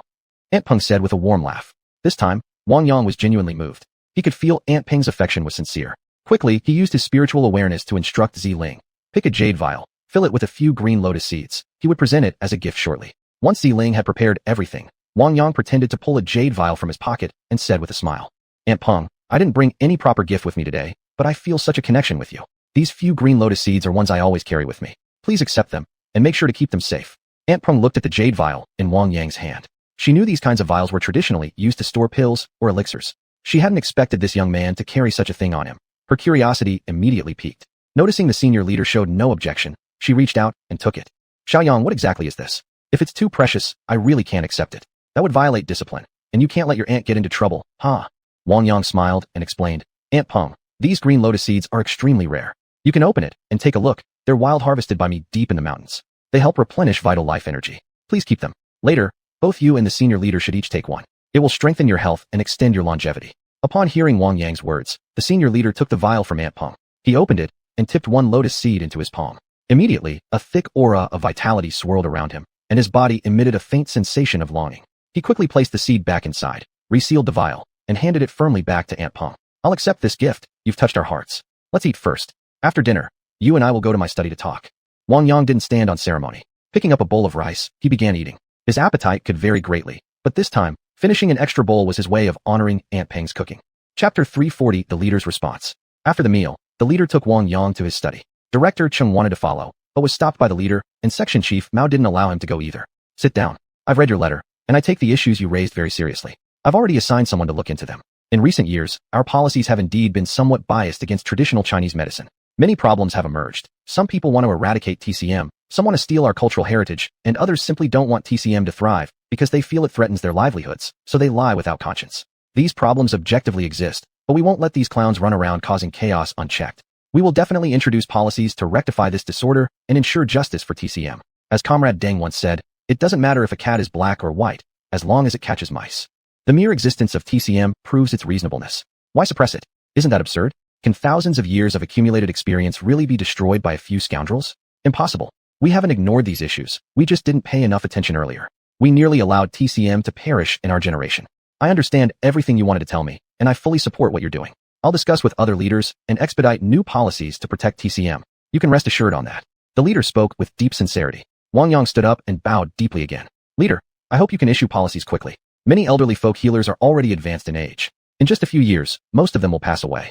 If we don't protect them now, it'll be extremely difficult to recover TCM's lineage in the future. Much of this knowledge cannot be taught from textbooks. It requires experienced old masters to guide learners step by step for true mastery. A single medicinal herb can have multiple interpretations and applications. Different masters may interpret them differently, and treatment methods aren't always identical. Most illnesses can be resolved. As long as the tradition continues and Chinese herbs remain effective, TCM will never disappear. Of course, the greatest support must come from you. Only by liberating more veteran practitioners, allowing them to openly treat ordinary people, will more TCM doctors emerge in the future. This way, the inheritance of TCM can continue from generation to generation. The leader nodded after hearing Wang Yang's words, then asked a few more questions. I know about your collaboration with the military. I've even tasted your red dust drunken brew. Our medical advisors here recommend us to drink it regularly for health benefits. I've personally experienced its effects. They're excellent. But your price is too high. We simply can't afford it. What do you need all that money for, young man? Now I'm talking to you directly. Surely you won't refuse me face to face? I heard you also plan to donate a batch of grain to our troops. I'd like to ask, where exactly did you get this grain? You must explain this clearly to me. I'm not doubting your intentions, but I have a responsibility to the military. The armed forces are the final safeguard of our nation. There can be no compromise whatsoever.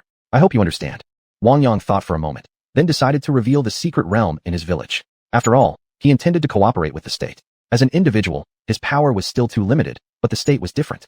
Besides, revealing one secret realm posed no real threat to him. He still had the 5 elemental pearls space, the Shinnong Cauldron space, the Linglong Pagoda, Shao Kai, the World Tree, and much more.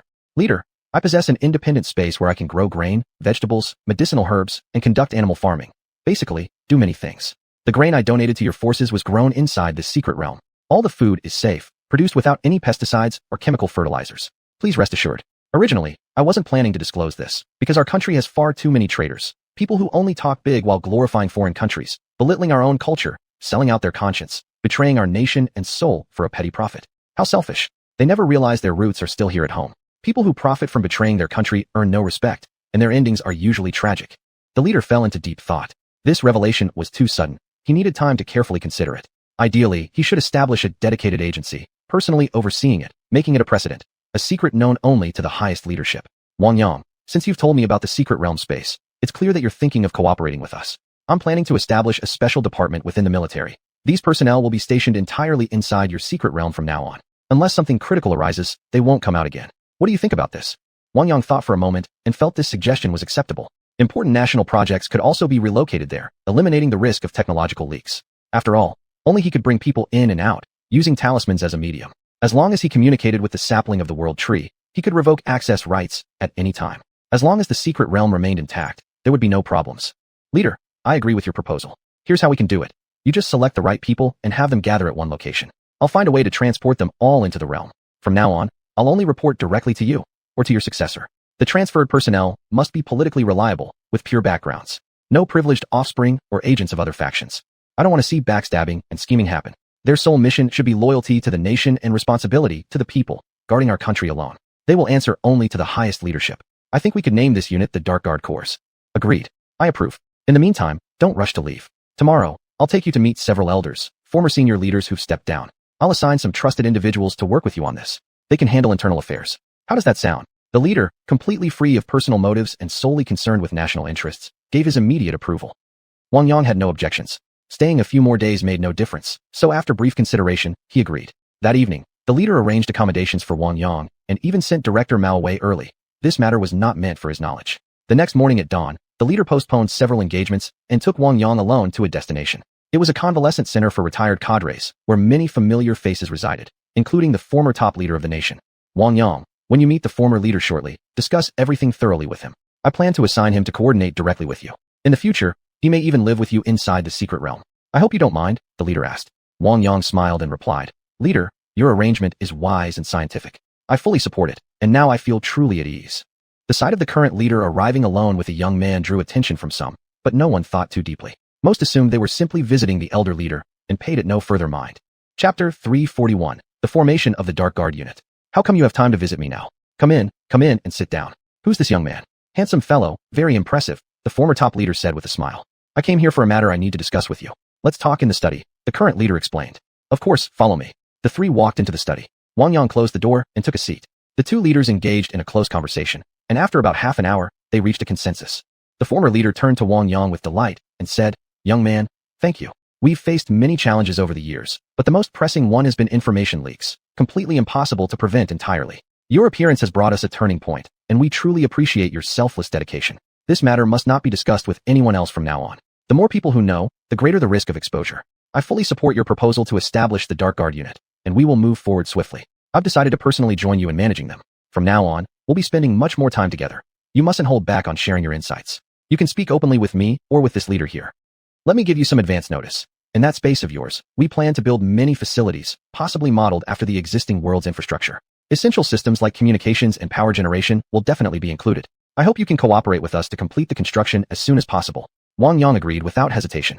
Doing this alone would be complicated, but for them, it would be simple. All the necessary technology was readily available. They only needed manpower to get things done quickly. No problem at all. I'm willing to hand over the secret realm to your management. You may arrange things as you see fit. However, there is one rule. No projects involving pollution are allowed. I hope both leaders can understand this restriction. That secret realm is now roughly the size of a province, and everything inside remains in its original, pristine state, completely free of pollution, with exceptionally fresh air. In cultivation terms, there's still a rich presence of spiritual energy inside, which is highly beneficial for traditional cultivation methods, producing clear and significant effects. This is exactly why I insist that no polluting projects be introduced. The two leaders exchanged glances, then nodded in unison and smiled their agreement. From this point onward, Wang Yang no longer needed to worry about these matters. He decided to leave immediately. Staying longer might cause unnecessary complications, so it was better to depart sooner rather than later. Xiaoyang, why are you leaving so soon? It's rare for you to come to the capital. Why not visit more places while you're here? If I weren't such a public figure, I'd love to travel around myself. Now, I'm just tied down by my position, Aunt Peng said with a smile. Wang Yang couldn't reveal the real reason, but before leaving, he wanted to help improve their health. Aunt Peng, please take out one of the lotus seeds I gave you last time and eat it directly. I'll help regulate your body condition. When the leader comes back, I'll do the same for him. Once everything is settled, I'll have to leave. There's a lot going on at home. You're always welcome to visit. By the way, I established a public welfare foundation before the new year. Would you consider serving as an honorary chairman? Chairman? No, thank you. I have too many responsibilities already and wouldn't have enough energy to handle anything extra, but I'll try to visit your place when I can. For now, just help me with my health. Aunt Peng took out her jade bottle, poured a single lotus seed into her palm, and resealed the bottle. Aunt Peng, just swallow the lotus seed directly. It will dissolve quickly in your stomach, and soon a unique life energy will emerge within your body. Don't panic when that happens. Just stay calm and follow my instructions, Wang Yang explained. Without hesitation, Aunt Peng popped the lotus seed into her mouth and swallowed it, her expression showing a hint of lingering enjoyment. So comfortable. Wang Yang didn't delay. After waiting a moment for the lotus seed to fully dissolve, he sensed the abundant life energy surging within her. It urgently needed guidance. Aunt Peng, stay calm and listen to me. Don't panic. Don't worry, Xiaoyang. I won't do anything reckless. Why does it hurt so much? Wang Yang didn't answer her question. He moved behind her, placed one hand on her back, and began circulating his true energy to help refine and channel the intense life force.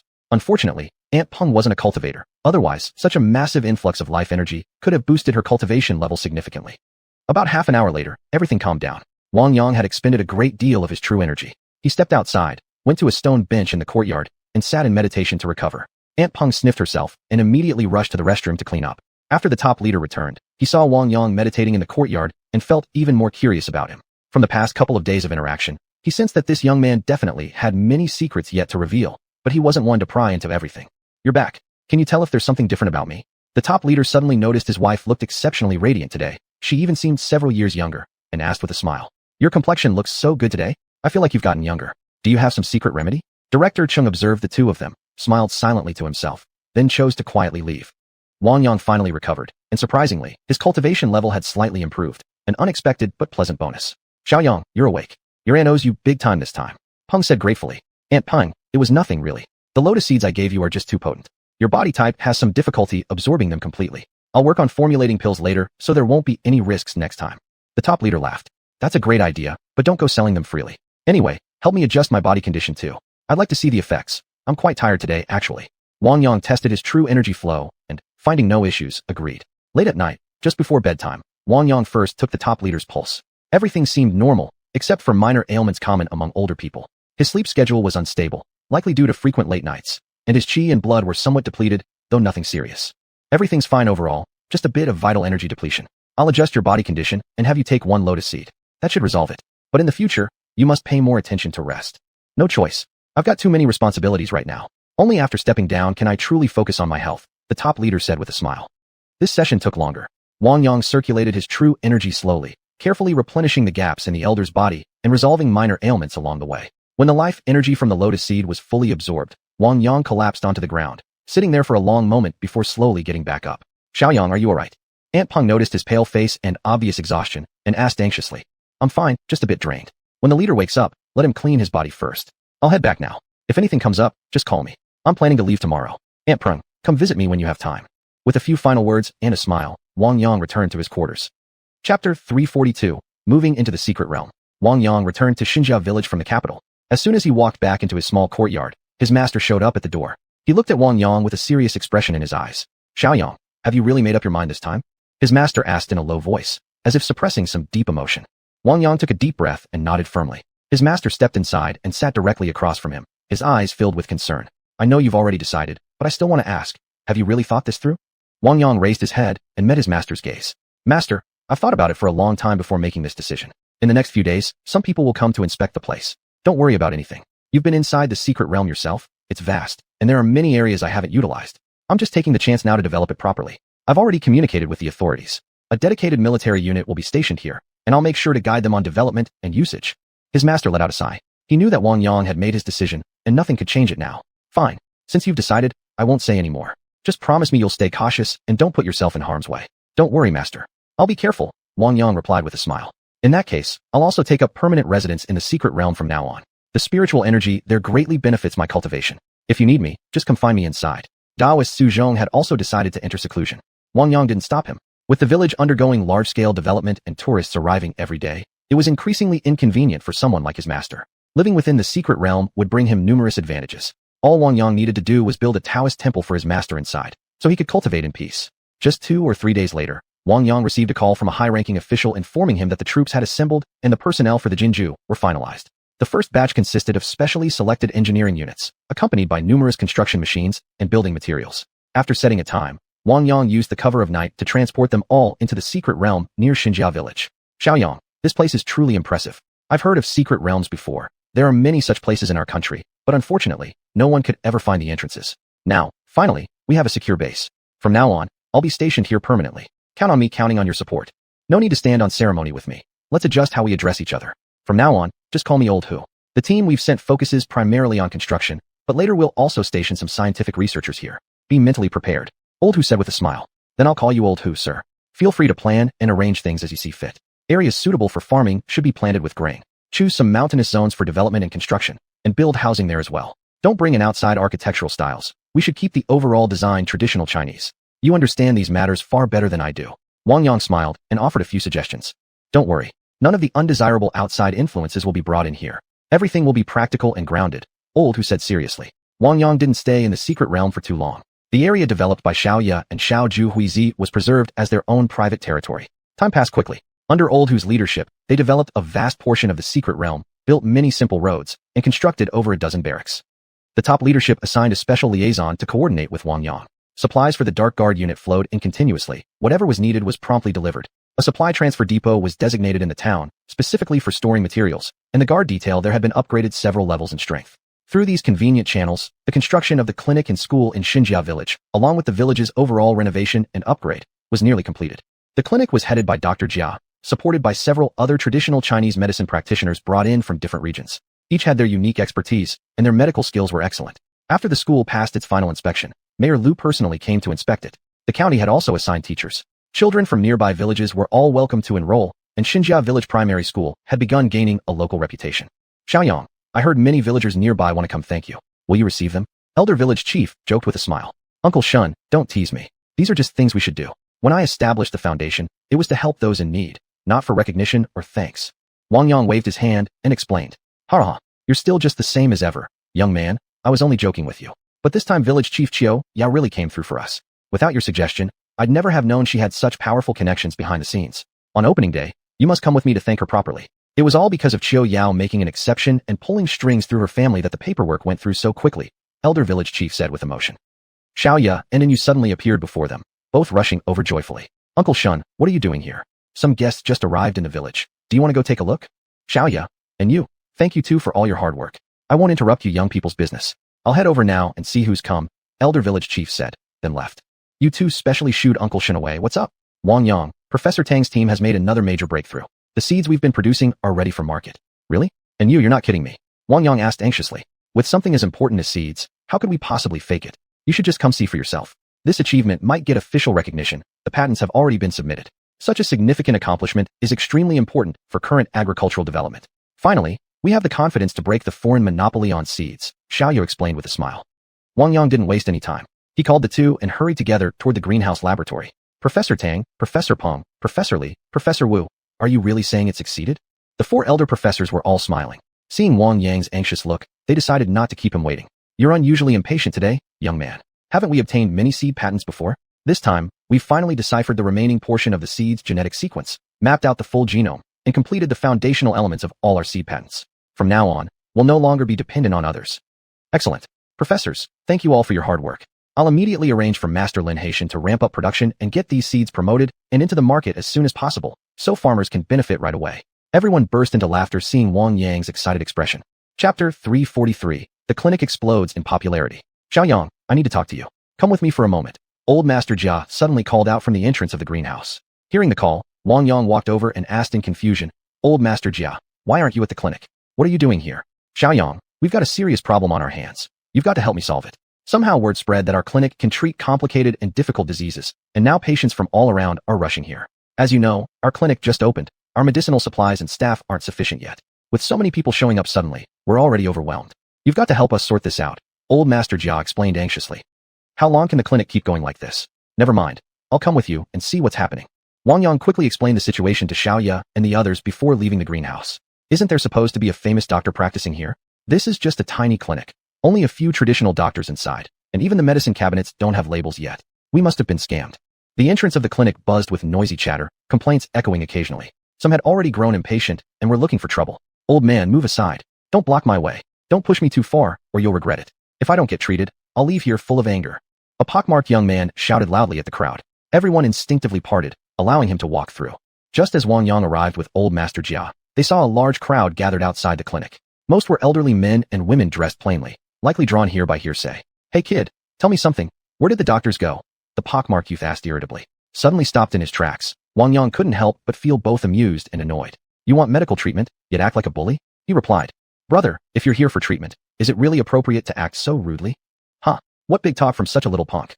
Rude? Let me tell you, we've all been tricked into coming here. If the clinic owner doesn't give us a proper explanation, we're not leaving. The pockmarked youth, apparently used to intimidating honest folk, didn't even know who Wang Yang was. He squared off, ready to teach him a lesson. Woof, woof, woof. Toho, leading several younger dogs on patrol nearby, noticed the pockmarked man about to attack Wang Yang and prepared to charge. Toho, stand down. I've got this, Wang Yang called out. The dogs halted instantly, their eyes still fixed coldly on the man. The entire crowd fell silent. The pockmarked man was visibly shaken. The sudden oppressive presence nearly scared him stiff. You alright? Just now you seem mighty tough. But look at you. So reckless. Get lost and stay out of the way. Don't cause trouble here, or you'll regret it, Wang Yang said dismissively. Without waiting for the man's reaction, he led Old Master Jia toward the clinic entrance, calling out loudly. Uncles, aunties, please step aside a bit. We're the clinic owners. If you block the door, how can we get in to treat you? When people saw Wang Yang walking in with the elder, those who recognized them immediately made way. Tourists caught up in the scene began cheering excitedly, and among the crowd, friends of Wang Yang shouted, Magic brother, switch careers again? So cool. Laughter rippled through the group. Wang Yang could only explain, You guys stop messing around.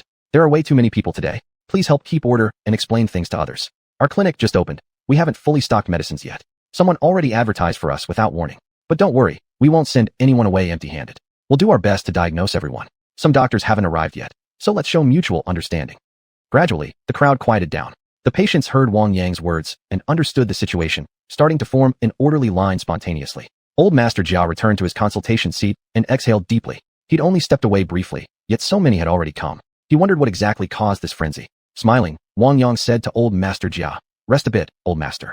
I'll take over patient consultations for now. You check what medicines were missing, and we'll figure out a solution. If needed, we can write prescriptions first without dispensing medicine. Let them buy it themselves at other pharmacies. But we must prevent this from happening again. This kind of chaos can't recur. Don't worry, this will be the last time." I didn't expect so many people to show up either. It seems we underestimated how seriously some folks take this. There's still a market for traditional Chinese medicine after all. More and more people will come to believe in its effectiveness.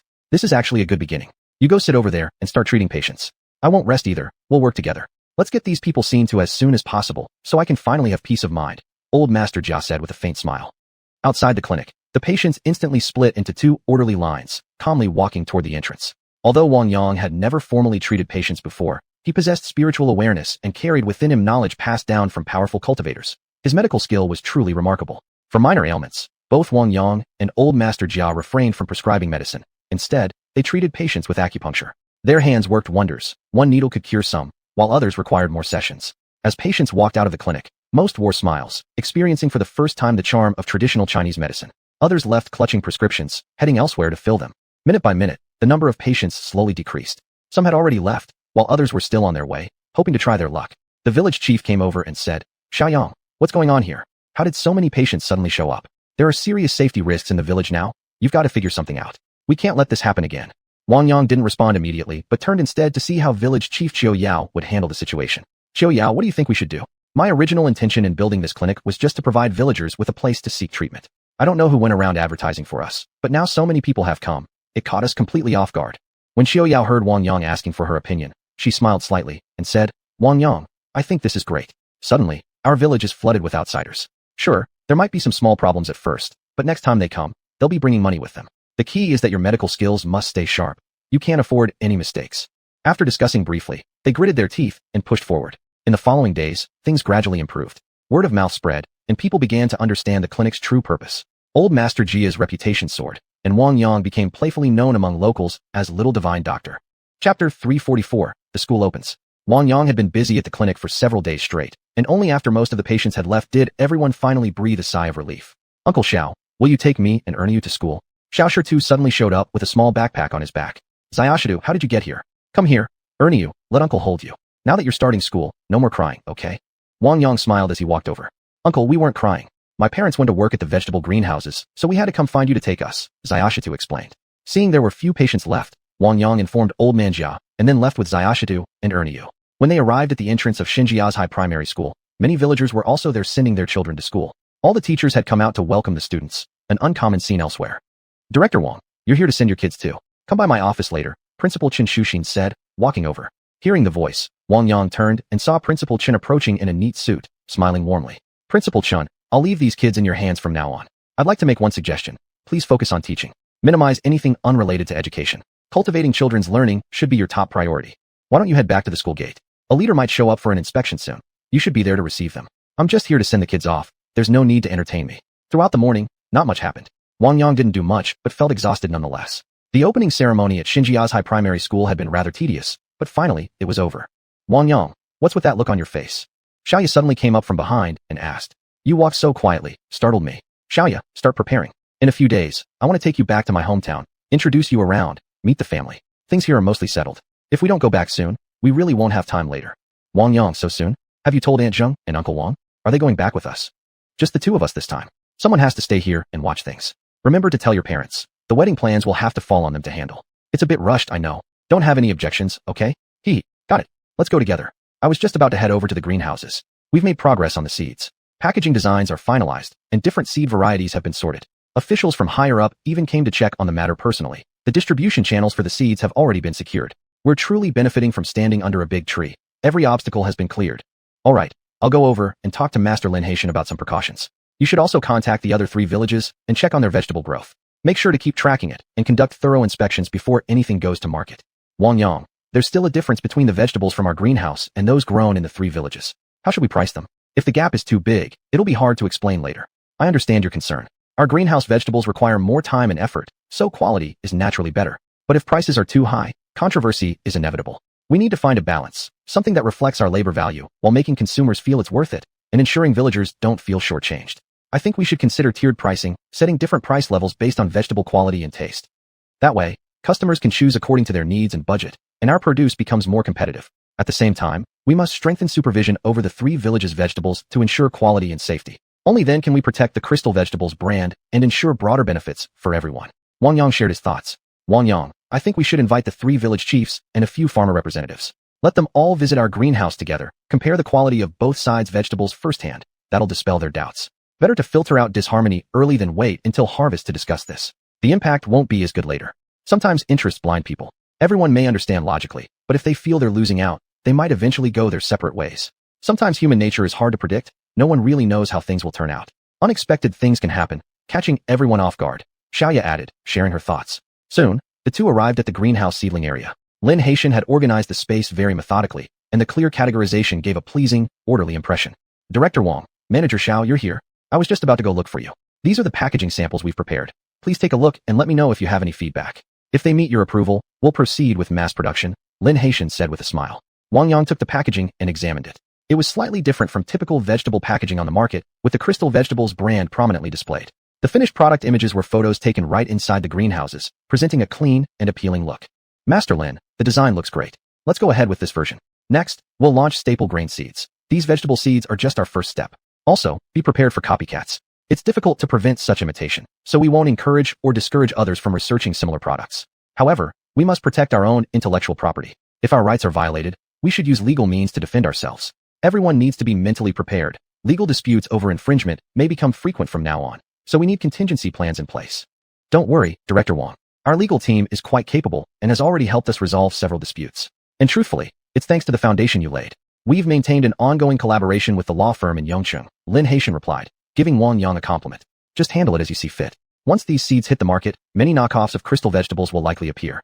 They'll use our provided seeds, and although the appearance of the grown vegetables might vary slightly, the first batch won't differ much. It mainly comes down to differences in fertilizer and pesticide use. From now on, we must clearly explain this to all our partners. The record keeping within the greenhouses is extremely important. As intelligent monitoring develops, we should try to record more videos of the process and keep them on file. We can send updates periodically to our partners so customers can gain a clearer, more direct understanding of our production methods. This is also a key way to protect our brand. I'm counting on you for this, Master Lin. With that, Wang Yang left, taking Xiaoya with him. Chapter 345, Intruders. Boss, wake up. Tiger Head gently tapped on the door of Wang Yang's bedroom with his paw, letting out low whimpers as if urging Wang Yang to wake up quickly. Golden Leopard and Cloud Leopard were perched on the courtyard wall, their eyes fixed on the distance, clearly alert to something. Whitey circled overhead in the sky, serving as the family's lookout, constantly scanning the surroundings with vigilance. Hearing the commotion at the door, Wang Yang snapped awake from his sleep. He immediately swept the area with his spiritual sense and realized all his companions were already on high alert. All the dogs in the village remained silent. They seemed to have received some kind of signal, quietly lying in wait at different positions across the village. Wang Yang guessed strangers must be approaching. He quickly got dressed, left the bedroom, and stepped into the yard. As soon as Tiger Head saw him emerge, he rushed over. Boss, a group of strangers are creeping toward our courtyard. We don't know what they want, Tiger Head whimpered, his voice tinged with alertness and tension. Wang Yang patted Tiger Head's head, signaling him to stay calm. His gaze turned serious. He could already sense an unusual presence rushing toward them. The intruders wore black outerwear and masks, concealing their faces. Some carried weapons in their hands, clearly not here for friendly purposes. Wang Yang vaguely sensed that this group might have come specifically for him. You lot, get ready. Don't attack unless I give the order, Wang Yang said quietly, his tone carrying unmistakable authority. Tiger Head, Damao, and the others nodded. Golden Leopard and Cloud Leopard glanced at Wang Yang, but didn't jump down from the wall. Tiger Head, you all stay right here. Don't go anywhere. Yayue and Xiaoyu are your responsibility, Wang Yang said before opening the gate and walking outside. He then called out to the people beyond. Friends, you've come a long way. What brings you here? You're Wang Yang, right? If you just come with us quietly, we won't do anything drastic. We're merely acting on someone else's behalf. Our employer wants a private word with you. Once you agree, we'll leave immediately. A man who seemed to be their leader stepped forward to explain. Since someone wanted to meet him, Wang Yang figured he might as well go see what it was about. He wasn't afraid. He couldn't imagine anyone harming him. This could even be a chance to uncover who was really behind it all. So he simply nodded in agreement. Then I'll accompany you. But don't try any tricks. I don't want anyone disturbing the peace of my village. Let's go. Mr. Wang, straightforward as always. Then let's leave quickly. Too many eyes around here. We don't want our identities exposed. The group escorted Wang Yang away from Xinjiao village in haste. The car sped along the highway, switching vehicles midway. He had no idea where they were taking him. Bro, you're not messing with me, right? If someone wants to see me, why are we heading east the whole time? Wang Yang asked curiously. Mr. Wang, don't overthink it. Someone will meet you tonight. As for where exactly the meeting will take place, I don't know. My job is just to deliver you. Heh. The driver joked lightly. Early the next morning, Yeyue and Xiaoya woke up and found Tiger Head and the others still gathered in the courtyard, repeatedly glancing toward the gate and occasionally up at the sky. Where's Wang Yang? He should have been up by now. That's strange, Yeyue teased after finishing her wash-up. True. I'll check his room and wake him. It's getting late. He should start cooking, Xiaoya laughed. Suddenly, Tiger Head barked, grabbed Xiaoya's pants with his teeth, and tried to pull her toward the gate. Xiaoya then realized Wang Yang probably wasn't home. He must have gone out. But why hadn't he told them? Tiger Head circled near the gate restlessly before dashing out of the village. He knew Wang Yang had been taken away, but he couldn't speak. With no other choice, he gave up and returned. The men brought Wang Yang to the seaside, where a boat quickly arrived to pick them up. Mr. Wang, till we meet again. The rest of the journey is yours alone. We'll be heading back now. The junior leader cheerfully bid farewell. He'd already been paid. The rest was none of his concern. Wang Yang didn't care. He'd come this far. He was determined to find out what this was about. Who would go to such lengths? If he didn't meet the mastermind, it would be a waste. Just before leaving, the junior leader approached again, patted Wang Yang on the shoulder, and reassured him. Don't worry, Mr. Wang. We're just following orders. We don't even know where you'll meet the client. But I believe you'll be just fine. Wang Yang nodded, glanced at the boat before him, and then back at the land behind, feeling a surge of emotions. Just hours ago he was still in Xinjiao village. Now he was about to set sail into the open sea, with no idea when, or if, he would ever return. He'd have to find a chance to send a text message to Xiaoya, just to let them know.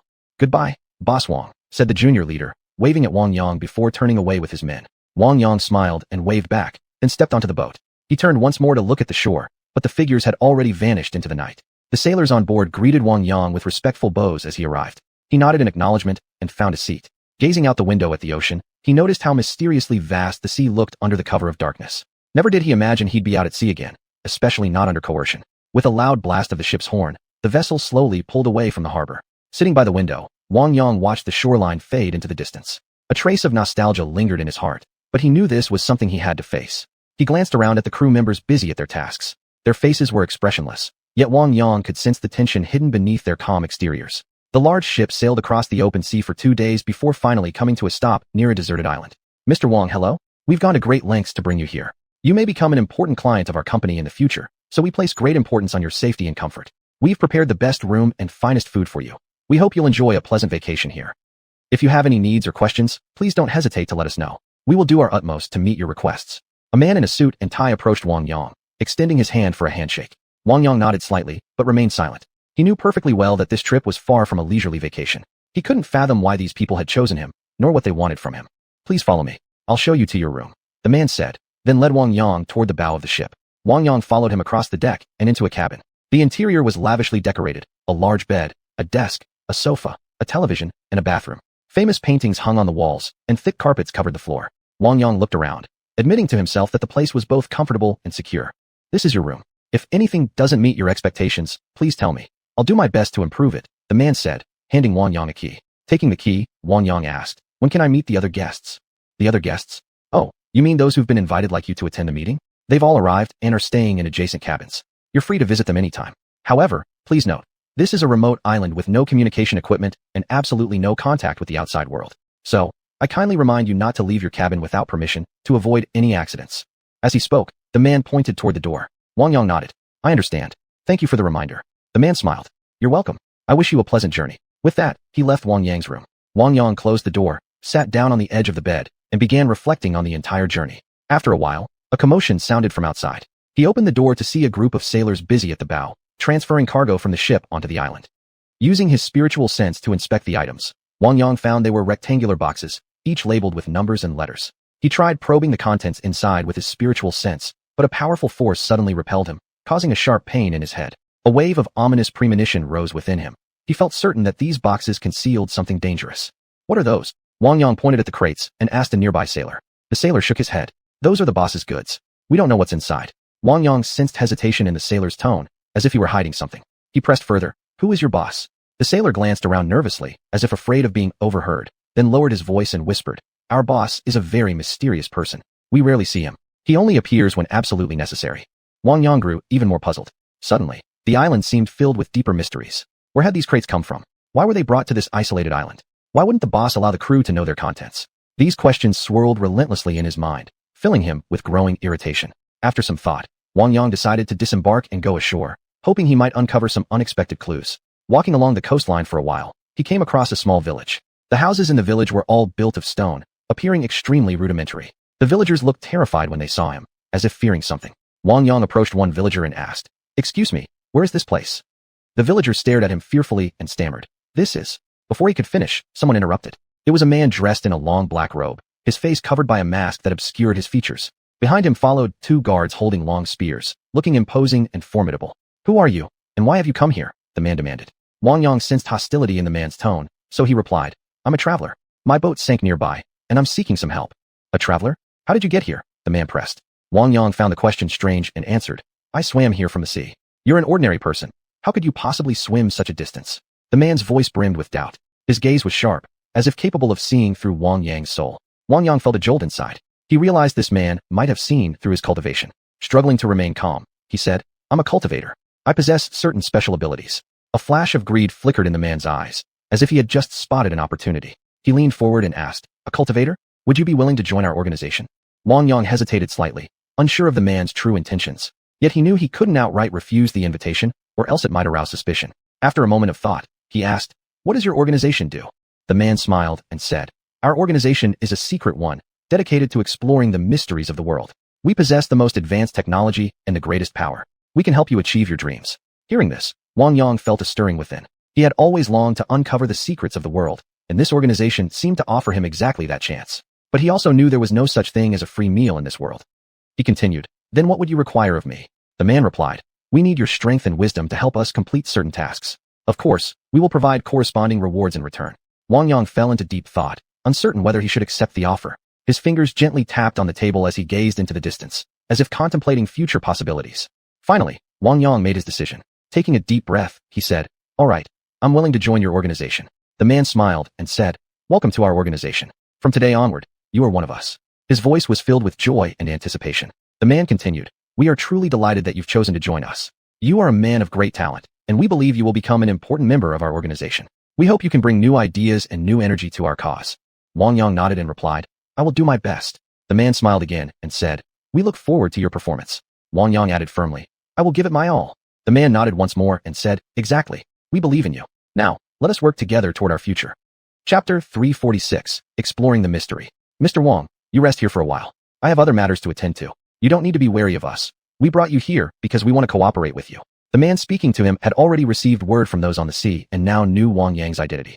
"This is our first time meeting, and I'm not familiar with this place either. Concealing my identity was just to avoid unnecessary trouble. Let's show some mutual understanding," Wang Yang tried to explain. "It's fine, perfectly understandable. But don't be so distant with us in the future. You've already agreed to join our organization. Information sharing and shared interests are our group's sharpest weapons. You'll understand that soon enough. I won't disturb your rest any longer. Stay here tonight. Don't go back to the ship. It might cause trouble for others." With a smile, the leader in black turned and left. Wang Yang looked around the stone house.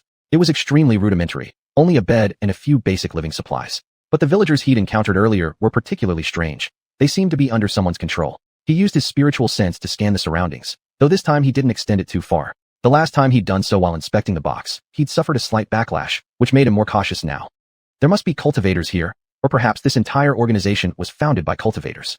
Their original goal might have simply been resource gathering, but as the external environment changed, these people likely shifted their intentions. What they were doing now, and who they were connected with, remained a mystery. "Honey, today I met a young man on the island.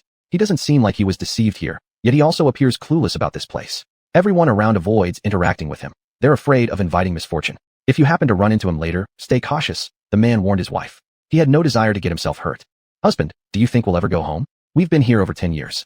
Do our families back home think we're already dead?"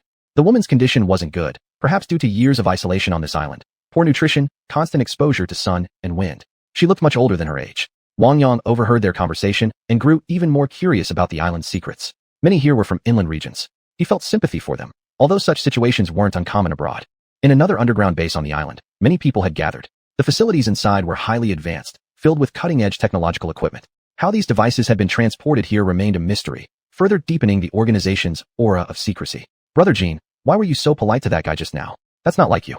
We've got manpower, we've got money. What's there to worry about? Out here in the middle of the vast ocean, who would ever imagine we've built such a perfect base? Every year, we still manage to recruit new members, bringing us funding and helping us resolve countless problems. Our boss really is brilliant. A subordinate in black flattered the minor leader. Dahe, watch your mouth from now on. Saying things like that benefits neither you nor me. I'd like to live a few more years, so don't put me in a difficult position. As for why I treated that man so respectfully, it's because he's extremely useful to our organization. The secrets he holds are exactly what we seek. He was personally designated from above. You mustn't let anything slip. Don't arouse suspicion, got it? Brother Gene scolded his underling, trying to protect him at the same time. Brother Gene, I understand. I won't make such mistakes again, Dahe quickly assured him.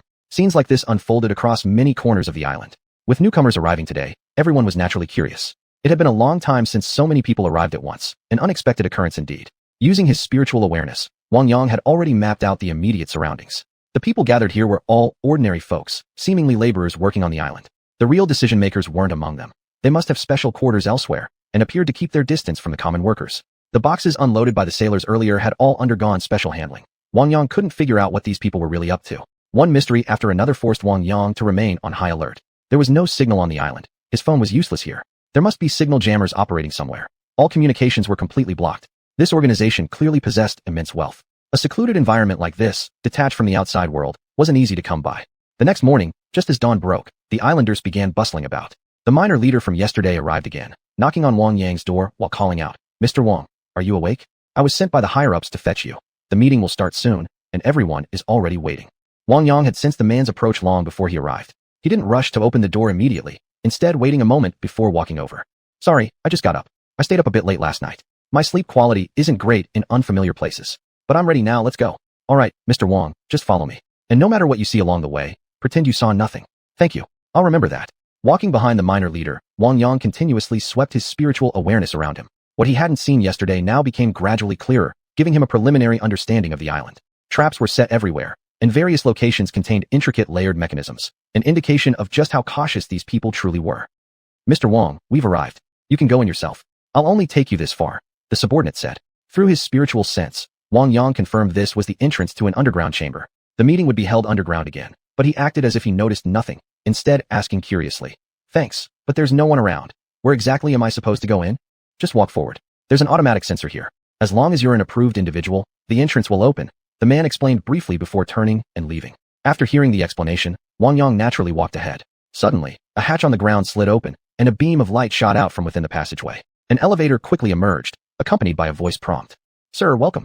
Please step onto the elevator. It will close shortly." Following the instructions without hesitation, Wang Yang stepped on board. Half a minute later, the elevator came to a stop.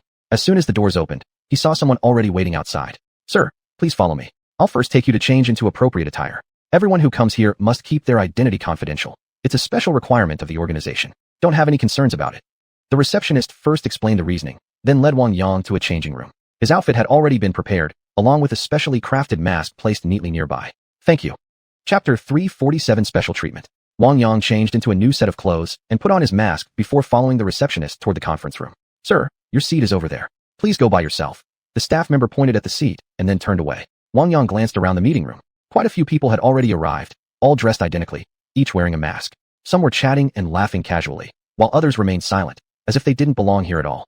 At that moment, the person presiding over the meeting suddenly spoke up. "I'm very glad to see you all again. This year we have more attendees than in previous years. Some left last year, but now new members have joined us. Proof that our organization continues to grow stronger, ensuring everyone's interests are better protected." Wang Yang sat in his assigned seat and began observing those nearby. Although their clothing was uniform, differences in height, build, and body type were still apparent. Certain individuals had distinctive traits that even the strict security measures couldn't completely conceal. All who attended today were ordinary people without cultivation abilities. Hidden cameras were discreetly placed throughout the room. To avoid drawing suspicion, Wang Yang refrained from any conspicuous actions. Instead, he extended his spiritual awareness through the underground areas, scanning repeatedly. At this point, he no longer cared about the risks of being discovered. As his consciousness probed deeper, the entire underground structure of the island gradually came into clear perception. He meticulously searched every corner, leaving no potential threat overlooked. In the end, he confirmed there was nothing present that could endanger him. The memory of his spiritual sense being counterattacked last time made Wang Yang extra cautious now. He knew well that many unknown dangers existed in this world, and that complacency could be fatal. He wanted to figure out exactly what had caused his spiritual backlash so he could handle similar situations better in the future. After careful consideration, he suspected it might have been triggered by an object left behind from the ancient cultivation world. artifacts possibly imbued with powerful energy, which could cause retaliation if activated unintentionally. Soon, Wang Yang discovered something intriguing. There truly were cultivators on this island, though their levels varied greatly. Some possessed formidable power, while others appeared to be mere beginners. He couldn't help but find it amusing. These so-called cultivators actually believed they could deceive these influential elites. How naive. Just then, the host interrupted Wang Yang's exploratory probing. He seemed somewhat displeased, apparently feeling that Wang Yang hadn't been paying attention. Though inwardly annoyed, Wang Yang had no intention of clashing with the host. He nodded politely, offering an apologetic gesture. Seeing his sincerity, the host said no more and continued his presentation. This island concealed numerous secrets. If he could unravel them, they might genuinely aid his cultivation progress. Wang Yang decided to use the morning hours to explore the island as thoroughly as possible. He carefully observed his surroundings, searching for any clues. Eventually, he noticed some strange traces and markings, but most were already too blurred or faded to be useful. The morning passed quickly, and the meeting paused briefly for a rest period. Wang Yang seized this opportunity to probe deeper into more hidden locations, then ventured further inside the island, exploring remote and rarely visited areas. He also discovered several mysterious caves and passageways, places that seemed to hide even greater secrets. With great care, his spiritual sense explored these caves and tunnels, attentively surveying the environment. Soon, he uncovered some ancient artifacts and tools, items seemingly used by the island's original inhabitants. From them, he sensed a faint yet ancient power, one that almost felt like it was guiding him toward uncovering the island's deepest mysteries. Throughout his exploration, he encountered various difficulties and challenges. At times, he had to navigate treacherous terrain, at others, evade dangerous traps. Finally, Wang Yang's persistence paid off. He found a mysterious site that appeared to be the heart of the entire island. From within, he felt a powerful surge of energy, as though it had been waiting specifically for his arrival. As he ventured deeper into this enigmatic place, he discovered ancient manuscripts and cryptic patterns. These documents and symbols seemed to hold the key to unlocking the island's ultimate secret. With time, Wang Yang finally unraveled the island's mystery. And within it, he found an ancient cultivation technique, one that promised to make his cultivation far more efficient and powerful. Wang Yang carefully read through the secret manual, his eyes gleaming with a hint of excitement. It was truly a rare opportunity. He took a deep breath, then closed his eyes and began cultivating according to the method described in the manual. At first, he felt some stiffness in his body, unable to fully relax. But Wang Yang didn't give up. He repeatedly performed the cultivation movements until his body gradually adapted to this state. As his practice deepened, Wang Yang sensed his body growing increasingly light, as if a gentle breeze could lift him into the air. His breathing became slower, more steady, as though merging seamlessly with the surrounding environment. After finishing his exploration of the island, Wang Yang took a deep breath, feeling inner joy and fulfillment. This journey had not only unveiled the island's secrets, but also granted him a precious chance for growth and advancement. Everyone may now return. If there are any changes to our contact methods, we will notify you in advance. New members, please come with me to collect your tokens. We won't keep you here any longer. Your boats are ready. Safe travels, the host smiled and explained. Mr. Wang, over here. The receptionist suddenly waved toward Wang Yang, calling out an invitation. Thank you. I'd like to ask, when can I leave? Mr. Wang, you're free to go anytime, but someone wishes to meet you. Please follow me. After saying this, the receptionist led Wang Yang toward a group of cultivators. Finally, he met the main figure. The reason this organization remained so mysterious was that no one knew exactly when it had been founded. Fellow Taoist, my apologies for the earlier disrespect. It was due to my subordinate's negligence. I requested this meeting out of necessity. Recently, someone delivered to me a batch of red dust drunken wine, in which I detected lingering spiritual energy. Though slight, this residual energy can still greatly benefit ordinary practitioners' cultivation. I wonder if we might cooperate. Our organization would like to obtain a portion from you. In return, should you ever need anything, we'll gladly assist. Mutual benefit and shared progress. That is what I propose, said an elderly man who received Wang Yang.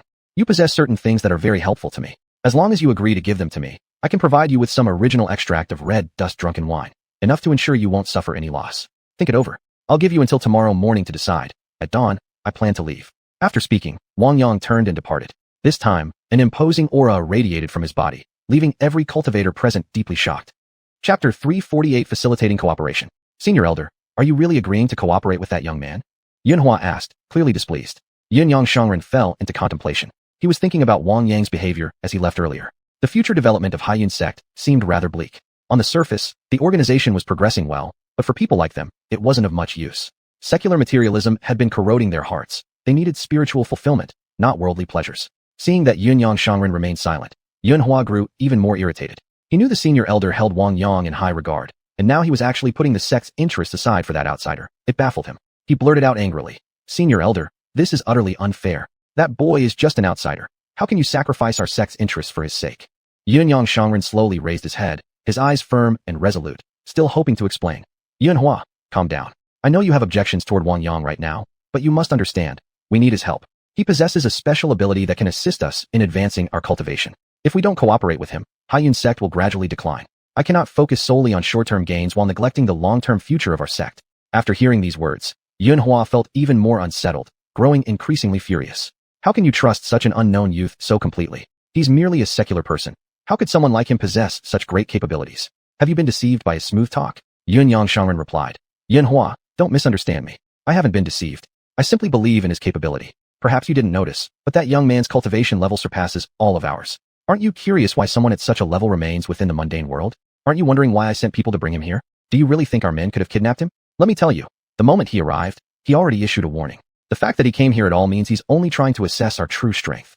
After hearing Yunyang Shangren's explanation, Yunhua felt slightly relieved. Calming himself, he said, still, Senior Elder, just because he can help us doesn't mean we should entrust the fate of the entire sect to him. That's far too risky. What if he turns out to serve only his own interests, demanding instead of giving? Wouldn't your plan then collapse entirely? Yunyang Shangren continued. Yunhua, don't worry. I've already considered this. While cooperating with him, I'll closely monitor his actions. If he shows any sign of wrongdoing, I'll act immediately. Our cooperation is based on mutual growth. Earlier, he even offered to give us some red dust drunken nectar. You've tasted red dust drunk before. It helps enhance cultivation, albeit weakly. But in today's environment, it's extremely rare. I'm certain many others would want to cooperate with him too. If we gain his trust, temporary losses of external possessions are acceptable. True strength lies in power itself. The organizations you've built in secular society have brought Xiuxian sect considerable material benefits over the years. But have you noticed? Our younger generation's mindset has already deteriorated. Fewer and fewer practice pure cultivation. Instead, more and more indulge in comfort or live off others' efforts without contributing. If this continues, Xiuxian sect might truly vanish, replaced perhaps by an overly controlling organization. If such a group were exploited by malicious forces, the resulting harm would be far greater. And when those harmed seek revenge, they'll only blame us, leaving room for opportunists to reap the rewards. After listening to Yunyang Shangren's words, Yunhua still felt uneasy. Senior Elder, I still think your decision is too risky. We should reconsider, or seek other sources of assistance. Yunyang Shangren said firmly. Yunhua, trust my judgment. As the senior elder of this sect, I don't make decisions lightly. I chose to cooperate with Wang Yang because I believe he is trustworthy. Moreover, we have no other options left. Without taking action, our sect will face utter destruction. Hearing these words, Yunhua finally understood. He realized the senior elder's decision had been deeply considered, and cooperating with Wang Yang truly was the best available path. After a pause, he sighed reluctantly and said, Fine, senior elder. Since you've already decided, I can only support you. I hope your decision proves to be the right one. Yunyang Shangren said, Thank you for your support, Yunhua. I will do my utmost to protect our sect. You should also learn from Yun Qing. He's been cultivating diligently within the sect for years, building an exceptionally solid foundation. In contrast, your cultivation has fallen behind. Have you ever thought about how long it's been since your realm last advanced? Alright, go back and think it over carefully. I don't want you interfering with my plans. As for what lies ahead, let time be the judge. Let me tell you this. I have no intention of seeking personal gain. My only concern is how to carry on our sect's legacy. I won't pry into your affairs, but I'll leave you with one final warning. Know when to stop. Wang Yang returned to his room, closed the door, and immediately laid down on the bed, reviewing the conversation he'd just had. He still couldn't determine their true intentions. Surely they hadn't summoned him just to join their organization. That seemed too simplistic. Moreover, this island held many secrets, some even unknown to its inhabitants. Without spiritual awareness, he wouldn't have discovered the island's core secret, the strange energy that continued to linger in his mind. Knock knock knock. Mr. Wang, someone would like to meet with you again. If you're not resting, please come with me. The response you requested is ready. Jin Gu called from outside the door. Seeing that it was Jin Gu once more, Wang Yang walked over, opened the door, and followed him without hesitation. Young friend, sorry to trouble you again. I've reached a decision, we've discussed it thoroughly. You may now state what you desire. As long as it isn't of great importance to us, I authorize you to have it. Also, please deliver the Red Dust Drunk original brew as soon as possible. I forgot to introduce myself earlier. I am Yunyang Shangren, senior elder of Xiuxian sect. This is my third junior brother, Yunhua Shangren.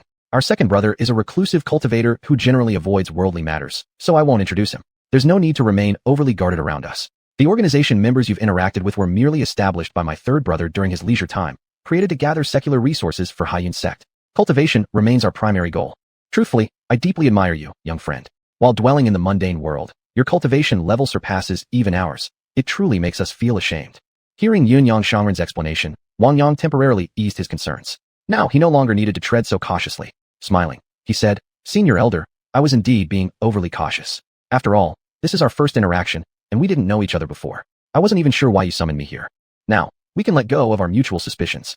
As long as you harbor no hostility toward me, I won't interfere excessively in your activities. Senior Elder, may I have all those boxes from your ships? I'm very interested in their material composition. Also, I'd like to walk around your island. Would that be all right? Both Yunyang Shangren and Yunhua Shangren found Wang Yang's request peculiar, but neither objected. Although the boxes were made of valuable materials, they were practically insignificant to them now. Even if they were treasures, they had no way to trace or verify them. As for Wang Yang wishing to tour the island, that posed even less of an issue, as long as their people discreetly monitored his movements. Yunyang Shangren smiled and said, "Young friend, I authorize approval of all your requests.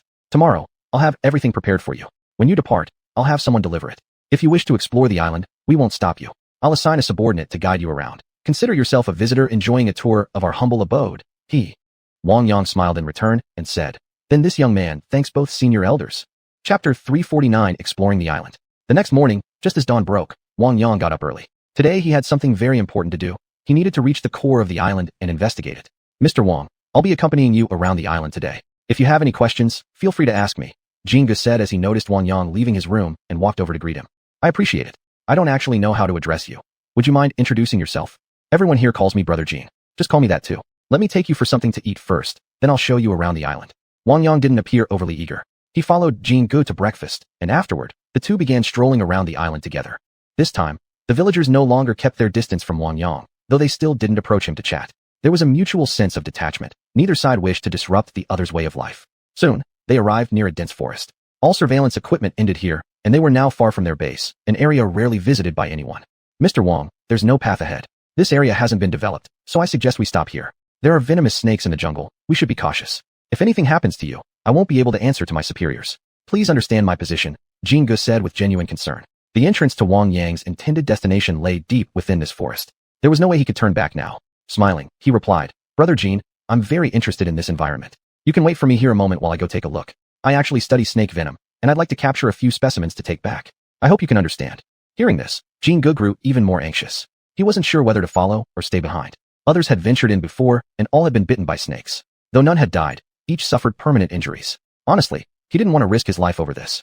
"Mr. Wang, you really won't let me come with you? These snakes are extremely dangerous. I strongly advise against disturbing them. If we anger them, our future living conditions here will become very difficult."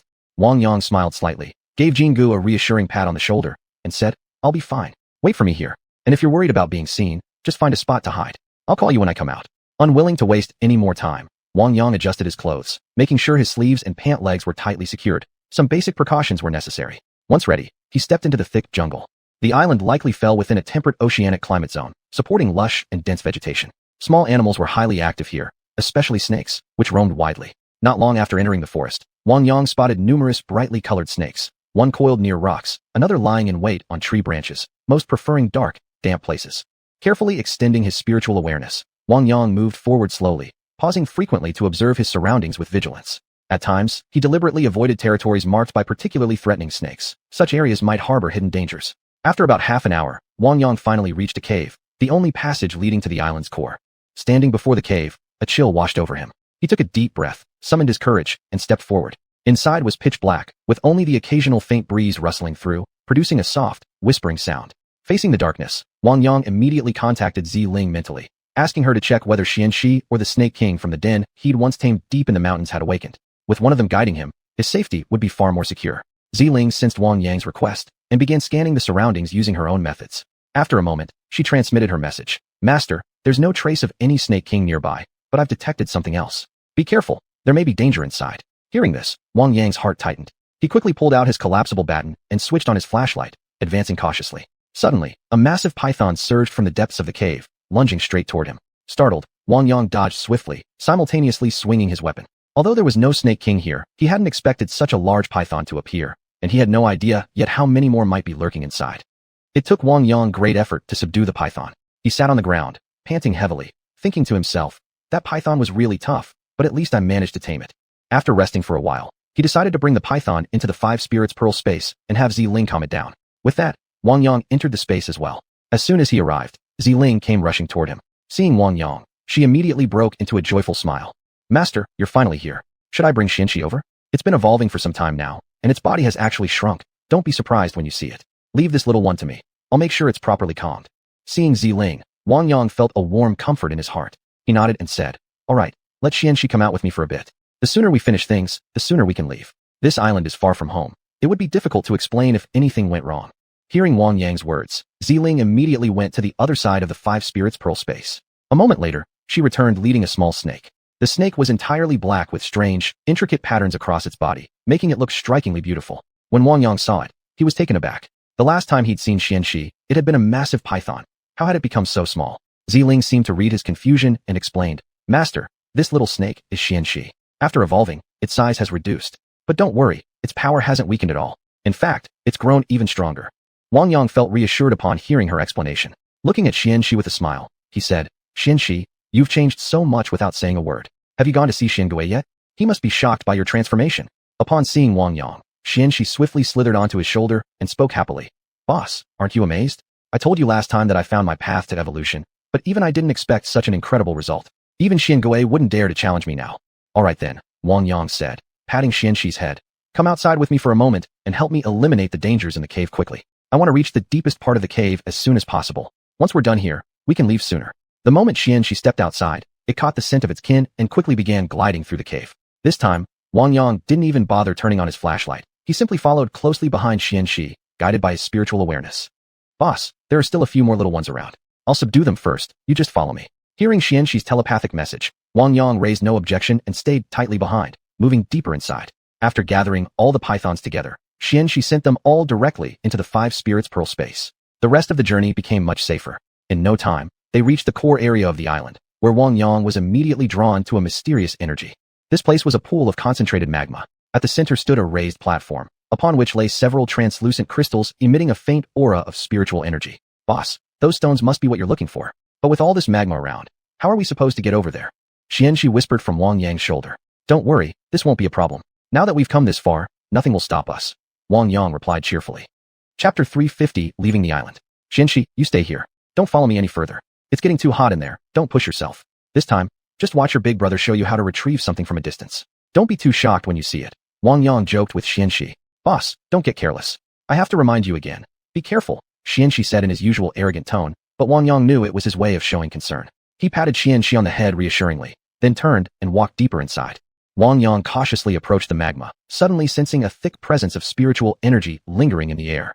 Taking a deep breath, he activated his cultivation technique and reached tentatively toward the molten flow. Just as his palm neared the surface, a powerful suction abruptly pulled at it, locking his hand in place. Startled, Wang Yang didn't panic. Trying to pull his hand back, he found it tightly stuck, as if gripped by something beneath.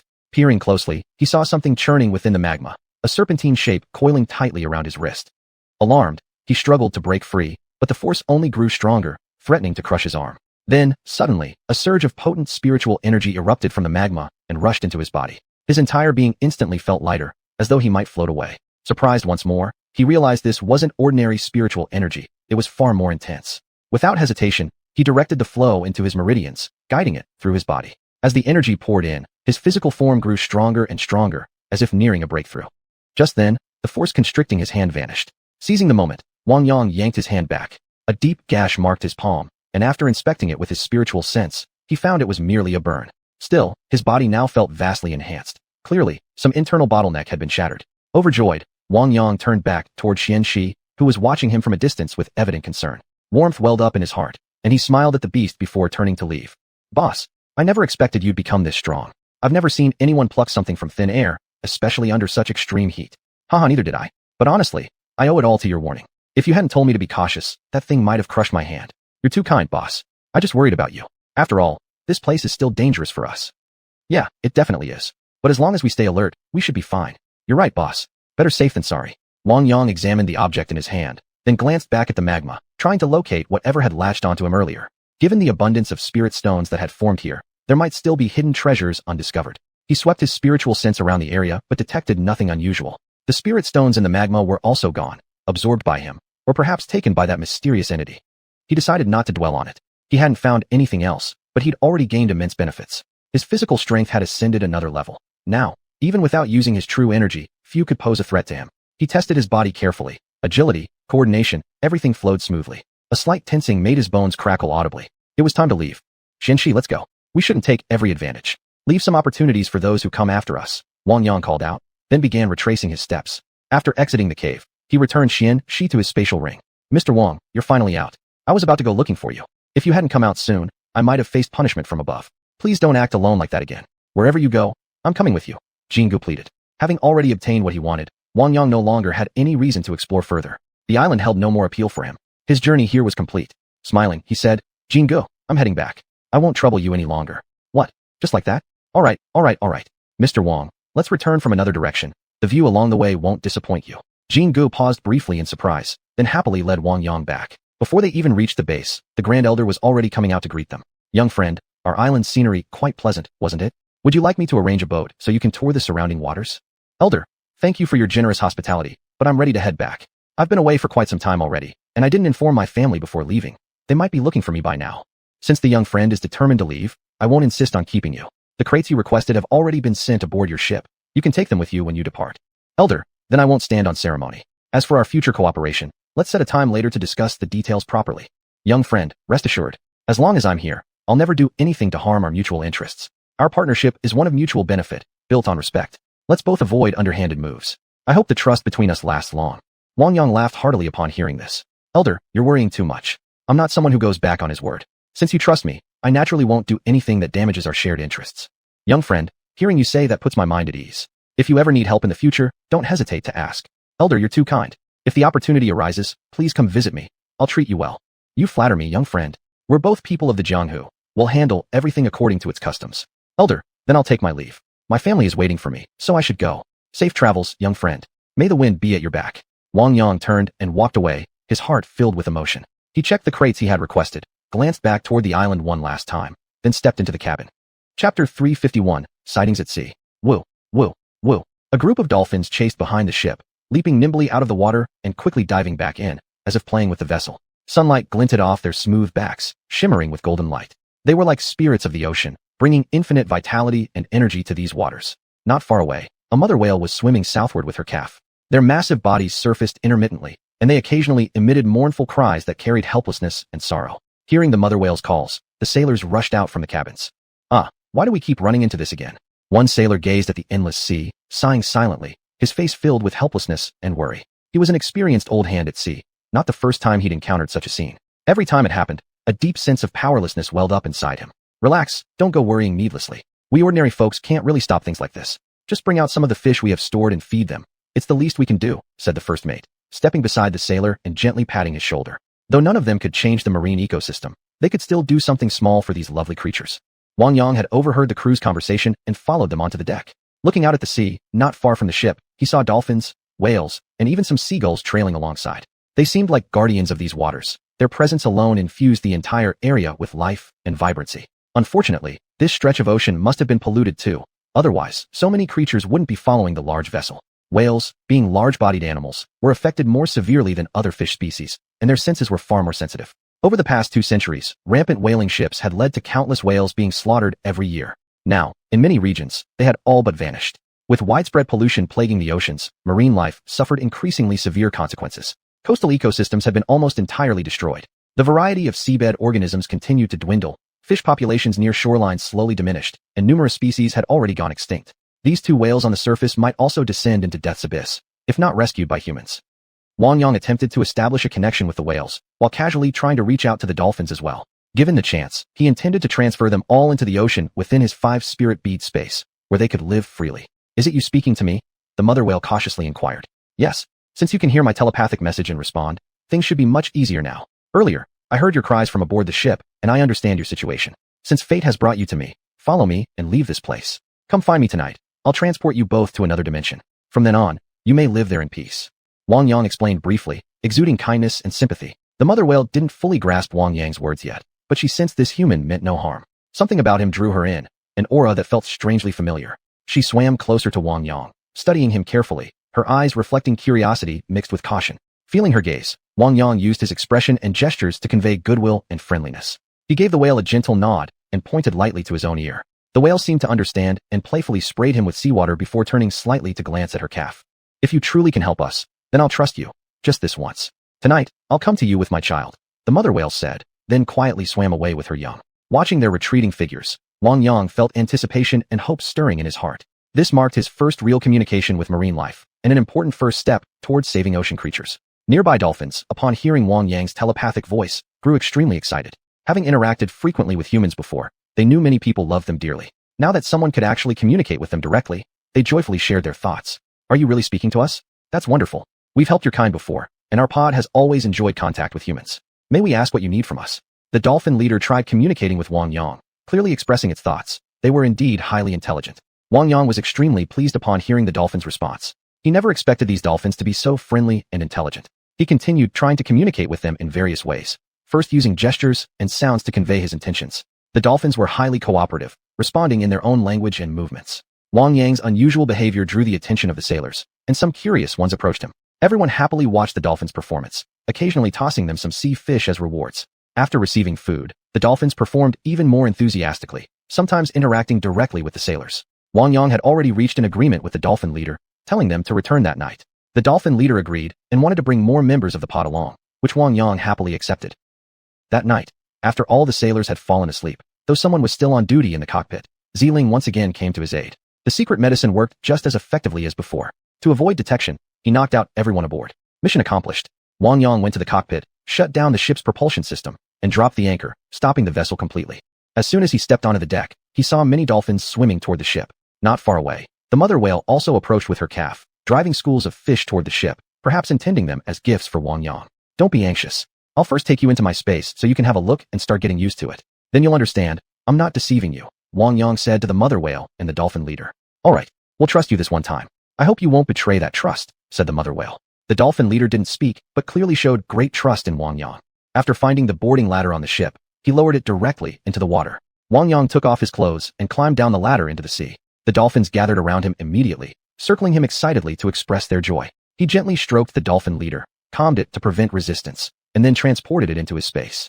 Wang Yang swam over to the mother whale and her calf, sent them into the space, and followed right behind. Splash! With a sudden sound of impact, the dolphin leader and the mother whale with her calf appeared in the ocean within the space. Wow, this place is amazing. I can feel it's perfectly suited for our survival. There's nothing here that threatens us. Every part of me is filled with joy. I feel like this might truly be our real home, the dolphin leader exclaimed first. The mother whale and her calf began singing joyfully as well. They had finally found an environment ideal for their kind and happily responded to Wang Yang. After swimming for a while, they bid him farewell. The mother whale led her calf further away into the distance. They no longer wished to return outside, and even begged Wang Yang that if he ever encountered their kin, he should bring them here too. The dolphin leader, however, was eager to return outside quickly to bring in more of his pod. Sensing its urgency, Wang Yang brought it back out of the space. Soon, no more living creatures remained on the surface. The schools of fish from earlier had mostly been brought into the space by Wang Yang as well. Such an opportunity was rare. Using his spiritual awareness, he swept back and forth across the surrounding ocean, quickly gaining full knowledge of the area. After communicating with Xiling, he had her control the 5-spirit bead to form a barrier around him, completely excluding seawater as he began descending. This was Wang Yang's very first deep-sea dive. Chapter 352 Subtle Changes Beneath the Sea. With the help of the 5 spirit pearls, Wang Yang quickly descended to the ocean floor. It was like another world entirely. Strange and wondrous sea creatures darted freely through the water. Around him were colorful coral reefs and dense patches of seaweed, with coral polyps clinging to every rock surface. The scene was breathtakingly beautiful. First, gather some algae and seaweed. They were the foundation for building a marine ecosystem. Just as Wang Yang bent down to collect some algae, he suddenly felt a powerful current rushing toward him. He turned his head and saw a giant octopus swimming straight at him. Wang Yang was startled at first, but quickly regained his composure. Now it was Xiling who controlled the 5 spirit pearls, and an invisible barrier surrounded him. For this octopus to launch a sneak attack was nothing short of impossible. Focusing his mind, he decided to seize the opportunity. Why not capture this octopus too? It could be given a second chance at life. Wang Yang swiftly circulated his true energy, sending forth an invisible hand that shot toward the creature. The octopus sensed the threat immediately. Its soft body stiffened, all its tentacles flailing wildly as it tried desperately to escape. But Wang Yang gave it no chance. With a gentle tug, he bound its entire body in place. Xiling lived up to expectations, helping Wang Yang seal the creature into the spatial realm. From the moment the octopus appeared to when it was captured, everything happened so swiftly that it seemed as if nothing had occurred at all. Wang Yang resumed gathering algae and other marine life. As time passed, his harvest grew richer, and the ocean within the 5 spirit pearls space gradually became more vibrant. Emptying his mind, he immersed himself in the vitality of the sea, his heart swelling with boundless joy. To dive so deeply, to explore the mysteries hidden beneath the waves, this was a rare and precious opportunity. They should all be grateful that such an ocean existed on this planet, bringing them so close to another stunning world. Further away, multicolored corals bloomed like flowers on the seafloor. Countless fish weaved through the coral groves, dancing gracefully as if gliding between musical notes. Everything was so beautiful, so mysterious. Wang Yang marveled at nature's grandeur and the wonder of life itself. He spotted a clownfish, The patterns on its body resembled a human smile, instantly evoking warmth and affection. The clownfish seemed to sense Wang Yang's kindness. It swam right up to him and paused. Wang Yang reached out gently and stroked the clownfish's back. It didn't flee. Instead, it rubbed against his hand, as if expressing friendship. In that moment, Wang Yang felt the trust and closeness of marine life, his heart overflowing with joy and emotion. Without hesitation, he transported it into the space of the 5 spirit pearls. On the seabed, Wang Yang encountered many other ocean creatures, some beautiful, some strange, some mysterious. Each species had its own unique way of surviving and thriving, filling Wang Yang with awe. Different kinds of fish moved fluidly among rocks and corals. A sea turtle drifted by leisurely, as if silently teaching him about the ease and freedom of life. This dive made Wang Yang realize how shallow his understanding of the ocean still was. Yet he also believed firmly that if he kept exploring deeper whenever possible, he would eventually grasp the ocean's secrets and truly feel its magic. As he ventured deeper, Wang Yang saw even more marine life. Before he realized it, he came across another enormous octopus, hiding behind a boulder with long tentacles stretching out, as though searching for something. He was stunned by the creature's sheer size. This must be one of the dominant predators in these waters. Could the one he'd captured earlier be related? Otherwise, why did it seem so agitated? He attempted to establish a mental connection. At first, the massive octopus resisted fiercely, refusing to accept Wang Yang's telepathic message. But when it learned that Wang Yang had just captured one of its kind, all its tentacles flared violently, and the atmosphere turned tense once more. Calm down. I only sent it to another space. If you're worried, I can bring it out so you two can reunite. But don't do anything reckless. I won't hesitate to respond in kind. You may rule here, but I wouldn't have come this far if I feared a challenge. Wang Yang explained calmly. Then had Zi Ling release the smaller octopus they had just captured, letting them meet. Perhaps, he thought, there might even be a pleasant surprise waiting. The sudden appearance of the smaller octopus finally calmed the giant. How they communicated, Wang Yang couldn't say, but after a while, the two began swimming toward him together. Bipedal beast, the giant octopus transmitted. My child told me you also have a sea territory, one with an environment even better than here. Could you take us with you? I can feel that this xiuxian is slowly deteriorating. Perhaps before long, I'll have to migrate with my children. You greedy bipedal beasts, why are you never satisfied? Every year you capture so many ocean creatures from the sea, and we've said nothing. But why have you ruined this place like this? One day, you will pay the price for your foolishness. After hearing the giant octopus's telepathic message, Wang Yang didn't know how to respond. In the end, he said nothing at all, only sent them both into the space within the 5 spirit pearls. He believed time would teach everyone a lesson. We never cherish what we can obtain too easily. Only when it's lost do we realize its value. But the price paid would be too great, one so immense that every single person would suffocate beneath its weight. Suddenly, a shark swiftly darted toward him. Wang Yang hadn't even had time to react before the shark was already beside him. Bang, bang, bang. The invisible barrier surrounding Wang Yang shook violently with each impact. Dangers in the ocean were truly everywhere. The shark likely sensed that Wang Yang was not someone to trifle with. After repeated failed attempts to break through, it turned to swim away in another direction. It no longer wished to linger here. But that wasn't acceptable. If it left, his free transportation would vanish. With a quick motion, Wang Yang extended another invisible hand, swiftly restricting the shark's movement. He then tried communicating with it, struggling greatly before finally persuading it. In the end, the shark agreed to serve temporarily as Wang Yang's unpaid labor. From then on, progress accelerated. Wang Yang thoroughly surveyed the surrounding waters, capturing many different fish species, not so much for food, but primarily to collect diverse marine life. Corals, algae, seagrass, coral polyps, and countless unseen organisms, all of which he transported into the ocean within the 5 spirit pearl space. During his dive, he also encountered vast amounts of garbage and pollutants left behind by humans. These wastes not only damaged the marine ecosystem, but also threatened the very survival of ocean life. A deep sense of worry and responsibility weighed heavily in Wang Yang's heart. Particularly troubling was radioactive contamination. It was simply impossible to deal with. Not only would marine biodiversity suffer irreversible damage, but all people would eventually face indirect threats. Sigh. Realizing time was growing short, Wang Yang decided to bring this underwater journey to an end. Chapter 353, Returning Home. The moment Wang Yang stepped back onto the ship, he noticed signs of other vessels moving nearby. Someone must have sensed something unusual in this area. When a sea vessel stays in one place for too long, passing ships often drift closer to investigate. They check if there's been an accident or if help is needed. It's a habit among seasoned seafarers, because no one knows when they themselves might run into trouble. Wang Yang went straight to the bridge and erased all traces of his interference. Once everything was restored to normal, he called out to the crew on watch. Hey, buddy, wake up. Soon, the crew members stirred awake. They glanced outside and, seeing nothing amiss, let out sighs of relief. Thank goodness nothing had gone wrong. Mr. Wang, we're really sorry, the second mate said anxiously. We don't know what happened, but we all fell asleep unexpectedly. We apologize sincerely. We'll resume sailing immediately. We'll get you back to the mainland tonight. No problem, Wang Yang replied calmly. Whether earlier or later doesn't matter much. I just woke up myself. There seem to be a few ships approaching us. You know how to handle it.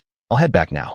With that, Wang Yang left the bridge and returned to the cabin, waking the others as well. Everything resumed its usual rhythm. Yet everyone found the previous night's event strange, though no one spoke about it. The incident quietly faded away. That evening, Wang Yang arrived at the port. Standing on the shore, he took a deep breath. Being back home brought a sense of stability. Stepping onto this familiar land again, both body and mind relaxed completely. He asked the sailors to help carry the crates to the shore, then handed each of them a generous sum before sending them off. After confirming no one was watching, Wang Yang stored all the crates into his space. Taking out his phone, he first called Xiaoya to let her know he was back. On the other end, her voice brimmed with joy and anticipation. "Wang Yang, where are you?" Wang Yang smiled. "At the port. Just arrived." "That's great. Finally, you're back. You probably don't even know. Everyone's been searching for you these past few days. Next time you go out, could you please inform us? Let us know where you're headed." Even Tiger and the others barely ate anything these days. They've been waiting for you every day at the village entrance. Hearing Xiaoya's words, warmth welled up inside him. "Xiaoya, I was wrong this time. Things happened suddenly, and I didn't expect to be gone so long. But you know me. I'm not someone who gets into real danger. You know my capabilities. I'm more likely to bully others than be threatened by anyone." Holding the phone tightly, Xiaoya sighed deeply. A mix of helplessness and concern filled her heart. She didn't know how to deal with this man who made her love and resent him at the same time. "Now that you're back, come home soon. I'll let Aunt Zheng and Uncle Wang know. Give them a heads up. I don't even know what to say to you anymore." Listening to her, Wang Yang felt touched and content. "Don't worry. I'll buy a ticket right away and head back. I'll arrive in the village tomorrow. We can talk about everything once I'm home." After hanging up, Wang Yang dialed Director Mao. He wasn't sure whether Mao already knew of his return, but it was better to notify him anyway, to avoid unnecessary complications later. "Kid, you're back? Not bad. You remembered to call me. You take one trip out, and my entire office turns upside down. The higher-ups were ready to come after me. I'm officially informing you. From now on, you must report to me before leaving. You know why? I don't need to explain. Nothing else. Then hang up. I'm officially informing you. From now on, you must report to me before leaving. You know why? I don't need to explain. Nothing else. Then hang up. Get home quickly. There's plenty waiting for you. During the days you disappeared, we've prepared a large amount of supplies needing your attention. That batch must be delivered promptly. The receiving side is waiting urgently. Oh, and what's going on with Red Dust Drunk? You're really not playing fair. Higher-ups have already approached me. Your price has to drop. I don't care about others, but mine has to be lowered. Come on, Director Mao. Is this how you greet me the second I'm back? I called you first thing, not looking to make things hard on myself. How about this? Every year, I'll produce a special batch exclusively for military needs, treated as official supply, and I won't charge a single cent. But beyond that, I won't provide any more. For all I know, some people might be pocketing profits behind the scenes. Red Dust Drunk is a precious thing. Good steel should only be used where it counts. If used properly, no amount is wasted. But if someone's lining their pockets, not another bottle will I spare. You also know my Bishan, principal issues can't be compromised. You can discuss it with the people above, but we need to draw a line. For the top-level officials, I can offer some discounts, but only to a reasonable extent. Otherwise, they'll start taking things for granted." Director Mao fell silent for a moment, deciding not to give an immediate reply. He would have to report back before making any decisions. He knew this wasn't something he could decide on his own. "I understand. If that's all, I'm hanging up. I'll get back to you with a definite answer." After hearing the busy tone from the other end, Wang Yang didn't think much of it. That was just how things were. Sometimes, one had to know when to stop. Oh well, overthinking gives you a headache. He walked to the roadside, hailed a taxi, and headed toward the city. The next morning, just as dawn broke, his flight landed at Xianyang Airport. After stepping out of the terminal, Wang Yang called Li Yunpeng to come pick him up. It had been a long time since he'd seen them. "Bro Wang, why are you calling me all of a sudden? Got something good in mind for me?" Li Yunpeng joked. "You little punk, what have you been up to lately? Are you free now? Can you come pick me up at the airport? I'm planning to buy a car. Can you help me out with some advice?" "Bro Wang, you're buying a car? Then you've called the right guy. Wait for me at the airport. I'll be there soon." With that, Li Yunpeng hung up. Wang Yang stood there holding his phone, momentarily stunned, then couldn't help but chuckle. Same old guy, would deal with him when they met. About half an hour later, his phone rang again. It was Li Yunpeng. "Bro Wang, I'm waiting at our usual spot. Come over." "All right, got it. Just wait there. I'll be right over." After hanging up, Wang Yang quickly located Li Yunpeng's car, opened the door, and slid right in. "Just you today? Where's everyone else?" "Bro Wang, my brother's busy dating now. Everyone else has stuff going on. Xiao Zhao's under house arrest by her family. It's tragic. Didn't you know? They're pressuring her to get married again. But man, you're so lucky. I envy you so much." Hearing Li Yunpeng act up again, Wang Yang just smiled. "With families like yours worrying about things like this? Let me tell you, the real problem is always the grass is greener on the other side. Everyone's got the same issue. You're just too disconnected from reality." Li Yunpeng laughed too, then quickly changed the subject. "Bro Wang, where did you just get back from? I'll take you straight to a friend of mine. Once we're there, you can pick whatever you like, electric or gas, doesn't matter. I'll make sure you get a great deal." Fine. Just give me your opinion once we're there. This time, I want an off-road SUV. The places I go are usually pretty remote.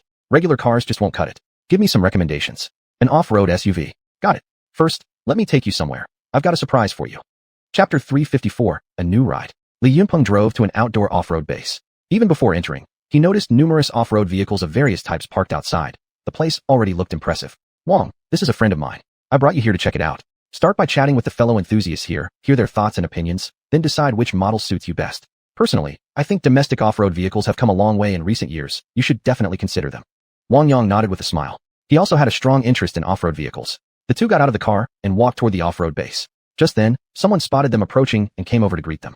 Yimpeng, you've brought a friend. Come on in. A lot of friends showed up today. Later we'll all get acquainted. The fellow off-roader said warmly. Both Li Yunpeng and Wang Yang smiled in response and followed him into the base. The atmosphere was lively and cheerful, with people gathered together happily exchanging stories. Some were proudly showcasing their beloved vehicles, sharing experiences and adventures. Most off-road enthusiasts who visited the base wanted to try their hand at outdoor challenges. Yimpeng, come over here and introduce your friend. Everyone gather around. We'll have some performances soon. Chunlong called out from a distance, waving at them. Hearing his voice, the two made their way over. Big brother Chun, this is Wang Yang, my important business partner and a really close buddy. He wants to buy an off-road vehicle and asked me for advice, so I brought him to you. You're the expert. Why don't you give him a proper introduction? And if he needs modifications later, we'll get them done right here with you. Chunlong was visibly pleased upon hearing Li Yunpeng's words. Anyone who came here to support him was showing him respect. Though he came from a wealthy family and didn't need to struggle financially, this outdoor off-road base was born out of personal passion. Gathering with friends for fun was enjoyable enough, but making a little money on the side gave him a sense of accomplishment. Brother Wang, judging by your looks, you're probably younger than me. You've definitely come to the right place. All the friends here today are seasoned off-road experts. Every time we meet, we exchange new experiences. You should visit more often in the future. The more you come, the more insights you'll gain. When it comes to off-road vehicles, it's all about personal preference. Everyone has unique needs. Unique features usually come later through customization. Once you pick a brand, I'll make sure to modify it perfectly for you. Guaranteed you won't be disappointed. After hearing Chunlong's words, Wang Yang chuckled in response. Brother Chun, let's enjoy the show first. I'll decide on the model based on how I feel during the demonstrations. When that time comes, please make sure you customize it well for me. I appreciate it in advance. You're the expert here, and I'll definitely be coming back often. Don't worry. Since you're brought by Yunpeng, I'm not doing this just for profit. I genuinely love it, and I enjoy making friends. We'll stay in touch. Seeing how closely the two were talking and clearly enjoying each other's company, Li Yunpeng felt reassured. Today, all kinds of off-road vehicles were on display, and his eyes had long been drawn to them. It wasn't every day he got such a rare opportunity. He was determined to try driving one himself and experience that thrilling, high-speed adrenaline rush. Soon, the event officially began. The program was rich and diverse, dazzling to the eye. The hill climbing segment was particularly attractive. Although watercrossing trials weren't scheduled for today, the activities were still exciting enough. Bro, check out those two over there, Tank 300 and 500. Behind them are the Beijing BJ40 and 80. The one in the middle is the Mengsher 917, and over there is the Leopard 5, plus the Havel H. The U8 isn't here though. These brands are all my favorites, reliable homegrown brands that aren't inferior to foreign ones at all. If you don't have specific requirements, I'd recommend picking one from among these. The U8 and Mengsher 917 are pricier. If you're more budget flexible, go for them. They're mid to high-end models with great interior design, appearance, tech features, and overall driving experience. But if you're interested in modification, I'd suggest the latter few options. Their prices are moderate, they're highly customizable, and once modified, they look extremely imposing. Whether it's snow, mud, sand, rocks, or water crossings, they can basically handle any condition. Think it over. Once you make up your mind, I can have it fully modified within 3 to 5 days. I'll make sure it's absolutely perfect for you. Chunlong quietly introduced the details to Wang Yang. Wang Yang watched the participants on the field happily driving their beloved vehicles and attempting various off-road challenges. After listening to Chunlong's detailed introduction, combining his own impressions with information he had gathered elsewhere, he finally decided on the extended-range plug-in hybrid version, the Tank 500 PHEV. He quite liked the vehicle's exterior design. It was a mid to large-sized luxury off-road SUV. The Tank 500 PHEV adopted a longitudinal P2 hybrid architecture with a power distribution logic better suited for professional off-roading. Its engine and motor operated in parallel, ensuring sustained high power output. Even in low battery conditions, relying solely on the engine could still meet off-road demands. In specific scenarios, the electric motor could assist in delivering extra power, enabling rapid starts and ultimate acceleration performance. The longitudinal P2 hybrid system came equipped with a TOD plus mechanical differential lock four-wheel drive system, allowing more flexible torque distribution between front and rear axles. At its core, it featured a 2.0T plus 9-hat powertrain that combined strong power, quick acceleration, long range, smooth shifting, and low fuel consumption, all in one. The gasoline engine worked synergistically with the electric motor. The 2.0T engine delivered a maximum power of 180 kilowatts and peak torque of 380 Newton meters, while the P2 motor produced a maximum power of 120 kilowatts and a limited torque of 400 Newton meters. Together, they achieved a total system output of 300 kilowatts and a maximum combined torque of 750 Newton meters, accelerating from 0 to 100 kilometers per hour in just 6.9 seconds.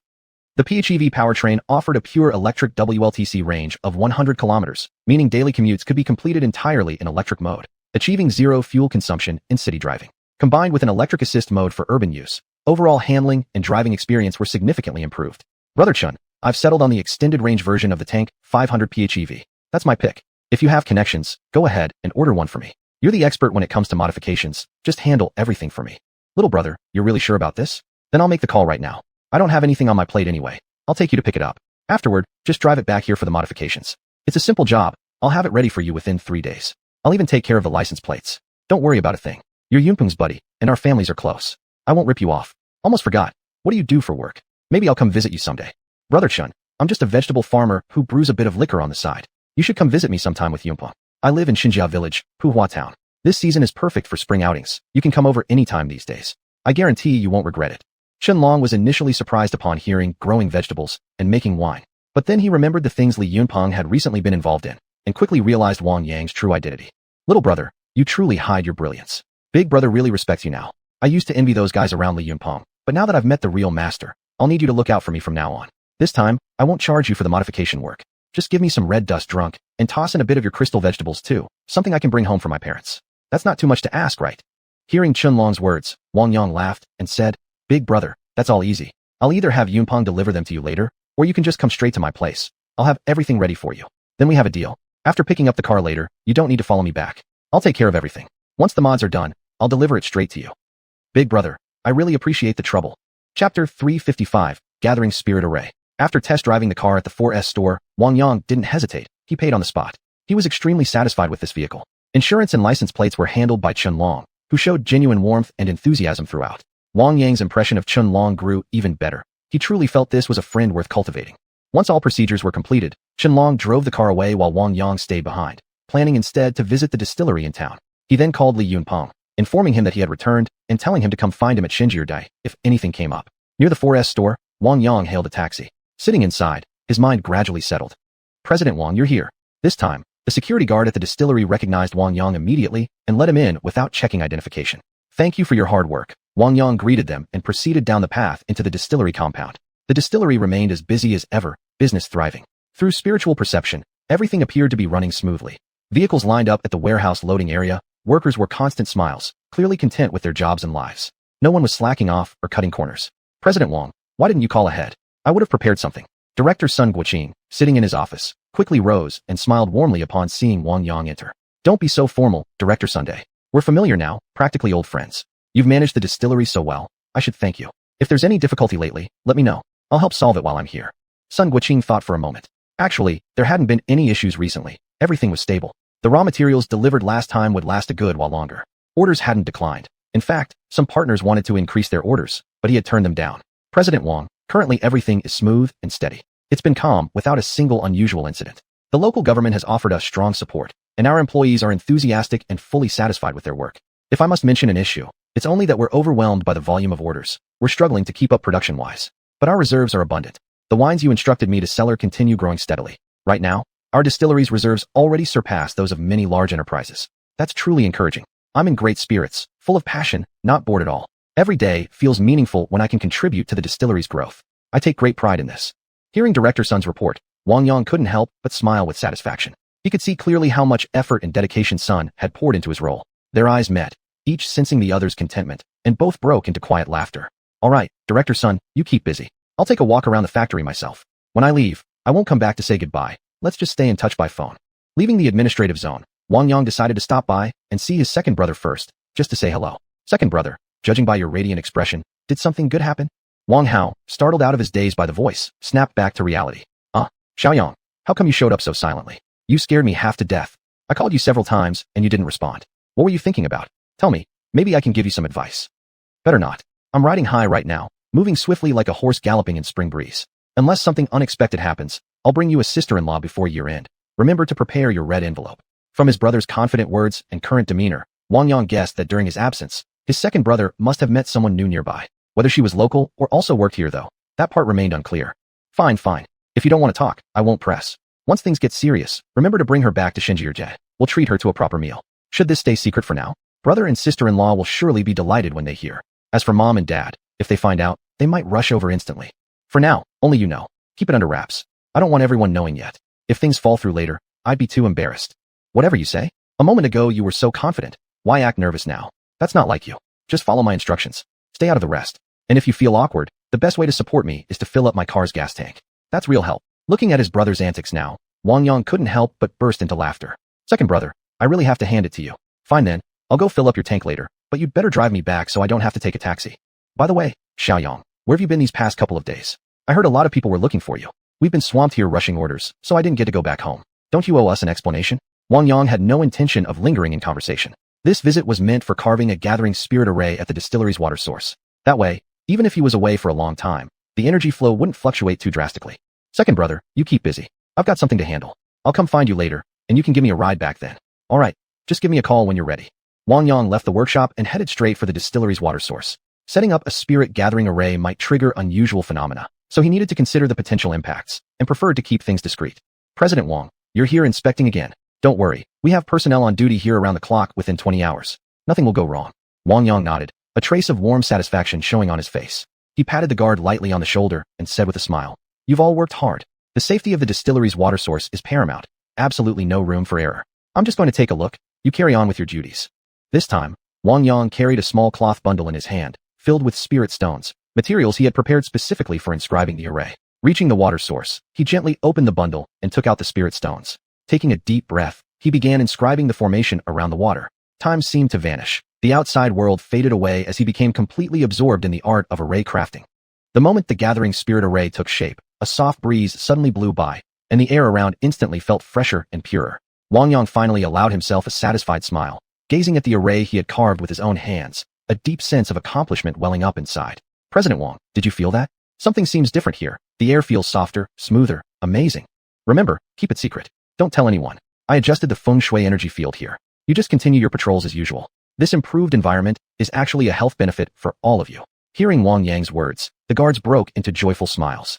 Chapter 356, Catching Up. Wang Yang observed the operation of the spirit gathering formation for a while. After confirming everything was in order, he injected a large amount of spatial water into the water source to replenish previous consumption. Once everything was settled, he bid farewell to the guards and left. Returning to the workshop, Wang Yang first greeted the workshop supervisor, then headed with his second brother Wang Hao toward the parking lot, got into the car, and drove out of the distillery.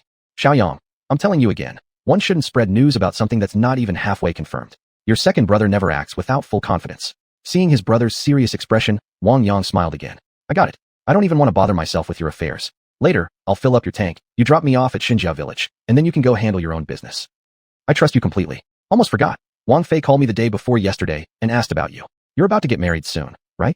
He's definitely coming back, and Zhang Meng will return too. Make sure you arrange things properly. I've told you this now, don't you dare forget. Hearing that his third brother and sister-in-law were coming back, Wang Yang felt genuinely happy. When they arrived, he could help adjust and strengthen their health. I know. I'll give them a nice surprise. Who knows? Maybe next year we'll have another little nephew or niece. That's up to you though. Handle it as you see fit. After returning to Xinjiao village, Wang Yang invited his second brother to have dinner at the courtyard house that evening, then hurried off to attend to other matters. Arriving at the office compound, Wang Yang moved quickly straight toward Xiaoya's office. His trip had been sudden, leaving no time to say goodbye, so it was necessary to show his face and let everyone know he was back. Wang Yang, you're finally back. And you suddenly spotted him appearing at the office compound, her face lighting up with joy as she quickly approached. Looking at you, Wang Yang felt a surge of emotion and smiled. And you, thanks for holding things down. I'll cook dinner tonight to treat all of you properly. You go ahead and focus on your work. I still need to check in elsewhere and greet everyone. And you nodded, her eyes revealing a hint of concern. You should go back and see Tiger and the others first.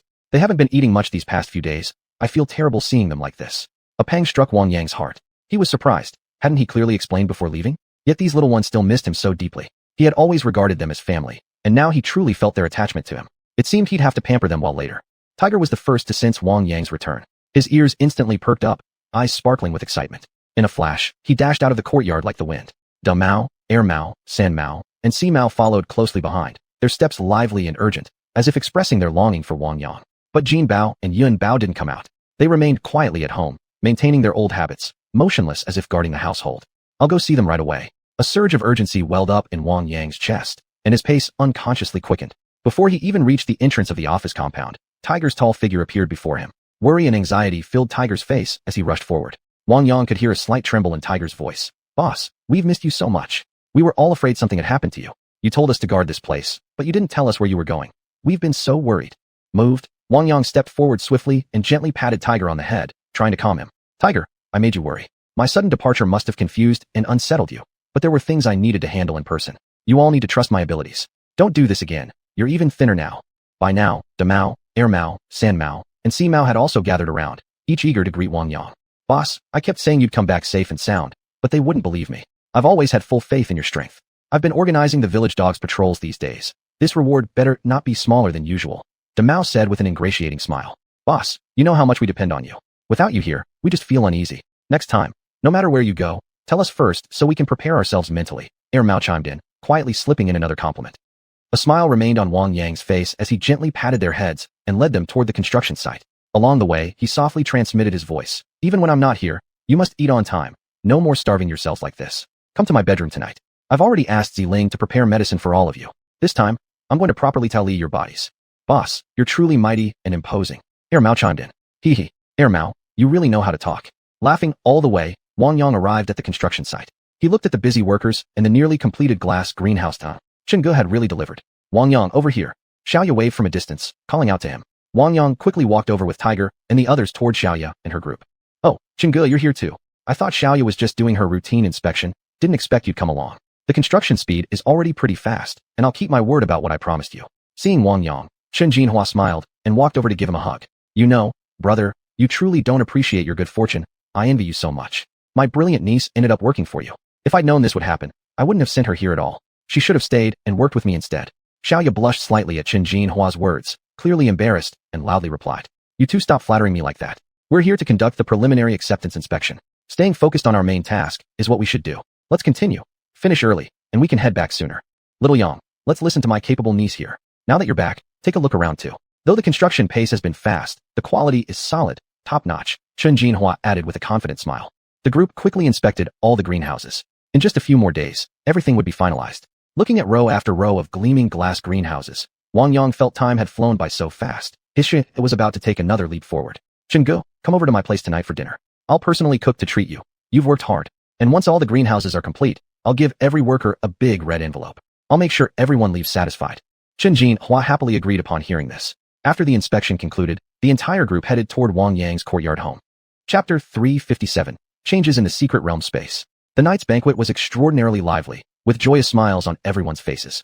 Today, everyone who needed to come had arrived. Upon hearing the news of Wang Yang's safe return, they had all rushed here to celebrate together. The old village chief was still full of enthusiasm, his eyes shining with excitement. Xiaoya was also drawn in by the warm atmosphere. Since she had become a village official at Xinjia village, this was the first time she had seen the villagers so genuinely happy. At this moment, she felt truly rooted in Xinjia village, accepted as one of their own. The dinner spread was incredibly lavish. Chicken, fish, meat, eggs, all present and accounted for, alongside a dazzling array of fruits and vegetables. There were also many rare delicacies, such as fresh sea fish. Wang Yang had clearly spared no effort this time.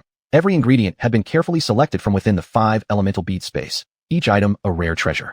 The alcohol was Hongchun Zue, brought by Uncle Shinqua. Its rich, sweet taste delighted the palate, allowing everyone present to fully indulge in the happiness of the moment. Amid laughter and cheerful conversation, they shared stories and joys with one another. The old village chief excitedly recounted Xinjia village's development and changes, while Xiao Yao expressed her deep affection for this land. One by one, they raised their glasses to toast Wang Yang, offering blessings and gratitude, proud of being part of such a united and harmonious family. This dinner was more than just a feast of fine food. It was a gathering of souls. Everyone felt the sincerity of their bonds and the deep-rooted rural sentiment. All believed that Xinjia village would continue to flourish, and their lives would be filled with even greater happiness and laughter. When the banquet ended and everyone had been escorted home, Hutu and the others arrived as promised. Seeing them standing before him energetic and alert, Wang Yang's heart swelled with satisfaction. You lot go wait in my bedroom. I still have some matters to attend to. I'll help you refine your bodies later. But remember, stay calm and don't mess up anything in my room, or you'll regret it. Boss, you go ahead. We won't cause any trouble. Hutu was the first to assure him. Wang Yang ruffled Hutu's head, then found Xiaoya and took her with him into the secret realm space inside the small courtyard. Xiaoya, during the past few days when I was away, did you often come over to check things? Of course. I come every single night. The land that Hui Zi and I cleared has been completely planted. All the vegetable seeds and staple grain seeds you asked us to cultivate have been sown in their designated areas. The only thing slightly regrettable is that we can't freely communicate or exchange resources with the outside world. Everything must happen right here. But perhaps that's a kind of special protection after all. Oh, by the way, your master's Taoist temple has been completed. You should go see it later. Master Gu is very pleased with the construction results and hardly leaves now, probably wanting to quietly recuperate there. As for other details, I'm not quite clear. You'll need to check for yourself. After hearing Xiao Ya's report, A wave of emotion welled up in Wang Yang's heart. Gently taking her hand, he walked with her toward Xiuxian. Boss, you're here. And Xiaoya's sister. We'll continue our work later, okay? Xiuxian greeted them with a radiant smile as she saw the two approaching. Her eyes brimmed with trust in Wang Yang and eager anticipation for their next move. Wang Yang nodded with a gentle smile, sensing clearly her passion and determination as his gaze swept over her. Xiaoya smiled softly too, her eyes reflecting wisdom and support, as if silently telling Wang Yang she would stand beside him through any hardship.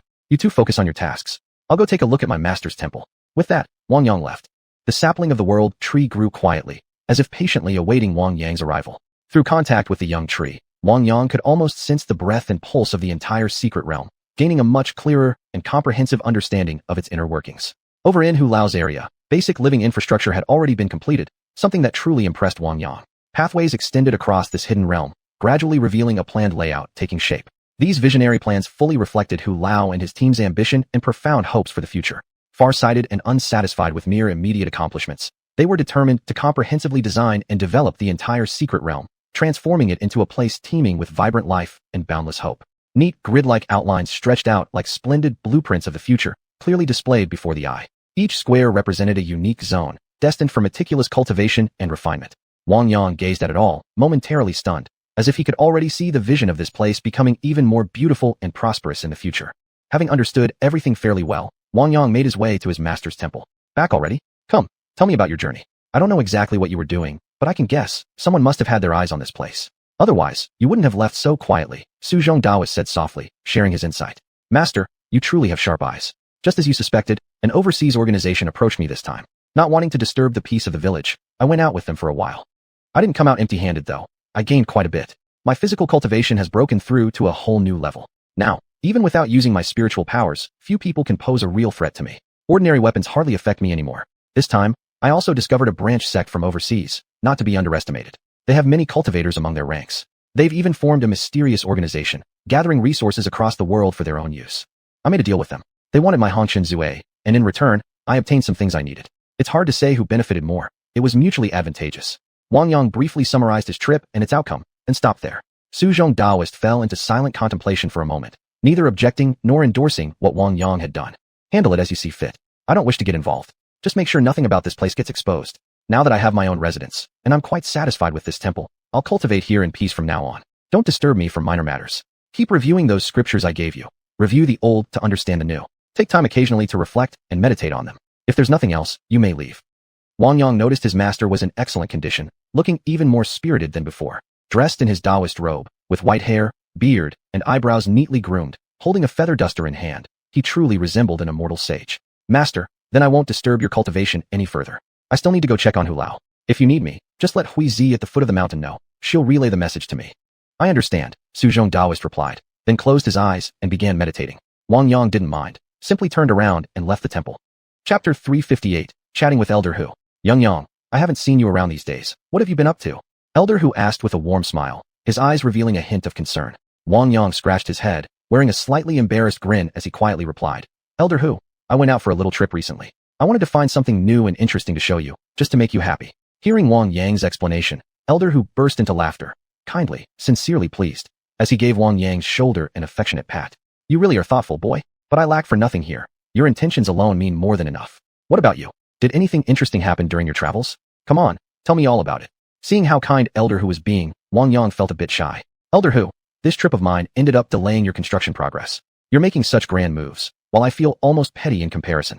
To be honest, I never expected your development speed to be this fast. It truly amazes me. By the way, Director Mao has already contacted me upon my return, and I'll deliver the supplies I prepared outside as soon as possible.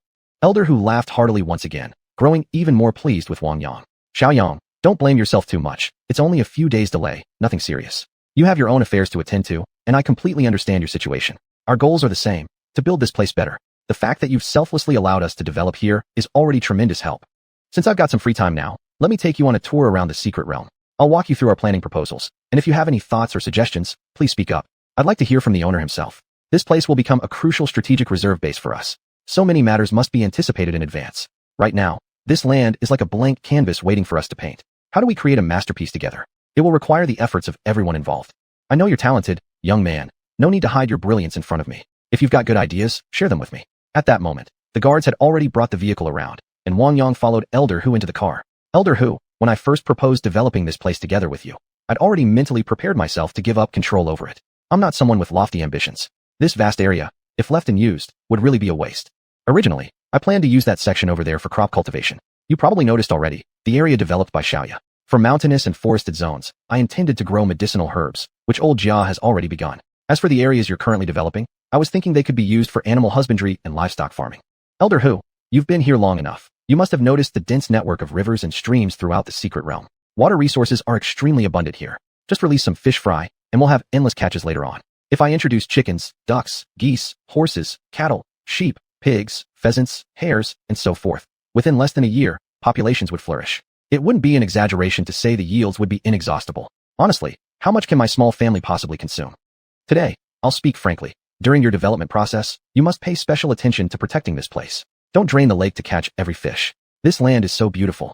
With scientific and rational utilization, it could not only solve the food security issues for our entire nation, but also propel our country toward greater advancement and prosperity. Every inch of soil here carries the power of life. Every drop of water nurtures the hope of tomorrow. We bear the responsibility to protect this land so it continues to thrive with vitality. On our path of development, we must move forward with reverence, respecting nature and working in harmony with it. We should use scientific methods and sustainable principles to rationally harness these resources, turning this place into a cornerstone of our nation's prosperity, not just a temporary source of profit. May these fields overflow with the joy of harvest, and may these mountains and rivers shine with vibrant green light. Well said, young man, you've truly impressed me today. Rest assured, all our plans are being carried out according to the concept of green development. Here, take a look at this conceptual rendering. The grid-marked zones represent various camps. They'll house only basic living facilities, while most will serve as key material storage bases. Across this mysterious land, numerous scientific research sites and critical projects will be centralized. Even high-security confidential operations from the outside world will continue here. Every person entering here carries an unshakable resolve and conviction. They have mentally prepared themselves for isolation from the outside world, dedicating their lives to this vast ocean of science. They understand the weight of their responsibility and the honor of their mission, willingly sealing themselves within these walls to silently contribute to the cause of scientific progress. Each individual here burns with passion, striving tirelessly for the future of our nation. Through his conversation with Elder Hu, Wang Yang gained a clear understanding of their upcoming actions and development direction. All along the way, the vehicle moved slowly forward, offering a full view of the surrounding scenery. They also visited one of the construction sites for a camp, giving Wang Yang a genuine sense of the actual conditions inside. On the way back, Wang Yang called Elder Hu aside into a private room. This time, he intended to hand over a token that allowed entry and exit from the secret realm. With it, Elder Hu could communicate with the outside world more freely. Elder Hu, this is the pass token for entering and exiting the secret realm. I only have 3 in total. This one is for you. Just perform a blood pledge to claim it, and afterward, you'll be able to come and go freely. You should prepare yourself for its use. I hope to entrust this to you. I trust you completely. It's best if no one else knows about it. It's extremely precious. And if you ever no longer need it, I can retrieve it and pass it on to the next person. Elder Hu took the token and examined it closely. After touching it for a while, he noticed nothing unusual, but the idea of a blood pledge deeply intrigued him. It seemed like something straight out of myth, a divine technique. It further deepened his perception of Wang Yang. Xiuxian, are you perhaps cultivating immortality? Do you possess those legendary abilities, like flying through the sky, vanishing into the earth, or killing someone from afar? And really, is this golden token truly that miraculous? Wang Yang didn't offer many explanations. He simply demonstrated a few of his abilities to Elder Hu, which left the old man utterly astonished, regarding him almost as a celestial being. In the end, Elder Hu accepted the token. There were certain matters others simply couldn't handle. Only he could carry them out. This outcome was undoubtedly the best possible. Chapter 359, helping Tiger Head and the others undergo meridian cleansing and bone marrow rebirth. It was already late when Wang Yang emerged from the secret realm space. Tiger Head and the others had been waiting anxiously, though they remained quietly inside the bedroom. Boss, you're finally back. We've been waiting so long the flowers have withered. You took forever. Mao rushed over to greet him. Mao, why are you being so impatient? I just got back and had a lot to handle. I didn't forget about you. See, I came straight here. Now don't resist. I'm taking all of you into the 5-spirit pearl space to adjust your bodies. It'll be done there. Same as before. Stay in line, or else Purple Spirit will deal with you. Wang Yang teased the little ones a bit, although he truly would need Purple Spirit's help later. As soon as they entered the 5-spirit pearl space, they saw that Purple Spirit was already waiting. The moment she spotted Wang Yang, she shot toward him like an arrow loosed from a bow. Master, are these the little ones who need meridian cleansing and bone marrow rebirth? My ability to assist directly is quite limited, but I can handle the medicinal preparation. Other than that, I'm afraid my skills fall short. Purple Spirit, you've already accomplished the most crucial part. Without your rising serenity pill, I wouldn't have known what to do, Wang Yang said with a warm smile. Oh really? Then I'll just watch from the side this time. Maybe later I can try it on other life forms too, Purple Spirit mused, seemingly already picking her next test subject.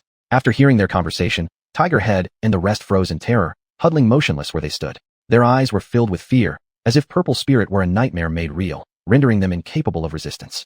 Clearly, they deeply feared her. Her authority was firmly rooted in their hearts. Apparently, Purple Spirit held absolute dominion in this domain. Her overwhelming aura intimidated every other creature, making them shrink in awe. Tiger Head and the others must have experienced her power firsthand before, witnessing her ruthless methods, hence their profound respect and fear. In the tense atmosphere, the little ones could only wait silently, praying Purple Spirit wouldn't turn her attention toward them. They breathed carefully, afraid even the slightest sound might draw her notice. Every tiny movement carried caution and dread, as if one misstep could trigger disaster. This fear wasn't merely due to Purple Spirit's strength, but also born of deep respect and obedience. In the 5-spirit pearl space, she was the undisputed sovereign. Tiger Head and the others understood that only by following her rules could they survive freely in this land. Wang Yang quickly noticed their strange behavior. He glanced at Purple Spirit and couldn't help but laugh. "You don't need to act like this. Purple Spirit was just teasing you. Alright, let's get started now." With that, Wang Yang took out the pills prepared by Purple Spirit and began with Tiger Head. "Tiger Head, eat this. Then just lie down over there. It'll be quick. The first part may hurt, but it'll gradually feel better. Don't resist. Just absorb it slowly." "Boss, go ahead. I'm ready." Receiving Tiger Head's reply, Wang Yang gave him the pill. After soothing him into position, the pill's energy began to slowly release, which Tiger Head absorbed rapidly. His body was naturally strong. He'd grown up drinking the special water from the space, so minor ailments had never troubled him. As the energy spread, Tiger Head's body grew hotter. He clenched his eyes shut, enduring the pain. Soon, a powerful aura radiated from his form. Wang Yang sensed the change and nodded in satisfaction. He hadn't expected Tiger Head to endure it on his own, and the results seemed promising. "Tiger Head, good job. Rest over there for now, then go find somewhere to clean yourself later." After speaking, Wang Yang turned to Damao, Ermao, Sanmao, and Sameo, giving each of them a pill in turn. All four underwent a similar process to Tiger Head. Gradually, their bodies strengthened, their hidden potential awakened. Once Golden Leopard and Cloud Leopard had completed their transformation, Wang Yang finally exhaled in relief. As for Little White, he'd have to find another opportunity to treat her separately. "Alright, how do you all feel now?" Wang Yang asked, concern in his voice. Tiger Head and the others stood up shakily, wobbling around with wide eyes full of wonder and excitement. "Haha, feels amazing. I feel stronger already," Tiger Head exclaimed first. Damao, Ermao, Sanmao, and Sameo chimed in enthusiastically, expressing their joy. Golden Leopard and Cloud Leopard remained more composed, though their powers had also been unlocked. Seeing their lively movements, Wang Yang smiled with heartfelt contentment. "Alright, since everyone's fine now, you can all play around in the space for a while. But remember, no causing trouble, got it?" The purification had been a complete success. Tiger Head and the others would now become even more capable assistants to Wang Yang. "Master, that's it? I thought they'd be screaming in pain or something. Never expected these little ones to endure it so well. I underestimated them," Purple Spirit said with mild surprise. Then Wang Yang suddenly recalled. He had tamed a Xiuxian beast earlier. He hadn't checked on it in a long time and wondered how it was doing. Now seemed like the perfect chance to pay it a visit. "Purple Spirit, take me to see that Xiuxian. It's been so long. I wonder if it's adjusted well here." Purple Spirit fell silent for a moment, then led Wang Yang toward the Xiuxian's territory. The beast had claimed a mountain peak as its own domain, establishing itself as the ruler there, proud and imposing, reigning over its newfound kingdom. "Human, you've finally come to see me," the Xiuxian cried excitedly, eyes sparkling with anticipation. "You brought me here, but so far I haven't found anything special about this place."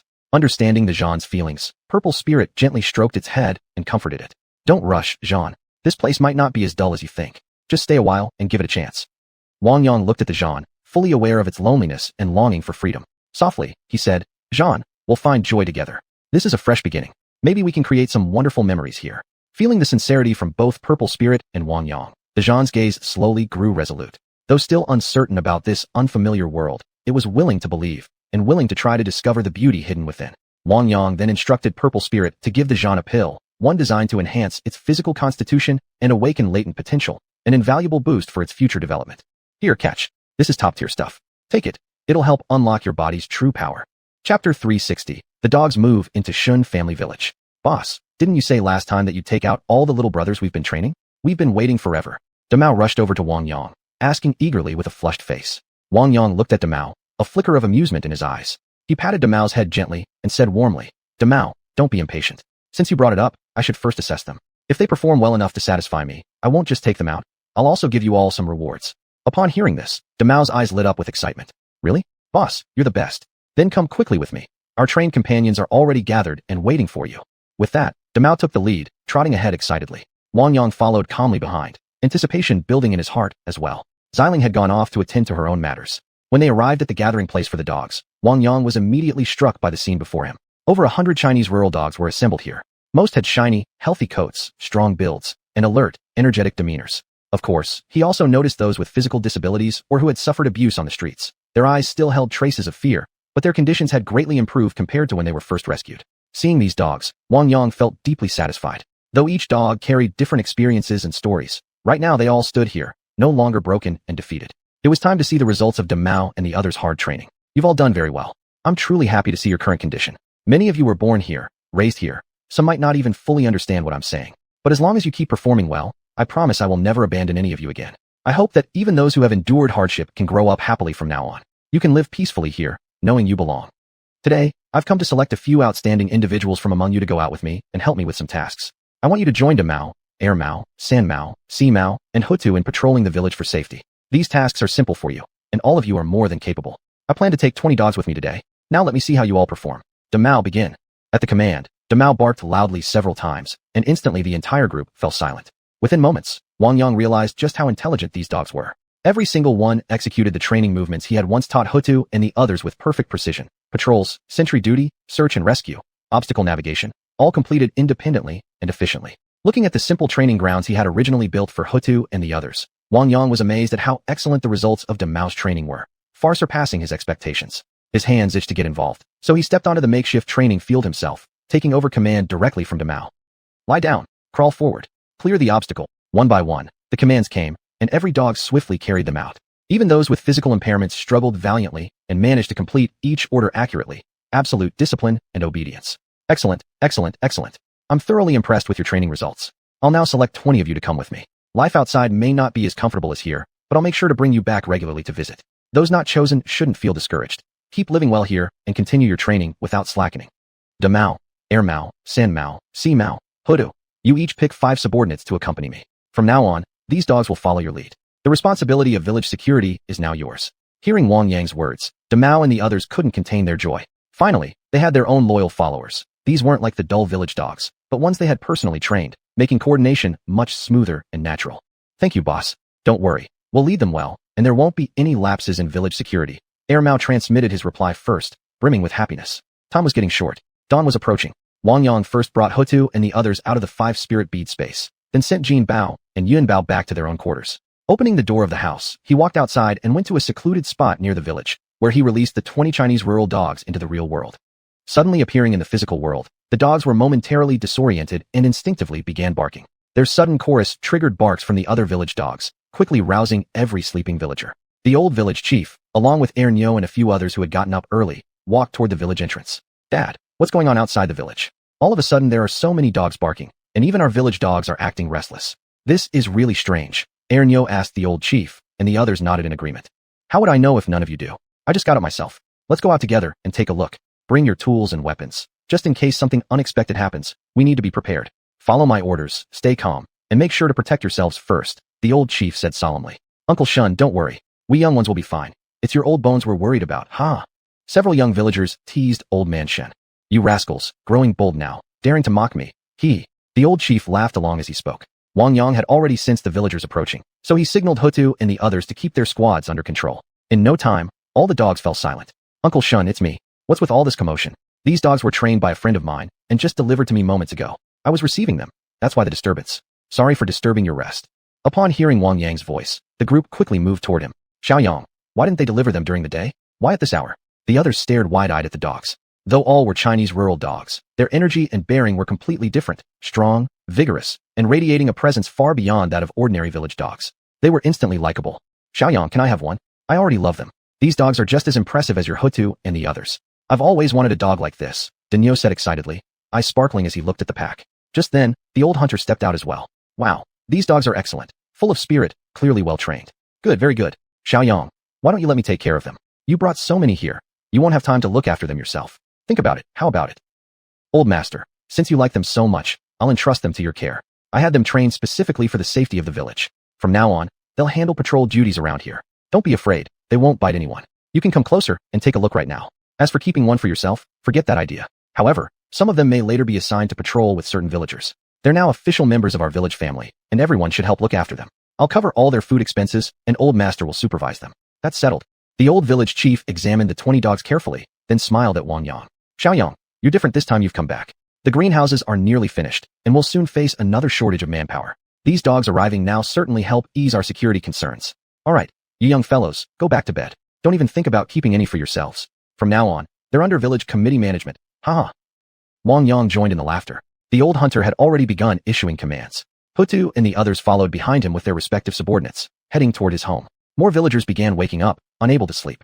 Those with quick access to news were already rushing toward the old hunter's house.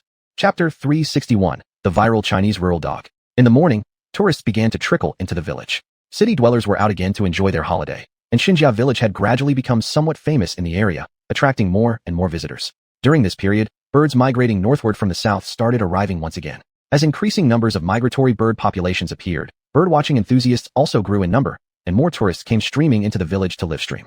Wow, are these dogs local village dogs? They look so energetic. I love them. A female tourist called out excitedly toward the pack. You're right. There weren't nearly this many dogs in the village before. I stayed here yesterday and didn't even notice when they showed up.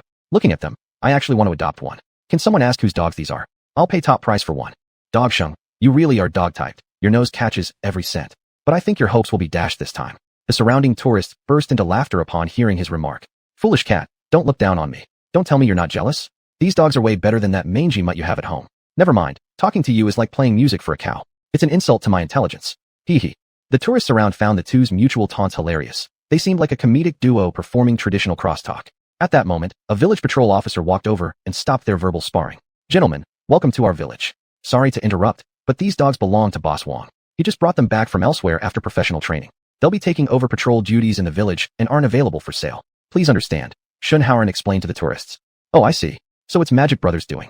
That makes sense now. Some of Wang Yang's fans immediately started imagining elaborate backstories. Brother, if you won't sell them, could we at least watch them perform a few tricks? Their training seems incredible, even smarter than some police dogs. This request isn't too much to ask, is it? Dogxing asked with a smile. Shinhauern was suddenly stumped by the question. He didn't actually know what these dogs were capable of. They'd only just arrived today, and no one in the village knew much about them yet. Only Wang Yang could answer this. Sir, your request puts me in a bit of a bind. To be honest, I've never met these dogs before, but I can call their owner and see what he says. Could everyone stay quiet for a moment while I make a call? With that, Shinhauern pulled out his phone and dialed Wang Yang. Hao Ranji, what do you need? Xiaoyang, I'm patrolling the village right now. Some tourists want to see a performance from those dogs you sent. Do you think that's okay? A performance? I never taught them any tricks, but they can show off some of their regular training routines. Would that work? Yes. Boss Wang, I'm one of the visiting tourists. Would you mind coming over? I'd love to chat with you about dog raising. Of course, it'd be much more impressive if you commanded them yourself. Dogxing snatched the phone and spoke eagerly. Wang Yang couldn't help but laugh at the man's enthusiasm. Using his spiritual sense, he quickly checked the situation in the village and understood everything. Sir, please wait there a moment. I'll head over right away. I'll put on a little show for everyone. And in the future, I hope all of you can be tolerant of the dog's behavior. Boss Wang, we'll be waiting right here for your arrival. After retrieving his phone, Shunhauern gained a bit of insight into the enthusiastic visitor. By now, more and more tourists had gathered around. At first, people thought something serious had happened and came to see the commotion. Soon word spread, Magic Brother was coming and bringing a performance.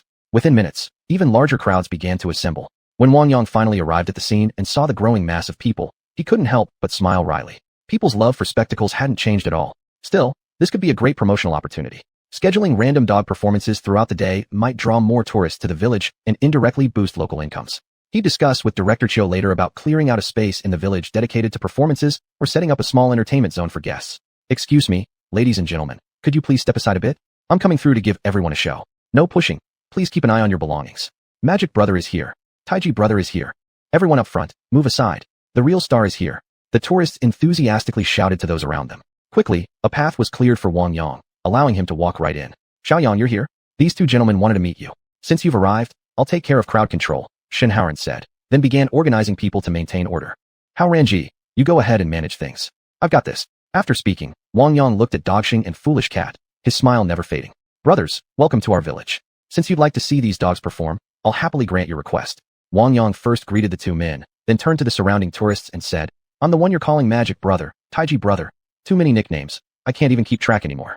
Just kidding. Since there are so many dog lovers here today, tonight I'll talk to the village committee about clearing out a dedicated space where we can put on shows for everyone. I hope you all grow to love our little village and find joy during your visit. Of course, I also hope you'll be kind and understanding toward these lovely Chinese rural dogs. They're truly our best friends. Whenever you come across stray dogs outside, please show a little compassion. You could offer them some food or whatever small help you can. I hope you'll treat them with kindness. Magic brother, don't worry. If we see them again, we'll definitely help. One tourist already responded. Thank you, my friend. Kindness always brings good fortune. Let's not draw this out. I'll get the performance started right away. Let me tell you, these dogs are all Chinese rural dogs. This batch being descendants of the strays I once took in. Just wait and see. They're absolutely no worse than foreign breeds. With just a bit of training, they're outstanding at guarding homes and property. These are the dogs that we, as Chinese people, should cherish and protect. With that, Wang Yang began directing them, shouting commands while simultaneously making hand signals. Crawl forward. More than 10 dogs dropped to the ground in perfect unison and started crawling forward smoothly together. The sight left every tourist speechless. Wow, these dogs are so smart. Once Wang Yang saw the dogs had crawled a fair distance, he issued the next command. Stop. Turn in place. All the dogs immediately followed the order, executing precise rotations. Clear the obstacle. This time, Wang Yang himself bent over and became the hurdle. One by one, the dogs leapt skillfully and swiftly over his back, each completing the action flawlessly. Then came another series of commands from Wang Yang, which the dogs executed perfectly in sync. The entire scene was being live-streamed online, quickly drawing attention from an ever-growing number of dog enthusiasts, and also catching the eyes of personnel at several police dog and military dog training bases. Suddenly, the dogs of Xinjiao village went viral. More and more people began rushing to the village. Chapter 362, A New Ride Arrives. Boss Wang, you're truly amazing. Gosheng stared wide-eyed at the dozen or so Chinese rural dogs before him, admiration brimming in his heart. He genuinely adored these dogs, his gaze filled with intense longing. All right, that's enough for today's performance. The dogs are tired too. Thank you all for watching. The village has many other fun spots to explore. Feel free to walk around. Please disperse soon to avoid causing any inconvenience to the villagers, Wang Yang shouted to the surrounding tourists. He really hoped they would leave quickly, as their gathering had already begun to affect the village. Suddenly, a voice called out from the crowd. Magic brother, why don't you give us a performance too? There are so many fans of yours here. The words acted like a spark, instantly igniting the atmosphere. Wang Yang glanced around, taking in the enthusiastic faces. It was hard to refuse them, especially with tourists outside urging him on. Everyone, please quiet down and listen. This is the main road of the village. Your gathering here is blocking passage for others. As I just mentioned, I'll discuss with the village officials shortly about building a stage here as soon as possible. We'll arrange performances regularly afterward, aiming to bring you a unique visual feast. Since so many fan friends who support me have come today, I won't let you down. Here's what I'll do. I'll perform a small magic trick. Afterward, I hope you'll all head off. Do me this favor. Thank you. Magic brother, if your trick isn't impressive, we're not leaving, haha, one fan shouted playfully. The tourists nearby burst into laughter, and Wang Yang chuckled along. Don't worry, I won't stop until I blow your mind, hee. Miss, could I borrow your bag for a moment? I'll return it right away. Magic brother, take it. Use it freely. Keep it if you like. The kind-hearted woman quickly handed over her bag. I don't want your things. I'll give you a surprise instead. Wang Yang took the bag back to the middle of the road, first opening it to show the people nearby. Once the audience confirmed it was empty, he began. Here comes your first surprise, a fruit giveaway. Watch closely now. This chance won't come again. After speaking, he closed the bag, briefly covered it with his coat, and swiftly pulled out several apples from his space. Then he said, the first surprise goes to my friend right here, rewarding you with a big red apple. May good luck follow you always. The second one goes to someone on the right. Let's see whose luck holds up. Catch it now. Wang Yang pulled out another apple and tossed it directly toward the tourists on the right. This one's for someone on the left. He took out another and threw it toward the group on the left. This one's for our front row friend. And this goes to someone in the back. He pulled out 4 apples in quick succession, further heating up the atmosphere. Magic brother, we want one too. You can't be playing favorites. Yeah, we deserve one as well. Seeing more and more tourists shouting, Wang Yang tossed 3 more apples. It was already the limit. He couldn't push it too far. That's all, no more left. It was just a magic trick, he explained loudly. Ha ha. Magic brother, you're legendary. Magic brother, is there anything you can't do? Magic brother, I want to have your monkey babies.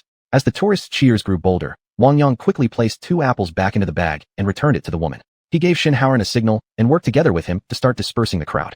All right, the show's over. Time to go home, everyone. By now, more villagers had gathered. Working together, they calmly maintained order and systematically guided the crowd away. After much effort and explanation, they finally succeeded in clearing the area. Xiaoyang, you've got some hidden talents. Who knew? Even I was stunned watching from afar. Old village chief said as he walked over, wearing an affectionate smile and teasing lightly. Wang Yang smiled sheepishly. Uncle Shun, don't tease me. You saw the situation yourself. We need to act fast and build a stage in the village as soon as possible. All future events can be held there. The old village chief nodded and said, all right, I'll follow your lead. I'll go find Xiuyao right away to discuss the best location. We'll try to set up a simple stage in the village tonight. You better not be fooling me. Uncle Shun, don't worry. This is a great opportunity. Once our village stage becomes popular, you'll be counting money before you know it. Xiaoyang, you're the only one in this village with vision and responsibility. If you have any more good ideas in the future, just let me know early. I'll definitely support you. After saying that, the old village chief turned and left to find Xiuyao. The matter ended there, but Wang Yang's popularity showed no sign of fading. His sudden apple magic trick had caught the attention of quite a few people. An impromptu performance like that was something even professional magicians couldn't easily figure out, and although imitators quickly sprang up, not a single one could pull it off successfully. 3 days passed in the blink of an eye. Early in the morning, an SUV drove into the village, followed by several other cars. Yunpeng, is this the place? Qianlong asked. Chenggu, look, this is the village where Brother Wang lives. Coming like this, he'll surely know we're here soon. Don't worry, the red dust drunk you've been dreaming about won't be missed for you. And don't be too shocked later. This afternoon, I'll treat you to a big feast at one of the village's farmhouse restaurants. I guarantee once you come, you won't want to leave, Li Yunpeng explained while glancing around the village. He had already started longing for the local food. He hadn't visited in quite some time. Great, let's do as you say. It'll be a good chance for us to relax, Qianlong replied, a smile of anticipation spreading across his face. He was eager to experience the unique charm of this village himself. Walking slowly along the village path, the roadside trees swayed gently in the breeze, as if welcoming their arrival. The village's traditional-style houses stood gracefully under the sunlight, appearing even more rustic and elegant. Soon, the two arrived at Wang Yang's front door. Wang Yang had already been waiting outside. Seeing them approach, he immediately stepped forward with a warm, radiant smile. You're finally here. I've been waiting for you all this time. Wang Yang greeted cheerfully. Brother Wang, long time no see. Brother, I brought your car over. After inviting them both inside the courtyard, Wang Yang took out the bottles of red dust drunk. Qianlong rushed over without hesitation. He wanted every last bottle for himself. Soon, he was lost in the liquor's unique aroma and flavor. Seeing Qianlong's expression of utter satisfaction, Li Yunpeng couldn't help but chuckle. Yunpeng, make yourself at home. I'll take care of Chenggu first. This afternoon, I'm treating both of you to a meal. Got it, Brother Wang. Your car has been delivered by Chenggu and is parked outside already. Want to go check it out? That car of yours looks absolutely badass. I'll go take a look later. Right now, I'll just show Chenggu around the village. You've come at the perfect time. The tourists are pouring in today, all out enjoying the spring outing. Chapter 363, Hosting Qianlong. Brother, are all of these for me? Qianlong snapped back to reality, asking eagerly with a hopeful expression. His eyes revealed a deep yearning, as if he could hardly wait to possess them. Seeing Qianlong's infatuated look, Wang Yang couldn't help but sigh inwardly. He had expected Qianlong to be more composed, but never thought he'd be so impatient.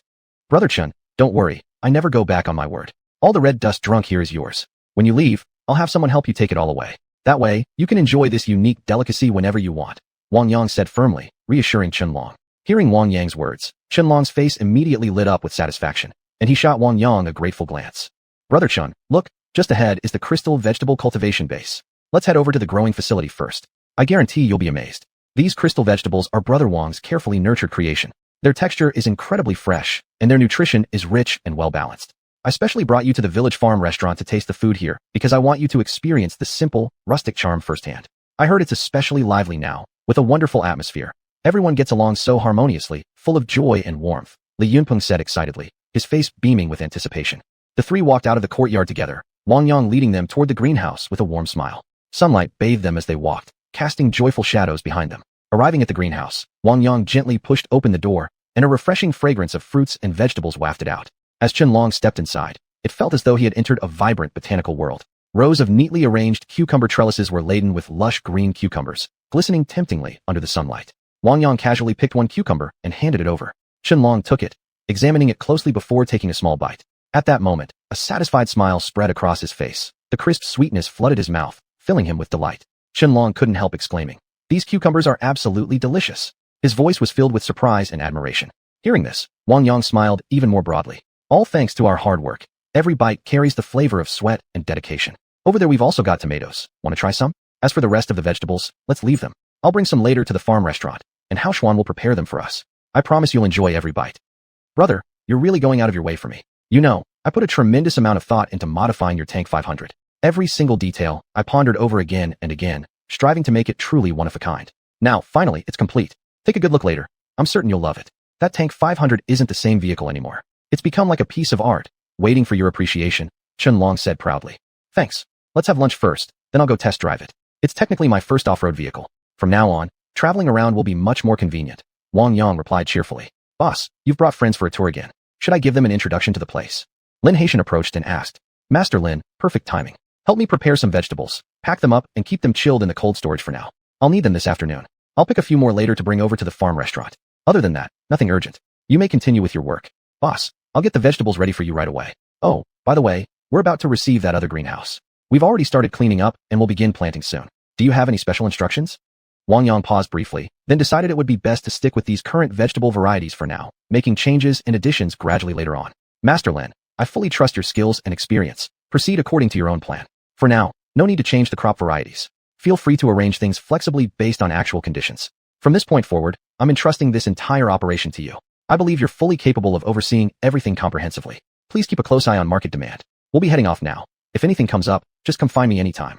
Inside the greenhouse, Li Yunpeng and Xianlong were having a splendid time, both wearing expressions typical of true food lovers. Wang Yang looked helpless, shook his head, and stopped paying attention to them. He walked straight over, picked up a basket, and began harvesting vegetables. He selected carefully, his gaze shifting among cucumbers, tomatoes, lettuce, eggplants, peppers, and bok choy, picking a bit of each. As the basket gradually filled up, a satisfied smile spread across his face. When he felt he had gathered enough, he called the two over, and they left the greenhouse area together. You two, I really don't know what to say about you. Now that you've eaten so much, can you even eat lunch? Wang Yang stared at them in exasperation. Wang Ji, don't worry about me. I came here on an empty stomach today, Li Yunpeng said, his face glowing with anticipation, instantly breaking through Wang Yang's defenses. Brother, same as you. This is nothing yet. Don't you worry, Xianlong added with a smile, radiating absolute confidence. Fine then. You two had better eat your fill later. Don't hold back on my account. Wang Yang, infected by their enthusiasm, responded generously. Shen Haoshuan was busy hustling in the kitchen. Today's tourists were unusually numerous, and the farmhouse restaurant had been thriving these past few days, attracting countless visitors eager to taste its food. Delicious aromas wafted out from the kitchen, making mouths water, and one authentic country dish after another quickly made its way to various dining tables. Xiaoyang, how come you're here? Li Dongmei happily approached. Li Jia, I brought some friends to support your business. Here are the vegetables I picked. Please help cook them up and let Haoshuan show off his skills. You guys take a seat first, it'll be ready shortly. Wang Yang watched as Li Dongmei took the vegetables away, then guided the two guests to sit down. Qinji, what do you think of this place? It's great. The village layout is neat and orderly, and this farmhouse has real character. I just checked. The dishes are all home-style, but the chef clearly knows his craft. This place truly hides dragons and crouches tigers. Of course, if the food wasn't good, I wouldn't have recommended it to you. Before long, Li Dongmei brought all the dishes over, light, delicious, and visually appealing. Tourists seated nearby eyed the meal hungrily, wanting a share, but the ingredients really were limited. The three of them savored every bite, the flavors lingering on their lips and teeth, and soon polished off everything on the table. In the end, they still felt unsatisfied, craving more. Awesome. Absolutely fantastic. Brother, thanks for the hospitality. Chapter 364 Police come for cooperation. After the three had eaten and drunk their fill, they walked together to the parking lot. Wang bro, that's your new ride. I never thought it could be modified like this. Does it look badass, or what? I just test drove it, felt amazing. I'm thinking about getting one myself, Li Yunpeng said excitedly, his eyes shining with genuine admiration. Xianlong wore a broad smile as well, enthusiastically introducing the vehicle to Wang Yang. Brother, go take a look. Do you like it? If anything doesn't meet your expectations, I can still tweak it further. Wang Yang strode toward his car with light steps, eyes sparkling, clearly in high spirits. He circled the vehicle once, carefully examining every detail. The headlights, chassis, winch, rims, tires, suspension, thrust rods, upper arms, tie rods, and digital rearview mirrors, all had been upgraded. Overall, the result looked impressive. The interior remained mostly untouched, which suited him just fine. Bro Chun, thanks a lot. I really like the overall modification. It's more than enough for my needs. I'll take it for a test drive, wait here. With that, Wang Yang climbed into the driver's seat, started the engine, and quickly drove out of the village. The SUV offered excellent visibility and spaciousness inside. Zooming down the road at high speed, he barely felt any vibration or bumps. It was far smoother than his previous vehicles. Many people along the way turned to look at the powerful machine. Everything was perfect. It truly rivaled foreign brands. Upon returning to the village, some villagers came over out of curiosity. When they heard that Wang Yang had bought another car, they shared in his joy. Bro Chun, I've test-driven it. It's great. Nothing else needs upgrading. Told you so, Wang bro. If you'd said you weren't satisfied earlier, I'd have asked you to let me buy it instead. Huh? Li Yunpeng chimed in as he approached again. Xiaoyan, you also heard about Wang Yang's new purchase and came over. The couple even took turns test driving it, both impressed by the experience. Just then, the old village chief arrived, followed closely by a police officer. This piqued Wang Yang's curiosity. Xiaoyang, this is Officer He from the provincial police dog training base. He wants to talk to you about something. I've brought him over. Hearing the old chief's words, Wang Yang realized that news about his dogs must have spread. People who knew their worth were starting to show interest. Officer He, welcome. What brings you here? When He Jun saw Wang Yang, he immediately sensed this man was no ordinary person. Uncertain whether Wang would agree to cooperate, he forced a smile and said, Mr. Wang, hello. My name is He Jun. I've come on official assignment from my superiors for an evaluation. We saw your dog training videos online and thought we might collaborate. Would that be possible? Officer He, you're too kind. But honestly, in terms of dog training, I'm still far behind professionals like you. I treat it merely as a personal hobby, not nearly as professionally as your team does. That said, if you need help, I won't refuse. I'll support your work however I can. Wang Yang replied with a reassuring smile. Mr. Wang, thank you for your trust and support. Actually, I think you've already guessed why I'm here. We're very interested in those Chinese rural dogs you trained. May I see them? I'd like to observe them up close, confirm whether they perform as well as shown in the videos. This assessment would form the basis of our cooperation. I hope you understand. No problem. I can take you there right now. I once visited the police dog base in Yongcheng and picked up a few basic techniques there. Today I'll show you what little I know, even if it's nothing compared to a true expert like yourself, haha. After greeting those around him, Wang Yang led Officer He toward old hunter grandpa's place. Mr. Wang, based on my impression, you're different from most people we deal with. You seem much more charismatic in person than in the videos. Don't hold back later. Since you've visited a police dog facility before, you should understand how difficult it is to train these working dogs. Every year, we invest heavily in their development. Too often, police dogs get injured or even die in service due to various reasons. Once trained, they spend most of their lives on duty and usually retire with scars. We sincerely hope to collaborate with exceptional individuals like yourself to improve our training methods. I hope you won't turn us down. Of course, we won't let you suffer any loss either. Officer He had come with genuine sincerity. Hearing these words, Wang Yang realized He was truly someone who loved dogs deeply and clearly passionate about his job. Otherwise, he wouldn't have spoken so earnestly. Officer He, don't worry. If I can help you, I won't hold back. If I hadn't moved here from Yongcheng, I might already have been collaborating with the police dog base there. Of course, my identity is special. I can't disclose it to you, and I'd appreciate it if you didn't dig too deep into my background.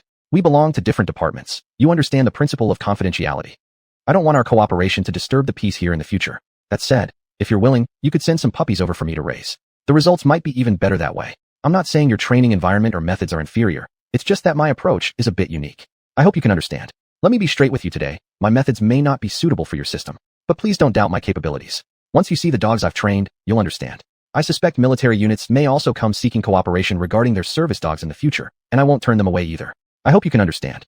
After hearing Wang Yang's words, He was certain this man must be extraordinary when it came to dog training.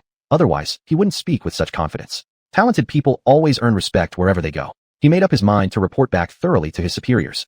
Soon, the two arrived at old hunter grandpa's place. Before they even entered the gate, several dogs came running out to greet them. Boss, you've come to see us? We really love it here.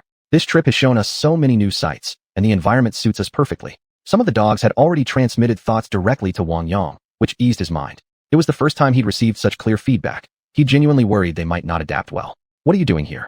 Don't tell me you still don't trust me? Raising these furry kids here is much better than where you've got them. I've got nothing else to do all day. I can interact with them anytime. You certainly don't have that kind of time, the old hunter grumbled, eyes wide, clearly afraid Wang Yang might take the dogs back. Grandpa, you're overthinking it. Let me introduce you. This is Officer He from the Provincial Police Dog Training Base. He's here specifically to evaluate these dogs. They're very interested in them. Please don't misunderstand me, Wang Yang explained. He stepped forward and said respectfully, Grandpa, sorry to disturb you. I've been sent by my superiors to conduct an assessment here. We hope to establish a cooperative relationship. I know you're an expert yourself. We'll probably be troubling you often from now on. Upon hearing the man was a police officer, the old hunter immediately smiled and walked over. Officer He, welcome. Come inside. Have a seat. I thought this young fellow was back again trying to take my furry kids away. Sorry for the rudeness. I don't object to your collaboration. If there's anything I can help with, I'll gladly cooperate. Grandpa, then I'll be counting on you. Next time I visit, don't get tired of seeing me, huh? Seeing everyone was getting along, Wang Yang called all the dogs over. He demonstrated several command signals for Officer He. The dogs responded promptly and precisely. He instantly fell in love with them. These dogs were in no way inferior to the police dogs at his base. In fact, they seemed even more intelligent and responsive. Though puzzled, he didn't press for answers. This visit had already exceeded his expectations. Chapter 365, Inspecting the Greenhouses. That night, under the moonlight, Officer He, Chen Long, and Li Yunpeng shared a dinner with Wang Yang in his small courtyard. They sat together in the yard, enjoying simple yet delicious countryside dishes. After dinner, Wang Yang enthusiastically gave them some gifts. Chen Long and Li Yunpeng happily accepted, taking away so much that it was astonishing. Bottles of red dust drunken, wine, crystal vegetables, nothing was left behind, filling their car trunk to the brim. He merely smiled, selecting only a few vegetables before bidding everyone farewell and leaving. After seeing them off, Wang Yang greeted Xiaoya and Yu, then stepped out of the courtyard. Under the cover of darkness, Wang Yang started up his new vehicle. He was about to transport all the supplies meticulously prepared by Director Mao over this period into the secret realm, who was waiting for them there. Before heading out, he also instructed Director Mao to withdraw the guards. No outsiders could be present at the warehouse. Everything had to be done secretly. This time, a number of people followed him into the secret realm, though leaving afterward would not be easy for them. Wasting most of the night, Wang Yang finally completed everything. After he left, all the supplies were gone, the people taken, and Director Mao issued strict orders of silence. Everything proceeded smoothly and in order. By the time he returned to the village, dawn was approaching. He entered the secret realm once more, giving Hu a detailed account of the supplies and personnel arrangements. With materials now delivered, construction within the secret realm accelerated even faster.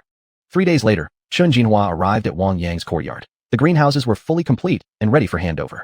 Xiaoyang, how are you going to thank me? The greenhouses are finished. Send someone over to inspect them. I'm planning to pull my crew out. If you have any more projects, be sure to contact me. Brother Chen, you've worked hard. No need for thanks. We both know what this means. I'll have Xiaoya transfer the payment right away. I've also prepared red envelopes for all the workers. They'll be handed out shortly. The village renovation work is complete too. The clinic and school are already in use. And those 3 villages we partnered with, you helped upgrade them as well. Brother Chen, I can't thank you enough. In the future, come visit anytime. It's always open for you. I've prepared red dust drunken wine and crystal vegetables for you. Take them when you leave. Xiaoyang, you're a real stand-up guy. I won't hold back then. Your red dust drunken is incredible. Nowadays, you can't even buy it if you wanted to. I've been meaning to ask you for some. I've kept every bottle you gave me, and my wife's really pleased with how things are going. Pity there's so little work here. Might not get to live so comfortably in the future. After laughing together, they walked toward the greenhouses. Xiaoya and Yu had already arrived, bringing many red envelopes. Wang Yang, here, these are for you to hand out to the workers. We're going to inspect the greenhouses now. Let's divide responsibilities, Xiaoya said, passing him a bag full of red envelopes. Xiaoya, please settle the payment for Brother Chen's construction project, and include the village renovation fees too. Transfer everything at once. Hearing Wang Yang's words, Chen Jinhua grinned, and said to Xiaoya, Xiaoya, you owe me one. On your wedding day, I'll definitely come for the feast. I might as well be your matchmaker. You can't forget me. Remember me when something good comes along, huh? Xiaoya blushed slightly, but quickly composed herself. Brother Chen, stop teasing Xiaoya. Come on, let's go hand out the red envelopes to the workers. The inspection will be handled by engineers. You don't need to go. Xiaoya, you two go ahead and take care of things, Wang Yang said, pulling Chen Jinhua along toward where the workers were staying. Boss Wang's here. Everyone, come out quickly. They hadn't even reached the site when a worker called out, and soon all the laborers poured out from their quarters. Seeing this, Chen Jinhua couldn't help feeling a twinge of envy. Wang Yang was surprisingly popular, more beloved than he himself, their actual boss. Xiaoyang, what magic potion did you feed my workers? You're more popular than I am now. I'm actually jealous. Brother Chen, stop joking. Say a few words to them, and I'll start handing out the red envelopes. You sly one. You really know how to win people's hearts. If you worked under me, you'd steal all my men. I'd end up a commander with no troops. Laughing, Chen Jinhua turned to address the group of workers. Everyone, quiet down for a moment. All our projects in Xinjiao village are now complete, and these temporary structures will be dismantled shortly. Pack up your things. Buses will arrive soon to take you to the next work site. Boss Wang is here today to see you off, and he's prepared a red envelope for each of you. As they say, all good things must come to an end. Make sure everything is cleaned up before you leave. Now, let Boss Wang say a few words. Let's give him a warm welcome with applause. Wang Yang didn't hesitate and stepped forward. I'm Wang Yang. Most of you already know me, and even if you don't, I'm sure you've heard of me. To keep it short, I want to thank each and every one of you for your hard work. Without your dedication, none of these constructions, neither the village itself, nor my greenhouses, nor the renovation projects, would have turned out so well. The entire village was built with your hands. My greenhouses were completed thanks to your efforts. You were part of transforming this place, and for that, I sincerely thank you. In the future, you're always welcome to visit. If any of you come back, I'll treat you to a meal, and I'll cover part of your expenses while you're here. This time, I prepared a 500 yuan red envelope for each person as a farewell gift. I wish you all continued success and prosperity, earning more and more as you go. Your boss Chen Jinhua is a man of integrity. He won't deceive you. That's all I wanted to say. Now, we'll start handing out the red envelopes. Please line up and collect them one by one. Hearing about the red envelopes, the workers cheered with excitement. The line formed quickly, and everyone waited patiently to receive their gift. After the red envelopes were distributed, several large buses arrived at the village. The workers boarded with their luggage, and most of them left. Only a small group remained behind to dismantle the prefabricated housing units. 2 more days passed. All the construction workers had finally left the village. Meanwhile, land preparation at the new greenhouse site was completed, and vegetable seedlings began to be planted. Xiaoyang, aren't you going to go check on things? Elderly village chief came to find Wang Yang, asking curiously. Uncle Shun, with you around, I'm completely at ease. You'll handle the scheduling, and Master Lin will provide the planting plan. Just follow his guidance. If you have any issues, Professor Tang can also offer advice. From now on, you just wait and enjoy life. After hearing this, the old village chief couldn't stop smiling. Real wealth was now right before their eyes, and they were finally able to embrace it. Chapter 366, Launching Another Project. At a dock in southern China, the wind was calm and the sun shimmered on the water's surface, creating sparkling ripples. A seagoing vessel slowly pulled into port. As it drew near, a group of people emerged from the cabin. Leading them was an elderly man whose steps were steady, his spirit vigorous, his face glowing with health, as if time had left little mark upon him. An aura of nobility radiated from his presence. The old man paused at the shore, standing still as he gazed toward the scenery around the harbor. Surprise flickered across his eyes, and waves of emotion welled up inside him. The place had changed so dramatically, it bore almost no resemblance to his memories. Recalling the past, remembering every small detail from bygone days, a deep sense of melancholy and nostalgia filled his heart. Never would I have imagined how much the inland has transformed.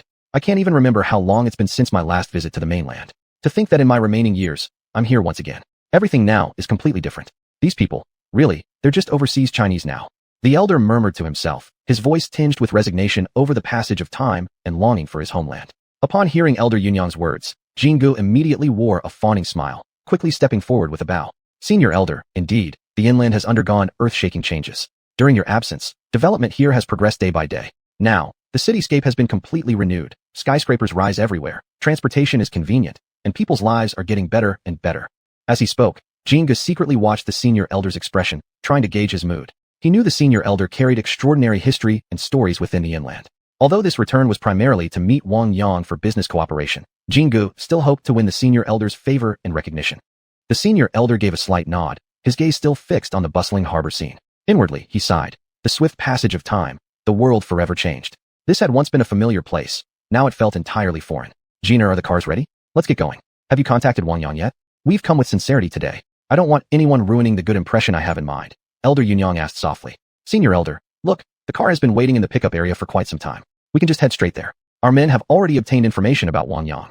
He's currently in the village. We can go directly to find him. Actually, this was Senior Elder Yunhua's specific instruction. He wants you to understand this person fully, from all angles. Of course, if you feel this approach isn't appropriate, I'll contact him immediately. No need. Follow Yunhua's instructions. That way, I can enjoy the beauty of the mainland along the way. Let's depart now. Meanwhile, Wang Yang was walking with the old village chief and Xiu, inspecting the newly built grand stage. Uncle Shun, this design style of yours is excellent. Perfectly complements our village. Was this Xiu's idea? Little Yang, you've got a sharp eye. It really was Village Chief Qiu's concept. All our buildings follow a retro architectural style. To blend this stage naturally into the surroundings and avoid making it look out of place, everything here was carefully crafted using wooden materials. See over there? There's even a dedicated training ground. In the future, you could let the village dogs perform on stage there.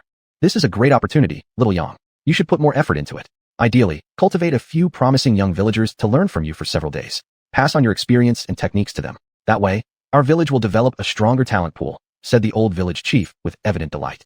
Xiu took over the conversation, continuing, Wang Yang, do you see anything that needs improvement? I have a half-baked idea. Our village has many traditional folk activities. It'd be best if we brought them onto the stage. We could also allow some tourists to freely perform or invite folk artists to showcase their acts here. These performances might become our village's signature attraction. There's even a chance they'll go viral. I'm thinking of linking up the other 3 villages as well, introducing some traditional modes of transport like horse-drawn carts, ox carts, pedal tricycles, and rickshaws. Anything with local flavor, we should include it. That way, even if large crowds come, no one will feel awkward, and it could stimulate development in neighboring villages too. Of course, this would require some investment. Mr. Wang, could you do me a small favor? Just give the green light, and I guarantee I'll create a tourism project full of authentic folk charm. Wang Yang observed Xiu's reaction and realized she was genuinely eager to make something happen, so he didn't want to dampen her enthusiasm. Of course, this would also benefit the other 3 villages. Since they had all followed him this far, it was only right that he think about their future development too. The provincial government was promoting the construction of beautiful countryside, and tourism projects with strong local characteristics could still receive policy support, along with preferential treatment and assistance from the government in various ways. Xiu, if you really believe this is feasible, then I'll cover the cost. Later, discuss the details thoroughly with Xiaoya. As for me, I'll contact General Manager Chen Jinhua again and see if I can get his design team, the one that worked on our village before, to come back. Then, let them help replan and integrate the other 3 villages as well. This place is at a valley entrance of the Qinling Mountains, relatively close to downtown Xi'an. Many people come here for weekend trips and holidays. If we can fully utilize all available resources and create seamless connections between them, there's definitely promising potential for the future. We won't have any shortage of foot traffic, and funding isn't an issue for me either. It all depends on whether you can create something distinctive. You're the station village official, so I'll leave coordination with higher-ups to you. Make sure to actively pursue favorable policies and support. In town, I'm already collaborating with Morong Xian, who's building a high-end hotel. You should also reach out to her. I'm sure she'd be happy to join in. With her family's influence, success would almost be guaranteed.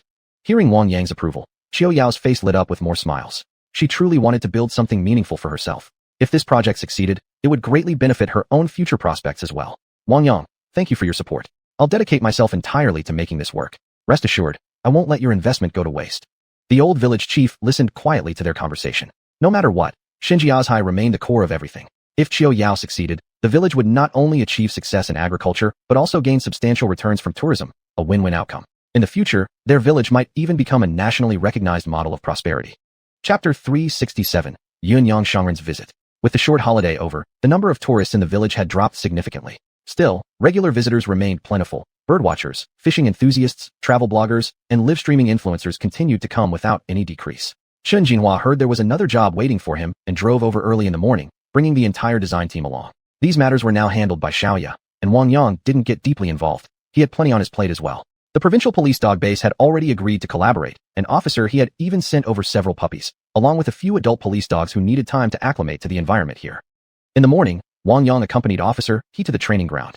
There waited Tiger Head, Da Mao, Air Mao, San Mao, Sea Mao, plus the 20 Chinese rural dogs delivered earlier, all gathered together on the field. Officer He, I'm going to show you a special performance today. Don't be too shocked when you see it. After saying this, Wang Yang called out to Tiger Head and silently transmitted to them. Tiger Head, follow our usual training method and give a demonstration for these new companions. You'll be responsible for training them from now on. See those puppies? Take good care of them. As for the adult police dogs, you must first earn their respect so they'll obey your commands. Got it. Boss, understood. Just watch, we won't let you down. After replying, Tiger Head immediately signaled his subordinates to begin their performance. Wang Yang, how did you do that? These dogs are incredibly smart, more skilled than some of our trained soldiers. Our collaboration is bound to achieve tremendous success. Officer He exclaimed excitedly. Officer He, I told you last time. If you leave them to me for training, I won't disappoint you. Send more puppies over if possible. Later, I'll contact the military unit too and have them deliver a batch of army dogs. I can train them all at once. This opportunity is rare, don't waste it. In the future, I might have other things to attend to and may not always be able to help train your dogs. So you should plan ahead. I'll try to help you cultivate a group of lead dogs.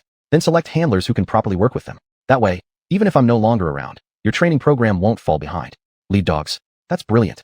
Those 5 over there, I think they'd make excellent lead dogs. How about gifting them to our police force? Officer He stared eagerly at Tiger Head and his group. Forget it, Officer He. Tiger Head and the others are my companions. I won't part with them, nor would they ever want to leave. I need them here for patrols too. Just then, a convoy of cars slowly approached from the village entrance. Once the vehicles came to a stop, an elderly man stepped out first, his steps steady and firm. Others followed shortly behind him. The old man wore a gentle smile, his eyes kind and benevolent, as he walked straight toward Nyo and softly asked, Young man, is this Shun family village? Does Wang Yang live here? Nyo studied the elder for a moment before quickly replying, Elder, what brings you here? Yes, this is Shun family village. Wang Yang is currently at the training ground. I can take you there if you'd like. His tone was warm and sincere, and he gestured toward the direction of the training area. Young man, since you've told us where he is, we can go ourselves. Please carry on with your work. Thank you very much. No problem. Welcome to visit our village. We won't disturb you further then. Master Yunyang moved lightly along the village path, his gaze sweeping over the surroundings now and then, as if searching for some clue. He tried to gain inspiration from the layout of the village, the houses, alleys, everything, hoping to find a hint of understanding.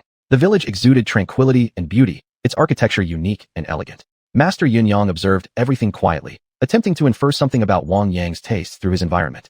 When Master Yunyang arrived at the training ground, Wang Yang noticed them immediately. He stood up and walked forward with a smile.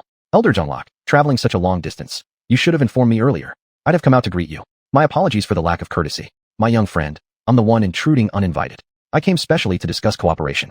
I didn't notify you because I wanted to observe the changes on the mainland myself. It's been many years since my last visit, and I never expected such rapid development inland. I barely recognize it anymore.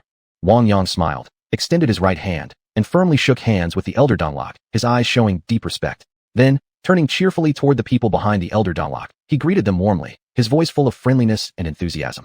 The training ground wasn't a suitable place for discussion, so Wang Yang first greeted Officer He and gestured for him to stay and oversee the dogs. Then he turned around and led Elder Yunyang toward his courtyard. Elder, please have a seat. I'll go brew some tea for you. My young friend, no need to be so courteous. Your home is quite warm and cozy. The furnishings are tastefully arranged. It's rare these days to find a young person who appreciates this kind of style. Wang Yang quickly returned with a pot of Longjing tea and fetched some fruits from storage to serve the others. Elder, please enjoy your tea. Goldie, take these fruits and distribute them among everyone. Goldie, all of you wait outside for now, Elder Yunyang said to his companions. I have something private to discuss with my young friend.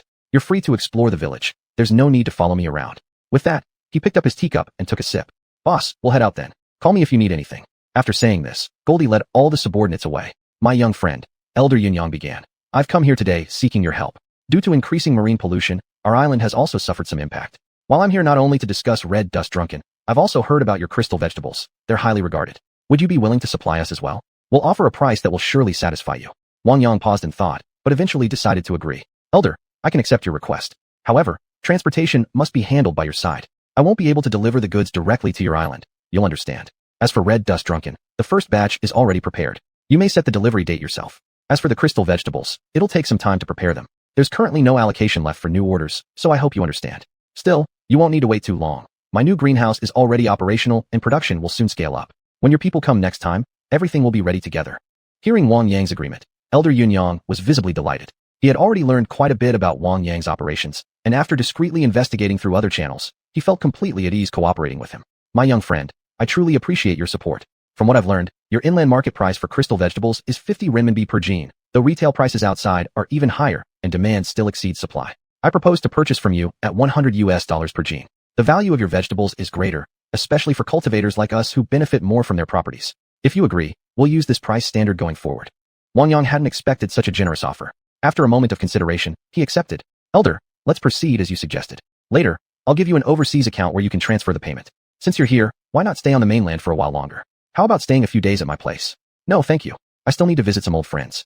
Now that our business is settled, just prepare the raw red dust drunken extract, and I'll have someone send it back first. I won't come back to say goodbye. I see you have other guests to attend to. I won't disturb you further.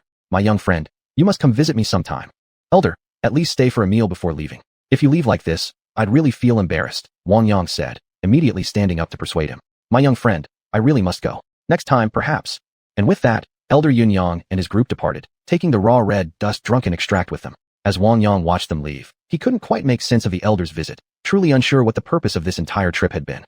Chapter 368, Discussing the Wedding Arrangements. In the evening, Xiaoya returned to the small courtyard alone. As soon as she stepped inside, she spotted Wang Yang at home and smiled as she approached. Wang Yang, I heard you had guests. Why didn't I see anyone? I just saw Officer He still over at the training ground. How did you plan the evening? Wang Yang, you're back. There's something important I need to discuss with you. We need to create a detailed plan during this period and further xiuxian our partners. The visitors who came today have already left, but I promised them that once the new greenhouses start producing, they'll get a certain quota. This batch of vegetables will be shipped overseas. I've already settled the pricing, and there's no need for us to deliver. You just need to ensure quality control so that every shipment is flawless. Don't ask about other matters, understand? Wang Yang said quietly. This only made Xiaoya even more curious, so she voiced her doubts. Wang Yang, these people aren't ordinary, are they? I've never seen you take someone so seriously before. Just tell me about them. I need to know so I can make plans accordingly. Seeing Xiaoya's expression, Wang Yang could only explain a little. Xiaoya, those few days I disappeared, I was picked up by someone. I met them overseas, and they're the very people who visited today. We won't lose out by cooperating with them, so you don't need to worry much. Just focus on quality control. These people are cultivators too, all skilled in martial arts. I simply don't want you interacting with them too much. I see. Xiaoya nodded, showing she understood. So how exactly should we divide our responsibilities? Master Lin will handle planting and vegetable management. I'll manage external communications. You just make sure quality control is tight and packaging is done properly. All right then, it's settled. Noticing and you hadn't returned yet, Wang Yang asked again. Xiaoya, didn't you come back with you? I wanted her to cook dinner. The provincial police dog base has officially established cooperation with us. I'll need to train a batch of police dogs for them, which might keep me busy. Officer He is practically the supervisor. I'll go call him. Could you wash the vegetables for now? I'll come back later and cook. She's sorting out some accounts. She should be back soon. Don't worry about dinner. We'll handle it. Aunt Zheng and Uncle Wang might come over later. They probably have something to discuss with you. Remember to come back early. Got it. After saying this, Wang Yang left the courtyard and headed to the training field. There, he saw Officer He still completely absorbed in the dogs, so focused that he didn't even notice Wang Yang approaching. Truly dedicated. Officer He, it's getting late. Let's wrap up for today. Training isn't something you finish overnight. Take it slow. Stay over tonight. Come back with me now. Dinner's being prepared at home. Hearing Wang Yang's voice, He Jun glanced at the sky. It indeed was late. Today had been an eye-opener for him. Hu Tu, De Mao, Air Mao, San Mao, and Si Mao were far more capable than their human instructors. Just one afternoon of training here surpassed several days of progress at his own base. Plus, he needed to rush back to report. He couldn't stay for dinner. Wang Yang, I won't stay. I need to return to my unit to submit my report. Maybe tomorrow I'll bring a few colleagues along. You don't need to trouble yourself with us. I'd like to borrow Hu Tu and the others for a while. We'll still train here. Don't worry, I won't push them too hard. Seeing Officer He truly intended to leave, Wang Yang tried to persuade him once more. Are you really leaving? At least stay and eat before going. Even if you go back, you'll still need to eat. What's the difference where you have your meal? Next time. My superiors are waiting for my report. If you hadn't reminded me, I'd have forgotten. It's late. The police dogs will stay with you for now. Arrange sleeping spots for them tonight. See you tomorrow. With Officer He making himself so clear, Wang Yang stopped trying to hold him back. After watching him leave, he led all the dogs back toward the courtyard. Wang Yang, why did you bring them all back? What about Officer He? Xiaoya had just finished washing vegetables and came out upon hearing the commotion. Officer He went back. He has urgent matters and won't be eating with us. He'll come again tomorrow. These police dogs will temporarily stay at our place. I see. Since you're back, you cook dinner. And you hasn't returned yet. Give me these cute pups. I'll play with them for a bit. Leave this to me. Wang Yang didn't refuse. First, he sent a mental message to Hu Tu. Hu Tu, look after them well. I'll give you extra treats tonight. Go greet Jin Bao and Yun Bao first. Make sure they don't scare these young pups. Play with your mistress for a while. Seeing that the police dogs showed no unusual reactions, Wang Yang walked into the kitchen. After preparing a few light dishes, he heard his parents approaching. Xiaoya, is Xiaoyang not here? Have you eaten yet? Mother Xiuxian saw Xiaoya playing alone with the puppies and immediately asked, Madam Zheng, Uncle Wang, you're here, come in quickly. Wang Yang is cooking in the kitchen. Should I call him for you? Xiuxian smiled as she walked over and took Xiaoya's hand. Xiaoya, your uncle and I came to talk to you too about something. Since you're here, I'll ask you first. The May Day holiday is coming up soon, and you two don't seem busy at all. We're really worried for you. Aren't you going to take wedding photos? Will you go back to your hometown for the wedding? There's no issue with the marital home anymore. Once you get married, will you go on a honeymoon? Xiaoya was momentarily caught off guard. She had genuinely forgotten all about it. With one thing after another happening lately, and so much going on in the village, she'd completely lost track of time. Madam Zheng, if you hadn't come today, I might have completely forgotten about this. You know, wedding photos mean so much to us. They're proof of our love and a cherished memory of our happiness. So we absolutely must take them, and they have to be beautiful. I definitely need to go ahead to your hometown beforehand. My parents also fully agree that we should hold the wedding there. They said it would feel more ceremonial. After we return from the hometown, we'll set up a few tables here and invite everyone for a meal. That part will have to rely on both of you to help arrange. I'll call my parents later and ask them to come by tomorrow. Let's discuss everything together. Tomorrow, we'll go into the city first to settle the details for the wedding photo shoot, while you and my parents can plan the rest. Hearing Xiaoya's words, Xiuxian felt this arrangement worked well. As long as the two young people handled their own matters properly, the rest could be left in their hands. Xiaoya, then it's settled. I'll go check if Xiao Yang has finished cooking. I think we'll eat here tonight. At that moment, Wang Yang also stepped out of the kitchen, first greeting his father, then walking to his mother and giving her a hug. Mom, if you needed anything, you could have just called. I would have gone over. I've been quite busy these days and haven't paid much attention to you too. You rascal, she said. Your dad and I came because of your wedding plans. Don't you realize how late it's getting? Aren't you anxious at all? Wang Yang was momentarily stunned, then quickly recovered. He glanced at Xiaoya before replying to his mother. Mom, we'll try to finish taking the wedding photos within 5 days. Then I'll take Xiaoya back to our hometown to pay respects, register our marriage, and let second uncle handle organizing the banquet. You've already prepared the house at home, and Aunt Zhao and Uncle Xiao have helped arrange the city apartment too. Everything's basically ready, just tight on time. I'm afraid Xiaoya will have to endure some inconvenience. After hearing this, Xiaoya blushed slightly. Chapter 369 Work Handover Arrangements. The next morning, Wang Yang drove his off-road vehicle toward the city with Xiaoya by his side. Xiaoya's parents were also on their way to Shenjiazhai. Wang Yang, where are we going to take our wedding photos? It won't work if it's too far. We should just do them in Xian City. There's rich historical charm here, plenty of scenic spots to choose from, and then we can shoot a few sets back in the village. That should be enough. What do you think? Whatever you say. I think this place is great too. If you feel it's still not perfect, we could buy a camera ourselves and go into the secret realm. Let Wheezy help us take some pictures, and we can edit them afterward. That'd work well. That's a good idea. Let's go with that plan. But what about here? What if we leave? Someone needs to be in charge. We can't just leave everything unattended. This question actually stumped Wang Yang for a moment. He really did need to find a few trustworthy people. Their free time would be limited in the coming days, but they couldn't ignore the village either. Deliveries still had to be made. Certain tasks needed completion, and Xiao Yao's ongoing projects couldn't be interrupted. How about this? Lin, you take on more responsibility these days. You should also carefully draw up a detailed plan tonight. It's the final week, so let's get ahead and inform all our partners, prepare extra ingredients for them, and let them arrange things according to their own situations as much as possible, while still maintaining control. I'll go talk to Elder Zhang later and ask him to keep an eye on things around here. With his help, I think everything should be fine. Xiaoya agreed. There wasn't really any other way. Soon they reached the city. The urban hustle and bustle excited them both.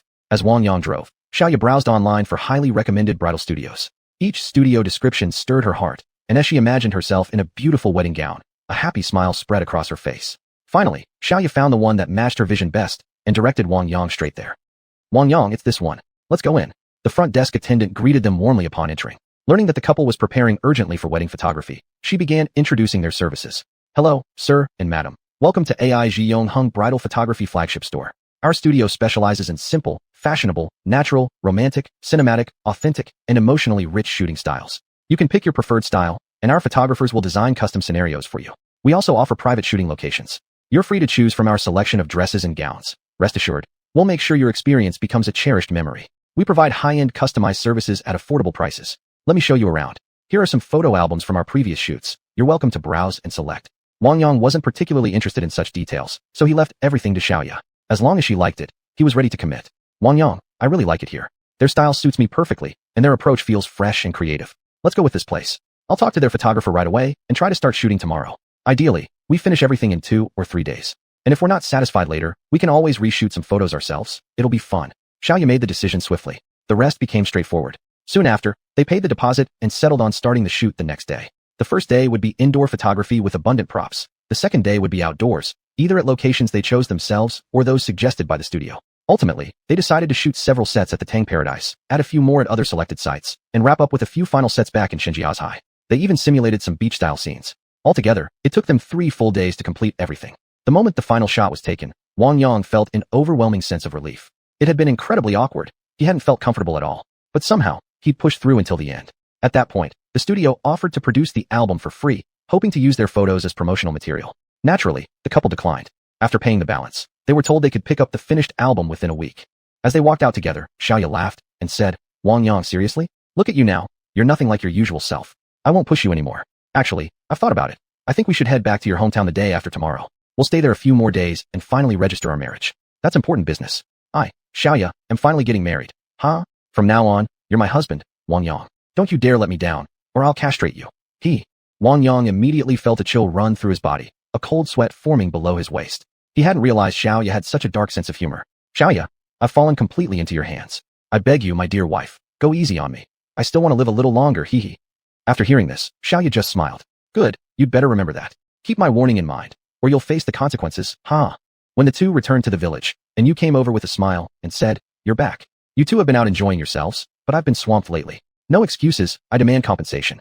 Who knows how long this situation will last? I've made up my mind. After you guys get married, I'm taking a break. Seeing you lovebirds constantly flaunting your romance right in front of me, as a single dog, I really can't handle it. I've decided. I'm going on a spontaneous trip to commemorate this beautiful phase of my single life." Hearing this, Xiaoya burst into laughter. Now she also felt that Yu had changed. Hopefully she hadn't hurt her feelings. "And you, are you feeling down? If so, I could lend you this guy for a few days. Then you won't feel like such a single dog anymore, huh?" And Yu wasn't fazed by Xiaoya's teasing at all and immediately replied, "If you're serious, then don't blame me for being forward. I'll gladly take him out for a few days. Such a handsome man is pleasing just to look at. Once I take him out, I might not even return him to you. Huh? Drop dead. You homewrecker, aren't you ashamed at all? But I still need you to work hard for a few more days. We've decided to go stay in Wang Yang's hometown for a bit to make arrangements. 1 week before the wedding, we'll finish organizing everything here. After that, you can come be my bridesmaid. Start getting ready. You're leaving again? When will this ever end?" And Yu exaggerated her expression, making everyone around burst into laughter. Chapter 370, Returning to Hometown. "Xiaoya, if you don't feel comfortable over at our place, make sure to tell Xiao Yang and let him take you into the city for a few days. I've already discussed it with your parents. We'll return 1 week before your wedding. Things here are under control now, so consider this a little vacation for both of you." Mom Zhengyun arrived early at the small courtyard to see them off, showering them with endless instructions. Wang Yang loaded their luggage into the car.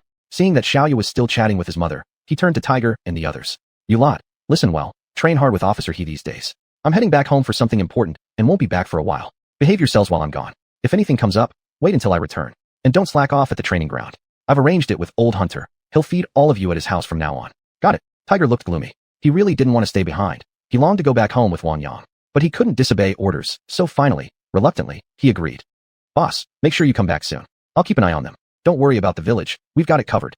Wang Yang smiled slightly and patted Tiger gently on the head before sending him off with the Mao, Air Mao, San Mao, and Sea Mao toward the training ground. After watching them leave, he called out to his mother. "Mom, did you finish talking? We're ready to go. All set. Xiaoyang, just remember, drive carefully on the road. Take good care of Xiaoya. If anything happens, just wait till I get my hands on you. Call us once you arrive. Your dad has already spoken with your second uncle. Don't worry about the banquet arrangements. Just remember to register your marriage first when you get back. If there's any problem you can't solve, have your second uncle step in. Give him some extra money, too. I know you've got plenty. But mind this, we mustn't go overboard. We can't set a bad example or disrupt local customs. Even if we show some respect, there must be limits." "Understood." Only after laying down all these final words did she allow them to drive off. At the entrance of the village committee compound, old villager chief stood waiting with several other villagers. When they saw Wang Yang's car approaching, they walked forward together to greet them. Seeing this, Wang Yang quickly helped Xiaoya out of the car. "Uncle, what's all this? We're not leaving forever. You know we'll come back. We're just going home to handle formalities. We didn't plan on inviting everyone this time, but when we return, I'll host a few tables right here in the village just for you all." Old villager chief chuckled at Wang Yang's words. "You young rascal, always so casual. You didn't even tell us you were getting married. We only found out from your mother. You'll owe us drinks when you come back. Xiaoya, Uncle wishes you both happiness in your new life. Our old bones won't make it to the wedding, but we'll gladly share your joy when you return. Don't worry about the village. We'll hold things together as long as I'm here." Other villagers stepped forward too, greeting the couple and offering their blessings. Some tourists who had heard the news also came over to extend their good wishes. Wang Yang and Xiaoya accepted every blessing with warm smiles. "We truly appreciate everyone's kindness. When we return, I'll host an open banquet in the village. Our guests will be treated to the best hospitality. It's getting late though, and we still have a long journey ahead. Everyone, please go back to your work. No need to see us off. Dear visitors, thank you all so much. Wishing you a joyful stay in our village." Hearing Wang Yang's cheerful words, everyone laughed and cleared the path. Soon after, Mr. Tang and his group arrived, followed by several aunts smiling warmly. "Xiaoyang, We elderly folks won't be attending your wedding, but we've prepared a gift. Take it with you. This is our token of love. Don't worry, it's not cash gifts. The embroidery was hand-stitched by your 4 aunts. May you be happy together for 100 years. Our personal gift, though, you should open it only after returning home. But mark my words, you owe us a grand feast when you come back. Now go, and may your journey be smooth. Xiaoyu accepted the gift with a smile. Wang Yang first thanked the 4 aunts, then shook hands with Mr. Tang and the others before helping Xiaoyu back into the car. Moments later, they drove away from the village. Wang Yang, are we driving all the way back like this? How long will it take us to get home?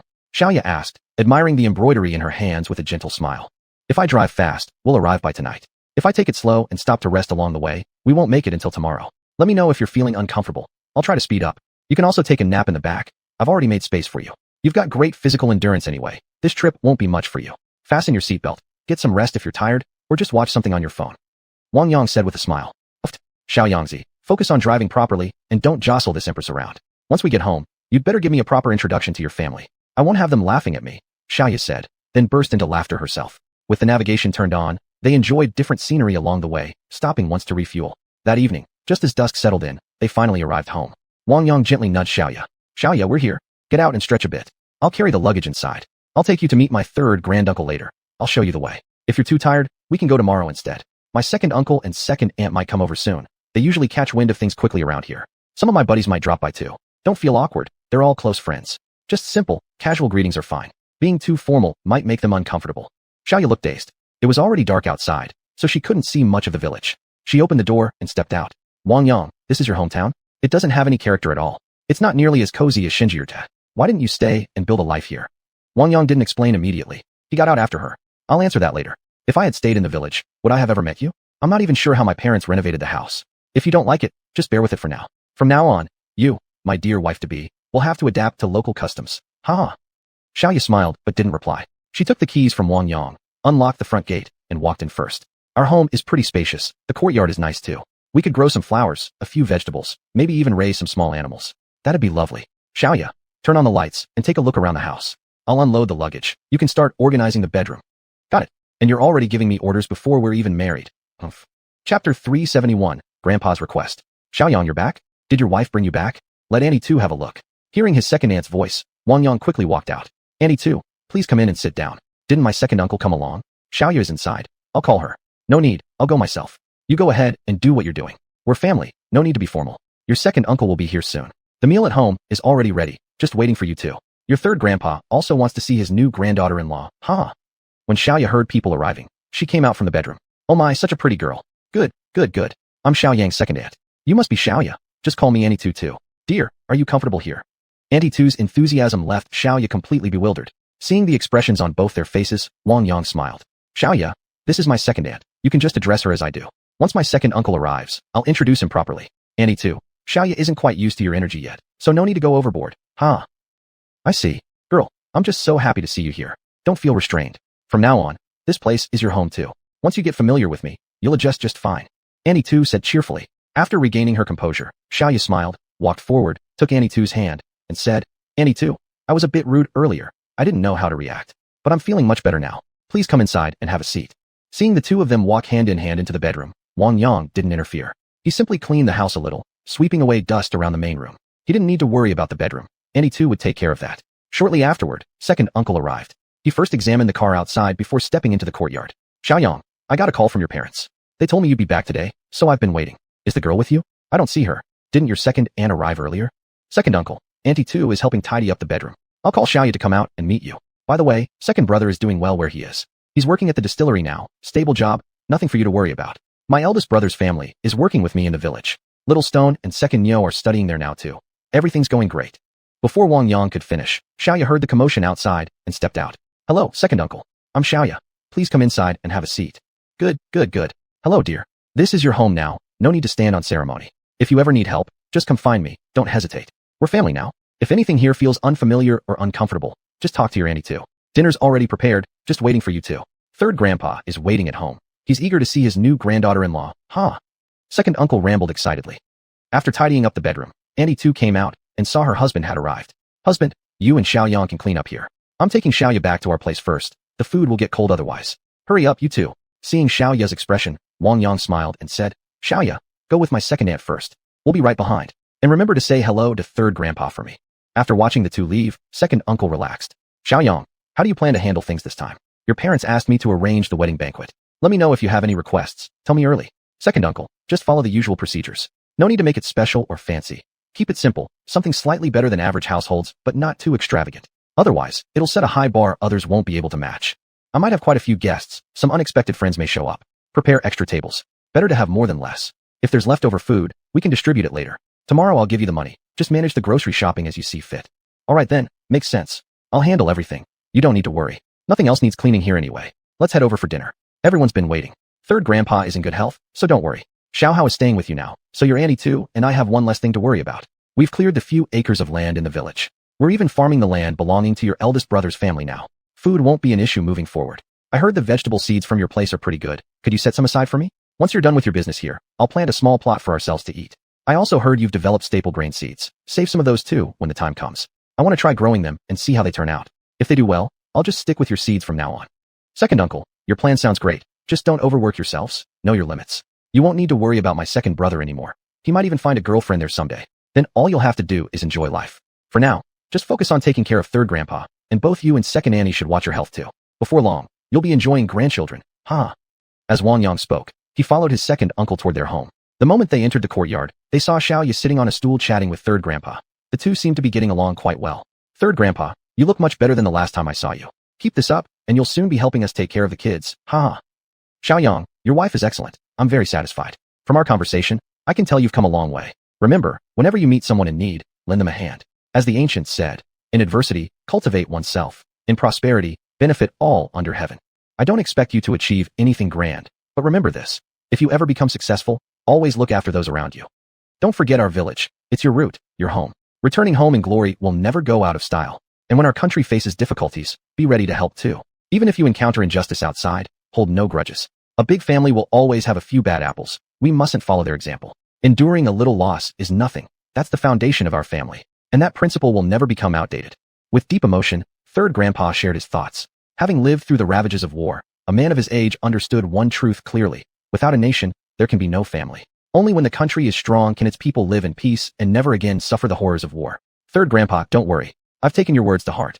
I'll pass them down to my children as well and teach them the same values. Just wait and enjoy your blessings. Third brother is nearly back, and my third sister-in-law will be coming too. Could you please talk to the family and make sure no one interferes with the young one's affairs?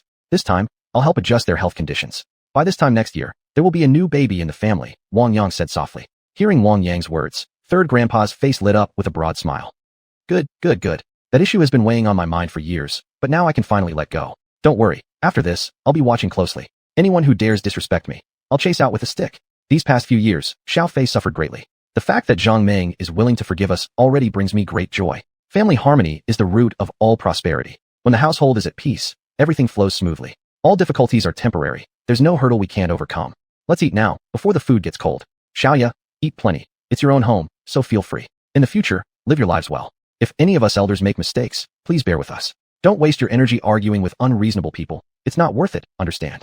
Xiaoya smiled and replied. Third grandpa, I'll listen to you. From now on, you must take good care of yourself. With wise elders like you, we younger generations will surely benefit. Ha! The whole family burst into laughter, and they began their meal. Xiaoya, these are jianbing, dry pancakes. If you're not used to them, dip them in water a bit before eating. This is our staple food. Give it a try. If they're too tough to chew, I'll get you something else tomorrow. But tonight, just give it a go, Wang Yang said with a gentle smile. Chapter 372, The Current State of the Countryside. Chapter 372, The Current State of the Countryside. Wang Yang, you really surprised us. Where's your wife? Why haven't we seen her yet? Wu Yihong and the others stood at the gate early in the morning, shouting loudly. Hearing the familiar, booming voices from outside, Wang Yang quickly came out of the house. As he hurried forward with a smile, he replied, Oh, it's you guys. I got back too late yesterday and didn't want to disturb your rest, so I didn't come to find you. You've arrived so early. Come on in. They followed Wang Yang into the courtyard, and by then Xiaoya had also walked out from the house. Sister-in-law, hello? Wang Ge sure has good taste. Welcome to our big family, huh? I'm Wu Yihong.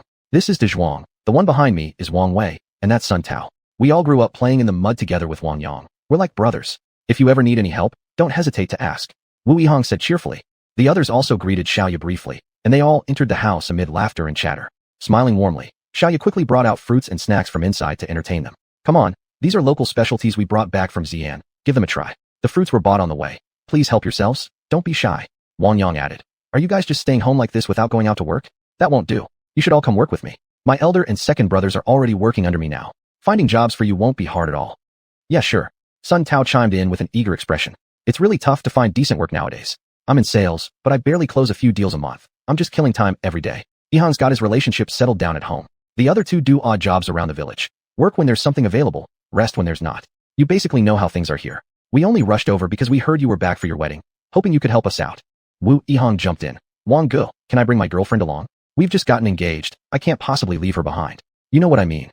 Seeing their sincerity, Wang Yang realized they weren't pretending. They were truly determined to follow him. He smiled and said, I told you last time, but you hesitated. Are you serious about joining me now? If you're ready, then after my wedding, you can all come with me.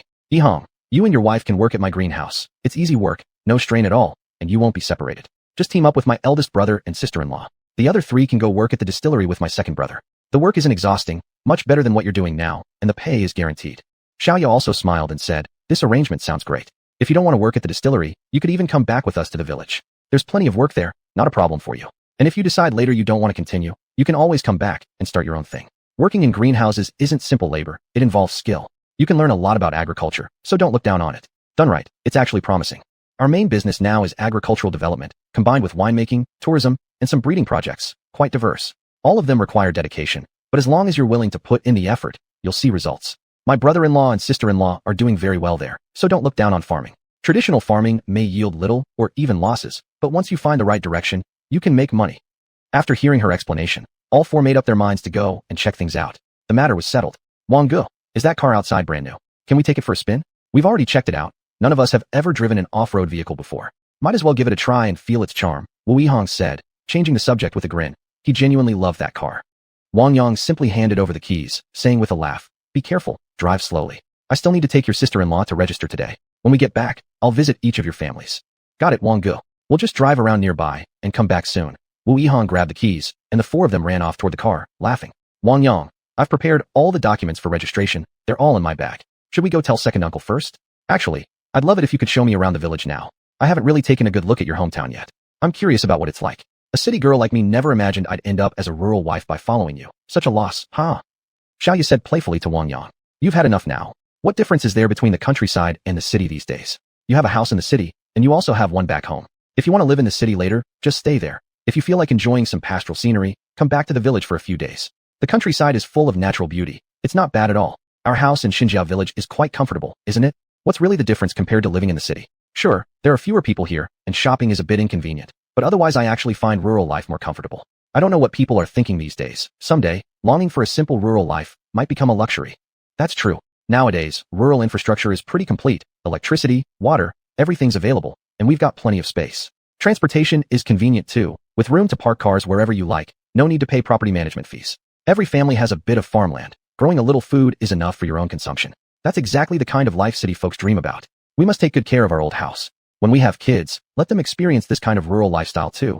Let them understand what country living is like. It'd be best if they could even work in the fields once in a while, so they'll learn how hard it is for farmers to grow grain.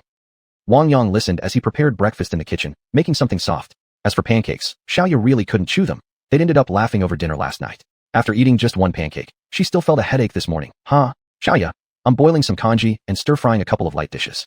I'll make you a freshly grilled pancake later. Let's keep it simple for now. We'll have lunch in the city. Today, I'll take you around and show you our county town. And on the way, I'll bring you to see my old school. I heard student numbers have dropped sharply. Many classrooms are empty now. Some families send their kids into the city for school. If this trend continues, rural revitalization will remain nothing more than a slogan. If people can't stay, how can the countryside develop? Right now, most of our village population is elderly left behind. Once their generation passes, even more rural areas will fall into disuse. The problems down the road will be enormous. Sigh. Wang Yang shook his head, gazing at the place he called home, feeling its fading vitality. He truly didn't know what kind of future lay ahead. Don't think about it too much. We can't change those things. Xiaoya had lived in Xinjiao village for some time now and deeply understood the reality of rural life. Grain production still depends on real farmers. Relying on those big farms promoted by certain people? That's completely unrealistic. It's just a capital-driven scheme. Solving rural problems still requires actual farmer participation. That's the right path. Chapter 373, Marriage Certificate. Brother Wang, your car is really great. The view while driving is fantastic, but the price is way too high. People like us on a salary simply can't afford this kind of thing. Maintenance costs, fuel consumption, insurance. It's all too heavy a burden. It looks tempting, but it's just not suitable for people like us. Here, take the keys back. We'll head off first. When you guys come back, come over to our place for dinner. My dad even said he wants to have a drink with you, Wu Yihong said with a smile as he handed over the keys, preparing to leave with the others. Sure thing. I'll come find you when we're back. If you're free, you can come into town with us and hang out for a bit, Wang Yang replied with a grin. Nah, you two are here on serious business. We'll just wait in the village. We already made plans, heading to the riverbank west of the village to go fishing later. Tonight, we'll treat you guys to a full fish feast. Just make sure you get back early. After saying that, Sun Tao led the group away. After finishing breakfast together, they cleaned up the dining area, gathered their documents, and drove off toward the city. Wang Yang, the scenery around your village is actually pretty nice. It's all flat land, not a single mountain in sight. And there's a river flowing past the western side of the village. I really like it. Are these all ginkgo trees? Xiaoya, you've got a good eye? You even recognize ginkgo trees. Ha! Let me tell you, this place has nothing but ginkgo trees everywhere. I've even got over an acre of ginkgo orchard at home. The trees are huge, but sadly, they aren't worth much these days.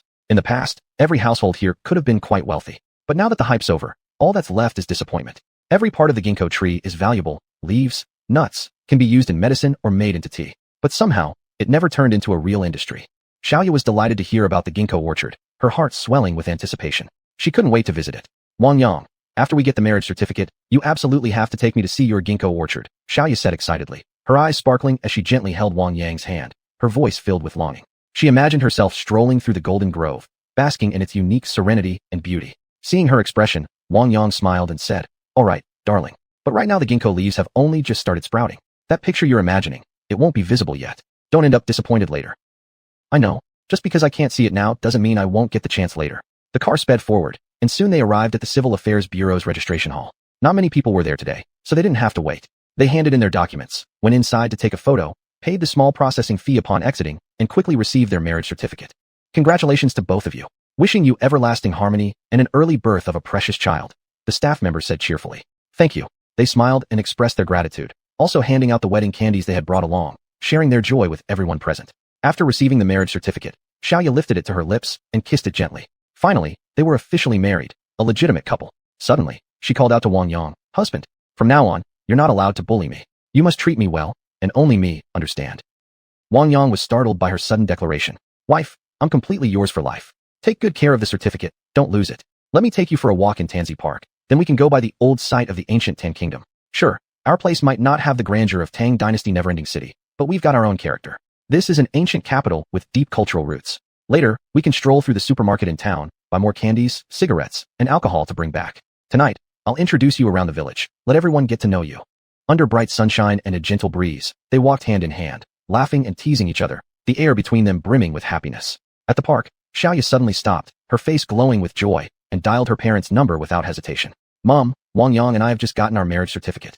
Now your daughter is officially married. You don't need to worry about me anymore. As she spoke, tears welled up and she began to cry softly. When xiuxian heard Xiaoya's words, she smiled and said, my dear daughter, from now on you need to calm down a bit. That stubborn, capricious personality of yours needs to change. Now that you're married, you'll have to make decisions on your own and learn how to see things from others' perspectives. Building a happy marriage has only just begun. It's not enough to simply get the certificate and think everything will be fine. Only by being reasonable and knowing your boundaries can you truly live a fulfilling married life. Your father and I have been through decades of ups and downs. When we were young, we also had our arguments and fights, but we always had boundaries. Neither of us ever pushed things to the point of no return. Look at us now, aren't we happy? In daily life, you need to learn to be more generous. Don't nitpick over small matters. Learn tolerance. Learn how to nurture your marriage on your own. Only then can you truly build a better life together. Do you understand? Xiaoya fell silent for a moment, then said, Mom, I understand. Don't worry, I'm not someone who dwells on trivialities. When you two come, give us a call in advance. I'll have Wang Yang book your flight tickets, and we'll come pick you up. If there's nothing else, I'll hang up now. Wang Yang had been listening quietly nearby, too shy to interrupt. Seeing Xiaoya with tears still fresh on her face, he smiled gently and said, Honey, don't worry. Your husband will never let you down. You've always been who you are, and you don't need to change too much now. In everyday life, I'll always give in to you, haha. Let's go shopping. They say a woman's greatest motivation is buying, buying, buying. Sure, it's all commercial hype, but today, I'll indulge you once. I'll carry the bags and make you happy. Come on, let's go. The small county town didn't have many luxury goods. Most things were quite cheap. They wandered through every pedestrian street and mall, only to find in the end that they hadn't bought much at all. Many items simply weren't appealing, or they felt no real need for them. In the end, they purchased a lot of festive items and headed back to the village. Little Yang, so this is your wife, huh? Lovely girl. Why not come by old uncle's house for a chat? This young lady is really beautiful. Wang Dongshan must be one lucky guy. Finding such a daughter-in-law. I'll definitely go snatch some wedding candies later. As Wang Yang drove into the village, people they knew waved and greeted them warmly along the way. Everyone already knew the couple was about to hold their wedding ceremony and offered their heartfelt blessings. Xiaoya handed out wedding candies to villagers she met along the road, and each person who received one broke into delighted smiles. Soon, the entire village knew that Wang Dongshan's son had brought his bride home. Young bachelors in the village were scolded once again by their elders for still being single. All kinds of amusing scenes unfolded. Though rural villages may have lost some of their old simplicity, that doesn't mean family bonds have weakened. In many places, bloodline ties remain deeply warm and close. This is also part of cultural inheritance. Some people claim rural traditions are remnants of feudal superstition, but such views are narrow-minded. Many customs serve as vital links holding families together across generations. It is because of these practices that familial affection stays strong. Chapter 374, Welcoming Guests. Honey, how are we supposed to deliver all these invitations? Xiaoya looked at the mountain of invitation cards piled on the bed, frowning with a throbbing headache. Wang Yang was still mentally going over the guest list, determined not to miss anyone. Though many didn't need to be invited in person, they still had to receive formal invitations. And for certain key people, he absolutely had to deliver the news himself. Smiling gently at Xiaoya, he said, Honey, just focus on sorting out your side of things. I'll take care of these invitations myself. You go get ready. We need to head out and pick up our parents. Their flight has already taken off, so we can't afford to delay at home. All right, then I'll leave all this to you. I'll go change quickly, and we'll head out. With that, Xiaoya stood up and hurried out of the room. The couple rushed to the airport just as the plane hadn't landed yet, but it would soon. Checking the time, they estimated it would arrive momentarily. As minutes passed, the aircraft finally touched down. Both Xiaoya and Wang Yang grew increasingly excited. They stared intently at the exit gate, eagerly awaiting the arrival of their parents. Soon, both sets of parents emerged from the arrivals corridor. Unable to contain her joy, Xiaoya sprinted forward. She first wrapped her mother in a tight embrace, soaking in the warmth of her touch, tears of happiness glistening in her eyes. Then she hugged Wang Yang's mother, a moment that felt like the warm merging of two families. Finally, Xiaoya approached her father, xiuxian, and greeted her future father-in-law with a warm smile. Wang Yang followed closely behind, his face glowing with enthusiasm. He cheerfully called out to the four elders, Mom, Dad, Mom-in-law, Dad-in-law, let me take the luggage. It's too crowded here to talk, and we don't want to block others. The car is waiting outside. Let's go. Chunxiao, welcome. Seeing the energetic young man before them, the four parents felt deeply comforted. Noting the packed crowd around them, they understood Wang Yang's concern and quickly followed him out of the terminal. Each step they took seemed light and purposeful, as if striding toward a joyful future together. At the parking lot, Wang Yang turned directly to his future father-in-law and said, Dad, you drive my car. Along the way, let Xiaoya tell you about my hometown. My parents and I will take the other car. Both have navigation. We won't stop in the city. Let's head straight back. After helping his parents load their luggage, the two vehicles set off toward Dongshan village. Inside the cars, the atmosphere was warm and cheerful, filled with laughter and easy conversation. Xiaoya, this little Yang sure knows how to handle things. Are you comfortable here? Once you're married, you'll be part of another family. I already told you everything last time, so I won't repeat myself now. Just live well with little Yang and don't be stubborn, Xiaoya's mother said with a smile. Mom, do you really have so little faith in your daughter? Besides, Wang Yang has always been thoughtful. He'd never treat me the way you're implying. We've been together a long time and understand each other's temperaments well. I manage things at home. He handles affairs outside. It's a pretty clear division of roles, huh? Xiaoya replied, laughing. Her father focused on driving, chiming in occasionally. In the other car, Wang Yang spoke more casually with his parents. Mom, Dad, why didn't elder brother and second brother come back with you? Has everything been arranged properly at Xinji village? Elder brother and his wife still need to look after little Stone and Ernyo. Second brother said he'd come back with them. It was fine for us to return early. Your mother told them there was no rush. They're busy over there anyway, and the tickets are already booked. There's nothing urgent at home needing their presence, so it's okay if they come back a few days later. Everything at Xinji village is under control, so don't worry. These past few days, Anyue has worked hard though. Once we're back, make sure you take good care of her. Oh, by the way, did you remember to inform third brother and third sister-in-law? Wang Dongshan responded. Hearing his father's answer, Wang Yang relaxed slightly and continued. Dad, third brother and third sister-in-law are also on their way back. They had to request leave, so they'll arrive a few days later. Second uncle has already taken care of everything at home. When you return, there won't be much left to do. For these next few days, I'll leave Xiaoya's parents in your hands. I still have many things to attend to. Some invitations haven't been delivered yet, and quite a few require me to go in person. You'll have to bear with a bit more effort these days. You rascal. These responsibilities should naturally fall on us. Just focus on handling your own tasks. Don't worry about the relatives. We'll take care of everything here. His mother Xiuxian joked with a smile. Time flew. Most of Wang Yang's invitations were now sent out, while some people had been informed by phone, as they were too scattered for personal delivery. The day before Labor Day, a large number of guests arrived, far more than Wang Yang had expected. Kid, I came in person for your wedding. Doesn't that show you enough respect? Here, this is specially written for you by the top leader. Don't let his expectations go to waste. After saying this solemnly, Director Mao directly handed over a box. Thanks.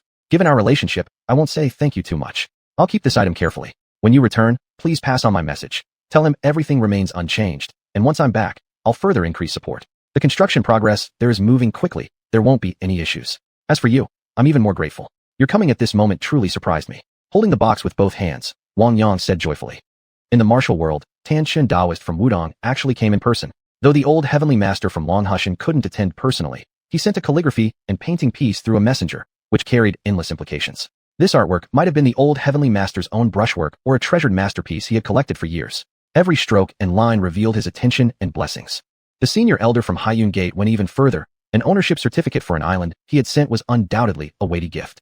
This document symbolized power and wealth, showcasing Xiuxian Gate's strength and generosity. The Murong family, Dongfang family, Shimen family, and Xianyuan family, these prestigious clans of the martial world, also sent precious ancient artifacts and calligraphy paintings through representatives. These families' actions not only highlighted their heritage and taste, but also conveyed deep friendship and goodwill. Besides them, other martial sects all sent various treasures through messengers. These items might not have been priceless, yet each represented the sincere intentions and best wishes of their respective sects. All of these had to remain confidential. Those who followed afterward were friends from real life, along with ordinary business partners, most of whom had shown up. Chapter 375, The Wedding. In the faint glow of dawn, the sky seemed veiled by a thin gauze as night had not yet fully faded. The wedding procession arrived quietly in the soft light. The Xiao family, filled with nervous excitement, had gathered early at the city hotel, waiting for the moment when the groom would come to fetch the bride. Their faces glowed with happiness, their eyes sparkling with anticipation. Among the bridesmaids were some of Xiaoya's closest friends and confidants, who had traveled from Xi'an just to witness this joyous occasion. And Yu was among them, her heart brimming with deep blessings for her dear friend and eager anticipation for the wedding. Minute by minute, time passed. Finally, joyful drumming and gongs sounded outside. The wedding convoy had arrived. The Xiao family erupted in cheer, beaming with delight. The car door opened, and Wang Yang stepped out gracefully, holding a bouquet of flowers. Amidst the crowd's cheers, he strode into the hotel lobby and made his way straight to the bride's room, his eyes brimming with love and tenderness. "Xiaoya, I'm here to take you home," Wang Yang announced loudly. The groomsmen quickly readied red envelopes. As soon as the door cracked open, a stack of envelopes slipped inside. After receiving the bridesmaid's approval, the door finally swung wide. Xiaoya smiled shyly, stepping forward to accept the bouquet from Wang Yang's hands with a gentle smile. "Wife, you look so beautiful today. Let's go home," said Wang Yang before scooping her up into his arms. Amid well wishes from everyone present, they exited the hotel and boarded the beautifully decorated wedding car. The vehicle pulled away slowly, carrying dreams of the future toward the shore of happiness. Along the way, ribbons danced gently in the breeze, while flowers bloomed and released waves of fragrance, almost as if the entire city were offering its warmest blessings to the newlyweds. Soon, the wedding car arrived back in Dongshan village. Firecrackers exploded in continuous waves, their thunderous sounds filling the sky. Holding Xiaoya carefully, Wang Yang stepped out of the car. Light, yet steady, he carried her over the red carpet and into the lavishly decorated living hall. Before a gathering of relatives and close friends, the master of ceremonies announced that the wedding ritual had officially begun. Wang Yang and Xiaoya gazed deeply into each other's eyes, seeing only one another. Under the host's guidance, they solemnly recited their vows, their voices conveying firm promises to stand together for life, never to part. Finally, they exchanged rings, then embraced tightly. Warm applause and cheers erupted around them. At that moment, joy and emotion overflowed in their hearts. Those present were moved by such genuine love and offered heartfelt blessings one after another. After the ceremony, the wedding banquet began. Delicious dishes covered every table as laughter and conversation filled the air, celebrating this wonderful occasion. Wang Yang and Xiaoya went from table to table, toasting guests and expressing gratitude for their presence. "Xiaoya, look, this venerable elder with the immortal aura is Master Tan Shen, a highly respected martial arts veteran. He came all the way from Wudong Mountain specially for our wedding feast. Oh, my master wanted to come too, but in the end couldn't make it. What a pity." Xiaoya's heart swelled with joy, her face radiant with a bright smile. Softly she said, "Master Tan Shen, I'm Xiaoya. Please have a drink." Her voice carried reverence and delight, as though meeting a long-lost relative, tinged with excitement that made her voice tremble slightly. The old master chuckled warmly. His smile felt like a spring breeze, his eyes radiating kindness and blessings. That gaze seemed to peer into the depths of Xiaoya's happiness, illuminating her heart like sunshine. "All right, such a fine young lady, beautiful on the outside, pure-hearted within. Truly a perfect match. May you live in harmony as husband and wife, and may your child arrive soon." Ha ha ha. Beside him, Chief Mao watched the three chatting merrily and chimed in with a laugh. "Wang Yang, this whole table is full of martial world friends. They've been waiting for you too." Wang Yang bowed slightly toward Master Tan Shen. "Thank you for your kind words, Master." Then taking Xiaoya's hand, he walked over to Chief Mao. "Come, let me introduce her. This is my wife, Xiaoya." "Hello everyone." Xiaoya greeted warmly with a smile. "The bride is absolutely stunning. What good fortune, Wang Yang." Everyone praised enthusiastically. Together, Wang Yang and Xiaoya toasted each guest, thanking them sincerely for coming and for their blessings. After several rounds of drinks and a variety of delicious dishes, the banquet reached its peak. Someone suggested that the couple perform a show, which they happily accepted. Wang Yang sang a song, his voice tender and moving, earning enthusiastic applause. Xiaoya performed a dance, her movements graceful, elegant as a fairy descending from heaven, captivating all who watched. Guests cheered loudly, and the atmosphere grew even more festive. Finally, amid great joy, the banquet came to a successful close. Master Tanshan, this is my token of appreciation, please accept it. I originally hoped you could stay a little longer, but I didn't expect you'd be leaving so soon. This bottle of azure lotus seeds is a gift from me. I hope that when we meet again, your cultivation will have advanced even further. We'll see you off here, safe travels. You two go back now. The one waiting at home needs you. This old Taoist won't intrude any longer. But I'll take the gift. I admit it's something extremely important to me. Thank you. Master Tanshan smiled as he took the jade vial and casually slipped it into his pocket. Seeing Chief Mao also preparing to leave, Wang Yang brought Xiaoyu over with him. Chief Mao, I've prepared a gift for you too. When I return to Xinjia village, send someone to pick up the dust drunkenness. This time, I'm giving you only the finest grade, very limited in quantity, highly effective, and easier to absorb. Remember to come get it. No delays accepted. You're still such a miser. I went out of my way to bring you such an extravagant gift, and you just brush me off like this? You really have no conscience. What about my personal gift? Am I not getting anything? Wang Yang paused, looking at Chief Mao. This guy truly was insatiable. Still, he had made the trip, he was showing respect. Thinking this through, Wang Yang no longer minded. He reached into his spatial ring and pulled out a bottle of pills, handing them over. I don't have much of this either, take it. But remember, the effect is extremely potent. Just half a pill each time will bring tremendous benefit. This is a life-saving elixir. Don't waste it unless absolutely necessary. I'm giving it to you because I know you often carry out dangerous missions. Even for me, crafting these requires rare ingredients, most of which are nearly impossible to find nowadays. You understand what I mean. Chief Mao's eyes lit up. He snatched the vial instantly, eager to open it and take a look, but then stopped himself.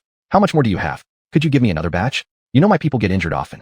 With this, they might gain an extra chance at survival. I'm not asking for myself. Please don't be stingy. Wang Yang thought for a moment, then handed him another bottle. That's it, one more only. No indulging greed. Use it wisely. And don't even think about analyzing or testing this substance. You won't succeed. Some of the herbs used can only grow under extremely rare conditions. Even if I gave you the seeds, you couldn't cultivate them. I won't see you off. Just pass along the senior leader's message for me. After seeing off these two heavyweight guests, Wang Yang proceeded to personally present return gifts to each of the representatives from various factions. Once they were all escorted away, the remaining ones were his real-world business partners. To them, he added extra allocations of dust drunkenness and increased their supply of crystal vegetables. Meanwhile, Xiaoya had already arranged return flights for all her close friends and confidants, making sure each was properly escorted away. Her parents, however, weren't in a hurry to leave. They decided to travel back together with Wang Yang's parents. Chapter 376, More Troublemakers Again. Third brother, third sister-in-law. Remember the surprise I mentioned to you? I'm about to deliver on that promise. Don't get too excited when it happens, Wang Yang said privately to the two. Really? Xiaoyang, you're not fooling us, are you? I know what you used to be like. Don't force yourself. Wang Fei replied, visibly excited but still doubtful. Third brother, have you never talked with eldest brother or second brother? Do you really know so little about me? Let me tell you, your younger brother isn't who I used to be. All those guests who came recently, do you really think they came for my sake? If that's what you believe, then you're completely mistaken. No friendship lasts long without some mutual benefit. To put it simply, my existence offers them advantages others can't provide. That's all there is to it. You and third sister-in-law, just prepare yourselves. This afternoon, I'll start tallying your bodies. By this time next year, I think my little nephew will be on his way, huh? Just as Wang Yang finished speaking, he heard Xiaoya calling him from outside. Turning around, he added, Third brother, I've got to go now. You two get ready. I've already spoken with the family. Third grandfather is your support now. If anyone dares to gossip or cause trouble, send for third grandfather immediately. He's given me his word. Don't carry any stress, just relax. The better your mindset, the better the treatment results. See you later. Wang Fei was overwhelmed by the sudden joy. He didn't even notice when Wang Yang had left. When he finally came to his senses, he quickly stepped out of the room to find Zhang Ming and discuss the news. Wang Yang hurried over to Xiaoya and asked, Honey, did you miss me already? We haven't been apart long. Don't joke around, Wang Yang. We've been back quite a while, the wedding is done, and things here are mostly settled. It's time to go back. I just got a call from Xiaoyao. Something's happened in the village. We need to return as soon as possible, Xiaoya said anxiously. Wang Yang thought for a moment and agreed it was time to head back. But before leaving, he needed to resolve his third brother and sister-in-law's health issues. He'd already informed his brother earlier. Honey, you go ahead and pack our luggage. We'll leave tomorrow morning. But this time, you won't come with me directly. Take mom and dad back by plane first. I'll drive the car back. We can't just leave it here. I still need to prepare some medicine. I promised third brother and sister-in-law I'd help tally their bodies, so we can't leave today. Go inform mom and dad to get ready. That's how we'll do it for now. After hearing the explanation, Xiaoya could only accept the arrangement. She already understood the situation in Dongshan village, and the house was in order. Once she distributed the remaining ingredients, they could begin preparing to leave. At Xinjiazhai, the spatial spring water Wang Yang had left behind had been completely used up. New problems that hadn't appeared before were now emerging. A troubling trend had begun in the village, and some villagers had been exploited by outsiders. Village elder, why are you still at home? What should we do now? The troublemakers are all former villagers who moved away. Now that they've heard our village is making money, they're coming back demanding benefits. And some weak-willed villagers are joining them, fueling the chaos. When will Wang Yang and the others return? Shen Kuo rushed to find Shen Fei in distress. What? Are you affected too? Shouldn't your winery still have enough raw materials? Surely no one would target your operation? Let me warn you, guard the cellar cave well. Under no circumstances should these people damage it. Right now, it's just minor antics. The bigger players haven't shown themselves yet. Looks like we've grown too complacent lately. Some people are just insatiable. After receiving so many benefits, their greed still isn't satisfied. Has Xiaoyang ever treated us unfairly? So many villagers don't even realize how valuable our 30% shares are. The number is unbelievable. Even I can hardly believe it. This year's dividend alone will triple, not counting the output from your winery. With the new glass greenhouse tunnels now operational, the closed-loop system is complete. And we haven't even factored in the village's other income sources. Right now, we're literally holding a golden rice bowl. As for these short-sighted people, I don't even know what to say about them. Come on, let's go see what's happening. The old village chief wore a frosty expression. After finishing, he led Shen Kuo toward the village committee courtyard. Who are you people? Why are you leading disturbances in the village? This is the village committee office, not a place for you to run wild. And you, what are you doing here siding with them? Got nothing better to do? If you don't want to work anymore, feel free to quit. We don't need traitors who eat from our hands while undermining us. Qiu Yao glared angrily at the group of young people before her. Oh, look who's here. What makes you so confident, huh? You're just a village official who recently showed up. What gives you the right to act like you run things around here? Let me tell you, this is Xinjiazhai, not some place you outsiders can control. And I, Shen Zue, won't back down this time like I did before. Shen Zue's arrogant tone only deepened everyone's hatred toward him. The few young villagers he had incited now wore expressions of shame. They had long been targeted and manipulated through shady means, already under his grip. You're completely unreasonable. Xiu Yao shouted, furious, pulling out her phone to call the police. But before she could dial, one of the hooligans snatched it from her hand. The old village chief arrived just then. Seeing once again that Shen Zue was leading the trouble, he immediately erupted in anger. Shen Zue, do you really think no one can stop you? Wasn't the punishment last time enough for you? Back then, we spared you out of consideration for your family. How dare you still not know your place? I'm warning you, get lost now. This isn't a place for you ruffians to cause chaos. And you lot, disgraces to your ancestors. I ought to take a belt to each of you myself. What have these thugs ever given you, huh? Why are you following them like fools? Uncle Shun, we've made a mistake. Just call the police and arrest us. They've got compromising information on us. Dirty tricks we can't shake off anymore, Shen Jie said, his face burning with shame. Hearing Shen Jie's confession, the old chief grew even angrier. With so many people gathered around, including tourists gawking at the spectacle, he felt deeply humiliated. The incident had already caused a terrible impression. He turned to Ernyo and ordered sharply, Ernyo, call the police. Today, I'm sending every single one of them to jail. Do they still think we're as weak as we used to be? This village is now on record with higher authorities. Anyone trying to stir up trouble now is digging their own grave. Seeing his threats had no effect, Shun Zue began to panic. He had just returned from another region and still viewed the village through the lens of the past. No one had informed him of the changes here. All he knew were some idle friends from outside, who had once again used him for their own ends. This time, the police arrived unusually fast. Xinjiazhai was now well documented in their system. The town's party secretary and mayor had already issued strict warnings to the local station. The provincial authorities were watching closely. Anyone daring to cause unrest now was truly courting death. Only after all the hooligans were hauled away did the turmoil finally subside. That was exactly why Qiu Yao had called Xiaoya, but thankfully, nothing serious had occurred.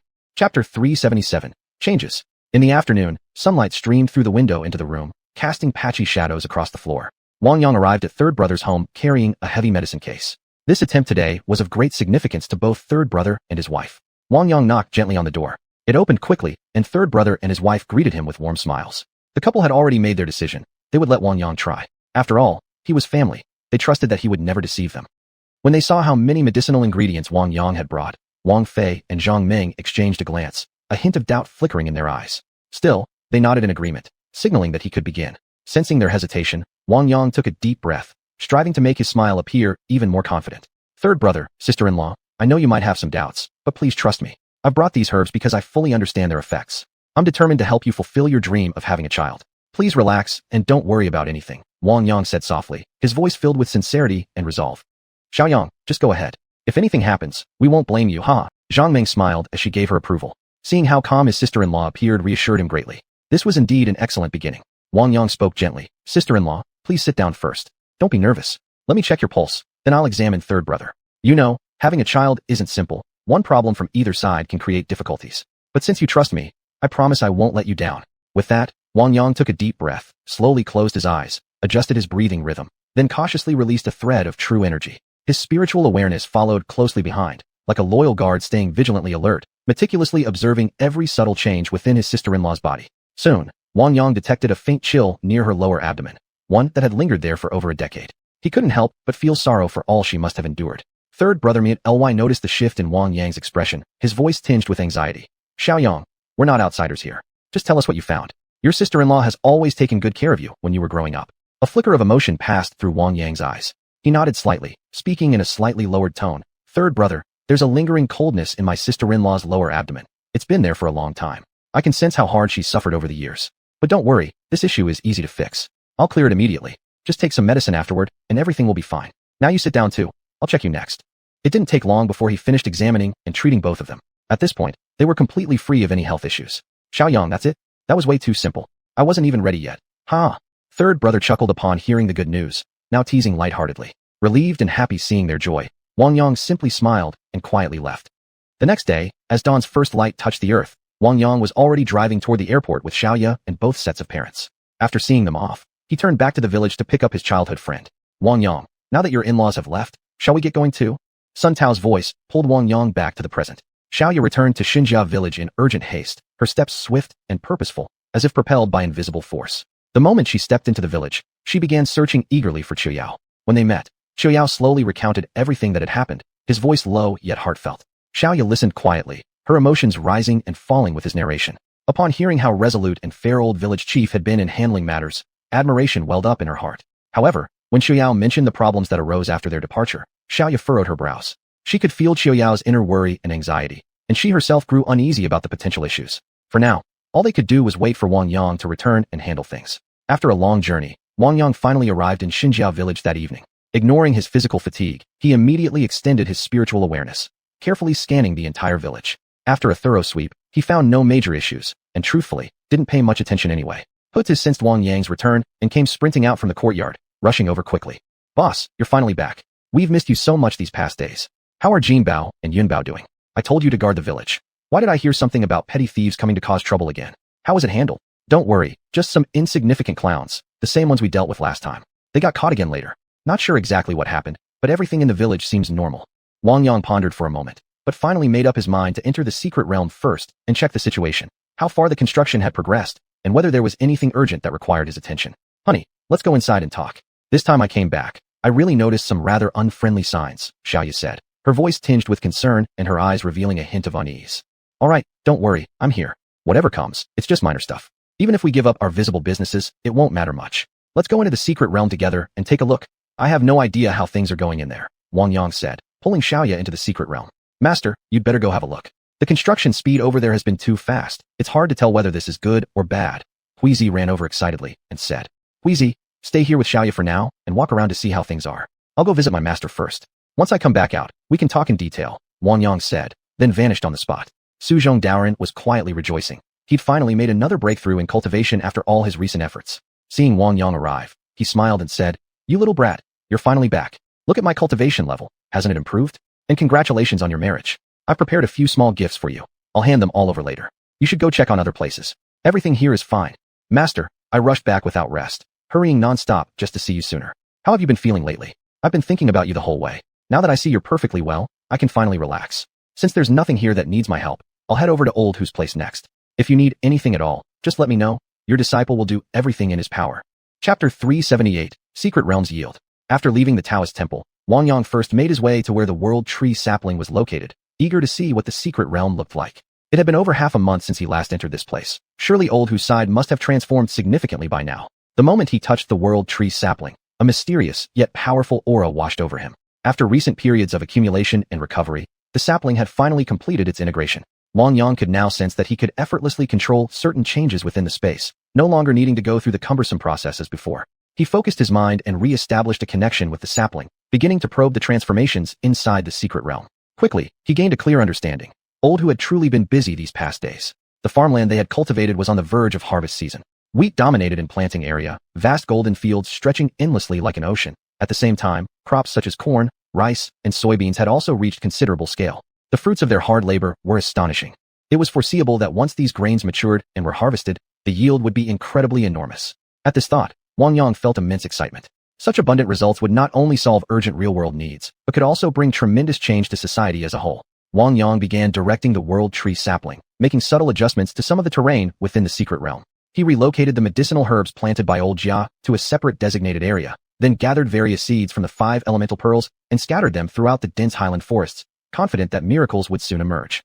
He made no substantive changes to the areas meticulously planned by old Hu and others, nor did he wish for them to realize he already possessed control over the secret realm. However, around his master's temple, he implemented a series of delicate modifications. Through skillful environmental manipulation, he successfully enhanced the concentration of spiritual energy, giving the temple a stronger sense of ancient charm and natural ambience. After completing all adjustments, Wang Yang didn't forget to inform his master. It wouldn't be wise to conceal the truth. This way, unnecessary complications could be avoided while preserving their master-disciple bond. Mistress, have you noticed? It seems something has changed here. The land we've cultivated appears larger, and the environment feels different. Huizi quickly detected the surrounding changes and voiced her doubts. Xiaoya began inspecting the surroundings too, soon identifying the altered areas. Huizi, this might be Wang Yang's doing again. Let's wait until he returns before saying anything. But these changes actually made things better. Don't spread it around. Once all modifications had settled, Wang Yang walked briskly toward where old Hu was. Xiaoyang, you're finally back. Congratulations on your marriage. I've been quite idle lately. Why don't you stay and have a few small drinks with me to satisfy my craving? Old Hu wore a broad smile, clearly in excellent spirits. In recent times, their achievements had been remarkable, and he couldn't be more satisfied with this mysterious secret realm. Old Hu, I just want to check things out. Wang Yang hadn't finished speaking when old Hu interrupted. Come, don't rush to talk. Let's drink and chat. With that, old Hu produced a flask of fine wine and 2 small cups, as if performing a magic trick, placing them on the table. The fragrance of dust drunk instantly filled the air, intoxicating anyone who caught its scent. It's rare for you, old Hu, to be in such high spirits. I'll gladly join you for a drink or two. How's the dust drunk I brewed? Not bad, right? Wang Yang said with a smile. Old Hu picked up his chopsticks, took a bite of food, then raised his cup and sipped the wine contentedly. Excellent wine. Let me tell you, you're being too stingy. I've heard through other channels that you've stored large quantities of dust drunk in the village. Can't you share more with me? Every time I drink, I can never get my fill. This time, I'm treating you, so you can't hold back. He raised his cup. This one's to you. Thank you for providing us such a wonderful place. I believe you've seen it yourself. The crops are about to be harvested. This time, I plan to send everything outside. You won't object, will you? These grains are far too important for our current situation. They'll be stockpiled as emergency rations, with the military benefiting first. The external landscape has changed. Various forces are now intertwined and complex. No one can guarantee food supply security won't be severely impacted. Our influence and voice externally will rise dramatically as well. Wang Yang listened to old Hu's words, but didn't respond much. He knew there were many matters where he had no authority to speak. Listening was enough. Old Hu, I support your idea. However, I still hope you won't move out so much grain at once. The internal impact would be too great, and many people wouldn't be able to handle it. Please consider that. My idea is to start with the military, distribute this grain in batches to different units. Let them be the first to benefit. The produce from here is nutritionally balanced and completely free of pesticide or chemical fertilizer residues. It's highly absorbable by the body and will greatly improve soldiers' physical condition. That way, the impact will be much smaller. You've already built so many storage warehouses here. You might as well use them. After all, these grains aren't going anywhere. They'll belong to you in the end. Whether they're sent outside or stored inside doesn't make much difference. Once moved out, there could be more waste, loopholes exploited by certain individuals, and even draw unwanted attention from hostile forces. I won't hide it from you anymore. I can now deliver grain to any location you need, as long as you let me go there. This secret realm has essentially become a storage space I can control. I've noticed the secret realm seems to have evolved. My connection with it has deepened significantly. You understand what I mean? I don't need to explain further. Hu Lao fell into thought. A few days ago, he had already gone outside and reconnected with the central command.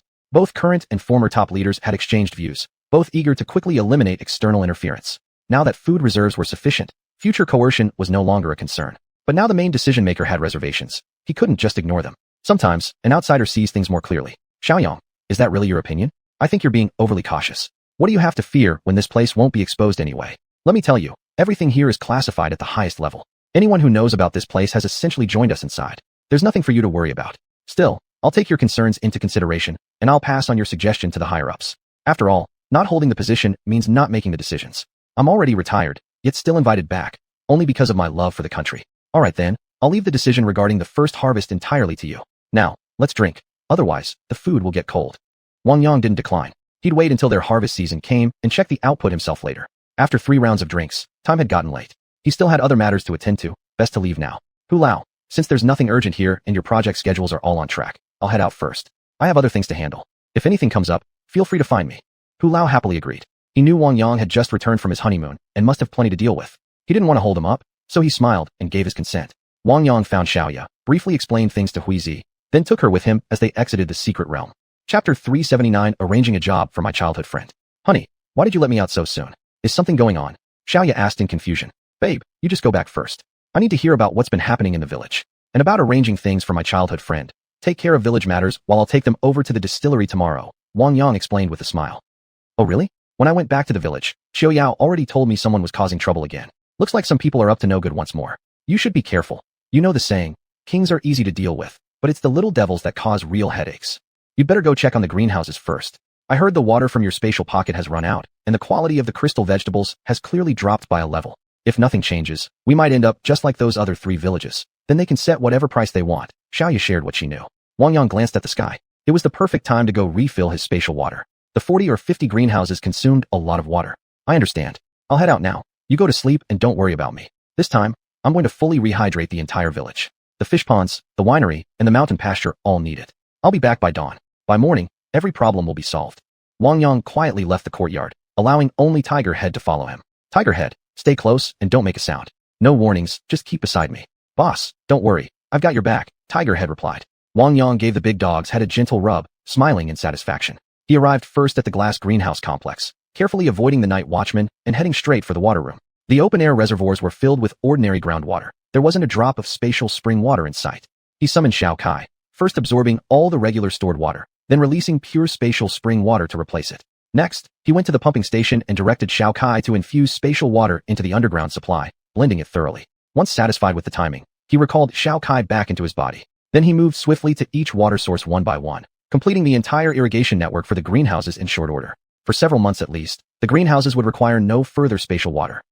Sweeping ahead with his spiritual sense, he quickly reached the fish pond and released Xiao Kai once more. Under his command, Xiao Kai circled the entire pond, periodically injecting spatial water. The surface teemed with fish, some enormous, others tiny fry freshly hatched. Nearby migratory birds were stirred from their rest.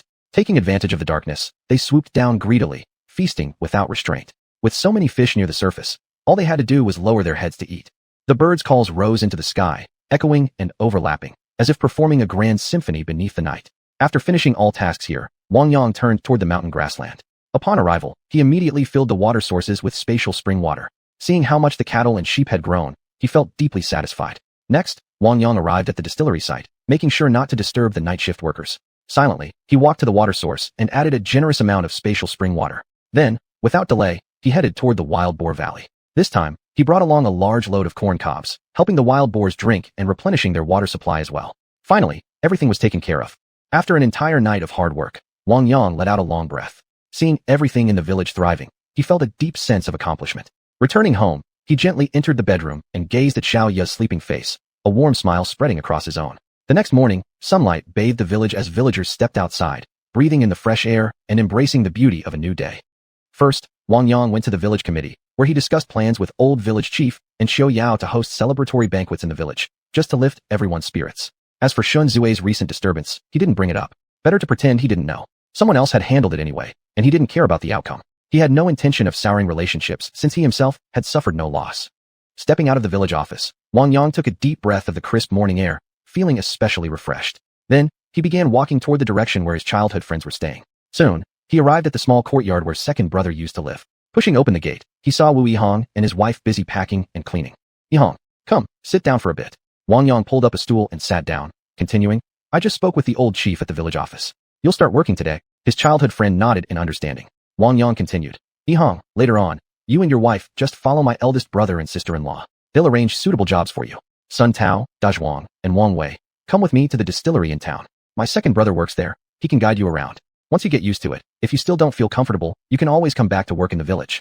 Don't worry too much, everyone. Just go ahead and give it a try. Bro Wang, don't you worry at all. We won't make things hard for you here, and nothing here will scare us off, Sun Tao said cheerfully, always the most outgoing and optimistic. Professor Tang walked over upon seeing Wang Yang and whispered, Xiaoyang, what happened to that active water of yours? Why did it disappear? It won't affect our research, will it? The seed collaboration project mustn't be interrupted. The higher-ups are paying special attention. Professor Tang, rest assured. I've already identified the issue and fixed it completely. Just head over to the greenhouses now and you'll immediately see a different scene altogether. By the way, there's one thing I should mention. I'm planning to host a few celebratory banquets. Remember I promised those tourists a feast with drinks? We keep our promises, we can't deceive them. So when that time comes, none of you should be missing. With a smile, Wang Yang explained everything to the elder professor. In that case, I won't stay and chat any longer. I need to head straight to the greenhouses, Professor Tang said, quickly walking away. Wang Yang then went to the training ground, where he saw Officer He and several comrades already at work. The police dogs they'd brought had become remarkably responsive, obeying basic commands perfectly. All the puppies had also been well trained by Damao, Ermao, Sanmao, and Sameo, becoming exceptionally gentle and obedient. The initial training could now be considered a modest success. Officer He, congratulations. Looks like these police dogs have really developed great instincts, and the pups have completed their preliminary training too. Keep up the effort, don't slack off. Wang Yang, you're finally here. We're partners, you know, you can't keep disappearing like this. My superior has been eager to come visit you. Do you think tomorrow would work? Officer He asked anxiously. Wang Yang thought for a moment. It was better not to invite them over just yet. He'd help train the dogs for a few more days first. Officer He, let's hold off on bringing anyone for now.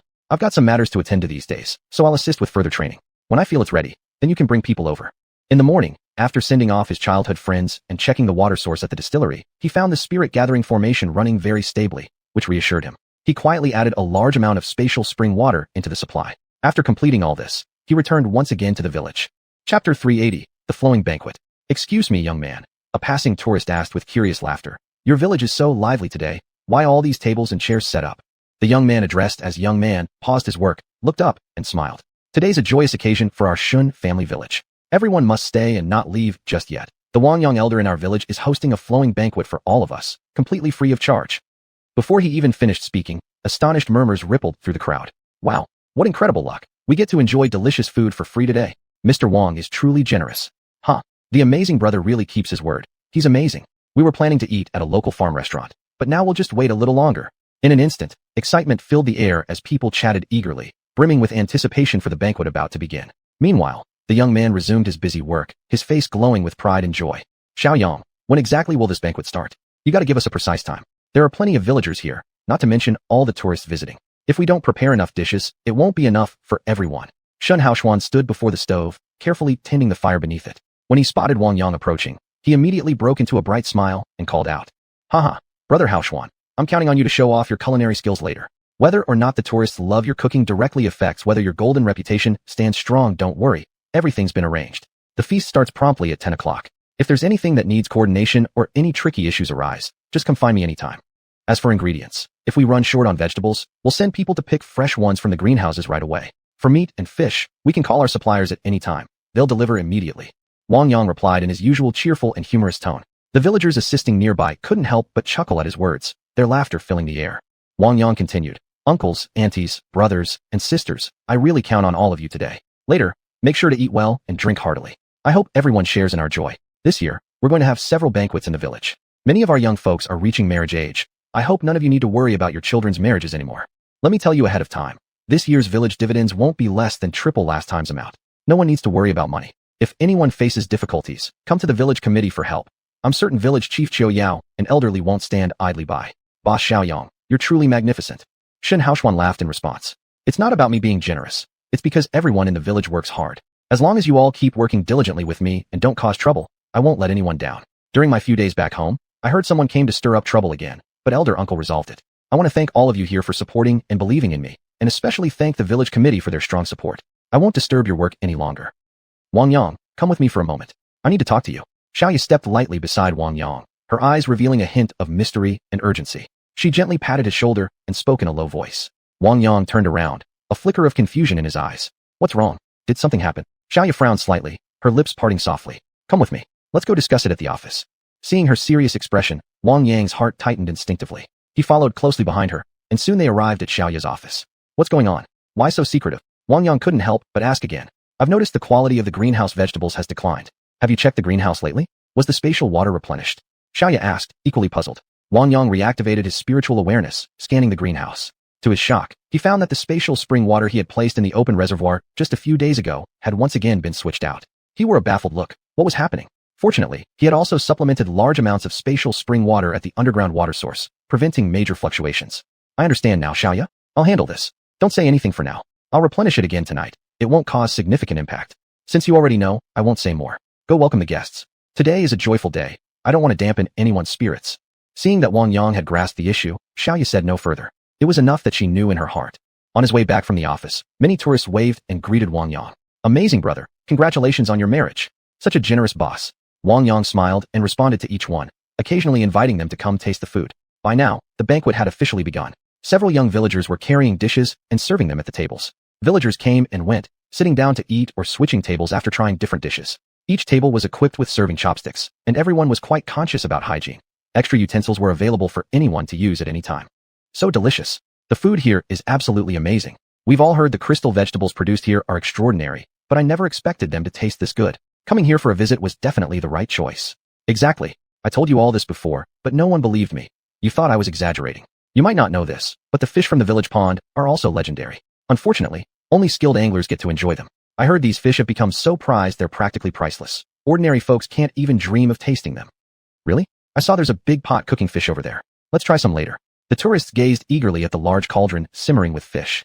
Everyone, please focus more on the vegetables. That fish and meat are delivered from outside. The pond hasn't been opened yet, so none of that is actually from our village. The vegetables, though, they're freshly picked from the greenhouses, and people have seen them being harvested. Please understand, Amazing Brother arranged all these ingredients on short notice. It was quite rushed. Just being able to enjoy the crystal vegetables is already a treat. And the chefs here are highly skilled. It's truly been worth the trip. That's true too. Let's go try some other dishes. The serving speed is a bit slow, but seeing how thoughtful they are with all these serving chopsticks, we really can't complain. Wang Yang, come here. Mr. Tang and the others were sitting around a table chatting when they spotted Wang Yang passing by and called out to him. Mr. Tang, you're all here. Ants, please don't stand on ceremony. Eat plenty. I'll stay with you for a moment. Actually, I wanted to discuss the seeds with you. I'm planning to release a batch into the market to test the response. Do any of you have suggestions? After sitting down, Wang Yang immediately brought up the topic. Go ahead. All the patents are ready. We don't need to hold back. Just move forward boldly. The authorities will support this too. Mr. Peng was especially enthusiastic. He'd long desired to break the foreign monopoly and had been waiting for this day for years. Mr. Li and Mr. Wu nodded in agreement. It's perfectly feasible. There's nothing left to worry about. Most of what needs preparation has already been taken care of. Any minor shortcomings can still be addressed. The sooner we launch, the faster we can build a reputation, which will benefit our future development even more. After hearing their opinions, Wang Yang broke into a wider smile. His confidence surged. He now had full backing from all four elders. With their support, he no longer had any lingering concerns. Thank you all, esteemed elders, for your dedication and support. Let me toast you all now. With this celebratory wine, we're accomplishing something even more joyful. May happiness be shared by all. I'll finish my cup. You please drink as you like. I need to circulate elsewhere, but I'll come back later for another round with you. Ants, take your time eating. The dishes will keep coming. Go ahead. Don't worry about us. Later, send your wife over to share a toast with us, Aunt Chow Lanfong said with a chuckle.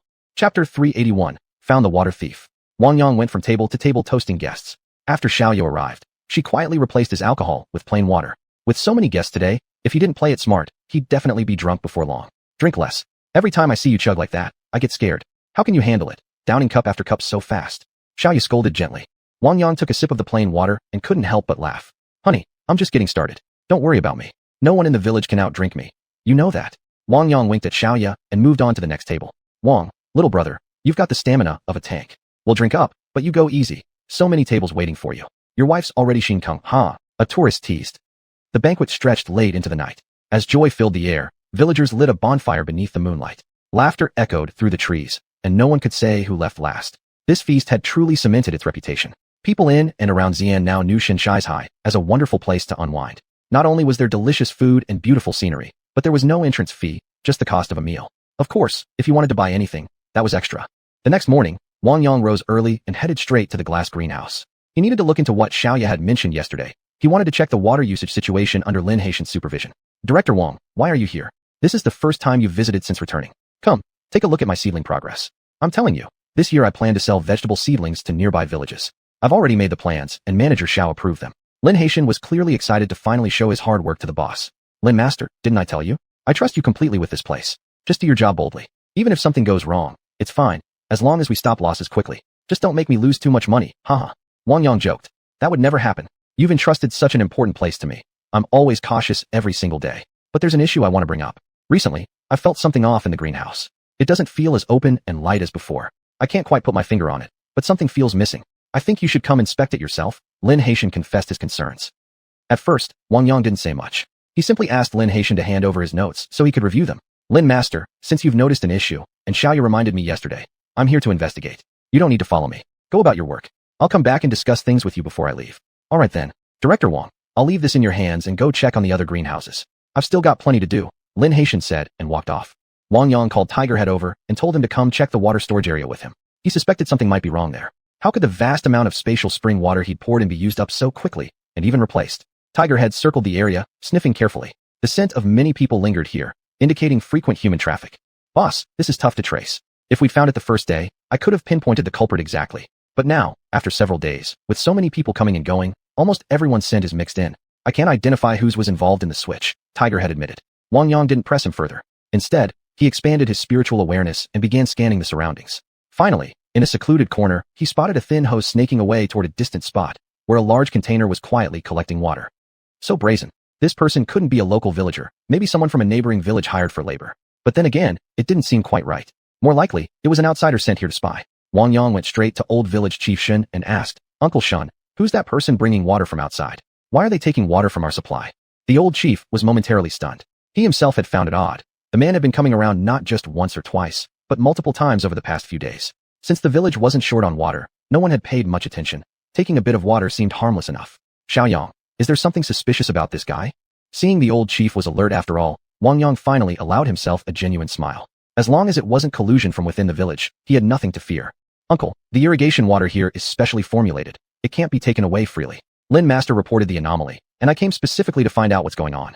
You people detain that individual first. I want to see who's behind him. No problem. I'll call Ernie to bring some people over right away. We can detain him immediately, and after we interrogate him, we'll find out the truth. The old village chief acted swiftly. Any issue here was a serious matter for the entire village. Everyone's interests were at stake, and that was something he couldn't tolerate. I've thought about it, Wang Yang said, pulling the elder back gently. Let's not rush. I'll follow him and see where he's going. Even if we catch him now, we don't have solid evidence. People might think we're making a big fuss over nothing. With that, Wang Yang stepped out of the glass greenhouse himself, eager to see what the man would do next. Uncle Shen, later on, go outside and remove that hidden hose. We can't let anyone install things like this again without permission. From now on, someone must guard the water supply around the greenhouses. We absolutely cannot have another incident like this. Don't worry, Xiuxian. I'll be more careful next time. Now that you mention it, I did feel something was off. So that's why the water was being secretly replaced. There might even be someone inside colluding with them. I'll keep an eye on that. Wang Yang stopped discussing it further with the elder. He saw that the water carrier had already filled his tank, likely about to leave. The man was cautious, too. Before departing, he carefully hid the hose once more. Truly meticulous. Following behind him, Wang Yang wasn't sure how long they walked, but finally the man stopped at a plastic greenhouse. Immediately, someone came out, and in rows, people appeared holding sprayers, ready to mix the stolen water. Humph, clever indeed. So his secret had been discovered after all. He'd been careless. This place had clearly been operating for quite some time, at least 3 months, maybe more. Using his spiritual awareness, Wang Yang scanned the area. The vegetables inside thrived beautifully, plump and vibrant, clear proof of the spatial spring water's effects. The variety grown here wasn't extensive, but all were high-demand crops: bok choy, cucumbers, tomatoes. At this rate, once these harvests hit the market, they'd deal a serious blow to the Crystal Vegetable brand. Wang Yang strode forward directly, no longer hiding. Brother, what you're doing isn't right. You've been smuggling our specially formulated nutrient solution over here. Trying to pull a bait and switch, are you? The water carrier was startled by Wang Yang's sudden voice. What are you doing here? You're not welcome. Leave now. Xiuxian, come out quick. Someone's causing trouble. Seeing the man panic, Wang Yang couldn't help but smile. Classic thief, crying thief. Enough. No need to shout. I don't want there to be a next time. I'll let this one go. But from now on, stay away from Shenshai's high. As for your recent efforts and gains, I won't pursue them. You've caused us significant losses, but judging by your situation, you're not a wealthy family. This time, I'm letting it go, but remember, no second chances. If you continue with such underhanded actions, the consequences will be more than you can bear. Just as Wang Yang finished speaking, many people emerged from the plastic greenhouse.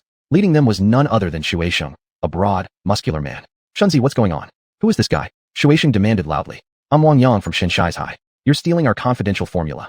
You know that's a criminal offense punishable by prison time? Judging from all of you, you don't seem like dishonest people. I'm letting this go once, but never again. Stay away from Shenshai's High from now on. With that, Wang Yang turned and left. Chapter 382, A Plea for Help. Xiuxian, are we just going to let it go like this? I didn't expect him to catch on to our little tricks so quickly. What rotten luck, Shunzi said angrily. Xiuxian watched Wang Yang's retreating figure. Clearly, that man was trained. None of their people could match him in a fight. The guy had come only to warn them, without doing anything extreme. They shouldn't push things too far either. This entire greenhouse full of vegetables was already extremely valuable. Once harvested and sold, the profits would be far greater than what they'd earned from a year of migrant labor. Shunzi, stop it now. We can't afford to mess with this guy. I don't want anyone taking more risks. Don't go back to Xinjia village for water anymore.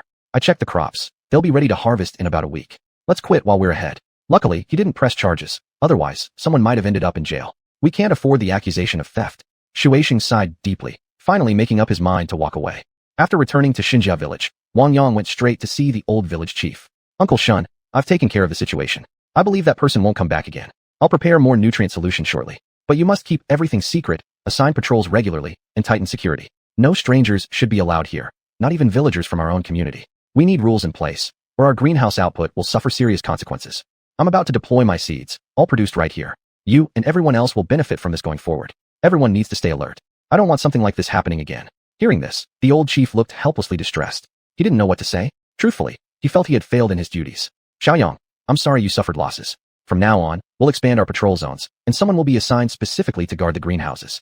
Our village has been full of loopholes. I'll start taking these matters much more seriously. Old uncle, don't sigh anymore.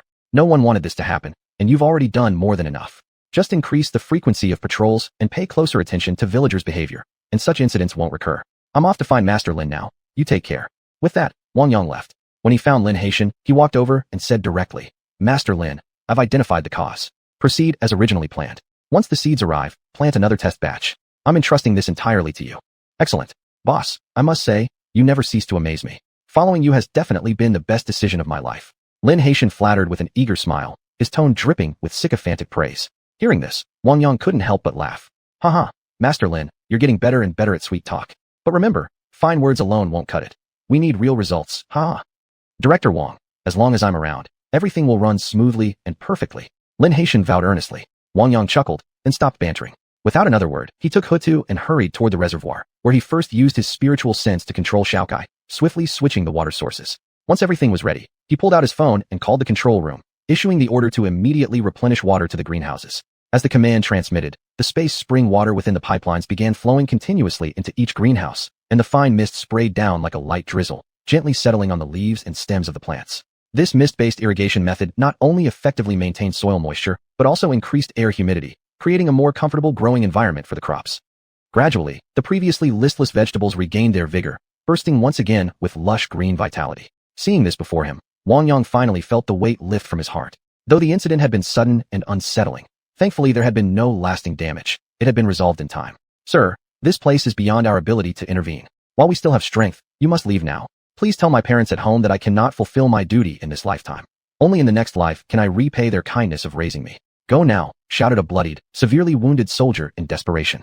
Chief Mao looked around and saw that everyone who had come with him had already been ruthlessly dragged into that dark, bottomless cave. Before him, the mysterious cavern stretched endlessly into darkness, filling him with dread and despair. Staring at his comrades who had sacrificed themselves to ensure his safe retreat, tears streamed down Chief Mao's face, but in the end, he resolutely turned and fled the scene. All of you move faster. Head straight to Xinjiao village and call for reinforcements immediately. Time is critical. Don't wait for me. Just run with all your strength. 2. We will never abandon you. But under these circumstances, Lin Gang is the fastest and most agile. Let him go ahead on behalf of all of us. This decision was made by the few brave soldiers responsible for covering Chief Mao's retreat. After all, they had already moved far away from that terrifying cave area and were temporarily safe. All right, Lin Gang, it's all up to you now. Chief Mao said gloomily, his normally resolute eyes revealing a trace of helplessness and despair, as if the weight of the entire world bore down upon his shoulders. At that very moment, an abrupt and urgent voice suddenly rang out. Who among you is Wang Yang? Can you come out for a second?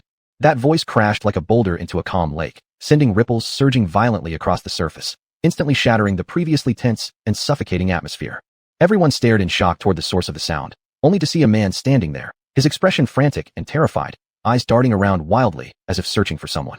What happened to you? What do you want from me? Wang Yang frowned, eyeing the stranger with deep suspicion, silently wondering what this man could possibly want. Mr. Wang, please come with me right away. Our leader is in serious trouble. He's in great danger. He's currently in a very remote location to the southwest. The man spoke in a rushed tone, fine beads of sweat already forming on his forehead. Hey, snap out of it. If you want help, at least give me a clear location. How am I supposed to find them like this? Wang Yang shook the man vigorously, but got little response. In the end, he gave up. Chapter 383 Arrival. You're finally awake. How do you feel? Any discomfort anywhere? You really put me through it today. Now, can you at least tell me what happened? Wang Yang said with a slightly teasing smile. Hearing the voice, the soldier abruptly opened his eyes and shot upright on the bed, his expression frantic. He looked around wildly, his gaze sweeping urgently across every corner before locking onto Wang Yang, as if trying to find some answer through him. Glancing at the clock on the wall, the soldier's brow furrowed even deeper, his heart sinking into growing panic. He didn't know how to handle the situation. He fidgeted nervously with the hem of his shirt, visibly at a loss. Mr. Wang, please help me. Do you know Director Mao? He sent me to ask for your help. Our leader is trapped in a mountain range to the southwest, in grave danger. Every second counts. The soldier's voice was filled with desperate urgency, as though time itself were life or death. Director Mao's on another mission again, huh? Don't panic. First, give me the location so I can get there. You're still injured. No more strenuous activity. It'll be too much strain on your body. Wang Yang calmed the soldier down, taking considerable effort to soothe his agitation. Mr. Wang, my name is Lin Gang. I was assigned to accompany our leader on this mission. But out in the mountains to the southwest, many of our comrades were swallowed by a cave system. Only a few of us escaped. Since I was the fastest runner, I was given the message duty. I never expected to fall unconscious for so long. I don't even know now if the others made it out. I believe they will, but you really need to go check. Those were Director Mao's exact words. He trusts you completely. Lin Gang slowly recounted everything, leaving the rest to fate. Just then, Xiaoya returned and overheard the distressing story. She urged Wang Yang to help them. Honey, I think you should go. The fact that their leader thought of you means he trusts you. There won't be anything urgent at home these days. Think of it as a trip. Might as well go take a look. So my dear actually wants me to go now? You never used to push me like this, hee hee. Wang Yang chuckled. Stop joking around. This is serious. This comrade is waiting for your answer. Xiaoya smacked him lightly, annoyed. Got it. I'll head out right away. I'll take him with me. His injuries aren't serious as long as he avoids intense movement. Plus, he can guide me. That way I'll reach the place faster. Deep forests, untouched for years. Anything unexpected could happen. Along the way, it wasn't long before Wang Yang managed to calm Lin Gang's impatience. That kind of temper was truly unsuited for high-risk missions, except perhaps under extraordinary circumstances. Lin Gang, in turn, began to understand Wang Yang's nature and decided to simply follow his lead. At this point, Wang Yang was their only hope of rescuing their leader and teammates. Mr. Wang, this is the jungle. I ran out from here. Let's hurry in. We need to search for them immediately. I believe Director Mao must have led the team to hide somewhere, waiting for us. I refuse to believe anything bad happened. Please, help them. Lin Gang pleaded anxiously. Wang Yang surveyed the dense jungle before him, dark, damp, oppressive. What kind of mission would bring them here? He couldn't make sense of it. Lin Gang, now that we've arrived, leave the rest to me. Your anxiety won't help now. You must follow my instructions. Wait nearby until I return, understood? Let's make this clear. You've just recovered. Stay positive. This deep forest isn't a place for you anymore. I don't need any extra trouble. Director Mao sent you to me because he trusts me. I hope you do too. The Mao will stay here with you. Just wait for my good news. If I'm gone too long, go back first. I'll bring the people out, I guarantee it. But if you ignore me and act on your own, and end up getting trapped again, then I truly can't save you. After all, life only comes once. I saved you once. You need to start valuing it yourself. Lin Gang knew full well that in his current state, he wasn't fit for further rescue operations. After some thought, he gave in. Mr. Wang, I'll follow your lead. If you haven't returned by nightfall, I'll head back and report to higher-ups. That's better. Knowing when to advance and when to retreat, having strategy, these are the prerequisites for getting things done right. Remember this. Once you return, don't rush. I have a way to bring everyone back safely. It might take some time. Until we figure out the root cause, under no circumstances should you act recklessly again. Otherwise, more innocent lives will be lost. After saying this, Wang Yang strode into the dense forest. He then transmitted his voice to Tiger Head and the others. Tiger Head, all of you spread out, but stay within range. Xiaobai, keep watch from the sky. Got it, boss. Wang Yang proceeded cautiously forward, expanding his spiritual awareness to its fullest extent, following the direction Lin Gang had emerged from as he pressed deeper into the jungle. It was indeed strange. They weren't too far from Xinjia village, yet he'd entered these mountains several times before without ever noticing this place. What exactly had Director Mao come here for? High above, Xiaobai circled the skies and soon spotted something. Boss, I see someone over there, probably the people you're looking for. Just follow the direction I'm flying. Xiaobai, you're amazing. When we get back, I'll give you bone cleansing and meridian reconstruction. Once I find them, deliver a message to Lin Gang. Tell him not to worry, stay put, and wait calmly. Understood, boss. Wang Yang let out a sharp whistle, and quickly Tiger Head, Mao, San Mao, and Sameo gathered around him. Tiger Head, we found them. Just follow Xiaobai. We need to move fast. About an hour later, they finally saw the group. However, Director Mao and his team looked truly wretched, each one covered in wounds, their clothes torn to rags, hardly any better than beggars. Director Mao, seeing you like this is quite a rare sight. Ha! You little brat, show some respect. Is Lin Gang all right? This time it was my mistake. Many of my teammates sacrificed themselves protecting me. I feel terrible. Please check their injuries first. We'll talk about what happened here afterward. But I need your cooperation. I want to go back inside and investigate further. I believe there's something huge hidden here. If we don't uncover the truth, I won't be able to justify this failure back at headquarters. Others could end up walking blindly into danger, and that's exactly what I'm trying to prevent. Hearing Director Mao's words, Wang Yang dropped his joking tone. He first instructed Xiao Bai to deliver a message to Lin Gang, then began tending to the wounded. Half an hour later, he finished treating everyone. Now tell me, Wang Yang asked, puzzled, what brought you all the way out here? Director Mao still wore a heavy expression of guilt, but he explained. Xiaoyang, I'm counting on you this time. Earlier, we discovered a massive cave opening. I suspect it leads to a vast underground cavern system beneath, a place that must house something enormous, or perhaps some unknown entity. My team merely approached the entrance for observation when suddenly some force pulled them down. There was no escaping it. The only reason any of us made it out alive was because some of our comrades gave their lives shielding the rest. This place isn't far from your base. I knew you wouldn't stand by and do nothing. We've worked together before, you know how things are. Don't hold back. I need you to give it your all so we can discover what's really going on here. Fine. I'll help you this once. To be honest, I've been idle lately, feeling stiff, like my body's rusting. But these people can't join us again. Their bodies are already pushed to the limit. Leave 2 lightly injured ones to guide me. The rest should head back with Mao and San Mao. Lin Gang is still waiting there. I agree. Fei Hu, assemble the team. You lot head out and rendezvous with Lin Gang. Fei Bao, you stay behind and accompany me. That's the plan. And remember, once you're out, take them straight back to Xinjia village to recover. No coming back here recklessly. Director Mao issued the order directly. Yes, sir. Be careful, Chief. Mr. Wong, take care. Fei Hu saluted and led the others away. Chapter 384, The Unknown Realm. This is the place. Do you sense anything? Director Mao asked. Wang Yang swept his spiritual awareness into the dark cave, but found nothing. He only detected that it ran deep, with the sound of underground water flowing from below. Director Mao, there's a large limestone cavern beneath, and an underground river passing through. I can't feel the unknown force you mentioned. I'll have to go down and check in person. Listen, you two stay here. I'll go ahead alone. I'll leave Tiger Pelt behind to keep you company. Even if something happens to me, don't come after me. Just retreat with Tiger Head and the others. I'll be fine. After hearing Wang Yang's words, Director Mao didn't protest. He knew Wang Yang was powerful, though even he didn't fully understand some of the mysterious aspects surrounding the young man. Be careful. I know my limits. Don't worry about me being a burden. That's settled then, Wang Yang said with a smile. As he drew closer to the cave entrance, the ambient energy field began to shift. A subtle pulling force emerged, growing stronger the nearer he approached. Instantly, his 5 spirits technique activated automatically, counteracting the suction. Suddenly, a surge of energy rushed out from the cave, accompanied by indistinct, chaotic noises. Director Mao, I need to go down and investigate. This situation is highly unusual. Wait for me up here. If I haven't returned by nightfall, head back with Tiger Head and Mao. I'll leave Little White here to guard the area. And remember, don't bring anyone else here again. I'll take care of myself. Wang Yang turned and said to Director Mao, just watch yourself and know your limits. The magnetic field here is unstable. There's no signal at all, as if the entire area is being interfered with. Even satellites couldn't pinpoint the source. Director Mao added a few more warnings. Don't worry, I'll be fine. I can't say the same for you though. You'd better retreat further back with your men. The suction inside the cave is unpredictable. Soon, Wang Yang stood directly before the cave entrance. When he tried scanning inside again with his spiritual sense, he detected nothing. Not even the strange sounds had remained. He looked up at the sky. It was high noon. Sunlight still reached this spot. Could it be that the phenomenon only appeared at night? No. He had to go down and see for himself. He glanced one last time at Director Mao, then cautiously stepped toward the entrance. Slowly, the suction began to pull at him. At first it was weak, but it intensified the deeper he went. Once his entire body passed the threshold, the force suddenly peaked, and he was yanked violently inside. Immediately afterward, the cave entrance began shrinking, until within moments, it vanished completely. Boss, what the hell just happened? The signal's back, but the cave's gone. What do we do? Fei Bao was completely stunned, blurting out the question. Director Mao had never encountered anything like this before. Though he'd entered secret realms in the past, this kind of occurrence was entirely new to him. We'll search around a bit first. If we find nothing, we'll have to leave. This place is beyond our understanding. I'll report this immediately once I'm back. All right. They quickly made their way to where the cave had been, but the ground beneath their feet was solid and unbroken. There was no trace. Anyone arriving here would never suspect a cave had existed at all. Boss, nothing's out of the ordinary. It's gone without a single trace, Fei Bao whispered cautiously. Enough. Let's give up and return. Remember, this stays classified. Not a word of this gets out. Director Mao looked around one final time before turning away.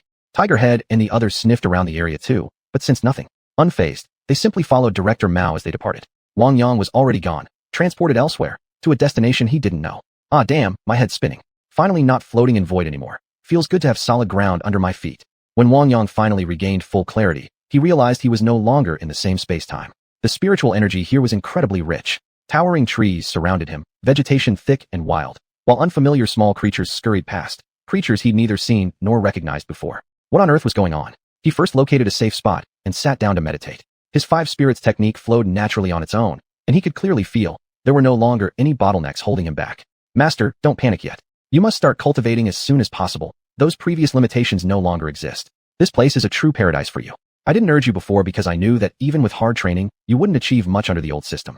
Here, there are no such restrictions. I've already helped dissolve all your former cultivation base. Let me pass on a new method of cultivation, one far more suited to this realm. And don't worry about your family back home. I can vaguely sense changes there. Ziling began transmitting voice to Wang Yang. Wang Yang first examined his body's condition and found his meridians still unblocked, though the golden core in his dantian had vanished. The 5 spirits technique he'd cultivated before had now advanced into the 5 elements divine art. His physical cultivation foundation remained intact. That was the only thing bringing him comfort. The 5 elements divine art also clarified cultivation stages: chi refining, foundation establishment, golden core, nascent soul, transformation deity, body integration, tribulation crossing. The stages beyond were hazy and indistinct. Little friend, Don't harbor any doubts. The rules here are far more complete. Nothing like the tiny world you came from, which was nothing but a cage. Who knows what damn luck you had, getting thrown here by spatial chaos currents. If not for your sturdy physique, plus my help and that of the spatial spirit shielding you from the tearing pressures of the void, you'd have been dead long ago. The world tree had awakened too, sending its message privately. Senior Divine Tree, thank you. Save the pleasantries. Start cultivating quickly. I'll gather surrounding spiritual energy for you. Aim to form your nascent soul in one step. It's the only way you'll barely survive later. Wang Yang's mind was already in turmoil. Forming a nascent soul just to barely survive? Just where exactly was this place? Still, there was nothing else to do but cultivate. Thinking further wouldn't help. The 5 elements divine art flowed smoothly. He broke through to Qi refining level 1 instantly. Level 2 followed in the blink of an eye. Within half an hour, he reached the pinnacle of Qi refining, level 12. Next came foundation establishment. True energy coursing through his meridians began liquefying. A drop of true essence formed, then more followed. Compressed by pressure, Qi transformed fully into true essence. The 5 elements divine art had completed its transformation from gas to liquid. With a thunderous boom, another layer of restriction shattered. Foundation establishment succeeded. Master, don't get distracted. This opportunity is rare. It's the world's reward to you. You must seize it. Ziling urged anxiously. Any trace of excitement in Wang Yang's heart faded. The 5 elements divine art continued circulating. His entire network of meridians slowly expanded, holding increasing volumes of liquid essence. Around his body, a thick cocoon of spiritual energy gathered. Foundation establishment level 1 passed swiftly, then level 2, until finally, after reaching foundation establishment level 12, he surged forward without pause. Golden core formation. Phenomena erupted around Wang Yang. Projections of the 5 elemental beads appeared. The beads themselves moved from their original position in the upper dantian down into the central dantian, circling the nascent golden core. Soon, they were completely absorbed and refined. The 5 elements divine art kept circulating. Spiritual energy from hundreds of miles around converged upon him. He broke through to golden core level 1, then swiftly through level 12, now at the peak of golden core perfection. Suddenly, the world tree condensed a fruit into existence, an embryonic world taking shape, and once again shattered a layer of physical constraint. Little friend, this is a gift of fortune I offer you. Catch it. The world tree transmitted voice. Instantly, the world fruit appeared inside Wang Yang's dantian. As it dissolved, an ultimate surge of energy burst forth, shattering the golden core's limits. The core exploded violently, and from within emerged a faint shadow of a little figure, which quickly solidified into a nascent soul. After absorbing the world fruit's energy, the nascent soul's power surged again, rapidly climbing until reaching the nascent soul great perfection stage. His first cultivation session concluded. Master, congratulations on forming your nascent soul, Ziling said, her form now even more substantial. Little friend, I fulfilled my duty. From here on, the path is yours alone to walk. Seize this chance. With that, the world tree fell silent. Chapter 385, The Cultivation World. Who on earth is breaking through at this place to cause such a massive disturbance? The spiritual energy within 100 miles surges like a flood, converging toward the same direction. This person's talent is truly extraordinary. What a spectacular scene. It's been ages since I've seen anything like this. Quickly, let's move out and investigate. In an instant, countless streaks of dazzling light shot across the sky like shooting stars, as numerous figures rushed toward Wang Yang's location. At that moment, Wang Yang was immersed in a wondrous state, feeling the endless waves of thick spiritual energy flowing into his body. It was as if he were standing in a celestial realm, every inch of his being filled with comfort and bliss. Wow, this feeling is absolutely amazing. I can't believe I could become so powerful, though this little fellow in my abdomen feels kind of strange. Almost like I'm pregnant or something. Wang Yang chuckled foolishly while gently stroking his slightly bulging stomach. If someone had seen him in this silly, endearing state, they would have burst into laughter, finding it utterly ridiculous. But Wang Yang remained completely unaware, still intoxicated by the joy of his growing strength. He'd lost all sense of dignity. Master, this is bad. Lots of people are rushing over here. If you don't want to be discovered, run southwest immediately, move fast. Ziling urged anxiously. Right now, Wang Yang's clothing was completely out of place with the surrounding environment. Any careless mistake could draw unwanted attention. After all, anyone could tell he wasn't from around here. Time was tight, and the situation was dire. Not a single second could be spared. Upon hearing Ziling's warning, Wang Yang didn't hesitate. In a flash, his figure vanished like a ghost, moving with such speed that he resembled a gust of wind, disappearing several miles away in the blink of an eye. After dashing forward, Wang Yang finally arrived at a small settlement not far ahead. Though modest in size, the place bustled with life. Shops and stalls lined the streets, packed with a variety of goods. Wang Yang approached cautiously, careful not to attract attention. He silently thanked his luck for having Ziling's help. He'd learned about this place in advance. Otherwise, finding proper clothes to change into would have been extremely difficult. Master, hide yourself in a secluded corner first. Wait until I scout the situation before making a move. Remember, be extremely cautious. Ziling whispered. Wang Yang nodded to show he understood. Silently, he slipped into an unnoticed corner and waited quietly for Ziling's signal. Not long after, Ziling relayed a message. Master, it's safe now. There's a clothing shop over there, and no one's inside at the moment. You can go get some suitable clothes. Taking a deep breath, Wang Yang stepped slowly out of hiding. Keeping his head low and steps light, he skillfully dodged the crowd and made his way toward the shop. Inside, he picked out a few garments that fit his build and quickly left, changing into them in a quiet, hidden spot nearby. Now he felt much more at ease. At least he wouldn't stand out so obviously. Dressed appropriately, Wang Yang blended back into the crowd, walking slowly as he pondered his next steps. First, I need to find a place to stay and gather information about this place, Wang Yang muttered to himself. After searching around, he finally found a small inn tucked in a narrow alley called xiuxian. Entering the inn, Wang Yang rented a room and immediately shut the door behind him, eager to begin cultivating and regulating his breath. As his breathing steadied, he could feel the little fellow inside his dantian diligently cultivating as well, sending a warm current flowing throughout his entire body. Where exactly am I? Wang Yang frowned, yet excitement stirred in his heart. Perhaps here, he could finally find the answers. Once his cultivation stabilized, he stepped out of the inn. Along the way, vendors called out loudly, their stalls brimming with all kinds of goods. This place resembled an ancient society. Everything felt primitive and raw. Sir, what would you like to buy? Wang Yang glanced around the shop and spotted some odd-looking items. Pointing at a black stone, he asked, what's this?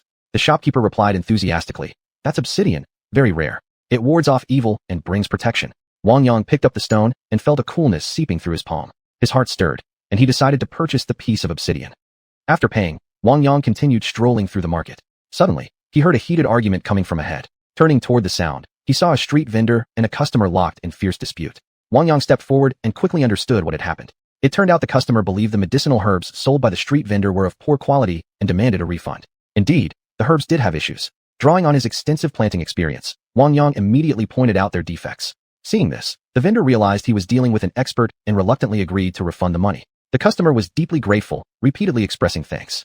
Wang Yang smiled and waved his hand gently before continuing on his way. He felt that although this world was unfamiliar, people here were still kind-hearted. He had found an opportunity to settle down. Since herbs were so valued here, he could start by selling some basic ones and refining simple pills for sale. The profits would be enormous, and it wouldn't attract unwanted attention. After returning to xiuxian, he took some precautions and promptly entered the 5-spirit bead space. Ziling, what exactly is going on? Can you please explain to me how I can return to my original world? My family must be worried by now, Wang Yang asked as soon as he saw Ziling. Master, since you've already arrived here, you should calm down and accept the situation. This simple truth surely isn't beyond your understanding, it's just not time to return yet. But don't worry, when the right moment comes, we will naturally ensure your safe return. For now, our top priority is finding a place where you can live in peace and establish a solid foundation. Only then can we properly prepare for what lies ahead. In my opinion, why not take this chance to organize and reflect on your alchemy experience and insights? After all, Emperor Xinnong himself entrusted you with the Xinnong cauldron. Inside are countless precious herbs. With just a little effort, refining some pills will undoubtedly help you integrate smoothly and establish yourself here quickly. Ziling said excitedly, for if everything proceeded smoothly, this place could become their brand new cultivation sanctuary. Wang Yang sighed, feeling he had no choice but to go along. Fortunately, the concealment provided by the 5-spirit bead space was flawless. If he purchased a few more references, it would be even better. Since returning wasn't possible for now, he might as well stabilize his life here first. Chapter 386, The Alchemist. Shopkeeper, who around here knows the most information? I'm looking to buy a shop here. Do you have any middlemen to recommend? Wang Yang couldn't sleep and came down to the lobby to gather some news. Sir, you've come to the right place. If we're talking about someone well-informed, there's no one better than Xiao Liuzi from Shanyang Street. That fellow is famously known as Mr. Know-It-All. If you want to find out anything, just go see him. He'll definitely get you what you need and send you off satisfied. Noticing this guest didn't seem local, the innkeeper lowered his voice and leaned in closer. Sir, let me tell you something else. Around these parts, the one group you absolutely must avoid are the disciples of Yinyang's sect. They never play fair, and most shops here belong to their sect. So if you have other options, it'd be best to steer clear of this area altogether. Many thanks for your kind warning, shopkeeper. Please accept this bottle of gathering chi pills as a token of gratitude. I've troubled you enough. I'll be on my way now. With that, Wang Yang turned to leave. The innkeeper never expected that his casual remark would earn such a generous return. A gift so valuable, he was instantly flustered. How could he possibly dare accept such an extravagant present? Sir, I deeply appreciate your kindness, but I'm truly ashamed. It was merely a passing comment. I don't deserve such a precious gift. Please take it back quickly. If others see this, both of us might end up in serious trouble. Judging from your manner, you seem quite unfamiliar with this region. Let me share some advice. On this continent, medicinal pills are extremely rare, and alchemists capable of refining them are few and far between. Hence, their value is extraordinarily high. You really shouldn't pull out pills like this so freely. Wang Yang genuinely hadn't expected such rich spiritual energy here. With abundant herbs and spirit plants, how could it be that no one knew alchemy? It made no sense. Sorry, shopkeeper, but truthfully, I'm completely broke and can't pay you a single coin. How about this? Take this pill as payment for my lodging. Please, just take it. Honestly, I was mysteriously teleported here and know absolutely nothing about your customs or social norms. Luckily you warned me today. Otherwise, I might have gotten myself into big trouble. But rest assured, this pill isn't some priceless treasure to me. If I need more, I can make them anytime. So you're actually a pill master, honorable immortal. My deepest apologies for not realizing earlier. I've greatly offended you unknowingly and humbly beg your forgiveness. Someone as powerful as yourself need only declare your identity anywhere, and people will welcome you warmly, treat you like royalty, and invite you to sit at the honored seat. In my humble opinion, you should definitely visit the pill pavilion and register your presence. Then they'll issue you an identification token signifying your status. With such a token in hand, whenever you travel later, you won't need to be cautious or fearful. Even members of the Yin-Yang sect will treat you as a distinguished guest. Finally, Wang Yang had obtained the information he sought. Moreover, learning that being an alchemist was highly esteemed on this continent, he decided he'd go check out the pill pavilion tomorrow. If things worked out, he'd stay here for a while and maybe even earn some extra income. Early the next morning, Wang Yang rose promptly. His goal was clear. He headed straight toward the pill pavilion. Unrelated personnel, do not approach too closely. This is the pill pavilion, which does not receive outsiders. If you wish to purchase pills, please go to the market auctions. The guard immediately blocked Wang Yang's path, looking down his nose with arrogant disdain. What the hell?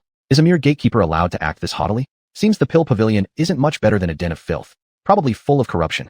Isn't there anyone regulating this place? Just as Wang Yang was about to argue, someone suddenly called out to him from behind. My friend, may I ask what brings you to our pill pavilion? I can announce your arrival for you. Wang Yang turned and saw a young man dressed like a wealthy aristocrat. The man had a sharp, clever look about him, clearly very interested in Wang Yang. Judging by his attire, this person must hold some importance. Do you know me? And may I ask your name? Hearing that this man didn't recognize him, the young noble instantly became even more intrigued, quickly stepping forward a few paces. Friend, I am xiuxian. Greetings. I cultivate a certain technique that grants me exceptionally acute senses. Earlier, I caught a faint aura unconsciously emanating from you, so I came over out of curiosity to inquire. This is the pill pavilion. Normally no one comes here, and even the Drishgu personnel are rarely present. If you need anything, I can relay the message for you. May I ask, friend, have you come to seek someone to refine pills? If you require alchemical assistance, I know a pill master. I can introduce you. Wang Yang swept his spiritual sense over xiuxian and discovered the man had reached the golden core realm. Judging by his exquisite attire, this was clearly no ordinary individual. Yang fellow Taoist, what an honor. I'm deeply interested in alchemy, which is why I came to pay a visit. Mei Shangdao, I caused such a misunderstanding. Please forgive my rudeness. Since there's no attendant here, I'll take my leave now. Perhaps I'll return another day. Until then, farewell. Hearing that Wang Yang intended to leave, xiuxian couldn't allow that. It was so rare to meet someone unafraid of him. He definitely wouldn't let this person go. Friend, why the haste? I haven't even learned your esteemed name yet. Not far ahead, there's a tavern. Allow me, your humble junior, to treat you to a few cups of wine. Their 100-flower wine is a legendary elixir, an extremely rare treasure not found just anywhere. It can only be brewed in the 100-flower valley here. Miss this chance today, and you may never taste it again. Wang Yang paused briefly, reflecting that even if he left now, he had nowhere pressing to go. He nodded with a smile. My name is Wang Yang. In that case, I'll accept your kind invitation. Thank you, fellow Taoist Yang, for your generosity. Later, I'd like to inquire about a few matters. Hope you won't withhold your wisdom. Excellent. This way, please. Today, I officially count you as a friend. Honestly, most people here fear me, even resent me deep down. Sorry for making you laugh at my situation. Ask me anything, and I'll answer all your questions later. I've already decided, you're my friend. Brother Wang, if you're not busy, you should visit our sect. I can also help you arrange connections regarding alchemy. How does that sound? xiuxian said, beaming. Very well, then I shall impose upon you. I'm quite interested in your sect. Sometime, we could even discuss cultivation Dao together. Wang Yang smiled in agreement. Master Yang, welcome. The tavern keeper came rushing over with an obsequious grin. Old wine man, bring out your finest 100-flower wine. I'm entertaining a guest. Prepare a few appetizers too. That's all we need. I'll settle the bill later. xiuxian clearly frequented this place often. Wang Yang merely chuckled and followed along. The two took seats at a table near the window. Chapter 387, Distribution of Powers. Excellent wine. Wang Yang took a sip from his cup and couldn't help but widen his eyes in praise. Never did I expect to taste such a rich and exquisite liquor. Truly, this journey has been worthwhile. Slowly closing his eyes, he savored the pure aroma, as if standing amidst a vast sea of flowers with fragrant air all around. Yet at the same time, like wandering beside a clear spring, his mind becoming pure and transparent. After a long while, Wang Yang opened his eyes and looked across at xiuxian. Fellow cultivator, I must thank you for inviting me. Otherwise, how would I have known such a miraculous wine exists in this world? You said most of the 100 flowers wine here has already been purchased by you. Then why would someone still try to sabotage you? xiuxian's expression darkened briefly before quickly recovering. To be honest, Brother Wang, there are some peers within my sect who are my rivals. We've long held mutual resentment, and our conflicts have deepened over time. Eventually, no one bothered mediating anymore, and our discord only intensified. Brother Yang, could you explain in detail the current situation of this region? For example, which sects and factions exist here, and where would be the best place for cultivation and trials? Wang Yang asked first, clearly having been puzzled by this question for quite some time, and now finally seizing the chance to seek answers. Upon hearing the question, Yang Sihai was momentarily stunned, somewhat surprised that the other would ask something so basic and naive. Such common knowledge, even a 3-year-old would know, yet Wang Yang seemed completely unaware, truly astonishing. Still, despite these thoughts, Yang Sihai decided to patiently provide an answer. Brother Wang, it seems you're not from around here. Actually, I should have guessed earlier. Perhaps you don't know that the Tianji sage has already relayed relevant information to various powers, and you might just be the person we've been searching for. A few days ago, someone broke through cultivation in the wilderness, causing a tremendous commotion. I wonder if that was you. But please, don't feel burdened. Any faction would protect someone like you under such circumstances, Yang Sihai explained slowly. Let me give you a detailed account of the current distribution of powers. This will help you gain a clearer and more comprehensive understanding of the overall situation. These details may significantly impact you for a long time to come. The sect I belong to is called the Yin Yang sect, located in the southeastern corner of this vast continent. To our southwest stands a magnificent sect, the Hundred Flowers sect. It's said to enjoy eternal spring, adorned with blossoms all year round, and its disciples are renowned for their beauty and mastery of myriad cultivation arts. To the north lies the Heavenly Tao sect, famed far and wide. Rumors speak of countless powerful experts within its ranks, making its strength unfathomable. Further west, faintly visible atop mountain peaks, stands the Heavenly Sword sect, whose sword aura pierces the heavens, inspiring awe and reverence. At the center of the continent, the Pill Pavilion, Artifact Pavilion, and Formation Pavilion stand guard. These places gather rare medicinal herbs, magical treasures, and formation manuals, attracting forces from all directions for homage and exchange. Of course, we can't forget the mysterious demon sect hidden deep within the 10,000 Great Mountains. Few have ever truly seen them, yet legends about the demon sect never cease. It's said their demon cultivators possess superhuman strength and wisdom, an enigmatic and perilous presence. After listening to Yang Sihai's explanation, Wang Yang finally gained a clear picture of the continent, freeing him from future coercion. Brother Yang, you mentioned earlier that the Tianji sage had instructed you to search for me. What exactly does he want? If my question exceeds your knowledge, then by all means, feel free not to answer. I only ask that you keep this matter secret on my behalf. I truly wish to avoid revealing my identity too soon. Yang Sihai nodded slightly in understanding. That's fine. After all, it's a matter of great importance. To be honest, even I know very little. According to senior elders in my sect, the Tianji sage once cast a divination, which revealed that a visitor from beyond the heavens would descend into this world, a being who would bring immeasurable blessings to the entire continent. Moreover, this person might even open the legendary Ascension Gate. As for what follows, I've genuinely heard nothing more. I'm not withholding anything intentionally. Wang Yang didn't press further. He didn't know what kind of existence the Tianji sage was anyway. Better to lie low for now. The cultivation environment here was excellent, especially suitable for advancing his cultivation. As for when he might return home, that depended entirely on fate. Brother Yang, let me be honest with you. I'm a pill master. I originally intended to obtain an identification token at the Pill Pavilion, but the guards were absent, and I've since given up on going back. How about we cooperate once? Are you interested? How do you propose we cooperate? Be specific. I'll handle the pill refining, and you take care of the sales. How about we split the profits 50-50? Of course, you'll need to provide me with some of your local formulae. I'd like to compare them with the alchemical techniques I've learned. You'll also have to prepare the required materials. Additionally, I can offer commissioned refining services for others. You'll be responsible for all the arrangements. I only ask that you keep my identity concealed. How long our cooperation lasts depends entirely on how well you manage things. After speaking, Wang Yang fixed his gaze firmly on Yang Sihai, closely observing the subtle shifts in the other's expression. No problem at all. My status can also offer you a certain degree of protection. Not far from here, I own a manor. You could move in there for a while. We'll conduct transactions in the city. I'm currently looking for a suitable place to set up a base, which will help us stay under the radar. A gleam of excitement flashed in Yang Sihai's eyes as he began envisioning the fortune ahead. He continued, excellent. Since we're in agreement, let's set off right away. My manor isn't far, peaceful and serene, perfect for both living and cultivation. As for the inn where you're staying now, it really isn't very convenient. The room is cramped and confined, and the surrounding environment is noisy and chaotic, hardly offering a tranquil or comfortable atmosphere. Moving to the manor, however, would be completely different. There, shaded by lush trees and filled with the fragrance of flowers, with fresh and pleasant air, it's as if one were stepping into a fairyland. Such an environment would undoubtedly greatly benefit your cultivation. Moreover, the manor is equipped with a dedicated pill refining chamber, fully furnished and of excellent condition. Refining pills there would not only ensure the quality and success rate of the elixirs, but also allow you to fully immerse yourself in the process, freely showcasing your skills. At the same time, the aromatic essence released during refinement won't be disturbed by external factors, enabling better concentration of medicinal potency and enhancing the efficacy of the pills. Therefore, moving into the manor is truly advantageous in every way. It provides an ideal environment for cultivation while allowing you to focus entirely on pill refining. Who wouldn't want that?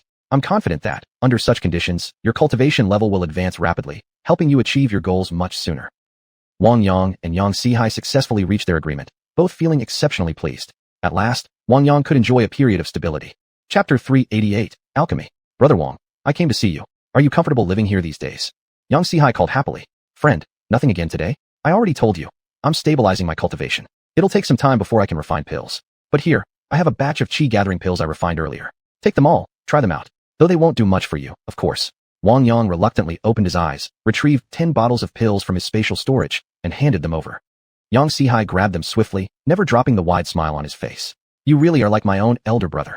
Once I deliver these to the auction house, they'll fetch a great price. You don't know how popular pills are around here. And yours are all top grade, extremely valuable. No more talk, I must hurry. There's an auction tomorrow, wanna come along? I've got a VIP pass. I'll pass. I need to study those pill formulas you gave me. True Qi pill, Foundation Establishment pill, Body Nurturing pill, Golden Core pill. I should be able to refine these. The Nascent Soul pill will take more research. Help me gather more formulas and prepare the medicinal ingredients. Even the most skilled woman can't cook without rice. You understand the saying. I noticed you're nearing your Nascent Soul breakthrough too. Prepare the materials for the Nascent Soul pill quickly. Maybe I'll give you a surprise. Just wait for my good news. I'll turn Yin Yang sect upside down if I have to, but I'll get all the alchemy ingredients for you. Brother Wang, I'm counting on you.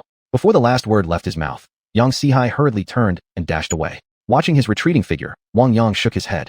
Asterisk, this guy is always rushing about, busy every single day, never stops to think what he's even doing. Still, if he promised something, he'll deliver. He's not the type to break his word. Asterisk. With that thought, he dismissed further distractions, closed his eyes once more, and resumed meditation. Although he had already reached the nascent soul stage, his control over spiritual power was still far from proficient. Without seamless command in battle, it would be impossible to unleash his true strength. Gradually, he sank into a state of complete oblivion, his consciousness fully immersed in the flow of true energy within. He felt that immense, pure force surge through his meridians, washing over every part of his body, bringing a warm, blissful sensation. But soon, his previously calm expression turned grave. His brows tightened, and silently, he sighed inwardly. Asterisk sigh, still no use. I've tried countless times, yet perfect control over my spiritual power remains elusive. After all, this power wasn't accumulated through years of personal cultivation. It's only natural that mastering it isn't easy. Asterisk. After much deliberation, Wang Yang decided to abandon further efforts on controlling spiritual power, at least for now, and instead focus on alchemy, a field where he truly excelled. Looking back, the divine flame bestowed upon him by Lord Xin known long ago was indeed priceless. After all this time of careful nurturing, he developed a deeper synergy with it, and now wielded it with increasing ease. Having made up his mind, Wang Yang activated his mental intent and entered the inner space of the divine farmer's cauldron, retrieving the rare ingredients needed for refining true qi pills. Once everything was prepared, he took a deep breath and began concentrating fully on the refining process. He directed the divine flame to preheat the cauldron. When the temperature felt right, he first added the Tianyuan fruit, then ginseng, spirit vines, and spatial spirit water. Multitasking skillfully, he achieved results quickly. Suddenly, a rich pill fragrance filled the air, spreading throughout the room, another success. This was already his 14th consecutive successful batch. More than enough. Next, he refined the body-nurturing pills and foundation establishment pills. But when it came to the golden core pill, he paused. The ingredients for this one were extremely scarce. He couldn't afford to waste even a single one. Sitting cross-legged, he meditated to restore his energy. Soon, his spiritual power was replenished, flowing even more smoothly than before. Truly unexpected.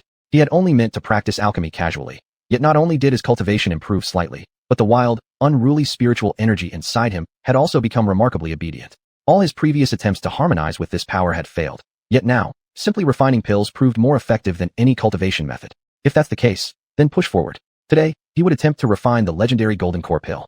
He focused completely, carefully controlling the divine flame as he gradually added each rare ingredient into the divine farmer's cauldron. Inside the cauldron, the liquid grew thicker and emitted an increasingly intoxicating aroma. At this critical moment, Wang Yang suddenly sensed something amiss. Several ingredients inside the alchemical cauldron failed to blend properly, disrupting the balance of the medicinal liquid. Sweat broke out on Wang Yang's forehead as alarm surged in his heart. He quickly adjusted the intensity of the flame and the proportions of the materials, striving to regain control. After a tense series of maneuvers, the situation finally stabilized. With the addition of the final ingredient, the divine farmer's cauldron radiated a brilliant glow, and a smooth golden core pill slowly took shape. Letting out a long breath of relief, a delighted smile spread across his face. He had succeeded at last, though it was only a low-grade pill. His first attempt, unfamiliar with the process and using too many ingredients, had nearly ended in failure. Wang Yang carefully placed the golden core pill into a jade vial, ready to study this precious elixir in detail. Just then, hurried footsteps outside interrupted his thoughts. Brother Wang, are you in there? Open the door quick, huge fortune here. This time we split it 50-50, I won't cheat you. Yang Sihai called excitedly. Wang Yang reluctantly opened the heavy stone door of the alchemy chamber, then grudgingly stepped aside to let the uninvited guest enter. Wang Yang reluctantly opened the heavy stone door of the alchemy chamber, then grudgingly stepped aside to let the uninvited guest enter. Seeing the radiant grin and eager eyes on Yang Sihai's face, Wang Yang felt a wave of exasperation. Yet, with great resignation, he finally spoke. Friend, could you at least reduce how often you barge in here? His voice trailed, as if he had much more to say but didn't know where to begin. Ah, Brother Wang, you're no fun at all. Look, here's your share, 20,000 spirit stones. The fragrance of pills hasn't even faded yet. How many batches have you refined by now? Give me a few first, let me try them out. Friend, this is the true Qi pill. Taking it greatly enhances one's reserves of true energy, highly beneficial for foundation establishment.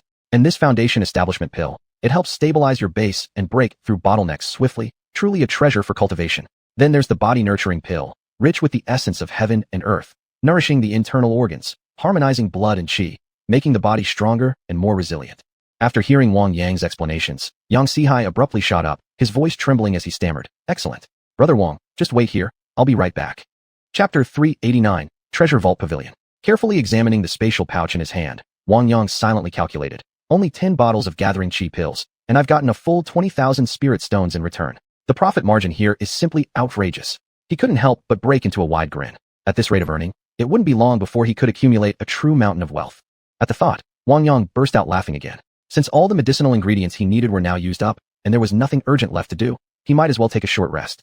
Once Yang Sihai returned, he'd invite him out for a walk to relax. Staying cooped up indoors, endlessly cultivating, eventually became dull and tedious. After tidying up the room, Wang Yang stretched lazily, loosened his muscles, and then strode straight toward the manor's entrance.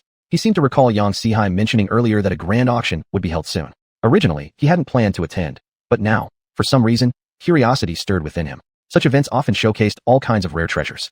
Who knew? He might even stumble upon something completely unexpected. With that thought, Wang Yang quickened his pace, heart brimming with anticipation for the surprises and gains the auction might bring. Did you hear? This auction will feature pills. It's a rare opportunity. Some alchemists are even planning to buy them just to study the refining techniques. Of course, I want to get one for study too. Just don't know how many types there'll be, or whether any can boost my cultivation level. All along the way, his ears were filled with chatter from all kinds of people discussing the upcoming auction. Some whispered conspiratorially, others spoke boldly and at length. From these fragmented conversations, Wang Yang gradually pieced together various stories and rumors surrounding the event. Treasure Vault Pavilion. When Wang Yang saw the name of the shop, a wave of curiosity surged within him. This Treasure Vault Pavilion sounds extraordinary. Perhaps there really are some strange and wondrous treasures inside. Driven by curiosity, Wang Yang stepped into the shop. Immediately, a clerk approached with a warm smile. Senior, welcome to Treasure Vault Pavilion. How may I assist you today? We have a complete selection of goods, all you could possibly need, and we guarantee to meet your every requirement. Wang Yang nodded with a slight smile and began looking around, carefully observing the shop's layout. Shelves overflowed with all manner of items, dazzling and countless, precious herbs, rare gemstones, exquisite artworks, each radiating its own unique charm. As he admired the treasures, he chatted casually with the clerk. From their conversation, he learned that Treasure Vault Pavilion had a long history, renowned throughout the city for its high-quality merchandise and solid reputation. Moreover, its manager was known for having exceptional vision, frequently acquiring truly legendary rarities. After circling the store, Wang Yang's gaze was caught by a jade pendant displayed in a glass case. The pendant was crystal clear, intricately carved with delicate patterns, emanating a faint aura of spiritual energy. He pointed at it and asked, "What's the origin of this jade pendant?" The clerk replied respectfully, "This piece is a relic from ancient times. It's said to possess mysterious powers capable of aiding cultivation. However, its exact abilities remain unknown. Even after extensive research, no one has fully deciphered its secrets." Wang Yang's heart thumped with excitement. Such a mysterious artifact might bring unforeseen benefits. Deciding on the spot to purchase it, he resolved to study it more deeply later. After paying the spirit stones, Wang Yang took the jade pendant from the clerk's hands. Perhaps it really would bring a major surprise. The deeper he walked into the store, the more enchanted he became by the rare wonders on display. He couldn't help but murmur, truly eye-opening. Such an incredible array of marvels gathered in one place. Upon stepping into the section housing cultivation techniques, a deep sense of reverence welled up inside him. What lay before his eyes left him speechless. A forest of towering bookshelves rose like giants, tightly packed together, forming a vast sea of books. Every shelf was crammed with volumes and scrolls, stretching from floor to ceiling. Suddenly, an old, tattered book caught Wang Yang's attention. Its cover was worn, the characters faded and nearly illegible. Yet, guided by his sharp instincts, he sensed that this book concealed immense secrets. He picked it up carefully and flipped open the first page. Instantly, an ancient, weathered aura washed over him. As Wang Yang read the contents closely, a flicker of astonishment flashed across his eyes. It was a peerless cultivation art, one thought to have been lost to time. His heart pounded with excitement, as if he'd uncovered a priceless treasure.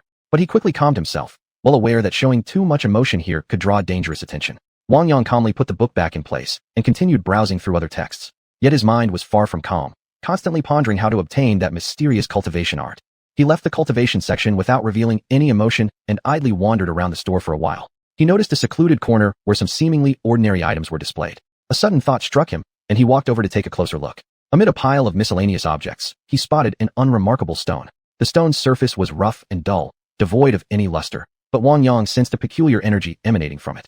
Silently casting a detection spell, he indeed discovered powerful spiritual energy contained within. Delighted inside, he casually slipped the stone into his spatial pouch. Soon after, Wang Yang made up an excuse and left Treasure Vault Pavilion. Once back home, he immediately took out the mysterious stone and the tattered cultivation manual, deciding to study the stone first, hoping to uncover some hidden secret. After several attempts, he found that the stone's energy could be infused into the cultivation technique, dramatically enhancing its power. Wang Yang felt exhilarated. This discovery surpassed all expectations. He resolved to make full use of these two treasures to boost his strength. Brother Wang, you've already gone out? Why didn't you wait for me? Yang Sihai shouted excitedly, his face glowing with enthusiasm. Fellow Taoist, I must admit I'm quite embarrassed. Right after you left, my heart felt as if scratched by a cat, utterly restless. Then I heard there's a grand auction being held here, and driven by curiosity, I couldn't resist coming out to have a look. But don't worry, tomorrow I'll definitely go with you. Just be sure not to forget. Wang Yang replied with a smile. The pill matter has been arranged. Tomorrow I'll show you quite a spectacle. Here are some books, take them back and read through them. Learn those minor techniques inside. They're very practical. Watching you exhaust yourself doing everything manually makes me feel rather uncomfortable. Go on, accept them. Wang Yang accepted the books without hesitation or false modesty, taking them naturally. Chapter 390 Auction. The first item up for auction today is the high-grade spiritual weapon, the Hunyuan sword, refined by Elder 2 of the Alchemy Pavilion. Starting bid, 100 spirit stones. The auctioneer announced loudly. 150. Good. Gu Daoist offers 150 spirit stones. Any higher bids? 200, 210, 300. The room suddenly fell silent. Qin Young Master at 300 spirit stones. Any higher? The auctioneer called out 3 times, and seeing no response, declared the sword won by Qin Young Master. Following this, numerous spiritual weapons, medicinal herbs, and other items were auctioned one after another, each attracting fierce competition. Wang Yang and Yang Sihai sat in a private viewing box, attended by serving maids, with spirit wine, delicacies, various spiritual fruits, and more laid out across the table. Brother Wang, nothing catching your eye? If you're short on spirit stones, I can lend you some, Yang Sihai said with a smile. Wang Yang replied calmly. My friend, I appreciate your kindness. Nothing has caught my interest yet. If I need anything, I'll call on you. Let's drink. Next up is the high-grade elixir, xiuxian pill, which aids foundation establishment cultivators in advancing their cultivation base. Starting bid, 200 spirit stones. As the auctioneer brought out the pill, excitement instantly filled the air. 500. Hearing someone start bidding, a black-robed youth in the audience raised his head proudly and shouted. Young Master, you dare bid at that price for pills? Ridiculous. I offer 600. Yang Tian, you're opposing me again. You always interfere with me. I bid 700. Bid higher if you dare. Watching the two go back and forth, Wang Yang turned curiously to Yang Sihai and asked, Friend, is that fellow up there your sect junior, or perhaps a member of your family? Never mind them. These two have had a feud for ages. Whenever they meet, they argue endlessly. Everyone's used to it by now. And hey, it works in our favor. We get to enjoy the spectacle. Yang Sihai said flatly, leaving Wang Yang somewhat bewildered. Fine then, I won't ask further. But why aren't you bidding either? Nothing interests you. The early auction items aren't worth much. Just watch for now. Yang Sihai briefly explained his reasoning. Suddenly, the auctioneer called out. The next item is the ancient world Kunyu map, compiled and drawn over more than 200 years by Lord Qi. Our auction house has appraised it as a premium quality artifact. Bidding is now open, with no starting price. There was little response from the audience, with only members of major powers participating. Wang Yang stared intently at the ancient world Kunyu map, then quickly turned to Yang Sihai and said, Friend, this item is extremely important to me. I hope you can help me secure it. I'll make it worth your while later. Yang Sihai was momentarily taken aback, but seeing Wang Yang's seriousness, realized how vital the map must be to him, and immediately started bidding. 1,000 spirit stones. The sudden cry startled many in attendance. Why is young Master Yang interested in this? Is he planning to travel far now? Perhaps. The habits of these young masters from great sects are beyond our guessing. Fenghua, your junior brother has been acting strangely lately. Does anyone know what he's been up to? Fenghua asked curiously. Not sure. He's been cheerful every day. Seems like he's hiding something from us. Let's check on him later. Seeing no one respond, the auctioneer wore a displeased expression and spoke up. This item is highly valuable. Once missed, the opportunity may never come again. Any higher bids? If not, the Kunyu map will go to young Master Yang. Still, no one raised a bid. It was truly strange. With no choice, the auctioneer reluctantly declared, the Kunyu map goes to young Master Yang. Upon hearing this, Wang Yang finally exhaled in relief. This item was immensely important to him, perhaps the greatest clue he had toward returning home. Its records were extraordinarily valuable, and it contained a complete geographical map of the entire continent. Friend Yang, I won't speak thanks lightly. This means everything to me. Here, I present you with a Jiajindan. A Jiajindan. Brother Wang, you're truly impressive. For many, such an item is irreplaceable. Our sect lacks proper inheritance. Alchemy, weapon forging, formation arts, all are in disarray. Only a few major sects still preserve fragments of knowledge. Most Chancheng have already been destroyed. I accept. This gift carries great weight, Yang Sihai exclaimed joyfully. Wang Yang returned to his usual calm demeanor. Suddenly, the attendant girl pushed the door open and walked in. Young Master Yang, here is the ancient world Kunyu map you've acquired. The spirit stones have been deducted from your merit ledger. And here are the receipts. Please verify them. No need. You're too courteous, young Master Yang. After watching the maid turn and leave, Wang Yang couldn't wait. He quickly reached out and snatched the item. With swift movements, he cleared a spacious area on the table and immediately spread open the mysterious ancient world Kunyu map. His eyes locked onto the map, as if trying to peer through the paper and uncover its hidden secrets. He first located the mark representing his current position, then meticulously compared it with reality. After careful observation and deep contemplation, he finally found the place he needed to go. The Sacred Mountain. The Kunyu map contained some records about the Sacred Mountain, a place shrouded in mystery with many legends attached. It was said that those who vanished had all disappeared from there. There were also accounts of ancient, mysterious events tied to this location. Wang Yang's heart surged with excitement. He had already decided he must go there. As soon as he completed his deal with Yang Sihai, he would set off immediately. Brother Wang, did you discover something? Yang Sihai asked curiously. Friend, after this auction ends, I'll enter seclusion to refine pills. Don't come disturb me. Once I've finished and delivered the elixirs to you, I'll be leaving this place. Leaving? Have you found a way back? Then congratulations, but I don't think it's that simple. If Tianji Shangren has already determined you're from beyond the heavens, he surely has means to track you down. What's really going on, I can't say. But one thing is certain, you're extremely important to him, and to all the sections. If you decide to leave, be mentally prepared, Yang Sihai said, making no attempt to stop him. Thanks. The next auction item is a spiritual root, announced the auctioneer, holding up a dry, lifeless branch. Our auction house does not know its exact species. It's entirely up to chance. Starting bid. 5,000 spirit stones, no upper limit. The scene turned even more awkward. This spiritual root clearly looked long neglected, dehydrated, and nearly impossible to revive. Seeing no one bidding, the auctioneer was about to withdraw the item when young Master Yang suddenly called out again. 5,000 spirit stones. The auctioneer, seeing Yang Sihai bid once more, was overjoyed. This item had already failed to sell twice. If it didn't move now, it would end up stuck in their inventory. With no further bids, he quickly declared, this spiritual root goes to young Master Yang. Laughter erupted across the hall. This young Master Yang really is a spoiled rich kid. Junior brother Yang seems rather unusual today. Chapter 391, The Greatest Gain. The moment Wang Yang received the spiritual root, he immediately sent it into the 5 elements bead. Boom. Accompanied by a deafening explosion, the space inside the 5 elemental pearls seemed to ignite, expanding at an astonishing speed. The previously calm void instantly became turbulent, and a powerful wave of energy rippled outward in all directions. Guided by the world tree, the mysterious spiritual root floated down to a special location. Upon touching the ground, it instantly seemed to awaken with life, rapidly growing and strengthening. In the blink of an eye, the root had transformed into a towering tree, its majestic and awe-inspiring form breathtaking to behold. Moreover, as the spiritual root continued to grow, all surrounding vegetation appeared to be influenced by a strange force, bursting into frenzied growth. Vines twisted and intertwined, forming a lush, dense forest. Within this forest, thick spiritual chi permeated the air like a visible mist, dramatically increasing the overall concentration of spiritual energy in the space. Feeling these unprecedented changes, Wang Yang couldn't help but feel profound shock. He clearly sensed that the spiritual energy here was now several times denser than before, like being immersed in a heavenly cultivation paradise. Cultivating in such an environment would surely yield twice the results with half the effort. At this thought, a flicker of excitement flashed through his eyes. Master, where on earth did you obtain such a precious treasure? It's actually the legendary world's spiritual root, the Jinmu divine tree. This divine object is among the rarest and most supreme treasures under heaven, brimming with endless life force and mysterious power, truly awe-inspiring. Long ago, the Jinmu divine tree stood firm in ancient times, supporting the very operation of the entire world and witnessing countless cycles of change throughout eons. Now, for it to appear before us, it's simply unbelievable. This Jinmu divine tree will undoubtedly become our most powerful asset, propelling us further along the path of cultivation.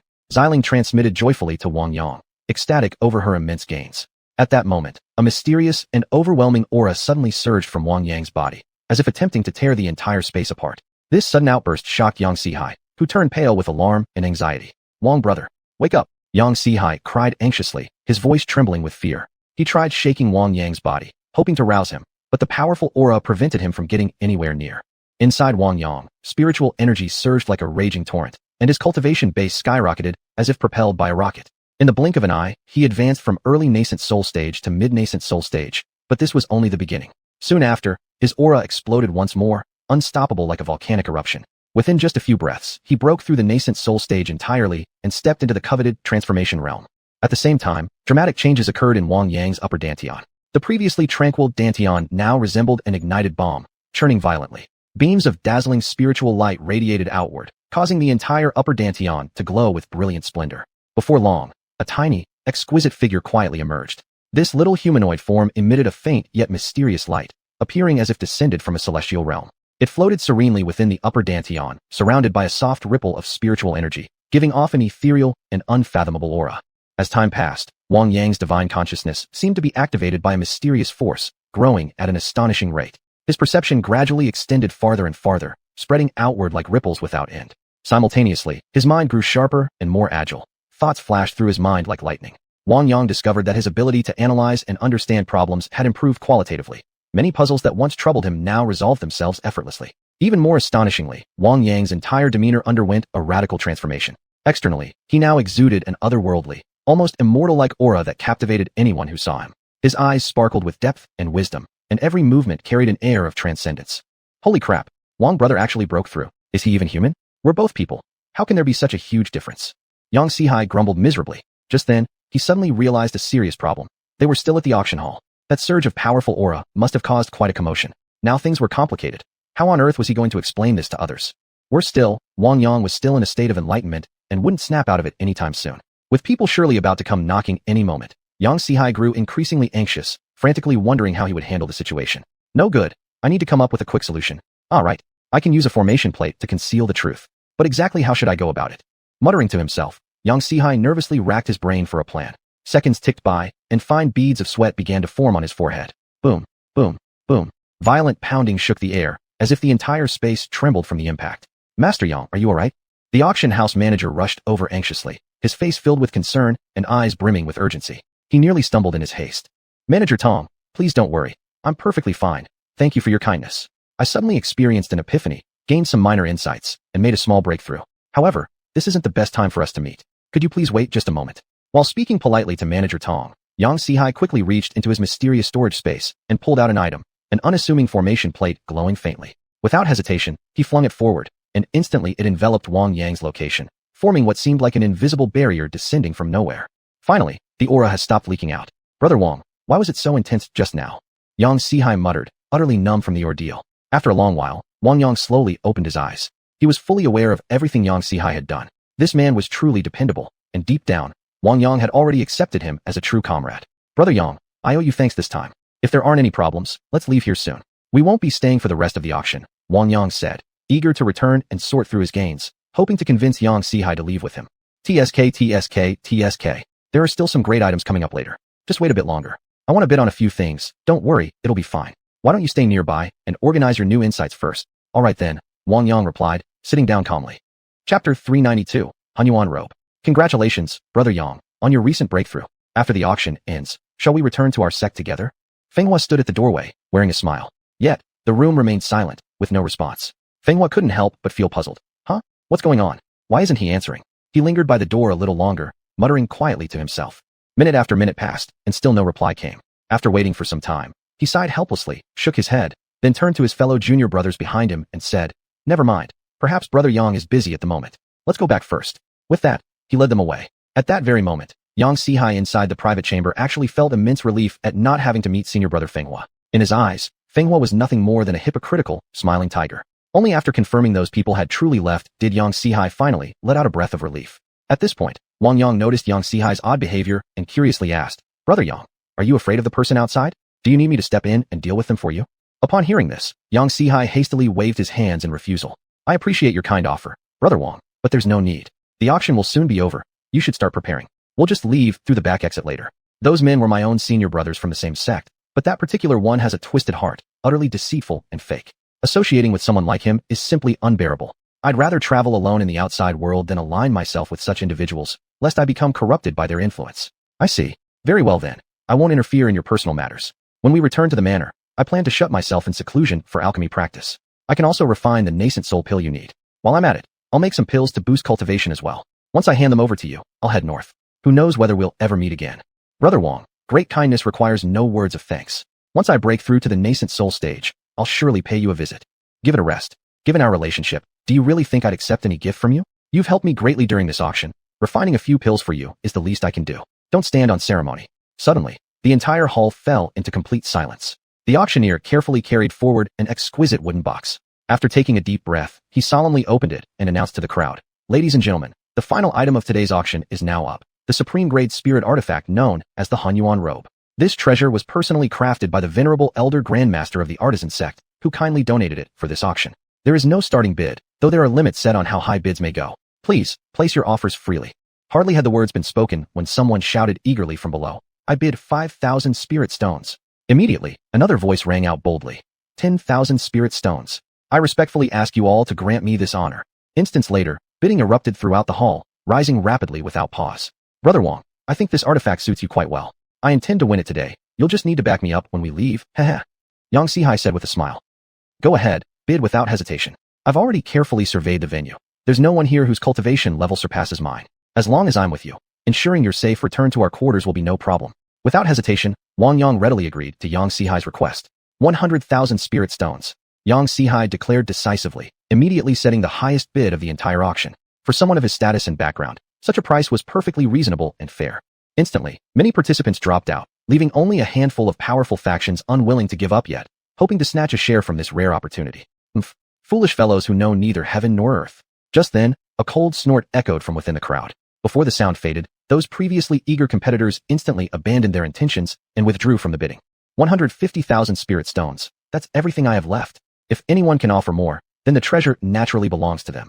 Yang Sihai declared his final bid. Indeed, this was already pushing him to his absolute limit. This time, Wang Yang made no move to intimidate others into withdrawing. Because right now, there was no dominant expert present to control the situation. The atmosphere in the hall had suddenly grown unpredictable. The auctioneer seemed to sense an unusual atmosphere, scanning the crowd with a cautious gleam in his eyes. Faced with this subtle shift, he made an immediate decision without hesitation. Very well. Since no one else is bidding, the xiuxian robe shall belong to young Master Yang. With the hammer falling to seal the deal, gasps and sighs of regret echoed through the hall. Immediately afterward, the auctioneer announced loudly, "This auction hereby concludes successfully. Please exit the venue in order." A reminder to all guests, any form of combat is strictly prohibited within the auction hall. As for matters outside, our auction house bears no responsibility. With that, he quickly turned and hurried backstage. Yang Sihai could hardly contain his joy, eagerly saying, "Brother Wong, let's leave this place at once.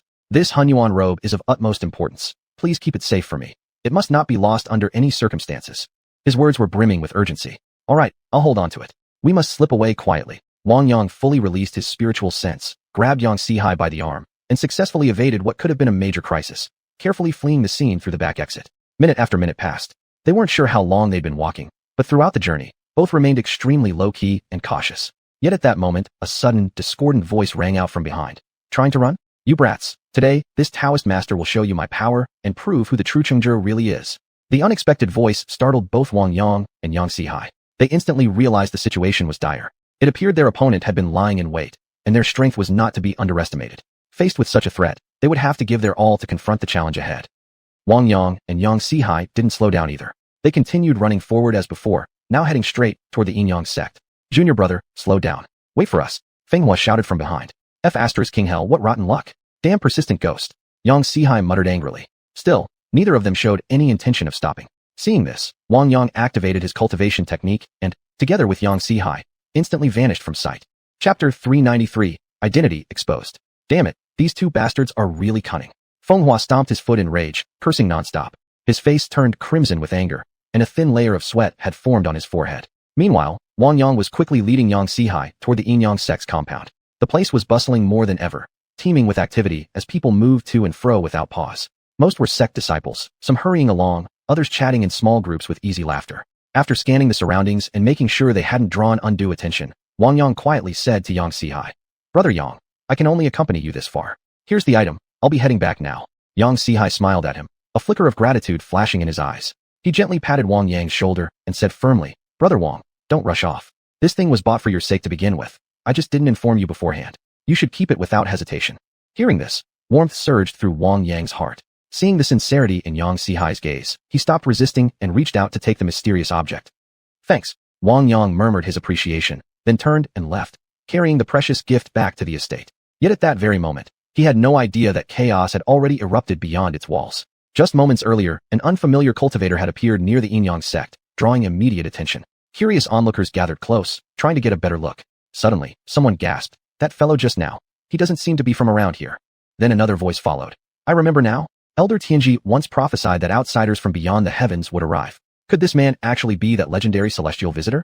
Never thought it would come true, and right near our Innyang sect too. This is extremely serious. We must report it to the sect master immediately." Yang Sihai happened to overhear their conversation and instantly grew anxious, muttering under his breath, "Brother Wang, you don't even know your identity's already exposed. How could you be so careless?" Unfortunately, security within the sect was too tight. Otherwise, he'd have gone back to warn him long ago. After returning to the estate, Wang Yang quickly took out the Hunyuan robe and began refining it without hesitation. As time passed, the robe automatically settled onto Wang Yang's body, subtly adjusting itself according to his will. Perfectly tailored and elegant, comfortable to wear. "Master," his master Yunhua whispered urgently to the sect leader, "according to my observations, that person is currently inside this estate, showing no sign of escape. This is our perfect chance. If we strike together now, we're certain to capture him.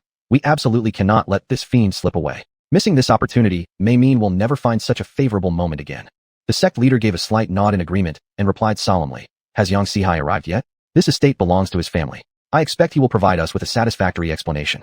Soon after, Yang Sihai emerged, surrounded by several guards. All eyes turned toward him, especially those who had harbored doubts, now staring intently, their eyes gleaming with excitement and anticipation. "Sect Master," Yang Sihai pleaded, "this man is truly a close friend of mine. I beg you to show mercy and spare his life. If we allow him to live, perhaps we can gain even greater benefits in the future. Wang Yang has always valued loyalty and righteousness. If we ever need help, he won't stand idly by. I don't need you making decisions for me." The sect leader cut in coldly. "I've decided to capture him, no matter what. Whatever the reason, he must be taken. I've already sent word to Elder Tianshi. Results should come soon. Move out. Assign guards to every direction. After this operation concludes, there will be rich rewards for all. And when we return, the sect's cultivation grounds will open. I hope everyone strives hard to make further progress." "Yes. What noise was that?" Wang Yang frowned. Opening his spiritual awareness, he realized the entire estate was surrounded, and the leader's cultivation level was completely unreadable to him. "Yang Sihai, you've betrayed me. Xiling, do you have any ideas?"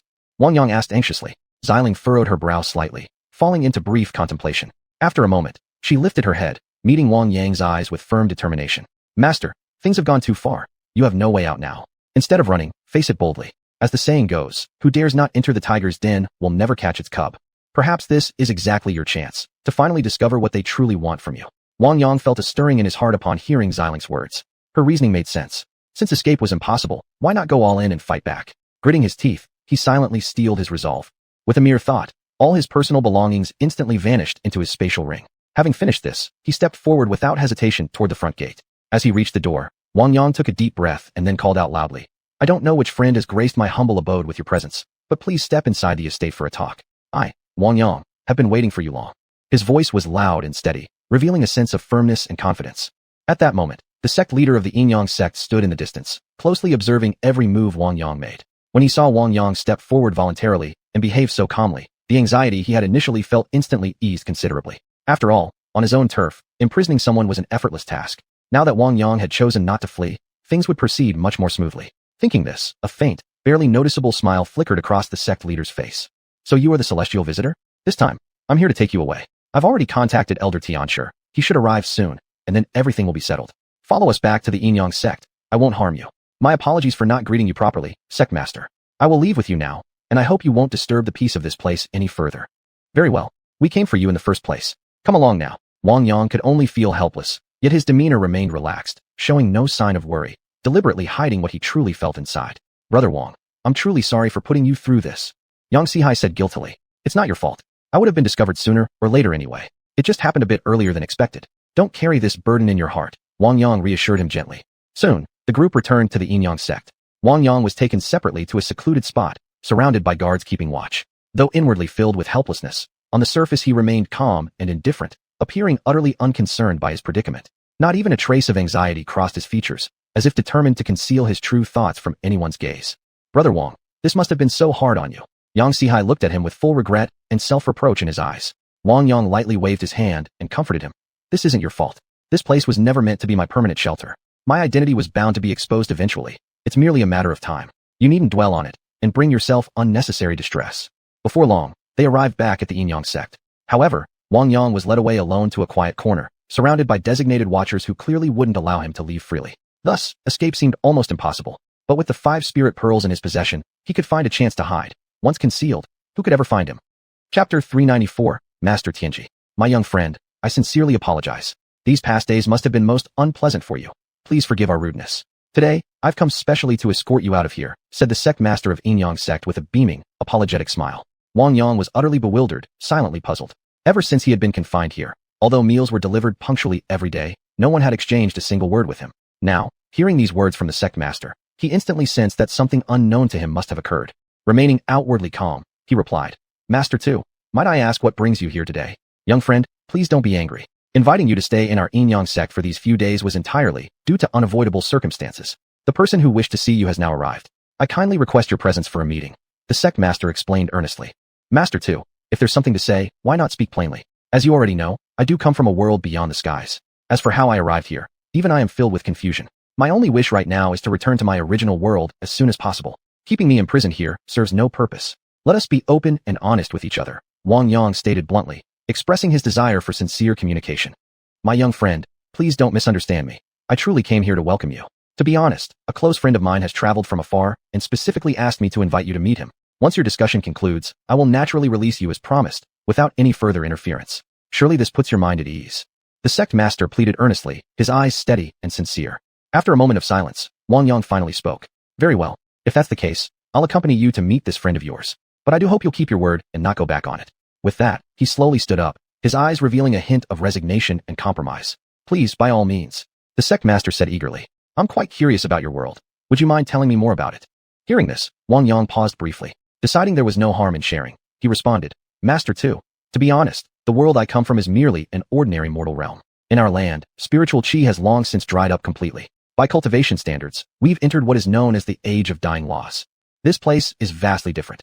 In your world, even common folk can easily live past 100 years, while cultivators enjoy lifespans stretching far longer. Back home, people exhaust themselves merely seeking ways to extend their lives, yet longevity remains a mere fantasy. You may find it hard to imagine, reaching 100 years old is considered extraordinary longevity where I come from. Countless gifted individuals are still forced to cycle helplessly through the 6 paths of reincarnation. Compared to that, I actually prefer living here. I hope my words haven't offended you.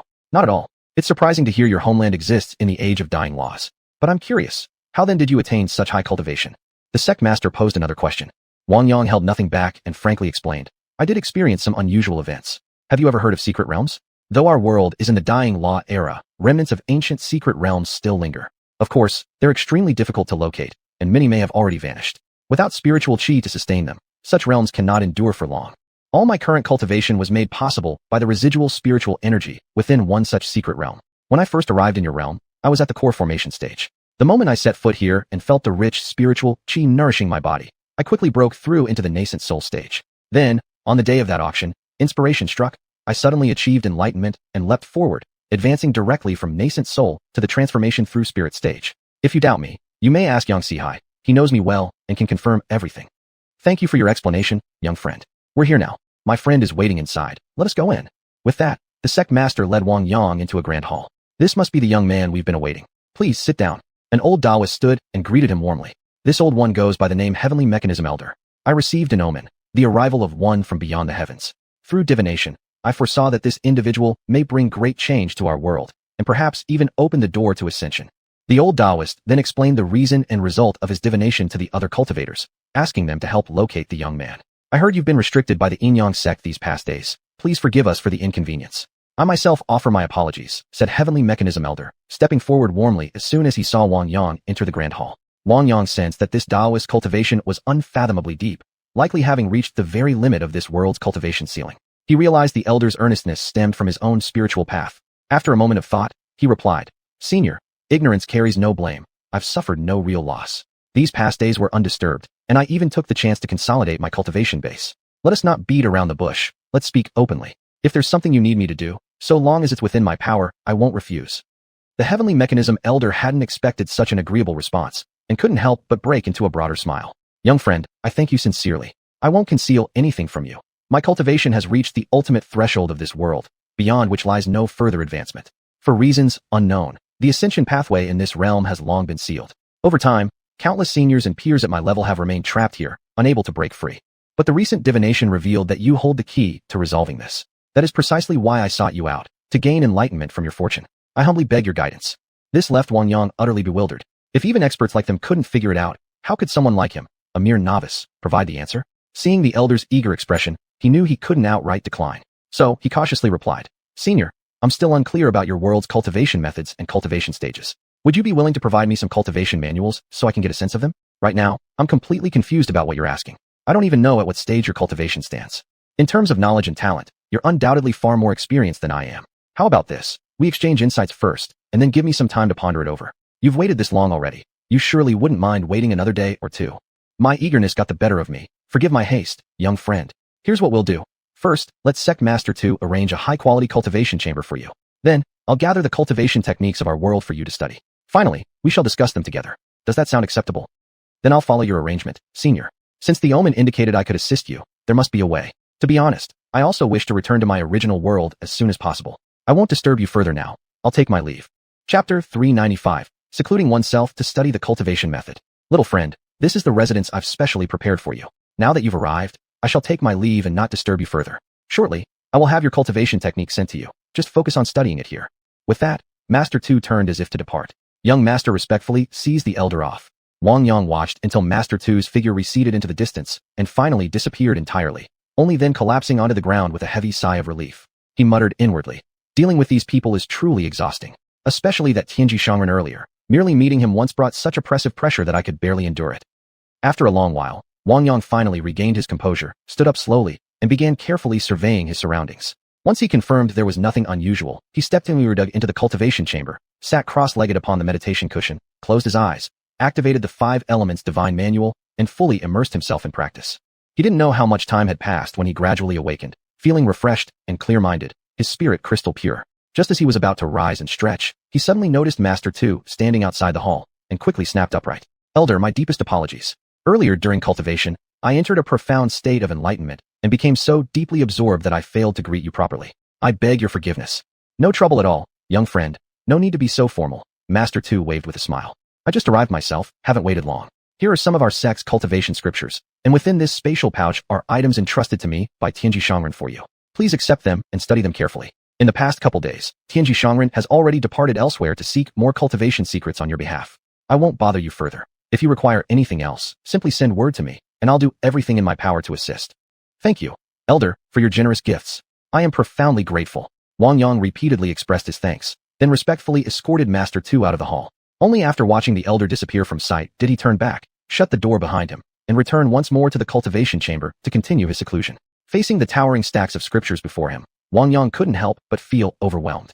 With such an ocean of texts, when would he ever finish reading them all? The primary cultivation method of the Yin-Yang sect alone filled an entire bookshelf, and inside the spatial pouch were even more secret manuals, numerous, dazzling, almost blinding in their variety. Confronted with this scene, Wang Yang felt utterly daunted, silently lamenting. I spoke too rashly earlier. Now I'm stuck between a rock and a hard place. Fortunately, he had his spiritual sense to aid him. Otherwise, he wouldn't have known how to handle such a situation. It would have been mortifying. Taking a deep breath, Wang Yang steadied his mind and decided to begin with a manual titled Yin-Yang Divine Art. Gently flipping open the pages, he saw the characters were clearly written, obviously meticulously organized, and well-preserved. As his gaze delved deeper into the text, Wang Yang felt as though he had entered an entirely new world, a martial realm brimming with mystery, profundity, and boundless possibility. Yin and Yang, the way of heaven and earth, the great framework of all things, the source of change, the origin of life and death, the abode of the divine. The moment he read this single sentence, Wang Yang sank into sudden enlightenment. The 5 Elements Divine Manual began circulating automatically, generating profound mysteries of its own.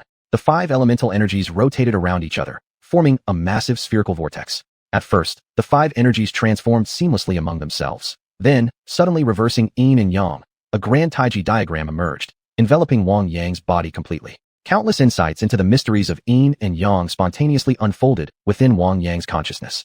1 Yin and 1 Yang make the way. The way gives rise to the 1. The 1 gives rise to the 2. The 2 give rise to the 3. The 3 give rise to the 10,000 things. All things carry Yin and embrace Yang, blending through harmony. Diverse understandings surfaced naturally in his mind. In no time at all, the Yin-Yang divine art had been mastered intuitively. Master 2 had already arrived the moment Wang Yang entered his enlightened state, but instead of approaching, he chose to observe from afar. Just who exactly is this kid? Such extraordinary comprehension. Right after receiving his cultivation method, he instantly entered a state of enlightenment. He's practically a monster. Looks like he'll still need some time before waking. Good heavens, he's manifested a real Taiji diagram. Could it be that he's already grasped this technique completely? And perhaps even more deeply than I do? With talent like this, if I could take him as a disciple, I'd be laughing in my sleep. Absolutely cannot let him slip away from under my nose. Once this matter concludes, I must secure him firmly. There's no letting him leave my control. Ha ha ha. Boy, once everything settles down, you'll stay right here in the Yin-Yang sect. Master Tu mused darkly, a smug smile spreading across his face. So this is the Yin-Yang divine art. Never thought it would be so simple. I just read through it once, and the true meaning became perfectly clear, without a single obstacle. Could it be? I'm truly the chosen one. Hee hee. But no time to celebrate. There are still so many secret manuals here. Who knows how long it'll take me to finish them all.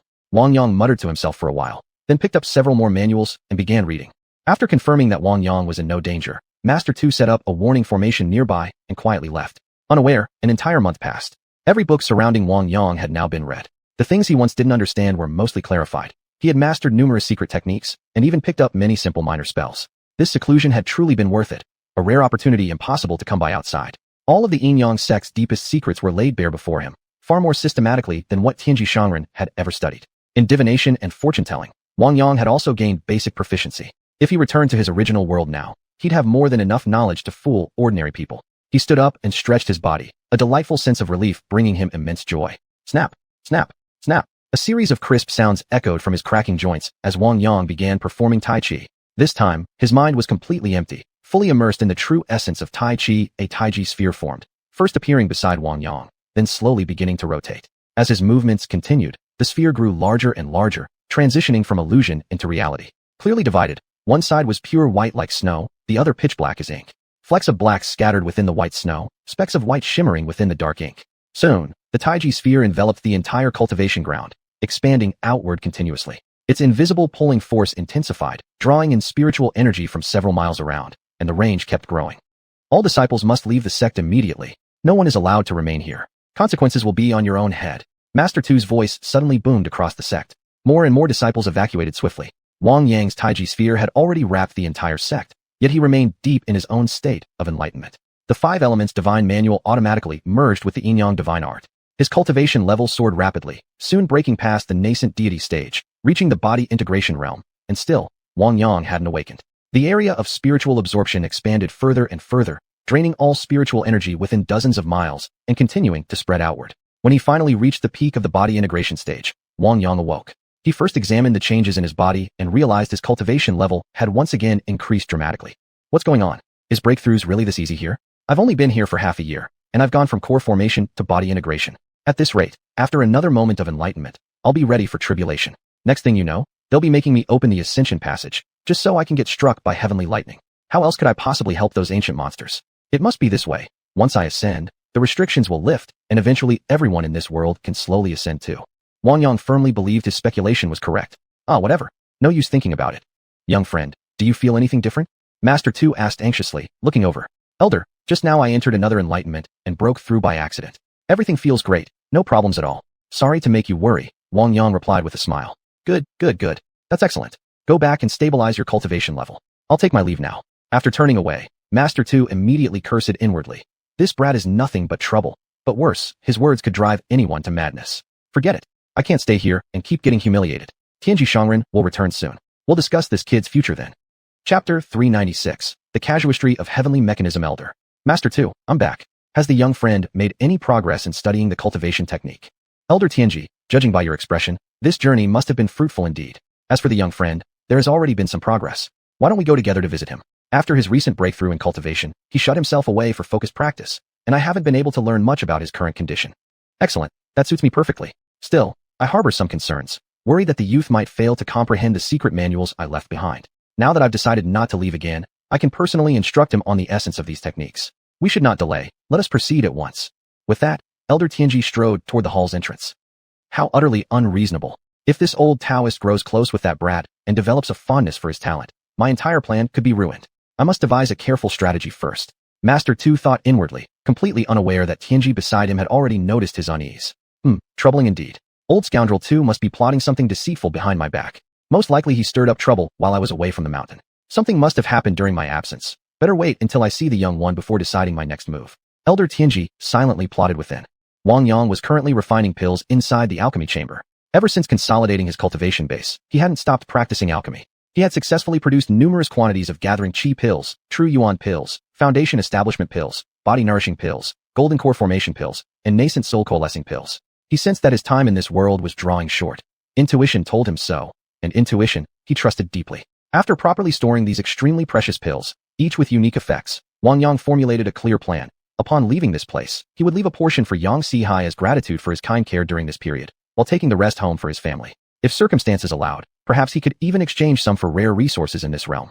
Just as he finished storing all the pills within the 5 elements pearl space and began pondering how to deal with the mysterious Elder Tianji, he suddenly heard sounds approaching from outside the hall. Someone was coming.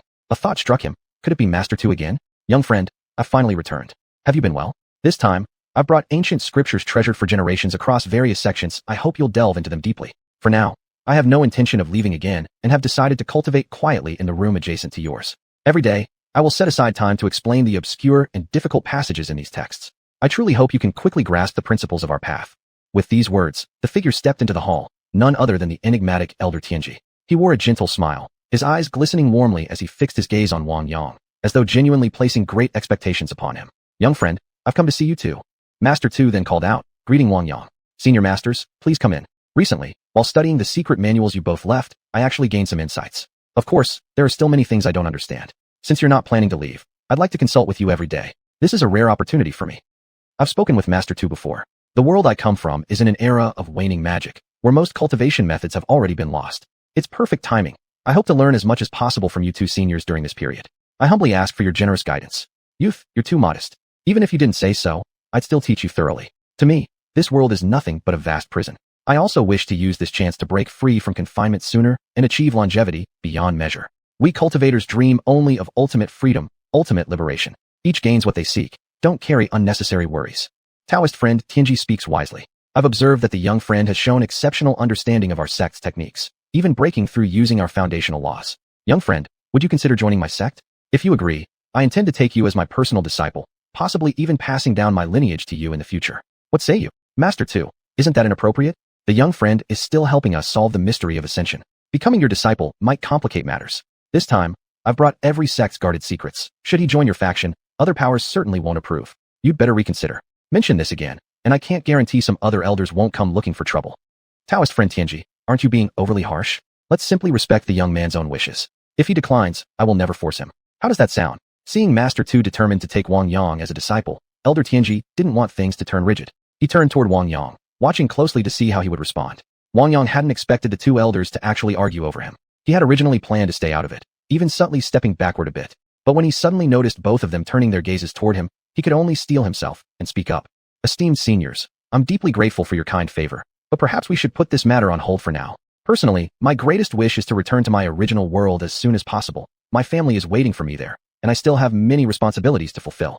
My intention has always been to help you two seniors break free from this confinement quickly, so that I may also seize the opportunity to return to my own world. As for becoming Master Tu's disciple, it would indeed be my honor, but I don't wish to place Master Tu in a position where he might lose face with other elders. This time, Elder Tianji has brought so many precious texts. I fully intend to study them all thoroughly. I humbly ask Master Tu to reconsider. Excellent. Since the young friend has such concerns and has already shown great respect for Brother Tu's standing among our peers, I believe this is the best possible resolution, one that avoids putting other cultivators in awkward positions and preserves harmony among us. As the young friend said, after studying all the sect's secret manuals, it would be better for him not to join any particular faction. Let it be settled thus. With Elder Tianji's decisive pronouncement, Master Tu could do nothing more. The truth was, the old man had returned too hastily. He hadn't even had time to negotiate with Wang Yang yet, so he had no choice but to let the matter drop. Taoist friend Tianji, it was indeed my oversight. The young friend here has considered everything far more thoroughly. Now that Taoist friend Tianji has decided to remain here for cultivation, I shall also make time every day to come and guide the young friend personally. Together, I hope we can fulfill Elder Tianji's aspirations as soon as possible. Agreed. Wang Yang observed their exchange with a calm expression, revealing nothing. To him, it was clear he was merely a minor player in their game, barely worth notice. This place was truly no place for him to linger long. Since matters have been settled, esteemed seniors, I shall now bring forth the questions that have puzzled me these past days, and humbly seek your guidance. Perfect. I shall remain here tonight. You may come at any time with your questions. Whether you can grasp the opportunities before you, however, depends entirely on your comprehension. Elder Tianji said, visibly pleased. In that case, I sincerely thank you in advance, senior. Chapter 397, Trials. Time passed gradually. Wang Yang had finished studying all the scriptures sent by Elder Tianji, yet he still felt no sign of breakthrough. Both Elder Tianji and Sect Master Tu came to visit every single day, their faces filled with expectation. Wang Yang didn't know how to tell them that he hadn't progressed at all. He had learned nearly all the minor techniques and sect cultivation methods, but in the end, he realized that his original cultivation technique suited him best. Reluctantly, he had to expend immense effort to dissolve all the other methods he'd cultivated. That process alone cost him as much time and energy as everything he'd spent before combined. Elder Tianji could see that Wang Yang's cultivation had reached a standstill. The root cause was that his heart-mind couldn't keep pace with his advancing cultivation base. After discussing it with Sect Master Tu, they decided to take Wang Yang out on a journey. Little friend, your heart is restless. I've discussed this with Sect Master Tu. We will take you on a journey outside. Prepare yourself. We'll set off tomorrow at dawn. This trip is meant to help you improve your Xinjing. I've noticed your progress has relied too heavily on shortcuts. Such an approach is detrimental to your future development. During this journey, learn to observe and feel the changes in the world around you. Cultivation should follow the natural Tao. True breakthroughs come effortlessly when conditions are ripe. Remember, never seek quick results. Senior, I humbly accept your guidance. I'm deeply grateful for both elders nurturing these past months.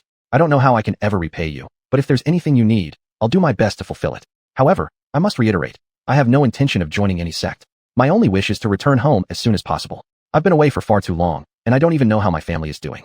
Please forgive me for my refusal. Sect Master, here are some pills I refined recently. Could you please pass them to young Master Yang Sihai? I won't go bid him farewell personally. And these are gifts for you and your disciples. Gathering Qi pills, True Yuan pills, Foundation Establishment pills, Body Nurturing pills, Golden Core Formation pills, and Infant Yu pills. As for others, since I lack the formulas, I didn't refine them. You may keep those as gifts for your disciples. Elder Tianji and Sect Master Tu exchanged glances, then smiled knowingly. The boy wasn't ungrateful after all. This proved their investment in him hadn't been in vain. Since he understood gratitude, he would surely give his utmost to help them unravel the mystery of ascension. Little friend, I accept your gifts. Return and prepare now. Tomorrow, I won't see you off. If you encounter any problems you can't solve on the road, send word anytime. While traveling, learn from Elder Tianji. Ask questions whenever you don't understand something. Don't feel shy. Only through sincere cultivation and an upright heart can one walk further on this path. Thank you, Senior Tu, for your teachings. Wang Yang bowed once more to both elders, then left the side hall and returned to his residence. Brother Taoist Tu, rest assured. As soon as I gain any insight, I'll send word to you. When you get the chance, come stay with me for a while. We can exchange insights and experiences. Here are some things I'd like to give you. Consider them gifts for your disciples. When Sect Master Tu saw what Elder Tianji offered, he was stunned. Over 200 high-grade spiritual artifacts, confirmed through his spiritual sense. He realized Elder Tianji didn't want to owe him karmic debts, so after a moment's thought, he accepted everything. Fellow Taoist, then I shall accept your generosity. I won't trouble you further. Until we meet again. Farewell, Sect Master. At first light, Elder Tianji transmitted a voice message to Wang Yang. It was time to leave. The two departed quietly without informing anyone else. Sect Master, Elder Tianji and that young man have already left the sect. Should we take any action? A patrolling disciple arrived early at the main hall to report. No need. You may go. Understood, Sect Master. They were gone. Who would have thought this outsider could be so brilliant? Over the past few months, he had become almost numb watching the boy absorb knowledge. No matter how complex a technique or secret art, after just a brief explanation, the youth could instantly extrapolate, innovate, and even surpass existing limits. Some of his ideas had benefited even himself, sharpening his own thinking. No use dwelling on it. The boy was gone. He had a feeling he might never see him again. Yet at the thought, he couldn't help smiling. Little friend, this time we head straight for Zhongzhou. Your alchemy skills aren't bad. I'll take you to visit the alchemy pavilion. If you're lucky, you might learn something new there. Though alchemical kuncheng has declined in this world, many recipes and secret arts still remain. Over the centuries, generation after generation of alchemists have summarized and accumulated knowledge. There's still much worth learning. If you're interested, you can also try your luck at the Formation Pavilion or the Artifact Pavilion. These three powers dominate all of Zhongzhou. Every sect depends on them in some way. They hold immense prestige across this land, revered wherever they go. After hearing Tianji Shangren's introduction, Wang Yang felt extremely excited inside. Senior, I happen to have a Kunyu universal map here, which contains some information about the sacred mountains. I wonder, could these sacred mountains also be located in Zhongzhou? The sacred mountains. Those are the most mysterious places across the entire continent. Even someone of my cultivation level would never dare set foot inside them carelessly. In every era, strange and bizarre events occur there frequently. The highest concentration of unexplained mysteries on the continent lies within those lands. Thus, I strongly advise you not to entertain any thoughts of going there. With your current cultivation level, if you rashly entered, you wouldn't survive long enough to walk back out. I've also heard that numerous demon clans and sects gather there, whose depth of foundation and strength surpass anything outsiders can imagine. That place is simply too mysterious and unpredictable. After listening to Elder Tianji's warning, Wang Yang stopped pressing further. He adjusted his mindset, calmed himself down, and resolved to face everything around him with an ordinary heart. Every day the sun rose in the east and slowly descended in the west. Rivers rushed forward ceaselessly, eventually flowing into the sea. Flowers bloomed only to fade shortly after, plants flourished before withering away. These seemingly simple and mundane scenes were continuously reenacting the eternal cycle of nature. They seemed to speak in a silent language, conveying the profound truth that great Tao is inherently simple and follows its natural course.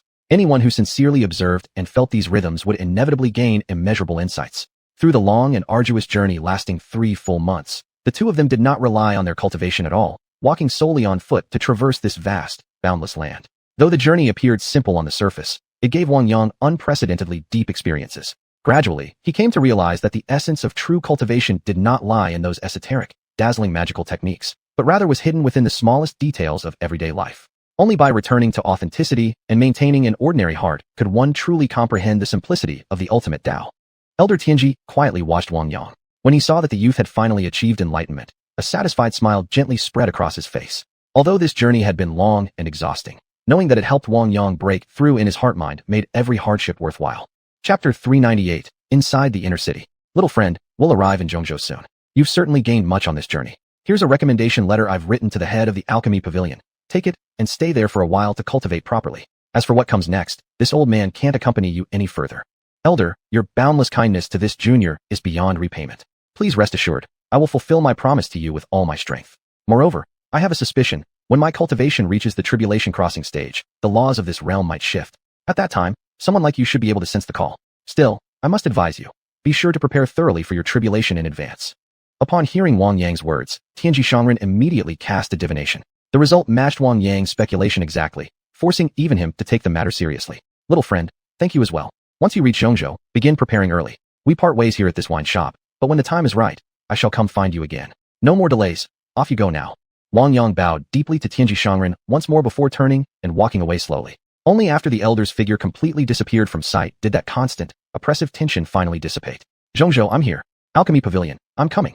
Wang Yang threw his head back and let out a long shout toward the sky, his voice echoing through the heavens, as if releasing all the pent-up emotions he'd carried for so long. It felt absolutely magnificent. The sea grants fish freedom to leap. The sky allows birds to soar. From this day forward, every past bond and attachment shall fade into nothingness. Ha! He shouted Jingqing, as though wanting the entire world to hear his heart's cry. Yet passers-by cast strange glances his way, muttering inwardly, "Who is this guy?" Screaming like a madman. They quickly scattered aside, afraid of getting involved in trouble. Wang Yang soon realized he had gotten too carried away and lost composure. With a thought, he activated his technique. The outline of his body blurred instantly, and in the blink of an eye, he vanished from the vast wilderness. The moment Wang Yang stepped into the inner city of Zhongzhou, he was profoundly stunned by the scene before him. The towering walls, piercing the clouds with overwhelming momentum, stood like steel-clad beasts inspiring awe and reverence. In the distance, the solemn and majestic complex of palaces exuded an indescribable air of authority. The grandeur of Zhongzhou's inner city was so extraordinary that if placed in his original world, it would undoubtedly become another world-renowned wonder. Hey, who are you standing there gawking for? This is the inner city of Zhongzhou. Come over quickly and get your entry token. What are you dawdling for? The city guards were visibly annoyed by Wang Yang's behavior. They had instantly recognized him as a rustic bumpkin from the countryside. Hearing this, Wang Yang hurriedly smiled apologetically. Please forgive me, honorable sirs. This young man has never seen such a magnificent city before and was momentarily stunned. I delayed you briefly, and I sincerely apologize. I'll come get my token right away. With that, Wang Yang briskly walked toward the token distribution point. Inwardly relieved, he hadn't angered the guards. After receiving the token, he carefully stowed it away and thanked them. Thank you, honorable sirs, for your guidance. I will certainly heed your instructions. If I run into serious trouble inside the city, may I seek help at the city lord's manor? One guard gave a light snort in response. Remember that well. Lose this token, and you bear the consequences. But if you truly hit a dead end, you might try your luck at the city lord's manor. Thanks. After saying that, Wang Yang quickly strode into the inner city and soon vanished into the crowd. Have you heard? There's another alchemy duel going on at the Alchemy Pavilion, said to be between two honorary disciples of the pavilion master himself. Rumor has it they're honorary disciples because they once tamed a Yiao. Wow, impressive. If an alchemist possesses a Yiao, their success rate in refining pills increases dramatically. They might even produce top-grade elixirs regularly. Let's go see, or we might miss some rare opportunity. The streets teemed with people, all rushing in the same direction. At first, Wang Yang was confused by the scene. Why were these people so fired up? Running around like they'd been injected with energy, just to watch an alchemy competition, was it really worth it? Oh well, I'd better explore elsewhere. After all, this is Zhongzhou. People eager to stir up trouble are probably not few in number. Just as he was thinking, a sudden shout rang out. Boy, what are you standing around for? Get out of the way for this young master now. Do you want to die by blocking the center of Central Avenue? Wang Yang was startled by the abrupt yelling, but quickly regained his composure. What kind of nonsense was this? He had merely been lost in thought in the middle of the street. Why did yet another arrogant noble brat have to take notice? This time, he didn't bother arguing. He simply walked over to the side of the road and left without looking back. Hey, that kid's got quite an attitude. He doesn't even know my name yet. Let him act proud for now. Next time we meet, I'll teach him a lesson. All of you hurry up. If we're late, we'll miss the Array Pavilion ranking battle. Though Wang Yang had already left, his spiritual sense continued observing their movements.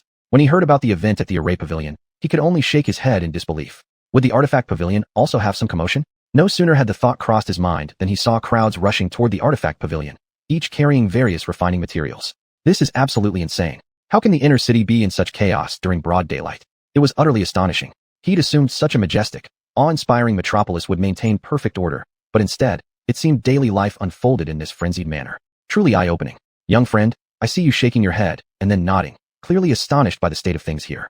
Hee. Before the laughter faded, an old man suddenly appeared right in front of him.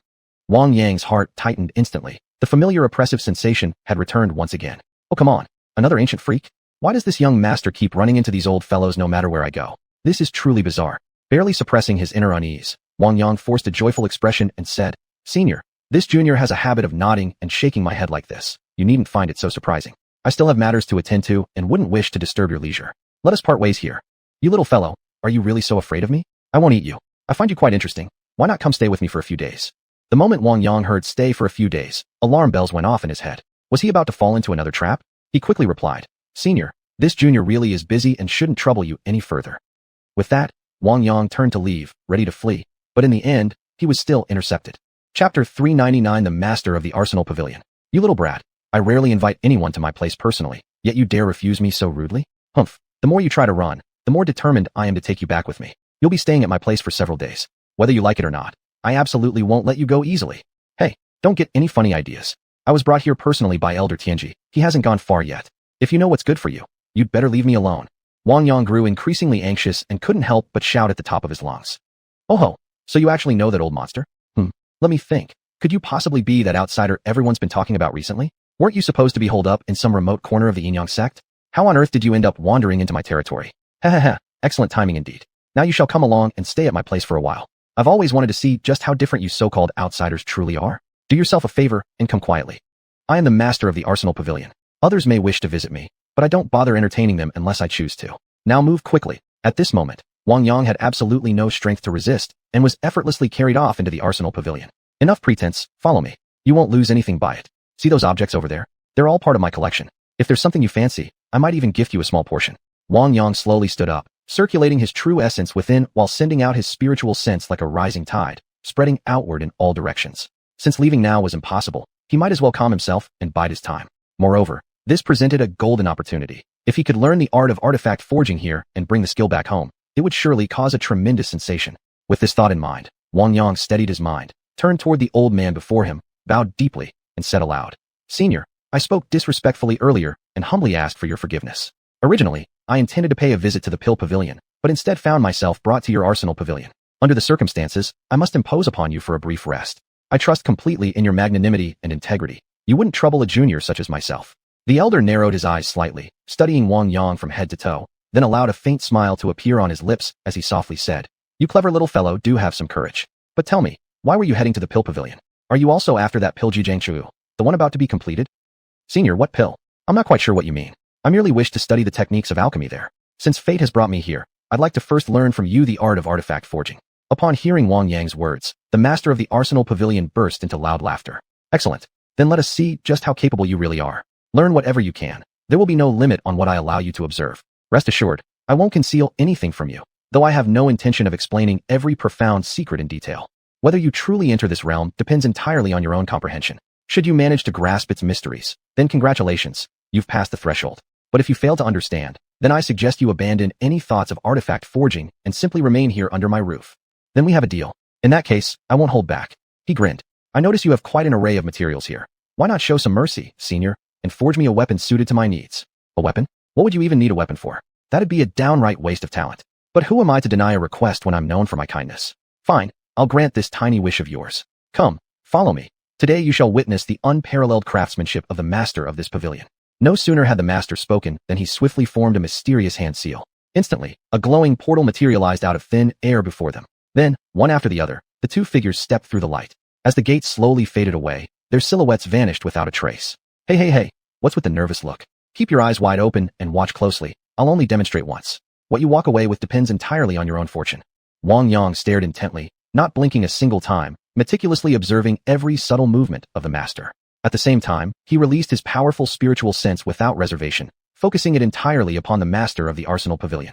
Block after block of impossibly hard material, in the hands of the master of the Arsenal Pavilion, seemed to soften like malleable dough. These materials slowly melted into a liquid state, then gradually coalesced into a vague shape, resembling, it appeared, a fan. Immediately afterward, the master's hand seals accelerated dramatically, becoming a blur impossible to follow. The outline of the fan grew sharper and sharper, until at last it fully took form. Moments later, a magnificent treasure fan emerged into existence, radiating dazzling light and breathtaking beauty. When closed, the fan appeared plain and unremarkable. But once unfolded, several streaks of vibrant, multicolored light instantly slashed across space, followed by crisp, pleasing crack sounds echoing from the front. Take it, young one. Consider this a small gift from this old master. Once you complete the soul-binding ritual, you'll be able to unleash its full power. I must say, this weapon suits you rather well. After all, brute combat and killing, those are all inferior methods. The master of the Arsenal Pavilion said with a smile. Wang Yang happily accepted the fan, his face beaming with uncontrollable excitement. He repeatedly opened and closed it, playing with it for quite some time before finally stopping. Senior, thank you so much. I absolutely adore this weapon. Although I've only just begun to scratch the surface of artifact forging, I've already gained tremendous insight. Might I trouble you to arrange a room for me? I'd like to sort through everything I've learned. Oh, so you truly did gain something from it. Indeed, very impressive. With your extraordinary aptitude, you're destined for great things in the future. Go rest in the adjacent chamber and meditate quietly. I will guard here. Today, I shall make an exception, for the duration. If you encounter any confusion or doubts, feel free to come ask me. Remember this, such an opportunity is exceedingly rare. Once missed, it may never come again. You see, the path of cultivation is fundamentally about defying fate and overturning natural order. If you cannot seize opportunities right before your eyes, then you are destined only to. Huh? Well then, that's enough. Wang Yang understood this was the pavilion master's act of kindness. Regardless, he felt deeply grateful. Chapter 400, Misunderstanding. Bai Shu suddenly asked curiously. Fellow juniors, have any of you heard about the sect master bringing back a disciple from outside? These past days, the sect master has been guarding this young man day and night, personally guiding him in cultivation techniques. Is this really true? Does anyone among you know the details? Bai Ji shook his head first, then spoke up. Brother Bai Shu, if even you, who usually knows everything, knows nothing about this matter, how could we possibly understand it? Surely, whoever the sect master brought back must be extraordinary. Otherwise, why would the master personally instruct him? If so, we're about to gain another exceptionally talented junior brother. I just wonder whether he'll be willing to get along with us. Bai Fan smiled faintly, speaking confidently. In my opinion, this new brother must be someone open-hearted and forthright. Once he breaks through from seclusion, let's all go visit him together. He certainly won't turn away our goodwill. Moreover, now that the Alchemy Pavilion and Array Pavilion have already challenged us to a contest, if we can invite this brother to join us, his charisma alone will surely draw much attention. Then senior brother will have an easy victory. Wouldn't that be wonderful? What do you all think? Excellent idea. Ha ha. With hearty laughter, excitement spread across their faces. Yet at this moment, Wang Yang remained completely unaware that he had once again become the subject of misunderstanding. Little one, I've taught you everything I intended to teach, said the pavilion master of the Artifact Pavilion. Now you may leave as you wish. If you intend to go to the Alchemy Pavilion, I won't stop you. Thus, I have fulfilled the promise I made earlier. Our connection ends here. After saying this, he muttered a few more cryptic words that no one quite understood. Hearing these words, Wang Yang couldn't help feeling puzzled, but quickly bowed respectfully. Senior's immense kindness is forever engraved in my heart. Thanks to your patient guidance these past days, I've acquired numerous refined methods of artifact forging. From now on, I should be able to stand on my own feet and independently craft various items. Now, I'd like to study some alchemy and array formation techniques. I shall take my leave. The pavilion master looked at Wang Yang before him, a flicker of approval flashing in his eyes. But he said nothing more, only gave a slight nod before closing his eyes to meditate. It wasn't until Wang Yang had left that he slowly opened his eyes again, murmuring softly, "An outsider from beyond the heavens. May you break through your current realm soon. We're all counting on you." At that moment, Bai Ji turned to Bai Shu beside him, face glowing with excitement. "Senior brother, that junior brother has come out. Why don't we go find him right away?" Bai Shu remained calm and composed, waving his hand slightly. "Patience. Let's first observe what this junior brother does next. After all, if such a large group rushes over abruptly, we might inadvertently cause misunderstandings. If tension arises because of that, we need considerable time and effort later to explain things properly."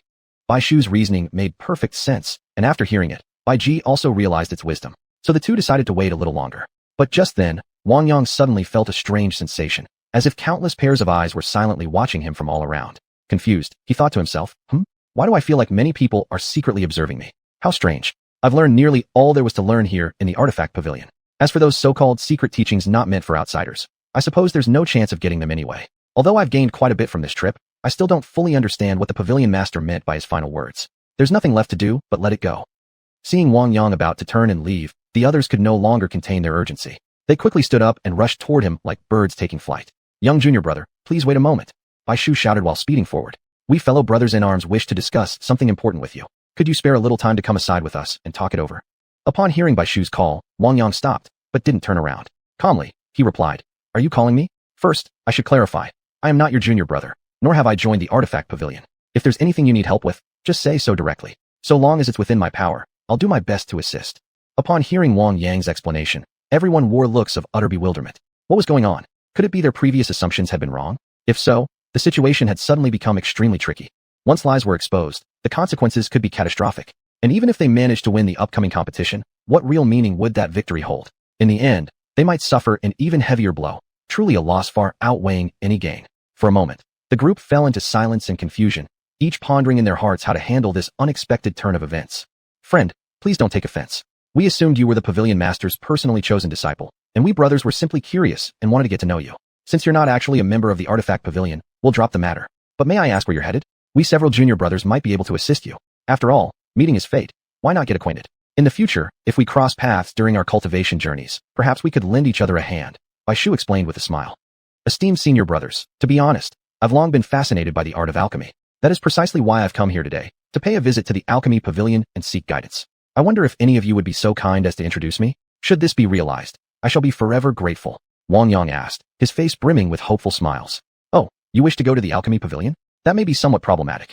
Friend, you may not be aware, but we're currently preparing for an extraordinary competition. If we bring you there now, it might cause misunderstandings among others. In my opinion, why not stay with us in the artifact pavilion for a while? Once the contest concludes, we can personally escort you to the alchemy pavilion. Wouldn't that be the perfect solution? Bai Shu suggested. Upon hearing this, Wang Yang slightly furrowed his brow, but quickly regained his smile. I truly appreciate your kind offer, senior brother, but I carry important duties and cannot delay. I actually have a letter of recommendation from a respected elder who strongly advised me to study at the alchemy pavilion for some time. Who could have foreseen that halfway through, I'd be selected and brought back by your pavilion master? Now that matters here are settled, I must depart promptly. As for the competition you mentioned, I have absolutely no interest. I'm here purely to seek knowledge and learning. Please rest assured on that account. With that, Wang Yang bowed once more to the group in apology, then turned and swiftly left the artifact pavilion. Senior brother, are we really just going to let him leave like this? I feel uneasy about it. Why not intercept him halfway and decide later? Give it up. This young fellow might genuinely have some prior connection with the pavilion master. We shouldn't overreach and cause unnecessary trouble. In the end, it was Bai Ji who dissuaded the others, allowing Wang Yang to safely depart. Chapter 401 Learning at the Alchemy Pavilion. Esteemed senior brother, I have a letter of recommendation here. I'd appreciate it if you could deliver it to your pavilion master. These are some local specialties from my hometown, just a small token of appreciation. I sincerely hope you'll accept them. With that, Wang Yang handed over a basket of fruit along with a sealed letter. Fellow cultivator, please wait here for a moment.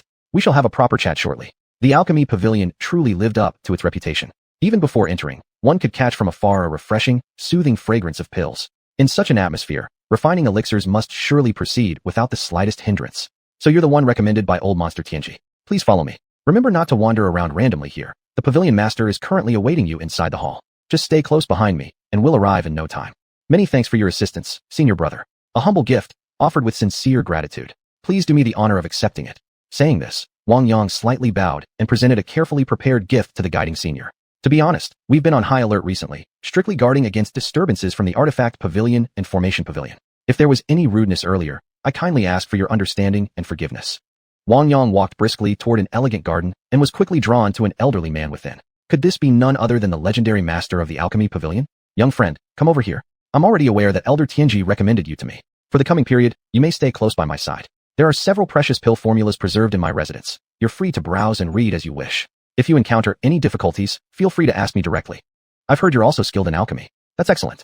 This gives us a perfect opportunity to exchange knowledge and insights. It would delight me greatly to see the unique techniques used outside our sect. Haha, consider it mutual learning. Master flatters me too much. I'm deeply embarrassed. With my current limited skills, I hardly dare to display them before such a venerable elder. It would be like wielding an axe before Liu Ban himself. Never mind, suit yourself. Follow me then.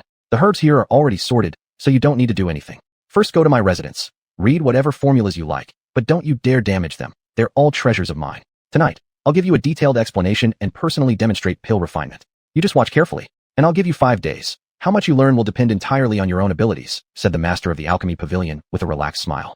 At this point, Wang Yang had become somewhat immune to the ways of these elders. He clearly understood that none of them would pressure him into rashly facing tribulation. He therefore no longer excessively worried about his safety. Upon entering the master's dwelling, Wang Yang was instantly stunned by what he saw. As far as the eye could reach, endless rows of bamboo slips filled the room. He couldn't help but wonder, was this merely a personal preference? Or were all the alchemical formulas actually copied onto these slips? Such a practice was truly extraordinary. Here, the phrase learned enough to fill 5 carts took on real meaning. Young friend, why are you spacing out? All that you seek is right here. Go ahead and look through it yourself. I won't stay to accompany you. You may freely use any of the rooms here. I'll take my leave now. With that, the alchemy pavilion master turned and departed. Pill of abstention, marrow washing pill, bone cleansing pill, xiuxian pill, soul nourishing pill, spirit enhancing pill, tribulation transcending pill, transformation pill, so many types of pills. Who would have thought the alchemy pavilion had developed such a vast array of elixirs? The value of this single room full of bamboo slips was immeasurable. Just learning a few formulas and taking them back would be a huge gain. Still, many ingredients listed in the key recipes had long gone extinct. Having the formula but no way to make it was truly regrettable. Wang Yang soon became completely immersed in the bamboo slips, fully absorbed in recording the contents of each prescription. Time passed unnoticed. When the pavilion master came to call him, he didn't even respond, and eventually, the elders simply gave up. So tired. Never thought reading bamboo slips could be so exhausting. The sky outside is already dark. Oh no, didn't the master say he'd demonstrate pill refining for me? I must have missed it. It's all my fault for getting too absorbed and forgetting the time. Wang Yang scolded himself for quite a while. Young friend, you finally awakened. I came by at noon to wake you, but you were completely unresponsive, utterly absorbed in your study. I never expected you to be so passionately engrossed. Such focus and enthusiasm are rare indeed. Only with such dedication can one truly achieve greatness in any field. You rest assured. Tomorrow I will certainly find the time to personally demonstrate for you once again. I hold you in great affection, but alas, we do not have the fate of master and disciple. Among these numerous bamboo slips, there's no need for you to memorize everything. Simply choose the parts beneficial to yourself and study them with focused dedication. Remember, do not be greedy. Excess can lead to indigestion. Only knowledge truly mastered can be said to be learned. If one merely clutches countless books against one's chest without comprehension or integration, in the end it's nothing more than empty joy. Do you know why I've placed so many bamboo slips here? In truth, it is not to boast of my own erudition, but rather to convey an important lesson to those who come after me. Learn how to learn. Choose from these slips the knowledge suitable for yourself, instead of foolishly attempting to grasp everything at once. After all, everyone's energy is limited. Anyone who believes they can master all things under heaven surely can no longer be considered a true human being. They'd have already strayed into the realm of the absurd, divorced from reality. Young friend, it's getting late. Rest early. I'll come see you again tomorrow. Take good care of your spirit tonight. Your current state is too tense, like a bowstring pulled taut without pause. This will severely hinder your future progress.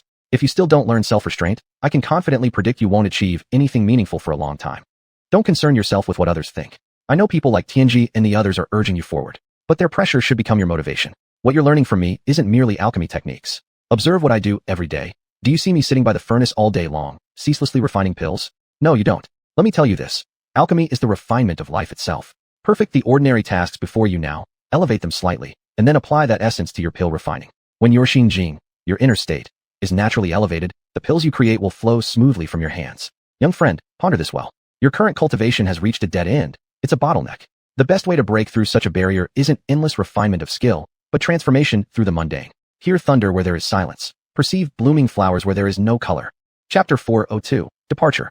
Watching the retreating figure of the pill pavilion's master grow smaller and more distant, Wang Yang's gaze remained fixed, as if trying to etch that silhouette deeply into his memory. Standing motionless in place, he was outwardly still, but inwardly his thoughts had long since drifted far away. This visit to the pill pavilion held extraordinary significance for Wang Yang. Perhaps it would become the most precious memory of his life. The old man who seemed so ordinary on the surface possessed an inner world and spiritual depth that few could ever reach. Harmonizing with the mundane. Those two simple words pierced straight through the core of Wang Yang's long-standing confusion. Staring at the countless bamboo scrolls piled high throughout the room, his heart grew increasingly chaotic. In the past, he had always tried to do everything perfectly, grasping at every opportunity, yet in the end, it might all amount to nothing, merely fleeting illusions, like trying to carry water in a basket. Faced with such a harsh reality, beyond sighs and lamentations, there seemed no other recourse. Yet Wang Yang knew, he could not continue like this. The heaven mechanism elder had specifically sent him here to seek guidance, undoubtedly recognizing that the master of the pill pavilion was precisely the one who could lead him out of his current impasse. And so, he must now bravely take the first step toward change. At that moment, Wang Yang made his decision. He would cast aside the restlessness and blindness of his past and re-examine his cultivation path. He believed that as long as he found the right direction and persevered, One day he would break through his bottlenecks and achieve self-transcendence. And the mysterious master of the Pill Pavilion had undoubtedly given him immense confidence and courage. Within Wang Yang's mind, it was as if a fierce, silent battle was unfolding, a meteoric collision of countless formulas. Amid this breathtaking battlefield, futile attempts gradually fell away, until what remained was a complete set of classic, practical auxiliary pills. The Qi Gathering Pill, True Yuan Pill, Foundation Establishment Pill, Yuan Cultivation Pill, Golden Core Formation Pill, Profound Yuan Pill, Infant Consolidation Pill, Yuan Shin Pill, Soul Nourishing Pill, and Tribulation Crossing Pill were now lined up in sequence, standing ready like a well-trained army. Each formula corresponded to a critical stage along the cultivation path, essential companions for any cultivator. Moreover, Wang Yang took special care to memorize several supplementary pills. The Transformation Pill, which aided demonic cultivators in assuming human form. The Marrow Cleansing Pill, capable of purifying the bone marrow. And the Bone Tempering Pill, which strengthened the skeletal structure. With these formulations at his disposal, his cultivation journey would surely become far smoother. Filled with joy and anticipation, Wang Yang once again turned his eyes toward the vast sea of bamboo scrolls before him. But this time, after only a brief glance, he looked away without further interest. In that very instant, as if sudden enlightenment had struck, he finally transcended the shackles of worldly attachment. He realized that letting go of obsession could bring even greater rewards. Gently pushing open the door, Wang Yang slowly stepped out of the Pill Pavilion Master's chamber. At once, a dazzling ray of sunlight poured onto his face, filling him with a long-forgotten sense of peace and serenity. "Young friend, I've been waiting for you. Follow me." Hearing the voice from behind, Wang Yang turned around and saw the master of the Pill Pavilion. His eyes brimmed with gratitude. "Master, I truly don't know how to express my thanks. In truth, I understand that even someone of your capabilities may not be able to uncover everything clearly. Still, I offer my sincerest gratitude.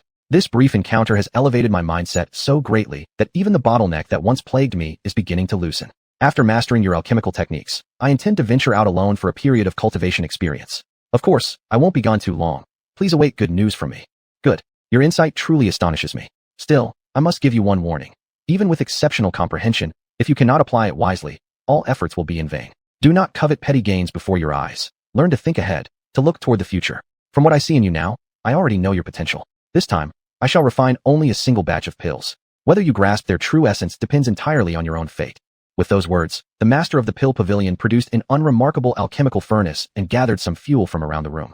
With a light wave of his arm, rows of rare medicinal herbs instantly appeared surrounding him. Also neatly arranged were a palm fan, a fire starter, and a meditation cushion. First, the master gently caressed the warm furnace, then carefully placed each herb inside, one by one. The seemingly ordinary palm fan in his hands stirred lightly, while the spell seals formed between his fingers shifted slowly and precisely. Every movement flowed like drifting clouds and running water, natural, smooth, without hesitation. Then, after this series of masterful actions, a strange and rich pill aroma suddenly spread throughout the air, saturating the entire space. In the blink of an eye, a single pill had been refined. "Little friend, have you seen clearly? Have you comprehended it?" the Pill Pavilion Master asked with a smile. Wang Yang did not rush to answer. Instead, he fell into deep thought, repeatedly replaying in his mind the scene he had just witnessed. It seemed no different from his own daily practice of alchemy. Only the movements were more skillful and fluid. "Master, this junior has not gained any special insight this time, but I have firmly memorized your method of pill refining. Perhaps breakthrough is just around the corner, or perhaps a turning point is still needed. With that, I bid farewell to you, senior." Having spoken, Wang Yang turned and left, his steps firm and resolute. "Ha ha ha. Since that is so, I shall not detain you further, young friend. Once you leave this Pill Pavilion, continue straight toward the northwest. That is where the sacred mountain lies. I know you will surely go there to explore, so I shall not stop you. Who knows? Your destined opportunity might be waiting for you there. When we meet again, perhaps it will already be in another realm entirely." The Pill Pavilion Master stroked his beard, smiling. Though Wang Yang did not fully grasp the deeper meaning behind the Master's words, he did not press further. Turning on his heel, his figure swiftly vanished beyond the Pill Pavilion. In an instant, a thunderous roar split the skies. A blinding flash of lightning tore through the void, followed by howling gales that never ceased. The heavens and earth under the night sky seemed as though torn apart, sending shivers down one's spine. At this moment, Wang Yang walked alone across this vast, boundless wilderness. Not far ahead lay the mysterious domain of the sacred mountain. Suddenly, a torrential downpour descended without warning. Heavy raindrops pounded the ground with force, splashing up waves of water all around. Apparently, the old patriarch didn't want Wang Yang approaching the sacred mountain too easily. Even before arriving, the heavens themselves reacted abnormally. But such tricks could not halt his path forward. Let the wind and rain rage. Let thunder and lightning strike harder. The sudden upheaval only strengthened Wang Yang's resolve. The light was right before his eyes. Chapter 403, The Sacred Mountain. Snap!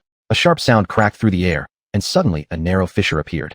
In the blink of an eye, the seemingly indestructible barrier shattered like glass. Whoosh, whoosh, whoosh. Wang Yang gasped for breath, as if he had just emerged from a life-or-death battle. Without hesitation, he stepped forward, entering the mysterious and ancient sacred mountain. Once inside, the scene before him left Wang Yang dumbfounded. Luminous spiritual energy flowed freely through the air like playful sprites, dancing and swirling in radiant streams. At the same time, thunderous roars from countless beasts echoed all around, rising and falling in a relentless symphony, as if he had stepped into a world brimming with fantasy and wonder. Begone, you reckless fool! Why have you broken the curse's restriction? You have no right to be here. Suddenly, a stern voice resounded beside Wang Yang's ear, booming like rolling thunder.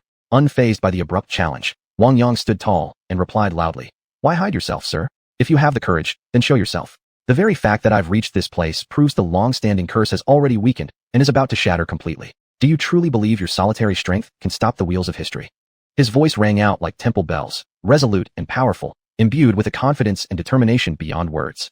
At that moment, he was like a fearless warrior charging without hesitation toward the unknown.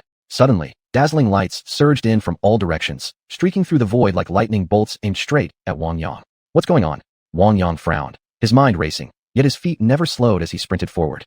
Just then, a clear, melodious voice reached his ears. "Master, don't just stand there. Run toward the cloud-born cluster of buildings. Your answers lie there.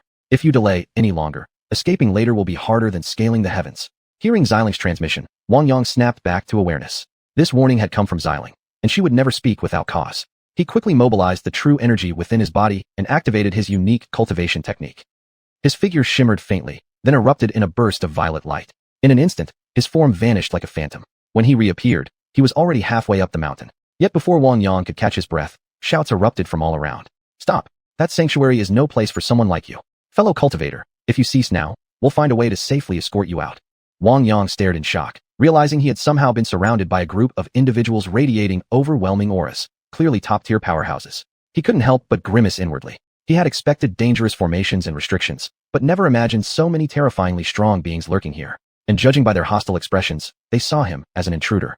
Could it be that they're all imprisoned here? If so, why would they try to block my path to that mist-shrouded, almost fairyland-like cluster of buildings? Wang Yang was deeply puzzled, unable to make sense of the situation. But now was not the time for deep contemplation. Seeing countless enemies surging toward him from every direction like a tide, surrounding him tightly, Wang Yang knew clearly. His immediate priority must be finding a way to break free. If he remained trapped in this encirclement for too long, the odds would turn increasingly against him. With that thought, he took a deep breath, determination flashing in his eyes.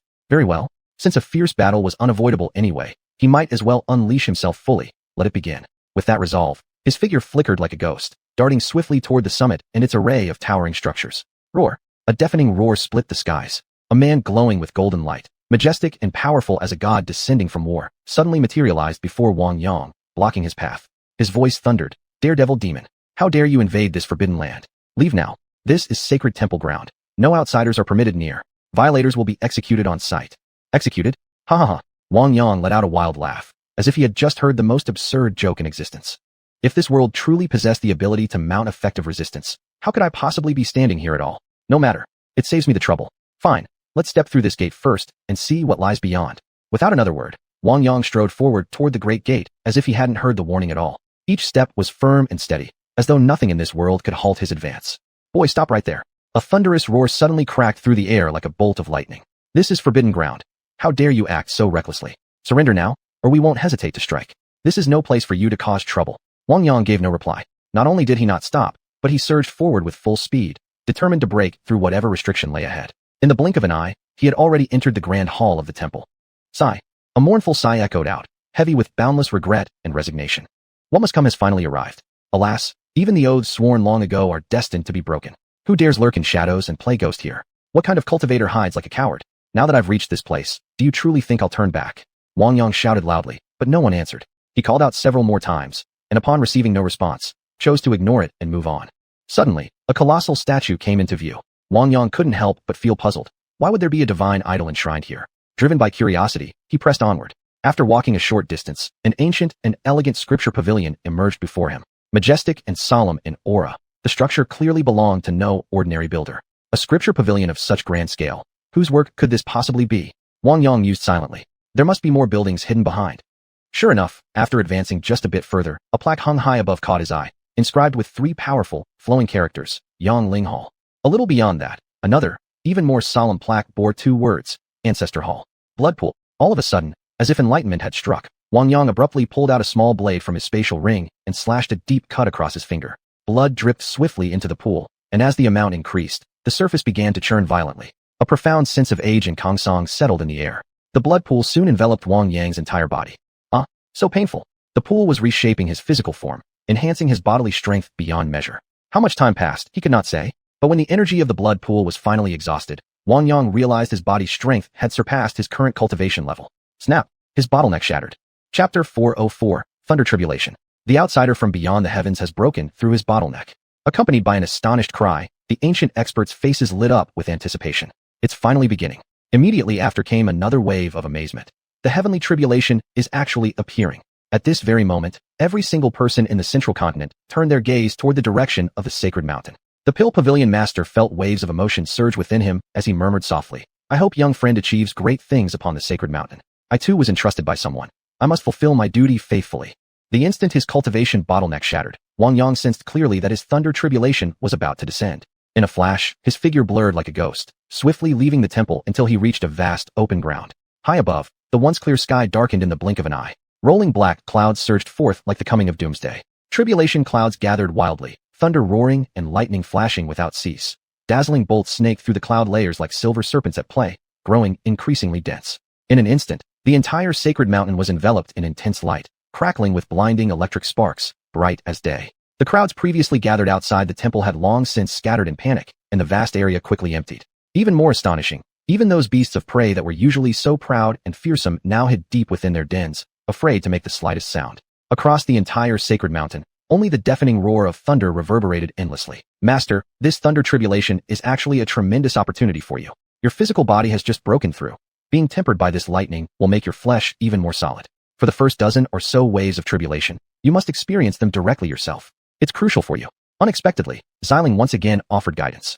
Wang Yang couldn't help but smile bitterly. Even now, this little one still wouldn't let him off easy, huh? "I already know. Don't worry about me. As for this tribulation, I'm quite confident." With a sudden, earth-shattering boom, a bolt of lightning shot down like a streak of light, striking straight toward Wang Yang. At that moment, his 5 elements divine art naturally activated, but instead of resisting the lightning even slightly, his entire body began crackling loudly, waves of numbness flooding over him like a tide. What an exhilarating sensation.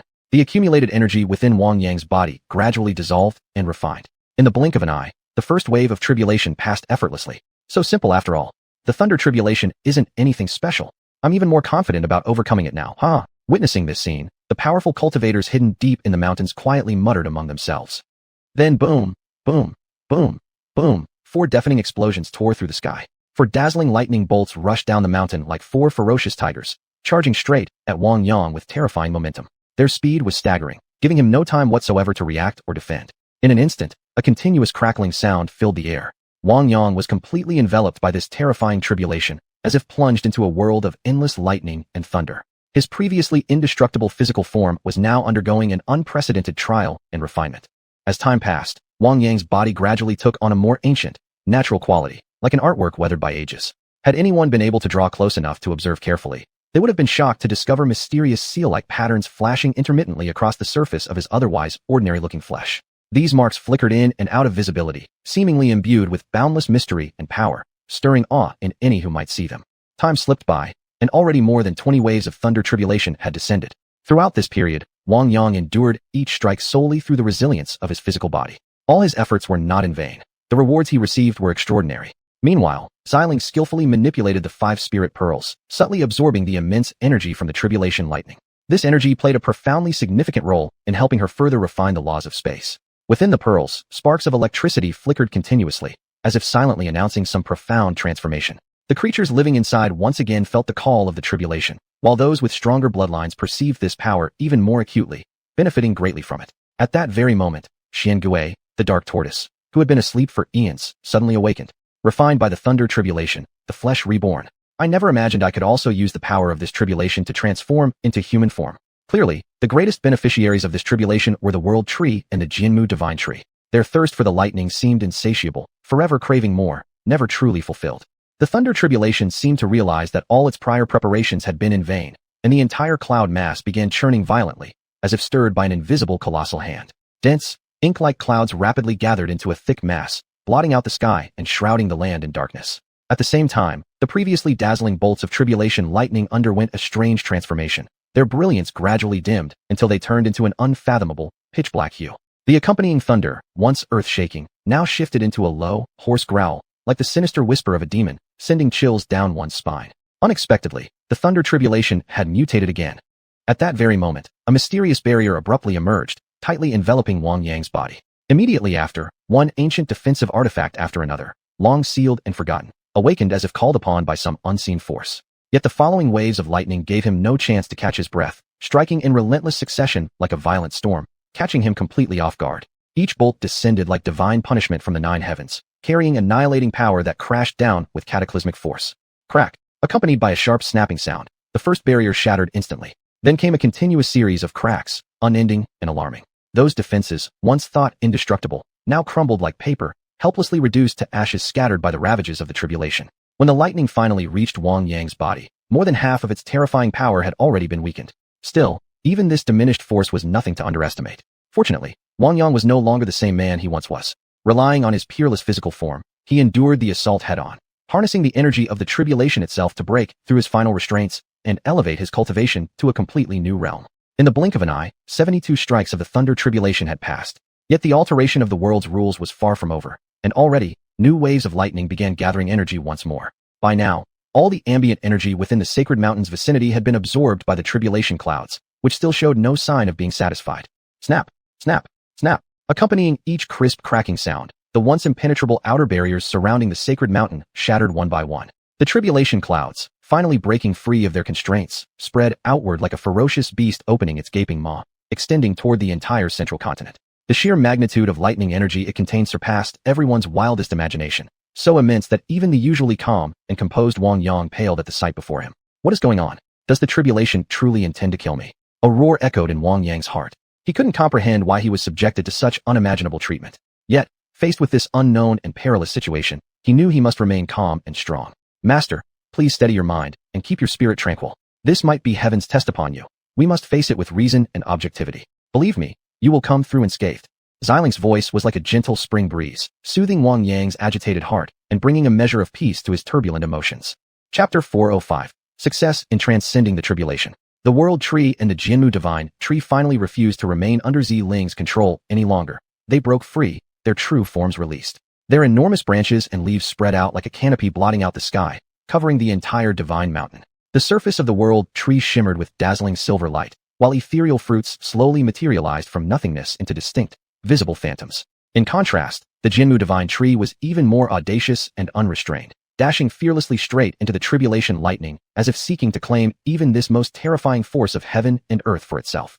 At this moment, the sea of tribulation clouds resembled an endless milk vat, its infinite energy being devoured without pause by these two divine trees. Damn it, how did they suddenly show up? At this rate, even several larger tribulations probably wouldn't satisfy their appetite.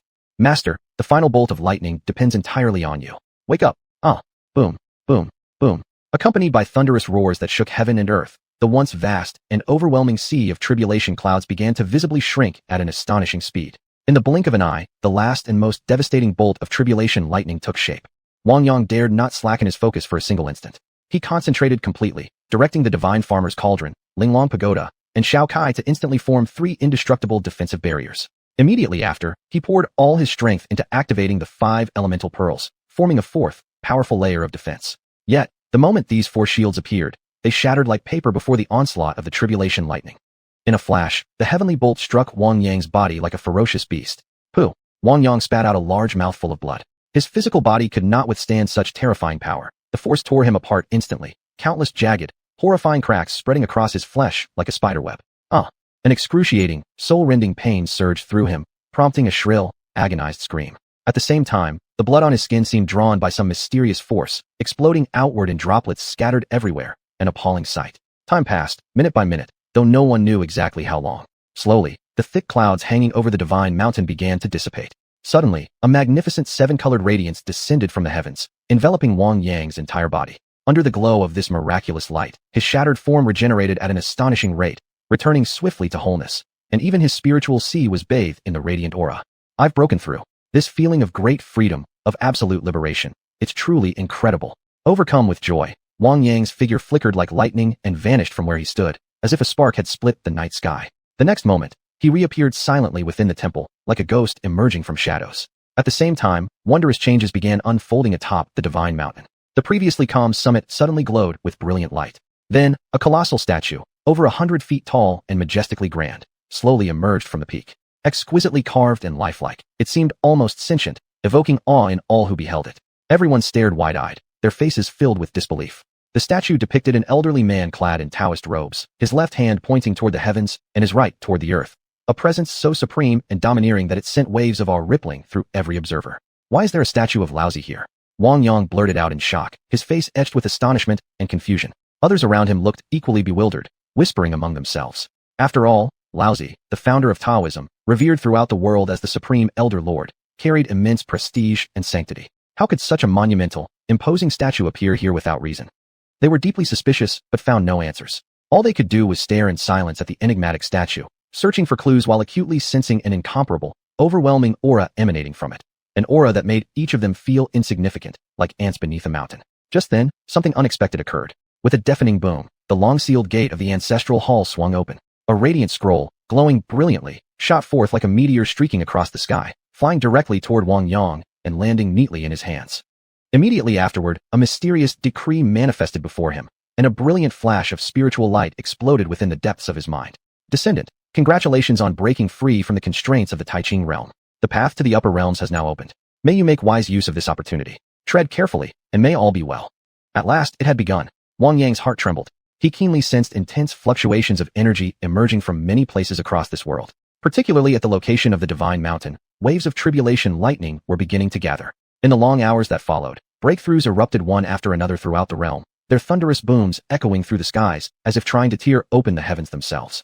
At the same time, the world's energy quietly began to wane. Finally, with an earth-shattering explosion, the seal was completely shattered, and the once invisible protective light that had shrouded the world instantly vanished without a trace. The divine mountain, now stripped of its barrier, lay fully exposed before everyone's eyes.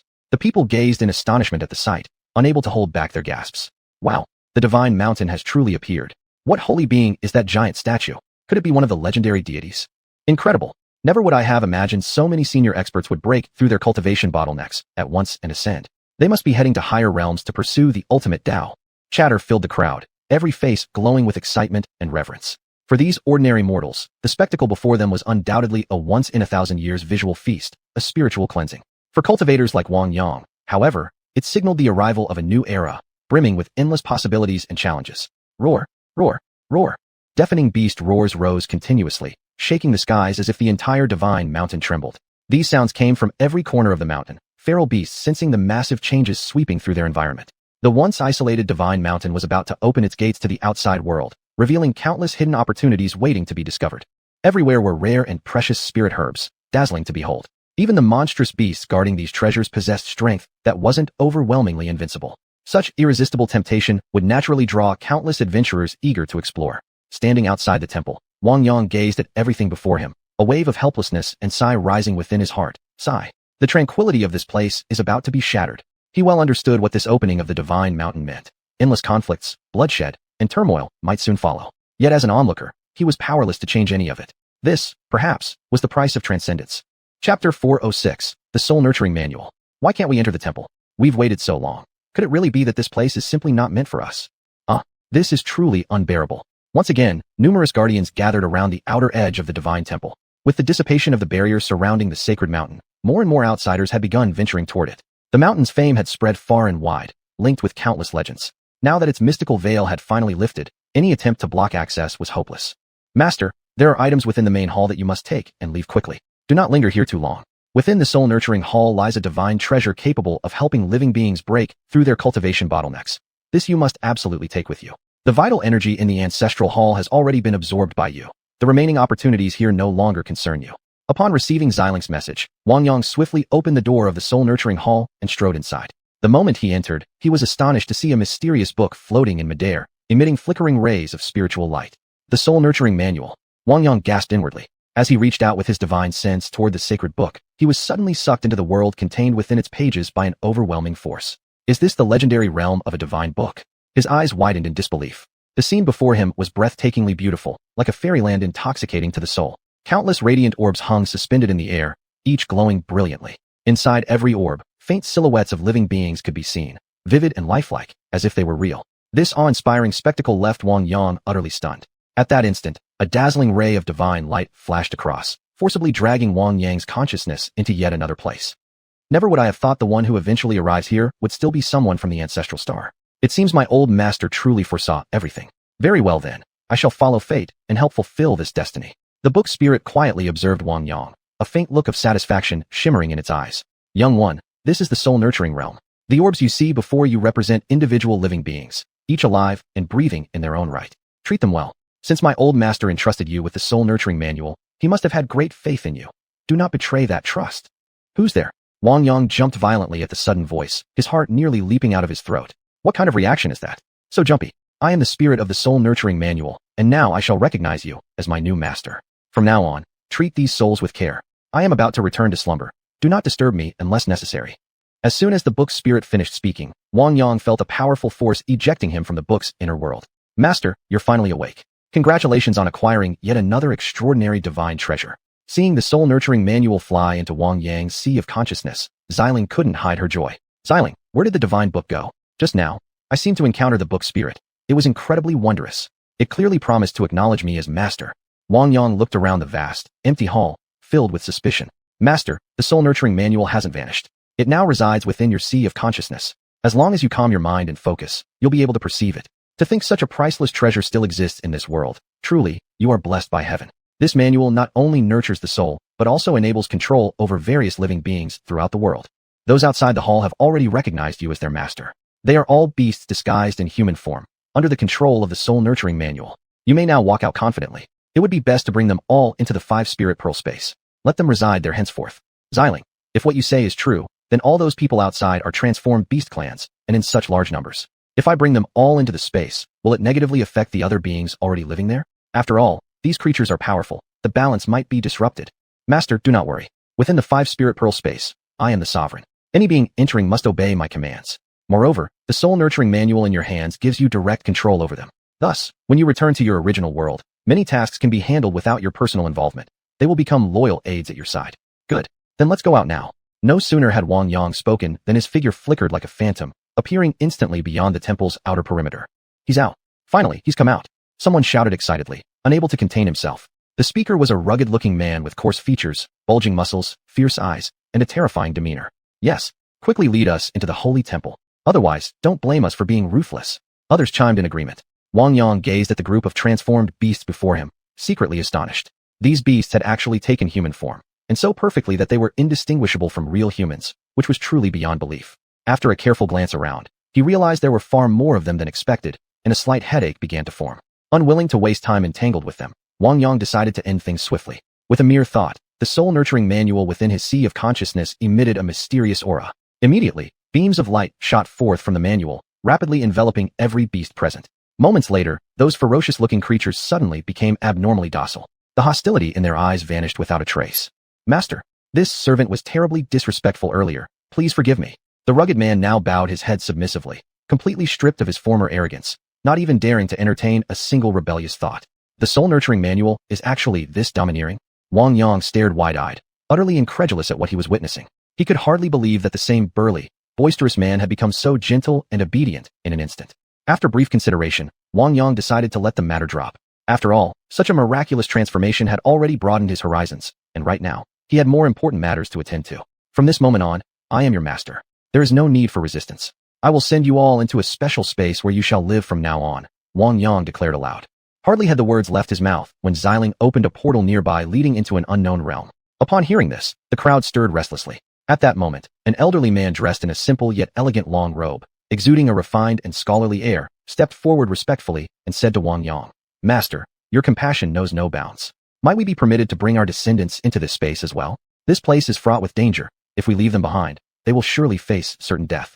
Though we have sworn allegiance to you, we humbly beseech you, Master, to consider our heartfelt emotions and grant us this favor. Wang Yang nodded slightly in agreement. Your words are well spoken. In that case, I shall grant you some time.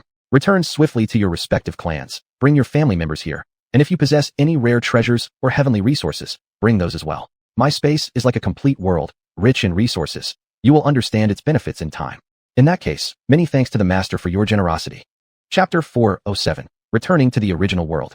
These fellows were simply incredible. Every shape-shifting demon beast had returned with their entire family in tow. The spatial entrance set up by Xiuxian was bustling with activity, as all the returning shapeshifters instinctively stepped into the space. Watching this magnificent scene unfold before his eyes, Wang Yang felt an overwhelming sense of fulfillment. Of course, Daitu belonged to him, but as for the rest, he would leave them for those who came after. He. I really am such a kind-hearted person. Ha ha ha. Time flew swiftly. In just 5 short days, every single one of the outward-bound shape-shifting demon beasts had safely returned. By now, the outer periphery of the sacred mountain was already densely surrounded by countless cultivators. Those with formidable strength and profound cultivation had already begun venturing deep into the mountain, while others traveled forward in small groups of 2 or 3. No one had yet dared to step within the temple grounds. Wang Yang cast one final glance at the temple, showing no trace of attachment, then turned and strode straight into the 5 elemental beads' spatial realm. The outsider from beyond the heavens has vanished without a trace. The Pill Pavilion's master, whose mark upon Wang Yang had suddenly dissipated, sensed it immediately and rushed toward the sacred mountain without delay. This master of the Pill Pavilion was among the rare few who did not rush to ascend to the upper realms. Master, after undergoing the tribulation of heavenly lightning, I've been reborn and restored to my original form. Moreover, my power has undergone a qualitative leap. Now, my primal source energy has been fully replenished, and the space teleportation ability that had once been sealed has awakened once again. Xiuxian, have we confirmed the coordinates for our return? This matter is crucial. Mustn't take any risks. I wonder how things are back home now. Wang Yang asked gravely. Rest assured, Master, everything has been perfectly arranged. We owe much to the World Tree and the Jinmu Divine Tree for our success. With their endless supply of energy, we can transport you safely back to your original world in a single attempt, Xiuxian replied confidently. Hearing this, Wang Yang immediately focused his mind and unleashed his immense spiritual awareness, launching a meticulous and comprehensive investigation of the designated coordinates. His consciousness spread out like a dense net, enveloping each coordinate tightly, leaving no subtle fluctuation or anomaly unnoticed. After a thorough and rigorous inspection, Wang Yang found nothing suspicious or unusual. A quiet joy welled up inside him. Everything looks extremely promising. If nothing unexpected happens, we should be able to return home smoothly this time. At this thought, his spirit soared. With but a mere thought, he could now break through layers upon layers of spatial barriers and return to his long-missed homeland. After a brief pause, Wang Yang decided to change his clothes. He quickly removed his previous attire and donned a fresh, clean set of garments. In an instant, every trace of foreign origin vanished from his appearance, as if he had never left in the first place.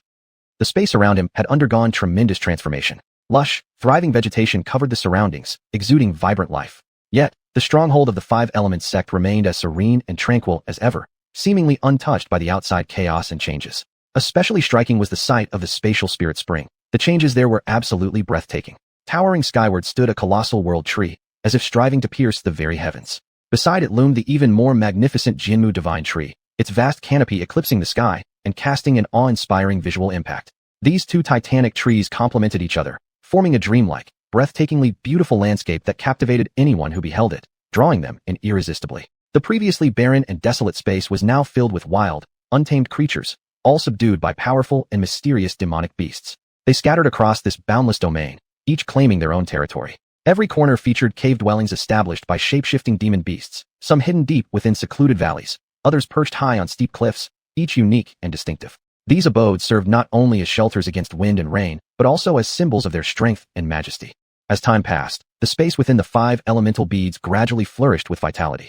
The once silent world became lively and vibrant, brimming with the energy of life. Yet, at the very heart of this miraculous space stood a towering central sacred mountain, one that only Wang Yang could enter. It seemed like a forbidden zone, concealing endless secrets and power. Meanwhile, the original base of the 5 Elements sect had somehow been relocated by Xiuxian to the vicinity of the central sacred mountain. The energy radiating from the spatial spirit spring had become even purer. In contrast, the changes in the ocean were not as significant. The Crystal Palace still stood quietly on the seabed, guarded only by the ancient Xian Gui. However, to everyone's pleasant surprise, the number of fish in the sea had clearly increased. They darted among the coral reefs, adding a lively charm to the entire horror. Master, quickly stop your endless lamentations. After prolonged effort and waiting, the concentration of spiritual energy within this space has finally reached equilibrium with the outside world. Moreover, your own cultivation has achieved an astonishing breakthrough. You've successfully entered the Tribulation Ascension stage. Even if I send you back to your original world, the time remaining for you will likely be extremely limited. You must understand, each advancement is a challenge to the limits of life itself. Taking another great leap forward into a new realm means that returning home again in the future may become an impossible luxury. Xiuxian, fully aware of the stakes involved, did not hesitate to kindly warn Wang Yang. I understand. Let's go back. With sudden clarity, Wang Yang made up his mind to return to his original world. At once, his consciousness surged outward like a tide, instantly locking onto a specific coordinate deep within the Qinling Mountains. At the same time, Ziling beside him unleashed her divine powers, manipulating the 5 elemental beads to initiate the spatial teleportation technique. Due to the extreme distance to their destination, the process consumed an enormous amount of energy. Fortunately, the World Tree and the Jinmu Divine Tree served as an endless power source.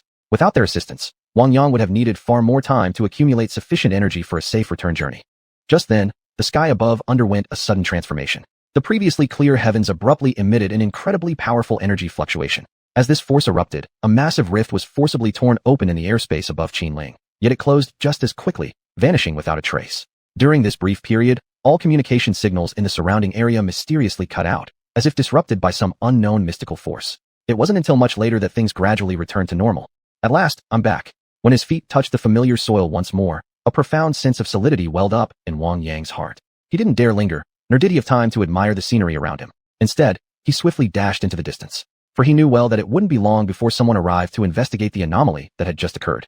At last, I'm back. When his feet touched the familiar soil once more, a profound sense of solidity welled up in Wang Yang's heart. He didn't dare linger, nor did he have time to admire the scenery around him. Instead, he swiftly dashed into the distance. For he knew well that it wouldn't be long before someone arrived to investigate the anomaly that had just occurred.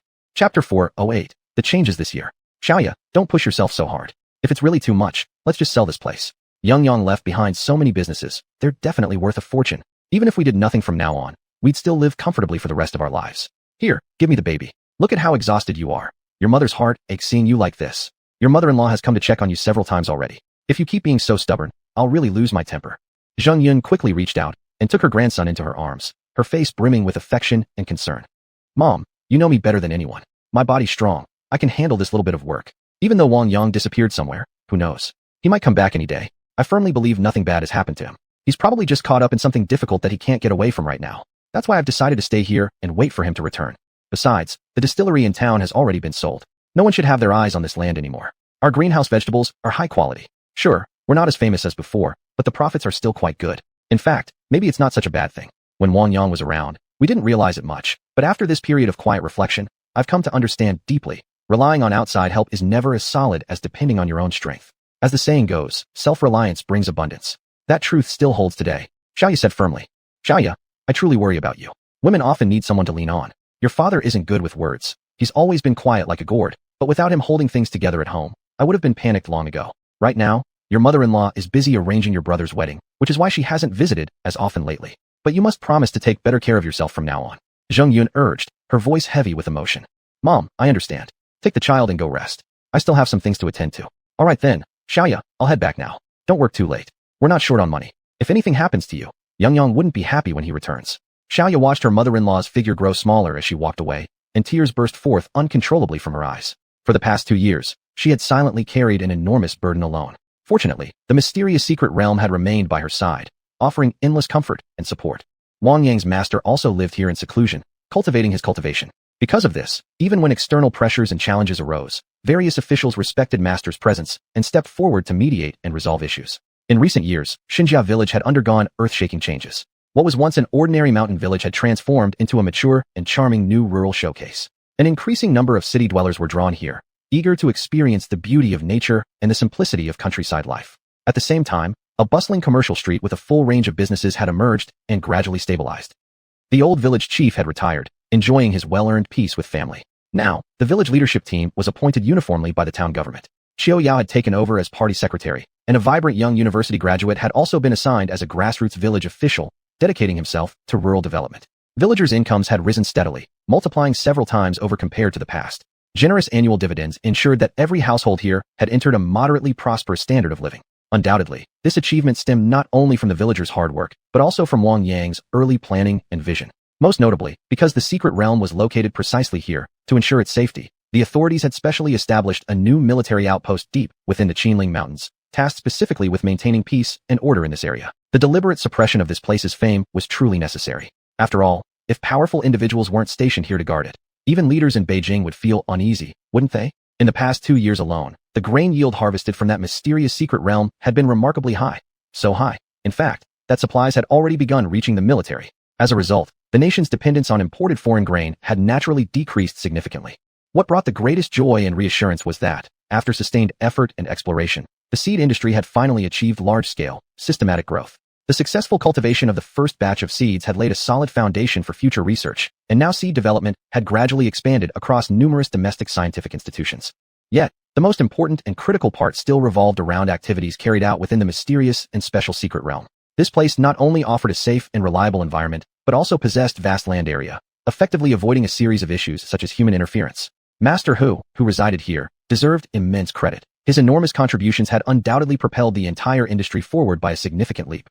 Wang Yang stopped just outside Xinjia village, then immediately used his powerful divine sense to sweep across the entire village. Before long, he keenly detected the many changes that had taken place.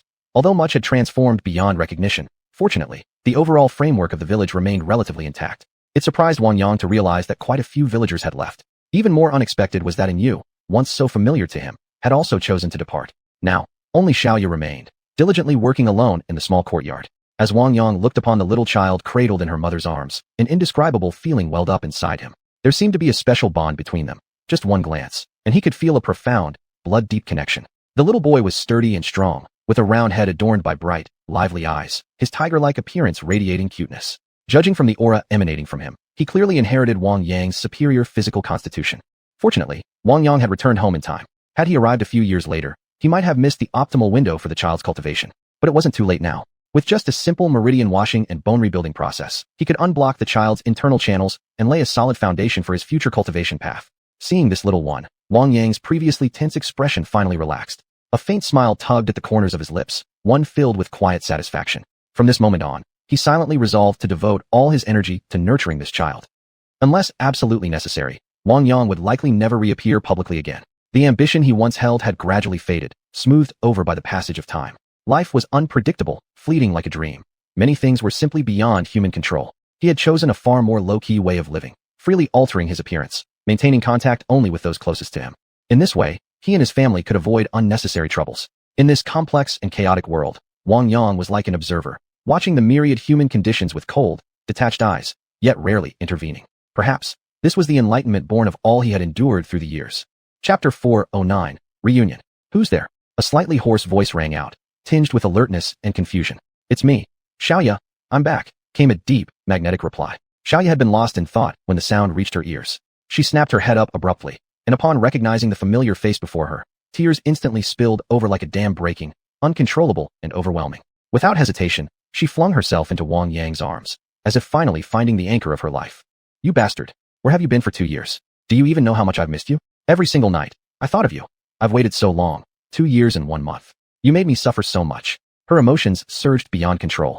Sobbing, she pummeled his chest with trembling hands, her body shaking from the intensity. Her eyes stayed tightly shut, as though afraid that if she opened them, the man in front of her might vanish. Wang Yang held her tightly, feeling her warmth and softness against him, his heart filled with guilt and tenderness. Gently patting her back, he soothed. It's all right, don't cry anymore. I'm back.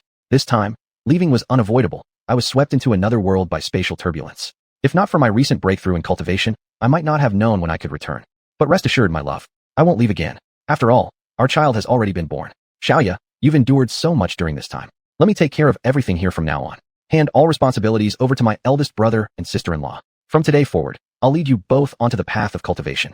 I've brought back numerous rare treasures. Thanks to them, our family can live long and peacefully, enjoying eternal happiness together. Wang Yang gazed at Xiaoya with unwavering determination, his eyes brimming with affection and gentleness. Wang Yang, are you really certain you won't leave us again? Xiaoya asked softly. Mother was just talking about you earlier. I never expected you'd come back so suddenly. Come on, let me take you to see our little boy first. He's such a mischievous rascal. He might not even recognize you as his father. Ha! But actually, these past 2 years, the burden your parents have carried weighs far more heavily than mine. Their hair has grown increasingly gray. You should go see them soon. Every time I visit, they put on brave smiles, pretending to be strong so they won't pass their sorrow on to me, afraid I'll weep alone at night. I remember one evening, I planned to leave the baby with them for just one night, but accidentally overheard mother crying bitterly, heartbrokenly. That night, I silently took the child and left without disturbing them. It was then I truly realized how deep and silent their love for you really is. As she recalled these memories, Xiaoya poured out the thoughts she'd kept within. Wang Yang keenly sensed that his parents were merely worried and missing him, nothing more. Once he saw them, his own anxieties would fade away, and the pressure would naturally lift. Xiaoya, wait just a moment. Let's not go see my parents yet. First, I want to check inside the secret realm space. Come with me. With a mere thought, Wang Yang connected with the young world tree and instantly transported himself and Xiaoya to stand before it. What is this? Why have I never seen such a massive being before? Xiaoya widened her beautiful eyes, gazing with fascination at the towering tree that pierced the sky, curiosity evident in her voice. Wang Yang gently stroked her silky smooth hair, a tender, affectionate smile curling at the corner of his lips as he whispered, "This is the legendary world tree. The entire space remains stable solely because of its power. It's also the core controller of this domain. I never brought you here before because I feared you might accidentally reveal this secret, drawing unwanted attention from ill-intentioned individuals. But now, my cultivation has reached its peak. No one here can rival me. Even if someone discovers the truth, they won't be able to approach this place easily. Just wait a bit longer. I'll set up a powerful formation here to ensure absolute safety." Xiaoya nodded gently, understanding dawning in her eyes. Looking at Wang Yang with deep trust and affection, she said, "Wang Yang, don't worry. I'll stay right here and wait for you quietly. Now that you've returned safely, the weight I've carried has finally lifted. Even if you ever leave again, I won't feel fear or loneliness anymore. I have our son beside me now, hee." With that, she playfully stuck out her tongue at Wang Yang. Seeing this, Wang Yang deliberately put on a sorrowful expression, causing Xiaoya to burst into uncontrollable laughter. Placing both hands firmly on the world tree sapling's lush, verdant trunk, he suddenly heard a mysterious and deep voice resonating in his consciousness, flowing gently like a stream of clear spring water. "Master, you finally returned. For over 2 long years, my physical form has hardly evolved at all. My absorption rate of cosmic energy remains so slow, it truly fills me with anxiety. May I ask, Master, do you possess any method to help me grow stronger quickly?" The master frowned slightly, speaking with solemn concern. "Your impatience will get you nowhere. As the saying goes, haste makes waste. It hasn't even been long since your last plea, yet you're already restless. This mindset requires much refinement. Right now, I only wish to carefully inspect the changes within the secret realm. Don't distract me. Later, I'll grant you some treasures. Those are what you truly need at present." "Fine then. If that's your decree, I shall obey. After all, you're the one in charge. I must follow your judgment." Wang Yang knew there was no use arguing further, so he ceased engaging with the world tree sapling. He extended his spiritual sense along the roots of the tree, rapidly spreading outward. In an instant, the entire secret realm lay fully revealed before his mind's eye. It was clear that Hu Lao and the others had deeply developed this land, utilizing most areas to their fullest. All supporting facilities were complete, thoughtfully arranged, and meticulously organized. Yet what astonished Wang Yang most was the sheer scale of the granaries, truly immense. They stretched forward like a winding, colossal dragon, extending endlessly into the distance, seemingly without end. Witnessing this sight, Wang Yang couldn't help but inwardly marvel. The grain stored here must be enough to sustain a massive army for several years, surely? When his spiritual awareness passed over his master's location, a warm current surged through his heart. His teacher was safe and well, immersed in cultivation, surrounded by an astonishingly dense concentration of spiritual energy. Observing his master's focused expression, Wang Yang knew that given time, the elder would surely break through his bottlenecks and ascend to new heights. With a mere wave of his hand, a grand formation was laid down, concealing the world tree sapling completely. Finding it again now would be extremely difficult. "I'll take you to visit my master, give him some pills, and then we'll leave," Wang Yang said, pulling Xiaoya along. In the blink of an eye, they arrived at the entrance of his master's Taoist temple. Chapter 410, the final chapter. When Taoist Xuzhong saw Wang Yang return together with Xiaoya, the calm composure he had maintained for years instantly rippled with emotion. He abruptly rose from his seat, his face lighting up with joy as he exclaimed, "Disciple, you've finally come back. Where have you been all these 2 long years? Not a single moment passed that I wasn't worrying about you." Hearing his master's words, Wang Yang quickened his pace, hurried forward, knelt down, and kowtowed deeply.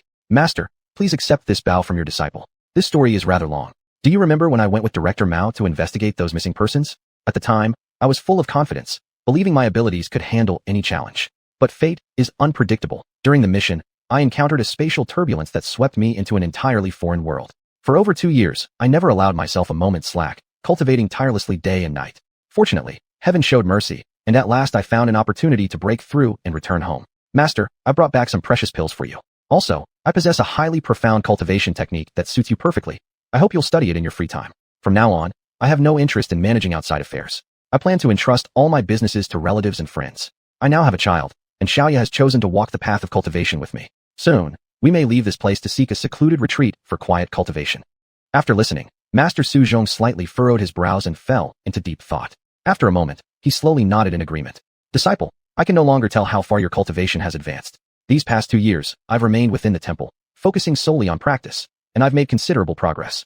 This place suits me well. I will accept your medicines and techniques. As for your future path, you must walk it yourselves. There is nothing more I can teach you.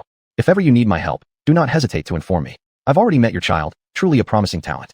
Nurture him well. Now that you've returned safely, my heart is at peace. I have no intention of leaving either. This temple is an ideal place for quiet seclusion. You should go now. There's no need to stay any longer. With that, Master Xiuxian waved his hand gently, signaling their departure. Wang Yang watched his master sink back into his usual serene state and felt a sense of relief. Silently, he turned and left with Xiaoya. Wang Yang, are you really serious? Xiaoya asked curiously. Of course. I'm going to restore your body and teach you the cultivation methods. I've prepared the pills for you, and my family will start cultivating too. Let me take you to see Elder Hu. I'll hand over management of this secret realm to them. I've found a better place for us. When the time comes, I'll tell you. For now, it's a secret. Keeping secrets, huh? Just wait till I get my hands on you. Xiaoya said, reaching out to hit him playfully. Xiaoya, don't mess around. Ha. Alright, we're here.